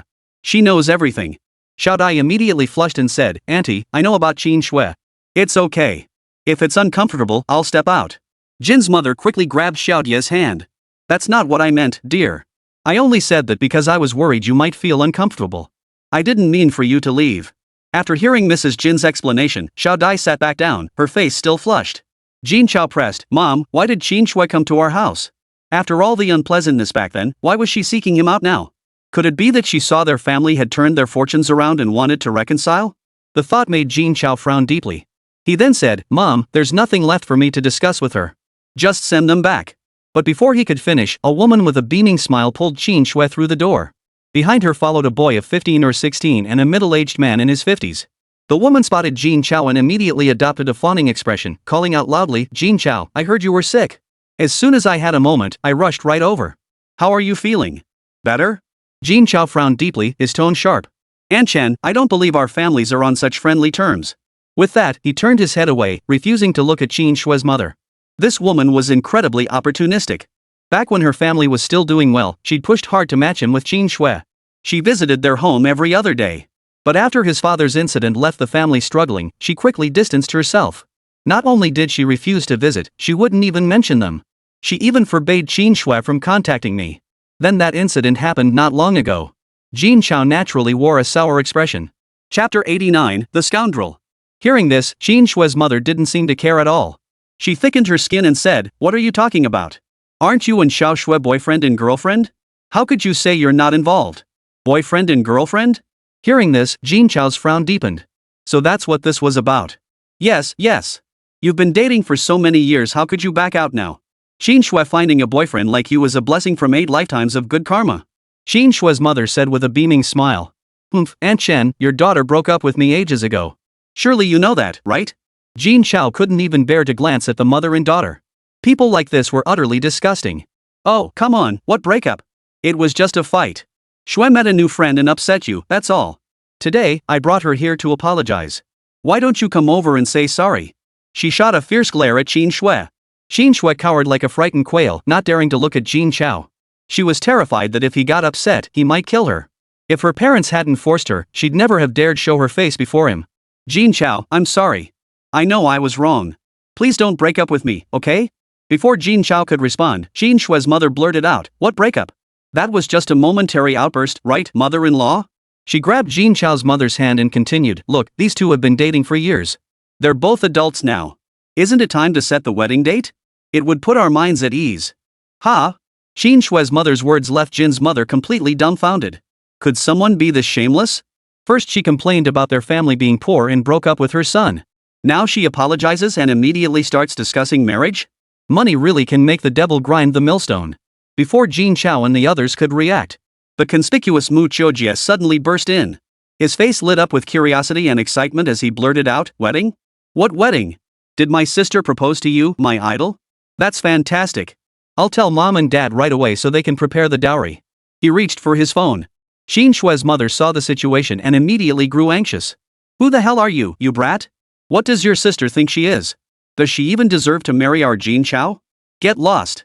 Hearing this, Jin Chao immediately lost his temper. I won't tolerate you speaking that way to my friend. It's your family who should leave. He started to rise, intending to throw them out. But the side effects of the beast fusion were too severe. Jin Chao couldn't muster even a shred of strength. A wave of dizziness swept over him, and he collapsed back onto the ground. Mucho Dia looked worried and hurried over to help Jin Chao up. Jin Chao's mother scowled and said, Jin Chao, that's not right. I'm your mother-in-law, your elder. Even if you've made it big now, you shouldn't talk to me like that. Get these people out of here immediately. Jin Chao was so furious he couldn't speak. Jin's mother's face flushed red as she prepared to retort. But then Mucho Dia looked disappointed and said, I thought my sister proposed to my idol. Turns out it wasn't her. He glanced at Jin Chao's mother and asked curiously, and who are you? When did my idol get a mother-in-law? And who is his wife? Jin Chao's mother beamed with pride. My daughter, Jin Chao, is Jin Chao's childhood sweetheart. They've been dating for ages. I came today to finalize the wedding arrangements. As for you and your sister, don't even think about competing with my daughter. Their bond is incredibly deep. She shot a disdainful glance at Mucho Dia. Xiao Dai timidly turned her head away, unable to meet her gaze. Mucho Dia feigned surprise. So your daughter is Jin Chao? I've heard about her from my idol. I knew Xiao Jin couldn't possibly forget. Jin Chao's mother was cut off mid-sentence by Mucho Dia's interruption. My idol said Jin Chao is vain and materialistic. She dumped him for money and hooked up with some rich kid. He also said Uncle Jin was a cripple, unworthy of your family. And if I recall correctly, Uncle Jin's disability seems to have something to do with your daughter, doesn't it? After despising my idol so much back then, why is he now scrambling to come over? You don't seriously think my idol would ever look at your daughter again, do you? Besides, your daughter isn't worthy of my idol anyway. She shot Jin Chao a glance before continuing. In terms of looks, figure, and height, she can't even hold a candle to my sister. As for family background, while the Mu family isn't among the top clans, we're still the most powerful family outside of the martial arts tower, Nanyi Group, and the Three Dragons gang. As for your family, I hear you're not only penniless, but also unwilling to work hard. You just leech off your parents, right? People like you? How could you possibly be worthy of my idol? And you dare to think about getting engaged to him?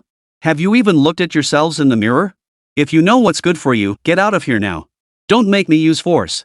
At this point, Mucho Dia's expression darkened considerably. Who does this guy think he is, lecturing my sister? Think I don't have a temper, huh? If it weren't for my idol being here, I'd beat you so badly your own mother wouldn't recognize you. Jin Chao's mother heard this and was instantly overcome with shame and anger. Pointing at Mucho Dia, she stammered, You, who do you think you are? How dare you meddle in our family affairs? Then she turned to Jin Chao, clutching her chest and gasping for breath. Little Jin, is it because of her that you abandoned our Jin Chao? Tell me, is that it? Jin Chao felt dizzy and wanted to protest. He couldn't utter a word. Facing such a shameless person, Jin's mother was utterly helpless. But Mucho Dia wasn't about to indulge her. He cut straight to the point, are you deaf or dumb? Didn't I already tell you? It was your daughter who initiated the breakup with my idol. Stop falsely accusing others. My sister isn't like your daughter, who had a boyfriend but still flirted with other men. Now look at her throwing away the watermelon for the sesame seeds, ending up with nothing. Mucho Dia never had a temper for nothing. And now he defended both his idol and his older sister.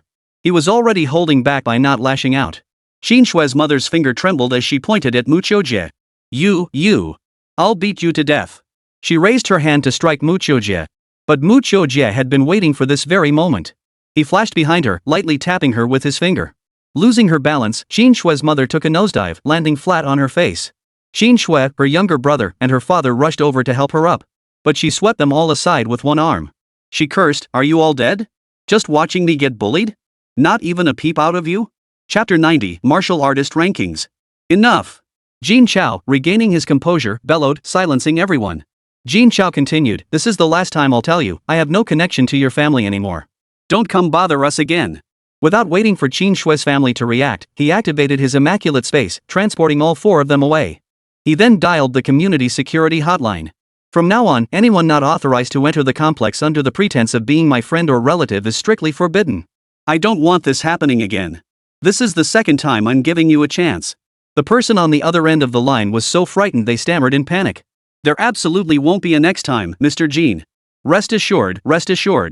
Hanging up the phone, Jin Chao exhaled deeply. His good mood for the day vanished in an instant. Jin Shui and her family, suddenly kicked out, looked utterly bewildered. How could they have been inside Jin Chao's home just moments ago, only to find themselves outside the residential compound now? Jin Shui's mother wasn't about to let this go so easily. She hurriedly tried to go back inside. But as soon as she reached the entrance, she was stopped by security. "Ma'am, please show your ID." Jin Shui's mother looked thoroughly impatient. "What proof do you need?" "My son-in-law is Jin Chao, a resident of this complex." "Do I really need to prove anything?" She tried to push past the guard and head inside. But this time, the guard refused to let her pass. With a look of disgust, he said, "I'm sorry, ma'am. Mr. Jin has instructed us not to let anyone in who claims to be his family or friend. If you cannot provide identification, please leave immediately." Hearing this, Jin Shui's mother, already seething with anger, exploded. "Who do you think you are? Daring to block my way? You think I won't call the military headquarters and report you? Make your entire complex's security team infamous?" Jin Shui's mother continued ranting incessantly, but the security guard ignored her entirely and dialed the police station directly. "Is this Chief Zhao?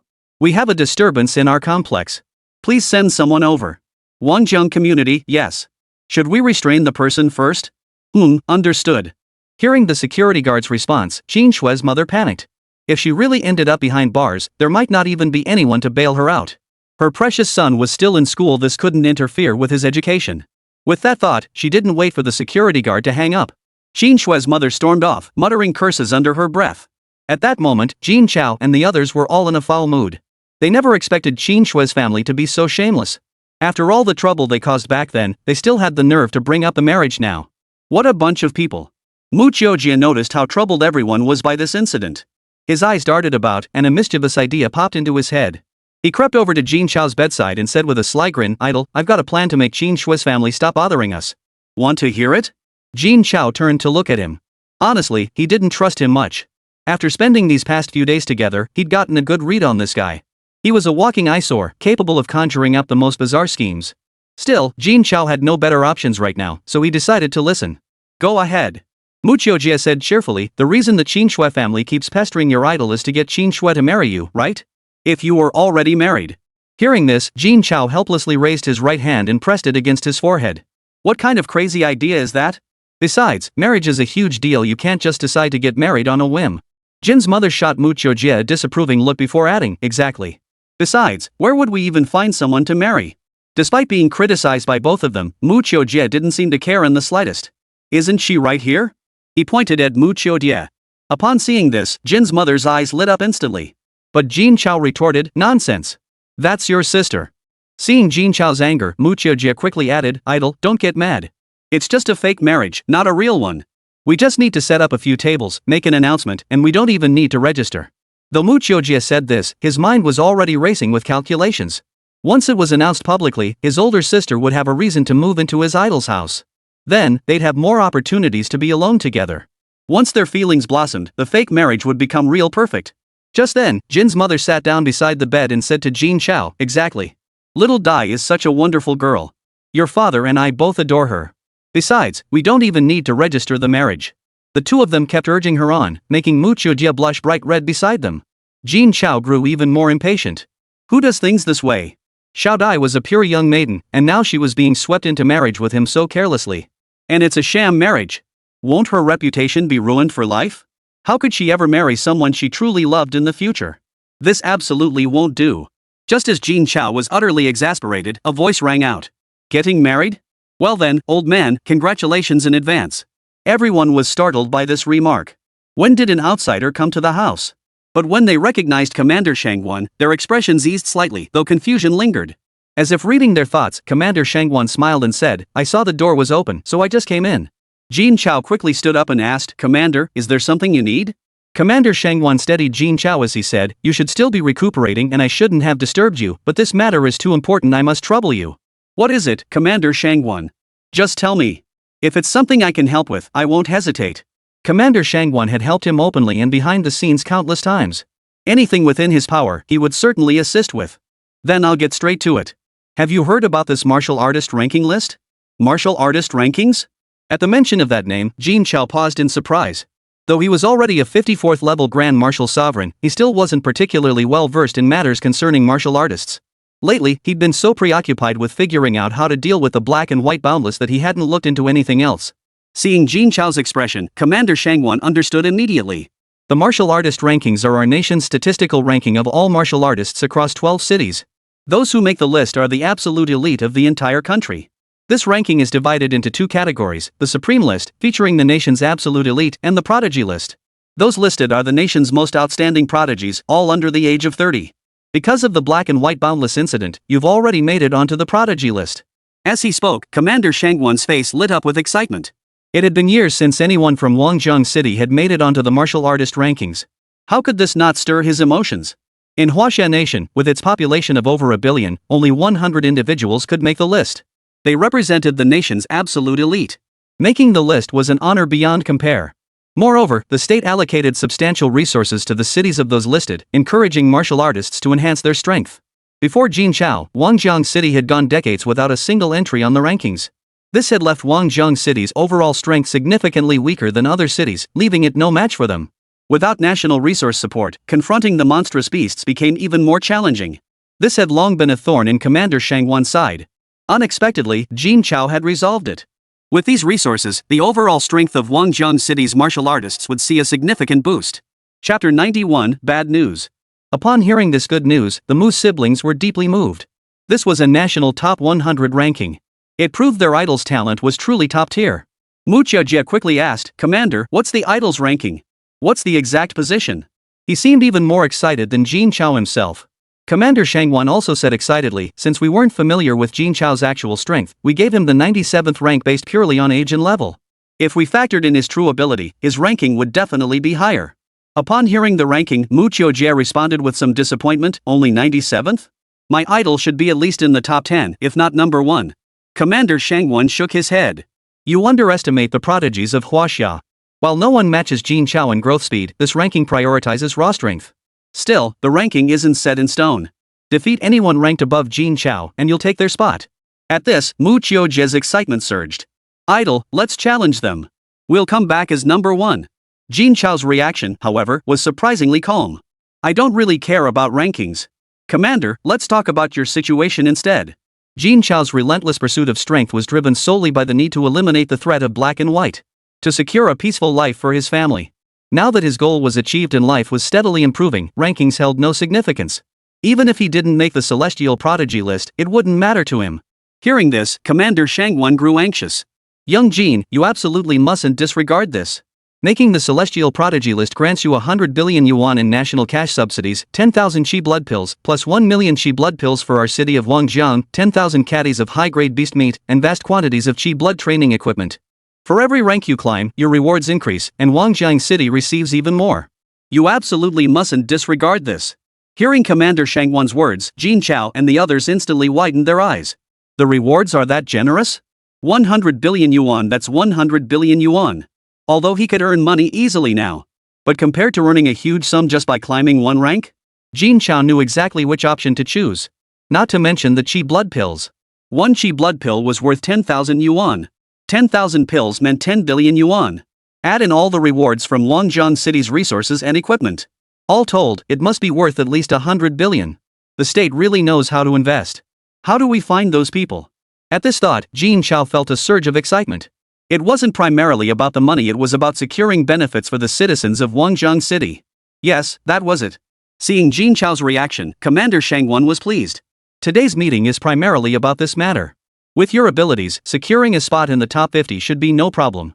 Moreover, the nation will soon host a martial arts tournament, inviting qualified young martial artists under 30 nationwide to compete in the capital.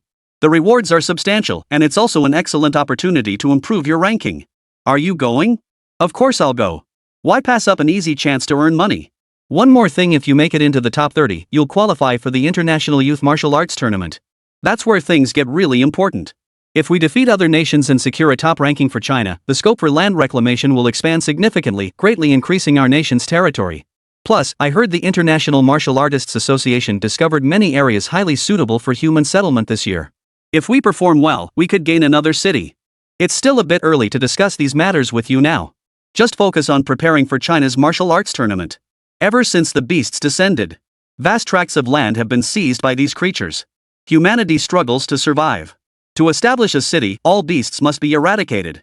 Such regions must not only meet basic human survival requirements, It must have ample water sources, relatively flat terrain suitable for farming, and ideally mineral resources. Most crucially, they must be free of high-level beasts. Regions meeting these criteria are exceedingly rare. Therefore, the international community dispatches numerous elite warriors to conduct surveys. Suitable regions are reported to the International Martial Artists Association. Land exploitation rights are then allocated based on each nation's high-level martial artists and prodigy warriors. China never gains an advantage in these allocations. This is because China has far fewer martial artists ranked on the National Supreme Martial Artists list and the Celestial Martial Artists list. Their numbers fall far below those of other nations. Consequently, the allocated regions are invariably small in area and resource poor. This has caused Huaxia's overall strength to fall further and further behind other nations. The resources it receives grow ever scarcer, trapping it in a vicious cycle. At this thought, Commander Shangwan couldn't help but sigh. Hearing this, Jin Chao's expression grew solemn. Rest assured, Commander. I will give it my all and ensure Wangjiang City does not bring shame upon itself. For the sake of the nation's cause, Jin Chao would never shirk his duty. As a son of China, how could he allow another nation to oppress his homeland? Moreover, with such generous rewards at stake, it was his unquestionable duty. Commander Shangwan was pleased to hear Jin Chao's words. Mucho Jie grinned widely and declared, "Idol, I believe in you. Forget being number one on the Huaxia Genius Rankings. The top spot on the International Genius Rankings is definitely yours too." They had witnessed Jin Chao's beast fusion firsthand. Compared to Commander Shangwan, they understood Jin Chao's true strength far better. What international genius rankings? If the idol unleashed his full power, he'd knock those guys flat on their backs. Commander Shangwan smiled and said, "Confidence is good, but don't underestimate your opponents. Forget the international genius rankings. Even the monsters on the Huaxia Genius Rankings include prodigies capable of killing enemies 20 or 30 levels above them. You absolutely mustn't underestimate them. Rest assured on that point, Commander." Jin Chao wasn't so arrogant as to disregard everyone. Even with the system, his awakening was still too recent to make him invincible among his peers. After saying this, Commander Shangwan's expression suddenly darkened. "There's also some bad news concerning you." Seeing Commander Shangwan so grave, Jin Chao felt a sinking sensation in his heart. If the commander himself called it bad news, it couldn't be trivial. "Please proceed." Poof. Commander Shangwan took a deep breath. "The Black and White Syndicate intends to rebuild in Wangjiang City." "What? Rebuild the Black and White Boundless? Weren't they just wiped out?" Upon hearing Commander Shangwan's words, Jin Chao's brow furrowed deeply. Ever since that conversation between Commander Shangwan and Black and White Boundless, Black and White Realm wasn't confined to Wangjiang City, but had a presence in all 12 major cities of Huaxia. Moreover, its headquarters lay within the capital of Huaxia. This revealed the immense scale of their influence. What had been destroyed was merely a minor branch. What was unexpected was how swiftly Black and White Boundless rebuilt itself. Commander Shangwan continued, "Moreover, the one overseeing this Black and White Boundless branch this time is an 81st level Martial Emperor level powerhouse." At these words, Jin Chao's expression darkened. An 81st level Martial Emperor. In all of Wangjiang City, there was no other such figure besides Commander Shangwan. Moreover, he had witnessed the power of a Martial Emperor firsthand. This was far beyond what he could handle. The only question was whether this Martial Emperor would come looking for trouble. Chapter 92, The Beast That Changed Lives. Commander Shangwan continued, "Moreover, many members of the Black and White Boundless sect are participating in this Huaxia martial arts tournament. You must be extremely cautious." Upon hearing this, Mucho Jie turned to Jin Chao and said, "Idol, maybe we shouldn't join this martial arts tournament after all. It sounds so dangerous." At those words, Commander Shangwan's face darkened. He'd barely persuaded Jin Chao to compete, and now this guy was suggesting they drop out.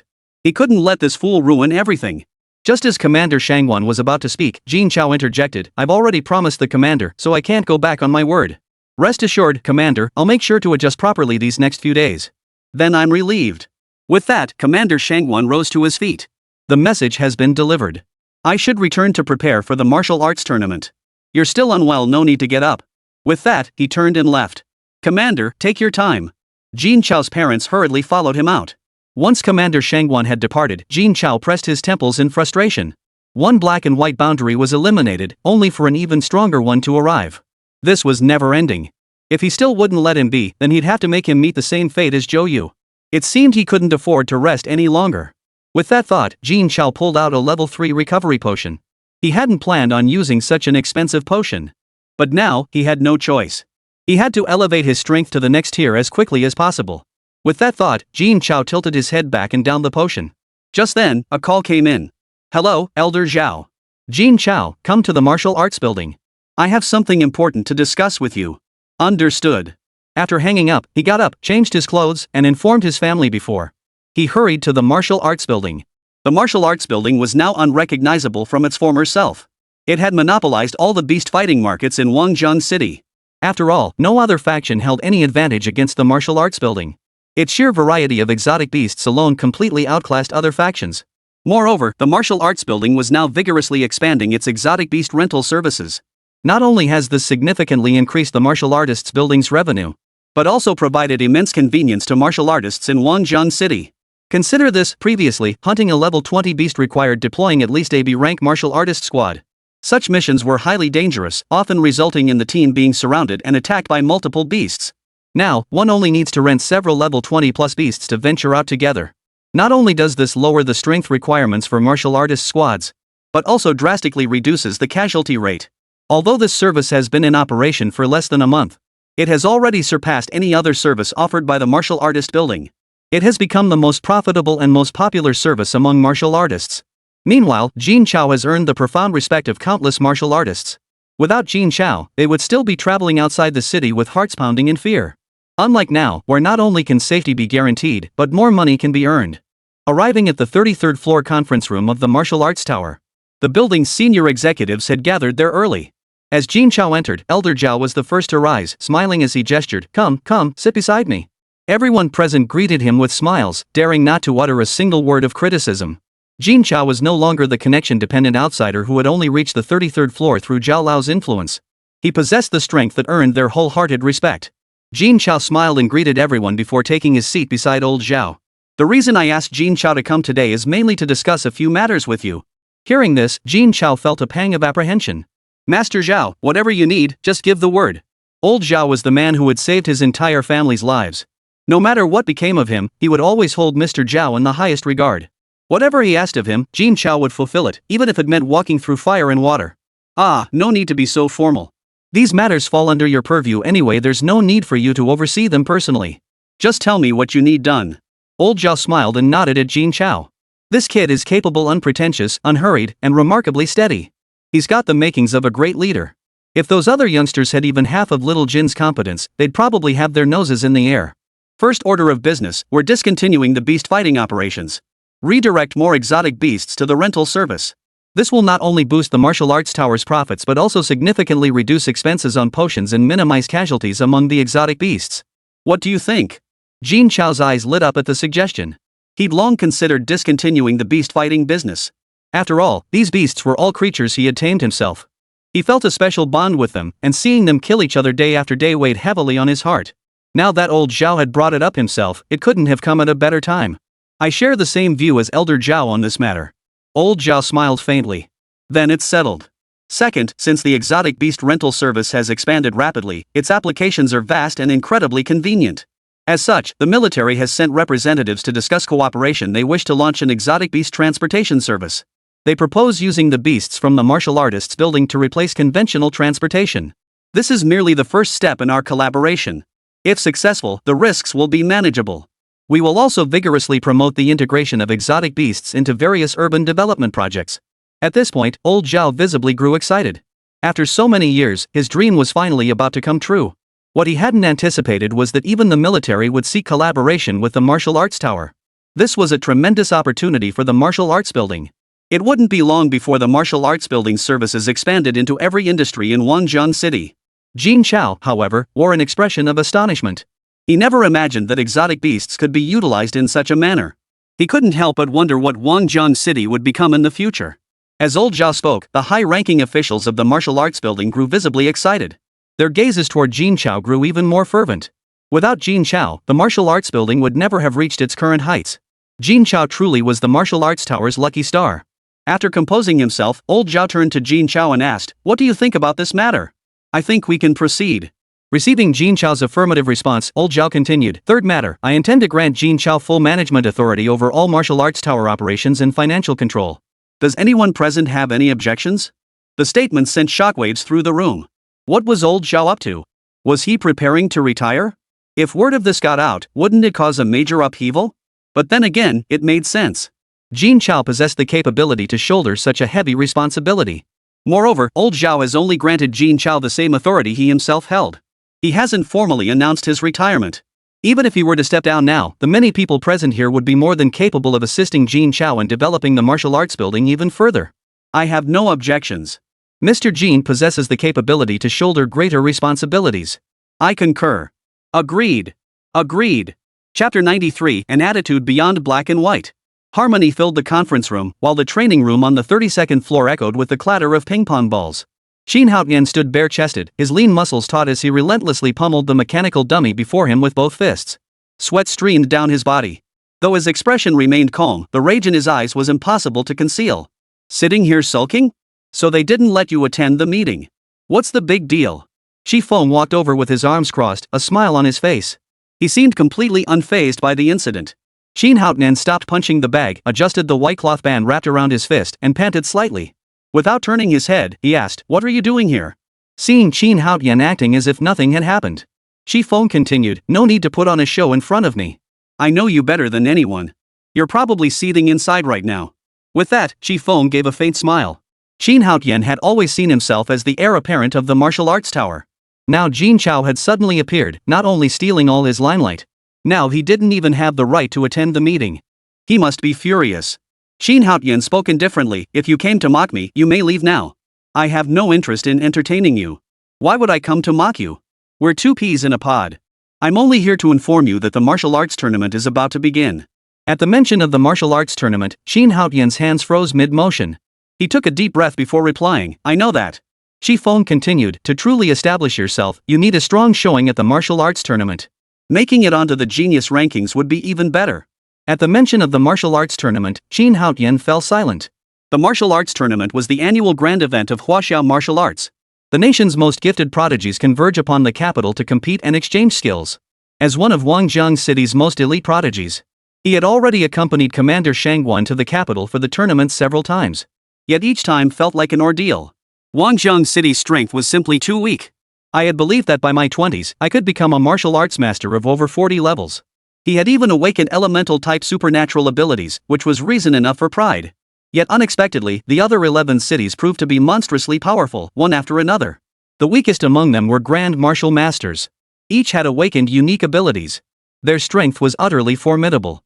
Those on the celestial genius rankings were monstrously gifted. Those who made the list were all at least martial sovereign-level powerhouses. Moreover, they possessed the ability to defeat opponents of higher ranks. How could one possibly fight against them? Moreover, the Martial Arts Association even altered the eligibility criteria for the martial arts tournament specifically for Guangzhou City. Only grand martial sects are permitted to compete. At this thought, Qin Haotian let out a deep sigh. He said with self-mockery, "Make it onto the genius rankings? What a joke. I'd be satisfied just not getting eliminated in the first round of the martial arts tournament." Upon hearing this, Shi Feng smiled faintly. That was before. Things are different now. You should know that Jin Chao possesses methods to rapidly enhance one's qi and blood. Of course he knew about this matter. Though the secrecy was well maintained, it was nearly impossible to conceal. Several young men close to Jin Chao had made remarkable strides recently. Old Zhao, Zhu De, Sun Yilong and the Mu family had suddenly produced a batch of exceptionally powerful young talents. Zhao Wu, who was once on par with them, has now broken through to the great martial sovereign realm. Meanwhile, he was still struggling to earn his spot in the martial arts tournament, forced to train relentlessly day and night. It was hard not to suspect Jin Chao's involvement. So what if I can? Do you really think I could get something this precious from Jin Chao? You can't, but someone else can. Who? Your grandfather, Old Master Qin. At this point, Qin Haotian gave a helpless smile. If my grandfather could get it, I'd already be a grand martial master by now. Shi Feng dismissed the notion with a wave of his hand. That's because Old Master Qin didn't use the right method. Saying this, Shi Feng walked over to Qin Haotian, leaned close to his ear, and whispered a few words. Qin Haotian's eyes immediately lit up with brilliance. This method was indeed feasible. However, Qin Haotian knew full well that Shi Feng wouldn't help him for nothing. Spit it out. What's the catch? My condition is simple, just share it with me once you get it. Qin Haotian turned to face Shi Feng. Aren't you afraid I'll renege? Something this important no one would willingly share it with others. How could Shi Feng be certain he wouldn't change his mind? Yet Shi Feng shrugged indifferently. All these years, despite our many open and covert clashes, I still trust your character. Hurry up and get Old Master Qin moving, time is running out. With that, Shi Feng turned and left. The training room was left with only Qin Haotian. He immediately dialed his grandfather's number, relayed the plan, and exhaled deeply in relief. Jin Chao, this time, I won't lose to you again. With that, he picked up the clothes from the floor, slung them over his right shoulder, and strode out the door. An hour later, Jin Chao emerged from the 33rd floor conference room, looking utterly exhausted. Meetings were exhausting. He'd better steer clear of such matters in the future. The moment Jin Chao returned to his office, the phone rang. Mr. Jin, someone is here to see you. They say they're from Black and White Between. Hearing the name Black and White Boundless, Jin Chao instantly perked up. He hadn't expected someone from Black and White Boundless to track him down so quickly. The question was whether they were friend or foe. Have him come to the conference room on the 32nd floor. I'll be waiting there. With that, Jin Chao rose and headed toward the elevator. He soon arrived at the conference room on the 32nd floor. What he hadn't expected was that the man with the round face was here too. What are you doing here? The man with the round face shot Jin Chao a reluctant glance. Do you think I want to be here with you? Old Zhao made me come, he said, his voice dripping with resentment. Jin Chao naturally had no objections to old Zhao's arrangements. But meeting someone from the Black and White boundary was inherently dangerous. Why on earth did the old man send the round-faced guy to meddle in this? He couldn't figure it out, so he stopped trying. Old Zhao must have his reasons. Jin Chao ignored the round-faced man. He took his seat at the head of the conference table. Moments later, a man in his 50s with a gentle demeanor pushed open the door and entered. Though he showed no trace of sharpness, Jin Chao sensed an extremely dangerous aura emanating from him. Truly befitting a martial emperor-level powerhouse. Even when doing nothing, he could make others feel suffocated. The moment the man saw Jin Chao, he smiled and said, "You must be Mr. Jin. I'm the new steward sent from the Black and White Boundless headquarters. I've come specifically to pay my respects today." The man's amiable demeanor surprised Jin Chao. He had expected, even if not outright hostility, he wouldn't be met with hostility. He never expected this man to be so easygoing. Not a trace of a killer's coldness could be detected. Chapter 94, Stabbing in the Back. Jin Chao and the round-faced man exchanged glances, both seeing confusion in each other's eyes. The round-faced man frowned and addressed the stranger directly. "You're going about this all wrong.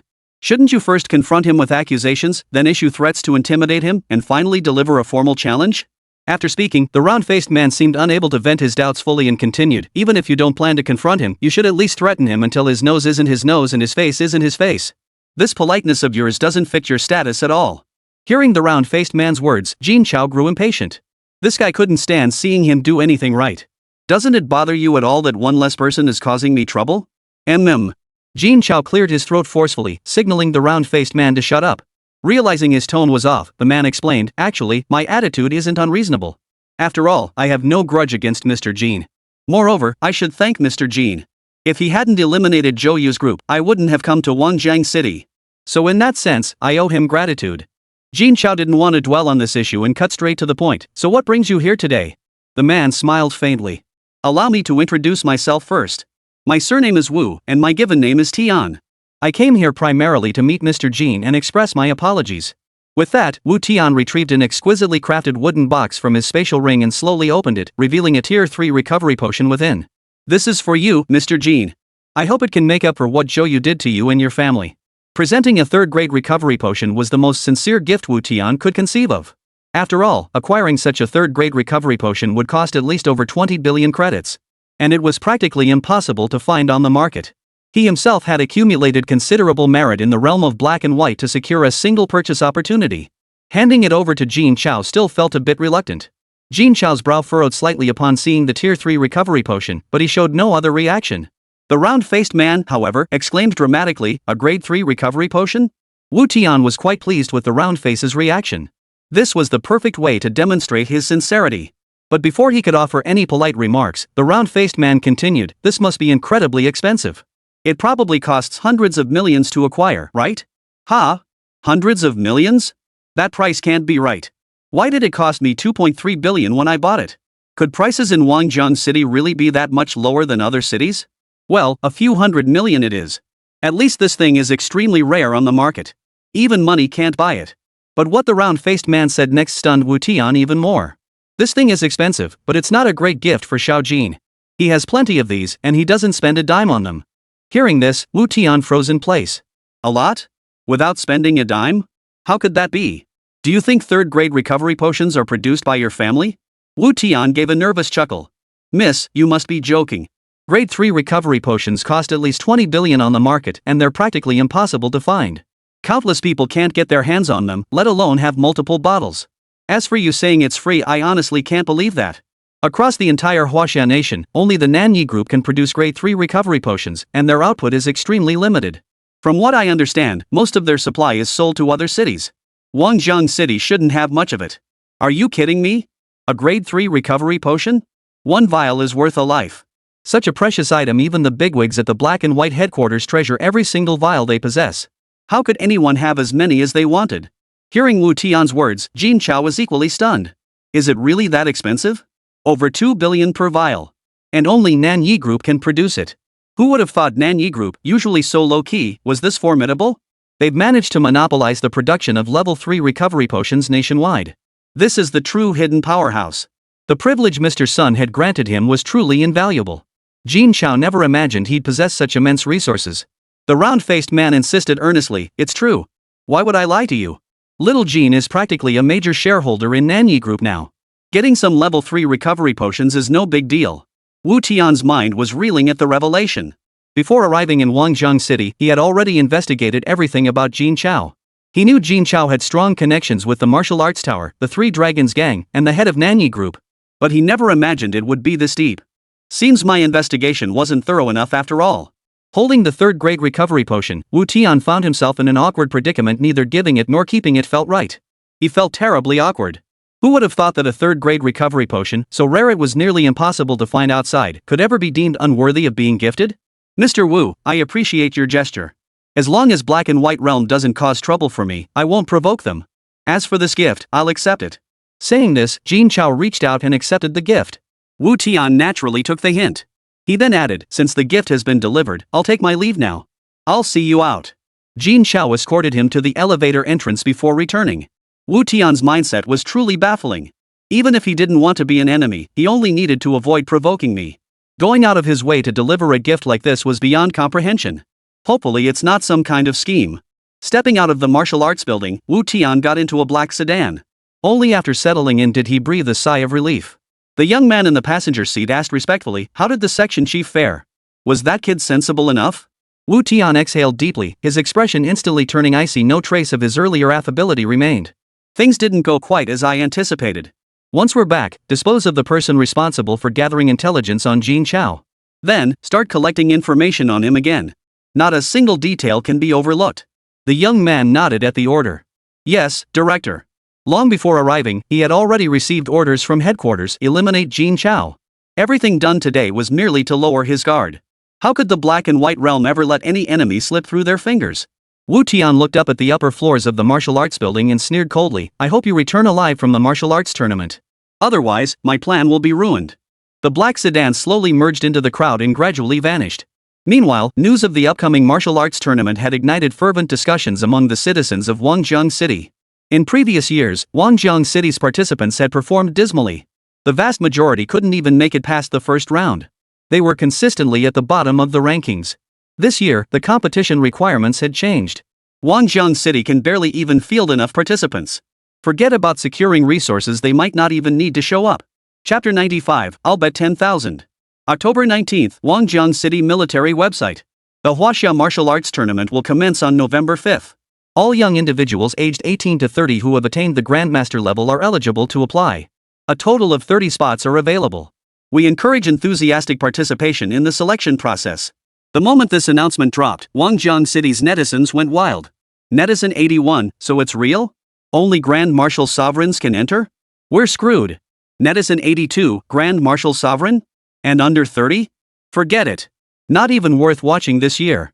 Netizen 83, but what about the legendary Jin Chao and the formidable Muhi? Maybe Jin Chao could make it to the finals? Netizen 84, did you sleep through the news? Jin Chao is strong, but he's only at level 54. How can he compete with those monsters at 60 plus or even 70 plus levels? Netizen 85, if we're talking 2 years from now, given Jin Chao's current growth rate and potential, I'd believe he could not only make the finals but even take first place. But for this year? Forget it. Netizen 86, I agree. The only thing worth watching is whether Jin Chao can crack the top 100 on the Genius rankings. Netizen 87, I don't think it's possible. The names on the Genius rankings are the absolute elite of the elite, all young martial masters at least level 61 or above. Taking down a level 71 martial king is child's play for them. Even though Jin Chao is incredibly strong and took down Zhouyu, he still can't compare to them. Netizen 88, hey, stop boosting others and undermining our own confidence. How do you know Jin Chao can't make the top 100? I think he can. Netizen89, I believe in Jin Chao too. Netizen90, enough arguing. Why don't we start a betting pool here? Let's wager on whether God-tier Jin Chao can crack the top 100 in the martial arts tournament. What do you say? Netizen91, I'm in. Hurry up and start it. This is a surefire way to make money, right? Netizen92, even though I know Jin Chao won't make the top 100, I'm still betting $100 he will just to support him. But I'm also betting 10,000 he won't. Sorry, Jin Chao, like say. Soon, the betting pool was established. Over 10 million people participated. Over 10 million people bet Jin Chao wouldn't make the top 100. Over 10,000 bet he would. But among those 10,000 plus people, 99.9% also bet that Jin Chao wouldn't make it. With odds like these, and no bookmaker involved, there was simply no money to be split. All participants were wailing that such a bet was pointless. Upon hearing this news, Zhao Lao and his group decisively joined in. They went all in on Jin Chao making the top 100, betting enormous sums. Their initial wager alone was 2 billion. 10 people meant 200 billion. This nearly matched the total wagered by those betting Jin Chao wouldn't make it. This spectacle electrified the entire crowd. Moreover, all the bettors used their real names as usernames, with official verification. Instantly, it sent shockwaves across the entire internet. Netizen93, when the big shots step in, you know it's real. Netizen94, now we'll actually get some money. Thanks for the gift, big shots. Netizen95, speaking of which, the big shots all seem to be rooting for Jin Chao. Did we bet on the wrong horse? Netizen96, what are you thinking?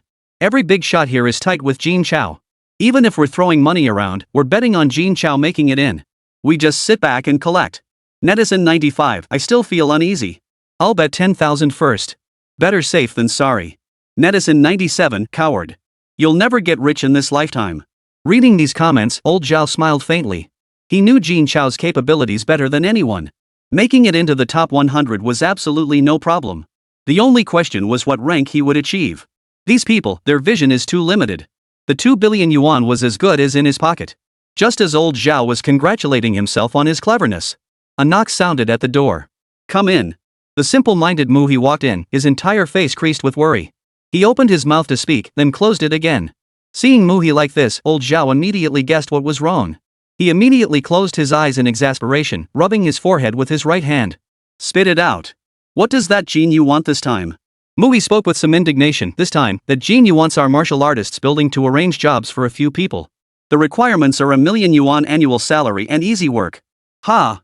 Old Zhao exhaled deeply. That Jin Yu sure has some nerve-making demands. 1 million yuan annual salary, with easy work. Do you even have such a job? Should I arrange one for my old man's people? I could just slap him silly. No need to get angry, no need to get angry. After all, he is little Jin's second uncle. For Xiao Jin's sake, this little request isn't impossible to fulfill. Let's just say the martial arts building employs a few idle hands. How many? 47 people. What? 47 people? Hearing that number, old Zhao instantly leapt to his feet. 47 people? What did Jin Yu think the martial arts building was? A refugee shelter? If the people he recommended had genuine talent, considering Xiao Jin's connections, a higher salary would be acceptable. But what kind of people did he recommend? Each one acts like a big shot. They don't lift a finger after arriving. They just boss everyone else around all day. They give all kinds of orders, causing widespread discontent. Before it was just 1 or 2, but now there are 47? Has he lost his mind? Old Zhao's chest heaved with anger, his face darkening. Seeing Zhao Lao like this, Muhe said directly, Zhao Lao, this can't go on. If it doesn't work, talk to Jin Chao. The mere mention of Jin Chao made both men tense. No one else could match Jin Chao's contributions to the martial arts building. Moreover, the profits he generated single-handedly were enough to support thousands of the useless individuals Jin Yu had brought in. It wasn't worth embarrassing Jin Chao over this trivial matter. After all, Jin Chao was destined to take control of the martial arts building. If his reputation were tarnished by this second uncle, it would be highly detrimental to him. Old Zhao found himself in a difficult position. But for Jin Chao's sake, he decided to have a talk with him. Sai, there's no other choice. Give him a call and have young Jin come over. Muhi replied, all right. He immediately pulled out his martial artist's badge and called Jin Chao. Mr. Jin, Mr. Zhao requests your presence at the 33rd floor office. There's a matter he needs to discuss with you. Jin Chao, who was on the 32nd floor, received Muhi's call and was a bit bewildered. Hadn't the meeting just ended? Why was he being summoned again? Could it be that something hadn't been clarified? Regardless, if Mr. Zhao summoned him, he had to go. All right, I'll be right over. Hanging up the warrior badge, Jin Chao immediately headed toward the 33rd floor with his round face, making his way to old Zhao's office. Arriving at the door to old Zhao's office, he knocked. "Come in." The moment he entered, he saw old Zhao and Neil looking rather displeased. This made Jin Chao frown involuntarily. What on earth had happened? Seeing Jin Chao enter, old Zhao gestured for him to sit down before speaking. "Young Jin, are you aware of what your second uncle has been up to lately?" "Second uncle? Jin Yu? He came to the martial arts building? He's like a ghost that just won't go away." Chapter 96, Killing a Relative for the Greater Good. Jin Chao frowned and asked, "What did he do?" Old Zhao saw Jin Chao's expression and immediately understood what was going on. He frowned and asked, "You genuinely don't know?" "I genuinely don't know." Hearing Jin Chao's reply, old Zhao turned to Muhi and said, "Tell young Jin what Jin Yu has been doing at the martial arts building these past few days." "All right." Saying this, Muhi took out his tablet and recounted every detail of Jin Yu's actions at the martial arts building during this period. This included Jin Yu exploiting Jin Chao's identity to forcibly assign personnel within the martial arts building, acquiring vast quantities of weapons, martial arts techniques, and chi blood pills from the martial arts building at rock-bottom prices or even for free. He posted missions at the martial arts building without paying, even making the building foot the bill. He also replaced suppliers with subpar ones, causing negative repercussions for the martial arts building, and so on. He dumped all these details on Jin Chao at once. Finally, the plan to place 47 individuals into the martial arts tower as executives at once. As Muhi delivered his report, Jin Chao's anger grew. The sheer audacity of this man was beyond imagination. They had clearly severed ties with him. Yet he still dared to use his name to pull off these self-serving, destructive schemes. If old Zhao hadn't sought me out today, who knows how long this deception would have continued. It seemed he had been far too soft-hearted. This time, he must pay the price. Jin Chao took a deep breath, his face darkening to a frightening shade. "Old Zhao, I will take full responsibility for this matter. I will compensate for all losses, and such incidents will never occur again." He then turned to Muhi and said, "Brother Mu, please relay this to everyone in the martial arts building and all affiliated enterprises. Disregard any requests made in my name. I will typically notify you in advance for matters I need to handle." Muhi nodded. "Understood, Mr. Jin." Immediately afterward, Jin Chao picked up the martial artist medal and sent a message to Sunny Long, Zhu De, and Mu Dad respectively. This was to prevent them from being deceived as well. "Where is he now?" Muhi said, "In the first floor lobby." "Alright, I'll handle it." With that, Jin Chao rose and headed for the exit. Zhao Lao and the others glanced at each other and followed suit. In the lobby of the martial arts building, Jin Yu, dressed like a nouveau riche, stood right in the center. He was surrounded by a motley crowd, many of whom were from the martial arts building. Most of them were offering cigarettes and lighting them for Jin Yu. Their faces were plastered with sycophantic expressions. A balding middle-aged man grinned broadly, bowing deeply as he addressed Jin Yu. "Only you could pull this off, Brother Jin. Getting into the martial arts building is nearly impossible for others, yet with just one word from you, he lands such a great job. Truly impressive." Another greasy-faced, pot-bellied middle-aged man chimed in, "Of course. Have you no idea who Brother Jin's nephew is?" "Exactly. We'll be following the boss from now on." Jin Yu exhaled a puff of smoke, his expression smug with satisfaction. He put on an air of importance. "Of course. I watched Jin Chao grow up. He listens to me more than anyone. If I tell him to go east, he wouldn't dare go west. Arranging jobs for a few dozen people? That's just a word from me." "Oh? I didn't know Uncle Jin had such power. Does that mean I have to do whatever he tells me?" Jin Yu, who had been gloating moments ago, froze at the sound of Jin Chao's voice, like a cat encountering a mouse. The smug look on his face instantly shifted to one of obsequiousness. Uncle Jin was just bragging earlier. "Don't take it to heart, don't take it to heart." No sooner had Jin Yu finished speaking than the crowd surrounding him began jostling toward Jin Chao. They wanted to make a good impression. But before they could speak, Jin Chao raised his hand to silence them all. His face turned ashen as he declared, "I don't care what your relationship with him is or what favors you've done for him. If you want to enter the martial arts building, you must go through the proper channels. Don't even think about cutting corners." His gaze swept coldly over everyone present. Turning to Jin Yu, whose face had gone deathly pale, he added, "Moreover, I have no connection whatsoever with this man anymore. Any promises he made to you have nothing to do with me." The moment those words left his mouth, the entire room erupted. They swarmed around Jin Yu, shouting incessantly. "Brother Jin, what's going on? Didn't you say Jin Chao always listened to you? How did things turn out like this?" "Exactly. You took our money, you have to get my son into the martial arts tower." "Exactly." Jin Yu's face flushed crimson as the accusations piled up, rage surging within him. He roared, "Shut up!" His single command silenced the noisy crowd. Jin Yu then approached Jin Chao with a grim expression. "Jin Chao," he said, "I am your second uncle, after all. You're the leader of the martial arts building. What's wrong with me assigning a few people here? Don't you need your own people to keep an eye on things? I'm doing this for your own good. Jin Chao heard this and laughed bitterly. My own people? More like your own people. Besides, I severed ties with you long ago. How dare you still call yourself my second uncle? Hearing Jin Chao's retort, Jin Yu's face flushed crimson as he roared, Jin Chao, I am your second uncle. This is determined by the blood ties in our very bones, it's not something you can sever just by saying so. Blood ties? You have the nerve to talk to me about blood ties? What did you say when my father desperately needed money to save his life and came to you for a loan? You said 2,000 would repay our family's debt, then we'd cut ties forever, no contact until death. Didn't our blood bond end right then? Jin Yu was rendered speechless. Jin Chao had no intention of wasting words on him.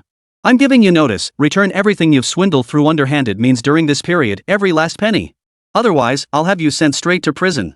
With that, ignoring Jin Yu's livid expression, he addressed everyone present, all those who gained access to the martial arts building through his connections. You have 1 hour to leave. I'll settle your wages for these days, but you are forbidden from ever claiming to be employees of the martial arts building again. The moment these words left his mouth, a wave of cheers erupted. They were all employees of the martial arts building. They had long been fed up with those who had used Jin Chao's connections to get in. They spent their days bossing everyone around, doing nothing themselves, yet constantly stealing credit for others' work. Now it was settled they could all get lost. I told you the big shot wasn't like that, but you wouldn't believe me. Who could have guessed someone would impersonate the boss's relative? How did he even come up with that scheme? Jin Chao paid no mind to their murmurs. After all, it was his oversight that caused the martial arts building staff to suffer. He deserved the criticism. But the mastermind behind this? He wouldn't let them off the hook, no matter what. With that thought, Jin Chao picked up a stack of documents and tossed them into Jin Yu's hands. His voice was cold as he said, this is a list of all the illegal profits you've made from the martial arts building during this period. I'll give you 3 days at most to repay it. If you don't, you know the consequences. Jin Yu's forehead broke out in a cold sweat as his hands trembled uncontrollably, flipping through the pages one by one.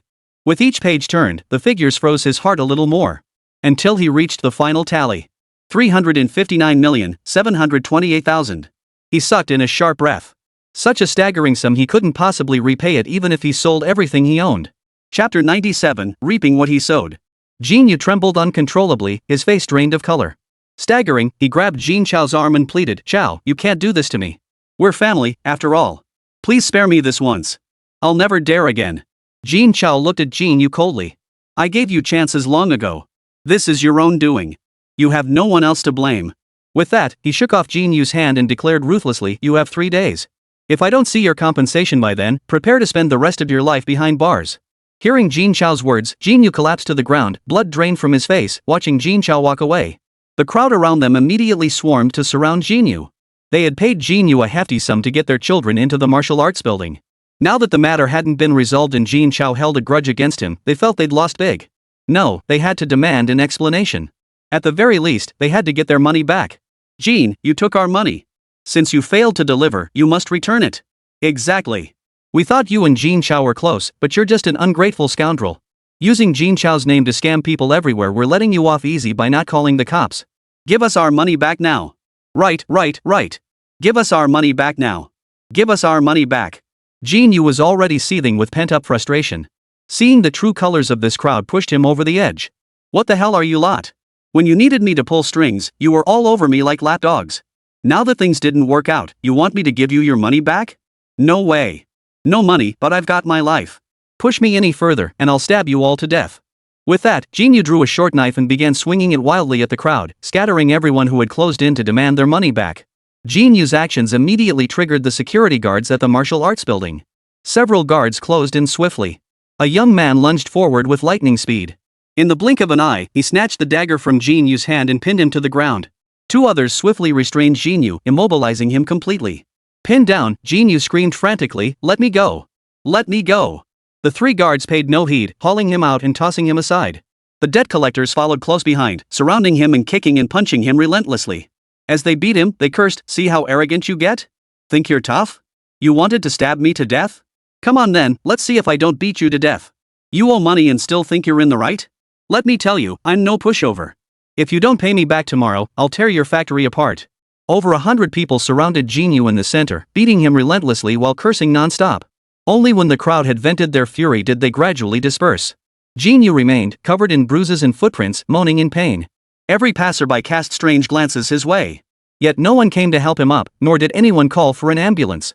After lying at the entrance of the martial arts building for over half an hour, Jin Yu finally managed to crawl to his feet, utterly drained. Hunching over, Jin Yu still managed to glare venomously at the entrance of the martial arts building, his voice dripping with hatred. Jin Chao, since you're so heartless, don't blame me for being ruthless. Just wait.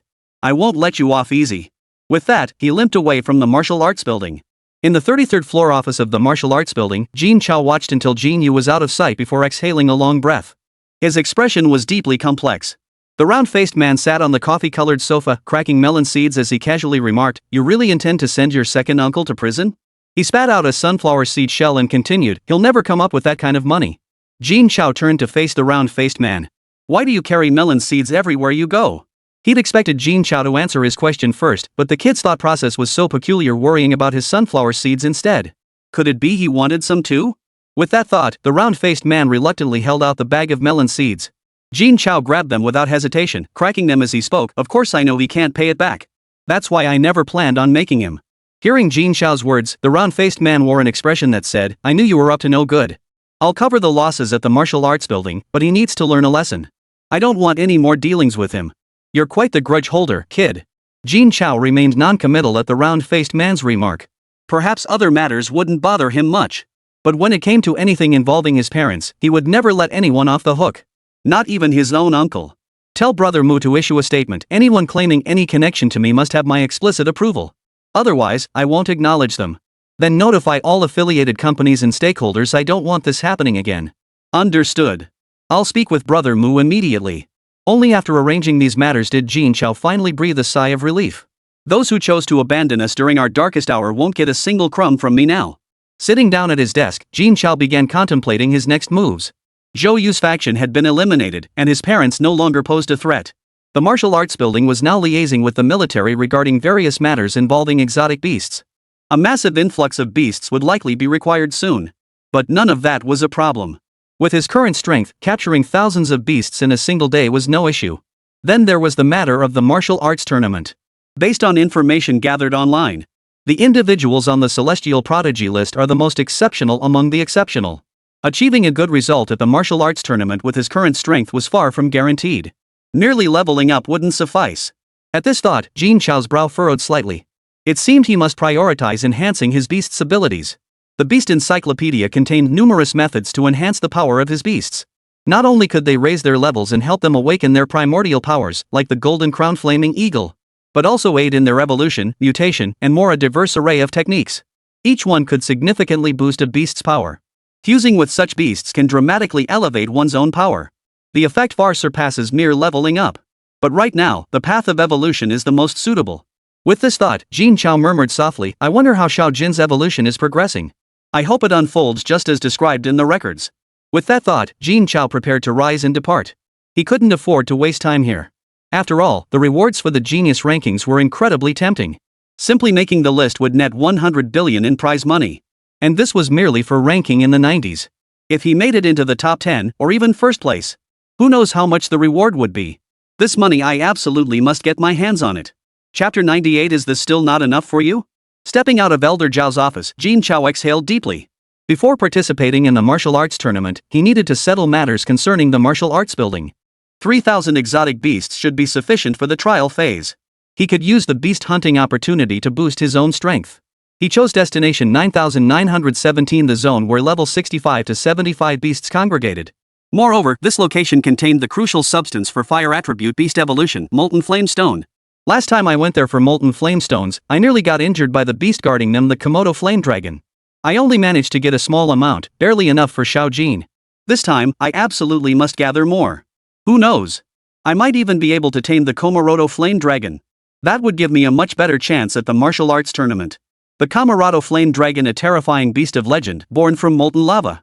Its skin is fiery red, like molten steel. A single touch could reduce the hardest diamond to ash. Its defense is truly astonishing. Even martial emperor level experts above level 81 struggle to breach its defenses. Though its appearance closely resembles that of the Western two-headed dragon. Its level is a staggering 75. Its power is overwhelming. Even martial emperor level warriors would steer clear upon encountering it. With its support, one could easily secure a spot within the top 10 of the Celestial Prodigy rankings. At this thought, Jin Chao felt a surge of excitement. The genius rankings, the imperial capital, here I come. With that, Jin Chao strode toward the elevator. Inside the office, the moment Jin Chao left, old Zhao dialed a phone number. Old Zhu, don't say I'm not loyal for not telling you Jin Chao's heading out of town again. This time he'll be gone until month's end, attending the martial arts tournament. What? When did this happen? Is it too late to intercept him now? Hearing the loud voice on the other end, old Zhao immediately moved his martial arts medal away. He feared the noise might deafen his own ears. Once you fell silent, he continued, there's still time. He needs to go home and pack some things. Hurry up. Thanks, brother. I'll send them over immediately. Got it. He hung up and immediately dialed another number. Son, Jin Chao is leaving the city. Get your people over there fast. If you delay, you'll miss him. Thanks, old Zhao. I'll get it done right away. Just saying thanks won't cut it. Just sell me 2 level 3 recovery potions. I'll arrange it this afternoon and have them delivered directly to you. Hearing Sun Yilong's response, old Zhao's face broke into a satisfied smile. After hanging up, old Zhao sat back on the sofa and hummed a little tune. The training regimen Jin Chao had provided proved remarkably effective. In just half a month, those young whippersnappers had broken through to level 51, becoming great martial masters. But their advancements slowed afterward. At their current rate, reaching level 55 by month's end would be a decent achievement. While that would qualify them for the martial arts tournament. But achieving a decent ranking was out of the question. Even if they couldn't crack the top 100, they'd at least need a higher ranking. Otherwise, how could Wangjiang City ever vent the frustration it's endured at the martial arts tournament over the years? Now that we finally have Jin Chao, this lucky star, we must seize this opportunity to significantly elevate the strength of Wangjiang City's younger generation. Let the other cities see the true depth of Wangjiang City's foundation. To achieve this goal, it all depends on Jin Chao. If anyone claimed this form represented Jin Chao's limit, no one would believe it. Therefore, the group decided to have Jin Chao personally train these young upstarts. They just couldn't believe he wouldn't lend a hand. Back home, Jin Chao was packing his things and mapping out the route for this trip. He had no idea he'd been completely set up. Before he could finish packing, a commotion erupted outside. Jin Chao's brow furrowed slightly. Could it be Jin Yu had arrived? But that couldn't be right. Without his permission, Jin Yu shouldn't be able to enter the residential compound. Just as Jin Chao was puzzling over this, several figures rushed over. Leading the way was none other than Zhao Wu. What was he doing here? Thank goodness you're still here. If I'd missed you, the old man would have beaten me to death back home. Jin Chao stood up, feeling a bit dazed as he surveyed the room filled with people. Besides Xiaodai, Mu Qiujie, Mu He, and Zhao Wu, the other 5 people were complete strangers. What are you all doing here? Hearing Jin Chao's question, Mu He spoke up, Mr. Jin, old Zhao instructed us to follow you for training. He hopes we can reach level 60 or above before the martial arts tournament begins.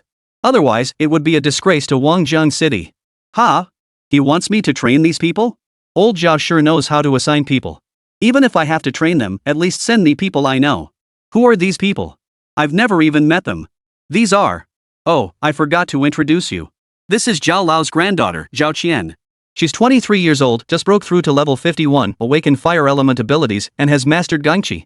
Following the direction of Mu Haji's gesture, Jin Chao looked at a tall, slender beauty with shoulder-length hair who appeared utterly cold and aloof. She clearly wasn't someone easy to get along with. But for old Zhao's sake, a greeting was in order. Hello, I'm Jin Chao. Before he could finish, Zhao Qian cut him off coldly. I know all about you. No need for introductions. With that, she stood there, not even acknowledging Jin Chao. It was utterly speechless. Mu He gave an awkward smile and continued the introductions. This is Zhu Rui, the granddaughter of Elder Zhu. She's 22 years old, just broke through to level 51, and has awakened wind element abilities. Hello. With Zhao Qian's example fresh in his mind, Jin Chao dared not say much this time. What if she was another one of those temperamental types? Jin Chao feared he might not be able to resist kicking someone out. But this one seemed much easier to get along with. Zhu Rui wore a white floral print maxi dress, her black hair cascading over her shoulders, her smile radiating sweetness. Hello, brother Jin. Her voice was pleasant, though the form of address was slightly off. I'm younger than you. Just call me Jin Chao. Zhu Rui replied, grandfather said I should call you brother. He said it shows more respect. Grandpa Zhu really is something coming up with ideas like that. Alright, whatever you prefer. Mu He continued, and this one.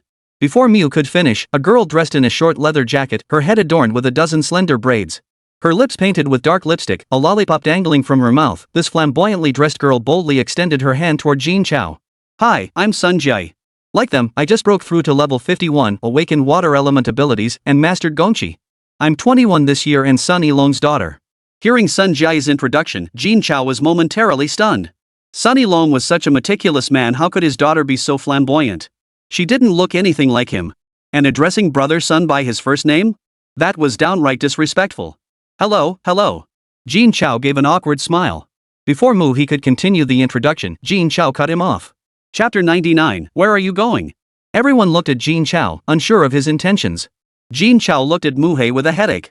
Brother Muhe, didn't I give old Zhao and the others the training charts? At their current pace, reaching level 55 by month's end shouldn't be a problem. Besides, I've got a lot on my plate this month. I'm afraid I won't have time to spare. The place he was heading to was far too dangerous for him to spare any attention for them. Besides, given their current situation, that training regimen was sufficient. Although he possessed faster methods, they carried certain risks. This approach was still the more reliable choice.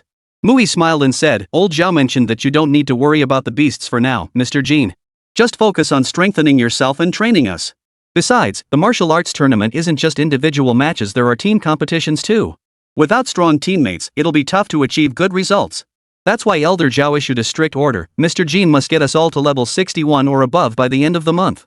Headache. Team events? Why not just opt out? Since Master Zhao issued a strict order, you'll just have to withdraw yourselves. At this thought, Jin Chao's expression gradually softened. It's not that I won't train you, but the place I'm going is too dangerous. I can't guarantee your safety. Hearing Jin Chao's words, those who knew his temperament instinctively took a step back. Mu Qiujie even flinched visibly. Those less acquainted with Jin Chao paid it no mind, and the more brash among them even thought he was overreacting. This group was all at level 51 now, already possessing formidable strength. The beast gathering spots around Wangzheng City posed no real threat. How dangerous could they be? Sun Jiai folded her arms across her chest, unconcerned. Just tell us where you want to go. I refuse to believe that with our abilities, there's any beast gathering spot around Wangzheng City that could threaten us. Hearing Sun Jiai's words, Mu Qiujie quickly interjected, cut it out. My idol never specified it had to be near Wangzheng City. Jin Chao's expression softened with relief. Jia really understood him. Jia's right. The place I'm heading to this time is indeed a bit far. You all know 9957, right? At the mention of 9957, everyone present lost their composure. What? Where are you going? Sun Jiai was the first to cry out in shock. Immediately after, Mu Qiujie's face paled as he asked, Idol, are you sure you mean 9957, 3,000 kilometers west of the city? Even the usually stoic Xiao Qian reacted strongly, the 9957 where level 65 to 75 beasts gather? Mu Huing spoke in a deep, resonant voice, Mr. Jin, are you certain you wish to go there? The notorious reputation of 9957 was known to every martial artist in Wangzheng City. The highest ranked and most powerful martial artist in all of Wangzheng City was Commander Shangguan. Beyond him, only figures like Elder Zhao, Zhude, and Sunny Long held comparable standing. Even they dared not venture into 9957, a testament to its perilous nature. Even Commander Shangguan treads there with utmost caution. Jin Chao actually intends to go there? Has he lost his mind? Even Mu Qiujie, who never dared to contradict Jin Chao, whispered, Little Jin, isn't that place too dangerous? Are we really going? Though she knew it was perilous, if Jin Chao was going, she would follow without hesitation. Yet when the others heard Mu Qiujie's words, they all stared at her in utter disbelief. What was going on? Hearing you talk like that, I'm actually tempted to go. Mu Qiujie stared at his older sister and swallowed hard. Then, adopting a look of self-sacrifice for the sake of friendship, he declared, if you're going, I'm going too. Idol, I'm following you. Mu took a deep breath and said, since Mr. Jin has decided to go there, he must have his reasons. Since I've decided to train under you, I'll definitely be going too. The rest of the group listened to the three of them speak. They all looked at them like they were watching a bunch of lunatics. What a bunch of lunatics. Not in a million years would I go. But then, the quiet and demure Zhu Rui gently covered her mouth and giggled. When we came, Grandpa said that no matter what Brother Jin says, I have to listen. So I'll go to 9957 too. With that, she batted her adorable eyelashes at Jin Chao and added, you'll have to protect me well when we get there, okay? Jin Chao listened to their words and felt a headache coming on. I only wanted to scare you off, not have you risk your lives to accompany me. What on earth should I do now? As soon as Zhu Rui finished speaking, Mu Qiujie shot her a displeased look. He muttered under his breath, brother. Someone might think an old hen laid an egg. An old woman calling someone idle brother, how shameless. Though Mu Qiujie's voice was low, he was too close to Jin Chao, who heard every word clearly. This guy seems to have absolutely no patience for girls. The hostility was palpable. At that moment, the young man who had been trailing behind Zhu Rui suddenly protested. Cousin, you can go if you want, but I never said I'd join you. I'm calling Grandpa right now to back out. I'm not going to my death. He pulled out his martial artist's badge and dialed the number. After a brief whispered discussion with the young man behind her, Sun Jiayi addressed Jin Chao. This is too dangerous. We won't be participating. Excuse us. With that, she turned and headed for the exit. Only Zhao Qian and Zhao Wu remained. Zhao Wu looked at Zhao Qian with some hesitation. What do you think, little sister? Zhao Qian took a deep breath, trying to steady her emotions. Brother, 9957 is too dangerous. I'm not going back, and I advise you not to go either. At our current training pace, reaching level 55 by month's end is achievable. With extra effort, level 57 should be possible too. There's no need to take such a huge risk. 9957 was a nightmare for martial artists in Wangjiang City. Their lowest ranked members are at level 65, a full 14 levels above us. In terms of raw power, they're nearly 30 levels above us. And that's just the lowest tier beasts. If we encounter a level 70 or even a level 75 beast, there'd be no hope of escape. It wasn't worth risking everything just to hit level 61 by month's end. Hearing Zhao Qian's words, Zhao Wu looked deeply conflicted. He desperately wanted to return with his little sister. But if he missed this chance, it would be highly unlikely to get Jin Chao to train them again in the future. Though it was dangerous, he trusted Jin Chao. If he dares to go, so do I. Though lacking confidence, Zhao Wu declared resolutely, little sister, you go back. I've decided to accompany brother Jin Chao. Hearing Zhao Wu's words, Zhao Qian's expression grew complex. Still, she respected her brother's choice. Alright, Mr. Jin. Excuse us. With that, Zhao Qian turned and left. Just then, Zhu Rui's cousin Zhu Ho, also called Zhu De. Grandfather, Jin Chao is going to 9957. I want to go home. Even if you beat me to death, I won't go there. His voice trembled with tears as he spoke. It was clear how terrified he was at that moment. That was the terrifying nature of 9957. Merely hearing about going there was enough to send someone into a mental breakdown. Chapter 100, Departure. Seeing the young man nearly reduced to tears, Jin Chao felt deeply sorry. But what could he do? 9957 was genuinely too dangerous for them to handle. My primary goal this time is to tame the Komodo fire dragon. I simply don't have the bandwidth to train you all. In that moment of distraction, Zhu Di also heard Zhu Ho's words. He was utterly shocked. What? Jin Chao is going to 9957? Isn't that a bit insane? But given Jin Chao's abilities, he should be fine there. The only question was whether he could protect those two little ones. After a long silence, Zhu Datsai finally spoke up. What did your sister say? Zhu Hui burst into tears upon hearing this. My cousin is a lunatic. She wants to go too. Grandpa, I don't care, I'm not going. Absolutely not. 9957 is terrifying. I'll die there. Seeing the youth in this state, Jin Chao looked at Zhu Rui helplessly. His eyes were filled with confusion. Had this guy always been like this? He was the grandson of old Master Zhu, after all. How could he be so timid? And he looked far too much like a little boy. He didn't look like someone who grew up in a place like the Sanlong Gang at all. As if reading the confusion in Jin Chao's eyes, Zhu Rui spread his hands helplessly. Hearing Zhu Ho's words, Zhu De also felt a headache coming on. He addressed Zhu Ho directly. Have your sister talk to me. Zhu Ho tearfully looked at Zhu Rui and handed her the martial arts medal. Grandfather, what do you say? Have you thought it through? I've thought it through. Being with brother Jin won't put me in any danger. As long as you're certain. And no matter what it takes, you must bring Zhu Ho along too. That boy is far too timid, it's time he toughened up. Yes, grandfather.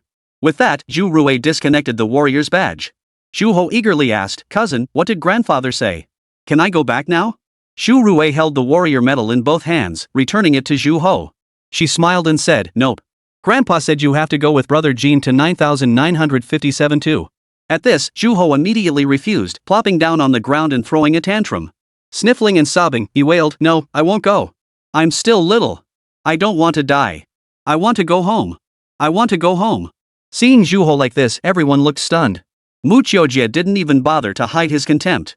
Jin Chao asked with some surprise, Miss Xu Rui, how old is he? Xu Rui showed no embarrassment, her tone steady as she replied, Jin Gu is referring to Zhu Ho. He's 21 this year. He awakened a psychic ability, mastering gale energy. Aside from being timid, he just looks younger than his age. 21. 3 years older than me. He looked about my age. But that personality. If he truly refuses to go, let him return. It's fine. I'll handle it quickly. With that, Zhu Rui turned to Zhu Ho with a beaming smile and said, Grandpa said it's okay, I can use any means necessary to get you into the training. It must be said, Zhu Rui's voice was truly pleasant and warm. And yet, the seemingly light-hearted remark to everyone else instantly silenced Zhu Ho, who had been throwing a tantrum on the ground just a moment before. He scrambled to his feet without delay. With snot still hanging from his nose, too flustered to wipe it away, he looked at Zhu Rui with a pout and said, "I'll do whatever my cousin says." Zhu Rui looked pleased. Smiling, she patted Zhu Ho, who towered a head above her, and said, "That's the spirit. It's all right now, brother Jin. When shall we depart?" The others stood there dumbfounded. Just moments ago he was acting like he was dying, and one sentence from Zhu Rui fixed it? Could it be that this Zhu Rui was even more formidable than 9957? Several people looked at Zhu Rui, who appeared harmless and utterly adorable. They couldn't fathom Zhu Ho's sudden change in demeanor. Jin Chao shook his head. It seemed he had no choice but to take them along. "Right now, then. Do you need to go back and prepare anything?" "No need. We've already prepared everything before coming." Mu He glanced at the group and said, "Then let's go. None of you resist. I'll lead you out of the city." With that, he activated the immaculate space. When they reappeared, they were already outside the city walls, west of Wanzhong City. Everyone present, except for the Mu siblings, had witnessed Jin Chao's immaculate space before. All of them gazed around in astonishment. They'd long heard rumors of Jin Chao's spatial abilities, but never imagined they were real. This ability was incredibly useful, perfect for escaping. What was there to fear? If you couldn't win, you could always run. Once outside the city walls, Jin Chao summoned his golden crown flame eagle. After Jin Chao had continuously evolved it and equipped it with a set of mutated gear, the golden crown flame eagle's power had skyrocketed. Its level had surged to the absolute limit. Jin Chao could handle level 65. Its size had also grown considerably, with a wingspan stretching over 100 meters. Its body stood over 40 meters tall. Moreover, its appearance underwent a profound transformation. Its feathers transformed from blood red to a vibrant crimson tinged with pink. Paired with shimmering, semi-transparent feathers, it appeared utterly sacred. It seemed as though its entire body was enveloped in mist. The golden flames atop its head vanished, replaced by a cluster of multicolored flames that radiated an even more dangerous aura. Two tail feathers, each over 60 meters long, had grown from its rear, fluttering gracefully in the air with an ethereal aura. It was now fittingly called the Blood Feather Woman. Jin Chao was thoroughly satisfied with Xiao Jin's transformation. The others had long since been left speechless. Such a beast had never been seen before. Even the world's most comprehensive bestiary contained no relevant records. Not even a remotely similar one. Where on earth did Jin Chao find this beast? And it was a level 65 creature. This beast alone could easily defeat everyone present except Jin Chao. The only reason it wasn't was that the beast couldn't attack elemental awakened individuals, otherwise, none of them would have escaped. Ignoring the expressions on their faces, Jin Chao stated directly, "Let's go. We should reach 9957 before nightfall." With that, he transformed into a streak of light and leapt onto Xiao Jin's back. The others followed suit, leaping onto the backs of the Bloodwing Womings one by one.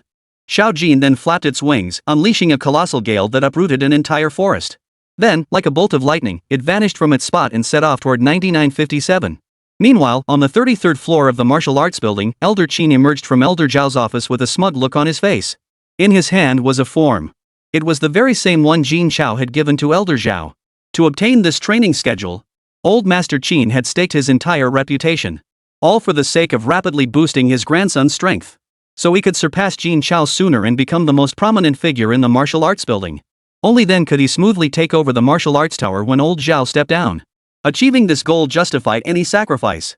Hao Tian, you must not disappoint your grandfather. With that, old Qin strode toward the 32nd floor. Chapter 101, starting in Hell Mode. At sunset, a colossal flying beast approached a towering mountain peak piercing the clouds. Witnessing this spectacle, the crowd was utterly awestruck. They had never seen a mountain so tall that its peak was invisible to the naked eye. Moreover, the mountain's footprint was immense.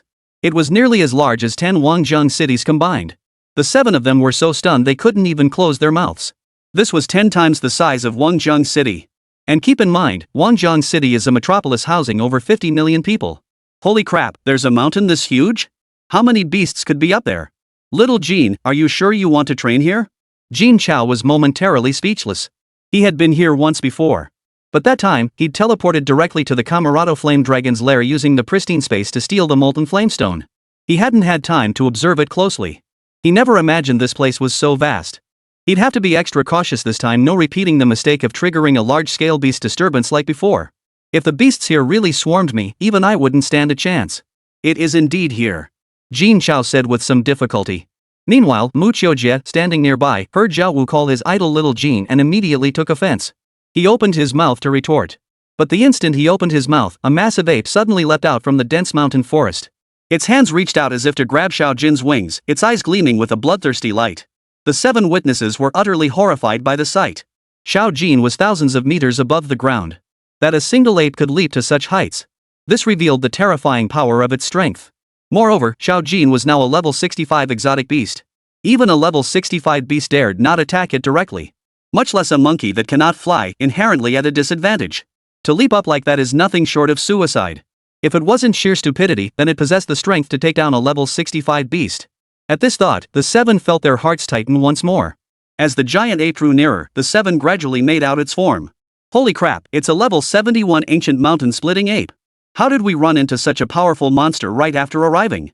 No way, I'm going home. I'm going home. The moment Zhu Ho recognized the ape, terror paralyzed him and he collapsed onto Xiao Jin's back. His entire body shook uncontrollably as tears and snot streamed down his face. He was clearly terrified. The others, upon seeing it clearly, also turned deathly pale in an instant. A level 71 beast. This was a formidable being that could hold its own against even an 81-level martial emperor. Combined, everyone present couldn't withstand a single blow from it. Before it, they were no better than ants. Mu Qiujie and Mu Qiujie merely glanced at it before simultaneously activating their ability fields. Time domain, stasis. Spatial domain, solidify. They attempted to use the spatial power of their abilities to slow the ancient mountain-splitting ape's approach. Jin Chao reacted in an instant as well. Infinite realm, 1000 illusions, double pupils. Simultaneously unleashing 2 skills to amplify the power of the 1000 illusions' dual pupils. Otherwise, there was no guarantee of pulling the ancient mountain-splitting ape into the illusion. Upon seeing Jin Chao take action, Xiao Jin hesitated not a moment. He opened his massive bird-like beak and multicolored flames rapidly coalesced. In an instant, a multicolored flame cluster over 1,000 meters in size materialized. It then shot toward the ancient mountain-splitting ape like a bolt of lightning. 3 men and 1 bird unleashed 5 simultaneous attacks upon the ancient mountain-splitting ape. Not only did this restrict its movement speed, but it also caused it to lose focus for an instant. In that very instant, Xiao Jin's multicolored flames struck true. Boom! A tremendous explosion echoed through the air. The exploding multicolored flames, accompanied by a searing heat wave, surged outward in all directions. Whoosh! A fierce wind swept through. The 7 people standing on Xiao Jin's back couldn't even stay upright. All clutched at the feathers on Xiao Jin's back, their bodies blown away from his form. Simultaneously, the heat wave engulfed them. The 7 instantly dehydrated. Before sweat could even form, it evaporated. Their clothes were scorched, leaving gaping holes. The 2 girls let out a simultaneous shriek. But there was no way to stop it now. As time passed, their clothes grew increasingly sparse. All reduced to ash. It was unimaginable what would happen if anyone were struck by those multicolored flames. Xiao Jin noticed their predicament and shielded them from the heat wave and fierce winds with his own body. Only then did the 7 manage a smooth descent. The instant they touched down, Mu Qiujie and Zhu Rui blushed and cried, "Don't look!" The 5 men silently turned their heads away. Jin Chao kept his eyes fixed on the ancient mountain-splitting ape. Struck head-on by Xiao Jin's multicolored flames, the giant ape would be gravely injured if not dead. Though Xiao Jin's level was lower than its opponents, Xiao Jin had undergone evolution and mutation. Its power far surpassed that of an ordinary level 65 beast. Though I have no precise grasp of its true power. But it should be able to hold its own against a level 71 beast. Still, this was all conjecture. Even Xiao Jin himself didn't know his true strength. If even it couldn't harm the mountain-splitting giant ape, then escape was the only option. Just as Jin Chao stared intently at the mountain-splitting giant ape at the epicenter of the explosion, a roar of fury instantly reverberated across the entire landscape. Roar! Hearing the sound, the 7 instantly paled. After taking such a devastating blow, it still wasn't dead? A level 71 beast was indeed formidable. We can't engage it head-on. We must retreat immediately. Jin Chao made his decision instantly, activating the immaculate space to envelop Xiao Jin within it. When they reappeared, they found themselves in a quiet mountain forest. The moment they materialized, everyone scanned their surroundings warily. They feared encountering another powerful beast. They couldn't endure any more shocks. Nearly a minute passed. The 7 finally relaxed, certain they were safe. They all sat on the ground, panting heavily. Their hearts were still pounding wildly. Even the usually composed Muse sat on the ground without a care for his appearance. Jin Chao was in slightly better shape, as he still felt confident he could kill that mountain-splitting giant ape. But it would require fusing at least 10 level 65 beasts to achieve it. And doing so would cause him to lose his sanity. Even with the boundless prison as a safeguard. He wouldn't attack them, but he couldn't guarantee other beasts wouldn't appear. That was precisely why he hadn't wanted to bring them alone. Huff. Jin Chao exhaled deeply, turning to the 6 with grave expression. You've witnessed it yourselves. The danger here far exceeds anything you could have imagined. If we stay any longer, I can't guarantee your safety. There's still time to leave now. Hearing Jin Chao's words, the six fell silent. They'd barely arrived and already encountered such a powerful beast. Who knew what monsters lay waiting ahead? Escaping death this time had been nothing short of a miracle. Next time, they might not be so fortunate. All five were contemplating whether they should leave. Zhu Hao stared anxiously at Zhu Rui. After all, whether they could leave was not something he could decide on his own. If he dared to defy his cousin's decision, it would be worse than death. Cousin, please don't be reckless. This is no place for us to be. We should turn back immediately. Chapter 102, The Might of a Single Punch. Jin Chao waited silently for their decision. Facing such danger right at the start. Not to mention them even, he felt a twinge of unease. He simply couldn't risk taking them along. The ancient mountain-splitting ape was enough to make them back down. Jin Chao waited confidently for their responses. The expressions on Muhi, Zhuho, Jiawu, and Muqiu Dia clearly signaled their intention to back out. Zhu Rui's expression was complex, his thoughts impossible to read. Muqiu Jia's expression seemed a bit off? After what just happened, shouldn't he be terrified and conflicted? Why does this guy look kind of excited? He'd already felt uneasy about Zhu Rui. But that was understandable after all, they weren't close, and he couldn't predict her reaction. But Muqiu Jie? This guy is way over the top. Can't you react like a normal person? Jin Chao kept mentally ranting. But just as he was lost in thought, Muqiu Jie, who'd been relatively quiet until then, suddenly rushed over and knelt before Jin Chao. His expression was intensely excited as he exclaimed, "Idol, did we just survive together after being attacked by that ancient giant ape?" Hearing Muqiu Jie's words, Jin Chao was utterly speechless. Was this guy's brain just wired a little too uniquely? Before Jin Chao could respond, Zhu Rui chimed in with a grin, "Brother Mu is so awesome. Even the ancient mountain-splitting ape couldn't touch you. This 9957 isn't so tough after all, huh?" Of course. It's mainly because our idol is so powerful. Even the little golden beast he tamed can take on a level 71 beast. What else is there to fear? Jin Chao was about to be driven mad by these two. Please stop talking. I just want you to leave immediately. I didn't invite you two here to cause trouble. If you keep talking, those four might change their minds too. Jin Chao opened his mouth to stop the two of them, then intimidate the others. But before the words left his mouth, Jiao Wu, the thick-skinned fool, chimed in. You're right. If a level 71 ancient mountain-splitting ape can't kill us, what else is there to fear? Mui chimed in, "This place is indeed pretty dangerous, but as long as we're careful, we should be fine." Hearing Mu's words, Jin Chao felt utterly hopeless. The plan had failed. Zhu Ho looked at the others, his reluctance palpable. I want to go home. I need to find my mom. You can't treat me like this. But Zhu Ho dared only think these thoughts silently. If he actually voiced it, all the good times would be over for good. Fine. Since you've decided to stay, I'll get you all to level 61 as quickly as possible. Once that's done, you'd better hurry back. As soon as Jin Chao spoke, the others' eyes lit up with excitement. They'd only intended to test him, but Jin Chao actually had a solution. Seeing the hopeful looks on their faces, Jin Chao was completely sold. Just so you know, the process will be painful. Prepare yourselves mentally. I'll endure any hardship if it means boosting my strength. Jiao Wu was the first to speak up, baring his teeth in excitement. Muqiu Jie stared at Jin Chao with unwavering determination and admiration, declaring, "Whatever my idol asks me to do, I'll do it." Seeing everyone's eager expressions, Jin Chao let out a mischievous grin. "You chose this yourselves. Don't blame me later. Alright, we start today." With that, Jin Chao summoned Xiao Jin and had everyone climb onto its back. Xiao Jin, take us to 6 level 65 beasts. Receiving the command, Xiao Jin flapped its wings and soared into the sky. Soaring high above the land, it dove straight down. With a roar, it unleashed a burst of multicolored flames, reducing the surrounding area to ashes. Simultaneously, a colossal 3-headed dog, nearly 100 meters long, was exposed on the scorched, barren land. The moment Jin Chao saw it, his gaze turned icy cold. This one it is. With that, he leapt directly from Xiao Jin's back. Simultaneously, a giant tiger with pure white fur was summoned by Jin Chao. Beast fusion. The moment the words fell, Jin Chao and the white tiger vanished. In their place stood a monstrous creature, a massive human torso topped with a tiger's head, claws, legs, and tail. Had he not witnessed Jin Chao and the white tiger merge with his own eyes? It would be impossible to believe such a thing existed. The fused Jin Chao wasted no time. With a powerful thrust from his feet, the massive body vanished from its spot in an instant. When it reappeared, it was already before the 3 giant dogs. He delivered a direct punch, striking down from above, smashing into the head of the middle dog. Boom! A thunderous explosion echoed through the air.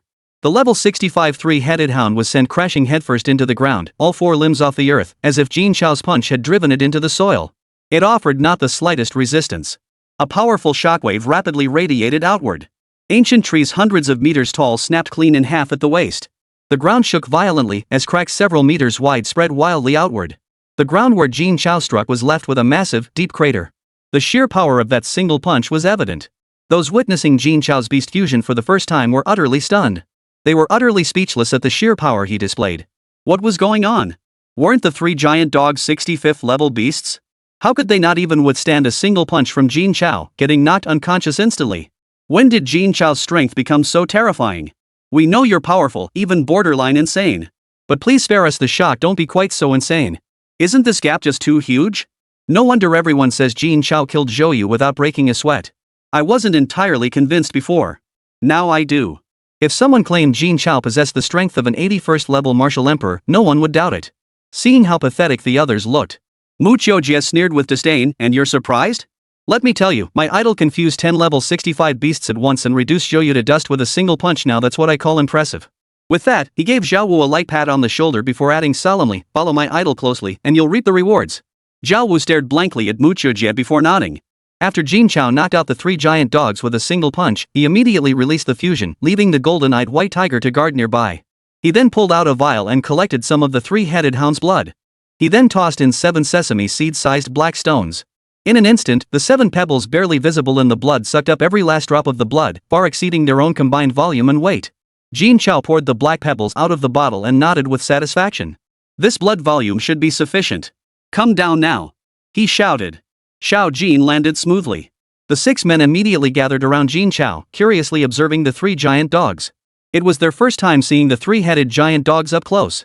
Jin Chao gave them no time to react, stepping before Mu Qiujie.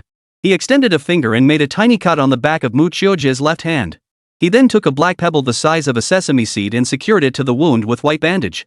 The moment the stone touched his flesh, Mu Qiujie grimaced in pain and let out a cry. Ah! The sound was enough to send shivers down anyone's spine. Chapter 103, Rapid Advancement.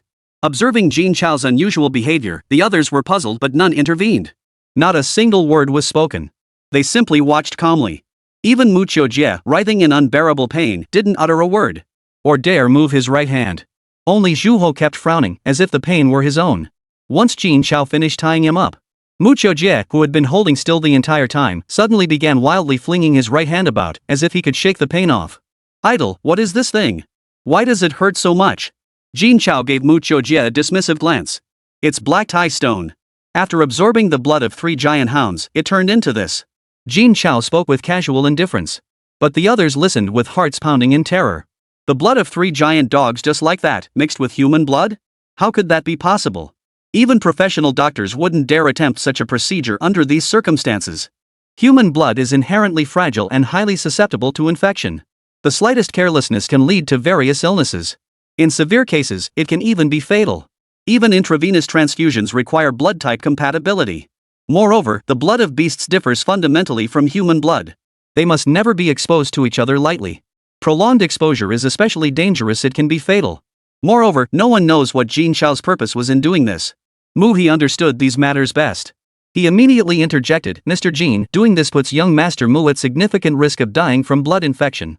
Isn't this far too reckless? Everyone present was utterly perplexed. But Jin Chao had no intention of explaining.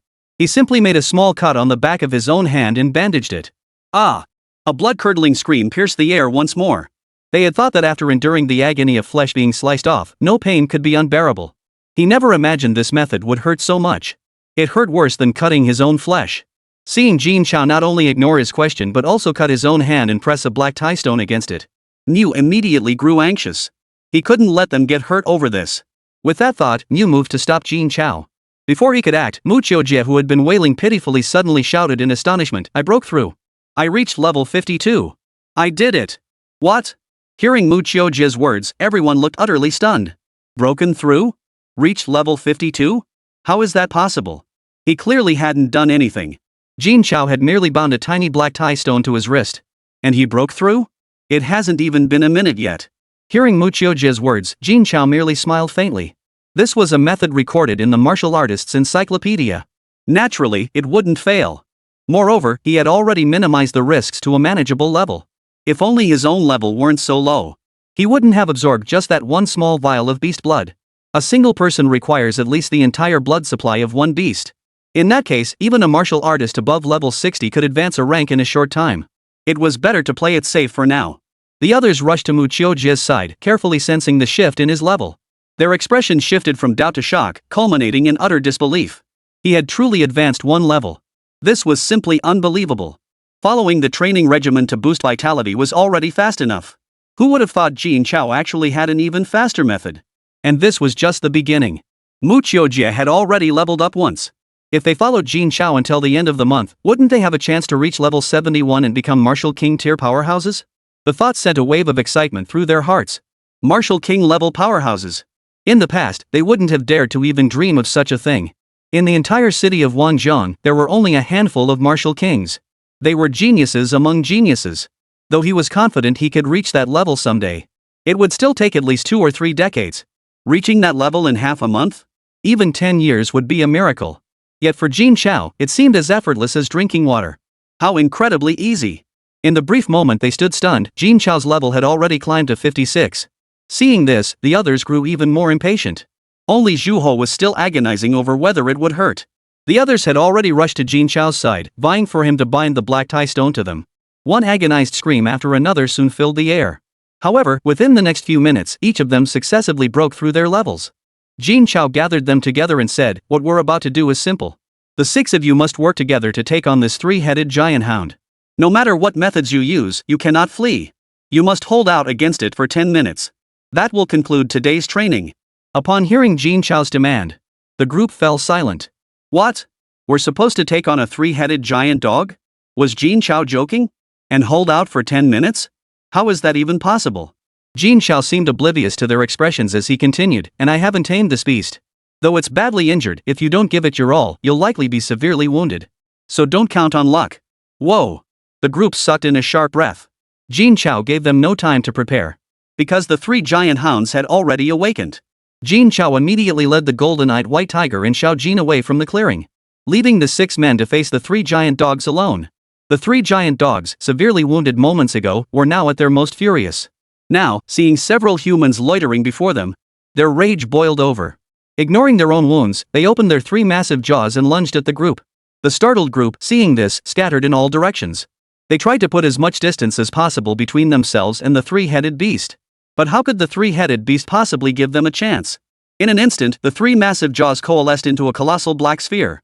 Then, countless small black spheres split off from it, hurtling toward the 6 like lightning. The group scrambled to dodge, looking utterly disheveled. Mew immediately began biocharging, transforming himself into a giant over 10 meters tall. Simultaneously, he pushed his healing ability to its absolute limit, deflecting the flying black pellets as he charged toward the 3-headed beasts. He charged toward the 3 giant dogs. When evasion proved impossible, he chose to endure the impact head-on. Boom! A fist-sized black orb struck Mew. It instantly corroded a large pit into the spot where it struck. But he recovered quickly. That's just Mew for you. For anyone else, that blow would have been fatal without a level 3 recovery potion. Even Mu, he wore a grave expression.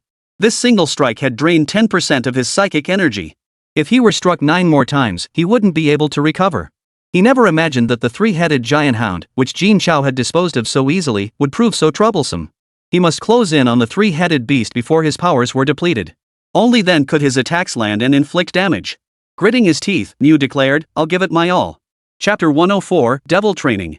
Mew relied on his astonishing recovery ability to keep fighting. The others weren't so fortunate. A single hit forced them to use a level 3 recovery potion. But there simply weren't enough level 3 recovery potions to go around. So the few remaining fighters could only rely on agile footwork to dodge attacks. Some, however, attempted to rely on their elemental abilities to evade attacks a shortcut. Xu Rui was one such person. Besides Jin Chao, she was the only other elemental ability awakener present. After all, they only needed to hold out for 10 minutes. But Jin Chao wasn't about to let them get away with it. Xiao Jin, attack anyone who uses elementalization. Just control the power. Faced with the relentless barrage of attacks from the 3 giant dogs, Xu Rui had no choice but to resort to elemental transformation to evade. But the moment her body transformed into wind element, a slender, multicolored flame appeared before her eyes. Ha! Why is Xiao Jin attacking me? But there's no need to fear. It couldn't hit me anyway. Yet the next moment, a searing pain tore through my back. Ah, it hurts so much. The cry of pain instantly drew the attention of the others. Muqiujia was the first to burst into laughter. Serves you right for slacking off. Your idol doesn't tolerate any nonsense. He'd long been fed up with Zhu Rui's constant attempts to get close to his idol and steal the spotlight. Seeing her punished by the idol now filled him with delight. Immediately after, Jin Chao's voice echoed slowly, no elemental transformation allowed. Zhu Rui quickly used a level 2 healing potion to treat her injuries. Then, with a look of utter grievance, she said, Jin Ji, you're being too harsh. I'm just a girl. As she spoke, her eyes instantly welled up with tears. Zhao Wu watched this scene with a pang of sympathy. What had she done wrong? She was just a girl, making a mistake common to all elemental awakened. Was Brother Jin being too harsh on her? Though he inwardly grumbled, he dared not utter a word outwardly. Zhao Wu kept Zhao Lao's instructions before their departure firmly in mind. First, no matter what, he must follow Jin Chao's training. Second, never question any of Jin Chao's decisions. Third, spare no effort to protect Jin Chao's safety. Sometimes he wondered who was the real grandson. Jin Chao heard this and showed no reaction, merely saying indifferently, don't forget why you're here. If you're trying to cut corners, I can send you packing right now. Zhu Rui felt even more aggrieved upon hearing this. Zhu Hao's gazed at Zhu Rui with eager anticipation. He was waiting for Zhu Rui to give up, so they could finally go home. Mu Qiaojie, however, was openly mocking her. Miss Precious, this place isn't suited for a delicate girl like you. You'd be better off heading back soon, don't hold us back. Oomph. You're the delicate one. I won't back down, and I won't let you look down on me. With that, she threw herself into dodging the 3 giant dogs. Mu paid them no mind, pressing forward relentlessly toward the 3-headed beast. Victory seemed within reach. If he could just get close enough to strike the 3-headed beast, there was hope of defeating it. His goal was no different from those spoiled brats. With that thought, Mu planted his feet and thrust off with all his might. His massive body shot forward like a cannonball. In an instant, he covered 100 meters and arrived beside the 3-headed beast. Calling forth all his strength into his massive fist, he slammed it into the belly of the 3-headed beast. This was its weakest point. Defensively striking here would undoubtedly inflict significant damage. The others watched in stunned silence. Mu was utterly reckless, daring to get so close to the 3-headed beast. And to attack it? He was literally courting death. Did he think he was Jin Chao? Wasn't he afraid the 3-headed beast would devour him in one bite? The 3-headed beast, under attack, immediately ceased spewing its black energy spheres. The pressure on the group eased instantly, and they began gasping for breath frantically. Constantly moving at high speed while maintaining full power gale energy to avoid being struck was extremely taxing on their chi and blood. Though barely a minute had passed, they were already exhausted beyond endurance. Who would have thought that Mu-He could stop a 3-headed giant dog's attack with just one punch? Had he grown this powerful already? Everyone was astonished, even Mu-He himself was momentarily stunned. They had already planned their follow-up attacks. But with the 3-headed hound suddenly halting, Mu-He found himself at a loss for what to do next. Could it be the 3-headed beast had been knocked unconscious by his blow? Killing them? That was an absolute impossibility in Mu's mind. Only Jin Chao possessed such monstrous strength. Even knocking them unconscious far exceeded everyone's expectations. Just as the group began to gloat, thinking the training might end early, the 3 massive heads of the giant hound slowly turned toward their own bellies. Their eyes burned with fury. Being severely wounded by a single monster was one thing. But these puny humans dared to challenge them? This infuriates me. Woof! A furious dog bark echoed across the sky. Immediately, the 3 giant dogs lunged forward, their left front paws striking swiftly toward Mu. Their speed was far beyond what a great martial sovereign like Mu, who hadn't even reached level 60, could match. Boom! A thunderous crash sent Mu's body hurtling thousands of meters away, smashing into a small mountain. Boom! The sound of boulders tumbling down echoed continuously. In the end, a small hill several hundred meters tall collapsed entirely. The others were utterly stunned. Was this the true power of the 3 giant dogs? A single strike had brought down an entire mountain? And this was after Jin Chao had already dealt it a severe blow with a single punch. If it were at full strength, wouldn't they be instantly wiped out? Whoa! The group sucked in a sharp breath. They'd clearly underestimated the 3-headed giant hound. Terrifying. No wonder even Martial King level experts fear its presence. In the split second the others froze, the 3 giant hounds turned their gaze toward the remaining group. Now, the 3 colossal hounds were utterly consumed by rage. Only slaughter could quell the rage burning within them. In the next instant, the 3-headed hounds charged toward the group. In the blink of an eye, they were before Zhao Wu. A claw swiped out before his stunned eyes. Immediately after, Zhao Wu met the same fate as Mu-He. His entire body was slammed into the ground. Immediately after, the 3 giant dogs reappeared before the remaining men, each struck down by a single paw, unable to move. In an instant, the entire force was wiped out. Seeing this, Jin Chao nodded with satisfaction. This was precisely the effect he sought. The method recorded in the Martial Arts Encyclopedia. It exploited the incompatibility between beast blood and human blood. It triggers the body's qi and blood to surge violently, fending off the alien blood's corrosion. This achieves the effect of wildly accelerating the growth of qi and blood. The black tie stone is also an extremely rare treasure. Not only can it absorb large quantities of liquid, but it also significantly controls the rate at which beast blood permeates. This slows the corrosion of the beast blood, allowing them to adapt. However, if qi and blood circulation ceases, the effect diminishes significantly. That's why they were arranged to battle the three giant hounds. Getting injured is actually beneficial, as it accelerates the growth of vital energy. Though this method boosts strength rapidly, the process is excruciatingly painful. It could be called devil's training. Seeing that all of them had been wounded, they slowly approached Zhao Wu, opening their jaws to devour him. But they forgot Jin Chao was still watching nearby. Though Jin Chao hadn't completed his fusion yet, he could still handle the three giant dogs with ease. Chapter 105, Impossible, Absolutely Impossible. Infinite Realm, Confinement. The moment the command echoed, the three-headed hound, its jaws wide open to devour Zhao Wu, froze in terror. It realized it couldn't move. Could it be that human did this? Impossible. He's only level 56. How could he possibly restrain my movements? Impossible. A wave of terror surged through its mind. Losing control of one's body here meant certain death. But no matter how hard I struggled, I couldn't move an inch. Jin Chao ignored the three giant hounds and instantly teleported all 6 people to his side. He surveyed the 4 men, their bones shattered and bodies drenched in blood. Jin Chao nodded with satisfaction. Although the 2 girls, Mu Qiujie and Zhu Rui, were also severely injured. But under Jin Chao's protection, they fared much better than the 4 boys. Mu Qiujie looked deeply ashamed as he addressed Jin Chao. Idle, I'm useless. I couldn't even last 10 minutes. I've brought shame upon you. Zhao Wu and Mu He heard this, their eyes dimming with gloom. The gap between their abilities and Jin Chao's was simply too vast. It was an unbridgeable gap. Mu He felt especially bitter inside. His current level surpassed Jin Chao's. Yet he couldn't even stand up to the 3-headed giant hound that Jin Chao had severely wounded. He couldn't even manage to injure it. It was utterly disheartening. Shu Ho, however, felt no such way. Shu Ho had lost all will to live. Returning would be worse than death. Staying here was no better than death.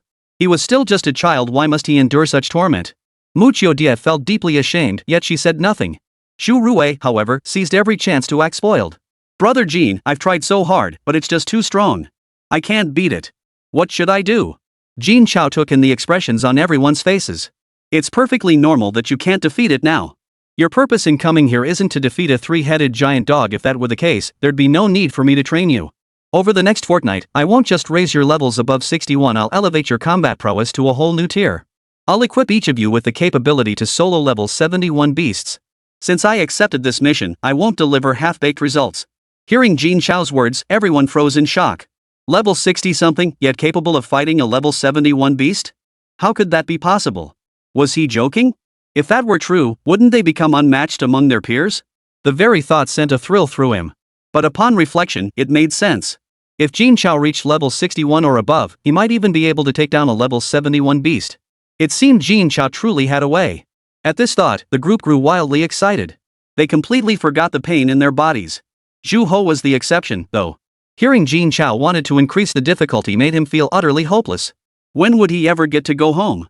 I miss my mom. Jin Chao handed each of them a level 2 recovery potion. Within 10 minutes, all their injuries had healed completely. Moreover, after the recent battle, their levels had risen again without them even noticing. Everyone except Mu reached level 52. Mu, who had already been higher leveled than the others present, now jumped straight to level 59. He became the highest leveled person present. Moreover, he was on the verge of breaking through to level 60. Everyone was overjoyed. But Jin Chao's next words poured cold water on their excitement. It instantly chilled their hearts to the bone. Once your injuries heal, resume training. If you can't last 10 minutes today, don't even think about eating or sleeping. With that, he released the restraints binding the 3 giant dogs. Jin Chao vanished from the scene in an instant, leaving the others to face the enraged 3-headed beasts. Run for your lives. Facing the enraged, charging 3-headed giant dog. The group's expressions all changed. The fear instilled by the 3-headed beast swiftly spread through their bodies. Zhu Ho immediately began wailing and scrambling about in panic. Chaos erupted in an instant. Jin Chao sat atop Xiao Jin, channeling his qi and blood with all his might to level up. If not for training them, he'd be battling a level 71 beast right now. Cough. Favors owed are the hardest to repay. Once they could handle the 3-headed hounds, he wouldn't have to keep watching over them constantly. The battle raged fiercely, cries and screams echoing constantly. But in critical moments, Jin Chao would always step in to save them. This allowed the six to fight without worry, giving their all. Meanwhile, in the training room on the 32nd floor of the martial arts building in Wanjiang City, Qi Feng and Qin Haotian, clad in tight-fitting gear, began training intensely according to Jin Chao's regimen. The surrounding area was piled high with all the items listed on the training schedule. Qin Haotian didn't rest for a single moment, training non-stop since receiving the regimen. In just half a day, his level had risen by 1. At this pace, he would absolutely reach level 55 before month's end. He would gain eligibility to participate in the martial arts tournament.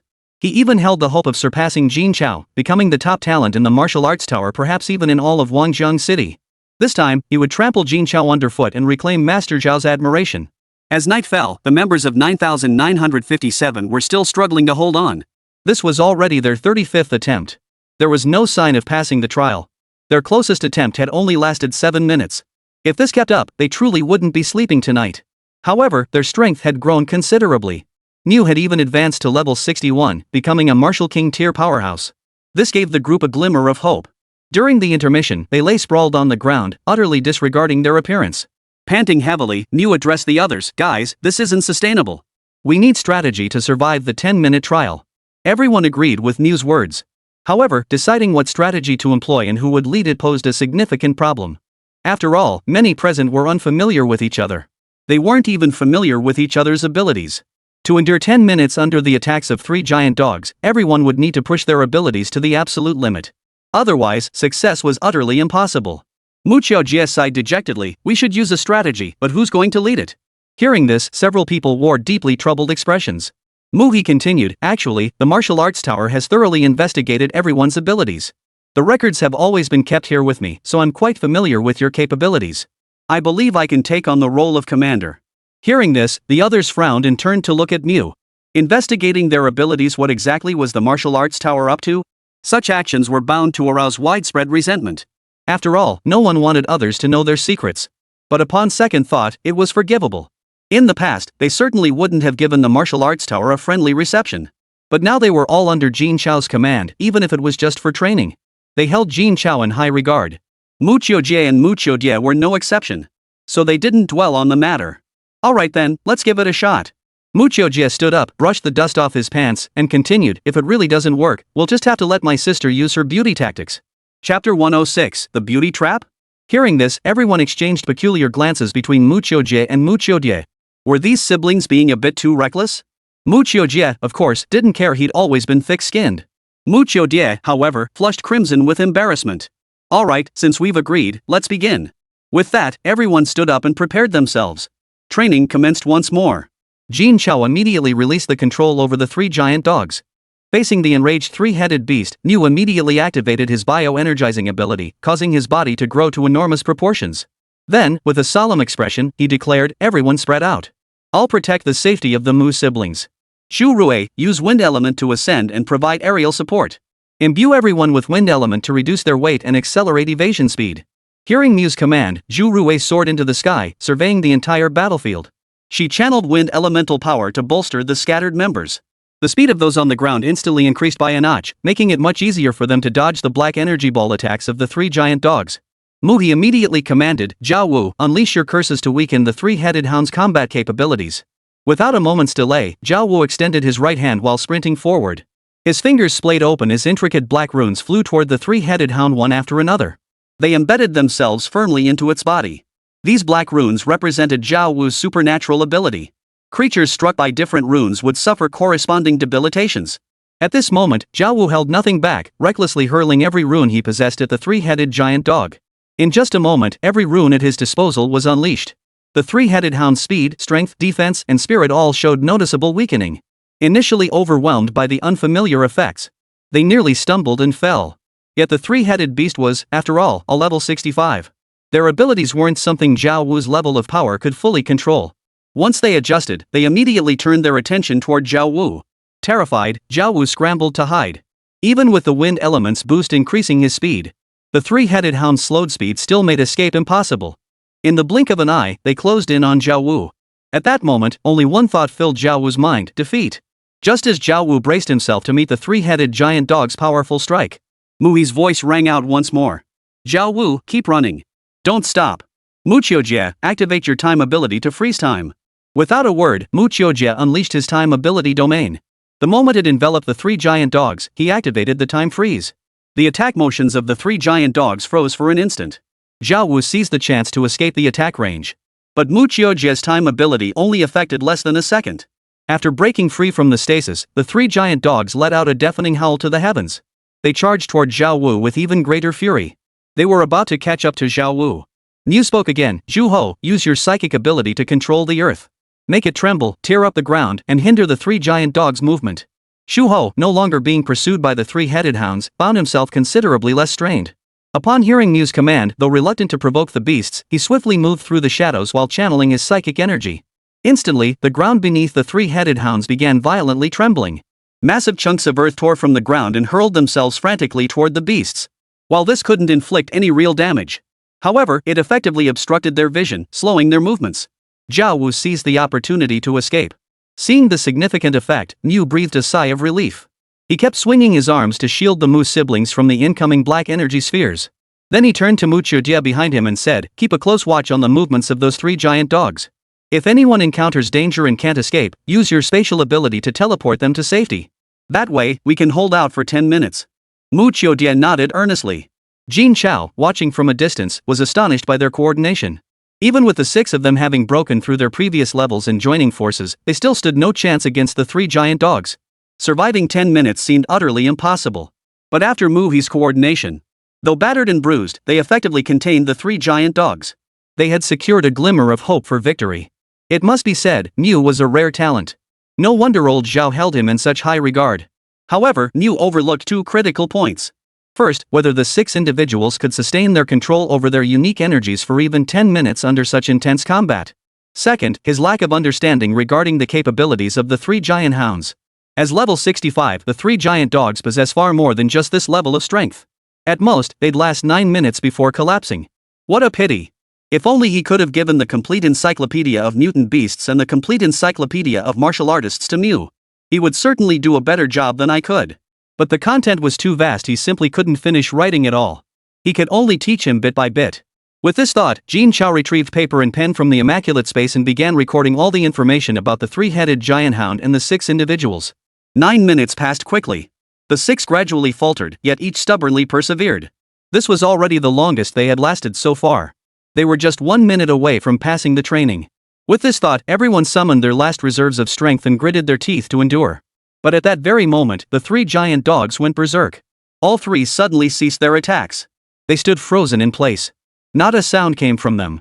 The group naturally dared not disturb the 3 giant dogs. They all hoped it would stay still a little longer. Thus, the first day of training concluded. But things didn't go as planned. The 3-headed beast paused for less than 5 seconds. A black orb of light suddenly appeared, radiating outward with the 3-headed hounds at its center. All plants and animals within its reach rapidly lost their vitality. Even the earth itself turned to sand the moment it touched them. Witnessing this terrifying spectacle, everyone froze in shock. What was that thing? How could it be so powerful? It could even strip the earth of its vitality? In that split second of stunned disbelief, Mu shouted, "Run! Don't touch that black curtain!" Everyone else scrambled to flee, terrified of that black curtain. But the black curtain moved far too swiftly. They couldn't escape. In 3 seconds at most, it would engulf them all. Witnessing this scene, panic gripped everyone's hearts. They couldn't bear to imagine the consequences of being swallowed. At that moment, Mu Qiujie asked, "How much longer until the training is complete?" Muhi replied, 45 seconds. Mu was visibly panicked. He frantically accelerated his pace. But Mu Qiujie suddenly stopped. Seeing this, the others shouted anxiously, "Run!" With the dark curtain closing in behind them, Mu Qiujie remained utterly still. His stillness stood in stark contrast to their frantic panic. Just as the black veil was about to engulf Mu Qiujie and Mu Qiujie began crying in terror. Mu Qiujie raised his right hand high and declared loudly, "Idle, I forfeit today's training and accept punishment." Ha! Everyone froze in shock except Mu Qiujie and Jin Chao. Right, this was training. Jin Chao was still nearby. Even if he failed, there was no danger. Why was he so scared? Chapter 107, Beauty Trap You Go? Realizing this, the others all stopped in their tracks, ceasing their flight. Zhao Wu even lay flat on the ground, utterly unconcerned about the encroaching darkness about to swallow him whole. Jin Chao slowly rose from Xiao Jin's body, casting the immaculate space to transport everyone to Xiao Jin's side. Then, raising his right hand, a pillar of light shot forth in an instant. In the blink of an eye, it slammed into the black curtain enveloping the 3 giant dogs. Boom! The collision of energies sent shockwaves rippling outward, sweeping toward the group like a fierce gale. Wherever it passed, sand and stones flew, and even the ground cracked inch by inch as the shockwave swept through. The scene was utterly breathtaking. All 6 of them were stunned into silence. Jin Chao's single strike surpassed the destructive power the others could muster in an entire day. In terms of raw power, they truly couldn't match Jin Chao. Fortunately, they had chosen to flee earlier. Had they tried to confront this dark force head-on, they would have been reduced to dust in an instant. The 3 giant dogs' power was truly terrifying. Just as the group marveled at this, cracks began to appear in the black aura surrounding the 3 giant dogs. Crack, crack, crack. The cracks instantly spread across the entire black veil. That black veil that had filled them with despair proved utterly powerless before Jin Chao. And this was before Jin Chao had even fused his powers. It was truly hard to fathom what kind of power Jin Chao possessed to stun the 3 giant dogs with a single strike. Perhaps only those who faced him in combat could truly know. The instant the black veil shattered, Jin Chao's light element surged directly toward the 3-headed giant hound. Its speed was so overwhelming that even these level 65 beasts had no chance to flee. However, Jin Chao did not kill it. A level 65 beast was already a formidable existence. Moreover, he needed it for training these individuals over the coming days. Therefore, this strike merely knocked it unconscious. After finishing all this, Jin Chao lay down on Xiao Jin and said calmly, "Alright, you have 1 hour to rest. We'll continue after that." He then set an alarm and drifted off to sleep. The 6 trainees deflated upon hearing this. It had already been half a day. They had attempted the challenge a full 37 times. The closest they'd come to success was just now. Just a minute short of passing the training. It was a case of falling just short of the goal. Jin Run lay on the ground, deflated, catching his breath. Zhao Wu and Mu He's rumbling stomachs gave them away. Zhao Wu couldn't hold it in any longer. This can't go on. We need to figure out how to eat and rest. I'm starving to death. After prolonged, high-intensity training, the 6 were already utterly exhausted. Training in this state was impossible, let alone passing the challenge. Mu Qiujie sat up with a worried frown and turned to Mu Qiujie. "Sis, how about you use your charm to convince the idol to let us rest tonight? We can try again tomorrow." The moment Mu Qiujie spoke, the other 4 immediately turned their gaze toward the siblings. This kid was seriously willing to go all out. Except the one you're throwing into the fray is your own sister. Faced with their stares, Mu Qiujie felt both humiliated and furious. Never one to resort to physical force, Mu Qiujie promptly smacked Mu Qiujie across the head. Then, fuming, she declared, "You go if you want. I'm not going." With that, she turned and stormed off. Mu Qiujie was stunned by the blow.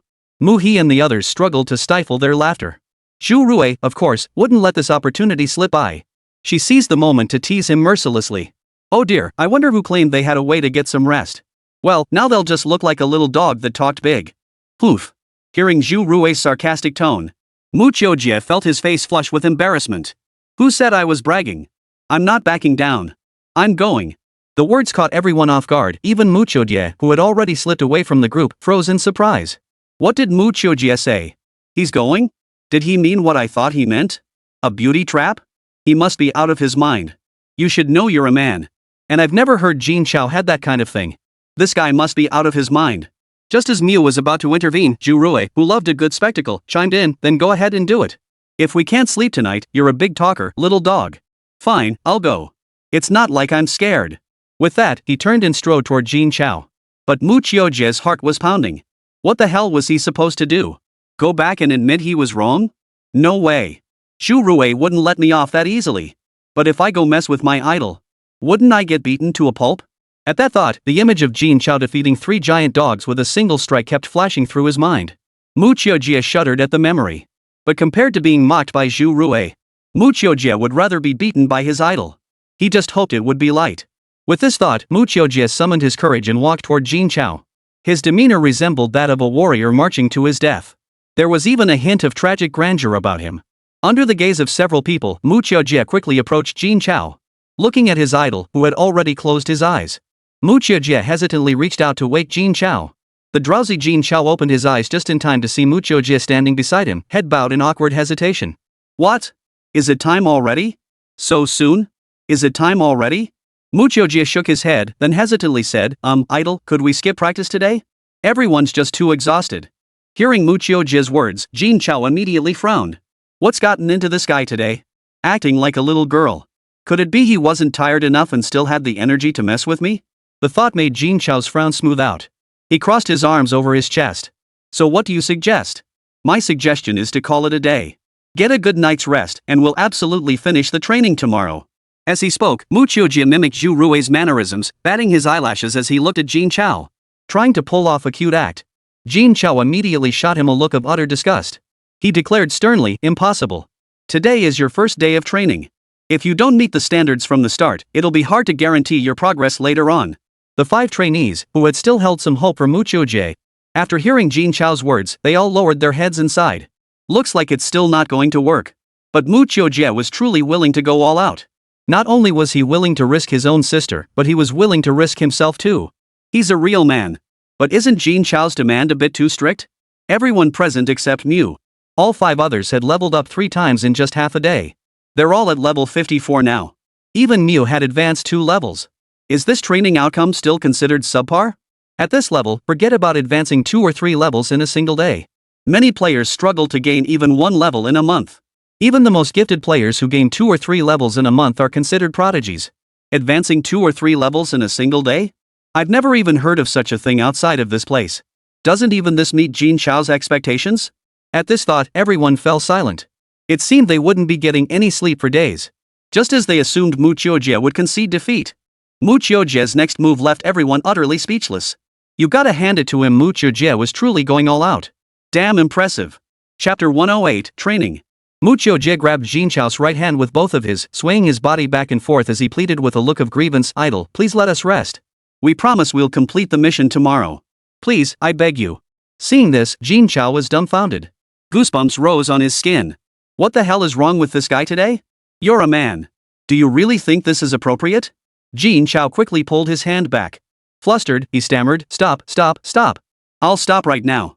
Mu Qiujie stopped moving, then asked with sparkling eyes, does that mean we can rest now? Jin Chao sighed, propping his forehead with his left hand while waving his right hand impatiently. Go rest. Go rest. Hearing Jin Chao's command, Mu Qiujie jumped up and dashed off, leaving Jin Chao alone, feeling utterly defeated. What on earth had he gotten himself into? Mu Qiujie returned to the group of 5, smugly declaring, see? I keep my word. The others all gave him a thumbs up. They were thoroughly impressed. Zhao Wu even slapped Mu Qiujie on the shoulder and said earnestly, brother, you've been through a lot. Jin Chao froze upon hearing this. It was he who had suffered, wasn't it? Zhu Rui, meanwhile, wore an expression of admiration. Clasping her fists over her chest, she declared to Mu Qiujie, keep it up. We're counting on you from now on. Seeing this, Mu Qiujie's expression grew even more smug. With permission granted, the 6 quickly gathered around Jin Chao and began working. Jin Chao had recovered enough to start cooking. Faced with a group of young masters and young ladies, one couldn't expect them to cook. The night passed without incident. Early the next morning, as the 6 slept soundly, Jin Chao roused them abruptly. The second day of training commenced. At the same time, Jin Chao handed over the materials he had written the previous day to Mu. This would help him command the troops more effectively. With yesterday's experience under their belts, they handled the 3 giant dogs with greater ease today. Though they still kept failing, they managed to hold out longer each time. He could now evade the vast majority of the 3 giant dogs' attacks, ensuring his safety was no longer a major concern. So Jin Chao left Xiao Jin and the golden-eyed white tiger behind and ventured alone to other areas to continue his training. His first stop was the ancient mountain-splitting ape from yesterday. During yesterday's battle, Jin Chao hadn't used his full strength, it was all Xiao Jin attacking. His goal had been to scare the others away. He hadn't expected them to choose to stay. A miscalculation. However, the ancient mountain-splitting ape's strength was actually suitable for his training. It could pose a genuine threat, and he could handle it when giving his all. It was the perfect training target. The ancient mountain-splitting ape, recovering from its wounds, caught a familiar scent and instantly flew into a rage. It never imagined the human who had wounded it yesterday would dare return. And to come alone? He was asking for death. Today, no matter what, it would kill him. Roar! With a furious roar, the ancient mountain-splitting ape slammed its fists into the ground several times, venting its rage. Then it charged madly toward Jin Chao. Jin Chao dared not delay, instantly activating his beast fusion. A colossal howling silver wolf, a massive black bear seemingly hewn from rock. A colossal python materialized, then instantly merged. 3 level 65 beasts represented Jin Chao's current fusion limit. Adding even one more risk losing his sanity, turning him into a mindless killing machine. Upon completion of the fusion, Jin Chao's body had grown to a size comparable to that of an ancient mountain-splitting ape. His body was now covered in mysterious black patterns. His appearance underwent a profound transformation. A wolf's head, a bear's body, and a python's tail. He was indistinguishable from a true monster. Seeing the ancient mountain-splitting ape charging toward him, Jin Chao charged straight at it. The two colossal creatures immediately engaged in close-quarters combat. Though Jin Chao possessed numerous techniques capable of easily wounding the ancient mountain-splitting ape, his current objective was not to defeat it but to train. Therefore, Jin Chao abandoned all tricks. He chose to fight hand-to-hand. He pushed his chi and blood to a boiling state. Time ticked by. Neither Jin Chao nor Mu Qiujie and the others took a break. Soon, night fell. With Jin Chao's punch sending the ancient mountain-splitting ape crashing to the ground, today's training mission was complete.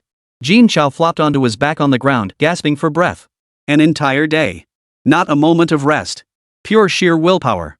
Even as a great martial sovereign, Jin Chao was struggling to keep up. Though utterly exhausted, the results were remarkable. He directly advanced a full 4 levels. Combined with the 2 levels gained yesterday, he had now reached level 60. One more level, and he would become a martial sovereign. I'm quite satisfied with this outcome. He just wondered how the others were faring. With this thought, Jin Chao released the fusion and let the Howling Moon Silver Wolf drag him back. At Mu Qiujie's location, he was still locked in fierce combat with the 3 giant hounds. But the tide had turned. After a day of improvement, combined with the information provided by Jin Chao, the 6 of them were now able to exchange blows evenly with the 3 giant dogs. They were even gaining the upper hand. Jin Chao, who had just returned, was astonished by the scene.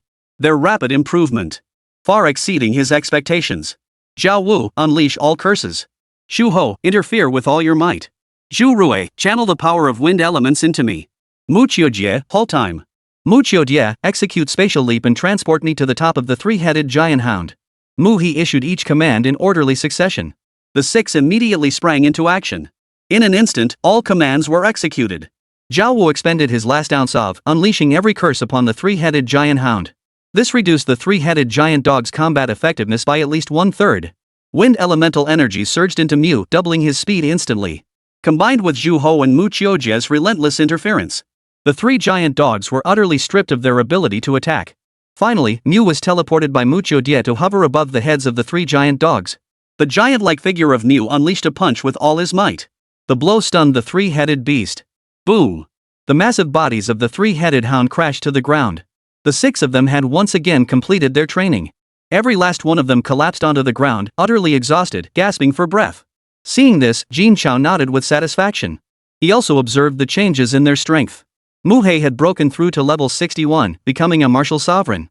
The others had all reached level 57, each advancing by 3 levels. Their progress was remarkably swift. Alright, today's training is over. Everyone, take a break. With that, Jin Chao summoned the 3 giant hounds and began preparing dinner. Before long, the fragrant dishes were brought to the table by Jin Chao. Jin Chao ate his meal with satisfaction. The other 6, however, were distracted, all exchanging knowing glances with Mu Qiujie. Jin Chao asked with some confusion, "What's going on?" Hearing his question, they all shared an awkward smile. After swallowing a mouthful of rice, Mu Qiujie turned to Jin Chao and said, "Hey, idol, I've got a question for you." "Go ahead. Where did you go today?" "I went to fight the ancient mountain-splitting giant ape." "Did you win?" "I did." "Whoa." Hearing Jin Chao's words, everyone sucked in a sharp breath. Zhao Wu blurted out, "Damn impressive." Chapter 109, The Great Transformation of Wangjiang City. Time flew by. During the day, Mu Qiujie and his 5 companions engaged in relentless combat with the beasts, honing their skills. Jin Chao, meanwhile, kept challenging increasingly powerful beasts. With no outside disturbances, their abilities advanced at an astonishing pace. Within Wangjiang City, bustling activity filled the air. The martial arts tower had become the focal point of the entire city. In recent days, the military had fully partnered with the martial arts building. As an initial arrangement, one bus route was suspended. It was replaced by level 30 night spirit cats. The military feared this might cause panic. Unexpectedly, the replacement of buses with the beast proved exceptionally popular. Moreover, the fare remains unchanged. Suddenly, everyone, whether they usually took line 1 or not, rushed to the starting station. They all wanted to experience riding a mutant beast. As for other stations, no one got off at all. If you didn't wait at the starting point, you simply wouldn't get a chance. This left line 1 utterly packed. Countless people swarmed the station inside and out. Moreover, after 3 days of trial operation, no incidents had occurred. The military promptly replaced all public transportation routes in Wangjiang City with exotic beasts. Each route featured different beasts. But they all shared one common trait. They all looked relatively harmless. They wouldn't frighten children. For this reason, Old Zhao specifically selected a large number of cute-looking exotic beasts like cats, dogs, and rabbits. The goal was to ensure quick acceptance by the public. After 10 days of trial operation, throughout Wanjian City, consumption of gasoline and other energy sources plummeted. Even taxi drivers saw a significant drop in business. Bus drivers were on the verge of losing their jobs. The chain reaction triggered massive vehicle returns at taxi companies. The number of people facing unemployment surged dramatically overnight. This caused considerable panic among the citizens of Wanjian City. However, these developments had long been anticipated by Commander Shangwon. All taxi companies or individual drivers could exchange one vehicle for the leasing rights to one exotic beast. The condition was that the beasts must be returned to the military daily and could not be taken home privately. Similarly, bus drivers would continue operating their regular routes. The only change is that instead of driving buses, they will now pilot exotic beasts. Wages and benefits will be increased. All issues were resolved at once. The reason the problem could be resolved so easily was entirely due to Jin Chao's backing. Because Jin Chao proposed, the first batch of 10,000 exotic beasts leased by the martial arts building to the military would be provided at no cost whatsoever, and granted a year of free usage. This amounted to a direct profit sacrifice of hundreds of billions. The goal was to establish deep cooperation with the military, allowing the exotic beasts to gradually integrate into the lives of Wanjian City's citizens. This alleviated pressure on the military. Seeing how smoothly the transition to using exotic beasts as transportation was progressing, Commander Shangwon felt immense satisfaction. Wanjian City was originally located in a remote area with scarce resources. Apart from having a slightly better living environment than the other 11 cities, it held no other advantages. In fact, every year, the resources needed by its citizens had to be purchased from other cities. This not only drove up prices, but transportation itself poses a significant challenge. This has led to Wanjian City's resource expenditures far exceeding those of other cities. Military expenditures are even greater each year. Now, however, things have changed. With these exotic beasts, certain essential resource expenditures can now be entirely eliminated. These savings can be channeled into enhancing the military's overall strength. Truly a great blessing. And unexpectedly, that kid Jin Chao, to repay his debt of gratitude, he offered the military such favorable terms. This has made the project's implementation remarkably smooth. With Jin Chao supporting the military's work so wholeheartedly, shouldn't we offer him some benefits? Commander Shangwon's tone couldn't hide his delight. His fondness for Jin Chao grew by the moment. After a moment's thought, Commander Shangwon seemed to have an idea. His eyes lit up as he clenched his right fist and tapped it lightly against his left palm. "It's settled," he declared with evident satisfaction. With that, he turned and left the office. 3 days later, a colossal statue has appeared in the heart of Wanjian City. This prime location, where every inch of land commands a premium, is the most bustling district in Wanjian City. Moreover, this area belongs exclusively to the Wanjian City military and has never been sold to the public. No amount of wealth could secure a foothold here. Today, Commander Shangwon was set to announce a major development here. Major media outlets, having caught wind of the event beforehand, swarmed the location. Countless cameras focused on Commander Shangwon and the colossal statue behind him. Netizens went wild, flooding the chat with comments. Netizen 101, guys, what do you think this statue is? Netizen 102, guess what? It must be something that represents the unique character of our Wanjian City. Netizen 103, what's so special about Wanjian City? I've never heard of it. Netizen 104, maybe not before, but now we do. Netizen 105, stop teasing us, just say it already. Netizen 106, what else could it be? Mythical beasts, of course. Think about it, besides Wanjian City, which other city could pull off using mythical beasts as public transportation? Netizen 107, exactly.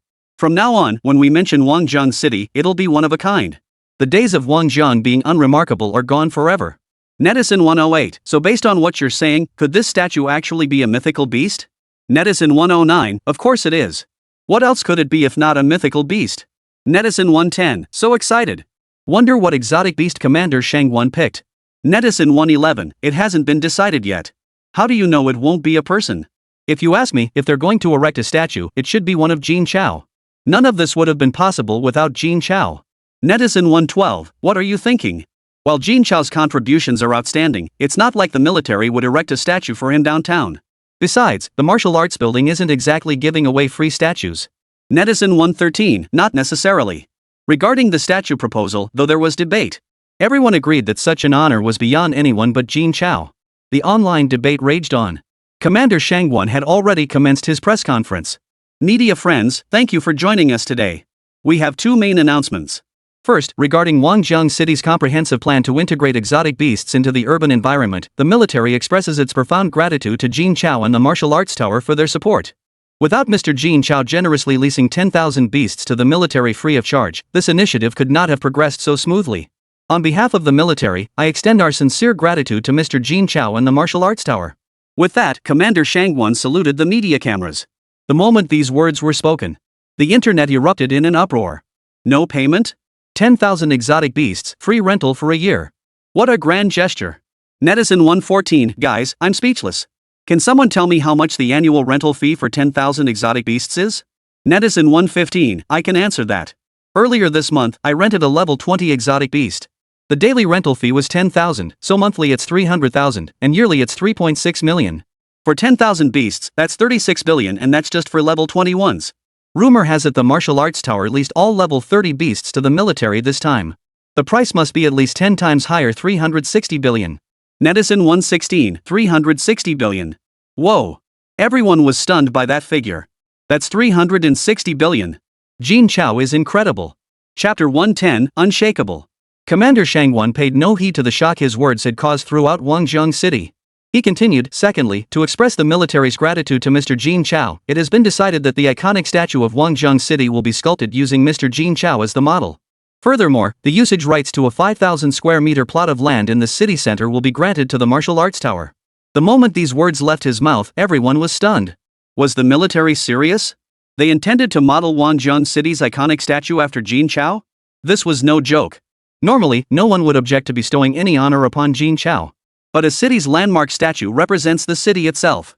It's inextricably linked to the entire city. Other cities uniformly choose figures that best embody their unique character, symbolizing the city's developmental ethos. Never before has an individual's likeness been chosen as a city's landmark statue.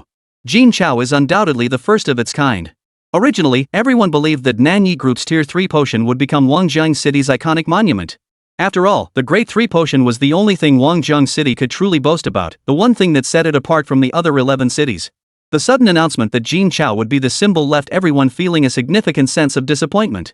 Netizen 117, folks, what are your thoughts on this? Netizen 118, dude, you sound so serious. Did you really think your opinion could sway the military's decision? Netizen 119, seriously, I don't quite agree with this.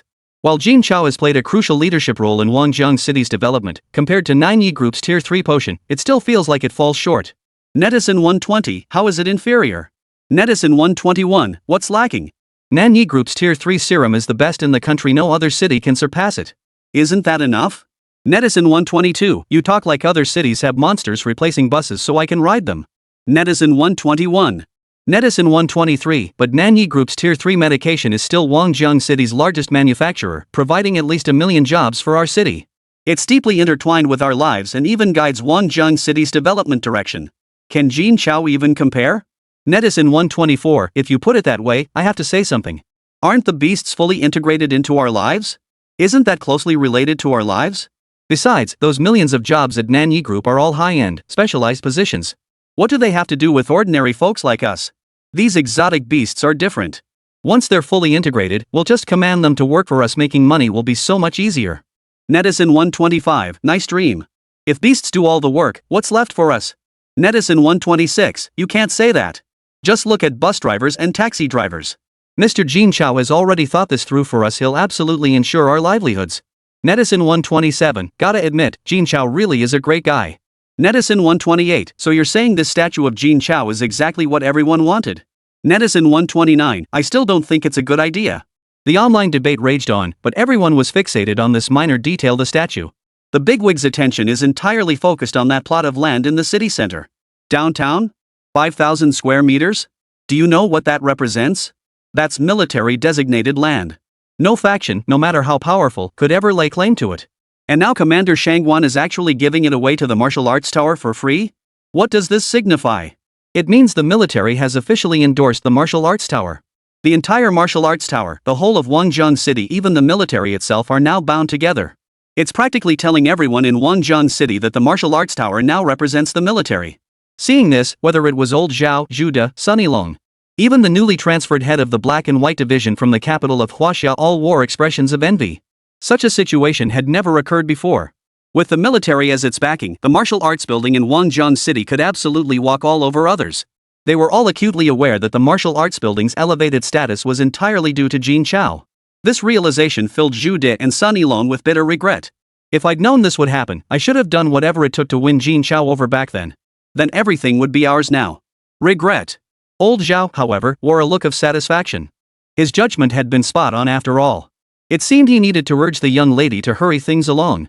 Otherwise, if that Mu family brat snatched her away, it would be disastrous. The entire city of Wangjiang buzzed with discussion about this matter. Before they could reach a conclusion, Commander Shangguan dropped another bombshell. Moreover, the military plans to provide every resident of Wangjiang City with a beast companion within a few years, once conditions are ripe. Whether martial artists or ordinary citizens, everyone will have their own beast companion. The moment those words were spoken, the entire crowd fell silent. What? Everyone gets their own exotic beast? Are you serious? The once bustling city now fell into a deathly silence. Ever since people learned that beasts could be tamed, everyone had been filled with envy. Whether it was the lofty martial king and martial emperor, or the lowest-ranking martial artists and ordinary folk, who wouldn't want a beast? Even a level 1 would do. But this was nothing more than a pipe dream. Later, the Martial Arts Tower launched a service for renting exotic beasts. It truly let people indulge their desires. But they're never truly yours. And to rent one, you had to wait in line. I heard the queue stretched 3 years ahead. Now, suddenly, they announced that everyone would be able to own their own exotic beast. Who wouldn't be confused? Just imagine, ordinary people venturing beyond the city walls with their own beasts to hunt monsters. Wouldn't the money they earn be far greater than now? Wouldn't that mean everyone could escape poverty? While it might not guarantee wealth, at least a moderately prosperous life is assured. This truly pulls the impoverished masses out of the fire pit. Netizen 130, I hereby declare Jin Chao my godfather. No one better try to take him from me. Netizen 131, godfather? You're not worthy. From now on, Jin Chao is my ancestor. Netizen 132, hey, did your family know you were claiming ancestors like that? Netizen 131, they know, of course they know. And they even said I'm a bit late in acknowledging him. Netizen 133, 666. With this plan announced, no one opposed using Jin Chao's likeness as the model for Wangjiang City's landmark statue anymore. Everyone was practically ready to worship Jin Chao like a deity. Commander Shangguan surveyed the stunned journalists with satisfaction. My announcement is complete. Do the media have any further questions? The audience remained silent for a long moment. Though they had prepared numerous questions beforehand, they were now completely stunned by Commander Shangguan's bombshell revelations. They simply couldn't formulate questions. This was the first time in years that a military press conference had fallen into such an awkward silence. It was a professional Waterloo for all the reporters from Wangjiang City. Chapter 111, Subduing the Camarado Flame Dragon. Jin Chao and the others were naturally unaware of everything unfolding in Wangjiang City. They trained themselves to exhaustion every day, craving sleep whenever they had a moment to spare. They had no energy left to care about anything else. It must be said, Jin Chao's training regimen was truly brutal. Those without iron will simply couldn't endure it. On the first day, he had them challenge a level 65 three-headed giant hound that was bad enough. By the second day, they'd barely managed to hold their ground for 10 minutes, just enough to meet the training requirements. On the third day, Jin Chao ramped up the difficulty, doubling the number of dogs. Doubled the challenge outright. On the fourth day, 4. On the fifth day, it was 1 dog per person. These were level 65 three-headed giant hounds. Even a 71 level martial king wouldn't dare confront them head-on. And now they're being sent to face them alone? Still, it must be said their power levels were rising at an astonishing pace. By the fifth day, everyone had reached level 60. Moreover, Jin Chao provided a comprehensive training plan for enhancing their own supernatural abilities and gale energy. The details contained within were more thorough than what the Awakener himself possessed. It was as if Jin Chao himself had awakened the ability, not them. The others were left speechless. At the same time, Jin Chao also shared the awakening method for blood energy with them. He clearly didn't treat them as outsiders at all. Such precious knowledge shared so freely? Overwhelmed with emotion, Mu Qiujie immediately knelt down. He swore to follow Jin Chao forever, heeding no one else's words. Jin Chao was already accustomed to Mu Qiujie's conspicuous displays of devotion. However, awakening one's blood energy proved exceedingly difficult. Even mastering the full extent of one's own supernatural abilities was no simple feat. Without Jin Chao's training regimen, who knew how long it would take to unlock it? The training remained brutally intense over the next few days. The difficulty doubled every single day. Yet by following Jin Chao's regimen, the gains in strength proved sufficient to meet the training demands. Before they knew it, half a month had flown by. On the final day, all of them had reached level 65. Although Mu was higher than the others, it was only by 2 levels. After all, leveling up becomes extremely difficult after reaching level 60. Nevertheless, their combat prowess had reached a truly formidable level. They were now fully capable of facing off against level 71 Martial King tier beasts. Though they couldn't defeat such foes, they held their own against level 71 Martial King tier beasts with their level 65 strength. So far, only Jin Chao has achieved this feat. He achieved this feat back when he was in his 50s. And he defeated it. Just as the group managed to hold out for 10 minutes against the level 71 beast, Jin Chao's voice rang out. Alright, training is over. The moment the words fell, regardless of how perilous their situations were, they all stopped fighting simultaneously. This was absolute trust in Jin Chao. Jin Chao wasted no time, unleashing his boundless domain to teleport everyone to his side. With one punch per level 71 beast, he knocked them all down and tamed them in one fluid motion. The entire sequence took less than 5 seconds, a feat immeasurably more powerful than the 10 minutes the others had struggled to endure. But this was not something to be envied. His current strength was entirely due to Jin Chao. Today is the final day of training. After this, I'll complete one last task before returning to Wangjiang City. At the mention of going back, everyone was thrilled. After being away for so long, they had longed to go home. However, they were all curious about the last thing Jin Chao mentioned. Muqiujie asked directly, "Boss, what else needs your personal attention? We can handle it for you." Hearing Muqiujie's words, the others rushed over and covered his mouth. He really says whatever comes to mind. On his very first day here, Jin Chao had already beaten up a level 71 beast. After half a month of training, Jin Chao's strength had likely skyrocketed to unimaginable heights. Anything he'd saved until the very last day must be incredibly difficult. He really has no shortage of bold claims. A few days ago, at Jin Chao's insistence, Muqiujie changed his title to boss. Though Jin Chao still wasn't entirely fond of it. It was still far better than being called idle. I need to tame a level 75 Komodomo fire dragon. Can you handle it? Hearing this, everyone exchanged awkward grins. Zhao Wu cut straight to the point, "Boss, don't listen to his nonsense. For something this important, you should handle it yourself. We'll just wait here for you to return." Are you kidding me? He was already struggling against a level 71 beast, let alone a level 75 one. Even if all 6 of us teamed up, we probably wouldn't last a minute. It'd be like courting death. That big mouth Muqiujie really says whatever comes to mind. Jin Chao gave a faint smile upon hearing this. That's not up to you. With that, the boundless realm unfolded, and the 6 of them instantly materialized atop Xiao Jin's back. At a single command, they charged straight toward the mountaintop. Witnessing this scene, everyone was utterly shocked. What was going on? Could this be the final test before returning home? But I couldn't possibly defeat them. It was all Muqiujie's fault. At that thought, everyone glared at Muqiujie with fury. Even Muqiujie was itching to punch her unreliable younger brother. The Kamaro Flame Dragon, the absolute ruler of 9,957. The mightiest being upon this mountain. It dominated the entire mountaintop. Though 9957 boasts numerous level 75 beasts, none could stand against the Kamado Flame Dragon. Not even a single blow from it can be withstood. Such is the might of the Kamado Flame Dragon. Had it been otherwise, Jin Chao wouldn't have delayed completing this mission until the very end. But now, it was time to see whether the level 75 Xiao Jin was more formidable than the level 75 Kamado Flame Dragon. Soon, Xiao Jin led the group to the mountaintop, hovering above the Kamado Flame Dragon's lair. Chirp! A piercing cry echoed across the entire mountaintop. Immediately followed by a roar filled with rage. It was furious at the intruding beasts trespassing on its territory. In the next instant, a colossal figure soared skyward, confronting Xiao Jin. The moment they saw the Kamado Flame Dragon, Mu He and the others froze in shock. A colossal western dragon-like beast over 100 meters tall appeared before them. The entire body of the Kamado Flame Dragon was composed of fiery red rock. Flames could be seen spewing from its nostrils with each breath. Massive stone wings spread across its back. Merely looking at it filled them with a sense of helplessness. How could they possibly defeat such a monster? But Xiao Jin showed it no mercy. Daring to act so brazenly before its master? Today, it must die. Chirp! A furious chirp echoed, followed instantly by Xiao Jin unleashing a massive, multicolored flame from its mouth. In an instant, it reached the Kamado Flame Dragon, leaving it no chance to react. Boom! A deafening explosion erupted as the multicolored flames detonated upon the Kamado Flame Dragon's body. The immense shockwave left Mu and the others reeling. Had Jin Chao not intervened to block the sonic wave, they all would have been knocked unconscious. This was the terrifying power of a level 75 beast. Chapter 112, Departure. Wangjiang City.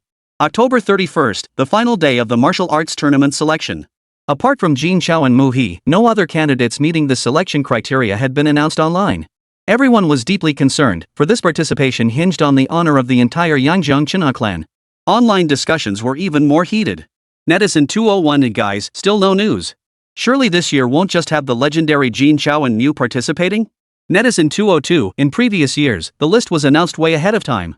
Now it's the last day and still nothing. Looks like besides Jin Chao and Muhi, there's no one else. Netizen 203, how sad. Even though we never placed high before, we at least had enough people. But this year? Out of 30 spots, only 2 meet the requirements. What's the point? Let's just call it quits. Netizen 204, not even a chance to be a filler. What a disgrace. Netizen 205, Wangjiang City will never forget this heavy day. The internet was filled with wails of despair.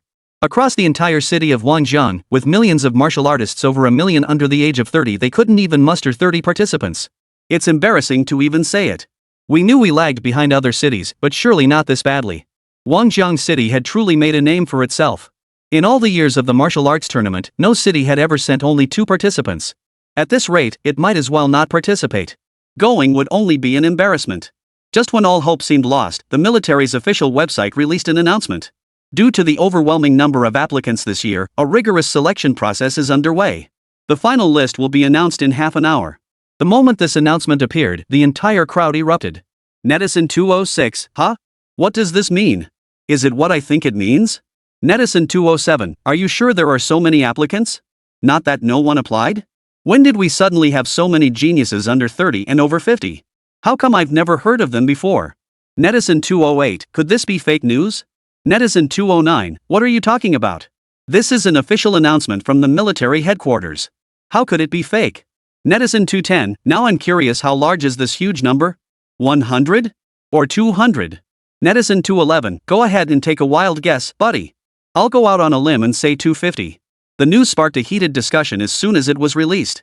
After all, there are only a handful of renowned young martial artists in Wangjiang City. Only Mu and Jin Chao have reached the 50th level or above. Now they're announcing that many people meet the requirements. How could anyone possibly believe it? Even an official announcement from the military command couldn't dispel the skepticism. For half an hour, the discussion remained heated. When the moment came to announce the list, everyone had agreed to remain silent. They waited in silence for the list to be released, all eager to see who was included. Half an hour passed, and the military headquarters' official website promptly released an announcement. The selection process for participants in this martial arts tournament has been successfully concluded. The list is as follows: 30th place, Yang Hong, female, 26 years old, strength level 55. Netizen 212, holy crap, 30th place is already level 55, and she's only 26? This has to be fake. How come I've never heard of someone this talented before? Netizen 213, fake. Definitely fake. Impossible. A genius like that only ranked 30th? How could that be? If that's the case, wouldn't the top spot require a 60? That's impossible. Netizen 214, I must be dreaming. When did Wangjiang City get so many geniuses? The moment the list was released, it caused an uproar. 30th place, level 55. This is terrifying. And no one had ever heard of such a prodigy before. With bated breath, everyone scanned the list further. 29th place, Li Qin, male, 27 years old, power level 56. 28th place, Wang Lin, female, 24 years old, power level 56. 27th place, Zhao Xiaowei, male, 28 years old, power level 56. As everyone kept looking up, the expressions on their faces grew increasingly vivid. If not for this martial arts tournament selection, who would have known Wangjiang City harbored so many prodigies? Had they been deliberately concealing their abilities all along? Though highly improbable, it seemed the only plausible explanation. By the time the 10th place was announced, everyone held their breath, not daring to breathe a single breath. Because the 11th place contender had already reached level 59. Online, there might even be a level 60 powerhouse. Level 60. That's level 60. Reaching level 60 before the age of 30 was something no one had ever dared to imagine before. Now you're telling the general public that a prodigy is right here among us. How could anyone accept that? Netizen 228, so excited, my hands are shaking. Guess who'll be number 10? Netizen 229, so far, most of the names are unfamiliar. Hardly any of the big names I remember. Did none of them make the cut? Netizen 230, true. Even Jin Chao's name isn't on the list. Could he not even qualify? Netizen 231, huh? Jin Chao isn't eligible? I'm stunned. Netizen 232, no way. I bet Jin Chao is definitely in the top 10. Netizen 233, what's the point of arguing? Just scroll down and see for yourself. 10th place, Jin Haodian, male, 25 years old, power level 59. The moment this name appeared, a wave of disappointment swept through the crowd. Level 59, not even 60. Still unwilling to accept it, they kept scrolling down. 9 more to go, surely one of them must hit 60. 9th place, Chi Feng, male, 24 years old, strength level 59. 8th place, Zhao Qian, female, 23 years old, combat level 59. 7th place, Sun Jia, female, 21 years old, combat level 59. At this point, everyone's heart sank. 4 names in a row, all at level 59. It seemed hopeless. But this was sufficient. At least they weren't completely short-handed. Inside the martial arts tower, Qin Haotian kept staring at the computer screen, scrolling down. He was deeply dissatisfied with his ranking.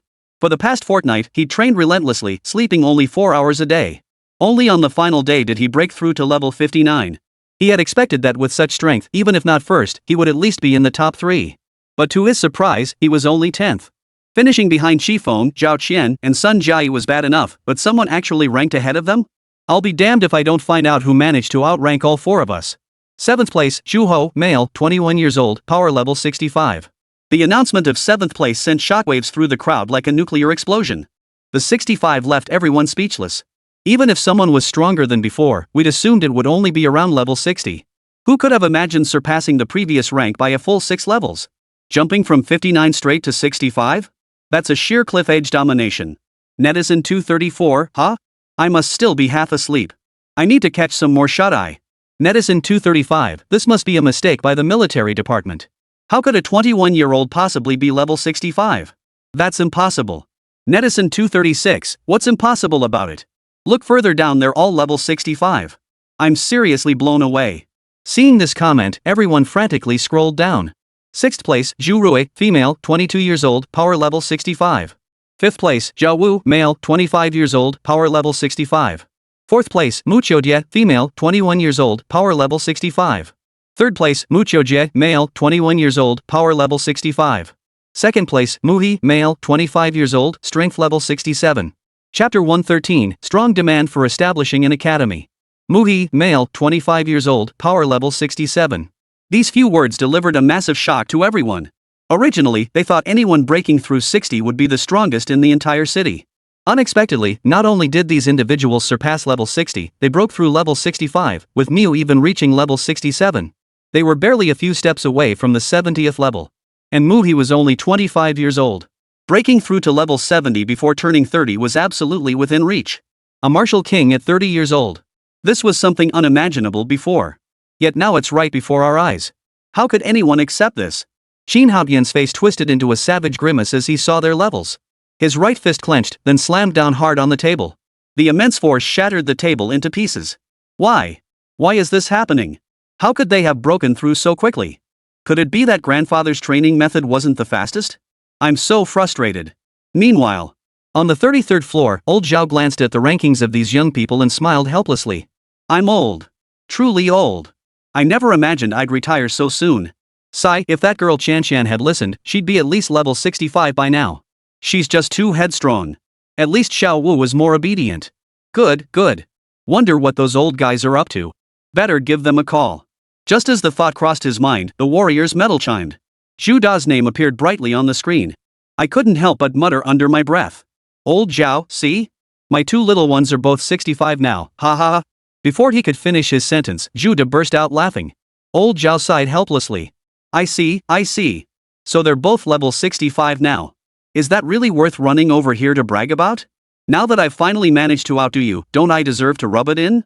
Another hearty laugh echoed from Zhu Da's end. Old Zhao, what are your plans now?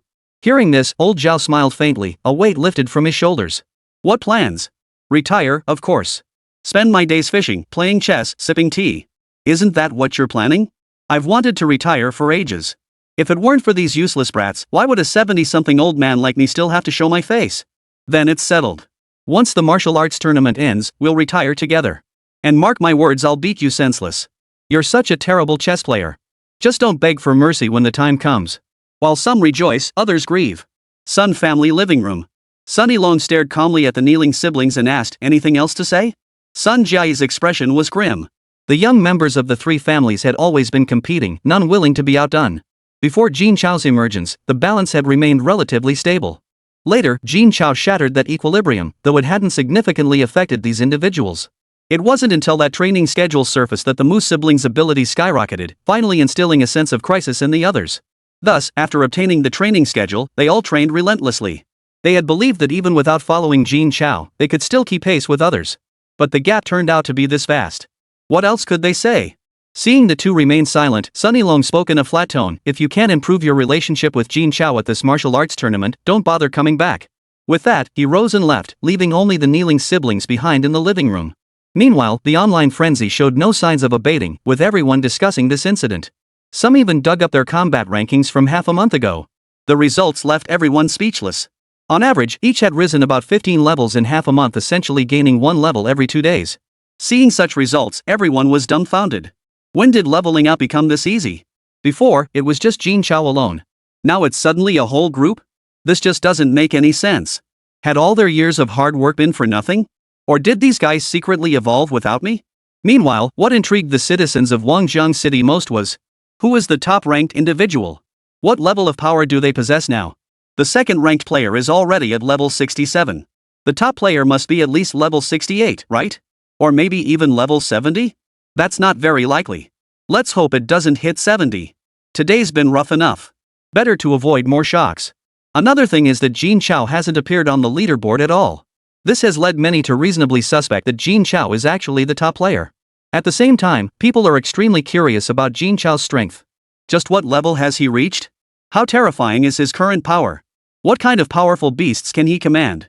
At this thought, everyone eagerly flipped to the top spot. First place, Jin Chao, male, 18 years old, power level 70. Boom! Everyone who saw this entry felt a thunderous roar in their heads. Level 70. He was actually at level 70. And he's only 18 years old. Oh my god, just kill me now. How could someone be this insane? He's only 18.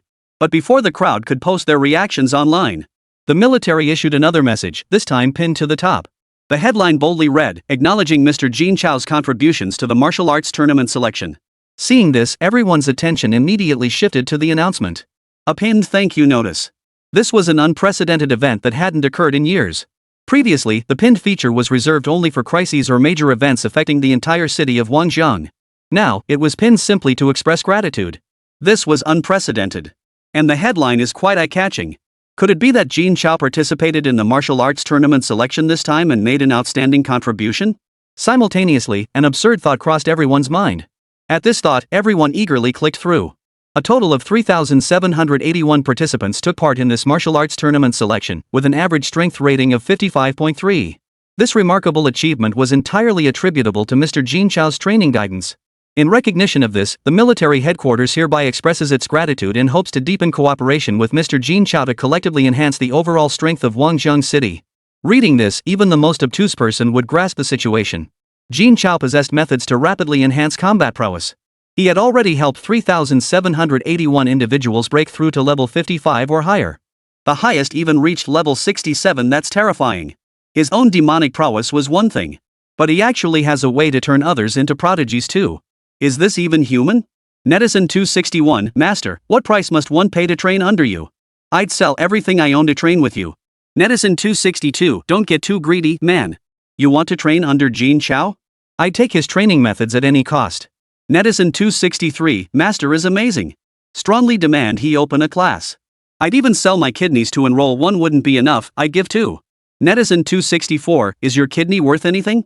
I'd sell my body to join. Netizen 265, dude, you're male. Selling yourself probably won't get you any takers. Netizen 266, cut the crap. Join me in chanting, Master, open a class. Master, open a class. Netizen 267, Master, start your class. Chapter 114, The Capital. Jin Chao and the others knew nothing of the events unfolding in Wangjiang City. At that moment, Jin Chao wore a look of deep frustration. Mu Qiujie and Zhao Wu insisted on riding the Komodo fire dragon, claiming it was cool to ride a dragon.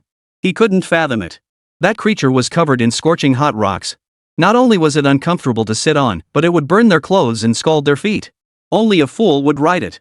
Yet those two fools, Mu Qiujie and Zhao Wu, were bouncing and jumping on the Komodo dragon like they were performing some kind of ritual, refusing to get down.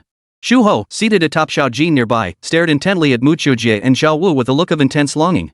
If not for Zhu Rui's sweet-voiced warning that she'd break his legs if he dared to go, he probably would have joined them long ago. What are you staring at? Just as Zhu Ho was lost in thought, Zhu Rui's voice suddenly rang out behind him. Startled, Zhu Ho quickly averted his gaze and stammered, I wasn't looking at anything. Zhu Rui smiled upon hearing this and said, if you dare do anything to embarrass me, you know the consequences.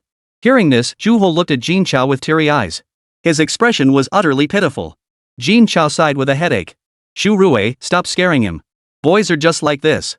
Xu Rui covered her mouth with her right hand and giggled. Got it, brother Jin. Hearing this, Zhu Ho's eyes lit up instantly. Could he go over there too? Though Zhu Ho was timid, his keen sense of perception was top-notch.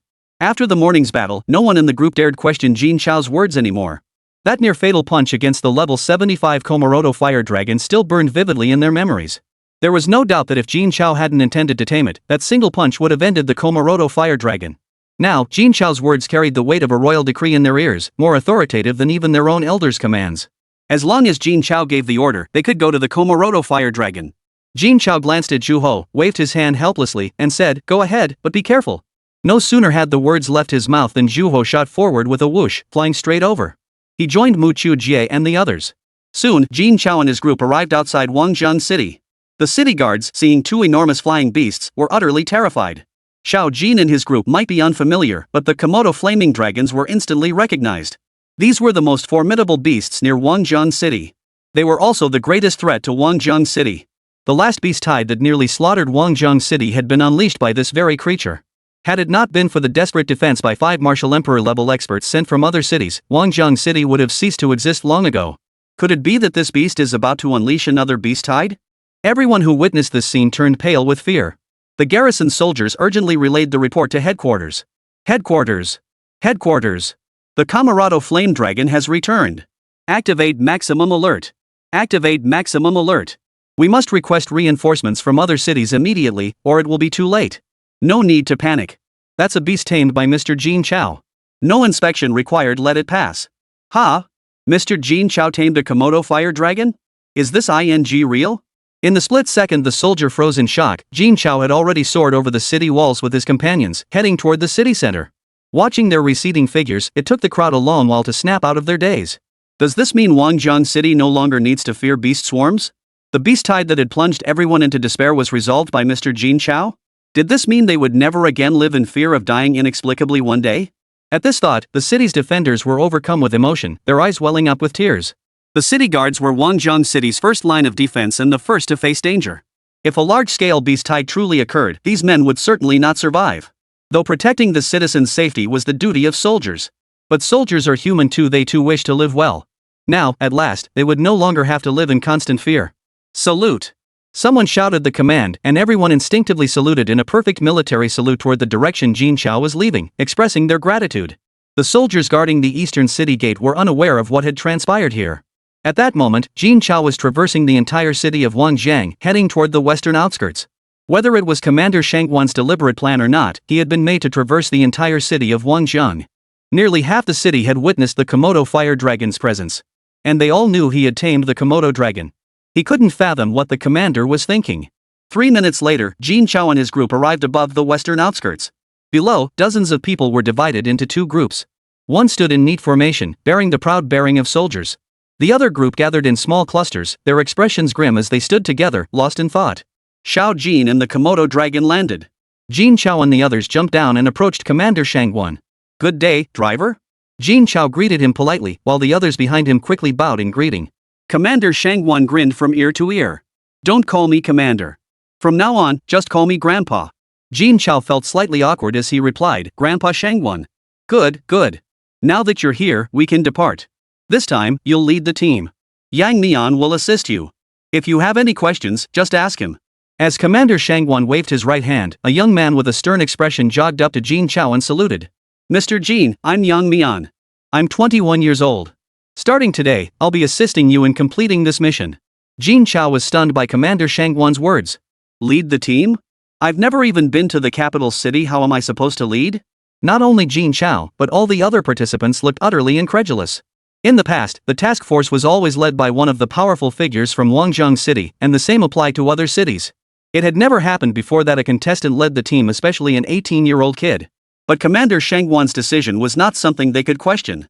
Moreover, the seasoned veterans like Elder Zhao who had led teams in previous years hadn't uttered a word of protest. In fact, they seemed quite pleased, suggesting they must have known about this arrangement long ago. Seeming to notice Jin Chao's confusion, Commander Shangwan smiled and said, "Don't worry. It's actually quite simple. All accommodations and meals are arranged. Your only task is to safely escort them there and back." Old Zhao chimed in, "Young man, this is good training. There'll be plenty more challenges waiting for you in the future. This statement left Jin Chao utterly bewildered. What did he mean, many things await you in the future? Didn't you guys plan to handle things yourselves? He mentally cursed under his breath, but dared not voice it aloud. They were all his creditors, each holding him in a tight grip. What else could he do? Phew. Alright, I'll be counting on your guidance going forward. With that, Jin Chao shook hands with Yang Mian, effectively agreeing to the arrangement. Chapter 115, Arrival at the Capital. After the business talk concluded, Commander Shangguan seemed to have something else to say, but he hesitated, his words coming out haltingly. Jin Chao knew immediately that trouble was brewing. Grandpa Shangguan, whatever it is, just say the word. If it's within my power, I'll absolutely see it done. Jin Chao offered his assurance. Commander Shangguan grinned. Hearing that puts my mind at ease. It's about how quickly you've all been advancing. Many have petitioned, hoping you'll teach classes to guide them in strengthening their abilities. He was the only one who possessed this method for rapid leveling. It was understandable that the people of Wangzhong City would petition for it. After all, who wouldn't want to rapidly enhance their combat prowess? But he simply didn't have the energy to handle such matters. Frowning at the thought, Jin Chao replied, Grandpa Shangguan, I'm afraid I won't have time for that. Hearing Jin Chao's words, Commander Shangguan looked slightly disappointed. But it was entirely understandable. No one would readily share such powerful techniques with others. Jin Chao had already shown remarkable selflessness by handing over the training schedule. It was unreasonable to demand more from him. Ha! Taking a deep breath, Commander Shangguan was about to speak when Jin Chao's subsequent words cut him off. However, I can hand over the training methods to the military. They can conduct the training, and I can provide assistance when necessary. Hearing this, everyone present froze in shock. Jin Chao was going to hand over such an incredible method to the military? Had he lost his mind? The value of this thing was beyond measure. Whoever possessed such a thing would surely keep it hidden away. The fact that Jin Chao had managed to train Mu He and his 3 men had already completely defied everyone's expectations. Now he actually wants to make this method public? He must be out of his mind. Yet, everyone present was suddenly filled with excitement. If Jin Chao shared his training method, wouldn't they too be able to reach over level 60 in a short time, just like Jin Chao and his group?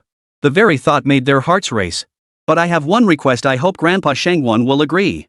Go ahead, speak your mind. As long as Jin Chao could deliver, they wouldn't hesitate to grant not just one request, but 100 or even 1,000. This training program is comprehensive. The previous training schedule I provided was for reaching level 60. As long as you follow the progression, reaching level 60 within 2 years is absolutely achievable. This new one goes up to level 70. Barring any unforeseen circumstances, reaching level 70 within 2 years should be no problem. Whoa! Everyone present sucked in a sharp breath at those words. 4 years to forge a level 70 martial king. Wasn't that pace terrifying? Even if one graduates college and becomes a martial artist at age 22, one could reach martial king by age 26 at the latest. Such a feat was once unimaginable. Now someone is guaranteeing they can reach level 70 within 4 years. How could anyone not be thrilled? And this person is exceptionally talented, reaching level 70 in under 2 months. Starting from level 1 and climbing all the way to level 70. Even the trainees under his guidance have gained over 10 levels in just over half a month. The highest reached level 67, it's impossible not to believe it. Jin Chao paid no heed to the other's expressions as he continued, but I can only provide training methods up to level 70. Beyond that. What does that mean? Jin Chao had training methods beyond level 70? Everyone's minds went blank. How the hell does this guy know all this? This is too much. I can't take it. No problem. Commander Shangguan was the first to snap out of it, rushing to agree. He was afraid Jin Chao might change his mind. Only when everything was settled did Jin Chao breathe a sigh of relief. When do we depart? We can leave immediately. Jin Chao glanced around, looking puzzled. How exactly? On foot? It wasn't surprising that Jin Chao asked this. There were no large vehicles anywhere nearby. Forget planes, there weren't even any cars. Were they really supposed to walk? Just as Jin Chao and the others were puzzling over this, a bird's cry rang out from the sky. Immediately afterward, a massive white crane appeared. Jin Chao recognized it instantly. It was the level 65 beast he had left behind in the martial artist tower, the moon-crying white crane. Did they plan to ride it to the capital? Commander Shangguan beamed with pride as he gazed at the crane. After being overshadowed by other cities for so many years, he could finally hold his head high. Using the moon-crying crane as a mode of transportation, who else besides Wangzhong City could pull that off? Except for Jin Chao and his companions, all the other participants heading to the martial arts tournament wore expressions of pure excitement. Such a high-grade exotic beast wasn't something just anyone could ride. Just then, Mu Qiaojie suddenly spoke up. I recall the capital lies to the west. Riding a crane westward, isn't that a bit inauspicious? Ha! No one else would have uttered such words. Being able to ride a level 65 beast was already an immense honor. Why nitpick? But those close to Jin Chao had that privilege. Not to mention the Mu siblings, who possess their own mythical beasts. Jin Chao turned and asked, "So how do you want to go?" Seeing the eager expressions on their faces, he knew exactly what they were thinking. Jin Chao summoned the Kamaro flaming dragon with a sigh. The three of them eagerly jumped aboard. Jin Chao summoned Xiao Jin and hopped aboard himself. Riding a crane to the west really wasn't very auspicious. The others watched the scene, utterly speechless. Only Jin Chao could manage to ride a level 75 beast as a mount. It was simply beyond envy. Soon, everyone boarded the moon crying white crane. Led by Yang Neon, the three colossal beasts soared toward the capital. Before departing, Jin Chao handed over all the exotic beasts captured during this period to Elder Zhao. He also entrusted Old Zhao to distribute the promised exotic beasts to each employee of the martial arts tower. With that, everything was settled except for his second uncle. As for that second uncle? Let him rot in prison for a while. The 12 cities of Huaxia were spread far apart. Wanjiang City, situated in a remote region, was even farther from the capital. Even at the speed of the moon crying white crane, it would take at least 2 days. Beyond these 12 cities, the vast majority of the land was occupied by powerful beasts. People have considered slaughtering these beasts. But the cost would be too great. Moreover, most of these regions lacked resources suitable for human survival. Even if reclaimed, it would be impossible to develop cities there. It would be a complete waste of lives. 2 days passed in a flash. Yang Neon gazed at the unharmed group with deep emotion. In previous years, they had always flown by plane, navigating the areas occupied by beasts with extreme caution. Even then, they were attacked by beasts almost every time. Not once had they arrived safely. Many had been injured or killed along the way. Now, however, things were different. With 2 level 75 beasts escorting us, no other beasts dare cause trouble. This time has been the most worry-free. Though he wondered how things were faring in other cities. At this thought, Yang Neon couldn't help but laugh aloud. Hope they all arrive safely. Chapter 116. A warm welcome. Huaxia Capital, North City Airport. The martial arts tournament is the most bustling event of the year in the capital of Huaxia. Huge crowds from the 12 major cities across the nation converge upon the capital. For only on this day do the top warriors from each city escort participants to the capital. This significantly increases the chances of a safe arrival. Yet even with such protection, casualties remain significant. 7 flying saucers from Huanyao City are approaching the northern airport. 3 are detected with severe damage, while the remaining 4 have minor damage. All departments, prepare for reception. As the announcement sounded, airport departments sprang into swift action. Medical personnel were already stationed nearby.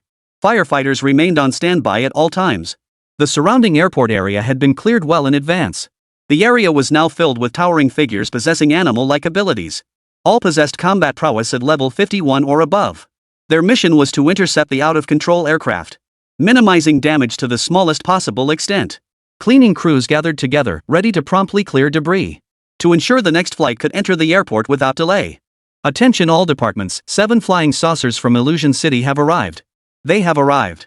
The broadcast had barely finished when a massive sonic boom echoed through the sky. Whoosh! Boom! As the explosion echoed, airport personnel sprang into action. Medical personnel swiftly evacuated those who had already jumped to safety zones for treatment. Security personnel, on high alert, made every effort to intercept the out-of-control flying saucer. Firefighters swiftly extinguished the flames, while cleaning crews began clearing debris. Meanwhile, the other UFOs landed one after another. 3 severely damaged craft exploded. Of the 4 lightly damaged craft, 1 lost control and another crashed. Only 2 landed safely. Despite what should have been utter chaos, airport staff handled the situation with remarkable efficiency. Within a mere 10 minutes, the entire airport was spotless. Even the casualty figures had been tallied.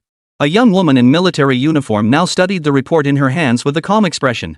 Phantom City, 7 flying saucers, total of 1,572 people, 1,215 injured. 350 fatalities. 5 UFOs destroyed. Faced with such devastating figures, the woman remarked coolly, "The situation is far better than anticipated. Verify the identities of the deceased and proceed with standard protocols." A young man standing nearby took the form, saluted, and hurried away. Moments later, 2 disheveled middle-aged men approached the woman. "Shaolin, it's good to finally see you." One of them, a middle-aged man with a bushy beard, panted breathlessly. The woman in military uniform, Shaolin, frowned slightly. "Commander Zhao, what brings you here?" Commander Zhao was the head of the military department in Huanyao City and the most powerful figure in the city. He had reached the terrifying level of 93. Shaolin couldn't fathom what kind of beast could have left him looking so disheveled. Commander Zhao responded impatiently, "Don't even mention it. We haven't had a moment's peace since we set out. We've been swarmed by groups of level 70-80 beasts. Who knows what's gotten into them? They're acting like they're possessed. If we hadn't brought old Qin along this year, we'd have lost at least half our men. Hearing this, Shaolin's brow furrowed slightly. Phantom City wasn't among the first to arrive. Nor was their situation the most dire. This year's beasts were truly abnormal. In previous years, even when they attacked passing flying vehicles, it never reached such devastating levels. This year was too abnormal. I will report this year's situation truthfully. The abnormal behavior of the beasts suggests other incidents may occur. It's best to remain cautious. Commander Zhao's expression was grim. We must be cautious. By the way, which cities haven't been reached yet? Shaolin frowned. Xianin City and Wangjiang City haven't been reached yet. At the mention of Wangjiang City, both men's brows furrowed deeply. Among the 12 cities of Huaxia, Wangjiang City was the weakest and also the farthest from the capital. The strongest power within its walls barely reached the 80-level range. All other cities had powerhouses over level 90 stationed there. With the beasts acting unusually violent this year, I'm truly worried they might be wiped out entirely. Commander Zhao turned to Old Qin and said, Old Qin, go take care of those young recruits. I'll wait here for a moment. Yes, Commander. Old Qin turned and left. Shaolin, do you think Wangjiang City will participate this year? Under the new rules, they can only send 2 or 3 people at most. Do you think they'll still enter? Shaolin looked at Commander Zhao with a puzzled expression. Commander, aren't you aware that Wangjiang City produced a genius who climbed onto the genius rankings with a strength level over 50? Of course I know. Isn't that the young man named Jin Chao? But with just him and Niu, their participation won't make much difference. Every martial arts tournament is dominated by those top 30 prodigies. A kid barely over level 50 won't make much of a splash. And with this year's situation, I'm genuinely worried they'll all get wiped out on the way. Hearing this, Shaolin fell silent. Given Commander Shangguan's strength in Wangjiang City, that possibility was indeed real. By the way, has the capital city received no word on whether Wangjiang City will participate this year? Shaolin gave a wry smile. Commander Zhao, you know how difficult information transmission is. Forget the farthest city like Wangjiang, even the capital has no information on participants from Xianin City. Vast swaths of land had been overrun by beasts, even the skies were no exception, making the construction of any communication infrastructure impossible. Communication between cities was extremely difficult, leaving them largely isolated and unable to share information. Enough of this useless chatter. Stop fretting over whether the Sun family from Wangjiang City can make it this year. I've been eyeing that level 3 potion for a whole year. A rough voice suddenly echoed from behind them. Commander Zhao and Shaolin turned almost simultaneously. 5 men and 2 women had appeared behind them without either noticing. Sai, you're right. If the Sun family doesn't send anyone this year, all our preparations will have been for nothing. A young woman in military uniform frowned as she spoke. In their minds, whether Wangjiang City participated in the martial arts tournament was utterly irrelevant. What mattered was the Mu family's 3rd grade potion. To secure the 3rd grade potion, every city practiced extreme frugality, all to ensure they had sufficient funds to compete fiercely. You lot only care about the 3rd grade potion. Don't you worry about old Shangguan at all? Commander Zhao exclaimed angrily. A large, fat man sneered dismissively, worrying won't do any good. If something was going to happen, it would have happened already. Better to worry about something practical. I strongly opposed Shangguan's appointment from the start. He's barely over level 80, how could he be commander? Now that trouble's brewing, don't blame anyone else. You. Commander Zhao was about to argue further when the airport intercom suddenly blared with a shrill tone. Emergency alert. 2 level 75 beasts and 1 level 65 flying beast are rapidly approaching the airport. All departments, prepare for combat. All departments, prepare for combat. Chapter 117, can I make this call? The moment the broadcast sounded, everyone froze. An alien beast attack on the capital? And targeting the airport? How could this be? What were the soldiers guarding the city doing? Why wasn't this reported? But before they could react, the broadcast sounded again. Attention all departments, attention all departments. 7 aircraft from Xianin City will land in 1 minute. 5 are severely damaged, 2 have minor damage. All departments, prepare accordingly. Xianin City sure knows how to pick a moment arriving at a time like this, and with such severe damage. Looks like we'll have to deal with these 3 beasts quickly. We can't let them delay the landing of the plane at Xianin City. Shaolin's expression darkened as he prepared to act, but then the broadcast sounded again. Latest update, the 3 beasts are mounts from Wangjiang City. All departments, stand down. Even the veteran announcer, who had handled countless emergencies over a decade of broadcasting, sounded utterly bewildered. Not just the announcer, everyone at the airport froze in place. Could this news possibly be true? How could that be? When did beasts become domesticated by humans? And such a high-level, powerful beast at that?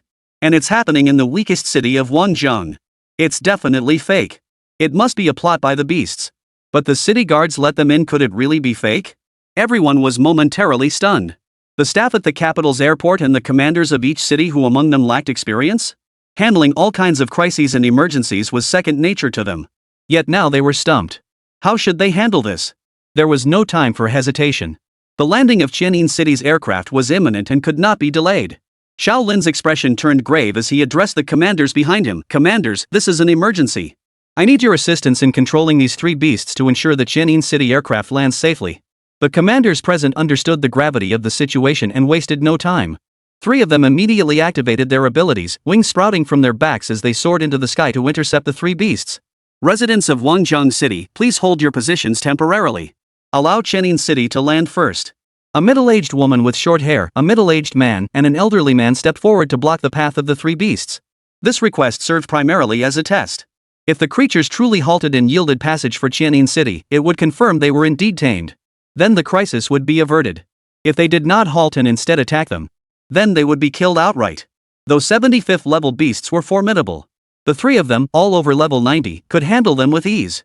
The trio didn't believe for a moment that the people of Wanzhong City could tame these beasts. Therefore, they had long prepared for battle. Their faces darkened as they prepared to strike. Suddenly, the three beasts across from them halted. A figure leapt from one of the beasts. Only upon witnessing this scene did the trio finally relax. Could it be that Wanzhong City had truly tamed these beasts? Unbelievable. Absolutely unbelievable. Soon, Yang Mian, with two gray wings on his back, approached the trio. Reporting to the three commanders, I am Yang Mian of Wanzhong City. I am here to assist Mr. Jin Chao in leading the team for the martial arts tournament. To avoid any misunderstandings, I have come to identify myself. Hearing this, the expressions on everyone's faces were truly something to behold. Shock, without exception, was the most prominent emotion. 1,000 questions surged in their minds. But the most urgent matter now was to get the aircraft from Qianin City to land. In the brief moment they stood frozen in disbelief. Qianin City's 7 aircraft had already landed. As expected, 5 crashed. 2 aircraft were out of control. The losses were devastating. Yet within 10 minutes, the scene was cleared. Jin Chao and the others witnessed this scene and were utterly shocked. What was going on? How could they crash so soon after arriving? Muhu replied with a calm smile, Mr. Jin Chao may not be aware that every year, flying vehicles arriving from various cities for the martial arts tournament are more or less attacked by strange beasts. Crashes are a common occurrence. As he spoke, Muhu recalled last year's martial arts tournament. All 7 aircraft from Wanzhong City had crashed, resulting in heavy casualties. But this year was different, no crashes and no casualties. Such a situation was unimaginable. Yet it had happened to them, real and tangible. All thanks to Mr. Jin Chao. Though Jin Chao was aware of the situation, he was still deeply shocked. So traveling between cities was this dangerous? No wonder we never saw people from other cities in Wanzhong. But Jin Chao quickly regained his composure. Pointing at the now cleaned airport, he asked Mohu, can we go down now? Should be fine. Just as they spoke, Yang Mian flew over and announced in a clear voice, everyone, land. Hearing this, Jin Chao immediately guided the 3 beasts to land. Soon, everyone stood safely on the airport tarmac. At the same time, Jin Chao stowed away the 3 beasts. Just as Jin Chao was about to ask Yang Mian what to do next, a crowd gathered around them. They stared at Jin Chao and his companions with expressions of utter shock. Similarly, the less severely injured residents of Qianin City also gathered around. They glanced at the Qianianqing people being carried away. Then they looked at the people from Wanzhong City, who were unharmed and without a single scratch. A profound sense of disparity filled their hearts. Not a single casualty from Wanzhong City? And they had even arrived riding exotic beasts? Everyone was stunned into silence. Yang Mian stepped forward to introduce them. Greetings, everyone. This is Jin Chao, our representative from Wanzhong City for this occasion. At Yang Mian's words, the crowd gasped in astonishment once more. This was the prodigy martial artist who had broken through to over level 50 at just 18? But that couldn't be right. Wasn't his chi blood strength supposed to be at level 70? Had he broken through again in such a short time? And what about these young people? They're all above level 50. And several are even at level 65. Mu has reached level 67 too. What's going on here?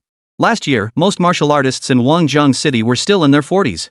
How did so many level 50 plus and level 65 fighters appear in just 1 year? What exactly happened? Jin Chao greeted them politely. Greetings, commanders. I am Jin Chao. I will be representing Wanzhong City at this martial arts tournament, and I am also a competitor. Could we see that strange beast again? The one with the red feathers all over its body. We've never seen anything like it before. Jin Chao hadn't anticipated these individuals requesting to see his exotic beast. And they specifically asked to see Xiao Jin. Jin Chao replied awkwardly, that might not be appropriate. The elderly man who had stopped them replied, just one look. Faced with their eager gazes, Jin Chao felt helpless. Xiao Jin was one of his trump cards. If this gets reported, won't we be losing a trump card during the martial arts tournament? Chapter 118, Drawing Attention. Jin Chao had no choice but to summon Xiao Jin. A massive crimson giant bird materialized at the capital's airport. It instantly captured the attention of everyone present. What kind of exotic beast is this? How can it be so beautiful? And it's a level 75 beast. How come no one's ever heard of such a powerful beast? Everyone gathered around Xiao Jin, knowing it was a tamed beast. Otherwise, they wouldn't dare gather so closely.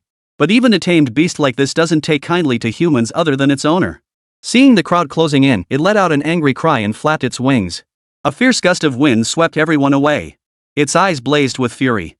It was practically ready to curse at them. Seeing this, Jin Chao quickly stepped in to calm it down. Little Gold, don't be angry. I'll take you back right now. With that, Xiao Jin vanished before everyone's eyes. Everyone was stunned. The commander's eyes were practically popping out of their sockets. He really was tamed? So obedient? How did this kid manage it? Yang Mian immediately explained, Commanders, please forgive us.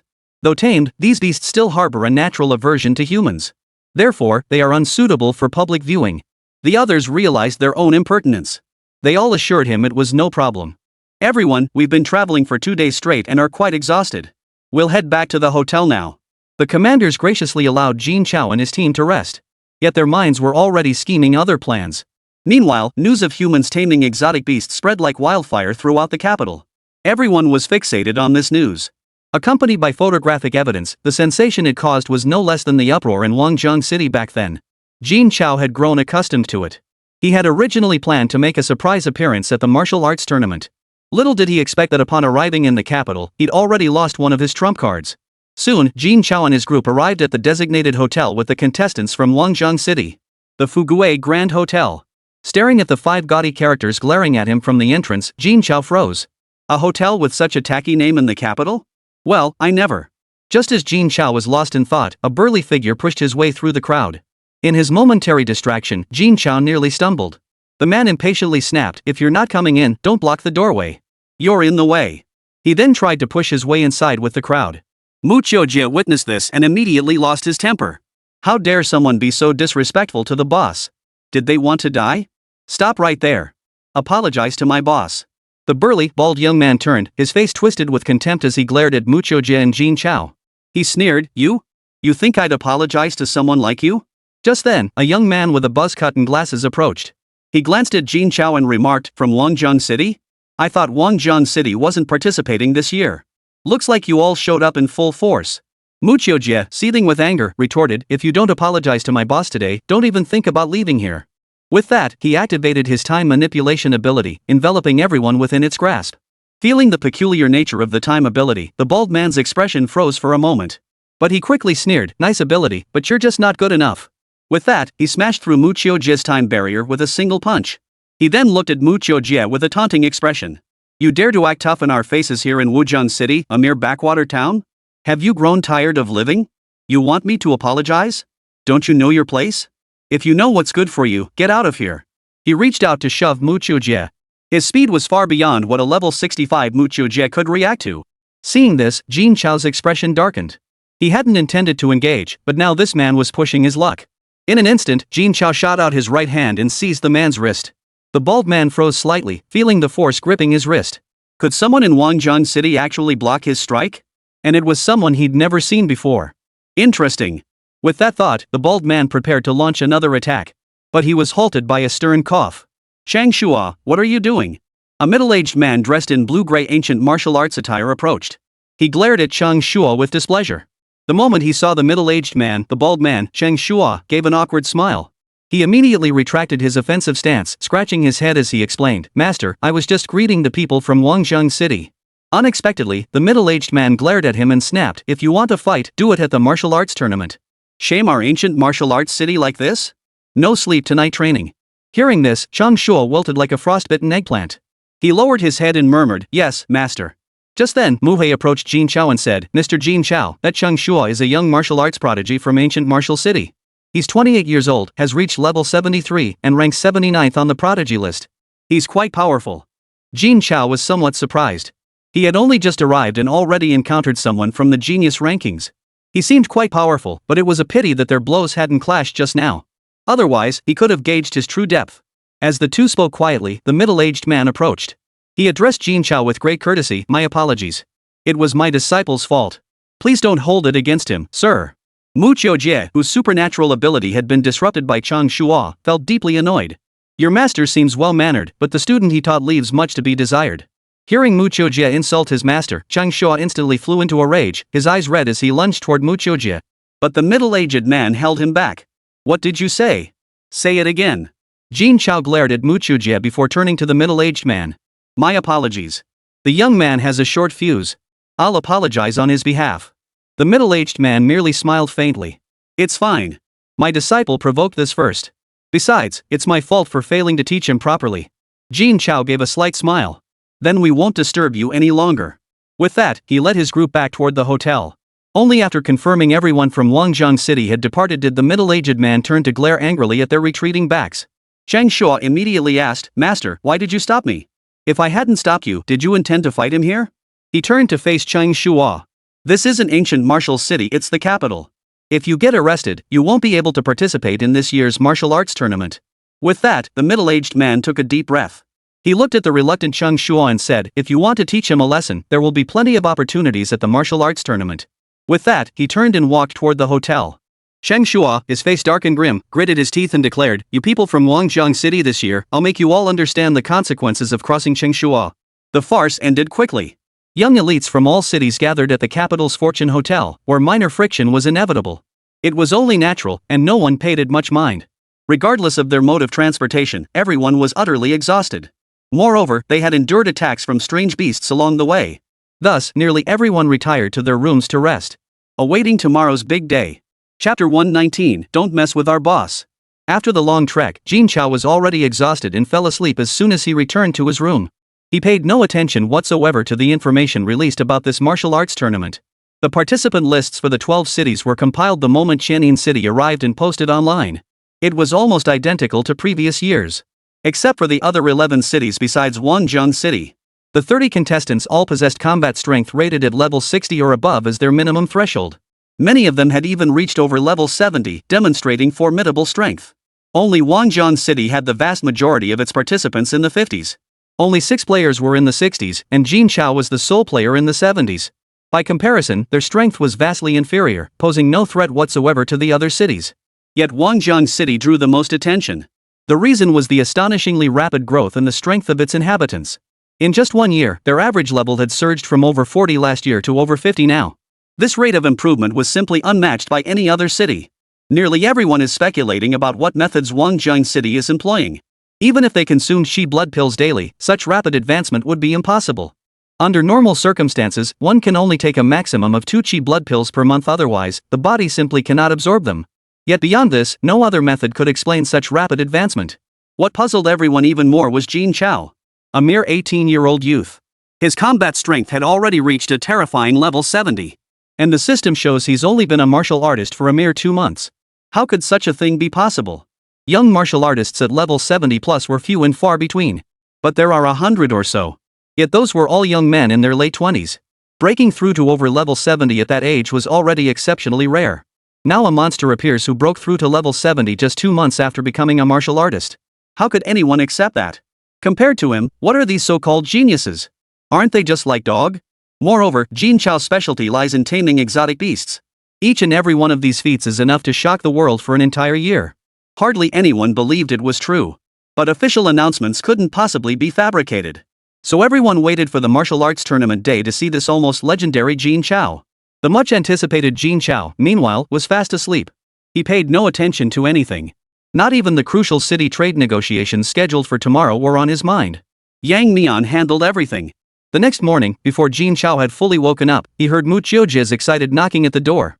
"Boss, wake up." Immediately after, Mu He's voice chimed in. "Mr. Mu, perhaps we should come back later to wake Mr. Jin." "Later? If we wait any longer, the good stuff will be snapped up by others." Boss, wake up. Jin Chao opened the door, his eyes still heavy with sleep. What's the rush? Isn't the competition starting tomorrow? What the hell is this guy freaking out about so early in the morning?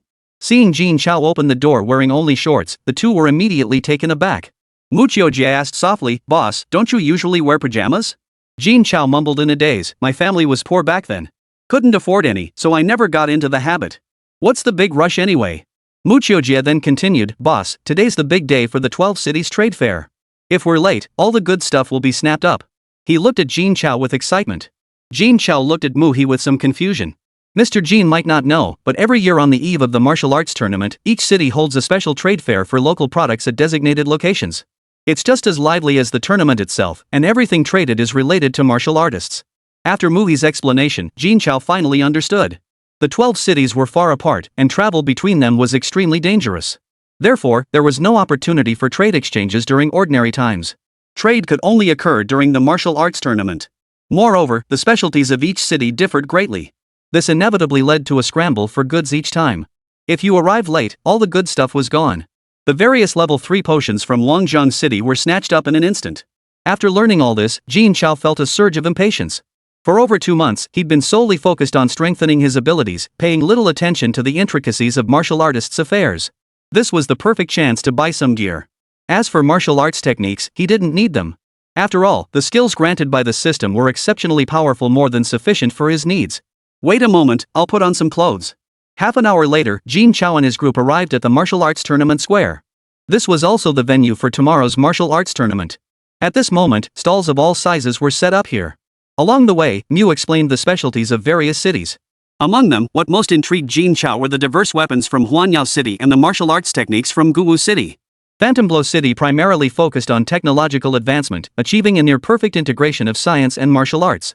They had developed numerous high-tech weapons capable of significantly enhancing a martial artist's combat prowess. These weapons were among the most sought-after goods, second only to the third-grade potions from Longjiang City. Huanyao City was also Jin Chao's primary objective this time. After all, up until now, Jin Chao had been using nothing but his Tang-style broadsword, forged from condensed light elemental energy. Therefore, this time, he absolutely must select a weapon that truly suits him. The group arrived in the Huanyao City district in full force. All around them were weapons showcasing cutting-edge technology. Even flying machines were on display. It was truly an eye-opening experience for Jin Chao. However, Jin Chao's purpose was clear, he was after a sword. Upon arriving, the group split up, each heading to select what they desired. Check this out, Fontainebleau City's latest tech weapon, the ion pistol. Don't miss out. The Illusion City Beast Catcher net the ultimate tool for capturing exotic beasts in the wild. Listening to the various sales pitches, Jin Chao began to doubt whether these were truly cutting-edge technologies at all. Rather, they seemed like cheap toys being peddled at a flea market. Or had Huanyao City advanced to the point where cutting-edge weapons were sold at street stalls? Every single item they were shouting about would be incredibly precious in Longjiang City. They belonged in specialty store displays. The gap between cities was simply too vast. No wonder everyone says Longjiang City is the weakest. Today, I finally have a clear understanding. Jin Chao pushed his way through the crowd and soon spotted a stall selling various weapons. He walked straight up and asked, Hey, boss, what do these weapons do? Seeing such a young man like Jin Chao, the middle-aged vendor was quite surprised. Still, he smiled and said, You've got good taste, young man. Everything here features the latest technology from Illusion City, and at affordable prices. What type of weapon are you looking for? What specific functions do you need? Jin Chao scanned the array of weapons on display, replying casually, I'm looking for a blade-type weapon. As for functions, what kinds do you have here? Knives? We've got plenty. Functions? Plenty too. Standard acceleration, elemental enhancements, stronger gravity overlays, space freezing, sonar attacks, you name it. It's all up to you. Chapter 120, Punishment. Jin Chao's eyes lit up at the vendor's description. Basic elemental enhancements were nothing special. He could handle those within the boundless realm himself. But spatial freezing and gravity manipulation? Those were beyond his control. After all, the boundless realm wasn't omnipotent. What's the price for a gravity-enhanced blade? The moment he heard gravity function, the shopkeeper's eyes lit up.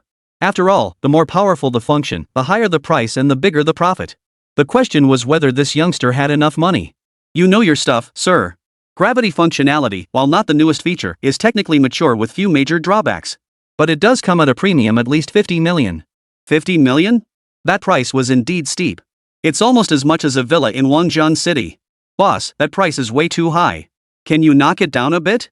Even though Jin Chao had money now, who wanted to be taken for a ride? This is already the lowest price. Jin Chao stood up, exhaled deeply, and said, then I'll go look elsewhere. Wait. Let's talk it over. How about 45 million? That's the absolute bottom line. Seeing Jin Chao about to leave, the boss grew anxious. 10 million. Deal. I'll take it. No deal, no deal. Only Jin Chao would dare to slash the price from 50 million straight down to 10 million. But bargaining meant pushing for the lowest price. Then the boss would push back up. After 2 or 3 rounds of this back and forth, both sides managed to secure a relatively satisfactory price. The deal was sealed. But this was Jin Chao's first time buying something so expensive. Going straight from 50 million to 10 million made him feel a bit unsure. He feared the boss might simply kick him out. His heart was pounding with anxiety. Just as Jin Chao braced himself for the boss to demand a higher price. Who knew the boss hesitated slightly. Then he said, alright, if it weren't for the Tang Hengdao being a tough seller, you absolutely wouldn't get this price. With that, the boss wrapped up the gravity-enhanced Tang Hengdao and handed it to Jin Chao. In his right hand, he held the martial artist's medal and opened the payment QR code. Seeing this, Jin Chao was stunned. 50 million reduced to 10 million and it was done? Had he offered too little? If only he'd known, he would have asked for even less. But the offer was made. To haggle further now would be a bit ungracious. Alright. Saying that, Jin Chao pulled out his martial artist's badge and scanned the money over. He grabbed his weapon and left. He felt quite depressed. But before he could take 2 steps, he saw the crowd suddenly surge toward one direction. Jin Chao, curious, grabbed someone and asked, bro, what's going on? Where's everyone heading? The man replied impatiently, you don't know? The Sun family of Wangjiang City and the martial artists of Guwu City have clashed. Everyone's heading over to see the commotion. The Sun family of Wangjiang City. No, I have to get there quickly. I can't let anything dangerous happen. Though security here isn't a concern. Even if you're incredibly powerful, you wouldn't dare cause trouble here. But the Sun siblings' skills aren't quite up to par, they might get the short end of the stick. With that thought, Jin Chao hurriedly pushed his way toward Wangjiang City. From a distance, shouts already echoed, why won't you sell to us from ancient Martial City? Sun Jiai's voice, no less forceful than the others, immediately echoed back. Why? Because you people from Guwu City offended those you shouldn't have. Offended the wrong people. Could it be that Guwu City and the Sun family had some old grudge? You. The young man who had just been ranting tried to say something more. But a middle-aged man cut him off. If Guwu City has offended the Sun family in any way, please state it clearly. We will make amends. No need for compensation. Forget about this year's grade 3 potions, consider this a lesson. Next time you encounter Mr. Jin Chao, you'd best take a detour. Jin Chao? At the mention of that name, everyone visibly stiffened. The portly leader turned to the Guwu City delegation, his tone sharp as he demanded, what the hell is going on here? 3rd grade potions were the most crucial matter outside the martial arts tournament. For something to go wrong at this critical moment. Do you have any idea how serious the consequences will be? Seeing the fat man's anger, Chen Shua lowered his head guiltily before stepping forward from the crowd. Commander Wang, yesterday we merely encountered the Wangjiang City group outside the hotel. We accidentally bumped into that Jin Chao fellow and had a minor altercation. Sun Jiai instantly grew displeased upon hearing this. I don't care if it was a minor or major incident. You offended our Sun family's honored guest and still expect to buy our products? No way. Commander Wang shot Chen Shua a fierce glare before turning to Sun Rui, Sun Jiai's brother, with a forced smile. Mr. Sun, we truly had no idea of Jin Chao's connection to your family. Besides, young people are naturally hot-headed. A minor altercation is hardly unusual, it's not worth making such a big deal out of it. Sun Rui pushed his glasses up with a stern expression. Commander Wang, the Sun family will not yield on this matter. My father has long instructed that Mr. Jin's standing is equal to his own. We absolutely must uphold Mr. Jin Chao's honor. Pushing his glasses up again, Sun Rui continued, Commander Wang, rather than arguing with us here, you'd be better off figuring out how to apologize to Mr. Jin Chao. Perhaps if Mr. Jin Chao is in a better mood, our Sun family might still sell a few potions to Guwuching. Only the Sun family of Wangjiang City would dare suggest that a commander apologize to a young man. After all, the Wangjiang City Sun family held the nation's most advanced 3rd grade potion manufacturing technology. This was the only such capability in the entire nation, something other cities simply couldn't replicate. Moreover, everyone was well aware of the formidable power of grade 3 potions. Acquiring a single vial was like gaining an extra life, who wouldn't covet it? Even powerhouses over level 90 desperately need them. After all, countless masters perish each year defending against the beast tide. Without the supply of grade 3 potions now, who knows how many more masters Guwu City would lose. At this, the crowd erupted into heated discussion. A bald middle-aged man voiced his confusion, isn't this Jin Chao the guy who went viral online yesterday? The lanky man beside him shot the bald man a disdainful look. Who else could it be? Breaking through to level 70 at 18? A prodigy like that would be worshipped anywhere. No wonder the Sun family is so furious. A portly middle-aged man added with pride. You're only half right. Wangjiang City's overall strength isn't high. Their highest-ranked fighter is barely over level 80, and there's only one of them. At level 70, he's already among Wangjiang City's elite. I bet every major faction in this city is currying favor with him. And I heard it's all thanks to him that Wangjiang City managed to scrape together 30 participants for the martial arts tournament. Ancient Martial City is in for a rough ride this time. The lanky man frowned in confusion. Where'd you hear all this? I'm clueless. Chapter 121, The Battle Begins. Jin Chao, standing among the crowd, heard these people's discussions and was somewhat taken aback. He hadn't expected that yesterday's minor friction would lead the Sun family to refuse the deal with Guwuching. How much money would be lost? No, this had to be salvaged. With that thought, Jin Chao pushed his way through the crowd. Excuse me. Jin Chao's actions immediately drew disapproval from the crowd. The bald man snapped irritably, What's the rush? What good will squeezing in do to solve this? With that, the bald man turned to scold the inconsiderate latecomer. If you're late, just watch from the back. Why are you pushing? But when the resentful crowd recognized Jin Chao himself, they all fell silent. The impatience vanished from their faces, and they instinctively parted to make way through the crowd. Jin Chao apologized as he made his way through. Whispers stirred once more among the crowd. Is that Jin Chao? He looks way too young. He's only 18. Of course he's young. So jealous. Level 70 at 18?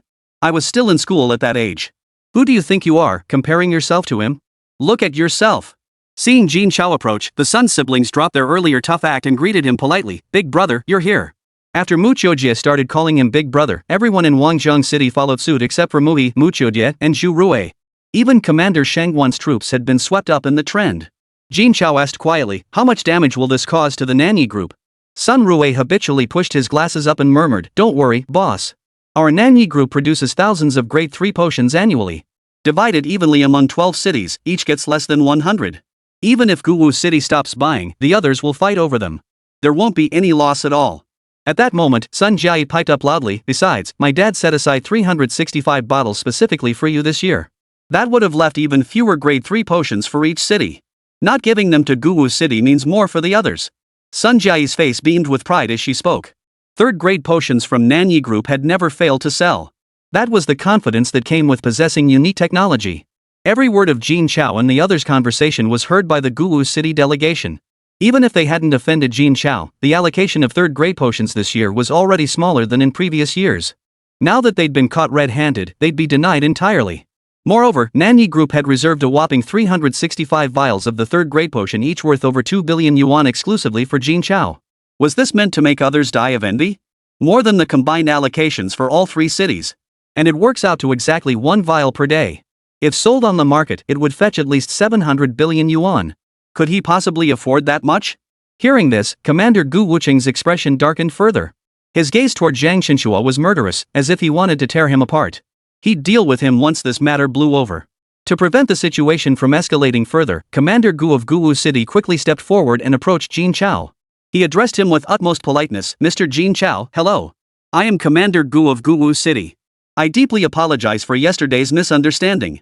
I will ensure appropriate disciplinary action is taken upon my return. However, we cannot forego the third-grade potions. These dozens of potions represent dozens of powerful warriors' lives. Defending against the beasts is already extremely difficult for every city. If we lose access to this medicine, what are the martial artists of Guwu City supposed to do? Commander Gu's face twisted into a look of utter misery as he spoke. Sun Jiai wore a look of utter disdain, completely unimpressed by Commander Gu's words. Jin Chao offered a wry smile, ready to forgive. Just then, Sun Rui spoke with seasoned composure. None of us wish to see Nanyi Group's actions hinder Guwu City's defense against the beasts. Our only desire is to witness Mr. Qinshua's sincere apology. We have no intention of escalating this matter. Commander Gu, do you find our request unreasonable? With that, Sun Rui adjusted his glasses once more, his eyes fixed on Commander Gu with a steady smile. Facing a negotiation master like Sun Rui, even the worldly wise Commander Gu was no match. How could a military man possibly outmaneuver a businessman in negotiations? Especially when the other side held the moral high ground. Besides, it was just an apology, no big deal. I'm an old man now, and I came out to apologize just to secure that third-grade potion. What's stopping a young man like him from apologizing? Qinshuo, come out and apologize to Mr. Jin. Hearing Commander Gu's words, Jin Chao clenched his fists, itching to charge over and fight the people from Wangjiang City right then and there. This was outrageous. They were just bullying us, the martial arts city, because they had a third-grade potion in their hands. Without that third-grade potion, what are you even? If you've got the guts, let's settle this with real weapons. Just you wait. Tomorrow, I'll knock every last one of you from Wangjiang City flat on your backs. Though seething with indignation, Jin Chao halted at every step, reluctantly approaching Jin Chao. Bending his waist, he gritted his teeth and apologized, "I'm sorry." Jin Chao found the apology grating to hear. But to resolve this matter, he wanted to forgive the other party outright. If it truly couldn't be resolved, they could settle it at the martial arts tournament. Even if he got beaten badly, then no one could say a word. I know you're seething inside, but you must understand this: when you're at someone's mercy, you have to lower your stance. If you truly want revenge, we'll settle it at the martial arts tournament. After speaking, Jin Chao glanced at Sun Rui, who quickly understood what needed to be done. Commander Gu, please come this way to collect your goods. This year, Guwu City has been allocated 60 units, each priced at 3 billion, totaling 180 billion. Please swipe your card over here. Hearing Sun Rui's quote roughly 5 billion higher than previous years, Commander Gu winced inwardly. Wangjiang City was determined to save face and make a profit. They wouldn't take a single loss. But no matter how outrageous the price, they had to buy. At least they could get 60 units, enough to save 60 lives. Commander Gu reluctantly transferred the funds, forcing a smile as he told Sun Rui, "I hope your company can produce more next year. People are counting on it to save lives." He then swiftly picked up a spatial ring and recorded his fingerprint, as if fearing Sun Rui might renege. Only after confirming the contents were correct did Commander Gu say, "I'll convey my regards to Chairman Sunday. I'll be taking my leave now." With that, he turned and led his entourage away. Before leaving, Jin Chao shot Jin Chao a glare. Jin Chao paid it no mind whatsoever. He was genuinely astonished by the influence of the third-grade potion. Not only could it compel a city commander to apologize to them, mere juniors, but after the apology, he would even engage in civil discourse with them. And at 300,000 per vial, people were still scrambling to buy it. It was truly awe-inspiring. What would it be like if they could develop a level 4 potion? Pondering this, Jin Chao tentatively asked, "Sun Rui, is that Nanyi group developing a 4th-grade potion?" Chapter 122, The Opportunity for a Level 4 Potion. Hearing Jin Chao's question, Sun Rui looked utterly helpless. Developing a level 4 serum wasn't as simple as it sounded. Across all of China, and indeed the entire world, only a handful of organizations possessed the capability to develop level 3 potions. The Sun family was the sole entity in all of China. If a level 4 serum could be developed, who would settle for stagnating at level 3? Besides, level 3 serums already saved anyone with a single breath left. It was practically like bringing the dead back to life. What kind of potency would a level 4 potion need to surpass level 3? Would it truly need to achieve resurrection? That was an unthinkable notion. And with current technology, it's simply unattainable. Mr. Jin Chao, you may not be aware, but third-grade potions represent the pinnacle of current technology combined with beast essence. Breaking through to 4th-grade potions in the near future is highly unlikely. Sun Jia blurted out boldly, "Boss, level 3 potions can already cure any disease. As long as someone isn't dead, a level 3 potion can bring them back to life. We don't need any level 4 potions at all." Jin Chao nodded upon hearing this. "You're not wrong. For now, level 3 potions are indeed sufficient. But I know of a truly remarkable beast with extraordinary vitality, one that can revive even after suffering fatal wounds and ceasing to breathe. If we could combine its ability with the potion, people would be lining up to buy it." Whoa! Sun Rui and Sun Jia both sucked in sharp breaths at the suggestion. Such a monstrous beast? They'd never even heard of it. If such a serum could truly be developed, forget people scrambling to buy it, even Nanyi Group wouldn't want to part with it. Who wouldn't want to keep such a game-changing serum firmly in their own hands, rather than share it with others? Sun Rui exhaled deeply and said with a smile, "To research this ability, we'd need its complete data profile. We'd even have to capture multiple specimens for study. Only then could we integrate it with technology. The process is incredibly difficult. It's not something you can just whip up." Obtaining complete data on a single beast was no simple task. Integrating it with technology for human application was an even greater challenge. Back when developing the level 3 potion, just collecting the data took a full decade. Integrating it with technology took another 15 years. All told, it took 25 years. Researching a level 4 serum would require at least 50 years. That's far too long. Jin Chao responded calmly, "Don't worry about the data, I have it all. I'll organize it tonight and send it over. Now it's just a matter of what challenges we face on the technological side." What? Jin Chao actually possesses data on that strange beast? But Sun Rui soon gave a helpless smile. What he needed wasn't ordinary data, but every piece of information related to the beast's unique abilities. That information was the result of countless experiments and interactions with various reagents, not something easily obtained. "Then send me a copy first. I'll study it. Alright. Just as Jin Chao was about to head back, he spotted Mu Chuejie and the others returning. But each of them had their heads hanging low, looking utterly dejected. Jin Chao asked in puzzlement, "What's wrong? Weren't you going to buy weapons? Why did you all come back looking like this?" Mu Chuejie sighed helplessly, then looked at Jin Chao with a pout. "Boss, I'm so frustrated. I really had my eye on that aircraft, but. His voice caught in his throat as he spoke. Too poor. I just didn't have enough money to buy it." Jin Chao glanced at the others, who all wore equally helpless expressions. These were some of Wangjian City's wealthiest young heirs. If even they couldn't afford it, just how expensive must it be? Phantom City's tech weapons were truly not cheap. They were almost as costly as the Sun family's Grade 3 potions. Jin Chao hesitated before asking, "So how much is that flying machine?" At this, Mu Chuejie grew even more aggrieved, wailing, 10 million. A whole 10 million. That's my entire year's spending money. It's too expensive. I can't afford it. Ah. Seeing her brother like this, Mu Chuejie was utterly speechless. She hurried over to Jin Chao and said, "It's really no big deal. Even without the weapon, it's fine." The others could only nod resignedly. If they were back in Wangjian City, they could ask their families for money. But here, they couldn't even contact their families, let alone transfer money. It was all their own fault for not preparing in advance. Who could have imagined weapons in Huanyao City would be so expensive? Just as everyone had given up hope, Jin Chao suddenly spoke up. "I thought they'd be ridiculously expensive." 10 million? I'll buy them for you. Ha! Hearing Jin Chao's words, the others all looked like they'd just had an epiphany. Right. The boss is loaded. They'd heard that making it onto the Celestial Pride list this time earned a whopping 10 billion in rewards. Even if each of them took 10 million, it wouldn't add up to 100 million. They could just ask their families for the rest and pay the boss back later.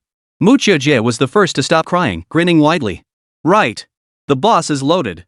Boss, I need to borrow 30 million. When I get back, my dad will pay you 50 million. How's that? Borrowing 30 million to repay 50 million? Only a fool like Mu Chuejie would make such a deal. But with that precedent set, the others couldn't ask for less without losing face. They had no choice but to grit their teeth and say, "Boss, I need to borrow 20 million. I'll pay you back 30 million when I get back." Deal? Mu chimed in, "Mr. Jin Chao, I'll borrow 20 million too. I'll pay you back 30 million when I get back." Stop. Jin Chao quickly called them off. The others, thinking they'd asked for too much, were considering lowering their requests to 10 million. Jin Chao sighed helplessly. "I said it's yours to take.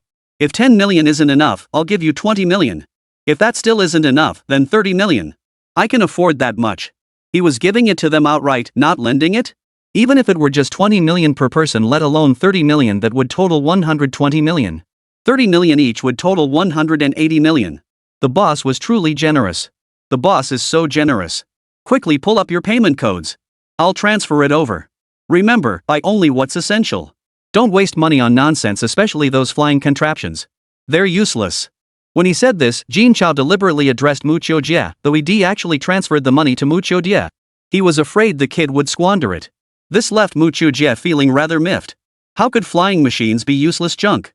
They were so cool. Just put them on and you could fly. How awesome was that? But the boss's words were never wrong. If he says I can't buy it, then I won't. I'll come back next year, bring more money myself, and buy it myself. Everyone took the money, though some still couldn't believe it. All this money, just given to me like that?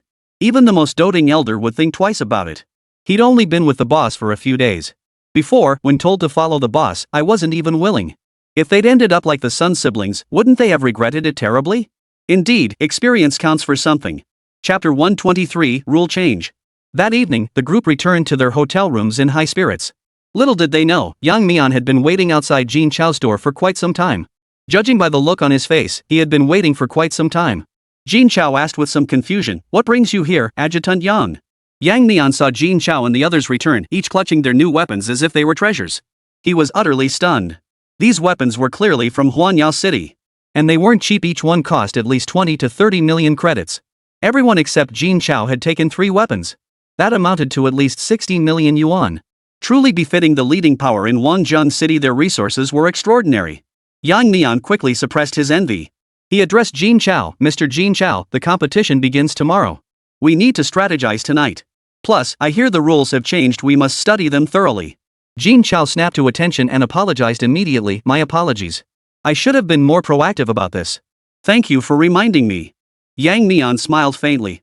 "Mr. Jin Chao, you're too polite. Come on, everyone else is waiting in the conference room." "All right. With that, Yang Mian led the way, and the group soon arrived at the conference room. Upon entering, they found 20 people already seated and waiting. Once everyone was seated, Yang Mian exchanged greetings with Jin Chao before commencing today's discussion. I trust you're all aware that the rules for this year's martial arts tournament have changed. The first round has shifted from one-on-one combat to a free-for-all brawl, with projections indicating over half the participants will be eliminated in this stage. The second round has shifted from ranked battles to confrontations with exotic beasts. A third round of ranked battles has been added, accessible only to the top 100 competitors. Furthermore, the number of participants surviving each stage will be recorded in their performance records. After the tournament concludes, martial arts resources will be allocated based on their final point totals. The team competition remains unchanged. Teams of 5 will face off in head-to-head matches until the top 10 teams are determined. After speaking, Yang Mian observed the expressions below before continuing. If anyone has any thoughts on this, feel free to voice them. Jin Chao frowned upon hearing this, his brow furrowing as he fell into deep thought. The previous one-on-one martial combat format had been relatively favorable for Wangjiang City. After all, Wangjiang City ranked at the bottom in overall strength. The rare individuals with decent skills could still luck their way into the next round under such rules. But if it changed to a free-for-all, fighters from other cities would undoubtedly target Wangjiang City first. After all, each spot allocated represented a share of resources. Therefore, other cities would undoubtedly eliminate all the weakest contenders. This would be highly disadvantageous for Wangjiang City.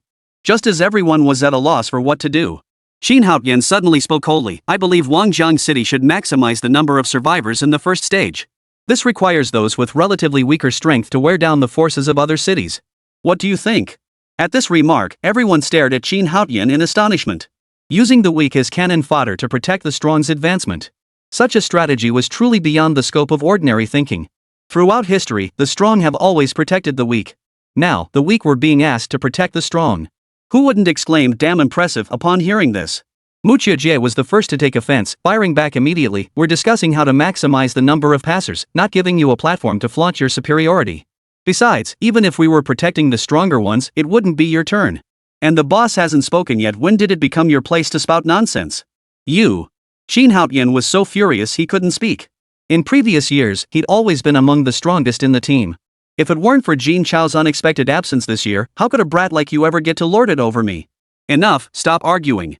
Jin Chao was getting a headache too. Though Xin Haoyan's approach was rather aggressive. It was the most practical approach. After all, protecting everyone through the siege of so many enemies was incredibly difficult. And, at that thought, Jin Chao's eyes suddenly lit up. Lieutenant Yang, does the first stage prohibit the use of beast companions? Yang Mian, who had been fretting over the rule changes, also perked up at Jin Chao's words. Right. If Mr. Jin Chao used a beast in the first stage, wouldn't that guarantee more people could pass? This has never happened before, and the rules don't explicitly prohibit using beasts.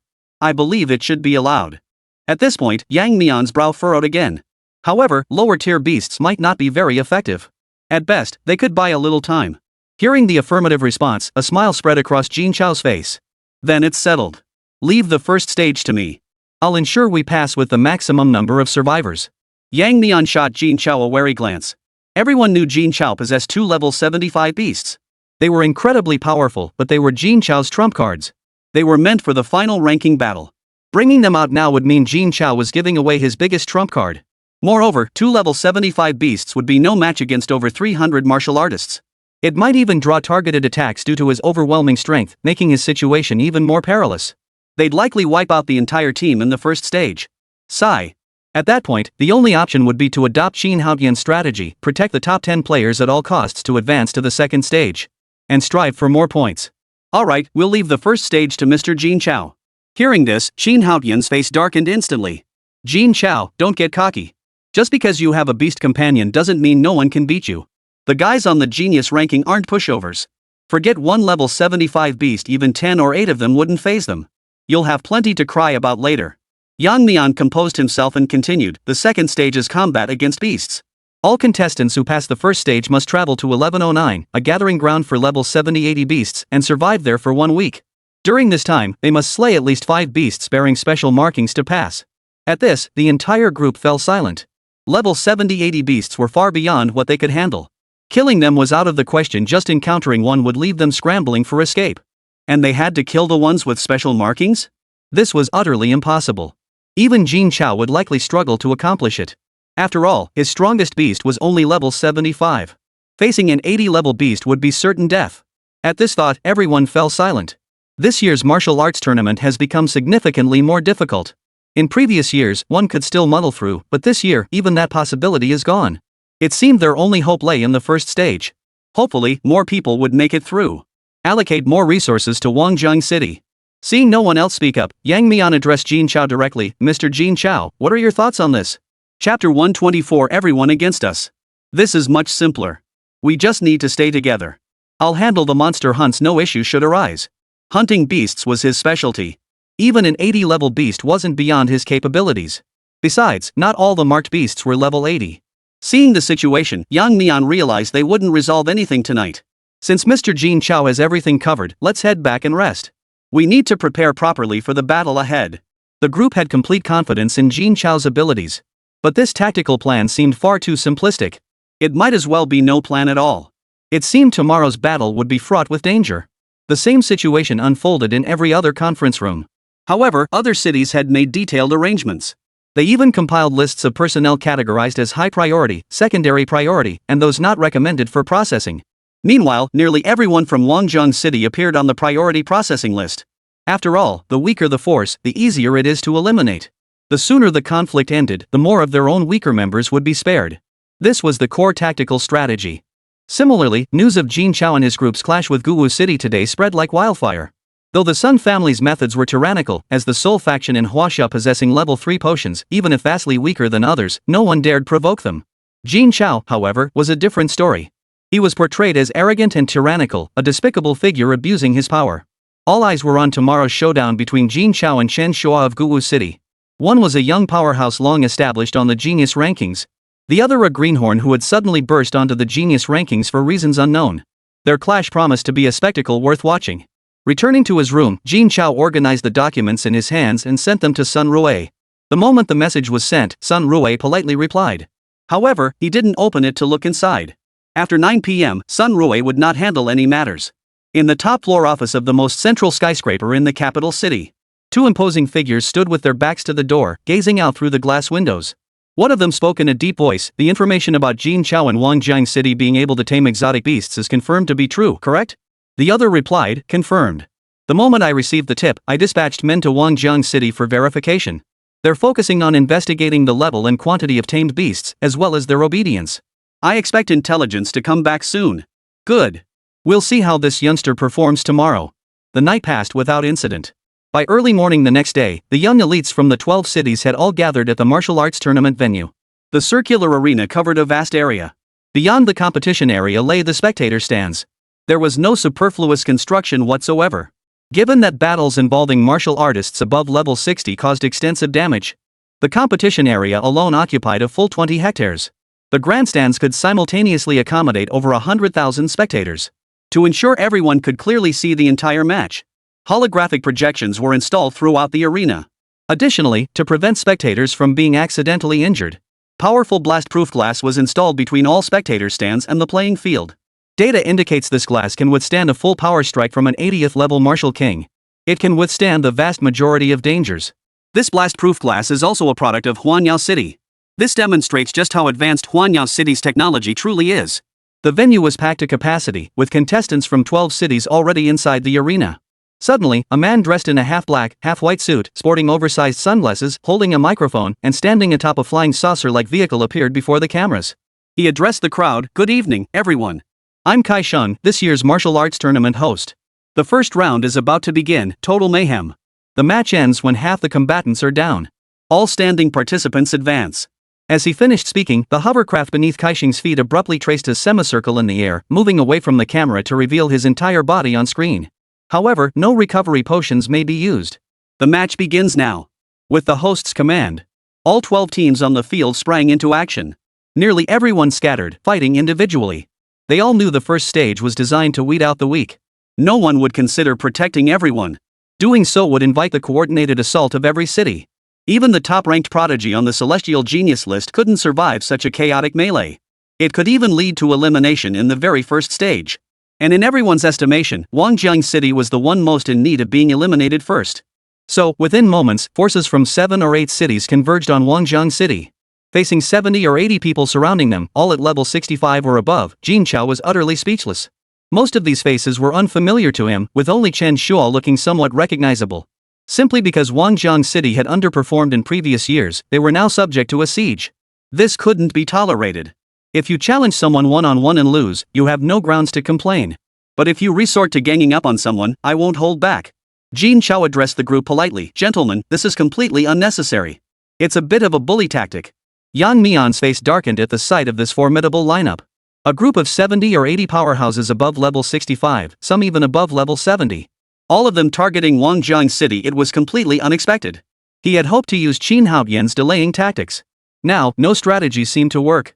Not just Yang Mian, everyone else in Wangjiang City fell silent at the sight. Who would have thought that at the very first stage, Wangjiang City would face total elimination? It was truly unbearable. Yet those familiar with Jin Chao showed no sign of panic. Chen Shuo glared at Jin Chao and spat out, "The first round is meant to weed out the weak. Your entire Wangjiang City team is at the bottom of the pack. You shouldn't have even entered this martial arts tournament. What good is having enough participants if you get eliminated in the first round anyway?" With a sneer, Chen Shuo added, "Aren't you supposed to have all those exotic beasts? Why not summon them to fight us? Or is it because they're too weak and you're afraid? Or is it that your ability to tame beasts is nothing but a sham?" Ha ha ha ha. The entire entourage from Guwu City burst into unrestrained laughter. Yesterday, they'd forced the commander of Guwu City to apologize to Jin Chao, and in the end, Chen Shuo had been punished. The Guwu City men had been seething with resentment. Today, they were determined to eliminate every last member of the Wangjiang City contingent. Jin Chao ignored them, turning to the teams from other cities and asking, "Is this your stance as well?" The martial artists from other cities remained silent, their silence serving as tacit agreement. Jin Chao nodded and declared, "Then you shall bear all consequences yourselves." Upon hearing this, Mu Qiujie and the other 5 all released their weapons. The remaining matters were no longer their concern. Chapter 125. I didn't want it this way either. It's just cleaning up a bunch of trash. What consequences could there be? Don't waste time. Deal with them quickly. We've got other things to do. A burly bald man spoke, his body beginning to shimmer with purple lightning. The figures behind him were similarly enveloped in the same phenomenon. Seeing this, Jin Chao was taken aback. Are they all thunder awakened? Which city are these people from? The 8 teams wasted no time. Every minute delayed meant another potential elimination for their city. They had to eliminate Wangjiang City in the shortest time possible. Over 70 figures pounced like starving tigers, attacking the Wangjiang City group. Most wore expressions of utter despair. Facing such overwhelming numbers, even Mr. Jin Chao himself couldn't possibly win, let alone with over 20 burdens in tow. After all, these were elite warriors on par with Mr. Jin Chao himself. They were far beyond comparison to the ordinary martial artists of Wangjiang City. Everyone present possessed the strength to single-handedly take on beasts of their own rank. They were true elites. Facing such formidable opponents, and being outnumbered to boot, their side had absolutely no chance of victory. Yang Nian's face darkened at the sight. He had believed that this year, with Master Jin Chao's presence, Wangjiang City's overall strength had surged significantly. And achieved some success at the martial arts tournament. Securing some martial resources for Wangjiang City's practitioners. Even bringing back a small portion would significantly improve the city's situation. But judging by the current situation, the other cities have left Wangjiang City with no such hope. At this thought, Yang Mian's expression darkened profoundly. His mind kept replaying the scene of over 3,000 people participating in the selection together. The eyes of those fallen comrades, who had pinned all their hopes on these individuals. Those eyes brimmed with hope that Wangjiang City would break free from its bottom ranking status. No longer to be looked down upon by other cities. If they were wiped out in the very first round, how could he face those comrades? The thought made Yang Mian clench his fists tightly. He shouted to the men behind him, "Soldiers of the Wangjiang City garrison." At the command, the soldiers of Wangjiang City stood at attention, their voices rising in unison, "Present." Their eyes then burned with fervor as they fixed their gaze upon Yang Mian. Because all these people understood the meaning behind Yang Mian's words at that moment. They had long prepared themselves for sacrifice. Whether it was to protect the safety of Wangjiang City and engage in a life and death struggle against the beasts. Or to uphold the honor of Wangjiang City, fighting to the death to drain the enemy's vitality. They accepted it without regret. Just as everyone waited for Yang Mian to issue his command. Mu Qiujie stepped directly beside Yang Mian, covering his mouth just as he was about to issue the command. He said, somewhat speechless, "Brother, what are you doing?" In that brief moment of delay, 8 teams had already closed in on Jin Chao. The battle was about to erupt. Yang Nian quickly pushed Mu Qiujie's hand away and shouted angrily, "What are you doing? Do you realize how dangerous it is to leave Mr. Jin Chao facing so many opponents alone? If Mr. Jin Chao falls, who else will break through this siege?" Mu Qiujie, visibly impatient, covered Yang Mian's mouth once more. Before Yang Mian could pry his hand away again, Jin Chao's icy voice rang out, "Infinite realm, spatial shift." In an instant, every soul in Wangjiang City felt an extraordinary energy envelop their entire being. They vanished from their original positions, their entire bodies experiencing a sensation of weightlessness. The next moment, Jin Chao's voice rang out again, "Pure space, summoning of monstrous beasts." In an instant, the deafening roars of countless slain beasts filled the air. The clamor of battle and the shouts from the entire martial arts tournament grounds were drowned out. Everyone stared blankly at the 400 beasts that had suddenly appeared on the field. They were utterly stunned. What was happening? How could so many beasts suddenly appear in the city center? And all of them were level 70 or higher. Could it be that a beast capable of manipulating spatial energy had appeared? It wasn't just the spectators who were stunned. Even the military forces responsible for the martial arts tournament's security were completely dumbfounded. If these beasts were to go berserk, the forces present would be utterly overwhelmed. Over 400 beasts above level 70. This already constituted an abnormal beast tide. Even with the gathering of young martial elites from the 12 cities, they could only handle a portion of the beasts. But there are at most 100 or so young martial artists possessing that level of strength. Facing over 400 beasts, they could hardly make a significant difference. Moreover, the crowd included many spectators with limited combat ability. If chaos erupted, the consequences would be unimaginable. Just as everyone froze in shock, the host, Kaishang, frantically shouted into the microphone, "Army! Army! Hurry! Beast tide! Beast tide!" His shouts instantly plunged the entire martial arts tournament grounds into chaos. A shrill alarm pierced the air. Jin Chao watched the chaos below with a headache. He activated the immaculate space once more, teleporting the microphone from Kaishang's hand to his own. "Everyone, please remain calm. Please remain calm. I am Jin Chao, a martial artist competing from Wangjiang City. These beasts are all trained and pose no threat. No threat at all." Just as the military was about to launch a crackdown, Jin Chao finally explained the situation. Hearing this, the crowd froze in surprise. They had long heard rumors of a young martial artist named Jin Chao in Wangjiang City who could tame beasts. So it was true. They had assumed it was just some publicity stunt by Wangjiang City. Who would have thought someone could truly tame beasts? And not just one or two, but over 400. This scale, this sheer number, it's enough to be called a beast tide. To wield such terrifying power at such a young age is enough to make anyone wary. Yet even faced with such a terrifying beast tide, the crowd still couldn't fully relax. Even the elite young martial artists from the 12 cities huddled together in groups, hesitant to make any rash moves. The military leaders in charge of security dared not be careless. He immediately grabbed the microphone and bellowed, "Mr. Jin Chao. We need to verify the safety of these beasts now. Your cooperation is essential." Without waiting for Jin Chao's response, he urgently shouted, "Everyone stay where you are. The competition is suspended." After issuing these orders, the commander transformed into a green streak of lightning, vanishing from his spot and streaking toward the competition arena. Jin Chao and the Wangjiang City delegation were currently soaring through the air atop Xiao Jin's back. Aside from Jin Chao and his 6 companions, the others remained utterly bewildered. They hadn't grasped what was happening at all. Why had the match suddenly been suspended? Why had so many level 70+ beasts appeared out of nowhere? And what was up with that officer? Why did he suddenly charge onto the field? Though everyone knew Jin Chao could tame beasts, and had already tamed 2 level 75 beasts, they had absolutely no idea when Jin Chao had tamed so many level 70+ beasts. A force of this magnitude could wipe out Wangjiang City. Mr. Jin Chao has been keeping his cards close to his chest. With power like this, why even bother participating in the martial arts tournament? Chapter 126, Targeting Everyone. Soon, the officer in charge of security for the entire martial arts tournament approached Xiao Jin. He asked with a hint of melancholy, "Which one of you is Mr. Jin Chao?" The officer maintained a polite facade. But inside, he'd already cursed Jin Chao 100 times over. How could he be so unlucky? In hundreds of years of martial arts tournaments, nothing like this had ever happened. And it had to happen to him. This Jin Chao really is a troublemaker. I heard yesterday he nearly came to blows with someone from ancient Martial City.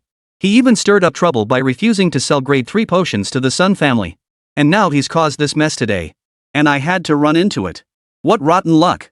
Jin Chao looked at Yang Mian with a dazed expression, as if asking, "Aren't we supposed to be able to use the beast?" Yang Mian looked back at Jin Chao, equally bewildered. He spread his hands in confusion. "I'm Jin Chao. Is there something you need?" Jin Chao replied politely. The officer's expression turned stern. "Mr. Jin Chao, I'm here to confirm the safety of these exotic beasts and whether they are fully under your control." Safety? Does the martial arts tournament even need to ensure safety? They can't even guarantee human safety. Let alone these beasts. Does the regulation even stipulate no casualties? Jin Chao paused briefly before replying, safety can't be guaranteed, but these are entirely under my control. Hearing Jin Chao's answer, the officer's mouth twitched involuntarily. This response clearly signaled to others, refuse to surrender and you risk being killed. What a fiercely aggressive youngster. I believe Mr. Jin Chao has misunderstood. By safety, I meant whether spectators in the arena might be accidentally injured, and whether participants who concede defeat can be assured they won't be attacked by the beasts. Oh. Jin Chao suddenly understood. That's guaranteed. After all, we're here to compete, not to kill. The officer felt even more contempt for Jin Chao after hearing his words. Nevertheless, he remained courteous, since it won't interfere with the competition's normal proceedings, let the competition proceed as scheduled. Excuse me. With that, the officer stepped onto his flying saucer and departed. Shortly after, the officer's voice echoed again over the loudspeaker. These creatures meet all competition regulations. The event will proceed as scheduled. All spectators, please return to your seats. The military will ensure your safety. No sooner had he addressed the audience than the officer turned to his staff and ordered, raise the impact resistance of the reinforced glass to level 90. The staff were stunned by the officer's order. Level 90? Surely that's unnecessary. While a group of level 70 plus beasts were formidable, they still couldn't compare to the power of level 90 creatures. Wasn't this a bit overly cautious? But these weren't matters for a lowly staff member to ponder. Meanwhile, the martial arts tournament broadcast live across the capital's major media outlets. It caused a huge sensation. Netizen 301, so the rumors were true. That Jin Chao from Wangjang City can actually tame beasts. I thought it was just local bragging. Netizen 302, totally agree. Who'd have thought the weakest city, Wangjang, would produce such a talent? Impressive. Netizen 303, now I'm wondering, does every person in Wangjang City have their own exotic beast? Netizen 304, what are you thinking? Producing one such talent is already a stroke of luck. How could everyone have one? Why don't you say every resident of Wangjang City reaches level 60 by age 30? Netizen 305, sigh, I wonder if you can even buy a beast like that. I really want one. Netizen 306, forget it. Even if they were for sale, Jin Chao wouldn't sell them. Netizen 307, jealous. Seriously jealous. The internet was already buzzing, and commanders from various cities along with Huaxia's high-ranking officials had also taken notice of Jin Chao. A being who became a 70-tier martial king at 18 was already highly conspicuous. And Jin Chao could even control such a beast. This power was not to be underestimated. But Jin Chao remained oblivious to all this. Right now, he had only one thought, to exact revenge on everyone present. Those who dared to target the people of Wangjang City had to be prepared for retaliation. Begin. At Jin Chao's command, the entire competition arena erupted into chaos. Over 400 beasts launched indiscriminate attacks on all participants. Truly, the might of one city now besieged 11. The earlier disadvantage was completely reversed. To be precise, it was the strength of one man besieging 11 cities. After all, these beasts all belonged to Jin Chao. Everyone in Wangjang City watched the chaotic scene below. They split into two distinct factions. One faction consisted of those like Yang Mian, who had never witnessed Jin Chao's terror. At this moment, they all wore expressions of utter shock, utterly unable to accept the reality unfolding before their eyes. For one person to tame so many beasts above level 70. Such a feat had been unimaginable in the past. Yet now it stood before them, utterly real. The other faction comprised Mu Chuojie and his 5 companions. They had already settled in, ready to coast to victory. After all, over 400 beasts were more than enough to crush the vast majority present. Even if a formidable opponent emerged, Jin Chao had already arranged for 2 beasts to distract them. For the time being, neither side could gain the upper hand. By the time these individuals freed themselves, the first stage would have concluded long ago. At this moment, those surrounding Jin Chao were in a dire predicament. One after another, the colossal beasts relentlessly attacked the crowd. Screams of agony and pleas for mercy echoed around them as cries of surrender rang out. Facing beasts of higher rank than themselves, these martial artists were already gripped by fear. And having to fight them one-on-one shattered their last line of defense in an instant. Their terror rendered them incapable of any counterattack. They were knocked down by the beasts, and the unlucky ones were even beaten into critical condition. This was only because Jin Chao had ordered them not to kill. Without that order, the battlefield would likely be strewn with corpses by now. Chen Shuo watched helplessly as his junior disciples fell defeated at the beast's feet. Yet all he could do was rage helplessly. Ah, Jin Chao. If you've got the guts, let's settle this one-on-one. What kind of skill is relying on beasts? Jin Chao naturally heard these words. After all, the entire arena was enveloped within the boundless space. Not a single sound or movement escaped Jin Chao's notice. But Jin Chao paid him no mind whatsoever. At that moment, Jin Chao was fully focused on monitoring all the beasts. He feared that a single lapse in attention might lead to someone being killed. That would be a mess to explain. If the other commanders leading their teams knew what Jin Chao was thinking, they'd be utterly speechless. After all, every commander had instructed their own team to give it their all and defeat the enemy with maximum effort. It seemed only Jin Chao was thinking about holding back his own men. Of course, Jin Chao ignored Chen Shuo. But that didn't mean Mu Choujie would let him off the hook. Want to challenge our boss one-on-one? Get past the first hurdle first. Someone like you isn't even worthy of making our boss lift a finger. He spoke with a look of utter contempt. Go chill somewhere else. Chen Shuo watched the scene unfold, his chest nearly bursting with rage. Chapter 127, Open Strategy. Chen Shuo's eyes blazed crimson as he lunged toward Jin Chao. But before he could move, a 100-meter-long, two-headed giant python opened its maw, spewing a jet of flame and a stream of ice crystals straight toward Chen Shuo.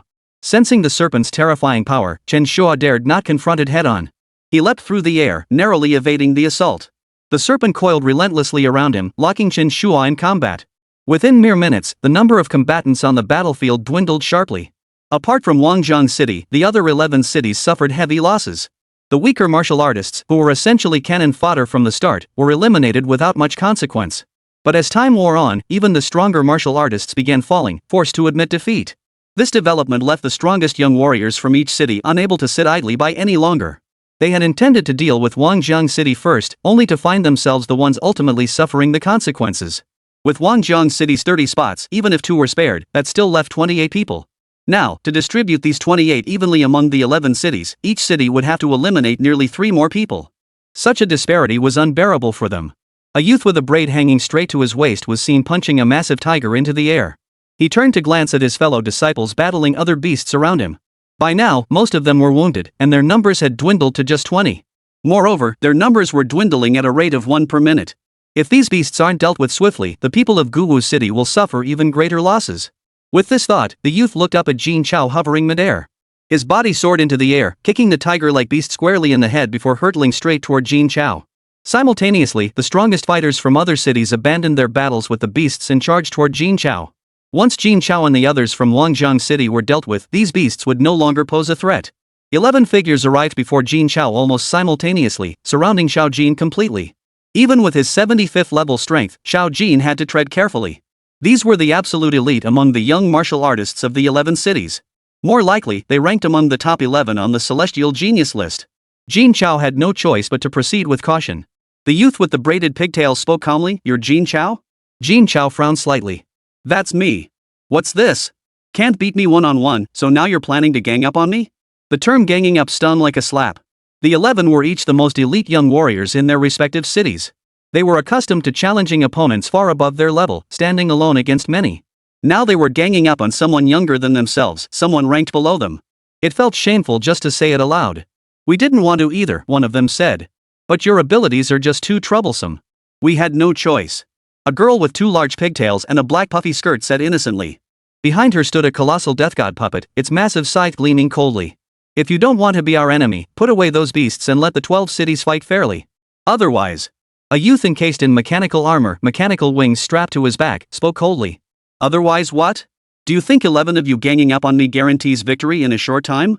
Or do you think I only have these 400 beasts?" As he spoke, a vortex reappeared in Jin Chao's left eye. In an instant, 400 enormous bat-like beasts materialized mid-air above the arena. Sharp fangs dripped with saliva as they stared at the humans, their gaze as ravenous as starved dogs spotting a bone. The 11 witnesses paled visibly. All of them were level 75 sky-splitting bats, 400 of them. Just how many beasts did this Jin Chao possess? Was there no limit to this? Summoning over 400 level 70-plus beasts at once had already overwhelmed the martial artists present. If these 400 level 75 sky-splitting bats joined the fray, those below wouldn't last a minute.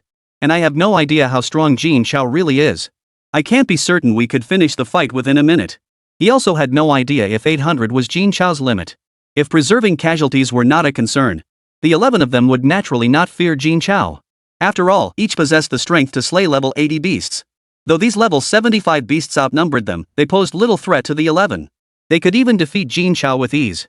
But the need to maintain numerical superiority actually restrained their actions. "Mr. Jin Chao, no need to get angry. Everything can be discussed, right? Even if you keep these people for the next stage, what difference does it make? Won't they all be eliminated in the end anyway?" A girl clad entirely in black addressed Jin Chao. "Besides, it's the same every year. No matter how the first stage changes, the weakest are always eliminated first. That's the consensus, no one objects. Jin Chao shot her a cold glance. Common understanding? Then let them eliminate themselves. From the start, the 8 cities joined forces against us from Wangjang City. What kind of skill is that? Do they really think we're pushovers? Whatever happened before, this time with me here no one will dare target Wangjang City. A bald, burly man whose entire body shimmered with lightning said grimly, so you're saying there's no room for negotiation? The moment you joined forces against Wangjang City, there was no room for negotiation. Then let's see who holds out longer, you or our people. Without another word, Jin Chao ordered his 400 sky-splitting bats to attack. The 11 besiegers launched their assaults simultaneously. The burly bald man erupted with thunderous energy, unleashing a barrage of lightning bolts that violently struck Jin Chao's position. The twin ponytailed girl's fingers danced relentlessly as the colossal death puppet behind her vanished before their eyes. When it reappeared, its massive scythe was already hovering above Jin Chao and his companions. The youth encased in full body armor faced Jin Chao and his companions, palms forward, unleashing a relentless barrage of electromagnetic cannon blasts.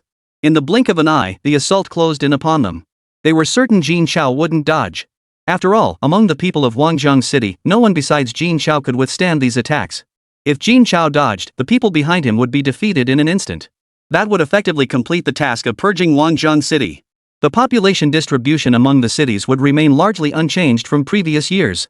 And if Jin Chao didn't dodge, the combined full force of 11 men would absolutely defeat him. What followed would unfold exactly as anticipated. For Jin Chao alone to think he could stir up any trouble at the martial arts tournament was laughable. Just as the 11 men were certain of Jin Chao's defeat, the people of Wangjang City had already begun their move. Mu Chaojie sneered with disdain, "River of time, halt." A vast river materialized out of thin air, enveloping everyone suspended in midair. In that instant, as if time itself had paused, the 11 lost all control over their bodies. Even the darting lightning froze mid-air, frozen in place. This realization filled the 11 with terror. They strained every ounce of energy to break free from the confinement. Chapter 128 Not to be messed with. The moment the 11 broke free from Mu Chiojie's temporal ability, they felt themselves sinking into another quagmire. Mu Chiojie's voice slowly echoed, spatial ability, confinement. This time, before the 11 could react, Zhao Wu's hands flashed in rapid succession. His curse ability surged to its peak, unleashing curses of weakness, powerlessness, and disorientation that struck the 11 almost instantly. Zhu Ho's psychic ability followed immediately. Brainwave resonance. Simultaneously, thoughts of surrender surged through the minds of all 11. Though fleeting, this opening was seized upon by Zhu Rui and Mu. Biocharging. Mu's body instantly transformed into that of a miniature giant. Zhu Rui unleashed her wind ability at the perfect moment, propelling Muhi into the air while unleashing a barrage of wind blades. The indiscriminate attack struck everyone. Chaos erupted instantly. Even the top fighters from the 11 cities suffered injuries. This scene shocked all spectators and competitors alike. These were the top 11 on the Celestial Pride rankings. The absolute pinnacle of young martial artists across the entire Huaxia nation.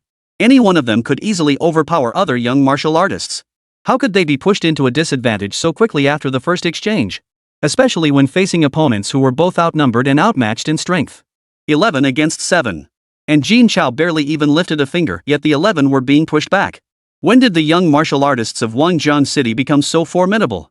Not just the ordinary spectators, but even the commander of the 11 cities wore a stunned expression. Given their caliber, they could clearly see how flawlessly the 6 worked together. Originally, among the 6's abilities, only time and space could be combined. It was hard to imagine how the others could be effectively combined. Yet by deploying them in sequence, 5 level 65 martial artists and 1 level 67 martial artist, he caught a martial artist over level 70 completely off guard. This was something unthinkable in the past. Something truly momentous must have occurred in Wangjang City.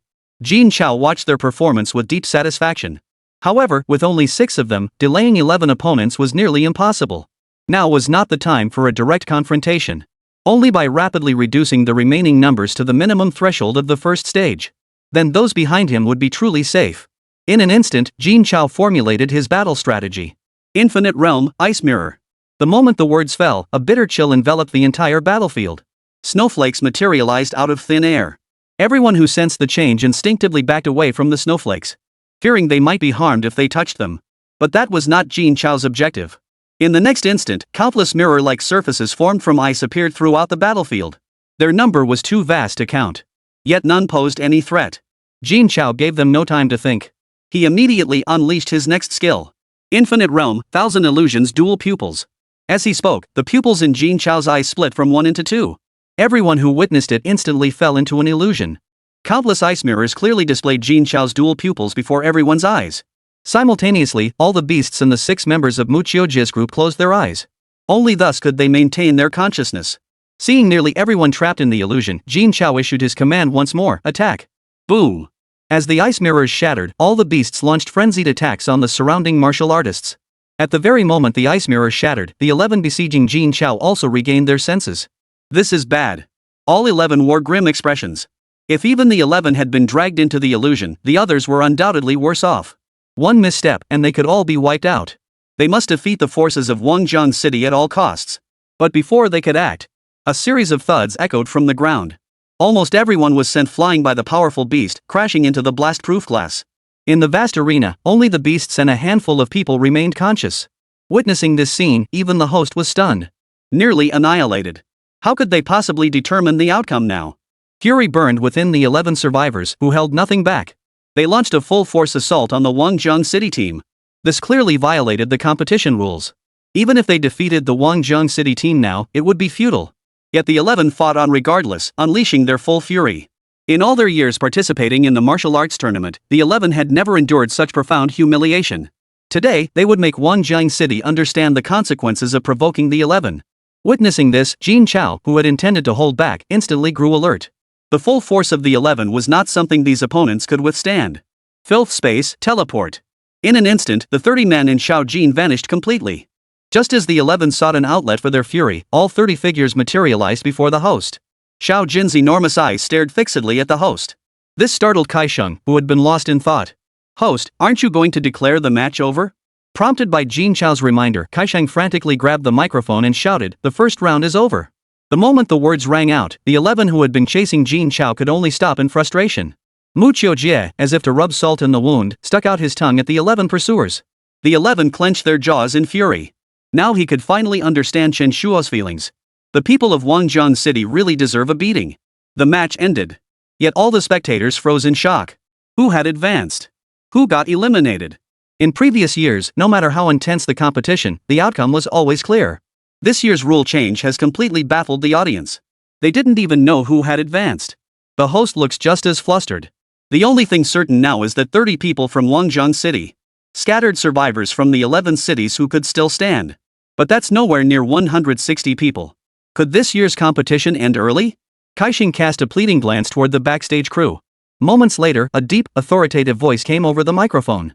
Due to the exceptional circumstances this year, with too many contestants eliminated, we must wait for them to regain consciousness.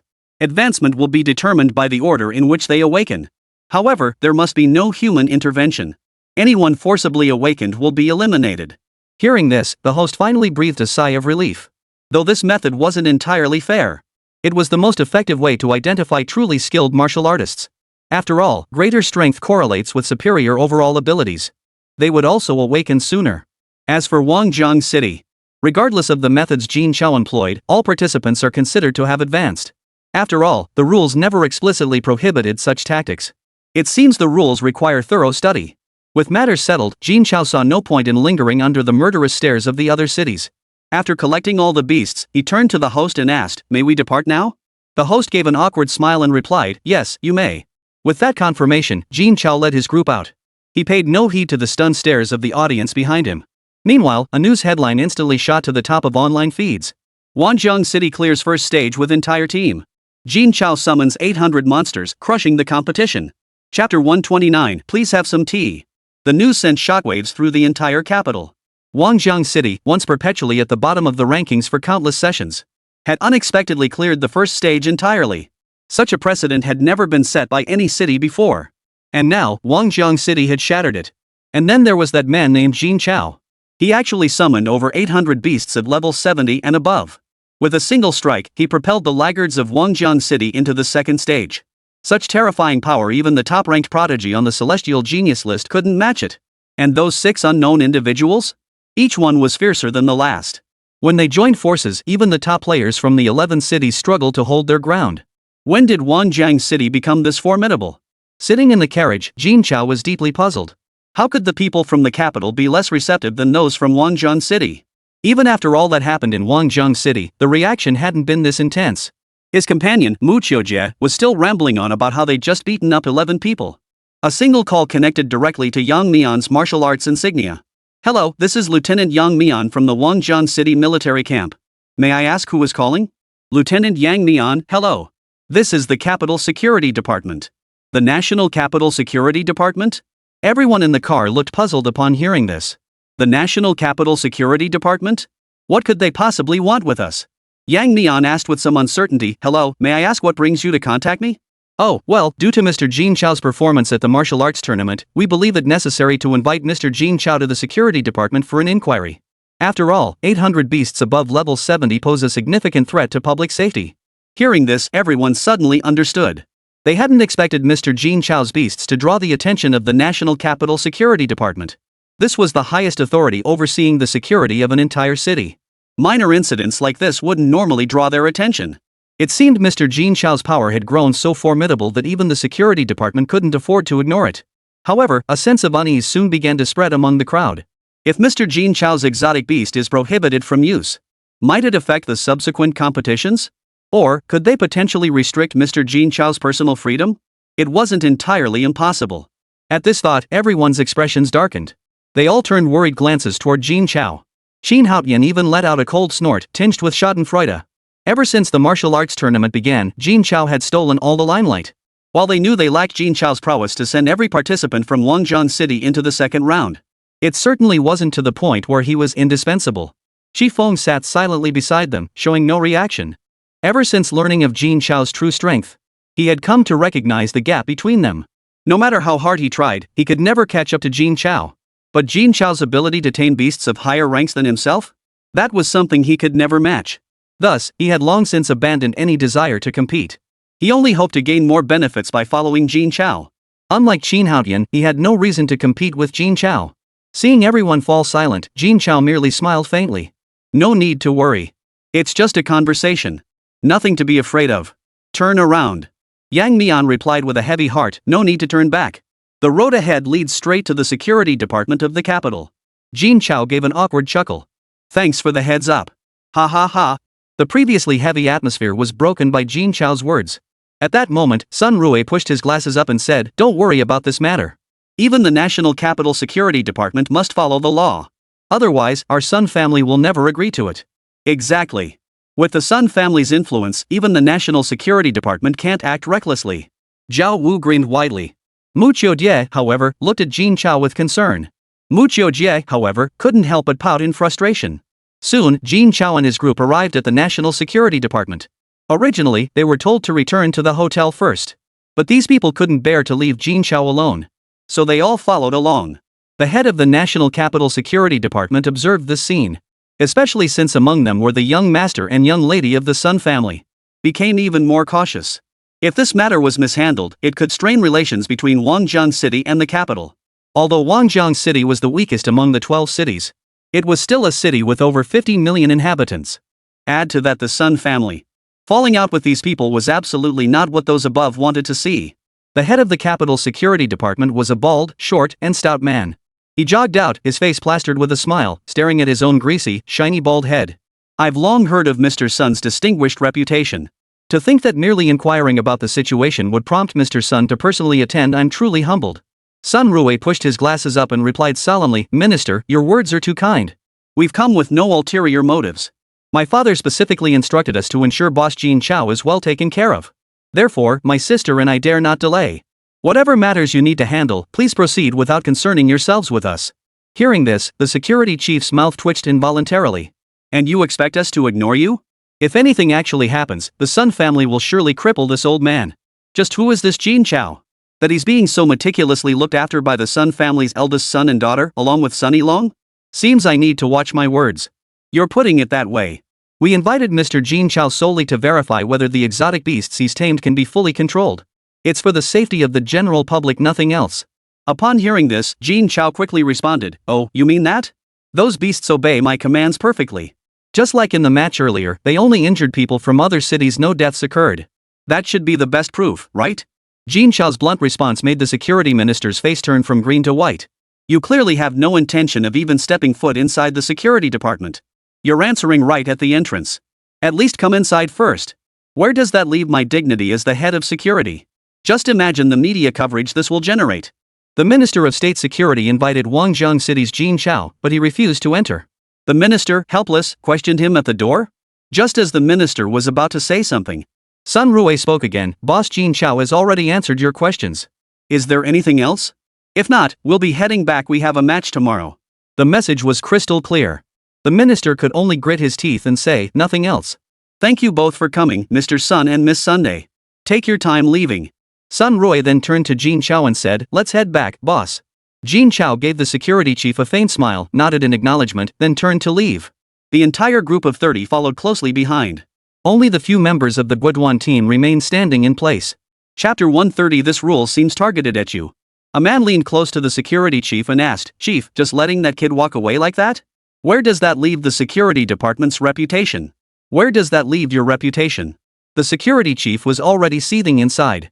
Hearing the young man's words, he immediately delivered a powerful backhand across his face. Spun around by the blow, the man clutched his stinging cheek with his right hand, staring blankly at the enraged security chief. If you've got the balls to talk, then talk. Nobody'll think you're mute if you can't. My face means jack to the Sun family. Mess with them, and my life won't be enough to pay for it. If you've got the guts, earn that face back for me. With that, the security chief stormed off in a huff. Left behind was the man who had been standing there talking without a hint of backache, now standing there bewildered and at a loss. Soon, news of the National Security Department summoning Jin Chao for questioning spread rapidly online. It caused quite a stir. Netizen 401, the security department is overreacting. Jin Chao can merely tame exotic beasts, yet they invite him for questioning? If that's the case, shouldn't all martial artists wielding mass destruction abilities be summoned too? That's downright bullying. Netizen 402, talk is cheap, mate. We're talking about beasts here. 1 or 2 might be manageable, but over 800? If they got out of control, or if that Jin Chao guy had malicious intent, the damage could be catastrophic. Netizen 403, don't be alarmist. Power itself isn't inherently evil, it's the people wielding it. Whether power is used for good or evil always depends on the person holding it. Netizen 404, well said. I support Mr. Jin Chao. Plus, I heard Guangzhou City is fully integrating exotic beasts into daily life, apparently even buses are being replaced with them. I'm so jealous. Netizen 405, that's getting way ahead of ourselves. Let's just watch the upcoming matches. With one person controlling so many beasts, who could possibly be his match? If he keeps favoring Guangzhou City's people like this, it's really unfair to everyone else. Netizen 406, true, but the later rounds seem to be solo battles. Jin Chao won't be able to help even if he wants to. Netizen 407, I wouldn't be so sure. While the online debate raged fiercely, the martial arts tournament's judging panel was also busy. Jin Chao's performance in the first round was etched into everyone's memory. It was nothing short of astonishing.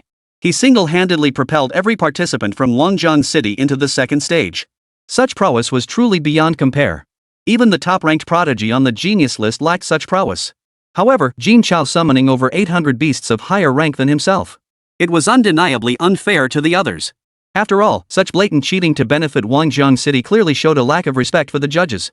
Thus, a highly targeted regulation appeared on the martial arts tournament's official website. No contestant may use their own abilities to assist others in advancing, especially through the use of beasts. The last 5 words explicitly conveyed dissatisfaction with Jin Chao. However, due to the Sun family's influence over Jin Chao, even the judging panel dared not directly name him on the official website. This warning represented the utmost concession they could make. When Jin Chao saw this rule, he felt utterly helpless. Still, there had been no prior rule prohibiting such actions.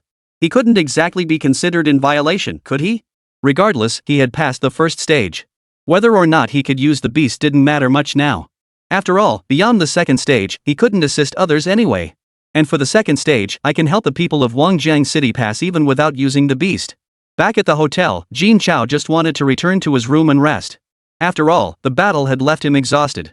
But he still called Yang Mian over and asked, do we still need to hold a strategy meeting today? Seeing Jin Chao seemed somewhat reluctant.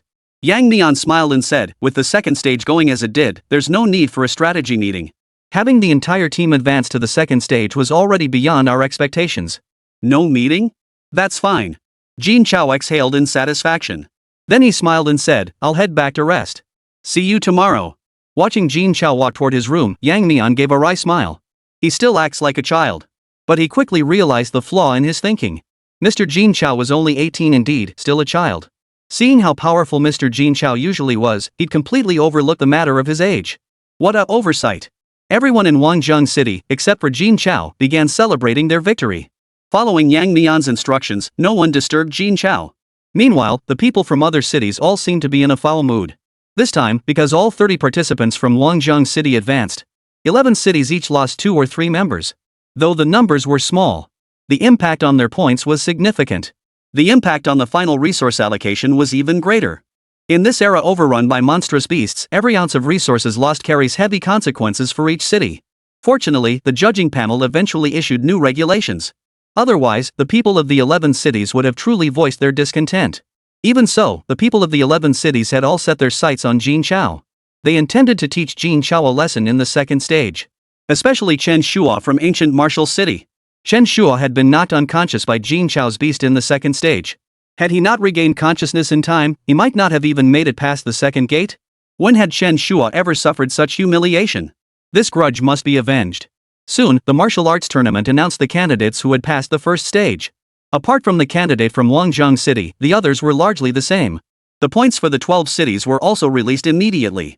Guangzhou City stood as the undisputed leader. 30 participants, 300 points, a commanding lead. This meant Guangzhou City would receive the largest allocation of martial arts resources in the first round. This left the people from the other 11 cities green with envy. However, they understood that Guangzhou City could only flex its muscles in the first stage. Given the strength of its members beyond Jin Chao, the city stood no chance of advancing in subsequent rounds. The second stage pitted them against beasts ranging from levels 70 to 80. Apart from Jin Chao, Guangzhou City didn't even have a single martial artist above level 70. How could they possibly defeat beasts above level 70? They'd likely be eliminated on the very first day. Everyone was waiting to see Guangzhou City's humiliation. Little did they know, Jin Chao had already devised a way for everyone to pass the competition. And it didn't even involve relying on the beasts. The night passed swiftly. All participants gathered at the venue for the first stage of the martial arts tournament. Host Kaisheng stood before the crowd and solemnly announced, "The second stage is exactly as previously announced. It will last 10 days. The 160 participants who passed the first stage must slay a sufficient number of marked beasts within that time frame to advance." Is that clear to everyone? Chapter 131, Confirmed Participants. Everyone nodded. Kaisheng shouted into the microphone, "Then let's depart." At his command, everyone boarded the vehicles and drove out of the city. Kaisheng, riding in one of the vehicles, passionately explained to the camera, "The destination for the second stage is 1109, located 300 kilometers east of the city. All contestants must survive 10 perilous days in 1109 while completing the task of slaying 5 marked beasts. It's extremely dangerous, and this round will eliminate 60 contestants, leaving only those vying for the top 100 spots. The competition is fierce. I wonder who you all think will make the top 100? You can leave your predictions on the Martial Arts Tournament's official website. The second stage will be broadcast live. Stay tuned, viewers." With that, the camera pulled away from Kaisheng's vehicle, panning across the convoy before shifting to the desolate city outskirts. Jin Chao gazed out the window, his heart filled with mixed emotions. 1109, only 300 kilometers from the capital. And it was a gathering place for level 70 to 80. Such proximity, yet such high-level beasts.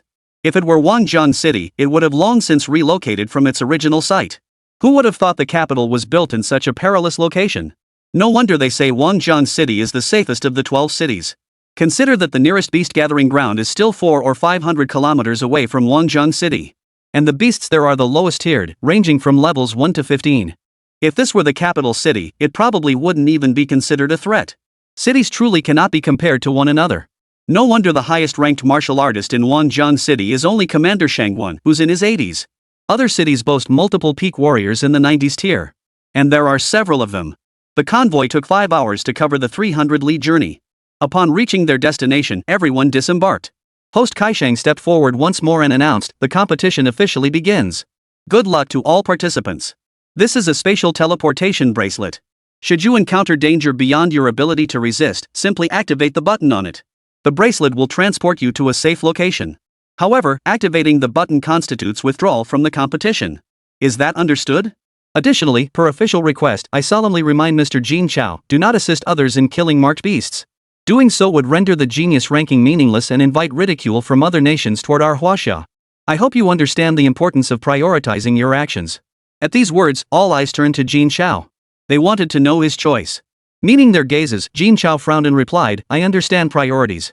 But who says the people of Guangzhou City can't make it onto the genius rankings without my help? 10 days. Just 10 days. All 30 of Guangzhou City's people will make it onto the Celestial Pride list. Hearing Jin Chao's audacious claim, everyone burst into laughter. The genius rankings, those were the genius rankings. A list so revered that countless young martial artists across all of Huaxia dared not even dream of reaching it. And this Jin Chao dared to make such a bold claim to get all 30 of Wangjiang City's martial artists onto the genius rankings. Did he really think he was some kind of formidable figure? The lowest rank on the genius list was currently 70. Yet Wangjiang City has only one level 70 martial artist. Even reaching level 70 doesn't guarantee a spot on the list.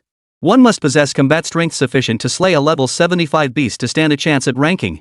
In Wangjiang City, aside from you, Jin Chao, is there anyone else who can achieve that? Not in 10 days, not even in 10 years. Kaisang met Jin Chao's gaze and quickly softened his tone. Mr. Jin Chao, please don't look at me like that. These words aren't mine. At that moment, people from other cities began to sneer with sarcasm. What do you think the genius rankings are? Open to just anyone? How utterly delusional. With that, the crowd walked toward the forest, their faces twisted with contempt as they watched Jin Chao. Better figure out how to survive these 10 days first. Don't let those beasts in there eat you alive.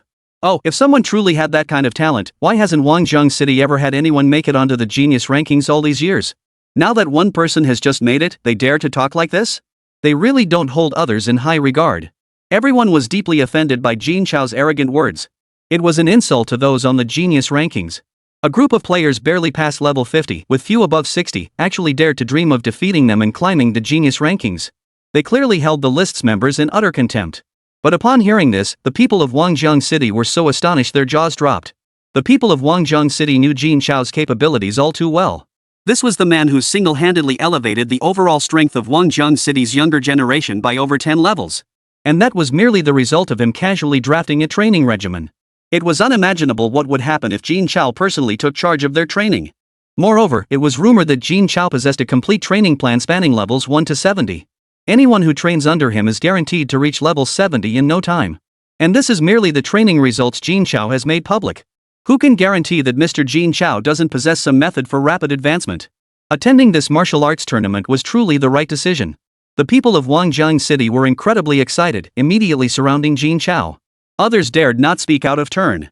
Mu Qiujie, however, pressed without hesitation, "Boss, are you truly confident you can elevate everyone's strength to level 70 within 10 days? Hearing Mu Qiujie's words, everyone turned to Jin Chao with expectant looks. They hoped for an affirmative answer.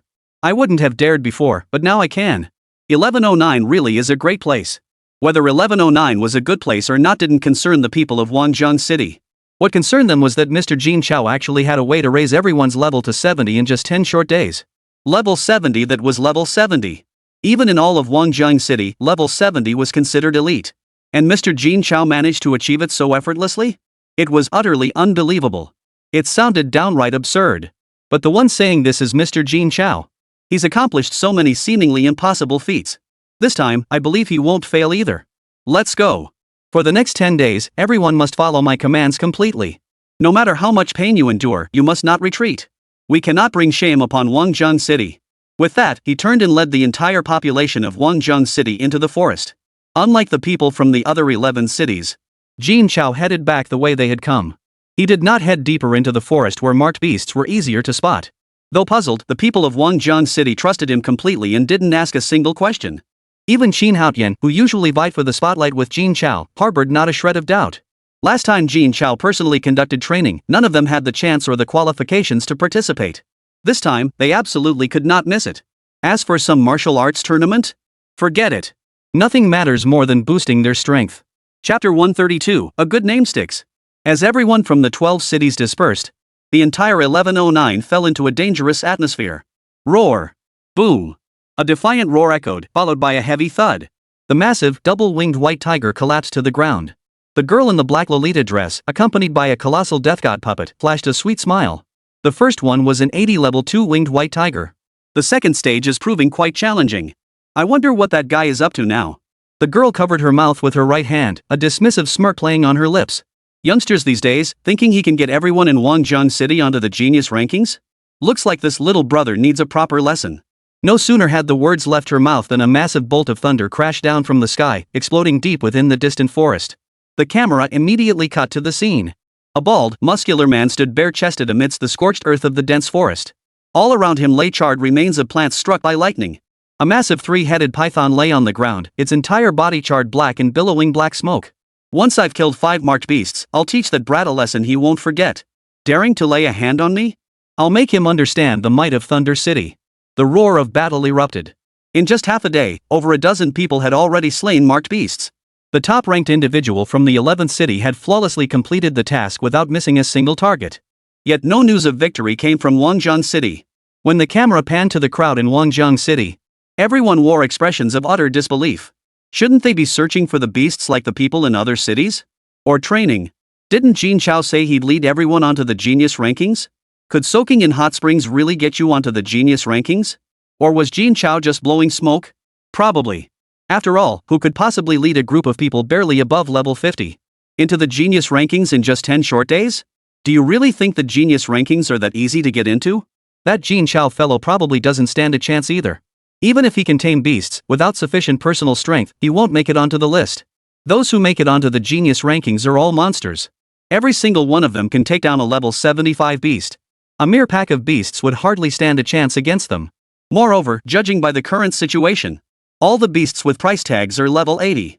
Monsters of this caliber are a challenge even for many on the celestial prodigy list.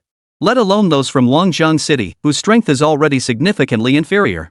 It seems my earlier worries were somewhat unnecessary. Without true strength, flashy tricks are useless. Regarding Jin Chao's appearance, many harbored a certain distaste. After all, Jin Chao's background was nothing short of legendary. At just 18 years old, he became a level 70 martial artist. He also mastered the coveted ability to tame exotic beasts. Any one of these achievements alone would put him leagues ahead of all the young people. But Jin Chao wasn't one of their city's own. Whether it was the resources allocated through the Genius Rankings or the martial arts tournament, were allocated to the 11 cities. Wangjiang City had never received a share. Now, with Jin Chao's inclusion, not only has he forcibly secured resources from the martial arts tournament, but he also openly declared his intent to seize 30 spots on the celestial prodigy list. How could the other cities possibly tolerate this? Moreover, Jin Chao hasn't truly demonstrated his strength even once. No one can acknowledge his strength. All eyes were on the elite of the Genius Rankings to teach Jin Chao a lesson. Jin Chao remained utterly oblivious to the outside world's perceptions. Currently, Jin Chao was adding various colored, peculiar minerals to the hot spring. With each addition, the 29 people inside endure an unbearable new wave of agony. First came the searing heat, as if they were being boiled alive. Then came the freezing cold, as if they'd been stripped naked and thrown into a sub-zero freezer. Then came the sensation of needles piercing every inch of their skin. The most unbearable part was that all these abnormal sensations existed simultaneously. And with each new item Jin Chao tossed in, another layer of agony piled on. Even channeling his chi and blood to the absolute limit proved futile. After Jin Chao finally poured a large barrel of purple powder into the hot spring, everyone felt an unbearable itch. Of the 29 people inside, 25 leapt out. Even Mu Qiujie, Jin Chao's most loyal supporter, leapt out. "Boss, what the hell did you dump in there? Hope it's not some toxic crap." Seeing everyone's reaction, Jin Chao merely smiled faintly. He spoke softly, "Infinite realm, immaculate space, teleportation." In an instant, everyone who had leaped out reappeared in the hot spring. "Ah, it's so itchy. I can't take it. I'm getting out. It's too itchy. Is this supposed to boost our strength or torture us? I'm out of here." As the 25 attempted to leave once more, Jin Chao remained utterly unperturbed. He spoke calmly once more, "Infinite realm, boundless prison." A black light barrier materialized, trapping everyone within the hot spring. Mu Qiujie, who had witnessed the prison of boundless confinement's power before, instantly wore an expression of utter despair. Back when the boss was only around level 60, the boundless prison had already managed to trap Shoyu, who was over level 70. Now that the boss had reached level 70, it could easily hold an 80-level powerhouse. With his own meager strength, how could he possibly escape? With this thought, Mu Qiujie turned to Jin Chao with a look of grievance, attempting to plead for mercy through a pouty expression. "Boss, please let me out. I really can't stand the itching." Seeing Mu Qiujie like this, Jin Chao smiled faintly. "No way. I asked for your input earlier. Since none of you opted out then, now no one is going to make me lose face in front of people from other cities. 10 days is nothing. Just tough it out. Or, if any of you can beat me, you can leave too. All 29 of you teaming up is fine." With that, Jin Chao looked at everyone with genuine sincerity. Mu He, Yang Mian, Mu Qiujie, and Sun Rui didn't even glance at Jin Chao. Each was struggling to control themselves. They refused to let any external factors sway them. Mu Qiujie let out a wail upon hearing this. He knew better than anyone what kind of power the boss possessed. Forget these 29 people. Even with his current strength, 300 people might not be enough to take down the boss. This was a complete disaster. But Mu Qiujia's thoughts didn't represent everyone's. Jin Chao was indeed formidable. As long as he doesn't use his beast with this many people, we should still be able to handle him, right? As long as you don't use your beast, we can defeat you. Qin Haotian had finally waited for the chance to defeat Jin Chao. He immediately began laying out his terms. I won't use my beast. If you can defeat me, you may leave this place. You have 10 days to challenge me anytime. Fine. Come in. With that, Jin Chao began undressing. Once he was down to just a tank top and shorts, he stepped into the hot spring. The next moment, Jin Chao, who had been calm, instantly turned crimson all over. He launched himself upward with explosive force, crashing into the floor of the boundless prison. Thud! A sharp thud echoed as Jin Chao's body fell again. The sound alone made it clear how hard he'd hit. Mu Qiujia kept his eyes tightly shut, shoulders hunched, until the sound of Jin Chao hitting the water reached him. Only then did he speak. Nice head. Chapter 133. How could these people be like this? Why does this feel so unbearable? The moment he stepped into the hot spring, a wave of unbearable sensations flooded over him. Jin Chao had no time to adjust, as if 18 tortures had been inflicted upon him simultaneously in an instant. This is no way for humans to live. Zhu Rui watched the scene unfold, her eyes darting about as she declared, if you don't attack now, you might never get another chance. All those who had intended to leave turned their gaze toward Jin Chao. Without hesitation, they launched their attacks on Jin Chao almost simultaneously. In an instant, surging waves of diverse energies erupted. Weapons, fists, and kicks all descended upon Jin Chao. Yet even a martial artist at over level 50 couldn't scratch Jin Chao. Jin Chao spoke softly, infinite realm, absolute zero. The moment the words fell, all 20 were frozen solid into ice sculptures. Even the surging energies they had unleashed froze solid. The hot spring itself inevitably transformed into a solid block of ice. Mu He and the others, who had been soaking in the hot spring, broke free from the ice. Their eyes held a hint of resignation. Mu Qiujie was dripping with sarcasm as he declared, you tried to save yourselves and then challenge the boss? That's just delusional. Let's be real, even with us on your side, you couldn't beat him. Drop the pipe dream and focus on training. Zhu Rui looked innocently at the frozen 20, feigning surprise. Oh my, I was just joking. You actually took me seriously? My apologies. She covered her mouth with her right hand and chuckled lightly, showing not a shred of remorse. Zhu Ho glanced at Zhu Rui, then at the frozen 20, and sighed heavily. His cousin was his cousin, just one sentence, and she'd incited so many to fight. And now they were frozen solid. Ah, he still didn't understand this little witch. Jin Chao gazed at the frozen hot spring and murmured, infinite realm, molten flame. A massive ball of flame erupted, melting the ice, binding everyone and thawing the hot spring. Everyone plunged back into the water, the excruciating sensation spreading through their bodies once more. But as time passed, they gradually learned to endure without screaming. At the same time, their gazes toward Jin Chao were filled with astonishment. They knew Jin Chao was powerful.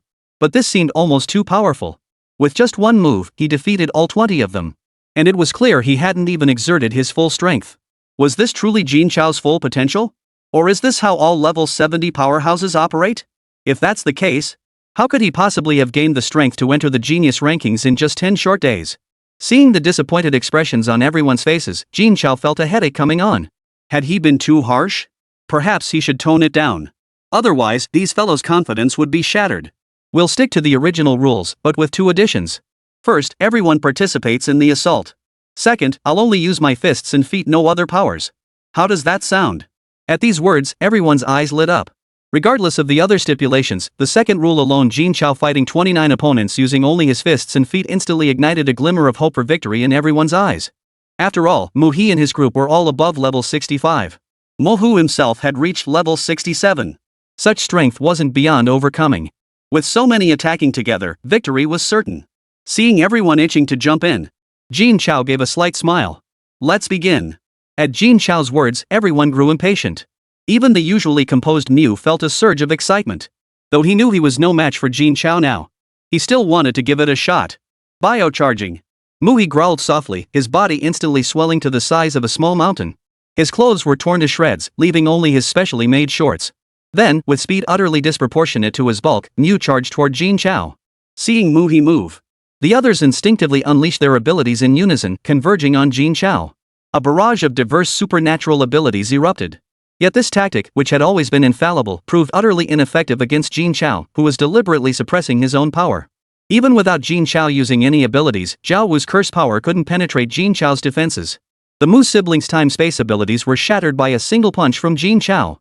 Not to mention the Zhu siblings' wind and psychic abilities. They were utterly incapable of restraining Jin Chao's movements. Even so, Niu charged headlong toward Jin Chao without hesitation. His massive fist slammed straight toward Jin Chao. A fist that large. Just watching it was enough to make one's heart skip a beat. And its speed was astonishing. If hit, wouldn't a person be shattered to pieces? Watching a fist the size of a house hurtle toward him, Jin Chao didn't even think about dodging. He unleashed his own punch, colliding head-on with Niu's fist. Boom! The two fists collided, one large, one small, utterly disproportionate, smashing together. A massive shockwave rippled through the air. All eyes were fixed on the two combatants, filled with anticipation. They all hoped Niu could defeat Jin Chao with a single punch. That way, no one would have to endure the torturous hot springs anymore. Moreover, the difference in their physiques was staggering. Niu's fist alone was considerably larger than Jin Chao's entire body. Niu was striking with full force. There was a real chance he could defeat Jin Chao. But their fantasies didn't last long. In the next instant, Niu's massive body flew backward like a cannonball. He slammed heavily into the prison walls. Boom! A thunderous sound echoed. Niu's body crashed to the ground. The entire hot spring trembled. Everyone stared at each other in disbelief. Their mouths gaped in shock. The crowd was at a loss for words. Only Yang Mian seemed to have known the outcome all along. His expression betrayed a hint of resignation. His ability was animal type, Grey Raven. He possessed the ability to foresee the immediate future. This very scene had been foreseen long ago. Simultaneously, the next series of events played out before Yang Mian's eyes. Though he knew he stood no chance against Jin Chao, Yang Mian still felt exhilarated. For he observed that within a mere hour, everyone's level had increased to varying degrees. This discovery filled Yang Mian with excitement. Though he didn't know why. Yang Mian rolled up his sleeves and prepared to get to work. Yang Mian now understood why Mu He and the others, who had trained under Jin Chao for even a short time, trusted him so deeply. Turns out all you need to do is follow instructions to get stronger. What are we waiting for? Let's get started. Yang Mian unleashed his supernatural power. He instantly transformed into a massive crow covered in gray feathers. In the next instant, he became a streak of gray lightning, hurtling straight toward Jin Chao.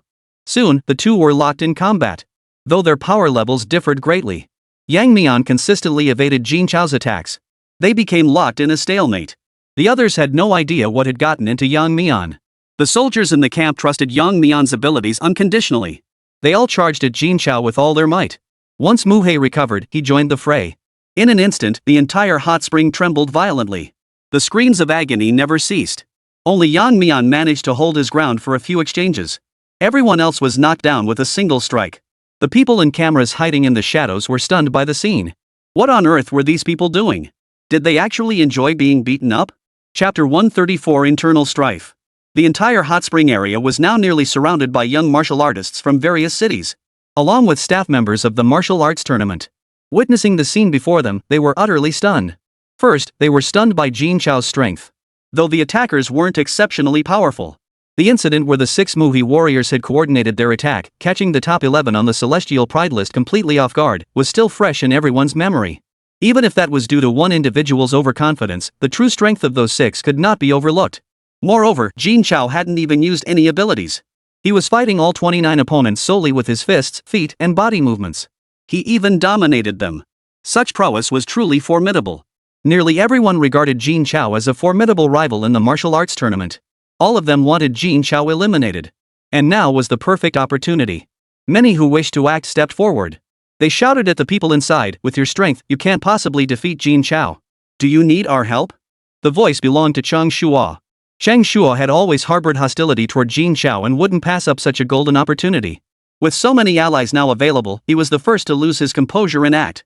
The people of Wangjiang City, seeing someone offering assistance, all turned their gaze toward the source of the voice. But when they recognized Chang Shuo, their expressions darkened almost simultaneously. Before anyone could speak, Chang Shuo continued, "We've been eager to witness Mr. Jin Chao's abilities firsthand. We won't stand on ceremony." With that, he made his move. He gave the people of Wangjiang City no chance to refuse. The feud between Wangjiang City and Guwu City, as well as the personal grudge between Chang Shuo and others, was widely known. Chang Shuo was well aware of this as well. The people of Wangjiang City would absolutely refuse. Therefore, he didn't give the people of Wangjiang City any chance to refuse. Even if they refused, Chang Shuo would still lead his forces into action. The representatives from other cities understood implicitly. These individuals were largely outside the reach of the celestial genius rankings. Though possessing formidable ranks and strength, they always fell just short of the genius rankings, making them the most likely martial artists to eventually ascend to it. Whenever someone on the list aged out or withdrew due to injury, their chance arrived. Such a golden opportunity was something they would never let slip away. Watching the crowd rapidly charging toward them, Mu Qiujie grew increasingly anxious. He opened his mouth to shout. But Zhu Rui beside him slapped him hard across the face. He plunged headfirst into the hot spring. The sight stunned both the Wangjiang city group and those on the shore. Were all stunned. What on earth was going on? Was there an internal conflict in Wangjiang city? Was someone actually targeting Jin Chao? Chen Shuo watched Zhu Rui take action, a faint smile tugging at the corners of his mouth. It seemed Jin Chao's position in Wangjiang city wasn't as secure as he thought. Thoughts swirled in his mind as his men kept up their assault. Over 20 men attacked the translucent black light barrier with all their might. Though they knew this barrier possessed formidable defensive power. But with the full force of over 20 martial artists above level 70, it could absolutely be shattered. Thus, the group held nothing back. Yet in the next instant, the confident group of 20-plus warriors froze in place. Almost simultaneously, every attacker was violently repelled by a tremendous force sent flying backward. They even spat out mouthfuls of blood. Everyone stared in disbelief at the 20-plus figures being flung backward. How could this be? Over 20 martial artists above level 70 attacking simultaneously, yet they couldn't even crack a single fissure. And they were counterattacked? How could this be? Even if Jin Chao was powerful, he couldn't be this strong. Is a mere defensive light barrier really this formidable? At that moment, Mu Qiujie leapt out of the water. Watching the others get knocked back, he sighed helplessly. I was just trying to warn you need the boss's permission to help. That black thing? You can only break it from the inside. Hearing this, everyone looked as if they'd suddenly understood. They had thought Mu Qiujie was refusing their assistance. Instead, he had been kindly warning them. With this realization, their gazes shifted back to Zhu Rui. So this little girl, who seemed to be helping them by knocking Mu Qiujie away, had actually been trying to harm them all along? Her scheming was truly too deep. As if sensing the collective gaze, Zhu Rui quickly stepped aside, her face a mix of innocence and hurt, her eyes blinking rapidly as she looked at everyone. Then, in a soft, sweet voice, she said, "Don't look at me like that. I didn't know any of this either. If I had known, I would have kindly warned you. Please don't be angry." Whoa! Hearing this, some people sucked in a sharp breath. Others, however, responded magnanimously. It's fine. Little sister is so adorable, she definitely didn't mean it. Chen Shuo, sprawled on the ground, watched the big guy speaking and couldn't help but twitch his lips. ING no big deal, huh? Guess you're not the one who got hurt. Immediately after, Mu Qiujie turned to Jin Chao and asked, "Boss, can we call in reinforcements?" At this, everyone in Wangjiang city froze. Wasn't this guy the boss's most loyal sidekick? How could you team up with outsiders to turn on the boss? Has this guy betrayed us? Or is he unable to endure the torment of the hot spring water? Trying to escape quickly? At this thought, everyone fell deep in thought. Though the idea was tempting, teaming up with outsiders to take down the boss wasn't that a bit unthinkable? Yet without allies, defeating Jin Chao with just these men was utterly impossible. They'd just have to endure the 18 tortures. What should they do? Just as everyone was caught in this dilemma, Mu Qiujie's older sister, Mu Qiujie, suddenly snapped angrily, "Xiao Jie, what's gotten into you? How could you team up with outsiders against Xiao Jin? You've really disappointed me." In the past, no matter how much trouble Mu Qiujie caused, Mu Qiujie would forgive him, plead on his behalf, or even take the blame for him. But this matter involved Jin Chao, something Mu Qiujie absolutely could not tolerate. Seeing her sister's anger, Mu Qiujie hurriedly explained, "Sis, you misunderstand. That's not what I meant. Let me explain. I wanted to lure them in so we could take it out on them. Fighting the boss is just too frustrating. We need a punching bag to blow off some steam." "Huh? What's wrong with all these people? Even if you're all sticking together. But saying it out loud like this? That's a bit inappropriate, isn't it? We're all listening here. You're smart enough to lure people in. But your cleverness is pretty limited, isn't it? Even if you let these people in now, they probably wouldn't go in anyway. And why is everyone in Wangjiang city worse than the last? First, Zhu Rui silently crippled over 2070 level powerhouses. Then there's Mu Qiujie trying to lure these people in for a fight. They're truly one worse than the next. Now I'm genuinely curious how Jin Chao managed to subdue them all." After hearing her younger brother's explanation, Mu Qiujie's anger finally subsided. Sister misunderstood. She then timidly glanced at the people outside. If we let them in now, would they actually come in? Mu Qiujie glanced uncertainly at the figures lying on the ground. Then he said, "Maybe, probably, seemingly, still possible. I guess." Chapter 135, Completing the Mission with Frenzy. Cheng Shuo, sprawled on the ground, heard this and felt his teeth itch with rage. Just as Cheng Shuo was at a loss, a young man with large braids glanced sideways at him. "Instead of playing petty tricks here, why not hurry up and complete the mission? Kill all the marked beasts. They won't get a chance to advance to the next stage." "Kill all the marked beasts?" Cheng Shua lay on the ground, his expression dark and uncertain. Completing this task wouldn't be easy. According to the information he had gathered, all the marked beasts were level 80. Completing his own task was already a struggle with his current strength. Let alone slaying 500 level 80 beasts within 10 days. How could that possibly be accomplished? However, upon hearing this, everyone else perked up. One person might fail, but with so many dedicating themselves fully to the task, how could it possibly be impossible? Thus, the crowd that had been watching the spectacle dispersed one by one. Cheng Shua, the weakened, rose and made his way deeper into the forest. The long-braided youth watched the scene unfold, shaking his head slightly with disappointment. When will they ever understand that strength is the ultimate trump card? Then, turning to Jin Chao, he murmured, "You always know what you need most. You're good." With that, he turned and walked away. Seeing no opportunity, the others also dispersed. Only the people from Wangjang City remained, wailing in agony from the beating they had taken. However, the task force left one member behind to document the entire process. Half an hour later, the sounds of battle echoed from all corners of the forest. One by one, the beasts were slain. The task force updated the leaderboard in real time. In just half a day, over 100 marked beasts had been slain. At this pace, the second stage would conclude ahead of schedule within 3 days. Jin Chao's promise that everyone in Wangjang City would gain the strength to enter the genius rankings within 10 days was utterly impossible to fulfill. Boom! A massive bat-like beast was slammed to the ground by Cheng Shua's fist. It was completely lifeless. Panting heavily, Cheng Shua stored the dead beast into his spatial ring. He then checked the ranking panel. 22 participants, 107 beasts slain. Several individuals had already completed the task. Their speed was undeniably swift, and every single one of them ranked within the top 11 of the celestial genius list. But none of that concerned Cheng Shua. All Cheng Shua wanted now was to eliminate those marked beasts as quickly as possible. He was determined to prevent Jin Chao from advancing to the second stage, let alone securing a spot on the genius rankings. This time, he would absolutely crush Jin Chao into the dust. Next up was the Sun family. They would pay the price. With that resolve, Cheng Shua abandoned any thought of rest and plunged once more into the depths of the forest. Meanwhile, those provoked by Jin Chao's arrogant words also abandoned rest. All were out hunting beasts. After half a day of non-stop filming, the staff by the hot springs were exhausted. Even the viewers watching the livestream in the capital city found it tedious. Netizen 501, the folks from Wangjang City are so boring. Every time they attack, they get knocked back within 3 rounds. Netizen 502, yeah, exactly. The worst part is they seem to enjoy it. They can't get enough of getting beaten up, but I've had enough watching them. Netizen 503, but Jin Chao is seriously impressive. Surrounded by 29 level 60 plus powerhouses, he stuck to his promise using only his fists and feet, no other abilities. That's legit. Netizen 504, huh? Dude, are you sure they're all level 60 plus? Netizen 503, of course I'm sure. What's there to be unsure about?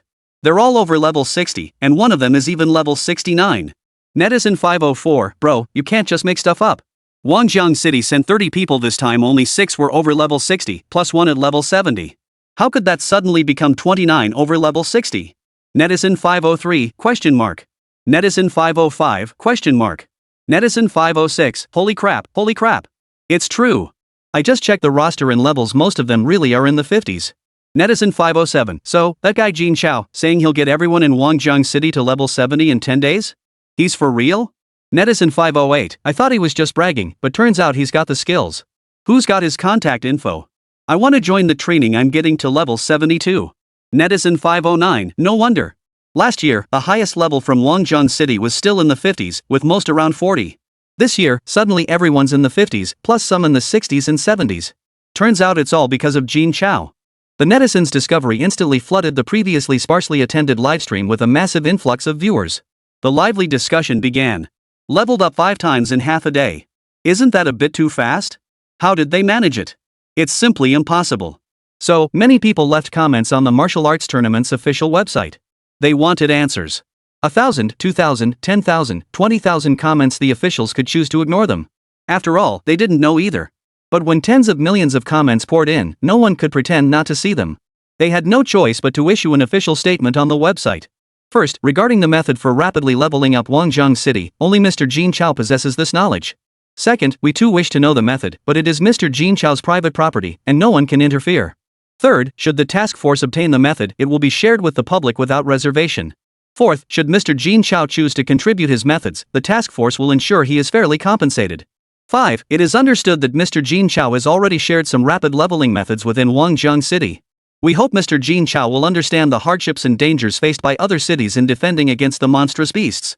Whatever conditions Mr. Jin Chao proposes, the task force will agree to them. To defeat the beasts and enable the people of China to live in peace as soon as possible, we must rely on Mr. Jin. The 5 statements caused an immediate sensation. This amounted to an indirect acknowledgement that Jin Chao possessed methods for rapid level advancement. Moreover, only Mr. Jin Chao possessed this knowledge.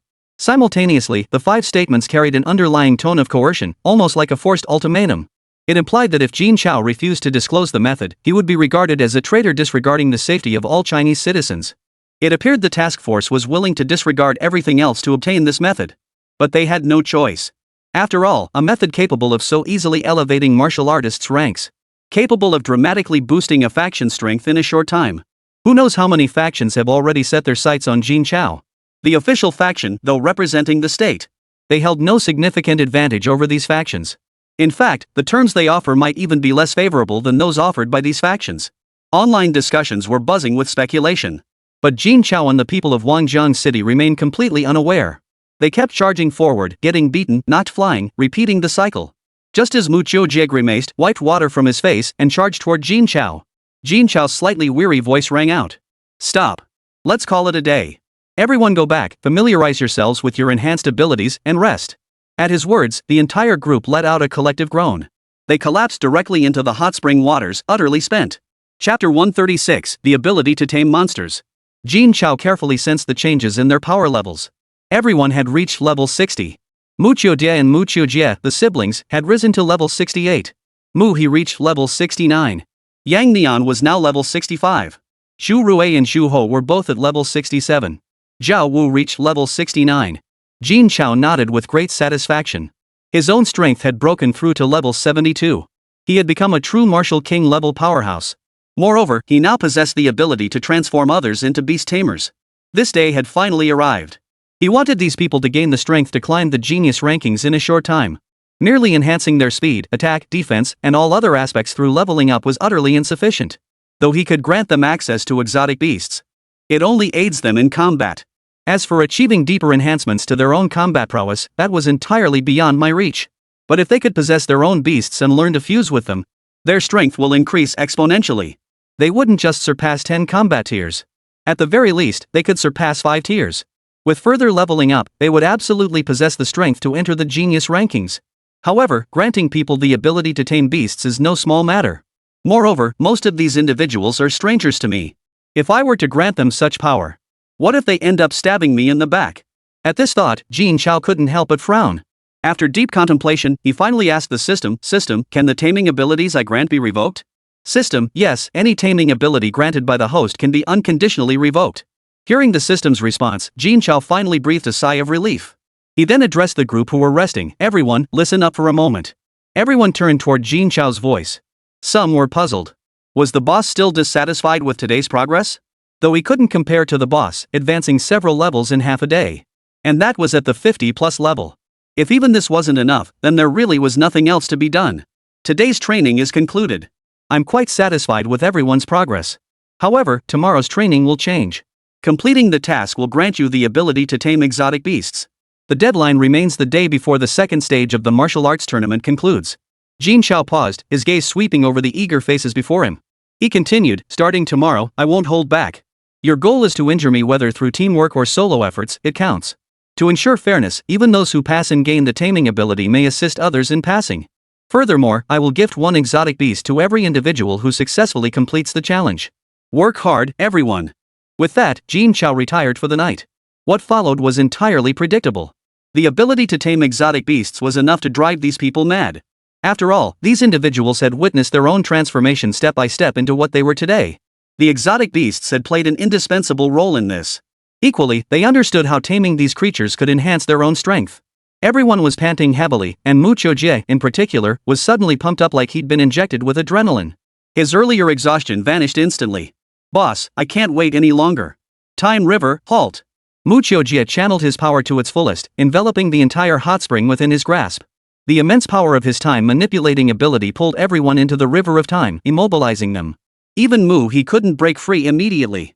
Simultaneously, Mu Qiujie struck like lightning, charging straight toward Jin Chao. Mu Qiujie knew his time ability couldn't hold Jin Chao for long. He had to injure Jin Chao before the ability was broken. In the blink of an eye, Mu Qiujie appeared behind Jin Chao. He unleashed a punch, holding nothing back. As his fist closed to within less than 15 centimeters of Jin Chao's face, Mu Qiujie's lips curled into an excited grin. Inside, he screamed wildly. I can finally tame a beast myself. But the next instant, a slap landed squarely on the back of his head. Thud!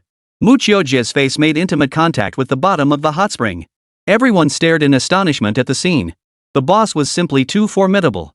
Had that blow from Mu Qiujie landed on anyone else present, they wouldn't just suffer severe injuries. They certainly wouldn't have had time to react at all. The power of the river of time felt like inescapable chains. There was absolutely no room for counterattack. The boss wasn't affected in the slightest. Impressive. It seems a sneak attack or one-on-one duel is impossible. Only a coordinated assault would work. No one wanted to meet the same fate as Mu Qiujie. With that thought, nearly everyone turned to look at Mu Qiujie. They all shuddered in fear. He dealt such a heavy blow to his own brother-in-law. What would happen to anyone else? At that moment, the joy they'd felt from their newly enhanced abilities vanished instantly. Boss, you really went too far. Mu Qiujie surfaced from the water, looking at Jin Chao with a hint of grievance. Sorry, I didn't control my strength well with my newly upgraded level. Also, no more sneak attacks today. I'm going to sleep. With that, he found a relatively stable spot, anchored himself. He fell asleep right there in the hot spring. Everyone watching couldn't help but give him a thumbs up. The hot spring water constantly stimulated the body. I have no idea how the boss managed to fall asleep. He lowered his head and thought for a moment before speaking softly, as if afraid of disturbing Jin Chao's sleep. Everyone, we all know the situation.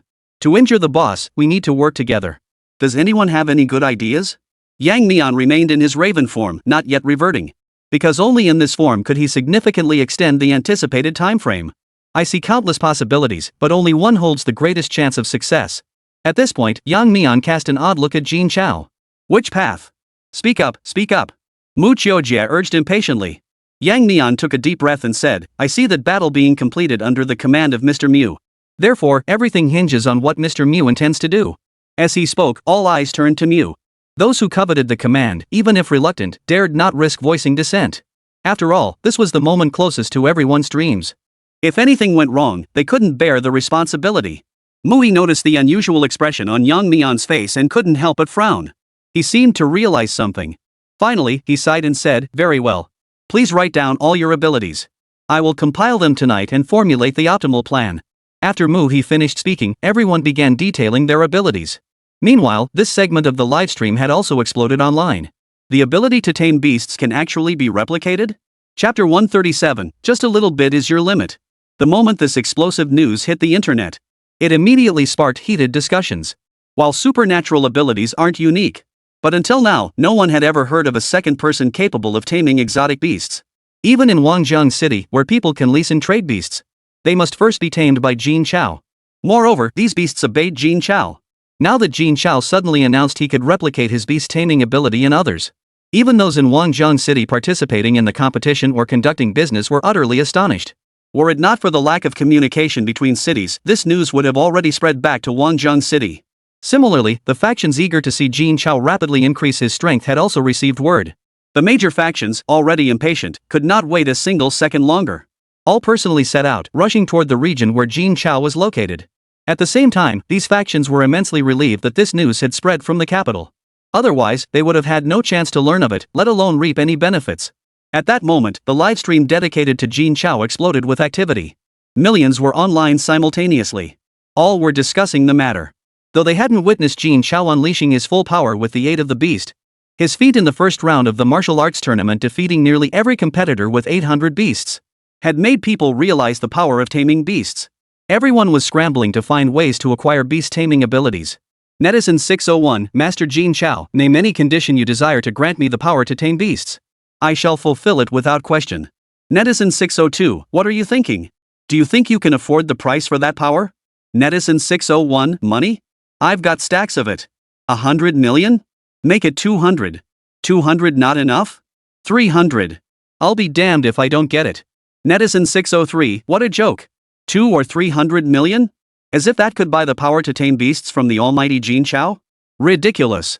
That's not even what he makes in a single day. Netizen 604, hey, you sound like you know Jin Chao pretty well. Are you from Wangjiang City?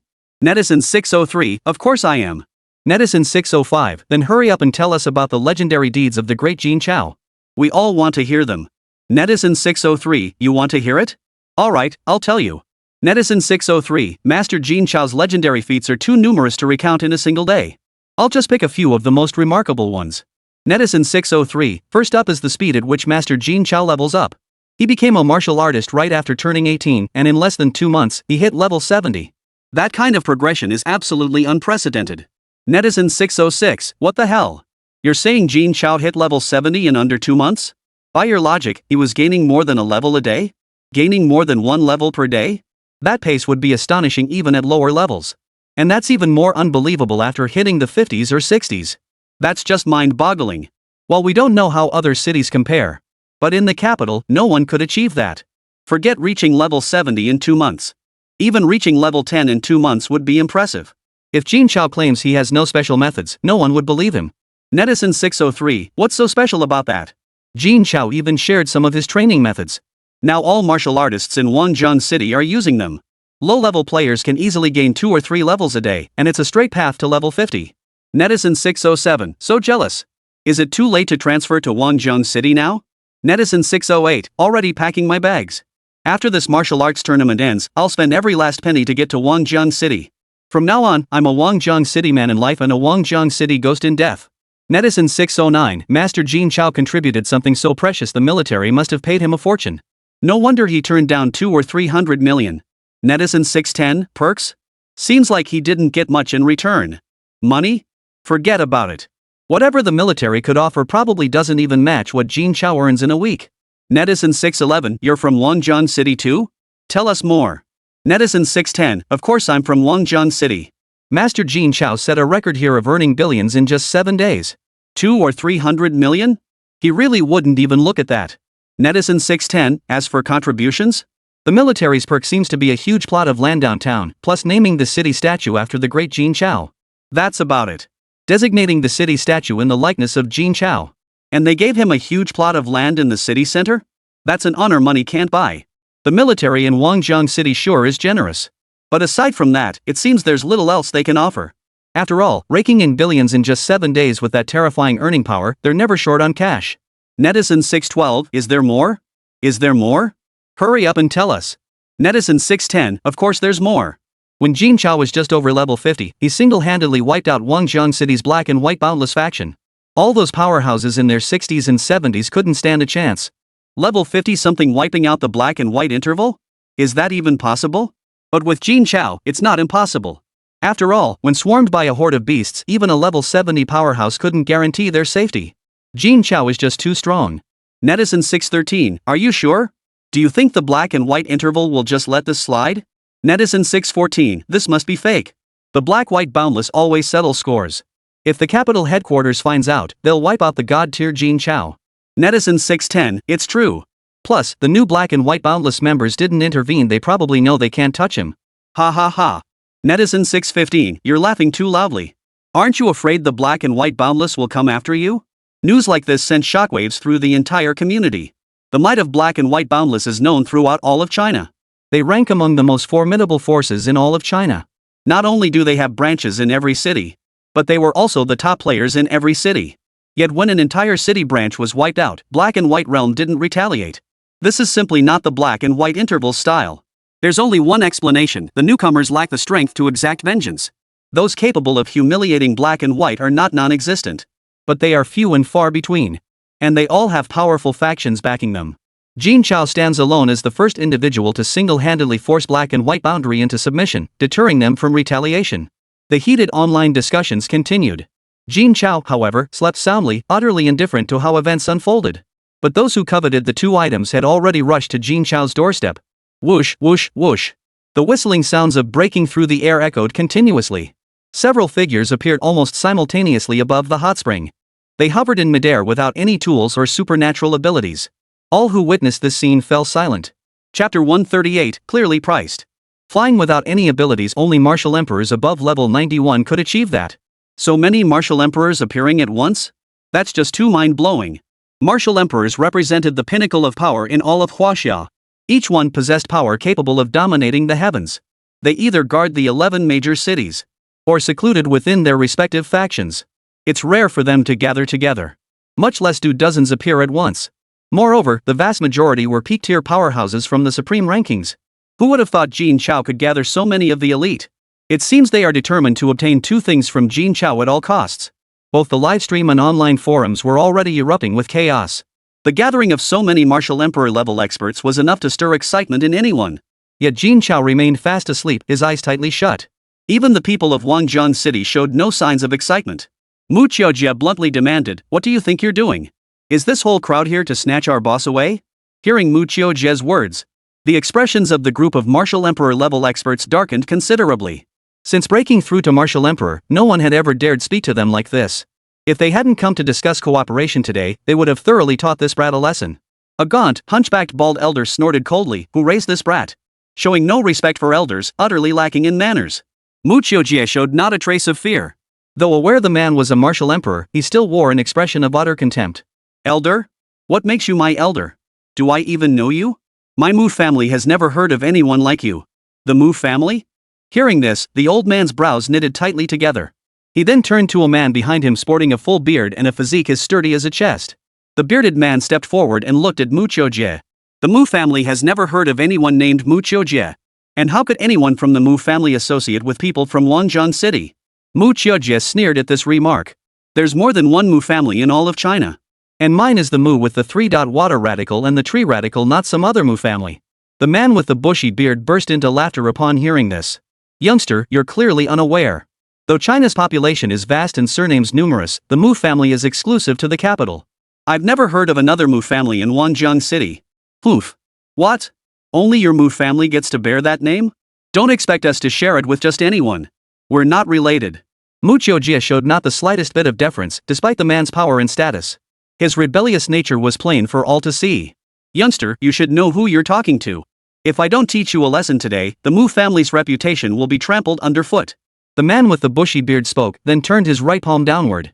In the next instant, a massive golden hand materialized, hurtling straight toward Mu Qiujie. The overwhelming pressure sent shockwaves through everyone present. The crowd from Wangjiang City turned deathly pale, scrambling to flee the palm's reach. Though the citizens knew Jin Chao's protective barrier could only be breached from within. In their minds, no restriction could withstand. In the face of absolute power, they were meaningless. A powerhouse above level 91 crushing a level 72 opponent like Jin Chao was nothing short of annihilation. A mere protective shield was nothing to them. It was beyond comprehension how that fool Mu Qiujie dared to provoke such a formidable opponent. However, those familiar with Jin Chao, including Yang Mian, showed no sign of panic. After all, Mu He and the others had a profound understanding of Jin Chao's formidable power. Back when Jin Chao was only in his 50s, he could already cross over 20 levels and go toe-to-toe with a 70-something powerhouse. Now at level 72, even if he couldn't defeat a martial emperor above level 91, he still possessed the ability to protect himself. If he truly stood no chance, he would have fled long ago. How could he still be sleeping here? As for abandoning the Mu siblings? That was utterly impossible. As for Yang Mian, he'd already seen the outcome. There was no need to dodge at all. Boom! A deafening roar echoed as the golden palm slammed into the light barrier of the boundless prison. In an instant, the earth shook violently, the ground cracked open, and dust swirled everywhere, obscuring the scene below completely. Beasts within a 100-mile radius scattered in terror. The sheer force of that single strike, capable of shattering the heavens and splitting the earth, was far beyond what a mere level 60-something novice could withstand. Even those over level 80 couldn't hold them back. The man with the bushy beard watched the scene unfold, a faint smile playing at the corners of his mouth. "Kid, this palm strike serves as a lesson. You'd do well to show more respect to your elders in the future." "What the hell are you barking about? Who gave you the guts to think you could shatter my boss's shield? Don't you know your place?" Mu Qiujie sneered dismissively, showing no sign of panic. As Mu Qiujie's voice echoed, the dust settled, and the crowd gradually saw the situation below. The scene they had imagined Wujiang City's people injured and cowed did not materialize. The protective shield remained intact, not even a single crack visible. Apart from a few panicked expressions, they remained completely unaffected. Not even Jin Chao, who was sound asleep, was disturbed. This scene left everyone who witnessed it utterly speechless. How could this be possible? He was a martial emperor-level powerhouse. And the head of the Mu family, renowned for his brutality. Even a casual strike from him could never be blocked by a mere level 72. Not to mention, he hadn't even broken through the opponent's protective shield. If you hadn't seen it with your own eyes, who would believe it? Has Jin Chao become that formidable? Could even a martial emperor tier powerhouse be powerless against him? Just as Mu Jie was about to mock him again, a melodious cough echoed through the air. Ah! Who's there? Why aren't you sleeping in the middle of the night, out here in the wilderness? Jin Chao looked up at the group in the sky, his expression slightly displeased. The head of the Mu family was about to say something else, but the old man beat him to it. We deeply apologize for disturbing your rest, Mr. Jin. It's just that there's an urgent matter. We hope you'll hear us out, and then. Before the old man could finish, Jin Chao impatiently waved his hand. So you want methods to level up and tame beasts? Simple. Just bring the money. The method to level up? 100 billion. The ability to tame beasts? 10 billion per person. Whoa. Hearing Jin Chao's words, everyone present sucked in a sharp breath. A trillion for leveling up? Even for them, standing at the pinnacle of China, that price was hard to swallow. Let alone anyone else. The ability to tame exotic beasts was even more outrageous. 10 billion per person. Which of these powerful families didn't have tens of thousands of members? Even if they only selected the most gifted and powerful individuals, it would still be hundreds of people. That's hundreds of billions. Such an enormous expenditure would be unsustainable even for them. The old man frowned deeply upon hearing this. Chapter 139, No free ride, but responsibility must be shared. The online livestream audience erupted in commotion upon hearing Jin Chao's words. Netizen 701, with such a high price tag, why doesn't he just go rob someone? Can't he just contribute it? Netizen 702, exactly. Who could possibly afford that? How selfish can he be? Netizen 703, stop barking like dogs. If you had that kind of money, you'd probably ask for more than Jin Chao. Besides, this kind of thing isn't meant for everyone to have. Netizen 704, honestly, there's nothing wrong with what the great Jin Chao did, but I really want it. Netizen 705, could it be that Jin Chao meant not 100 billion per person, but 100 billion total for everyone? After all, once the method is revealed, whoever uses it won't be under Jin Chao's control, right? Netizen 706, that makes sense logically, but who would actually share it with others once they got their hands on it? Netizen 707, well, that's a dead end. Netizen 708, if that's not working, why doesn't Jin Chao just print a few more copies? Netizen 709, stop worrying. Like these big shots would share it with us if they got the method. Netizen 710, I can't speak for others, but Commander Hu you would definitely announce it nationwide. He's the one most eager for national prosperity and people's well-being. The livestream discussion grew heated. Commander Hu you and the others, unaware of the online chatter, frowned and addressed Jin Chao directly. Mr. Jin, I know it's unreasonable to ask you to contribute something like this. But this concerns the entire nation. We implore you to part with it. The military will compensate you generously. Jin Chao frowned slightly, about to protest, when Mu Jie's voice cut in again. Compensation? How exactly? You just want something for nothing, don't you? Why all the high and mighty talk? As if without my boss, China would collapse. After speaking, Mu Jie shot a dismissive glance at the crowd gathered in the air. Xu Rui's voice chimed in immediately, he's got a point. With so many people here, if each chips in a few 100 million, we'd have 100 billion. Are all the people in the capital this broke? The crowd's expressions darkened at her words. Naturally, they could afford this sum. But if they spent this money, there would be no room left for the funds needed to tame the beasts. 10 billion per person was far more than 100 billion. If they could secure control over Jin Chao in the first step, even if they couldn't get it for free later, they could at least negotiate the price. Mu Jie timidly interjected, I don't think that old gentleman is right. The rise and fall of Huaxia is everyone's responsibility. Since Xiao Jin possesses this ability, he should naturally share the method. But all of you here are people of power, influence, and wealth. You should shoulder an even greater responsibility. This money you should be the ones to pay it. After Mu Jie spoke, all eyes turned to her. No one expected this timid-looking young girl to voice an argument so compelling it left them speechless. Those familiar with Mu Jie, like Jin Chao and the others, were particularly stunned. Mu Jie had always been timid and meek, let alone arguing back. She rarely even dared to offer advice. She had always simply followed the crowd's lead. To see her confront such a powerful figure today was truly eye-opening. Zhao Wu's expression suddenly shifted as he exclaimed, "You're absolutely right. I thought your argument made sense at first, but after Miss Mu's words, it clicked. Since this concerns all of China, those with money should contribute money, and those with strength should lend their strength. Why should our boss bear all the burden alone? What you're doing is no different from bullying." The moment these words were spoken, the entire livestream exploded. Netizen 801, she's absolutely right. I'm speechless. Netizen 802, that makes sense. National affairs should be everyone's responsibility.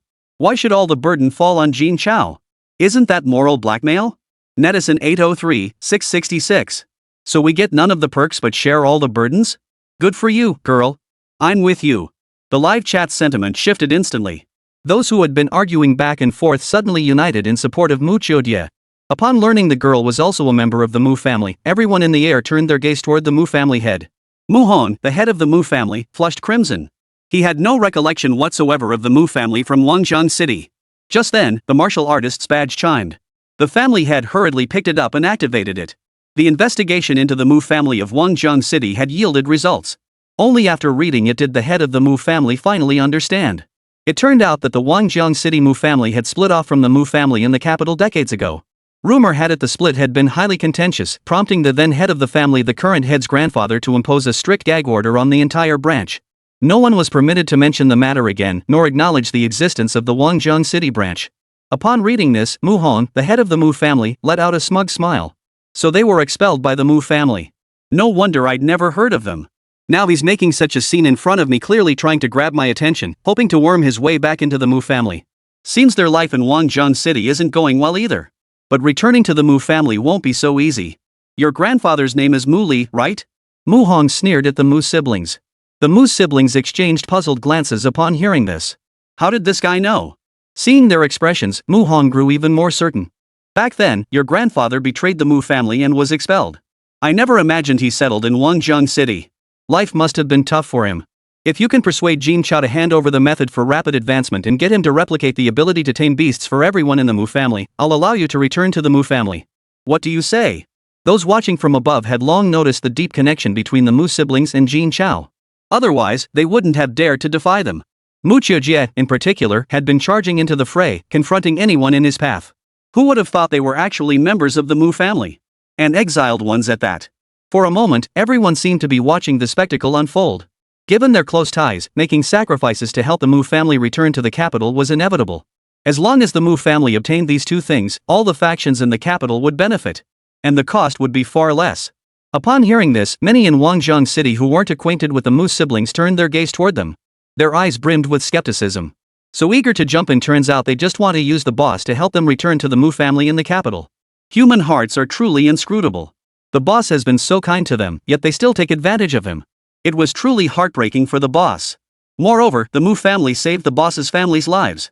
I wonder if the boss will help him. My heart aches for the boss. People he trusted so deeply actually took advantage of him. Meanwhile, the internet is erupting in outrage.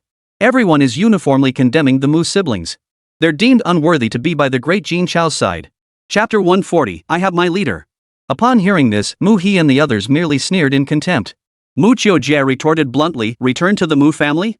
What does the Mu family in the capital even mean to us? Why should we go back? Mu Hong clenched his fists in rage. But for the sake of the two items in Jin Chao's possession, he forced himself to speak. What does the Mu family have? Their assets could buy the entire city of Wangjiang. Isn't that enough? Mu Chiodie scoffed dismissively, what's money? We've got our boss. Mu Hong pressed again, the Mu family has countless powerful allies. Once you return, no one will dare bully you. Mu Chiodie scoffed, what good are powerful people? We have our boss. Mu Hong closed his eyes, took a deep breath, then opened them and declared, if you return to the Mu family, you may choose any high-tech weaponry from Huanyao City. Mu Chiodie scoffed, high-tech weapons? We don't care. We have our boss. Mu Hong roared angrily, the Mu family possesses countless martial arts techniques of every level. Choose whichever you desire. Mu Chiodie scoffed, martial arts? Not interested. We have our boss. Mu Hong could no longer contain himself. He roared, boss. Boss. What can Jin Chao possibly give you? Mu Chiodie, what can the boss offer us? Let me tell you exactly. First, the boss can give us obedient beasts. He already gave my sister and me each a level 75,000 phantom rain butterfly. Second, the boss can rapidly boost our strength. In just half a month, he helped me and my sister level up 10 times. Third, the boss can help us master all our special abilities quickly. Fourth, the boss can teach us how to tame beasts. After finishing, Mu Chiodie completely ignored Mu Hong's face, dark as a pot bottom, and continued mockingly, as for the money you mentioned, we don't care about it. As long as we follow the boss, money will become useless sooner or later. Your Mu family can't hold a candle to our boss in any way. How dare you spout such nonsense? You're completely out of your depth. Without even glancing at Mu Hong and his group, he turned to Jin Chao with an ingratiating expression. Am I right, boss? Jin Chao nodded approvingly. You're absolutely right. All material things pale in comparison to absolute power. Mu Chiodie immediately fawned, boss is absolutely right. Whatever the boss says is right. His expression shifted faster than a chameleon could change its skin. Jin Chao stretched lazily and chuckled, "Gentlemen, it's getting late. If there are no further questions, please leave. We need to rest training resumes tomorrow. The conditions are clear. If you want it, come find me with the money after the martial arts tournament." With that, he swept his right hand, plunging the entire protective barrier into pitch darkness, even blocking out external sounds. The assembled powerhouses watched this scene, their expressions turning grim. Who in all of China would dare speak to these men this way? To think a young upstart from a backwater like Wangjiang City would treat them this way. He's gone mad. Ah! Mu Hong roared in fury, and countless plants, animals, and strange beasts shattered into pieces under the force of his scream. Then they were swept away by a violent wind, leaving not a trace of their existence. After Mu Hong's roar, a large, rotund man remarked leisurely, "Who would have thought that the cast-off son expelled from the Mu family back then would rise to such heights now? Reaching nearly level 70 at such a young age, and now allied with a prodigy like Jin Chao. It seems replacing the Mu family in the capital is only a matter of time." These words were like a dagger to the heart. Yet no one present, including Mu Hong himself, could refute it. The value of Jin Chao was something every person present understood all too well. A method for rapid power growth. Taming numerous exotic beasts. The ability to replicate that taming power. Plus, he possessed a protective barrier that even the strongest present couldn't breach. If he wanted to develop further, no one could stop him. "Fatso, what did you say? Keep talking nonsense and I'll rip your mouth off." Mu Hong glared at the fat man, his voice dripping with venom. "Enough bickering. The most urgent matter now is how to obtain the 2 items on Jin Chao's person." A middle-aged man with a goatee spoke with a sinister glint in his eyes. "Since when did you get to give orders? You lot from Black and White Interval want Jin Chao's stuff? You're dreaming." Mu Hong turned and roared at the man with the goatee. "Enough arguing. Everyone come back with me. We need to discuss this properly." Hu Yu's voice wasn't loud, but it calmed Mu Hong's raging fury. After all, Hu Yu's status and power were undeniable. None dared openly defy Hu Yu. Soon, the group departed under Hu Yu's lead. The incident had erupted. The entire internet was flooded with news about Jin Chao. Even details of Jin Chao's activities in Wangjiang City were dug up. After all, quite a few people from Wangjiang City had come to the capital this time. Gathering such information proved effortless. As more and more of Jin Chao's exploits circulated online, the citizens of the capital grew increasingly fascinated by Jin Chao. After all, who wouldn't admire a prodigy blessed with exceptional talent, formidable strength, a grateful heart, and a commitment to helping the poor? Additionally, the Mu family's past affairs have also been dug up online. All the elders who lived through those events knew some of the inside details. But whether it was true or false, no one could say for certain. Overnight, the situation began to escalate. But Jin Chao and the Mu siblings remained silent. At this moment, Jin Chao and his group were solely focused on enhancing their strength and acquiring the ability to tame beasts. Even the martial arts tournament had ceased to matter to the people of Wangjiang City. The only one who still cared about it was Jin Chao. After all, when they had come to the capital to participate in the martial arts tournament, they had already made a promise to Commander Shangguan. The next day, the people of Wangjiang City continued their training in the hot springs. Only, it was harder than yesterday. Jin Chao unleashed his full fury, completely stunning everyone. Forget about injuring Jin Chao, they couldn't even get close. They even needed to take breaks after training for a while. It was simply too difficult. It was a double torment for both body and mind. The people from the other 11 cities weren't idle either. They were giving their all to hunt down the marked beasts. In just one day, they had slain 300, adding to the over 100 killed earlier. Only a little over 100 remained. They wouldn't even need to wait for the people of Wangjiang City to act. The second stage would be completed ahead of schedule. If Jin Chao didn't act soon, even he wouldn't make it past the second stage. Watching the monster kill count on the leaderboard climb steadily higher, Chang Shua chuckled darkly. No matter how strong you are, failure to complete the mission means elimination. As long as I can send you all back to Wangjiang City, it'll all be worth it. With that thought, Chang Shua rose once more to hunt the beasts. Soon, a full day passed. The people of Wangjiang City lay exhausted in the hot springs, gasping for breath. Jin Chao remained as energetic as ever. Want to go again? Mu Qiujie lay in the water, waving his hand weakly. No, I'm too tired. I need to sleep. Chapter 141, Madness. Jin Chao looked around at the others, each of whom shook their heads in refusal.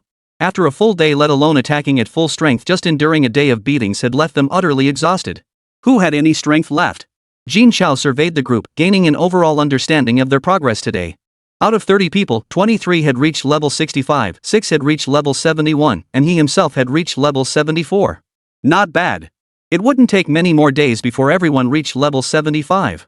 Then, he could begin training them to fuse with the beasts. Jin Chao appeared calm and composed. But the live stream audience erupted in wild cheers. Netizen 901, holy crap, they're all over level 65 already? Isn't that a bit too fast? Netizen 902, seriously jealous. Why wasn't I born in Wangjang City? With my skills, I totally qualify for this martial arts tournament. Netizen 903, how can I get a chance to train at this hot spring with the people of Wangjang City? I'm desperate. Netizen 904, I know you're desperate, but hold your horses. Netizen 905, at this rate 5 levels per day by the end of the 10 days, won't they all be over level 90? Netizen 906, that's downright terrifying. If it were true, this method would be worth way more than 100 billion. Netizen 907, I don't think it's that likely. If it were that easy, Jin Chao would have hit 100 and become a legendary martial god by now. How could he still only be at level 74? Netizen 908, scared me into lighting a cigarette to calm down. Even if they don't hit 90, they'd still be over 70 at least. Netizen 909, did you guys notice the hot spring water seems lighter in color? Netizen 910, it does look lighter, but what does that even mean? Netizen 911, now that you mention it, it does look that way. And the color changed after Jin Chao added a bunch of stuff. Could it be that everyone's leveling up so fast because of what he's putting in? Netizen 912, case solved. Case solved. I'll just wait for Jin Chao to leave, then grab a bottle to test what exactly he's been adding. Netizen 913, agreed. Signing up for the team. Netizen 914, waiting for Jin Chao to leave? By then, you won't get a single drop. I'm heading over right now to stake my claim. Netizen 915, you idiot. Why did you have to say that? I'm already halfway there. The deduction was out, and the entire capital city swarmed to the scene. The entire capital city was temporarily paralyzed. Crowded vehicles jammed the streets everywhere. Those martial artists capable of flight avoided being stuck in traffic. Major factions monitoring Jin Chao's situation also sprang into action. The Mu family even roused their elderly patriarch, who had long since retired from affairs. After all, the method Jin Chao possessed offered an overwhelmingly significant boost to martial artists' strength. In just a day and a half, a level 55 martial artist had advanced 10 levels. Such speed was nothing short of terrifying. Not only had it been unseen for centuries past, but it would likely remain unmatched for centuries, even millennia, to come. Therefore, this opportunity must be seized. Otherwise, they risked being left behind by other factions. Thus, as everyone rushed to Jin Chao's location, all major factions simultaneously issued a notice. Anyone possessing the ingredient list would be offered a purchase price of 10 billion. Though the offers varied, every single one exceeded 10 billion. This announcement only fueled the frenzy. Over 300 kilometers, 2 hours figures began arriving one after another. Yet upon reaching their destination, they didn't even catch a glimpse of Jin Chao. Before Jin Chao could rest, Yang Mian had already informed him of the impending turmoil. To ensure a good night's sleep, Jin Chao had completely blocked all incoming notifications. This left everyone hoping to catch a glimpse of Jin Chao deeply disappointed. But it didn't matter. Tomorrow, they would see him. With this thought, excitement surged within them. Meanwhile, upon receiving the news, the participants of the martial arts tournament were stunned. Everyone had been elevated to level 65. What kind of insane speed was this? If they could join Wangjang City, even quitting now wouldn't matter. How frustrating. Upon seeing this news, Chang Shua couldn't muster even a shred of joy when glancing at the rankings. Though he'd completed the quest and even gained a level. But compared to the people of Wangjang City, what did that amount to? They couldn't even match their progress in half a day. This was utterly unfair. Others toiled tirelessly, worked themselves to exhaustion, expended vast resources, and endured dozens of days just to advance a single level. Why could these people advance so quickly? And with such ease? It's not fair. At this thought, Chang Shua's joy at completing the task and clearing the second stage vanished completely. Even the excitement that all the beasts were about to be exterminated and no one in Wangjang City could complete the second stage vanished without a trace. Even if he completed the second stage himself, even if not a single soul from Wangjang City could advance to the third stage. Even if Jin Chao got kicked off the genius rankings, so what? None of that could compare to the massive level boost. His strength had grown so much. No wonder that guy always wore that indifferent expression. Turns out, he never cared about the martial arts tournament at all. I regret it so much. If only I hadn't provoked him back then. If I hadn't kept targeting him even after Master punished me. Maybe I could have gotten a little something out of it. It's too late now. Don't talk about benefiting from it. What I fear is that when Jin Chao reveals the method, it will target Guwu City. If that happens, I'll be a traitor to Guwuching. How could I ever hold my head up in Guwu City again? If I'm expelled from Guwu City, no other city will take me in either. What should I do?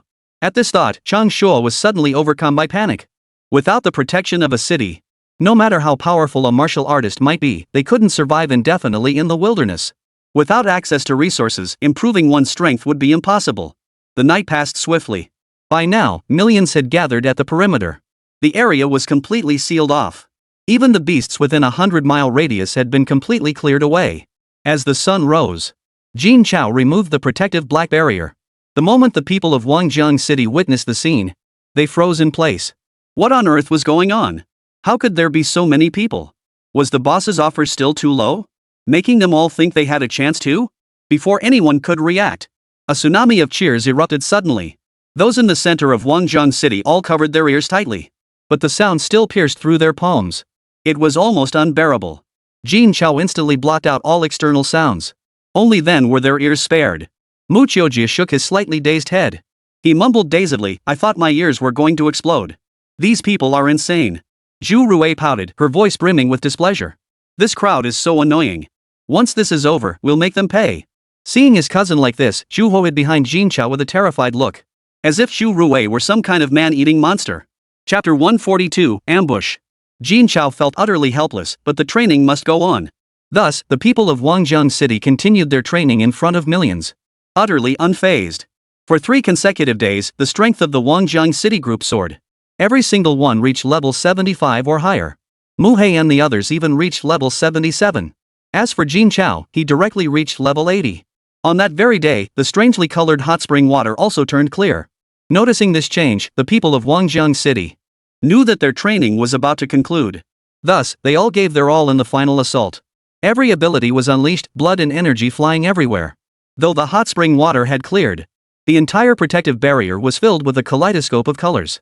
Yet even with all 29 giving their utmost effort, they still couldn't touch Jin Chao in the slightest. Jin Chao stood like a tiny boat in the vast ocean. No matter how fierce the waves and winds, they could not shake Jin Chao in the slightest. Millions in the capital witnessed this scene, their jaws dropping in astonishment. Is the god-tier Jin Chao just too damn overpowered? 29 powerhouses above level 75 couldn't even touch the legendary Jin Chao. How could anyone else possibly achieve such a feat? Boom! Mu Qiujie was sent flying by Jin Chao's palm strike, crashing into the protective barrier. He nearly passed out from the blow. Gritting his teeth, he snarled, "Yang Mian, didn't you say as long as Mu was in command, we'd have a glimmer of hope? Why haven't we made any progress after all these days?" Yang Mian froze at the words. With a whoosh, Yang Mian's body flew backward too. Cough cough cough. "Could you please stop talking? Maybe I'll get beaten a little less." After uttering these words, Yang Mian began gasping for breath. "Of course there's a chance, but I can't say. If I do, the boss will tear me apart." Yang Mian looked at Jin Chao with a complex expression, his meaning unclear. Mu Qiujie froze upon hearing this. The boss is angry? Over something like this? How could that be? All 29 of them could see right through it. The boss just wanted to put them through some training. The ability to tame beasts would eventually be passed on to everyone. It's just a matter of how long the training takes. If this training weren't so grueling, I wouldn't have asked how to win. Looks like this kid really knows how to win. But he's just too cowardly. No, I need to consult with Mu, figure out how to get this kid to spill the beans. With that thought, Mu Qiujie headed straight for Mu He. "Old Mu, I need to talk to you." Before he could finish, a loud thud echoed as Mu He was sent flying backward. A massive figure whizzed past Mu Qiujie. In the instant they passed each other, even the usually steady Mu He couldn't resist flipping Mu Qiujie off. Mu Qiujie's face flushed with embarrassment. Maybe we should go find Zhu Rui instead. That girl's full of tricks, she'll definitely. Before he could finish, Zhu Rui flew out, followed by a crash. Zhu Rui, who usually appeared delicate, couldn't help but roar, "Mu Qiujie, could you please stop calling my name?" Yang Mian sighed, "Seriously, haven't you noticed? Whoever you call out gets hit. Learn something." Mu He said nothing, but her eyes, as big as copper bells, stared fixedly at Mu Qiujie. Mu Qiujie immediately cried out in hurt, "Sis." Before he could finish, Mu Qiujie's figure flew backward. Rising from the ground, Mu Qiujie looked at her younger brother with utter helplessness, her suffering beyond words. Zhao Wu witnessed the scene and raised his thumb in admiration. "Even your own sister gets screwed over? Respect, respect. Zhao, ah." Before he could finish, Zhao Wu's body was sent flying backward as well. The next moment, Jin Chao appeared before Zhu Ho, who was darting about evasively. Zhu Ho quickly pleaded, "Boss, you hit my cousin, so you can't hit me too, okay?" Jin Chao's lips curved upward in a faint smile as he gently ruffled Zhu Ho's hair. Zhu Ho breathed a sigh of relief, seeing Jin Chao hadn't struck him. But the very next instant, Jin Chao's palm landed squarely on Zhu Ho's back. In the blink of an eye, Zhu Ho joined Mu He and the others in the fray. The other members of Wangjiang City also flew out one by one. Though Mu Qiujie hadn't called out their names. He didn't even know their names. But now, everyone's fury surged toward Mu Qiujie. They'd already been beaten for 4 or 5 days, their insides filled with pent-up rage. Now this troublemaker had appeared. Who else should they beat up? That's what everyone thought, and they stopped attacking Jin Chao altogether. They all closed in on Muqiujie. Seeing this, Muqiujie grew tense. Stumbling backward, he stammered, what do you want? Can't beat the boss, so you take it out on me? That's not very loyal of you. Zhu Rue grinned. Mr. Mu, I know you're the most loyal guy around. Look at your brothers and sisters, they've been beaten for days with no way to vent. How about you make a sacrifice? She even pretended to blush as she gave her skirt a coy shake. At her words, the others' gazes toward Muqiujie grew even more blatant. Realizing trouble was brewing, Muqiujie spun around and dashed toward Jin Chao. He pleaded as he ran, "Boss, help me. This group is picking on me." But Jin Chao showed no intention of intervening. Soon, Muqiujie found himself surrounded and beaten mercilessly by the crowd. At first, Muqiujie fought back. But his strength was no match for Jin Chao's. He was no match for the group. He could only be pinned down and beaten. The people of the capital city watched this scene unfold and felt deep sympathy for Muqiujie. Yet after observing the events of the past few days, they also came to understand the actions of the Wangjiangqing faction. After all, for a full 4.5 days, he'd been relentlessly beaten down by a prodigy like Jin Chao. They hadn't even had a chance to fight back. Who wouldn't be utterly frustrated? It was only natural to seek an outlet for that pent-up frustration. Otherwise, it would only lead to illness sooner or later. Soon, Muqiujie's agonized cries filled the entire protective barrier. Jin Chao had initially stood by watching. But as time passed, the people of Wangjiang City showed no sign of stopping. Jin Chao gradually sensed something was amiss. What's more, these people were striking with brutal force. If he truly let rage cloud his judgment and did something rash, it wouldn't be good if Muqiujie suffered serious injuries or developed psychological trauma. With that thought, Jin Chao prepared to intervene. Stop fighting. A few punches are enough, don't beat him senseless. Jin Chao walked toward the group as he spoke. He intended to pull them apart. But the moment Jin Chao reached them and reached out to intervene, everyone's target shifted. They all turned to stare at Jin Chao, grinning with a look of triumphant scheming. Jin Chao inwardly cursed his misfortune. He tried to defend himself, but it was too late. Though Jin Chao's strength far surpassed theirs. But at such close range, with no defenses in place, coupled with the group's long-planned ambush, the gap between them narrowed infinitely. Jin Chao couldn't possibly unleash his full power against them. He could only endure the blows passively. Boom! A massive energy fluctuation erupted violently. Jin Chao felt his entire body stiffen. He instantly realized he had fallen victim to Zhao Wu's curse. It seemed this had indeed been planned for a long time. Seeing Jin Chao immobilized, Zhao Wu grinned widely and shouted, "Success! Brothers and sisters, those with grievances seek vengeance, those with grudges exact retribution." Chapter 143, Taming the Beast. Zhao Wu bellowed and charged forward. He punched Jin Chao's abdomen with all his might. The immense force created a series of sonic booms. A direct hit would shatter bones, no doubt. Boom! Jin Chao was sent flying backward. But before Jin Chao could activate his protective barrier, a powerful spatial restraint suddenly emerged. It pinned his body firmly in midair. No need to guess it was Muqiujie's doing. However, both Zhao Wu and Muqiujie's abilities were vastly more powerful than just days ago. Had something happened in the past few days that he was unaware of? Before Jin Chao could process it, punch after punch landed on Jin Chao. There was no chance to react. Until all 29 of them had struck Jin Chao. Did they finally stop? Only then did Jin Chao regain control of his body. Witnessing this scene, the crowd from Wangjiang City, all except the stubborn Qin Haobin, cowered and scrambled backward. They feared Jin Chao would come after them. Although they had just subdued Jin Chao together and completed their mission, it had only been possible because Jin Chao was caught off guard. If Jin Chao had been on guard the entire time, even all of them combined wouldn't stand a chance against him, much less control him. Moreover, even with all 29 of them giving their all, they hadn't managed to injure Jin Chao. That was downright terrifying. These were 29 martial artists at the 75th level. They held nothing back, attacking with everything they had.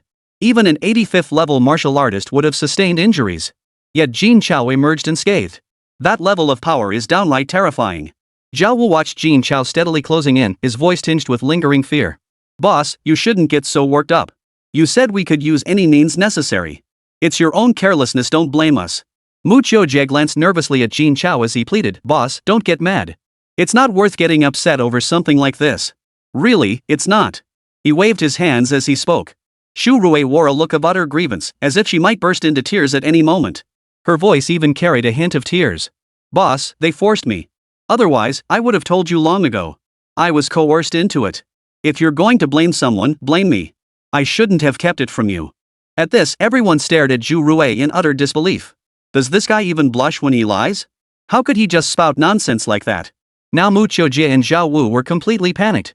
After all, one was the mastermind and the other had done the most legwork. If this little minx Zhu Rui succeeded in stirring up trouble, they'd be in big trouble. Boss, you gotta hear me out, it's not what you think. If you don't believe me, ask my sister. She can vouch for us. This idea came from both of us. Don't listen to Zhu Rui no matter what. As Mu Qiujie spoke, beads of sweat formed on his forehead. Zhao Wu grew even more flustered. Exactly. She was the one who came up with most of the ideas back then. Boss, you can't let him fool you. Mu, isn't that right? Say something. Zhu Rui didn't give Mu He a chance to speak. Her eyes misty, she looked at Jin Chao with an expression of utter helplessness and said, Boss, I know saying this will make them frame me. No matter what they say, I won't argue back. Boss, as long as you can vent your anger, I'll accept whatever happens. Mu stared at Zhu Rui with a look of utter helplessness, then shifted his gaze to Jin Chao. As if he'd anticipated this all along, Zhu Ho wore an expression of utter despair. He didn't utter a single word of defense. Because it wouldn't matter anyway. Jin Chao quickly approached the group and stopped. His tone was calm as he said, all the girls, stay back. If you get hurt in a moment, don't blame me. The moment Jin Chao finished speaking, all the girls scattered to the sides like lightning. Only a group of men remained facing Jin Chao. They were all stunned. Jin Chao gave them no chance to react. His body blurred into motion as he charged forward. In an instant, the tables turned. The entire protective barrier echoed with the agonized screams of the men from Wangzhou City. The onlookers who witnessed this scene were all stunned. Were they playing house? Was this even real? Just how powerful was the legendary Jin Chao? Just moments ago he was being outmaneuvered, and now he's overwhelming a group of opponents. This seems a bit too reckless. Given the current situation, even if Jin Chao was ambushed earlier, he shouldn't be completely defenseless. Could it be that Jin Chao is intentionally letting them win? That must be it. Otherwise, with their combined strength, they'd never stand a chance. Soon, Jin Chao had thoroughly disciplined the entire group. Every single one bore injuries, some minor, some severe, heads bowed as they stood in perfect formation. They dared not look at Jin Chao. Jin Chao clapped his hands in satisfaction. Regardless of the methods you used, you've passed the test. From now on, I'll entrust you with the ability to tame beasts. However, you must find the beasts you wish to tame yourselves, I won't assist you. At Jin Chao's words, everyone's eyes lit up with excitement. Finally, they would possess their own beasts. They had waited for this day for so long. Jin Chao extended his right hand, and droplets of golden blood continuously flew out from his fingertips. Each droplet flew toward the center of every person's forehead before sinking into their minds. In an instant, a flood of unfamiliar memories surged into the minds of the 29 individuals. These memories detailed methods for taming beasts and how to harness them in battle. Everyone knew they now possessed the ability to tame beasts. They were all eager to go and tame their own beasts. Jin Chao wasted no words, immediately removing the protective barrier and allowing everyone to select their own beasts. In the blink of an eye, all 29 vanished from sight. At the same time, the onlookers outside rushed in en masse. They filled every container they'd brought with the creatures. Then, without looking back, they raced toward the capital. They had waited all these days for the formula hidden within this water. They couldn't let anyone else get there first. Jin Chao watched the crowd scramble for the hot spring water without intervening. The substances within this water had all been precisely calculated. It had all been absorbed. Even if any residue remained, the proportions would be wrong. And even if they obtained the correct proportions for all the materials, it would be useless. These materials were far too rare. And they're all found in extremely dangerous locations. Several types are only found in specific locations. Without constant vigilance along the entire journey, gathering them would be impossible. These were gathered along the entire route from Wangzhou City to the capital. Even if I provided them with the material specifications, it would take them 2 or 3 months just to gather everything. And that's assuming the material types and proportions were all accounted for. There's absolutely no need to worry about the method being leaked. The real concern now is how to deal with those high-ranking officials in the capital. Anything of value holds immense appeal to them. They won't let such a golden opportunity slip through their fingers. Chapter 144, Open Strategy. At this thought, Jin Chao's brow furrowed deeply. He understood the principle that the man is innocent but the jade is guilty. Moreover, they currently lack the strength to confront those people. The only option was to sell this treasure early. Once someone purchased it, the leaders of those major factions could no longer demand he provide it for free. That would inevitably thrust them into the eye of the storm. Though these factions sit high above, without the support of the common people, they'll be pushed aside by other factions. Such is human nature. At this thought, Jin Chao's lips curved into a faint smile. Stop fighting over it, this water's useless. Everything inside has already been absorbed. With that, Jin Chao slowly gathered up all the trash that had appeared in the hot spring over the past few days. He then looked at the stunned crowd, unsure whether to believe his words. Even if I shared this method with you, it wouldn't work. Many of the ingredients can only be found in extremely dangerous places, and it would take at least several months to gather everything. Hearing Jin Chao's words, the group fell into a somber silence. They knew a method to boost their strength so quickly wouldn't come easily. However, he added, I can sell the ability to tame beasts. 10 billion each. Any takers? 10 billion, no small sum. But those who could come here were at least 70-80 level martial artists. With that level of power, 10 billion was still within reach. I'll take it. How do I pay? Me too. Me too. Hearing Jin Chao genuinely willing to sell, the crowd erupted into chaos. The scene instantly descended into chaos. Some believed, while others remained skeptical. A middle-aged, heavy-set man frowned and spoke up, while the transaction is voluntary, I still have a question. How can we be certain we'll truly gain the ability to tame the beasts, rather than being unable to do so for some other reason? The moment these words were spoken, the crowd that had been scrambling to pay fell silent. The ability to tame beasts was something everyone craved. After all, possessing a powerful beast meant gaining a formidable ally. Whether in wilderness combat or battles against martial artists, it offered a tremendous advantage. Yet this ability resided solely with Jin Chao. No one has a clue, and no one can tell the difference between real and fake. If you paid the money, you'd ostensibly gain the ability to tame exotic beasts. But what if you can't actually tame the beast? Jin Chao smiled faintly at this. Once you possess the ability to tame beasts, the inability to do so simply won't arise. But note this, the beasts you tame must be incapable of resistance. I trust this will be easily achievable for all of you. Hearing the promise of a 100% success rate, everyone's eyes lit up. With no possibility of failure, there was no need to fear being deceived. As for the requirement that creatures lack the ability to resist, that was a minor issue. If one couldn't handle it themselves, they could always pay someone else to help. Yet the crowd remained silent, all eyes fixed on the middle-aged man who had raised the question earlier. Seeing this, the man sighed inwardly. They were forcing him to speak up.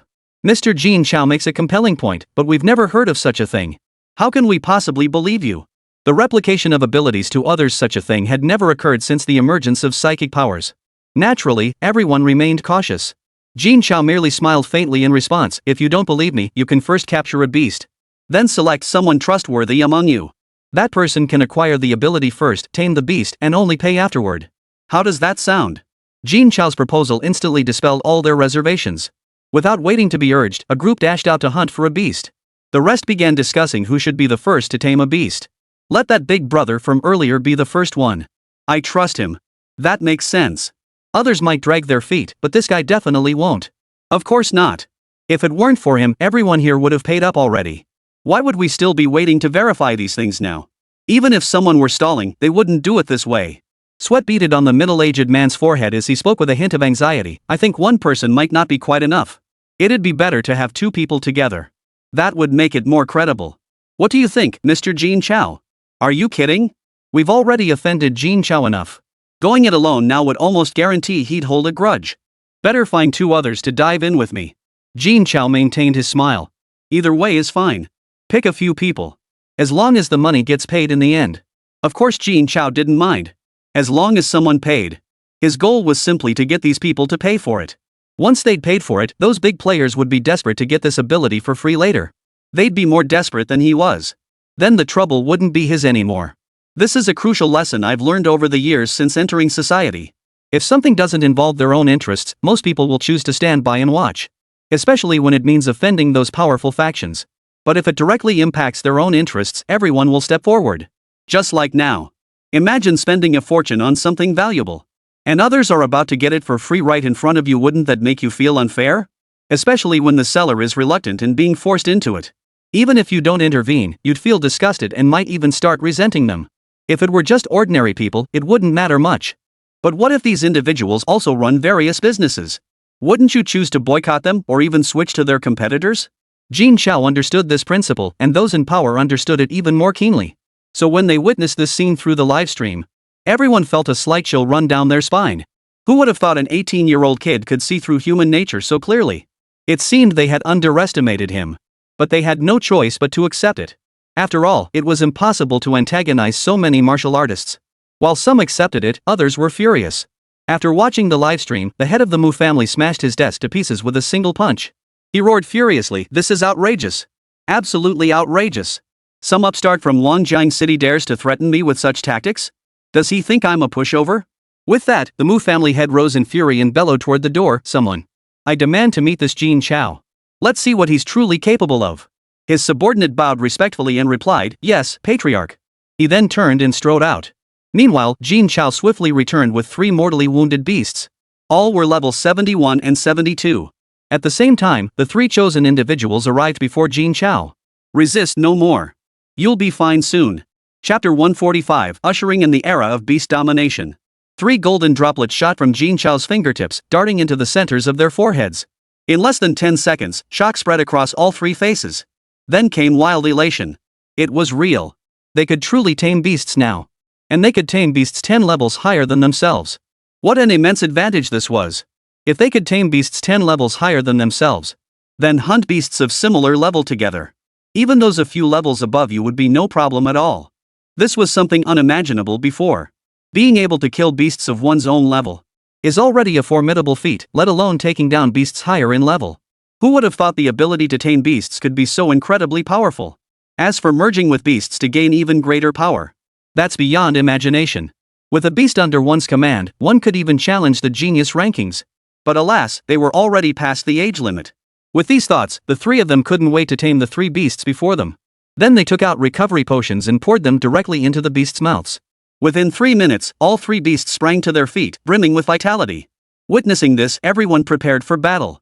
After all, beasts were notoriously hostile toward humans.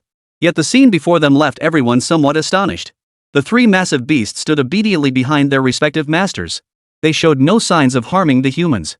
Some even lay prostrate on the ground, waiting for their masters to mount them. Seeing the beasts behave this way, everyone's blood began to boil. It seemed there was no cause for concern. After all, they had only witnessed such a scene with Jin Chao before. The next moment, the crowd erupted in a wave of shouts, I want one too. I want one too. How do I pay? Stop pushing. Get in line. Give it to me first. Give it to me first. I'm ready to pay. Seeing this, Jin Chao smiled faintly. Mission accomplished. I believe more people will come seeking my ability to tame exotic beasts. By then, even if those factions tried to pressure him, they'd have to think twice. Plus, he could make a fortune no more worrying about money ever again. 10 billion per person with roughly several million people currently in need, that's hundreds of billions. Add to that future sales in other cities. The money earned should be enough to buy an entire city. Excellent. At this thought, Jin Chao's smile grew even broader. Don't worry, don't worry. As soon as you pay, I'll give it to everyone right away. As he spoke, Jin Chao used his light-based ability to project a payment QR code in front of everyone. Almost immediately, the payment notification sounds began ringing incessantly. Watching the deposits steadily climb, Jin Chao couldn't have been happier. With a flick of his right hand, millions of golden blood droplets shot forth, directly seeping into the center of everyone's foreheads. The scene fell silent. Less than 3 seconds later, deafening cheers erupted. Immediately afterward, everyone scattered in all directions, eager to capture the exotic beasts. Nearly everyone traveled in groups. After all, they were targeting level 80 beasts. Only then could they maximize their own strength. Watching the crowd surge away like a tide, Jin Chao felt their excitement deeply. After all, his excitement upon gaining the ability to tame these creatures had been even greater than theirs. His life had been transformed by these beasts. They had saved his entire family's lives. They had enabled his family to live a better life. From being a helpless weakling who constantly needed protection, into someone capable of protecting those he cared about. All of this is thanks to these strange beasts. Therefore, I also wish to alter the plight of these beasts by replicating the ability to tame beasts among humans. Humanity's attitude toward these creatures would undergo a profound shift. The plight of these beasts could improve. At this thought, Jin Chao exhaled deeply. Jin Chao's livestream was buzzing with excitement and the chat exploded with activity. Netizen 111, Master Jin Chao actually replicated the ability to tame exotic beasts for others. Such selflessness. If it were me, I'd never share such an insane power with anyone. Netizen 112, exactly. Now I can have my own exotic beast too. Just thinking about it gets me excited. I can't wait, I'm heading out right now with every penny I own. Netizen 113, those who snatched the fountain and ran regretting it now? Missing out on something this important. Netizen 114, regretting it? We're already regretting it and rushing back right now. Netizen 115, any brothers out there who got the taming ability? Spill the beans, what's the deal? Let me get the lowdown early. Netizen 116, here. Quick explanation, it's the ability to tame exotic beasts. More complex explanation, it's the ability to tame exotic beasts. Netizen 117, when the guy above is talking nonsense, he sure is talking nonsense. Who asked you to say all that? Netizen 118, ignore his nonsense. I just spent 10 billion to get the ability to tame beasts. The beast you tame must be incapable of resisting, its level can't exceed the master's by more than 10 levels, and you can only tame one beast at a time. You can't be like the legendary Jin Chao and tame hundreds of beasts. Netizen 119, damn, taming a beast 10 levels higher than you? If you take that beast hunting other beasts, wouldn't that make money way easier? Netizen 121, that's the idea, but if hunting beasts gets easier, won't their prices drop? Netizen 122, why worry about that? If beast prices drop, beast meat prices will too. That means more people can become martial artists, isn't that a good thing? Netizen 123, I can already picture streets teeming with beasts. No more fear of them, no more being trapped in cities unable to venture out freely. Netizen 124, I hereby declare the Beastmaster era officially begins. Jin Chao will forever be our god. Netizen 125, agreed. He's my idol from now on. The internet was ablaze with excitement. Upon hearing the news, citizens rushed to see Jin Chao. Meanwhile, the faces of major faction leaders darkened, while powerful figures from other cities wore expressions of deep concern. After all, compared to the capital and Wanzhong City, their own cities were at a significant disadvantage. If Jin Chao returned to Wanzhong City immediately after the competition, wouldn't their cities miss out on such a crucial opportunity? No, they had to find a way to get Jin Chao to go.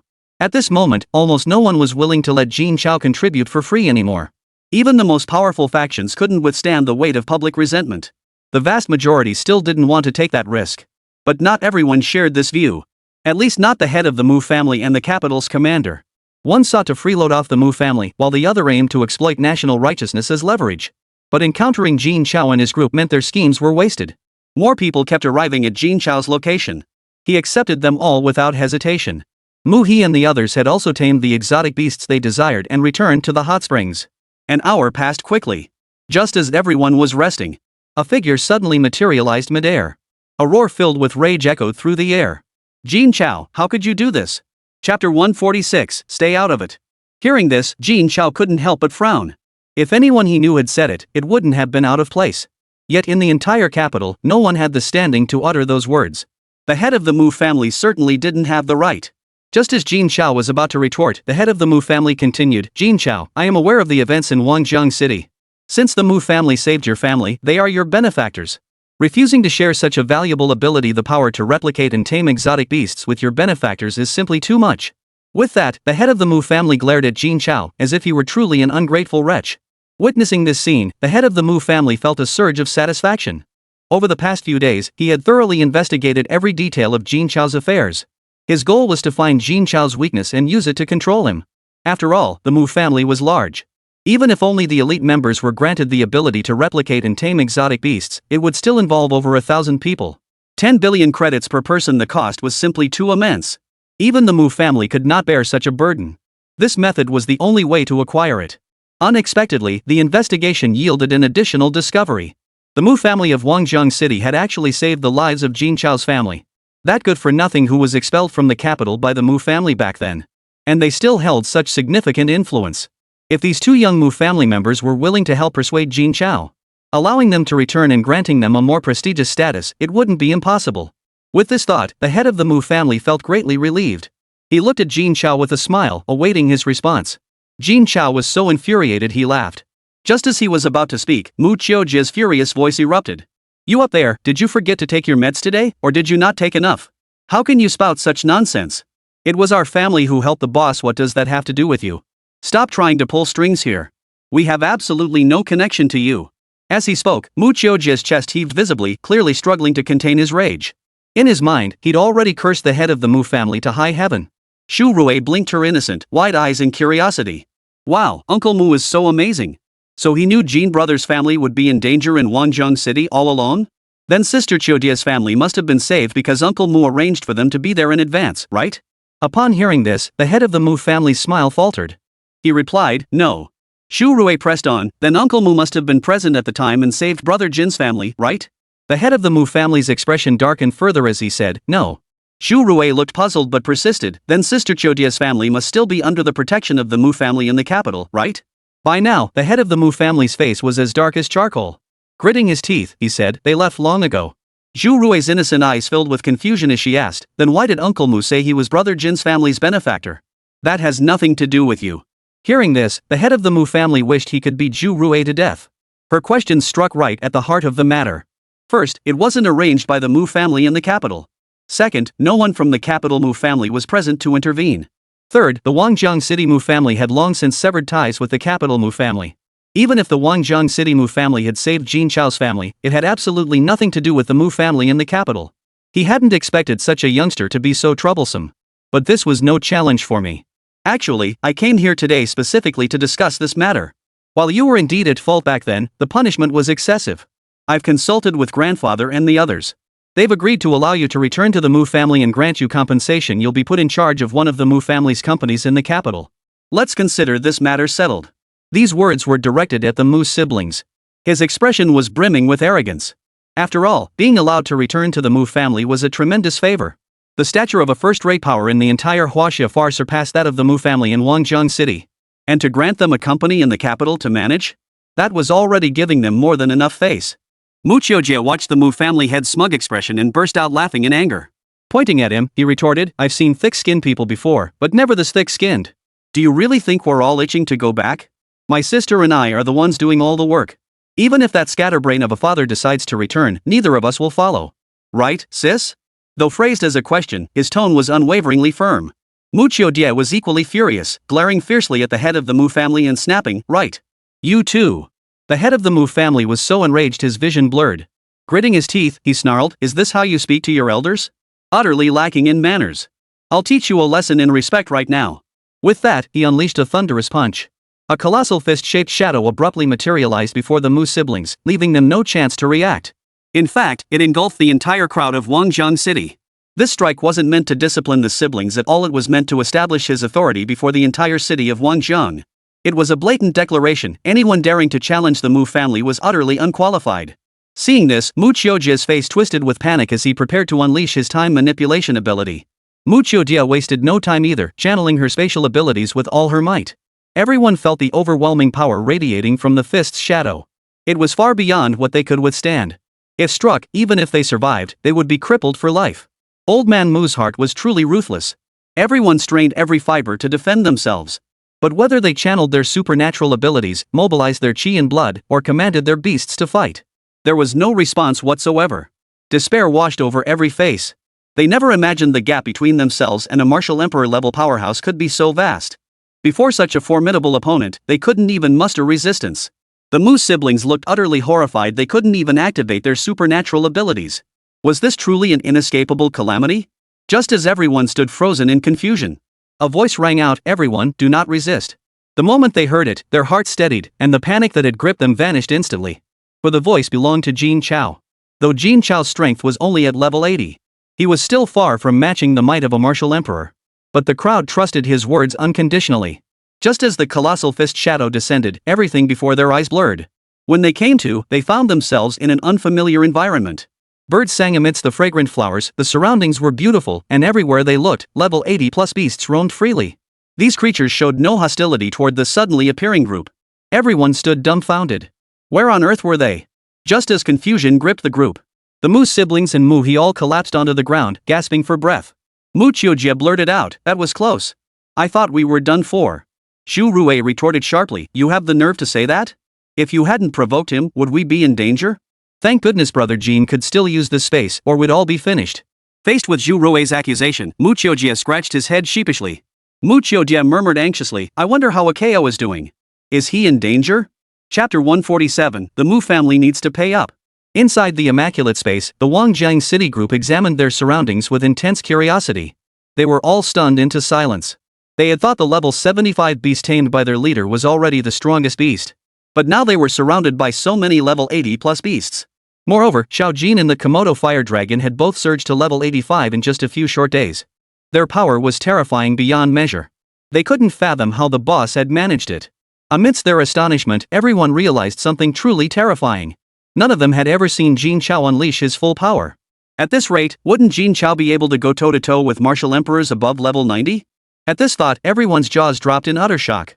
A martial emperor above level 90 wasn't merely a numerical upgrade. While each breakthrough in multiples of 10 brings a qualitative leap in power, but the leap for martial emperor level powerhouses is greater than any previous tier. Even levels like 65 and 71. Though not on the same tier, a sufficiently powerful level 65 fighter. They still have a chance to defeat a 71st level powerhouse. Though such instances are rare, they are not unheard of. However, martial emperor level powerhouses are an entirely different matter. Even a 90 level powerhouse, when facing a 91 level martial emperor, would inevitably be crushed under any circumstances. But if over 800 level 80 plus beasts were to confront a martial emperor, victory wouldn't be entirely out of reach. At this thought, everyone's heart surged with excitement.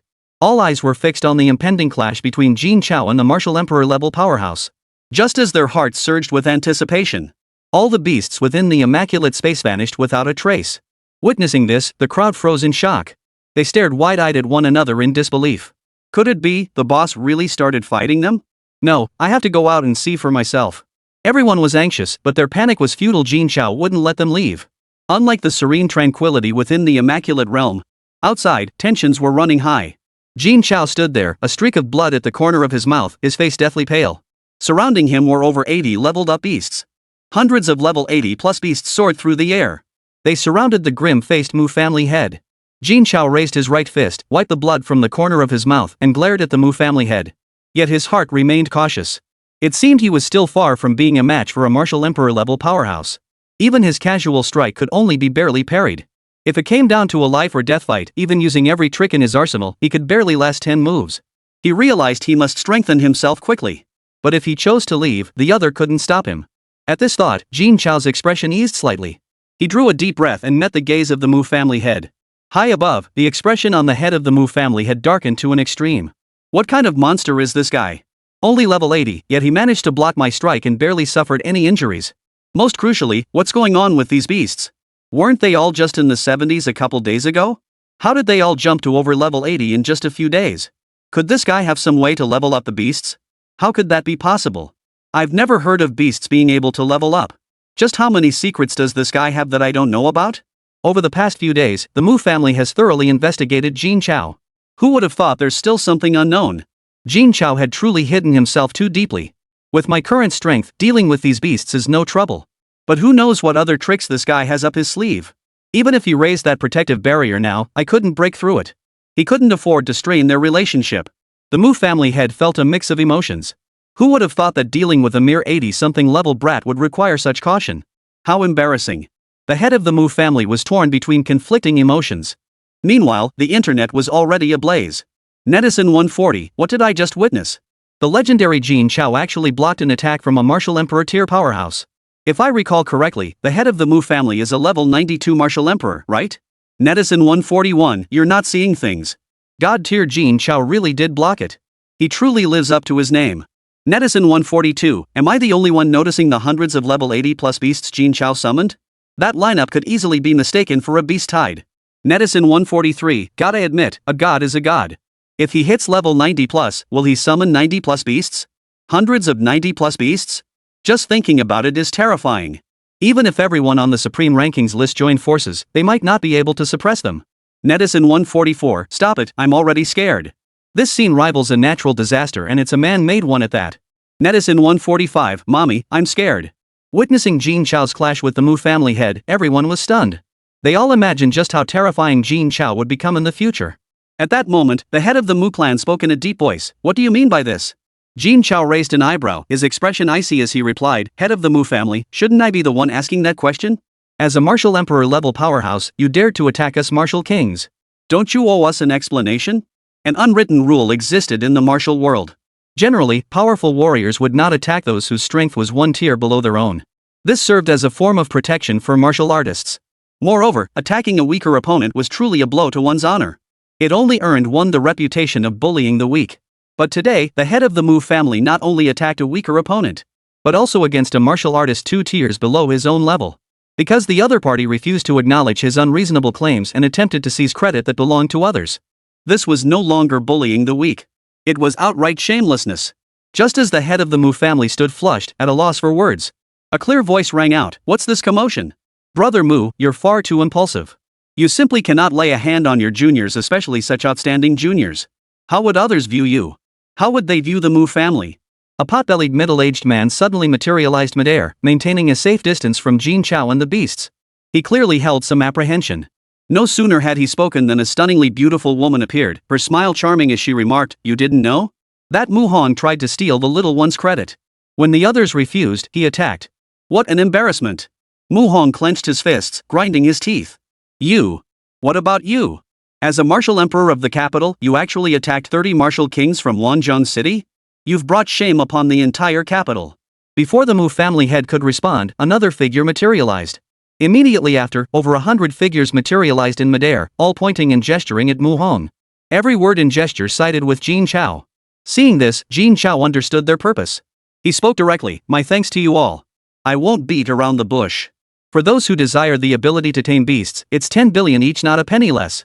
Otherwise, I cannot account for it to my previous guests." As for the Mu family. At this point, Jin Chao shot Mu Hong a cold stare and continued, "If you want it, you'll have to pay more." Hearing this, Mu Hong exploded with rage. He'd been hoping to get it for free, or at least at a discount. He never expected to pay a premium. Chapter 148, Early Title Grant. The head of the Mu family roared, "Why should our Mu family pay extra?" Jin Chao shot him a cold stare. "Because you just attacked us. Allowing your family to buy it is already my bottom line. If you don't want it, you can leave. No one's forcing you." "You." The Mu family head glared at Jin Chao with eyes like a bull's, about to retort, but was cut off by members of other factions. "Mu surnamed, stop wasting everyone's time. Get out of here immediately. Our time is precious." The Mu family head turned to the eager crowd, a hint of resignation in his expression. Who wouldn't covet the ability to tame exotic beasts? Even martial emperor level powerhouses were no exception. Especially when everyone else possessed their own beasts while he had none, clearly putting him at a disadvantage. To truly abandon this opportunity would mean the Mu family's standing would plummet. This was a loss the Mu family had to swallow. At this thought, the head of the Mu family couldn't help but sigh. The karma he had sown had finally come back to haunt him, dragging the entire clan down with him. Had he known this would happen, he never would have laid a finger on Jin Chao. But regret was useless now. Still, with so many members in the Mu family, Jin Chao couldn't possibly know them all. When the time came, having the family blend in among ordinary people would ensure he never noticed them. That's how we'll proceed. This thought brought some relief to the head of the Mu family. But before he could fully savor his relief, Jin Chao spoke coldly, "Add 20% for the Mu family members." That makes 12 billion. The head of the Mu family kept his composure outwardly, but inwardly, he felt contempt. 12 billion? So what? 20 billion wouldn't matter either as long as you could actually collect it. But Jin Chao's next words crushed any lingering hope of negotiation. Starting tomorrow, anyone purchasing abilities must register their martial artist credentials. I trust you have no objections? Hearing this, the Mu family head's face fell instantly, his expression a mix of fury and helplessness. Representatives from other factions all stifled giggles. Some even openly mocked him. The Mu family head's petty schemes were, of course, transparent to everyone else. Little did he expect that Jin Chao would immediately reveal his martial artist rank, shattering his hopes. That was a masterstroke. Ignoring the Mu family head's reaction, Jin Chao continued, "Let me make this clear beforehand, the ability to tame beasts gained this time is personal and non-hereditary. It can only be passed down to the next generation once, and only one beast can be tamed. The beast's level cannot exceed your own by more than 10 levels. Is that understood?" Everyone nodded in agreement upon hearing this. Though they'd already learned online that unlike Jin Chao, they couldn't tame multiple beasts, which was a bit disappointing. But taming a single level 99 beast would massively boost their personal strength. They should be satisfied. Wait. This ability could be passed down to the next generation? Everyone suddenly snapped to attention, eyes wide with disbelief as they stared at Jin Chao. They had assumed it was solely for themselves, never expecting it could be passed down to their offspring. Doesn't that mean spending money just once would grant their descendants the bloodline to tame beasts forever? They exchanged stunned glances, their faces frozen in shock. Acquiring the ability to tame beasts and inheriting this bloodline were two entirely different matters. The former only empowered the individual. The latter empowers an entire clan. The two were incomparable. The stunning woman who had just mocked the Mu family head cautiously inquired, "Mr. Jin, are you suggesting there's an option that can be passed down through generations?" Jin Chao replied with great precision, "Indeed, such an option exists. However, the hereditary likelihood is quite low. Not all descendants will inherit it, but it will persist within the bloodline. It will persist within the bloodline. Even if it wasn't guaranteed to pass down 100% of the time, it was still astonishing enough. Then can I purchase abilities that can be passed down?" The beautiful woman asked excitedly. Jin Chao frowned slightly and replied, "Sale is not currently an option. I only grant this ability to trusted acquaintances, no one else." This statement was a clear rejection to everyone present. But to those present, it meant only one thing: cultivate a relationship with Jin Chao to obtain such an ability. The crowd instantly grew excited. They'd do anything to obtain this ability. Yet none voiced this openly, each was scheming how to ingratiate themselves with Jin Chao. The acquaintances Jin Chao referred to certainly weren't limited to just that kind. Just as everyone was scheming in their own corners.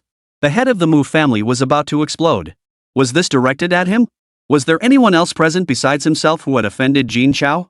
This was driving him mad. If the clan found out, could he possibly hold on to his position as head of the family? No, he had to find a way to make amends. With that thought, the head of the Mu family turned and left. He didn't even have time to acquire his abilities. It showed just how desperate he was.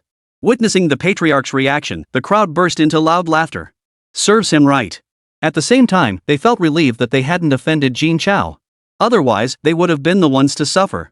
Soon, everyone present paid their dues and received the ability to tame exotic beasts. Some even rushed toward the capital without even taming their beasts. Before departing, they also obtained Jin Chao's contact information. This ensured they could stay in touch and maintain their relationship. Only after finishing his business did Jin Chao release everyone. He cut off the heated reactions of the crowd and went to rest. Meanwhile, hundreds of people turned the surrounding area upside down. Within hundreds of miles, not a single exotic beast remained in sight. Soon, those who had tamed the beasts all set off for the capital. At the same time, one by one, enormous beasts arrived outside the city walls. They immediately encircled the capital city. Though the military had prepared for this scenario, the sheer scale of it still stunned them. Millions of beasts appeared simultaneously, creating an overwhelming sense of pressure unlike anything before. Even the beast tide that occurred over a decade ago hadn't been this severe. The thought of a full-scale uprising was utterly unimaginable. Just as the defending soldiers stood paralyzed, unsure how to respond, a loud megaphone announcement rang out. Everyone, please remain calm. The military is restricting entry for your safety. We ask for your understanding. The military is currently discussing countermeasures. We hope you will wait patiently. This scene played out at all 4 city gates. While a few individuals were unreasonable, the vast majority understood. However, the internet was already erupting in chaos, with everyone clamoring to grant Jin Chao a noble title. They wanted him to become a titled martial artist ahead of schedule. This was unprecedented. Title-bearing martial artists are only granted to those who have reached level 100 and possess extraordinary strength, ranking among the top 10.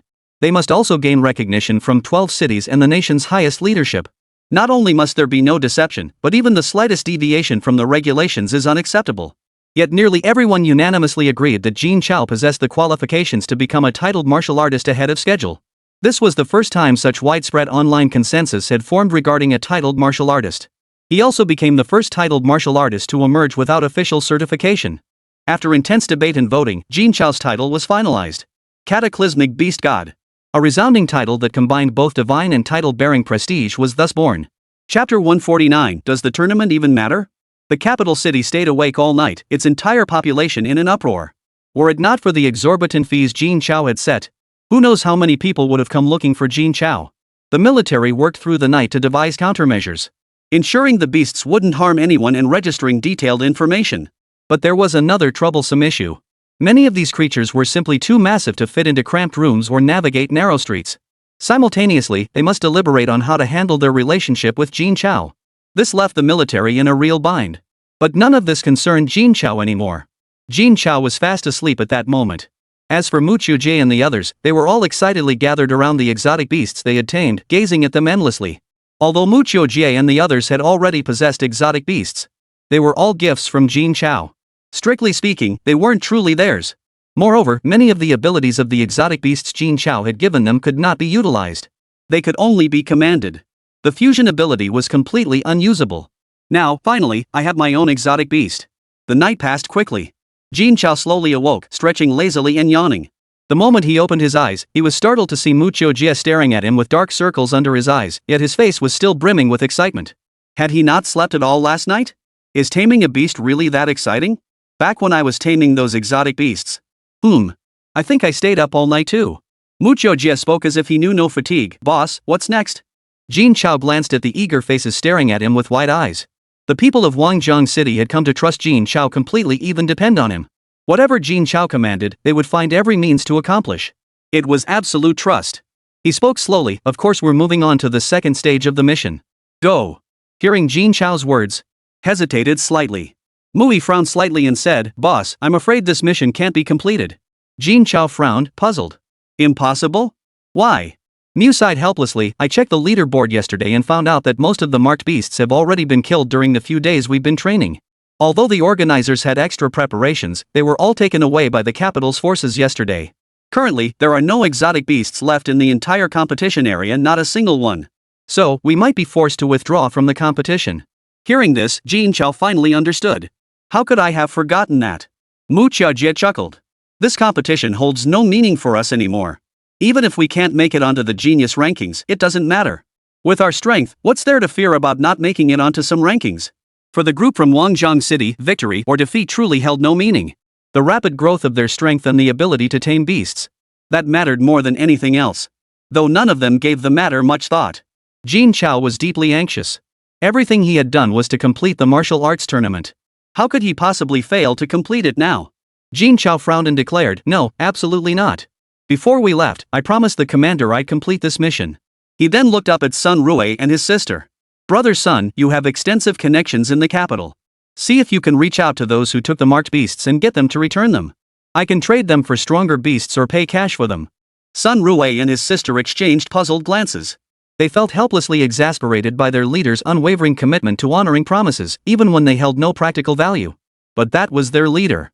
Without that trait, no matter how capable he was, he wouldn't have so many people following him so wholeheartedly. Character truly matters. Alright, I'll get in touch right away. With that, Sun Rui took out his martial artist's badge, intending to contact the Sun family members in the capital to handle the matter. But before he could dial the number, the staff member, holding the martial artist's medal in one hand and a camera in the other, addressed Jin Chao. "Mr. Jin, no need to trouble yourself. The task force has confirmed that all of you have passed." Hearing this news, Jin Chao was overjoyed. He walked straight up to the cameraman, grasped the hand holding the martial artist's medal with both of his, and said with a broad smile, "Thank you so much. Please convey my gratitude to your supervisor. When I return, Beaming, he said, "Thank you so much. Please convey my gratitude to your supervisor. When I return, I'll grant him the ability to tame exotic beasts at no cost, a small token of appreciation. Please accept it, camera operator." Before the cameraman could respond, a single drop of golden blood had already seeped into his forehead. Everyone present and the online viewers were stunned by the scene. Even the cameraman froze in place, unsure of what to do. Though he desperately wanted that ability to tame beasts, he simply didn't have enough money. He'd already made plans to sort out his assets after returning to the capital. He planned to consolidate his assets and raise 10 billion yuan to purchase it from the legendary Jin Chao. Though 10 billion was nearly his entire fortune, it paled in comparison to the power to tame exotic beasts. With the ability to tame exotic beasts, earning another 10 billion would be far easier. What I never imagined was that just by delivering a message, the great Jin Chao would simply hand it over to me. 10 billion yuan, mind you. A billion clearly stated in the price tag. Doesn't the almighty Jin Chao feel the slightest bit of regret? Sure, the legendary Jin Chao is loaded now. He shouldn't be this extravagant. No wonder these people follow the almighty Jin Chao so willingly. If it were me, I'd be just as willing. He's just too generous. Netizens who witnessed this scene went wild. The screen was flooded with envious comments. Netizen 1211, so jealous. Just delivering a message gets you the power to tame beasts? Why not me? Netizen 1212, is the production team hiring? I don't need pay, just pure passion for the job. I just want to shadow the legendary Jin Chao. Netizen 1213, don't be so shameless, you above. Passion for the job? I think you just want a freeload. Netizen 1214, am I the only one jealous of the other 29 people in Wangjiang City? They've been following the legendary Jin Chao this whole time, who knows how many perks they've gotten. Netizen 1215, given how generous Jin Chao is, there must be tons of perks. Hey boss, need any sidekicks? I'm self-recommending. Netizen 1216, you're shameless. Wanting to be a freeloader without lifting a finger? Not me, I'll be the master's slave. Make me do anything. The internet was ablaze with excitement, and no one even mentioned how Jin Chao and his crew had advanced directly. To most, it was simply a foregone conclusion. Soon, Jin Chao and his group returned to the capital city, naturally entering through a special. Otherwise, they would have been mobbed by enthusiastic citizens outside the city gates. Back at the hotel, Jin Chao headed straight to his room to rest. He ignored everything else. These past few days had truly been exhausting. Chapter 150, the third trial begins. Jin Chao's return sparked intense internal discussions among the major factions within the capital. The Mu clan and the Black-White Boundless factions were the most vocal. After all, these two factions were the only ones with a history of conflict with Jin Chao. Yet ultimately, the allure of taming exotic beasts proved irresistible, coupled with mounting pressure from other factions. After all, no one wished to fall behind and risk shifting their standing. Ultimately, the leader of Black and White Boundless and the elder patriarch of the Mu family resolved to offer Jin Chao enormous compensation in exchange for the ability to tame exotic beasts and the potential to pass the skill down through their bloodline. Thus, on the very night Jin Chao returned to the capital, the leaders of all these factions paid him a visit. Some sought to establish familiarity, while others merely desired a contact. Naturally, no one arrived empty-handed. Each arrived bearing lavish gifts. Another purpose was to inquire when Jin Chao would be ready to sell the ability to tame exotic beasts. This wasn't limited to the major factions. Even ordinary martial artists were keenly interested. After all, these individuals had gone to great lengths to scrape together 10 billion credits. They were all waiting to quickly tame a powerful exotic beast and start making money. Consequently, the hotel entrance was swamped with people, severely disrupting traffic flow. The hotel manager was sweating buckets at the sight. The problem was, there were so many big shots inside. He couldn't just shoo them away. He could only hurry to notify Jin Chao. But Jin Chao was asleep and couldn't be woken up. No one dared disturb him. It wasn't until they encountered Mu Qiujie, who had come out to get something to eat, that the hotel owner rushed over to him like he'd found a lifeline. "Hello, may I ask if you are Mr. Mu Qiujie?" Mu Qiujie was clearly just waking up. Yawning and rubbing his sleepy eyes, he asked, "Yes, who's this?" "I'm the hotel owner.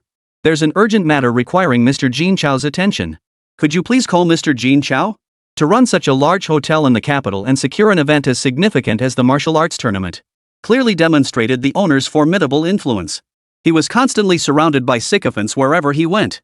Even when meeting top-tier bigwigs, he'd only speak with polite courtesy. He'd never been this obsequious before. And especially not to a young man. And it wasn't even Jin Chao himself.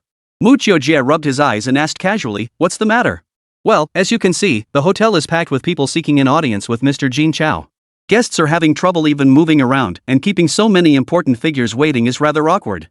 Could you perhaps?" The implication was clear. "I dare not disturb the great Jin Chao while he sleeps, so I'm asking you for a favor." But to my surprise, Mu Qiujie responded immediately. "Let them wait. What's the big deal? Our boss isn't someone they can just see whenever they want. In Wanjiang City, even making an appointment in advance doesn't guarantee you'll get to see him." "Huh?" Hearing this, the hotel owner froze in shock. "Even with an appointment?" "Hold on, it depends on who you are. There are plenty of heads of top-tier factions from the capital here. They're in a completely different league from those small-town folks in Wanjiang City. So many big shots waiting for one person, no one in all of China carries that kind of weight. You could say they're giving Jin Chao tremendous face. But if he keeps avoiding them like this, it'll look like he's being ungrateful. This isn't good. Keeping so many people waiting like this, if Mr. Jin Chao doesn't show up, won't it reflect poorly on his reputation?" Upon hearing this, Mu Qiujie paused to ponder, his inherently unconventional mind processing the suggestion. Then he said, "Reputation doesn't matter. To our boss, getting some sleep is more important. But with all these people crowding around, I can't even go out for a meal. I guess I'll go call him." Mu Qiujie looked at the hallway, where there wasn't even room to step, and felt a bit troubled. He'd slept for an entire day, now it was time for a proper meal. The field training days had offered little in the way of decent food, so he needed to make up for it. The hotel owner's mouth twitched involuntarily. He never imagined Mu Qiujie would think this way. The people of Wanjiang City were quite peculiar. They value eating and sleeping more than these important figures. But as long as he could go fetch someone, that was fine. The hotel owner quickly offered a sheepish smile. "Then we'll trouble Mr. Mu, then." Saying this, he pushed his way through the crowd. "Everyone, please make way. We need to let Mr. Mu go call Mr. Jin Chao." The moment they heard the word "make way," the bigwigs gathered outside Jin Chao's door all frowned. What kind of person could possibly warrant them making way? But upon hearing the latter part, they all stepped aside in perfect unison. Mu Qiujie appeared before Jin Chao's door without hindrance. Without hesitation, he knocked on the door. "Boss, time to eat." Hearing Mu Qiujie's call, the assembled leaders froze. Shouldn't he be announcing that this group wanted to see Jin Chao? Why was he calling him out for dinner? That line of thinking was downright bizarre. Just as everyone was feeling utterly baffled, Jin Chao's drowsy voice drifted out from inside. "Coming." Then everyone saw Jin Chao, looking completely dazed, open the door. Seeing the large crowd gathered at the door, he froze for a moment. The first few faces looked somewhat familiar. After a half-minute of silence, Jin Chao finally spoke up, "Excuse me, are you here to see me?" Before anyone could respond, Mu Qiujie interjected impatiently, "Of course we're here for you, boss." Of course, this impatience wasn't directed at Jin Chao. It was directed at these guys who were keeping him from going out to eat. Jin Chao glanced at Mu Qiujie and continued, "What brings you here today? If it's to purchase abilities, you'll have to wait until after the martial arts tournament concludes." Mu Qiujie again cut in before the others could speak. "They're not just here for abilities. Most importantly, they're interested in that hereditary thing you mentioned, boss. They're here to build connections. Everyone fell silent as they looked at Mu Chao. Jin Chao was asking us, not you. Why are you answering so eagerly? How are the others supposed to make their presence felt in front of Jin Chao? Jin Chao raised his hand and gave Mu Chao a sharp tap on the head. He snapped irritably, I didn't ask you. Mu Chao rubbed the spot where he'd been hit and fell silent. Jin Chao turned to face the crowded hallway and announced, if this is what you're here for, everyone, please leave. All matters will be addressed after the martial arts tournament concludes. With that, he vanished without giving anyone a chance to respond. Everyone was stunned by the scene. So many people were waiting here, and he just walked off like that? Though deeply frustrated, the crowd silently dispersed. Now was not the time to cross this powerful figure. Meanwhile, news of the martial arts tournament's third stage starting ahead of schedule spread like wildfire. It was set for tomorrow. It seems someone was putting pressure on the organizing committee. Chapter 151, Ancient Martial Arts. The night passed swiftly. Early the next morning, all participants gathered at the martial arts tournament venue. They were neatly divided into 12 teams. Compared to other cities, Guangzhou City's turnout was unprecedented. 30 participants entered the competition, and all 30 advanced to the third stage. This had never happened before. Even the strongest ancient martial arts city had only managed to get 13 people through. Though everyone knew this was an exception, no one felt resentful. After all, the strength of Guangzhou City's people was undeniable. A single level 80 beast alone was sufficient for them to advance. And no one was foolish enough to cross Jin Chao now. Welcome, everyone, to the martial arts tournament venue. Next, we will commence the third stage you've all been eagerly awaiting, the Genius Ranking Challenge. The announcer's resonant voice boomed through the microphone, reaching every ear in attendance. A wave of cheers erupted. The third stage was always the most captivating event of the year. Watching those prodigies battle on the field. The clash of techniques, strategic maneuvers, and displays of supernatural abilities were enough to set the crowd's blood boiling. But this year, all eyes were on the legendary Jin Chao. Everyone was anticipating his performance. And they're even more eager to see how far the team from Guangzhou City, with their exotic beasts, can go. Enough talk. Let's get straight to the rules. All present may challenge anyone on the Genius rankings. Victory grants the challenger the defeated opponent's position. Likewise, those on the rankings may challenge each other. The victor replaces the loser's rank, and the challenged party cannot refuse. To save time, higher-ranked players cannot challenge lower-ranked players. In previous years, this rule wasn't enforced for the sake of live-streaming appeal. It was all about maximizing broadcast time. But this year, higher-ups issued a strict order to expedite the process by any means necessary. Begin selecting challengers now. As Kaisheng finished speaking, a blue projection appeared on the martial arts arena, displaying the Celestial Pride rankings. Simultaneously, each participant received a tablet device for selecting their opponents. The selection concluded swiftly. The most frequently chosen were those ranked between 90 and 100. After all, those at the bottom of the rankings were relatively weaker. But Jin Chao's name was an exception. No one chose him. After all, the scene of Jin Chao withstanding the Mu family head's direct strike was still fresh in everyone's minds. Who in their right mind would dare challenge him? And those who might have wanted to challenge Jin Chao were all ranked higher than him. Thus, this peculiar situation unfolded. At the same time, everyone was curious to see whom Jin Chao would challenge. Though most believed he would challenge the top-ranked challenger to claim the top spot and become the undisputed number one on the Genius rankings. But Li Ming of ancient martial city's strength was equally formidable. Though not quite as monstrously powerful as the legendary Jin Chao. The organizing committee had changed the rules, limiting participants to using only one beast. This significantly curtailed the might of the legendary Jin Chao. When it comes to individual combat, Jin Chao still can't beat Li Ming. It's anyone's guess where the legendary Jin Chao will rank. Everyone is waiting for Jin Chao's decision. Especially those at the top of the rankings. They are the strongest among the young talents in their respective cities. Their abilities are already on par with each other. All of them wanted to witness Jin Chao's individual prowess. After all, when Jin Chao unleashed his full power, none present could stand against him. Facing a horde of over level 80 beasts. Even martial emperor level experts would feel uneasy, let alone these individuals. Soon, Jin Chao made his choice. Li Ming's name appeared prominently after Jin Chao's. The crowd erupted in astonishment. The rankings of the top 11 had remained unchanged for many years. While the specific rankings fluctuated, it had always been the same few individuals. As for Li Ming, ever since he ascended to the top spot, he had never relinquished it. He was the undisputed top-ranked prodigy. Who would have thought that the legendary Jin Chao would challenge Li Ming on his very first attempt? What guts! Alright, since all challenges have been selected, the battle order will be determined by the order of sign-ups. Please prepare yourselves, the battles are about to begin. With that command, the entire training ground began to violently tremble. Folded spaces appeared before everyone. Each participant and their opponent were transported into a separate space. This allowed multiple battles to occur simultaneously. Those not assigned to a space could only wait below. In Jin Chao's space, only Li Ming remained clad in white martial arts robes and sporting a long braid. Prepare yourselves. The battle begins. Upon hearing Kaixing's words, Jin Chao smiled and said, I am Jin Chao. Li Ming also spoke up, I am Li Ming. The moment the words fell, both men were ready for battle.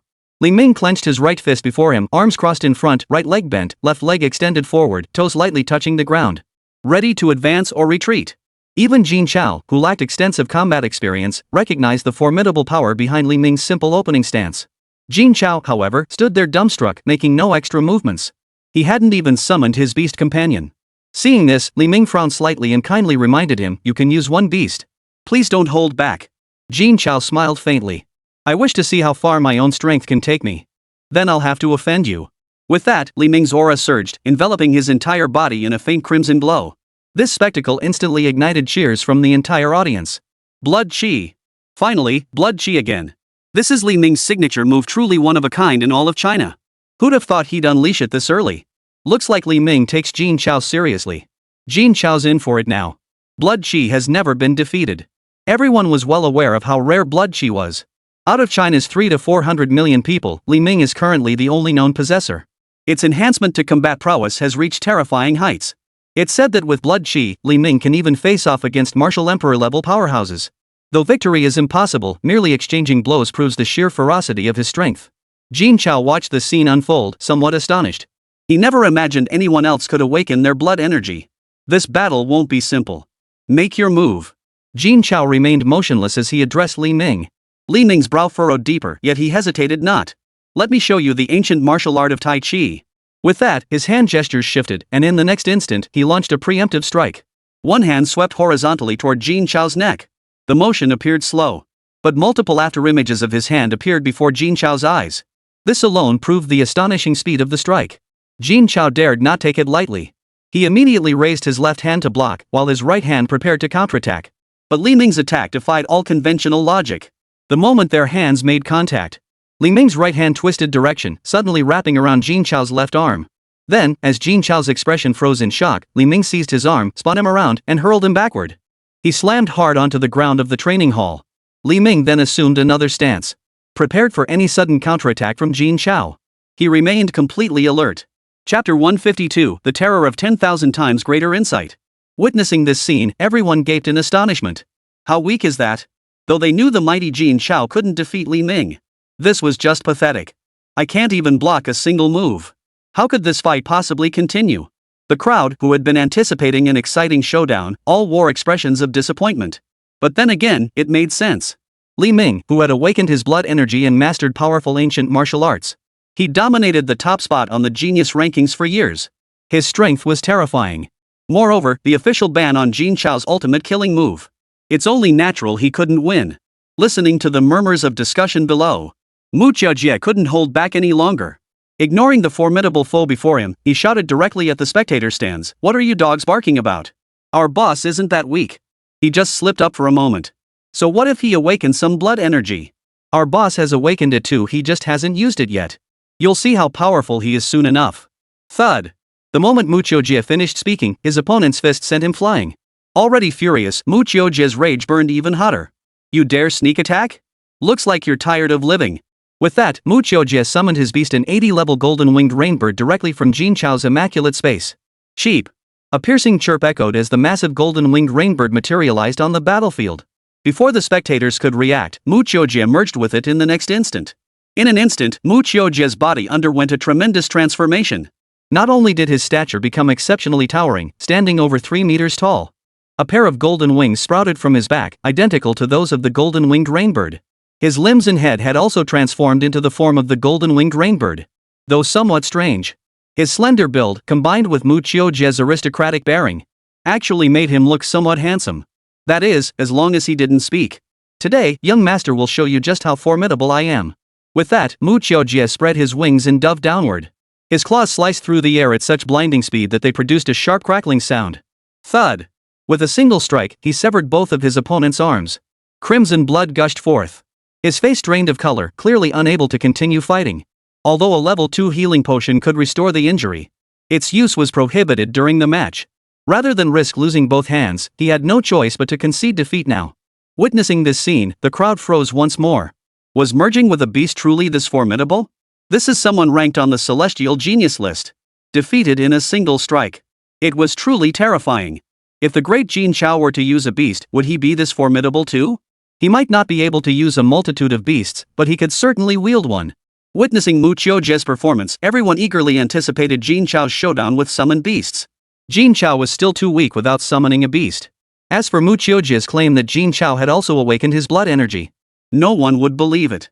The difficulty of awakening blood energy was simply too great, nearly impossible. In the entire Huaxia nation, only Li Ming had awakened his blood essence in the past 3 centuries. Though his innate talent fell short of Jin Chao's, in terms of raw combat prowess alone, Li Ming stood unmatched among the younger generation. That was what everyone believed. But in the next instant, all doubt vanished. From the dust, Jin Chao's figure slowly rose to his feet. He casually brushed the dust from his clothes. He remarked with genuine admiration, "Ancient martial arts truly are formidable." Yet everyone's attention was fixed on the crimson aura surrounding Jin Chao. What was this? Could he have truly awakened his blood energy? How could that be possible? This guy is just too freaking abnormal. Mastering such formidable taming abilities was one thing. But to actually awaken blood energy? Blood chi awakens in only one person out of hundreds of millions. Before this, only Li Ming had ever awakened it. Li Ming, who dominated the top spot on the genius rankings for years solely through his blood chi and ancient martial arts. Undisputed as the strongest individual fighter among the young generation. This alone demonstrates the immense power of the blood chi. And now Jin Chao has awakened it too? This talent is infuriating. If he were to summon a fusion beast now, victory would be far from certain. Everyone struggled to steady their nerves. To steady themselves. But Mu Qiujia, witnessing this scene, couldn't help but grin wildly. He was happier than if he'd won himself. His heart swelled with smug satisfaction. Li Ming observed Jin Chao unleashing his blood energy without the slightest hint of surprise. He merely remarked indifferently, "I advise you to summon your own beast. Otherwise, relying solely on blood energy, you won't be able to defeat me." Jin Chao merely smiled faintly.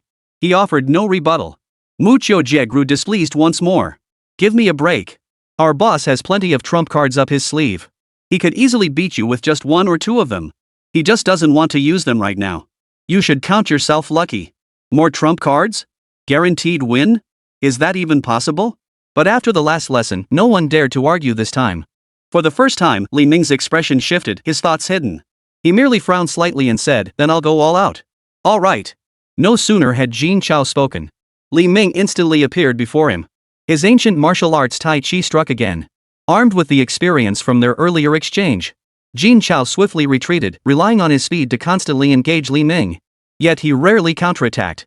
This puzzled everyone. What on earth is Jin Chao doing? Why aren't you counterattacking? What's he planning by just taking hits like this? Could it be that even with his blood chi activated, the legendary Jin Chao still lacks the ability to fight back? Is he just going to take the beating? That must be it. Otherwise, who would act like this? It seems summoning a beast is the only way to truly face off against Li Ming. The people of Wangjiang City watched this scene unfold, equally perplexed. Clearly, he could have summoned a beast to fight. But the leader chose not to, truly baffling. But soon, everyone was stunned once more by Jin Chao's performance. His defensive maneuvers gradually took on a familiar quality.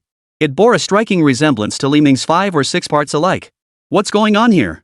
Hadn't they heard that ancient martial arts techniques from ancient martial city were never passed on to outsiders? Wasn't it said that only those from the ancient martial city were qualified to practice them? How come even the legendary Jin Chao knows them? Could it be that Jin Chao just learned it recently? At this thought, everyone looked utterly astonished. That must be it. Otherwise, why would the great Jin Chao keep taking blows without striking back? So he was secretly learning it. But isn't he picking it up a bit too fast? Though I don't know how difficult ancient martial arts training really is. But isn't it said that ancient martial arts take at least a decade to show any real results? How did the legendary Jin Chao manage to learn it after only a dozen minutes of sparring with Li Ming? Could it be that ancient martial arts city deliberately spread that rumor to deter others from stealing techniques? The crowd nodded in agreement at this thought. Otherwise, there's no way to explain how Jin Chao could have mastered it so quickly. The folks at Ancient Martial Arts City are masters of secrecy. Seems like I should learn it myself when I get the chance. Everyone knew full well how formidable ancient martial arts techniques were. Mastering them would undoubtedly elevate one's combat prowess to an entirely new level. Chapter 153, The Power of Ancient Martial Arts. The people of ancient martial arts city naturally witnessed this scene as well. But unlike these outsiders, the residents of ancient martial arts city were utterly stunned. Only those who have personally trained in ancient martial arts know how difficult they are to master. Achieving results within a decade or so was considered fast. To truly master a single ancient martial art to the level of minor accomplishment requires at least 20 to 30 years. But once mastered, the true power of ancient martial arts becomes evident. It was simply beyond comparison with ordinary martial arts. Not even the most elite martial arts can match them. This is precisely why the elite warriors of ancient martial arts city can crush other cities. And Jin Chao had managed to grasp the essence of ancient martial arts Tai Chi in just over 10 minutes. This was utterly astonishing. Even a prodigy like Li Ming. It took him 5 or 6 years to reach this level. How could Jin Chao possibly grasp it so quickly? The people of ancient martial arts city simply couldn't comprehend it. But what baffled them even more soon unfolded. As their duel prolonged, Jin Chao's application of ancient martial arts Tai Chi grew increasingly proficient. By the 20-minute mark, Jin Chao had even begun counterattacking using ancient martial arts Tai Chi.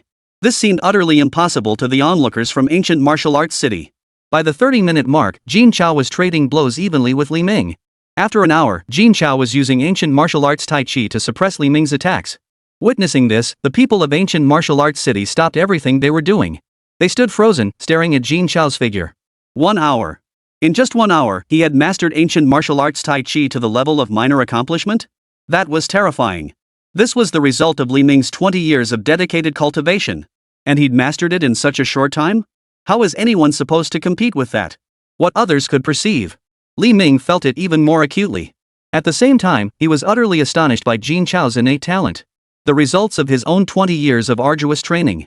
He achieved it in just 1 hour? What a martial arts prodigy. This thought filled Li Ming with renewed excitement.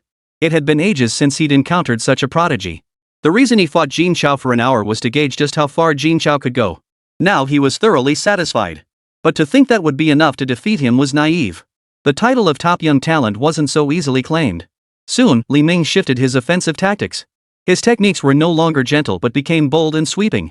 Each strike was relentlessly fierce. Mysterious currents of energy surged from Li Ming's body. They swirled around his entire body. At the same time, Jin Chao could no longer hold his ground. He was forced into full defense mode, with no room to counterattack. The crowd gathered at the ancient martial city, witnessing this scene, all wore smiles.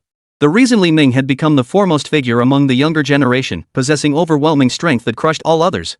It was entirely due to his innate talent and relentless dedication.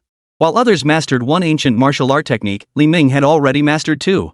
While others were just beginning to grasp a single ancient martial art technique, Li Ming had already reached the minor mastery stage in 3 ancient martial arts techniques.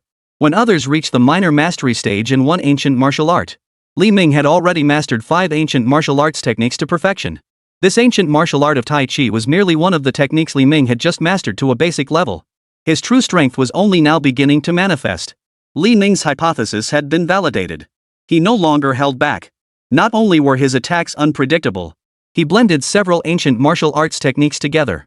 Moreover, there was no pause whatsoever, as if these ancient martial arts techniques were inherently one and the same. Simultaneously, whether in the evolution of his techniques or in offense and defense, his capabilities had advanced by more than one level, forcing Jin Chao into repeated retreats. Just as everyone thought Jin Chao was about to lose, Li Ming, who had been pressing the attack fiercely, suddenly halted his assault and swiftly withdrew from the battlefield. He stood still, hands behind his back, and said calmly to Jin Chao, "Jin Chao, you are strong. But if you still refuse to give it your all, this move will surely defeat you." Jin Chao gasped for breath. He looked at Li Ming with a faint smile. "My purpose has been achieved." Not only did he grasp the formidable power of ancient martial arts, he had also mastered quite a few. Had the fight lasted another hour, he would have undoubtedly mastered the other ancient martial arts as well. But judging by the situation, that opportunity was gone. He resolved to visit the ancient martial arts city for proper training in the future. Exhaling deeply, Jin Chao solemnly declared, "Thank you for training with me all this time. Now, I'll give you my all in this fight." With that, Jin Chao prepared for battle and summoned Xiao Jin. Cheap! A piercing cry echoed across the entire battlefield. The overwhelming aura of the level 91 beast swept across the entire venue. Everyone was stunned by the sight. A level 91 beast. It was actually a martial emperor level beast. The great god Jin Chao already possessed a martial emperor level beast. How could anyone possibly fight this? No wonder Mu Qiujie dared to say that even if Jin Chao played any trump card casually, victory was assured. Now it seems he wasn't exaggerating at all. A martial emperor level beast was far beyond Li Ming's capabilities. Even martial emperor level martial artists would have to tread carefully against it. How could he possibly win? Li Ming nodded slightly, showing no sign of panic. His aura surged violently throughout his body. Immediately, his entire body began to rise into the air. Until he locked eyes with Xiao Jin. If you can withstand this strike, I concede defeat. Give it your all. As he spoke, Li Ming's palms began to gather an aura unlike that of a martial artist. Jin Chao dared not take it lightly, commanding Xiao Jin to respond with full force. Though their ranks differed significantly. The strength of the foremost young martial artist could not be measured by rank alone. In an instant, Li Ming had condensed the aura of an ancient martial artist throughout his body into a massive, transparent dragon silhouette. It was nearly the same size as Xiao Jin. Waves of dragon roars echoed continuously. The next instant, Li Ming roared, "Ancient martial art, 18 dragon subduing palms." With that cry, the colossal dragon shadow charged straight toward Xiao Jin. A powerful aura instantly enveloped Xiao Jin's entire body. Chirp! A cry filled with rage echoed. Xiao Jin began to unleash his golden flames with all his might. He opened his mouth and spat the flames toward the dragon's shadow. In an instant, the two terrifying forces collided. The immense energy fluctuations instantly hurled Jin Chao and Li Ming's bodies away. Even the protective barrier capable of withstanding a strike from a martial emperor-level powerhouse shattered into pieces under the impact. Spectators in the stands also suffered significant impact. All eyes were fixed in stunned silence on the battlefield where Jin Chao and his opponents stood. Could this truly be a battle between fighters in their 80s? Both of them must already possess the strength of martial emperor-level powerhouses. Jin Chao was undoubtedly one, given his beast had already reached level 91. If the two were to merge, their combined power would surpass that of an ordinary martial emperor. Who would have thought Li Ming possessed such formidable strength? The might of the foremost talent among the younger generation is truly terrifying. Meanwhile, all eyes were fixed on the outcome of this battle. Chapter 154, Manhwa. The peerless experts seated on the judges' platform watched the scene with solemn expressions. Compared to the wild speculations of others, only those at the martial emperor level could truly grasp the terrifying power of that strike. The might of a martial emperor level beast was beyond question. Even an ordinary martial emperor level expert wouldn't stand a chance. But Jin Chao's beast was clearly far more powerful than a typical level 91 beast. By their collective perception, it could even rival a level 93 beast. This discovery sent shockwaves through the assembly of martial emperor level experts. After all, beyond level 90, each subsequent level gain brings a qualitative leap in power. Cross-level challenges were virtually impossible. And it was utterly unthinkable to leap 2 tiers at once. Yet this terrifying offensive power was undeniably that of a 93rd level practitioner or even higher. At this realization, every martial emperor level powerhouse sucked in a sharp breath. The sheer level of monstrosity had surpassed everyone's capacity to comprehend. Who would have thought that even the tamed beasts were this formidable? They were all freaks. At the same time, the group couldn't help but feel envious. If only they could tame such formidable beasts themselves. Alas, such beasts cannot be begged for. The group sighed inwardly. As for the outcome of this battle, everyone already knew the result.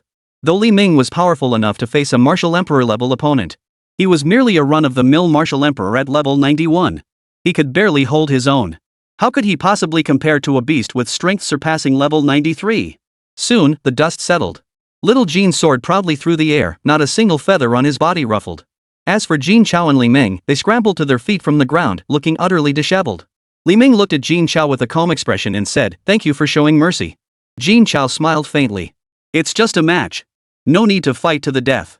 I might need to seek your guidance on ancient martial arts techniques in the future. I hope you won't mind the trouble.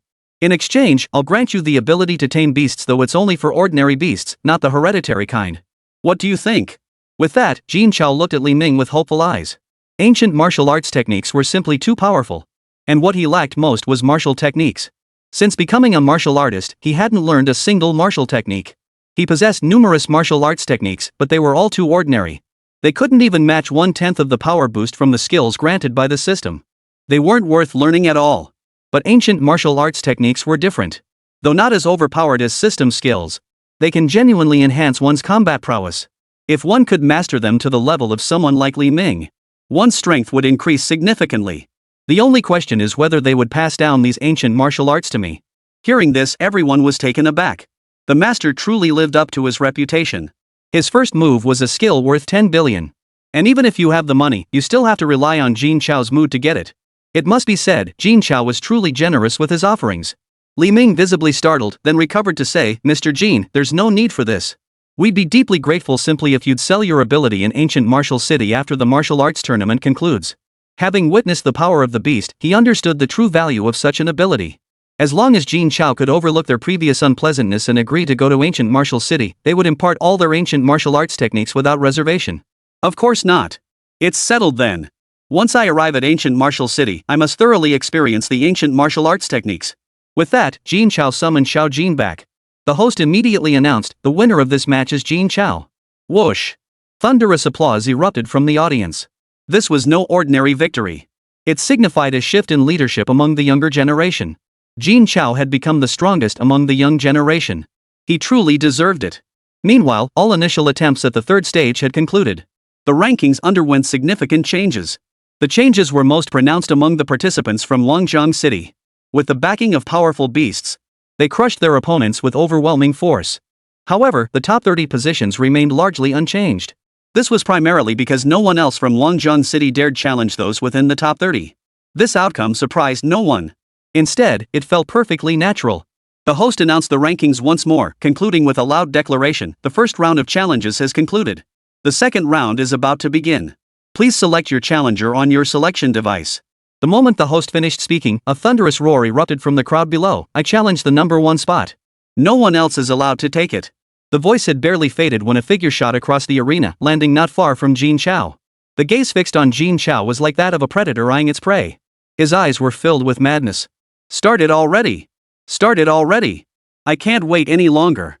Jin Chao stared at the man, utterly bewildered. Who the hell was this guy? Why was he charging straight at him? He clearly didn't give a damn about the official rules. By all accounts, anyone who witnessed Jin Chao's earlier fight wouldn't choose Jin Chao. After all, there's no chance of winning. But if it's Mad Xia, that's perfectly normal. This guy doesn't give a damn about anything. Whatever he sets his mind to, he must see it through. And both his thoughts and actions were utterly insane. He possesses a reckless fury that disregards others' lives and his own. If asked who the most dreaded opponent on the Celestial Pride list is, everyone would unanimously choose Madman Xia. Fighting him once, even if you didn't die, you'd be skinned alive. The most troublesome part? This guy is incredibly powerful. He ranks just below Li Ming. Everyone fell silent, clearly accepting Xia the Madman's challenge. The host looked helplessly toward the judges' table. After receiving approval, he announced, Xia the Madman challenges Jin Chao. Everyone else, please watch the big screen and challenge your opponents in order. Hearing the announcer's words, Jin Chao froze in shock. So now he was supposed to challenge himself? And what the hell was this Madman Xia nonsense? How could someone have a name like that? Jin Chao couldn't help but scrutinize Xia the Madman. Outwardly, he appeared perfectly normal. Both his expression and his entire demeanor radiated madness. As if he were a genuine lunatic. It suited his name rather well. Stop staring and get started already. With that, Xia the Madman pulled 2 machine guns from his spatial ring. Gripping one in each hand, he unleashed a furious barrage of fire at Jin Chao. Without so much as a warning. As he fired, excited shouts erupted from his mouth. Jin Chao was startled out of his wits. Hey, wait, I know you're called crazy. But don't actually go nuts. How the hell are we supposed to fight like this? Xia the Madman's machine gun wasn't firing ordinary bullets. They were the technological creations of Illusion City. Compressed from various energies. Their destructive power is immense. Even the shield rattled and clattered under the assault. Upon closer inspection, one could discern the bullet marks left behind. This shield could withstand the full force of a level 91 Martial Emperor's attack. To leave marks on it, it speaks volumes about the bullet's destructive power. Chapter 155, You brought this upon yourself. All spectators who witnessed this scene were stunned. Xia the Madman truly lived up to his name. Every year in the competition, he acts like a crazed killer. He's completely intent on destroying his opponents. And this was just the beginning. Jin Chao was in for a world of trouble. Jin Chao scrambled frantically to escape, while Xia the Madman stood in the center of the arena, machine guns in both hands, unleashing a furious barrage of fire at him. If hit, it would peel off layers of skin at the very least. Worse still, the fire was relentlessly dense. Jin Chao yelled at Xia the Madman, if you don't stop, I'll destroy all your weapons. Ha ha ha ha. Xia Fengzi responded with maniacal laughter. He clearly didn't take Jin Chao's words seriously. Jin Chao's temper flared. Instantly, he unleashed Boundless Realm, enveloping the entire battlefield within its grasp. He then activated the Immaculate Space, teleporting directly before Xia Fengzi. Glaring at his opponent, he raised his hand, ready to cleave the machine gun from Xia Fengzi's grasp. Jin Chao's movements were as swift and elusive as a ghost. For an ordinary person suddenly confronted at close range while wielding a ranged weapon, panic would be inevitable. Even Xia the madman, a formidable fighter, would have momentarily lost his composure. That was precisely what Jin Chao wanted. Even a split second was enough for him to destroy Xiefengzi's machine gun. Then he wouldn't have to resort to such desperate measures. But the anticipated scenario never materialized. Seeing Jin Chao close in, Xia the madman showed not a trace of panic. He laughed even more wildly. He tossed aside 2 machine guns. A landmine with its safety pin removed appeared in his hand at some point. He just held it there, not throwing it. Was this guy planning to take us both down with him? Surely not over a mere competition. Without a moment's hesitation, Jin Chao turned to activate his immaculate space and escape. But before his body could enter the immaculate space, his right hand was seized by Xia the madman. Jin Chao stared at Xiefengzi in utter disbelief, his face frozen in shock. If you want to die, don't drag me down with you. Before Jin Chao could react, the landmine in Xiefengzi's hand detonated instantly. Boom! The deafening blast reduced the entire arena to shards, leaving it in ruins. Even the entire venue shook violently from the shockwave. However, everyone had already braced themselves. There was no panic or alarm. They were merely concerned about Jin Chao's fate. Could Jin Chao withstand this blow? Mad Xia was the most renowned genius in Huanyao City. Every weapon he devised was engineered for lethality. Even martial emperor level experts would hesitate to confront Xia the madman. The guy is a complete madman. The best strategy when encountering him is to stay as far away as possible. Whoever gets tangled up with him is doomed. As the dust settled, the entire training ground vanished. The protective barrier had been blown to smithereens. This signified that a single grenade now possessed the destructive power of a martial emperor level expert. Xia the madman now floated mid-air, his entire body shielded by a transparent spherical light barrier. That incredibly powerful strike had failed to damage the light barrier in the slightest. But no one had heard of Huanyao City developing such a protective shield. Could it be? Xia madman developed it himself? At this thought, everyone stared at Xiefengzi in astonishment. If this guy weren't mentally unstable, he'd undoubtedly be China's most brilliant scientist and genius. Right now, though, the farther away you stay, the better. A finely crafted white iron ring-like object encircled Madman Xia's waist. Though no one knew its name, it appeared to be some sort of flying device. Xia Madman scanned the entire training ground, searching relentlessly for Jin Chao's whereabouts. Finding him nowhere, Xiefengzi frowned and muttered to himself, could this guy be that weak? Already dead? He couldn't even take a beating like Li Ming. How did he beat Li Ming? Boring. Hearing Xiefengzi's words, the crowd fell silent. The man was gone, yet instead of worrying about his safety, he actually blamed him for being weak. Is this what it means to be mad? Still, the crowd refused to believe Jin Chao could have perished from that single strike. After all, Xiefengzi hadn't revealed his true strength yet. If Jin Chao was truly that weak, he'd never have reached Li Ming's level. Soon, a deeply dissatisfied voice rang out. Xia the madman, are you trying to kill me? The words were ground out through clenched teeth. He was barely holding back from killing him. If I'd known this guy was this crazy, I never should have fought him. Xia Madman heard the voice and looked up at Jin Chao. He saw Jin Chao's body was charred black. His hair was fried into a bird's nest. He glared furiously at Xia the Madman. But to everyone's surprise, Xia Madman showed no sign of remorse. Instead, he grinned at Jin Chao and said, "So you're not dead after all. Perfect. Let me test my newly developed machine on you, the light cannon." Without waiting for Jin Chao's response, he pulled a turret out of his spatial ring.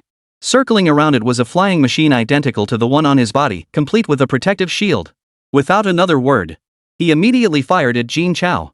Boom! The deafening explosion shattered the newly raised shield once more. They had no choice but to deploy multiple shields simultaneously. This was done to ensure the safety of the audience.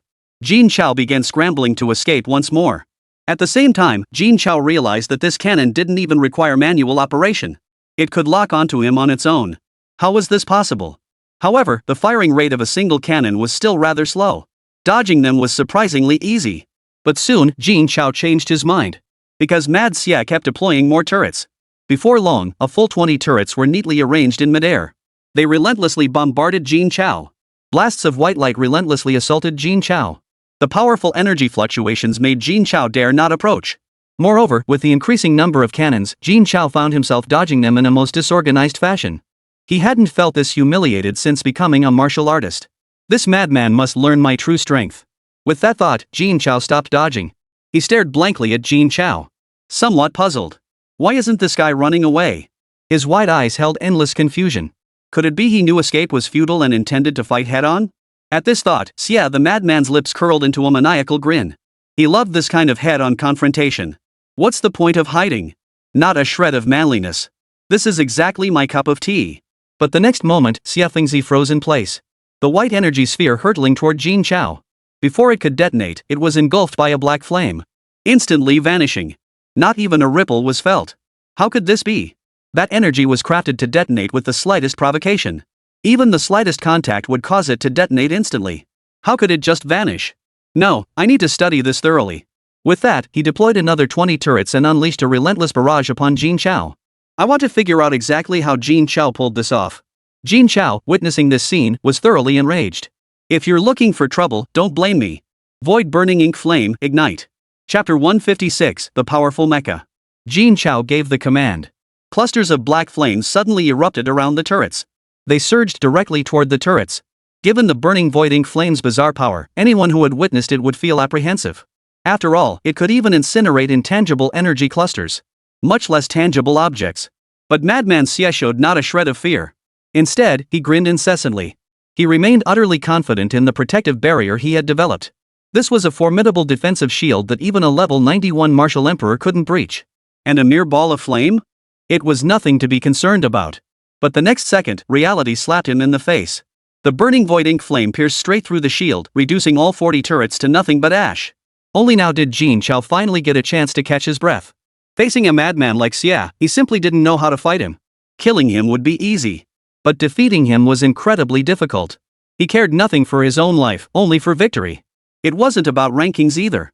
He just wants to defeat others, as if he derives some kind of pleasure from the fight itself.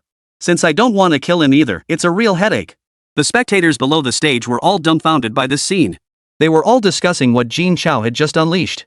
How could he destroy something inside the protective shield from such a distance? It was utterly unbelievable. Moreover, the materials used in those turrets were top-notch.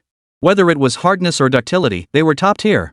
Combined with Mad Xie's forging skills, not even an 80th level martial artist like Jin Chao could break through. Even a 91 level martial emperor wouldn't be able to destroy them easily. Who would have thought Jin Chao possessed such formidable martial arts? If this were to strike a person, wouldn't they be reduced to ashes in an instant? No wonder Mu Qiujie said that any trump card Jin Chao pulled out could effortlessly kill Li Ming. Seems that statement holds true. Mu Qiujie forced his opponent back with a single punch. He then turned toward Jin Chao and shouted, "Boss, this is exactly what needed to happen. With a madman like clothes, you have to make him submit to you." Hearing this, Jin Chao asked Mu Qiujie, "How exactly?" "Just beat him into submission." Jin Chao nodded reluctantly, a look of resignation on his face. Xia the madman, however, wore an excited look. "No wonder you beat Li Ming. You've earned the right to see my strongest weapon." As he spoke, various components flew out continuously from his spatial ring. One by one, they assembled into a set of mechanical armor on Xiafengzi's body. A full-body mechanical suit, entirely white with golden patterns and a pair of massive wings protruding from its back, suddenly materialized before everyone's eyes. Nearly every man present, regardless of age, let out a gasp of astonishment. Their eyes brimmed with envy. Even Jin Chao was no exception. After all, what man could resist the allure of mechanical armor? Not to mention one that looked this powerful. Even an ordinary suit of mecha armor one could wear was impossible to refuse. Moreover, this particular suit featured sharp, angular lines and a distinctly mechanical aesthetic. Its appearance was incredibly cool. Add to that a pair of wings formed from countless metallic feathers. It's utterly mesmerizing. It practically fulfilled every man's fantasy about armor. It's nothing short of dream armor. Even Jin Chao stared at it with envy. You know what? Crazy Xia might be a bit off his rocker, but his taste is spot on. If this could be mass-produced, it would absolutely sell like hotcakes. Even without knowing its functions. Its appearance alone would draw in a huge crowd. And the kind willing to pay top dollar. It's just a shame. Xia the madman's designs have never made it to mass production. Looks like it's unavailable for purchase. Xiafengzi couldn't possibly know what everyone was thinking. At that moment, he was staring excitedly at Jin Chao and declared, "This was meant for dealing with that bastard Li Ming. Since you defeated him, this armor is yours to wear." Before Jin Chao could react, Xiafengzi's right hand shot up. A white laser shot out from his palm. In an instant, it reached Jin Chao. Jin Chao showed no sign of panic. The burning void ink flame appeared once more, instantly incinerating the beam. Xiafengzi, however, continued firing lasers relentlessly with his right hand, heedless of the consequences. Jin Chao, growing irritated, enveloped himself within the protection of the burning void ink flame. Seeing his prolonged attacks yield no results, he activated his next ability. Xia Madman raised his left hand, and one after another, small projectiles trailing smoking tails hurtled straight toward Jin Chao. Witnessing this, the crowd shook their heads in disbelief.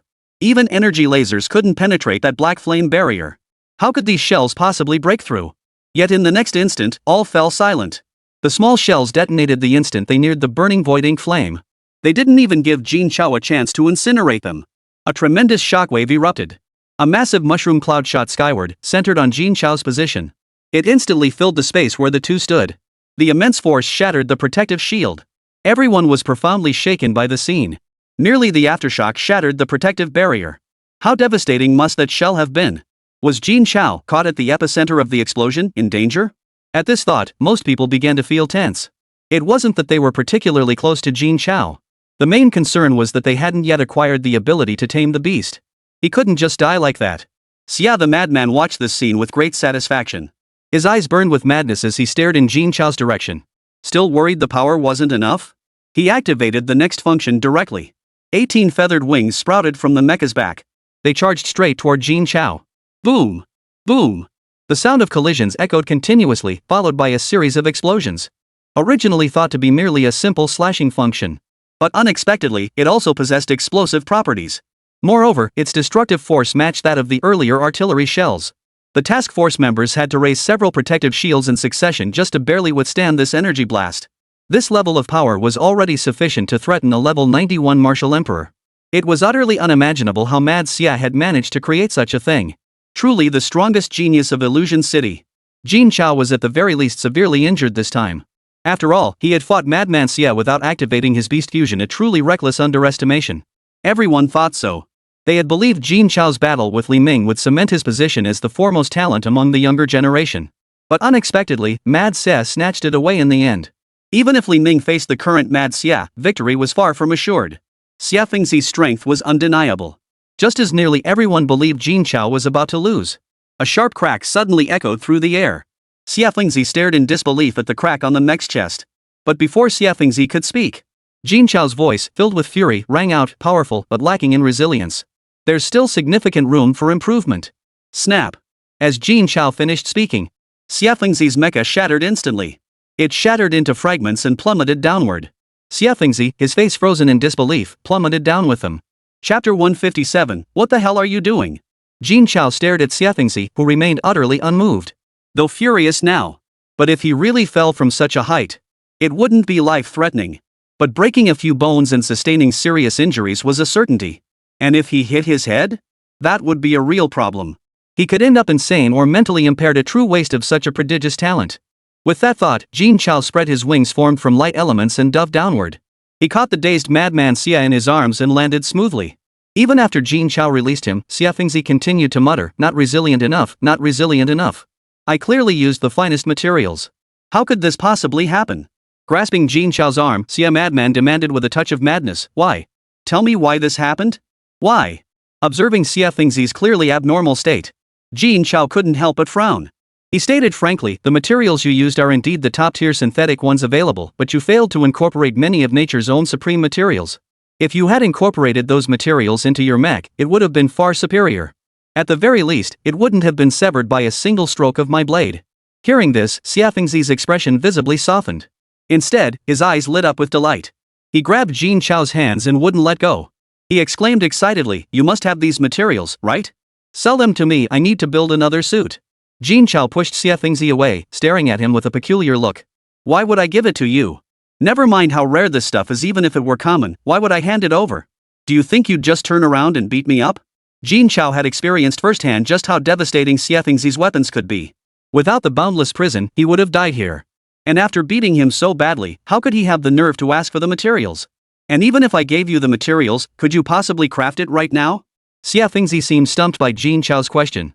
Madman Xia lowered his head and thought for a moment before saying, how about I make it and give it to you directly? No charge whatsoever. Just let me show you what it can do. What do you say? Xia Fengzi's words made Jin Chao's heart pound. Could he really get his own mecha this easily? Wasn't this a bit too easy? But this guy didn't seem like the type to deceive others. Most importantly, he genuinely wanted this incredibly cool, high-powered mecha. Plus, with the materials he'd collected, he could definitely build an even more powerful mech. And even if Crazy Xia ultimately refuses to hand it over, I have 100 ways to get this mech back. With that thought, Jin Chao pulled out some precious materials from his immaculate space. He piled them in front of Xia Fengzi. These materials are yours. When can you build it? Xiafengzi looked at the unfamiliar materials with a troubled expression. He'd never used these things before, let alone knew their functions or how to dissolve them. He truly didn't know how to respond to Jin Chao. Probably about a day. A day? That fast? That was Jin Chao's immediate reaction upon hearing Xiafengzi's words. That's way too fast. Is this guy trying to pull the wool over my eyes? How could anyone build something this high-tech so quickly? He couldn't be trying to pull the wool over my eyes, could he? Jin Chao eyed Xiafengzi with deep suspicion.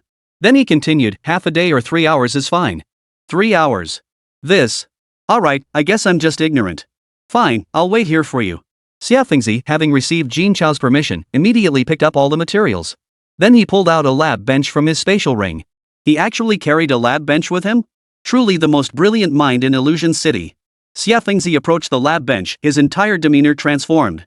Gone was the savage, frenzied demeanor of moments before. He became quiet and reserved, serious and meticulous. Jin Chao, bored out of his mind, simply lay down on the floor to rest. The audience below the stage was dumbfounded by the scene unfolding before them.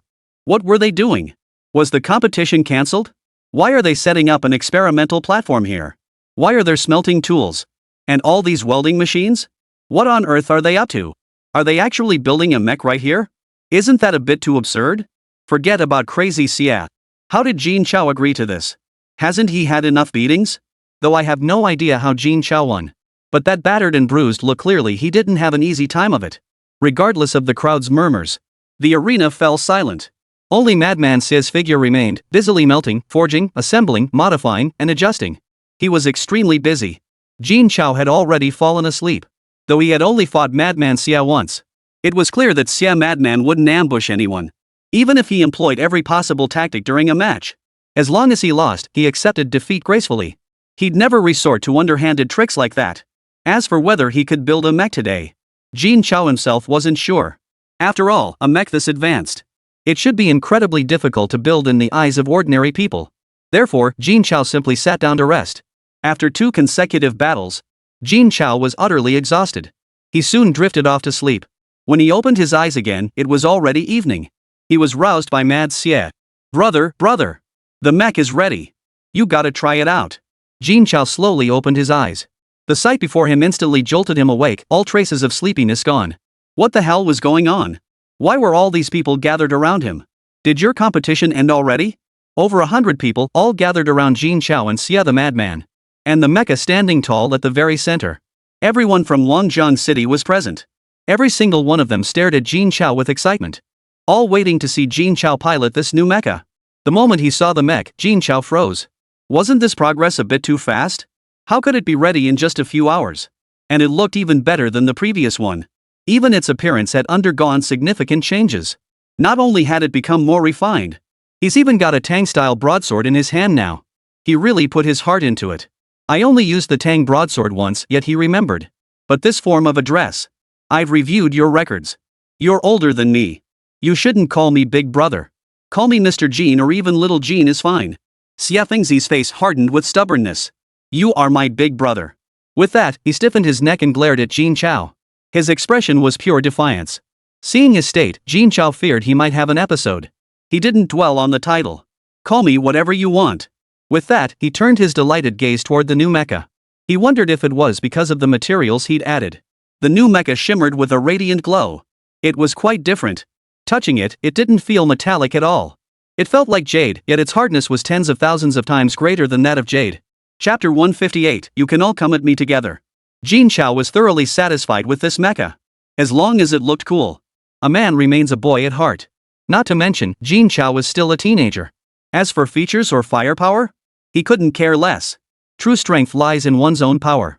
Relying on external aids is ultimately a poor strategy. I really like this mech. The remaining materials are yours, consider it payment. Although Crazy Xia had said no payment was needed, Jin Chao couldn't possibly refuse payment. Though these materials were rare, he still possessed a considerable amount. Keeping them was pointless. Xiafengzi, who had originally intended to insist on giving the mecha to Jin Chao, immediately shut up upon hearing about the materials. Crazy Xia might be mad, but he wasn't stupid. These materials were exactly what he'd been dreaming of.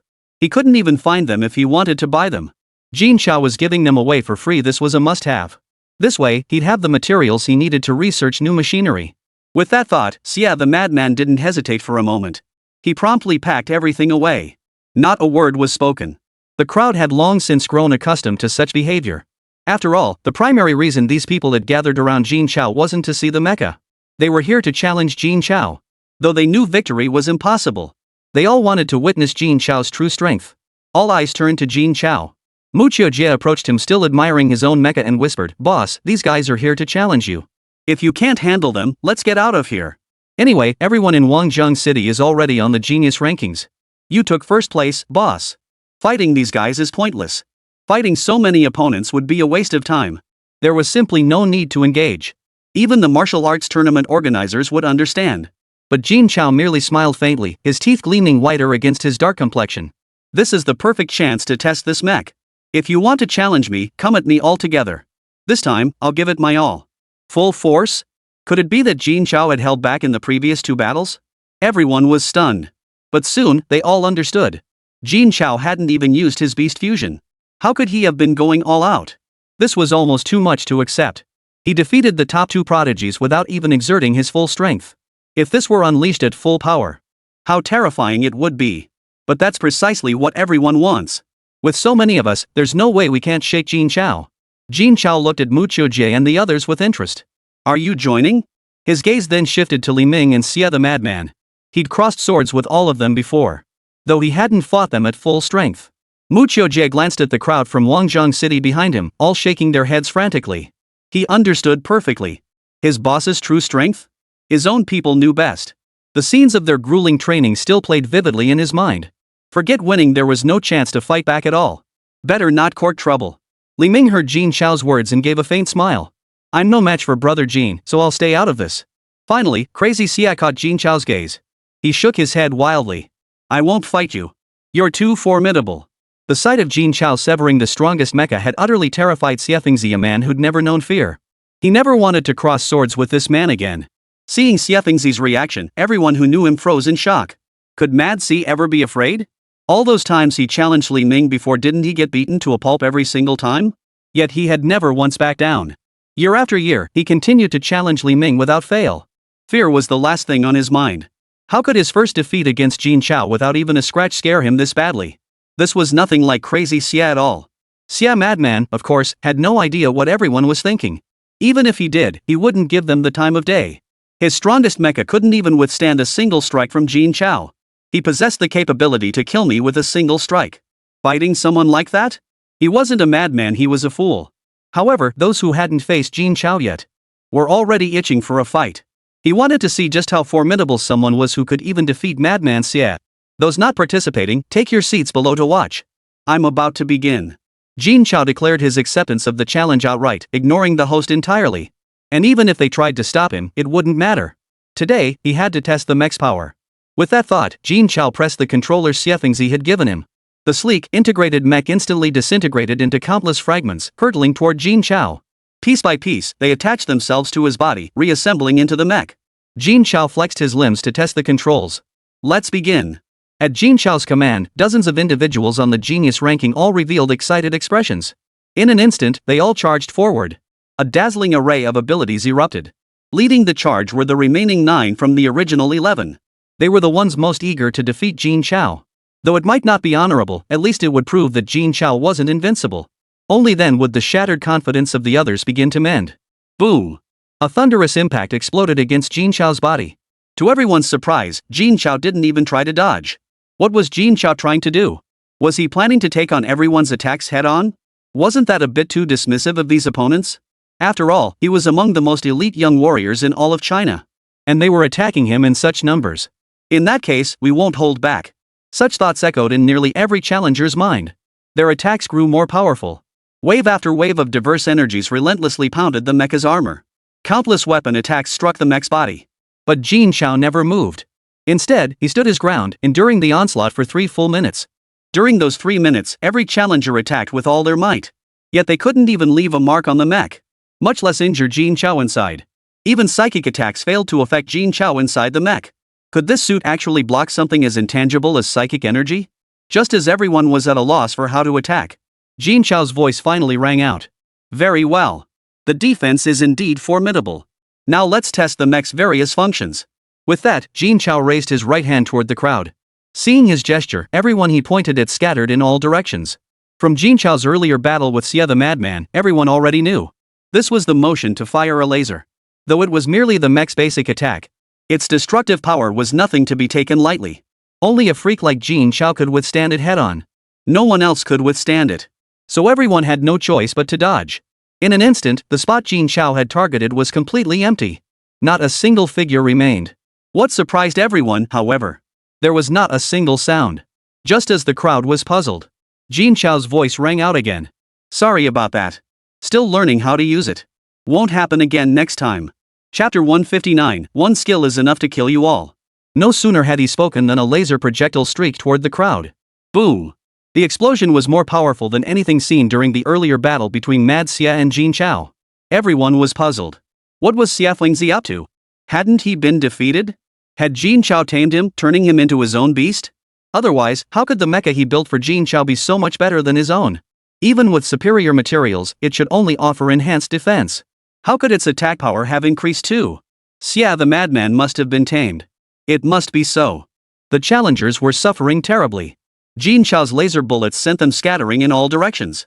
Meanwhile, Xia the Madman watched from the sidelines, thrilled beyond measure. This is exactly the effect I wanted. All those previous materials were garbage. They couldn't withstand such intense energy. And they certainly couldn't unleash such a powerful attack.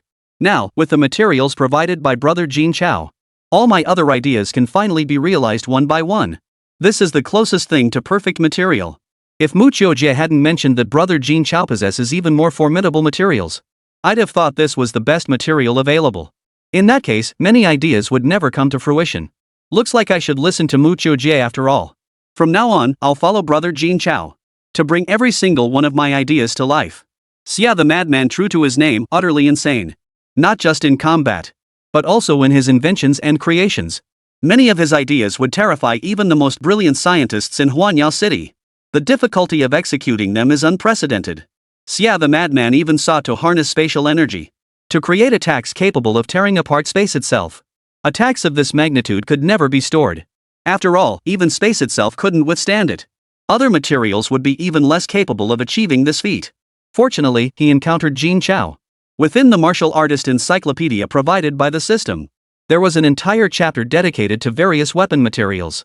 It was through this that Jin Chao learned these details. He'd even collected quite a few samples. Little did he expect they would prove useful so soon. The battlefield was now at its most chaotic. Jin Chao had abandoned laser projectile attacks. He had cycled through every attack method he knew, each one more powerful than the last. One man was chasing everyone else. Only now did the others truly grasp what it meant to fight Madman Xia. It was pure agony. The weapon Xia the Madman created not only possessed formidable defenses, but also impenetrable to ordinary attacks. His ranged attacks were terrifyingly powerful and moved at frightening speeds. They couldn't fight back and they couldn't run away. Yet to concede defeat like this, no one could accept it. Could the gap between them and Jin Chao truly be this vast? Was there truly no way to defeat Jin Chao or even wound him? They couldn't bear such humiliation. They were all top-tier young powerhouses of Huaxia. Mention the celestial prodigy rankings and all eyes lit up with awe. Their duels always ended in crushing victories. When had they ever been beaten so badly they couldn't even fight back? It was utterly humiliating. Just as everyone was at a loss and preparing to surrender, the assault abruptly ceased. The group was momentarily caught off guard.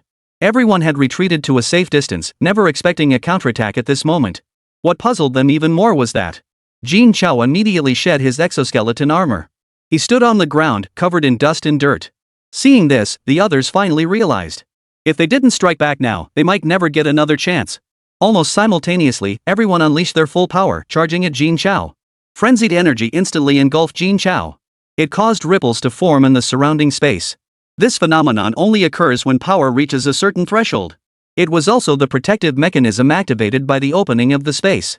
It signaled that the current energy fluctuations had reached a level capable of threatening the very fabric of space. Jin Chao watched the scene unfold before him with some surprise. He hadn't expected the combined power of these few dozen people to be so formidable. When would he ever reach such a level? At least level 91, right?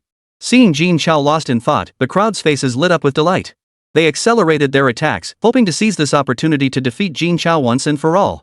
But the moment such thoughts arose, it was ruthlessly extinguished. fearing the spatial fluctuations here might damage his precious mecha. He had no choice but to intervene. 1000 illusion dual pupils. With a single command, Jin Chao's eyes transformed into dual pupils, one above the other, as he fixed his gaze upon the advancing crowd. Simultaneously, a phenomenon mirroring Jin Chao's double pupils manifested across the battlefield. Two massive, overlapping pupils appeared on the horizon. Half above the earth, half below. In the next instant, the entire space seemed to invert. The ground rose into the sky. The sky descended into the earth. The double pupils instantly rose upward, appearing before the crowd through a layer of earth. Everyone remained frozen in their previous positions. Fear etched upon their faces. They no longer stood with feet planted on the earth. Instead, they stood upon the sky. An inexplicable panic gripped their hearts. Heaven and earth had reversed. How could this be? How could Jin Chao possess such power? Wouldn't that mean he could destroy the world? Even martial gods surpassing the martial emperor realm couldn't achieve such a reversal of heaven and earth. Yet this very scene now unfolded before everyone's eyes. Everything felt utterly unreal. At this moment, countless people regretted ever challenging Jin Chao. At this moment, everyone's sole wish was to bring this nightmare to an end as swiftly as possible. I want to return to the world I know. This place is too strange. But to those watching from outside, it appeared that just as they were about to succeed, they all froze. Their heads and upper arms drooped as they stood motionless. As if asleep, as if sleepwalking. Witnessing this scene, everyone was utterly perplexed. What on earth was going on? Their confusion didn't last long. Soon, someone shouted loudly, "It's an illusion! It's an illusion!" Hearing these words, everyone was utterly shocked. An illusion? What kind of illusion could be so powerful? Capable of controlling so many people at once? And martial artists of higher rank than himself? I've never heard of an illusion technique this powerful. And aren't illusions supposed to be used in quiet places? Performing it in front of so many people is simply impossible. The constant shouting here makes it impossible for anyone to fall into an illusion. It's even less likely to ensnare so many people simultaneously. But aside from that, there really was no other plausible explanation. At this thought, the crowd began whispering among themselves, fearing they might disturb the great Jin Chao. At this realization, everyone fell silent. No one spoke. They all stared at Jin Chao in disbelief. But Mu Choujie showed no concern about disturbing boss Jin Chao. He shouted at the top of his lungs, "See that? That's the power of our Wangjiang city's Jin Chao. Even without beasts or mechs, he's still number one and he crushes everyone else into the ground." Though such words might be commonplace throughout the capital, it remains undeniable truth. Mu Choujie continued, heedless of the consequences, "If it weren't for our boss's kindness, he'd have burned all these people to ashes with a single black flame long ago." Chapter 160, Effortless. Hearing Mu Choujie's words, everyone suddenly understood. Given the power Jin Chao had demonstrated, even against multiple opponents, he could effortlessly pull them all into his illusions. In a one-on-one fight, there'd be no chance of escape. Add to that the eerily powerful black flames. Forget about fighting Jin Chao. One couldn't even get a move in. And this is all before Jin Chao even utilizes his greatest asset, the beast. If he truly unleashed his full power. At this thought, everyone sucked in a sharp breath. Judging by Jin Chao's performance in the previous two battles, everyone believed his entire strength stemmed from the beast. Without his beast, he simply couldn't match the top young generation's elite fighters. But now it seemed clear, it wasn't that Jin Chao lacked the strength to match them. It was that he surpassed them by far.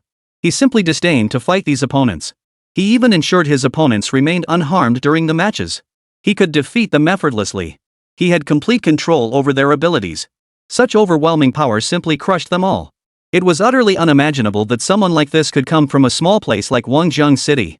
Had he been in a resource-rich city? Wouldn't they be vying for a spot on the supreme rankings by now? Their strength would likely have already reached the martial emperor stage. At this thought, everyone felt nothing but envy. They recalled their own 18th year, when they weren't even martial practitioners. Yet Jin Chao had already crushed all his peers. Such a gap felt like an unbridgeable chasm. He truly deserved the title of the foremost among the younger generation. The title Beast God of Catastrophe was a masterful choice. Now everyone just wants to see what Jin Chao looks like when he unleashes his full power. But these opponents likely won't be able to draw out his full power. At this point, the farce should come to an end. The host, receiving a signal from the organizers, taking the microphone, he announced, "I believe everyone has witnessed Mr. Jin Chao's prowess. There will be no further challengers. Now, the new rankings of the Celestial Genius list will be announced." The rankings on the large screen shifted once more. Jin Chao's name, unsurprisingly, appeared at the very top. Li Ming followed immediately below him, with Xia the Madman next. Although Jin Chao had previously ranked in the 90s and had defeated Li Ming, this alone couldn't push Li Ming down to the 90s. Rankings on the Celestial Genius list were ultimately determined by strength. At the same time, the names of everyone from Wangjiang City appeared on the Genius rankings. The sight of this filled the people of Wangjiang City with overwhelming excitement. Originally, for these individuals, merely qualifying for the martial arts tournament had been a distant dream. Passing the first stage was unthinkable. Passing the second stage, let alone securing a place on the Celestial Prodigy list, was beyond their wildest dreams. Such an incredible turn of events was beyond their wildest dreams. Yet Jin Chao had led them step by step, accomplishing what they had never dared to imagine. First, he elevated their combat prowess to tournament-worthy levels and safely escorted them to the capital. They encountered not a single attack along the way. Then he guided them all through the first and second rounds, culminating in securing a place on the Celestial Prodigy list. Even now, it all felt like a dream. They couldn't believe what was unfolding before their eyes. From start to finish, everyone only needed to do one thing. That was to trust Jin Chao completely. Everyone felt profoundly fortunate to have followed Jin Chao.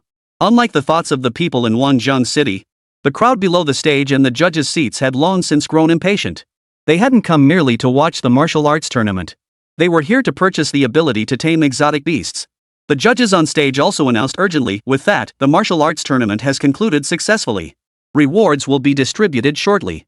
Now, we kindly invite Mr. Jin Chao to come up for a discussion." Hearing this, everyone understood his true intentions. Didn't he just want Jin Chao to sell it to them first? Absolutely not. No matter how influential you are, it's not allowed. With that realization, the crowd erupted in protest. Why? We're all here to buy his skills. Why should you get to call Jin Chao away? Exactly. Don't think we don't see through your little schemes. There's no backing down on this. Exactly, there has to be a reasonable arrangement. The pot-bellied middle-aged man who had just spoken broke out in a cold sweat at this sight. He had only intended to discuss sales arrangements with Jin Chao. He never expected these people's reactions to be so intense. Blame it on the ability being too popular. Just as the middle-aged man pondered how to calm the crowd, Jin Chao spoke up directly. "Everyone, please calm down and listen to me." At Jin Chao's words, everyone fell silent. They could ignore anyone else's words. But Jin Chao's words were impossible to ignore. If you really angered her, you can forget about getting that ability. Jin Chao glanced at the audience gallery, then said with satisfaction, "I know everyone here today is here to purchase abilities, but with so many people, we must maintain order. As for the sequence, it will be determined by the order of your seat numbers. What do you think?" As soon as Jin Chao finished speaking, everyone nodded in agreement. Even if they disagreed, they wouldn't dare voice it. Seeing no objections, Jin Chao immediately announced, "Everyone, please bring your identification documents and come over here to register." With that, he set up a table. Mu He and the others instinctively made their way toward the table. They were quite excited. On the table lay the schedule Mu He had designed and printed. "The first 100 audience members, please take your seats."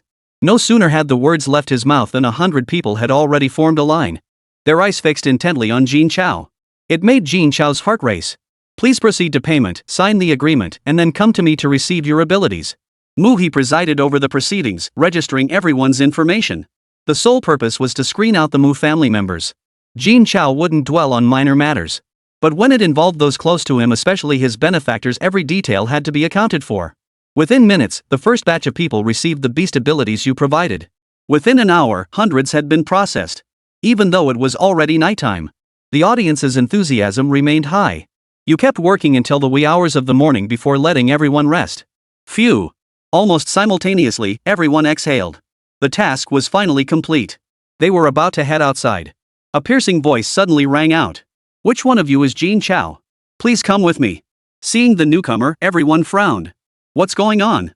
Why was someone trying to arrest the legendary Jin Chao? At the same time, a powerful energy fluctuation enveloped everyone. Those with weaker cultivation levels all vomited dryly. Even if they went, they wouldn't stand a chance. Jin Chao frowned, glaring at the figure that had appeared in the sky without warning. Spaceflight. This was a capability reserved for those above the martial emperor realm. This person must be no ordinary figure. "I am Jin Chao. What might you need, senior? Don't ask what you shouldn't.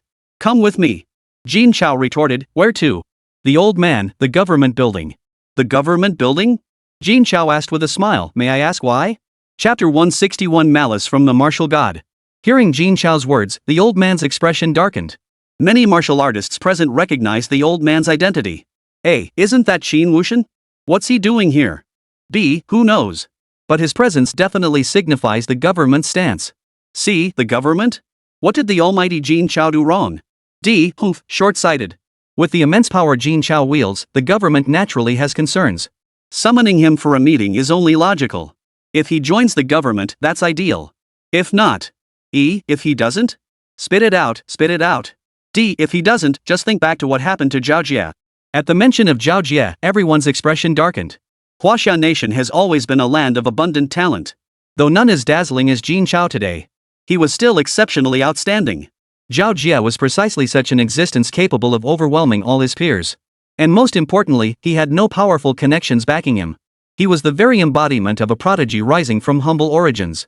Much like Jin Chao. However, it's said that after being summoned for a government interview, he mysteriously vanished and hasn't been seen since. Many speculate whether he was placed under house arrest by the government or even killed. After all, a martial artist with such immense potential, if not owned by the government, and with no ties or constraints, becoming a true force once fully developed would undoubtedly pose a massive threat. At this thought, everyone sucked in a sharp breath. Though they despised the government's actions, they dared not voice their disapproval openly. While inwardly despising the government, they also began to worry about the choice of the mighty Jin Chao. They hoped the great Jin Chao would join the government. Otherwise, they would never gain the ability to tame the strange beasts. Naturally, Jin Chao and his group overheard the crowd's murmurs. Their expressions darkened considerably. Mu Qiujie confronted the elder directly, fuming, "What's wrong with our boss? Calling him every other day? Even the government should follow the law, right?" Xia the madman was even more direct, "Let's just blow up the capital city." Everyone was startled by Xia Fengzi's words. If it were anyone else, it might just be empty talk. But coming from Xia the madman, it sounded like he meant business. Haha, that's not a bad idea. Who knows what they're up to? It makes people feel so unsafe. Boss, you absolutely mustn't go. Xu Rui clasped his hands behind his back, feigning fear as he spoke. Jin Chao turned to look at Yang Mian, seeking his opinion. After all, Yang Mian possessed the ability to foresee the future. Catching Jin Chao's gaze, Yang Mian gave a bitter smile. Boss, you've already made up your mind. There's no point asking me. Yang Mian felt helpless. Hearing this, everyone turned to Jin Chao, awaiting his choice. Phew. You guys head back to Wangjiang City first. I'll make a trip to the government office and have the Komodo dragon escort you back. Upon hearing Jin Chao's words, the entire group from Wangjiang City grew anxious. Though many among them were military personnel, the government's conduct was truly disgraceful. Mu Qiujie looked anxious and was about to speak. But Jin Chao raised his hand to silence him, turning solely to Mu He and saying, "Once you're back, you should know what to do." With that, he tossed an object to Mu He while simultaneously summoning the Komodo fire dragon. A wave of scorching heat surged forth. Roar! A thunderous dragon's roar echoed. A powerful aura swept across the entire venue. Everyone was stunned by the Komodo fire dragon's level. It had reached level 91, just like that bird-like beast earlier. Wasn't this creature supposed to be a level 75 beast? How did its level jump to 91? No one had seen that bird-like beast before. No one knew its level either. Its appearance at different times with varying levels could be attributed to a growth phase. But the Camarado Flame Dragon only peaks at level 75. It couldn't possibly be higher. Now a level 91 Camarado Fire Dragon had appeared. Could Jin Chao truly possess a method to push the limits and levels of these beasts? Though stunned, the crowd knew this was no time for such thoughts. The people of Wangjiang City were about to say something else. Jin Chao cut them off abruptly, enveloping everyone in a powerful spatial force. Just as they were about to be transported away, Mu Qiujie suddenly grabbed Xia Fengzi. He dragged Xia Fengzi away with him. After completing this, Jin Chao finally exhaled deeply, his expression instantly shifting. Gone was the earlier calm. His overwhelming aura caused everyone's expressions to shift. He showed not a shred of fear, even in the presence of a martial god-level powerhouse. What if I don't go? Xin Wushan's expression darkened. Since becoming a martial artist, it had been years since anyone dared speak to him like this. This little brat, so ignorant of his place. How dare he speak so disrespectfully? Don't think that just because you've earned a title, you can act however you please in front of me. Your strength is nowhere near mine. As he spoke, his right hand reached out into the air toward Jin Chao, powerful energy instantly coalescing around the youth. It looked as though he intended to take Jin Chao away by force if he refused. War gods are the highest ranked and most powerful beings in the martial world. But not all martial gods receive the title. Only the 10 strongest are granted that privilege. The title of martial god is the highest honor among martial artists. No wonder this Qin martial god gave Jin Chao the cold shoulder from the very start. Turns out he was holding a grudge over this. It must be said, his heart is truly petty. Though I'm far from satisfied with Xin Wushan's performance. The might of a martial god is undeniable. Jin Chao might now be able to hold his own against a martial emperor level powerhouse. But he'd never stand a chance against a martial god tier powerhouse. If it ever came to blows, he'd definitely get a rough deal. Let's hope the great Jin Chao doesn't do anything rash. So many people still haven't acquired the ability to tame beasts. Jin Chao's face darkened. But when you're in someone else's house, you have to bow your head. Thinking of his parents, he could only say helplessly, "Fine, I'll go with you." Hearing Jin Chao's words, the crowd finally breathed a sigh of relief. Though they all felt deeply resentful inside. This was the wisest choice. After all, keep your options open for the future. Once he grew powerful enough. With Jin Chao's extraordinary abilities, taking on an entire nation single-handedly wouldn't be impossible. Moreover, with his rapid growth, it won't be long before he becomes a true martial god. Just as everyone breathed a sigh of relief, Jin Chao suddenly struck. Infinite Realm, incinerating void ink flame. In an instant, a sky-filling black flame engulfed the martial god Qin. Ignoring all defenses, Jin Chao's eyes flashed with intense light. He wondered how much damage the burning void ink flame could inflict upon a martial god tier powerhouse. The ink flames of the burning void instantly coated Qin Wuxian's entire body. His garments were instantly incinerated, releasing the distinct scent of roasting flesh. Witnessing this scene, everyone was stunned. Who would have thought the mighty Jin Chao would actually strike? And he'd actually wounded a martial god tier powerhouse? This was a level 100 martial god tier powerhouse. There's a full 20 level gap between you. What kind of freak are you? How can you be this strong? Chapter 162, Dead? What shocked everyone even more was the power of the burning void ink flame was so immense. It could even shatter the defenses of a martial god tier powerhouse. If this were used against an opponent comparable to the mighty Jin Chao, it would be a death sentence from the very first strike. It seems Mu Qiujia's words held no falsehood. Those on the celestial genius rankings couldn't even last a single round against the great Jin Chao. The only question is how much damage it could inflict on a martial god tier powerhouse. All eyes were fixed on Qin Wuxian. Qin Wuxian's expression flickered with surprise before settling into a cold smile. Is this your choice? I must admit, you're strong, but your power is still too weak. If you had become a martial god, you could have truly earned the title of martial artist. But you won't get that chance now. As he spoke, his right hand formed into a claw in midair, clenched violently, leaving Jin Chao no chance to react. Jin Chao felt the overwhelming force power beyond any resistance. Jin Chao offered no resistance whatsoever. He merely smiled faintly. His heart was filled with emotion. He never imagined the gap between himself and a martial god-level powerhouse would be this vast. Boom! A deafening explosion echoed. Jin Chao instantly dissolved into a pool of blood, vanishing from his spot. Yet Qin Wuxian's expression held an oddly peculiar look. He had actually sensed a powerful resistance just now. It vanished at the last moment. Could this youngster possess some life-saving martial technique? To withstand even a single second against a martial god-tier powerhouse is already a top-tier martial skill. After all, there was a full 20-level gap between them. And the enemy was a martial god-tier powerhouse. But regardless, the man was already dead. With that thought, Qin Wuxian turned his gaze to the black flames still burning on his body. He channeled his gale energy, attempting to disperse the flames. But it had no effect whatsoever. His expression grew even more grave. What martial arts techniques did this guy actually master? Even I can't destroy him. It seemed he had no choice but to return. With that thought, Qin Wuxian set off toward the government headquarters without looking back, leaving behind a crowd of bewildered onlookers. Just like that? Sigh. The crowd sighed in regret. At the same time, their dissatisfaction with the government's actions grew even stronger. This was the case over a decade ago. This time it's worse, they actually killed someone in public. This is enough to completely break the people's hearts. The greatest tragedy is that so many people have yet to acquire the ability to tame exotic beasts. And having missed this opportunity, they may never gain that ability again. At this thought, resentment welled up in everyone's hearts. How could the government kill people for no reason? They must be held accountable. Every single person present had come here for the chance to tame exotic beasts. And many possessed formidable power and influence. China was no place for the government to dominate unchallenged. Everyone dispersed, their faces twisted with fury. Only the participants of the martial arts tournament remained. They exchanged glances, at a loss for words. Though everyone present despised the government's actions. Such suppression of a prodigy. It truly chilled everyone to the bone. Moreover, every single person present had formidable backing. But that was in their own cities. The capital was not their turf. Even if they wanted to seek justice for Jin Chao, they couldn't. Sigh. The crowd sighed and dispersed. This martial arts tournament was truly disappointing.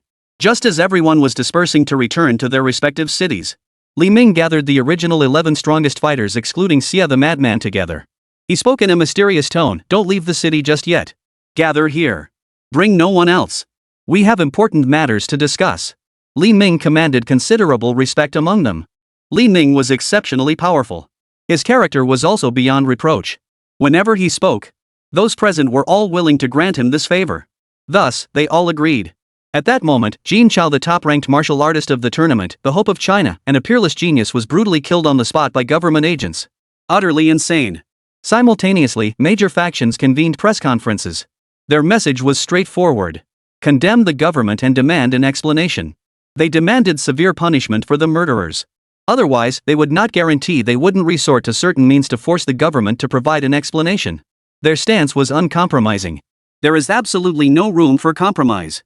They even dug up incidents from over a decade ago, demanding the government provide explanations for both. Meanwhile, online discussions have erupted, all of it condemning the government. This time, the government's actions have ignited public outrage. Faced with a deluge of criticism, government officials were overwhelmed. What troubles them even more are the powerful plans exploiting this incident to undermine the government. Although Huaxia is governed by the government, it doesn't mean other factions lack opportunities to replace it. It's just that their strength hasn't yet reached the point where they can crush the government. But if the government loses the people's trust and support, the government becomes little more than a figurehead. It would be constrained by other forces at every turn. Thus, the government urgently convened a meeting to discuss how to respond to this crisis. In another office, a stern-looking elder with gray and crew-cut hair and beard sat in an office chair, his face dark as he confronted Qin Wuxian. Who gave you permission to kill Jin Chao? What did I tell you? I instructed you to invite him here. Look at what you've done. The old man slammed his fist on the solid wood desk, shattering it into pieces. It was clear the old man was truly furious. Facing the furious elder, Qin Wuxian merely shrugged indifferently. The kid was so stubborn. Even if we'd summoned him, we wouldn't have reached an agreement.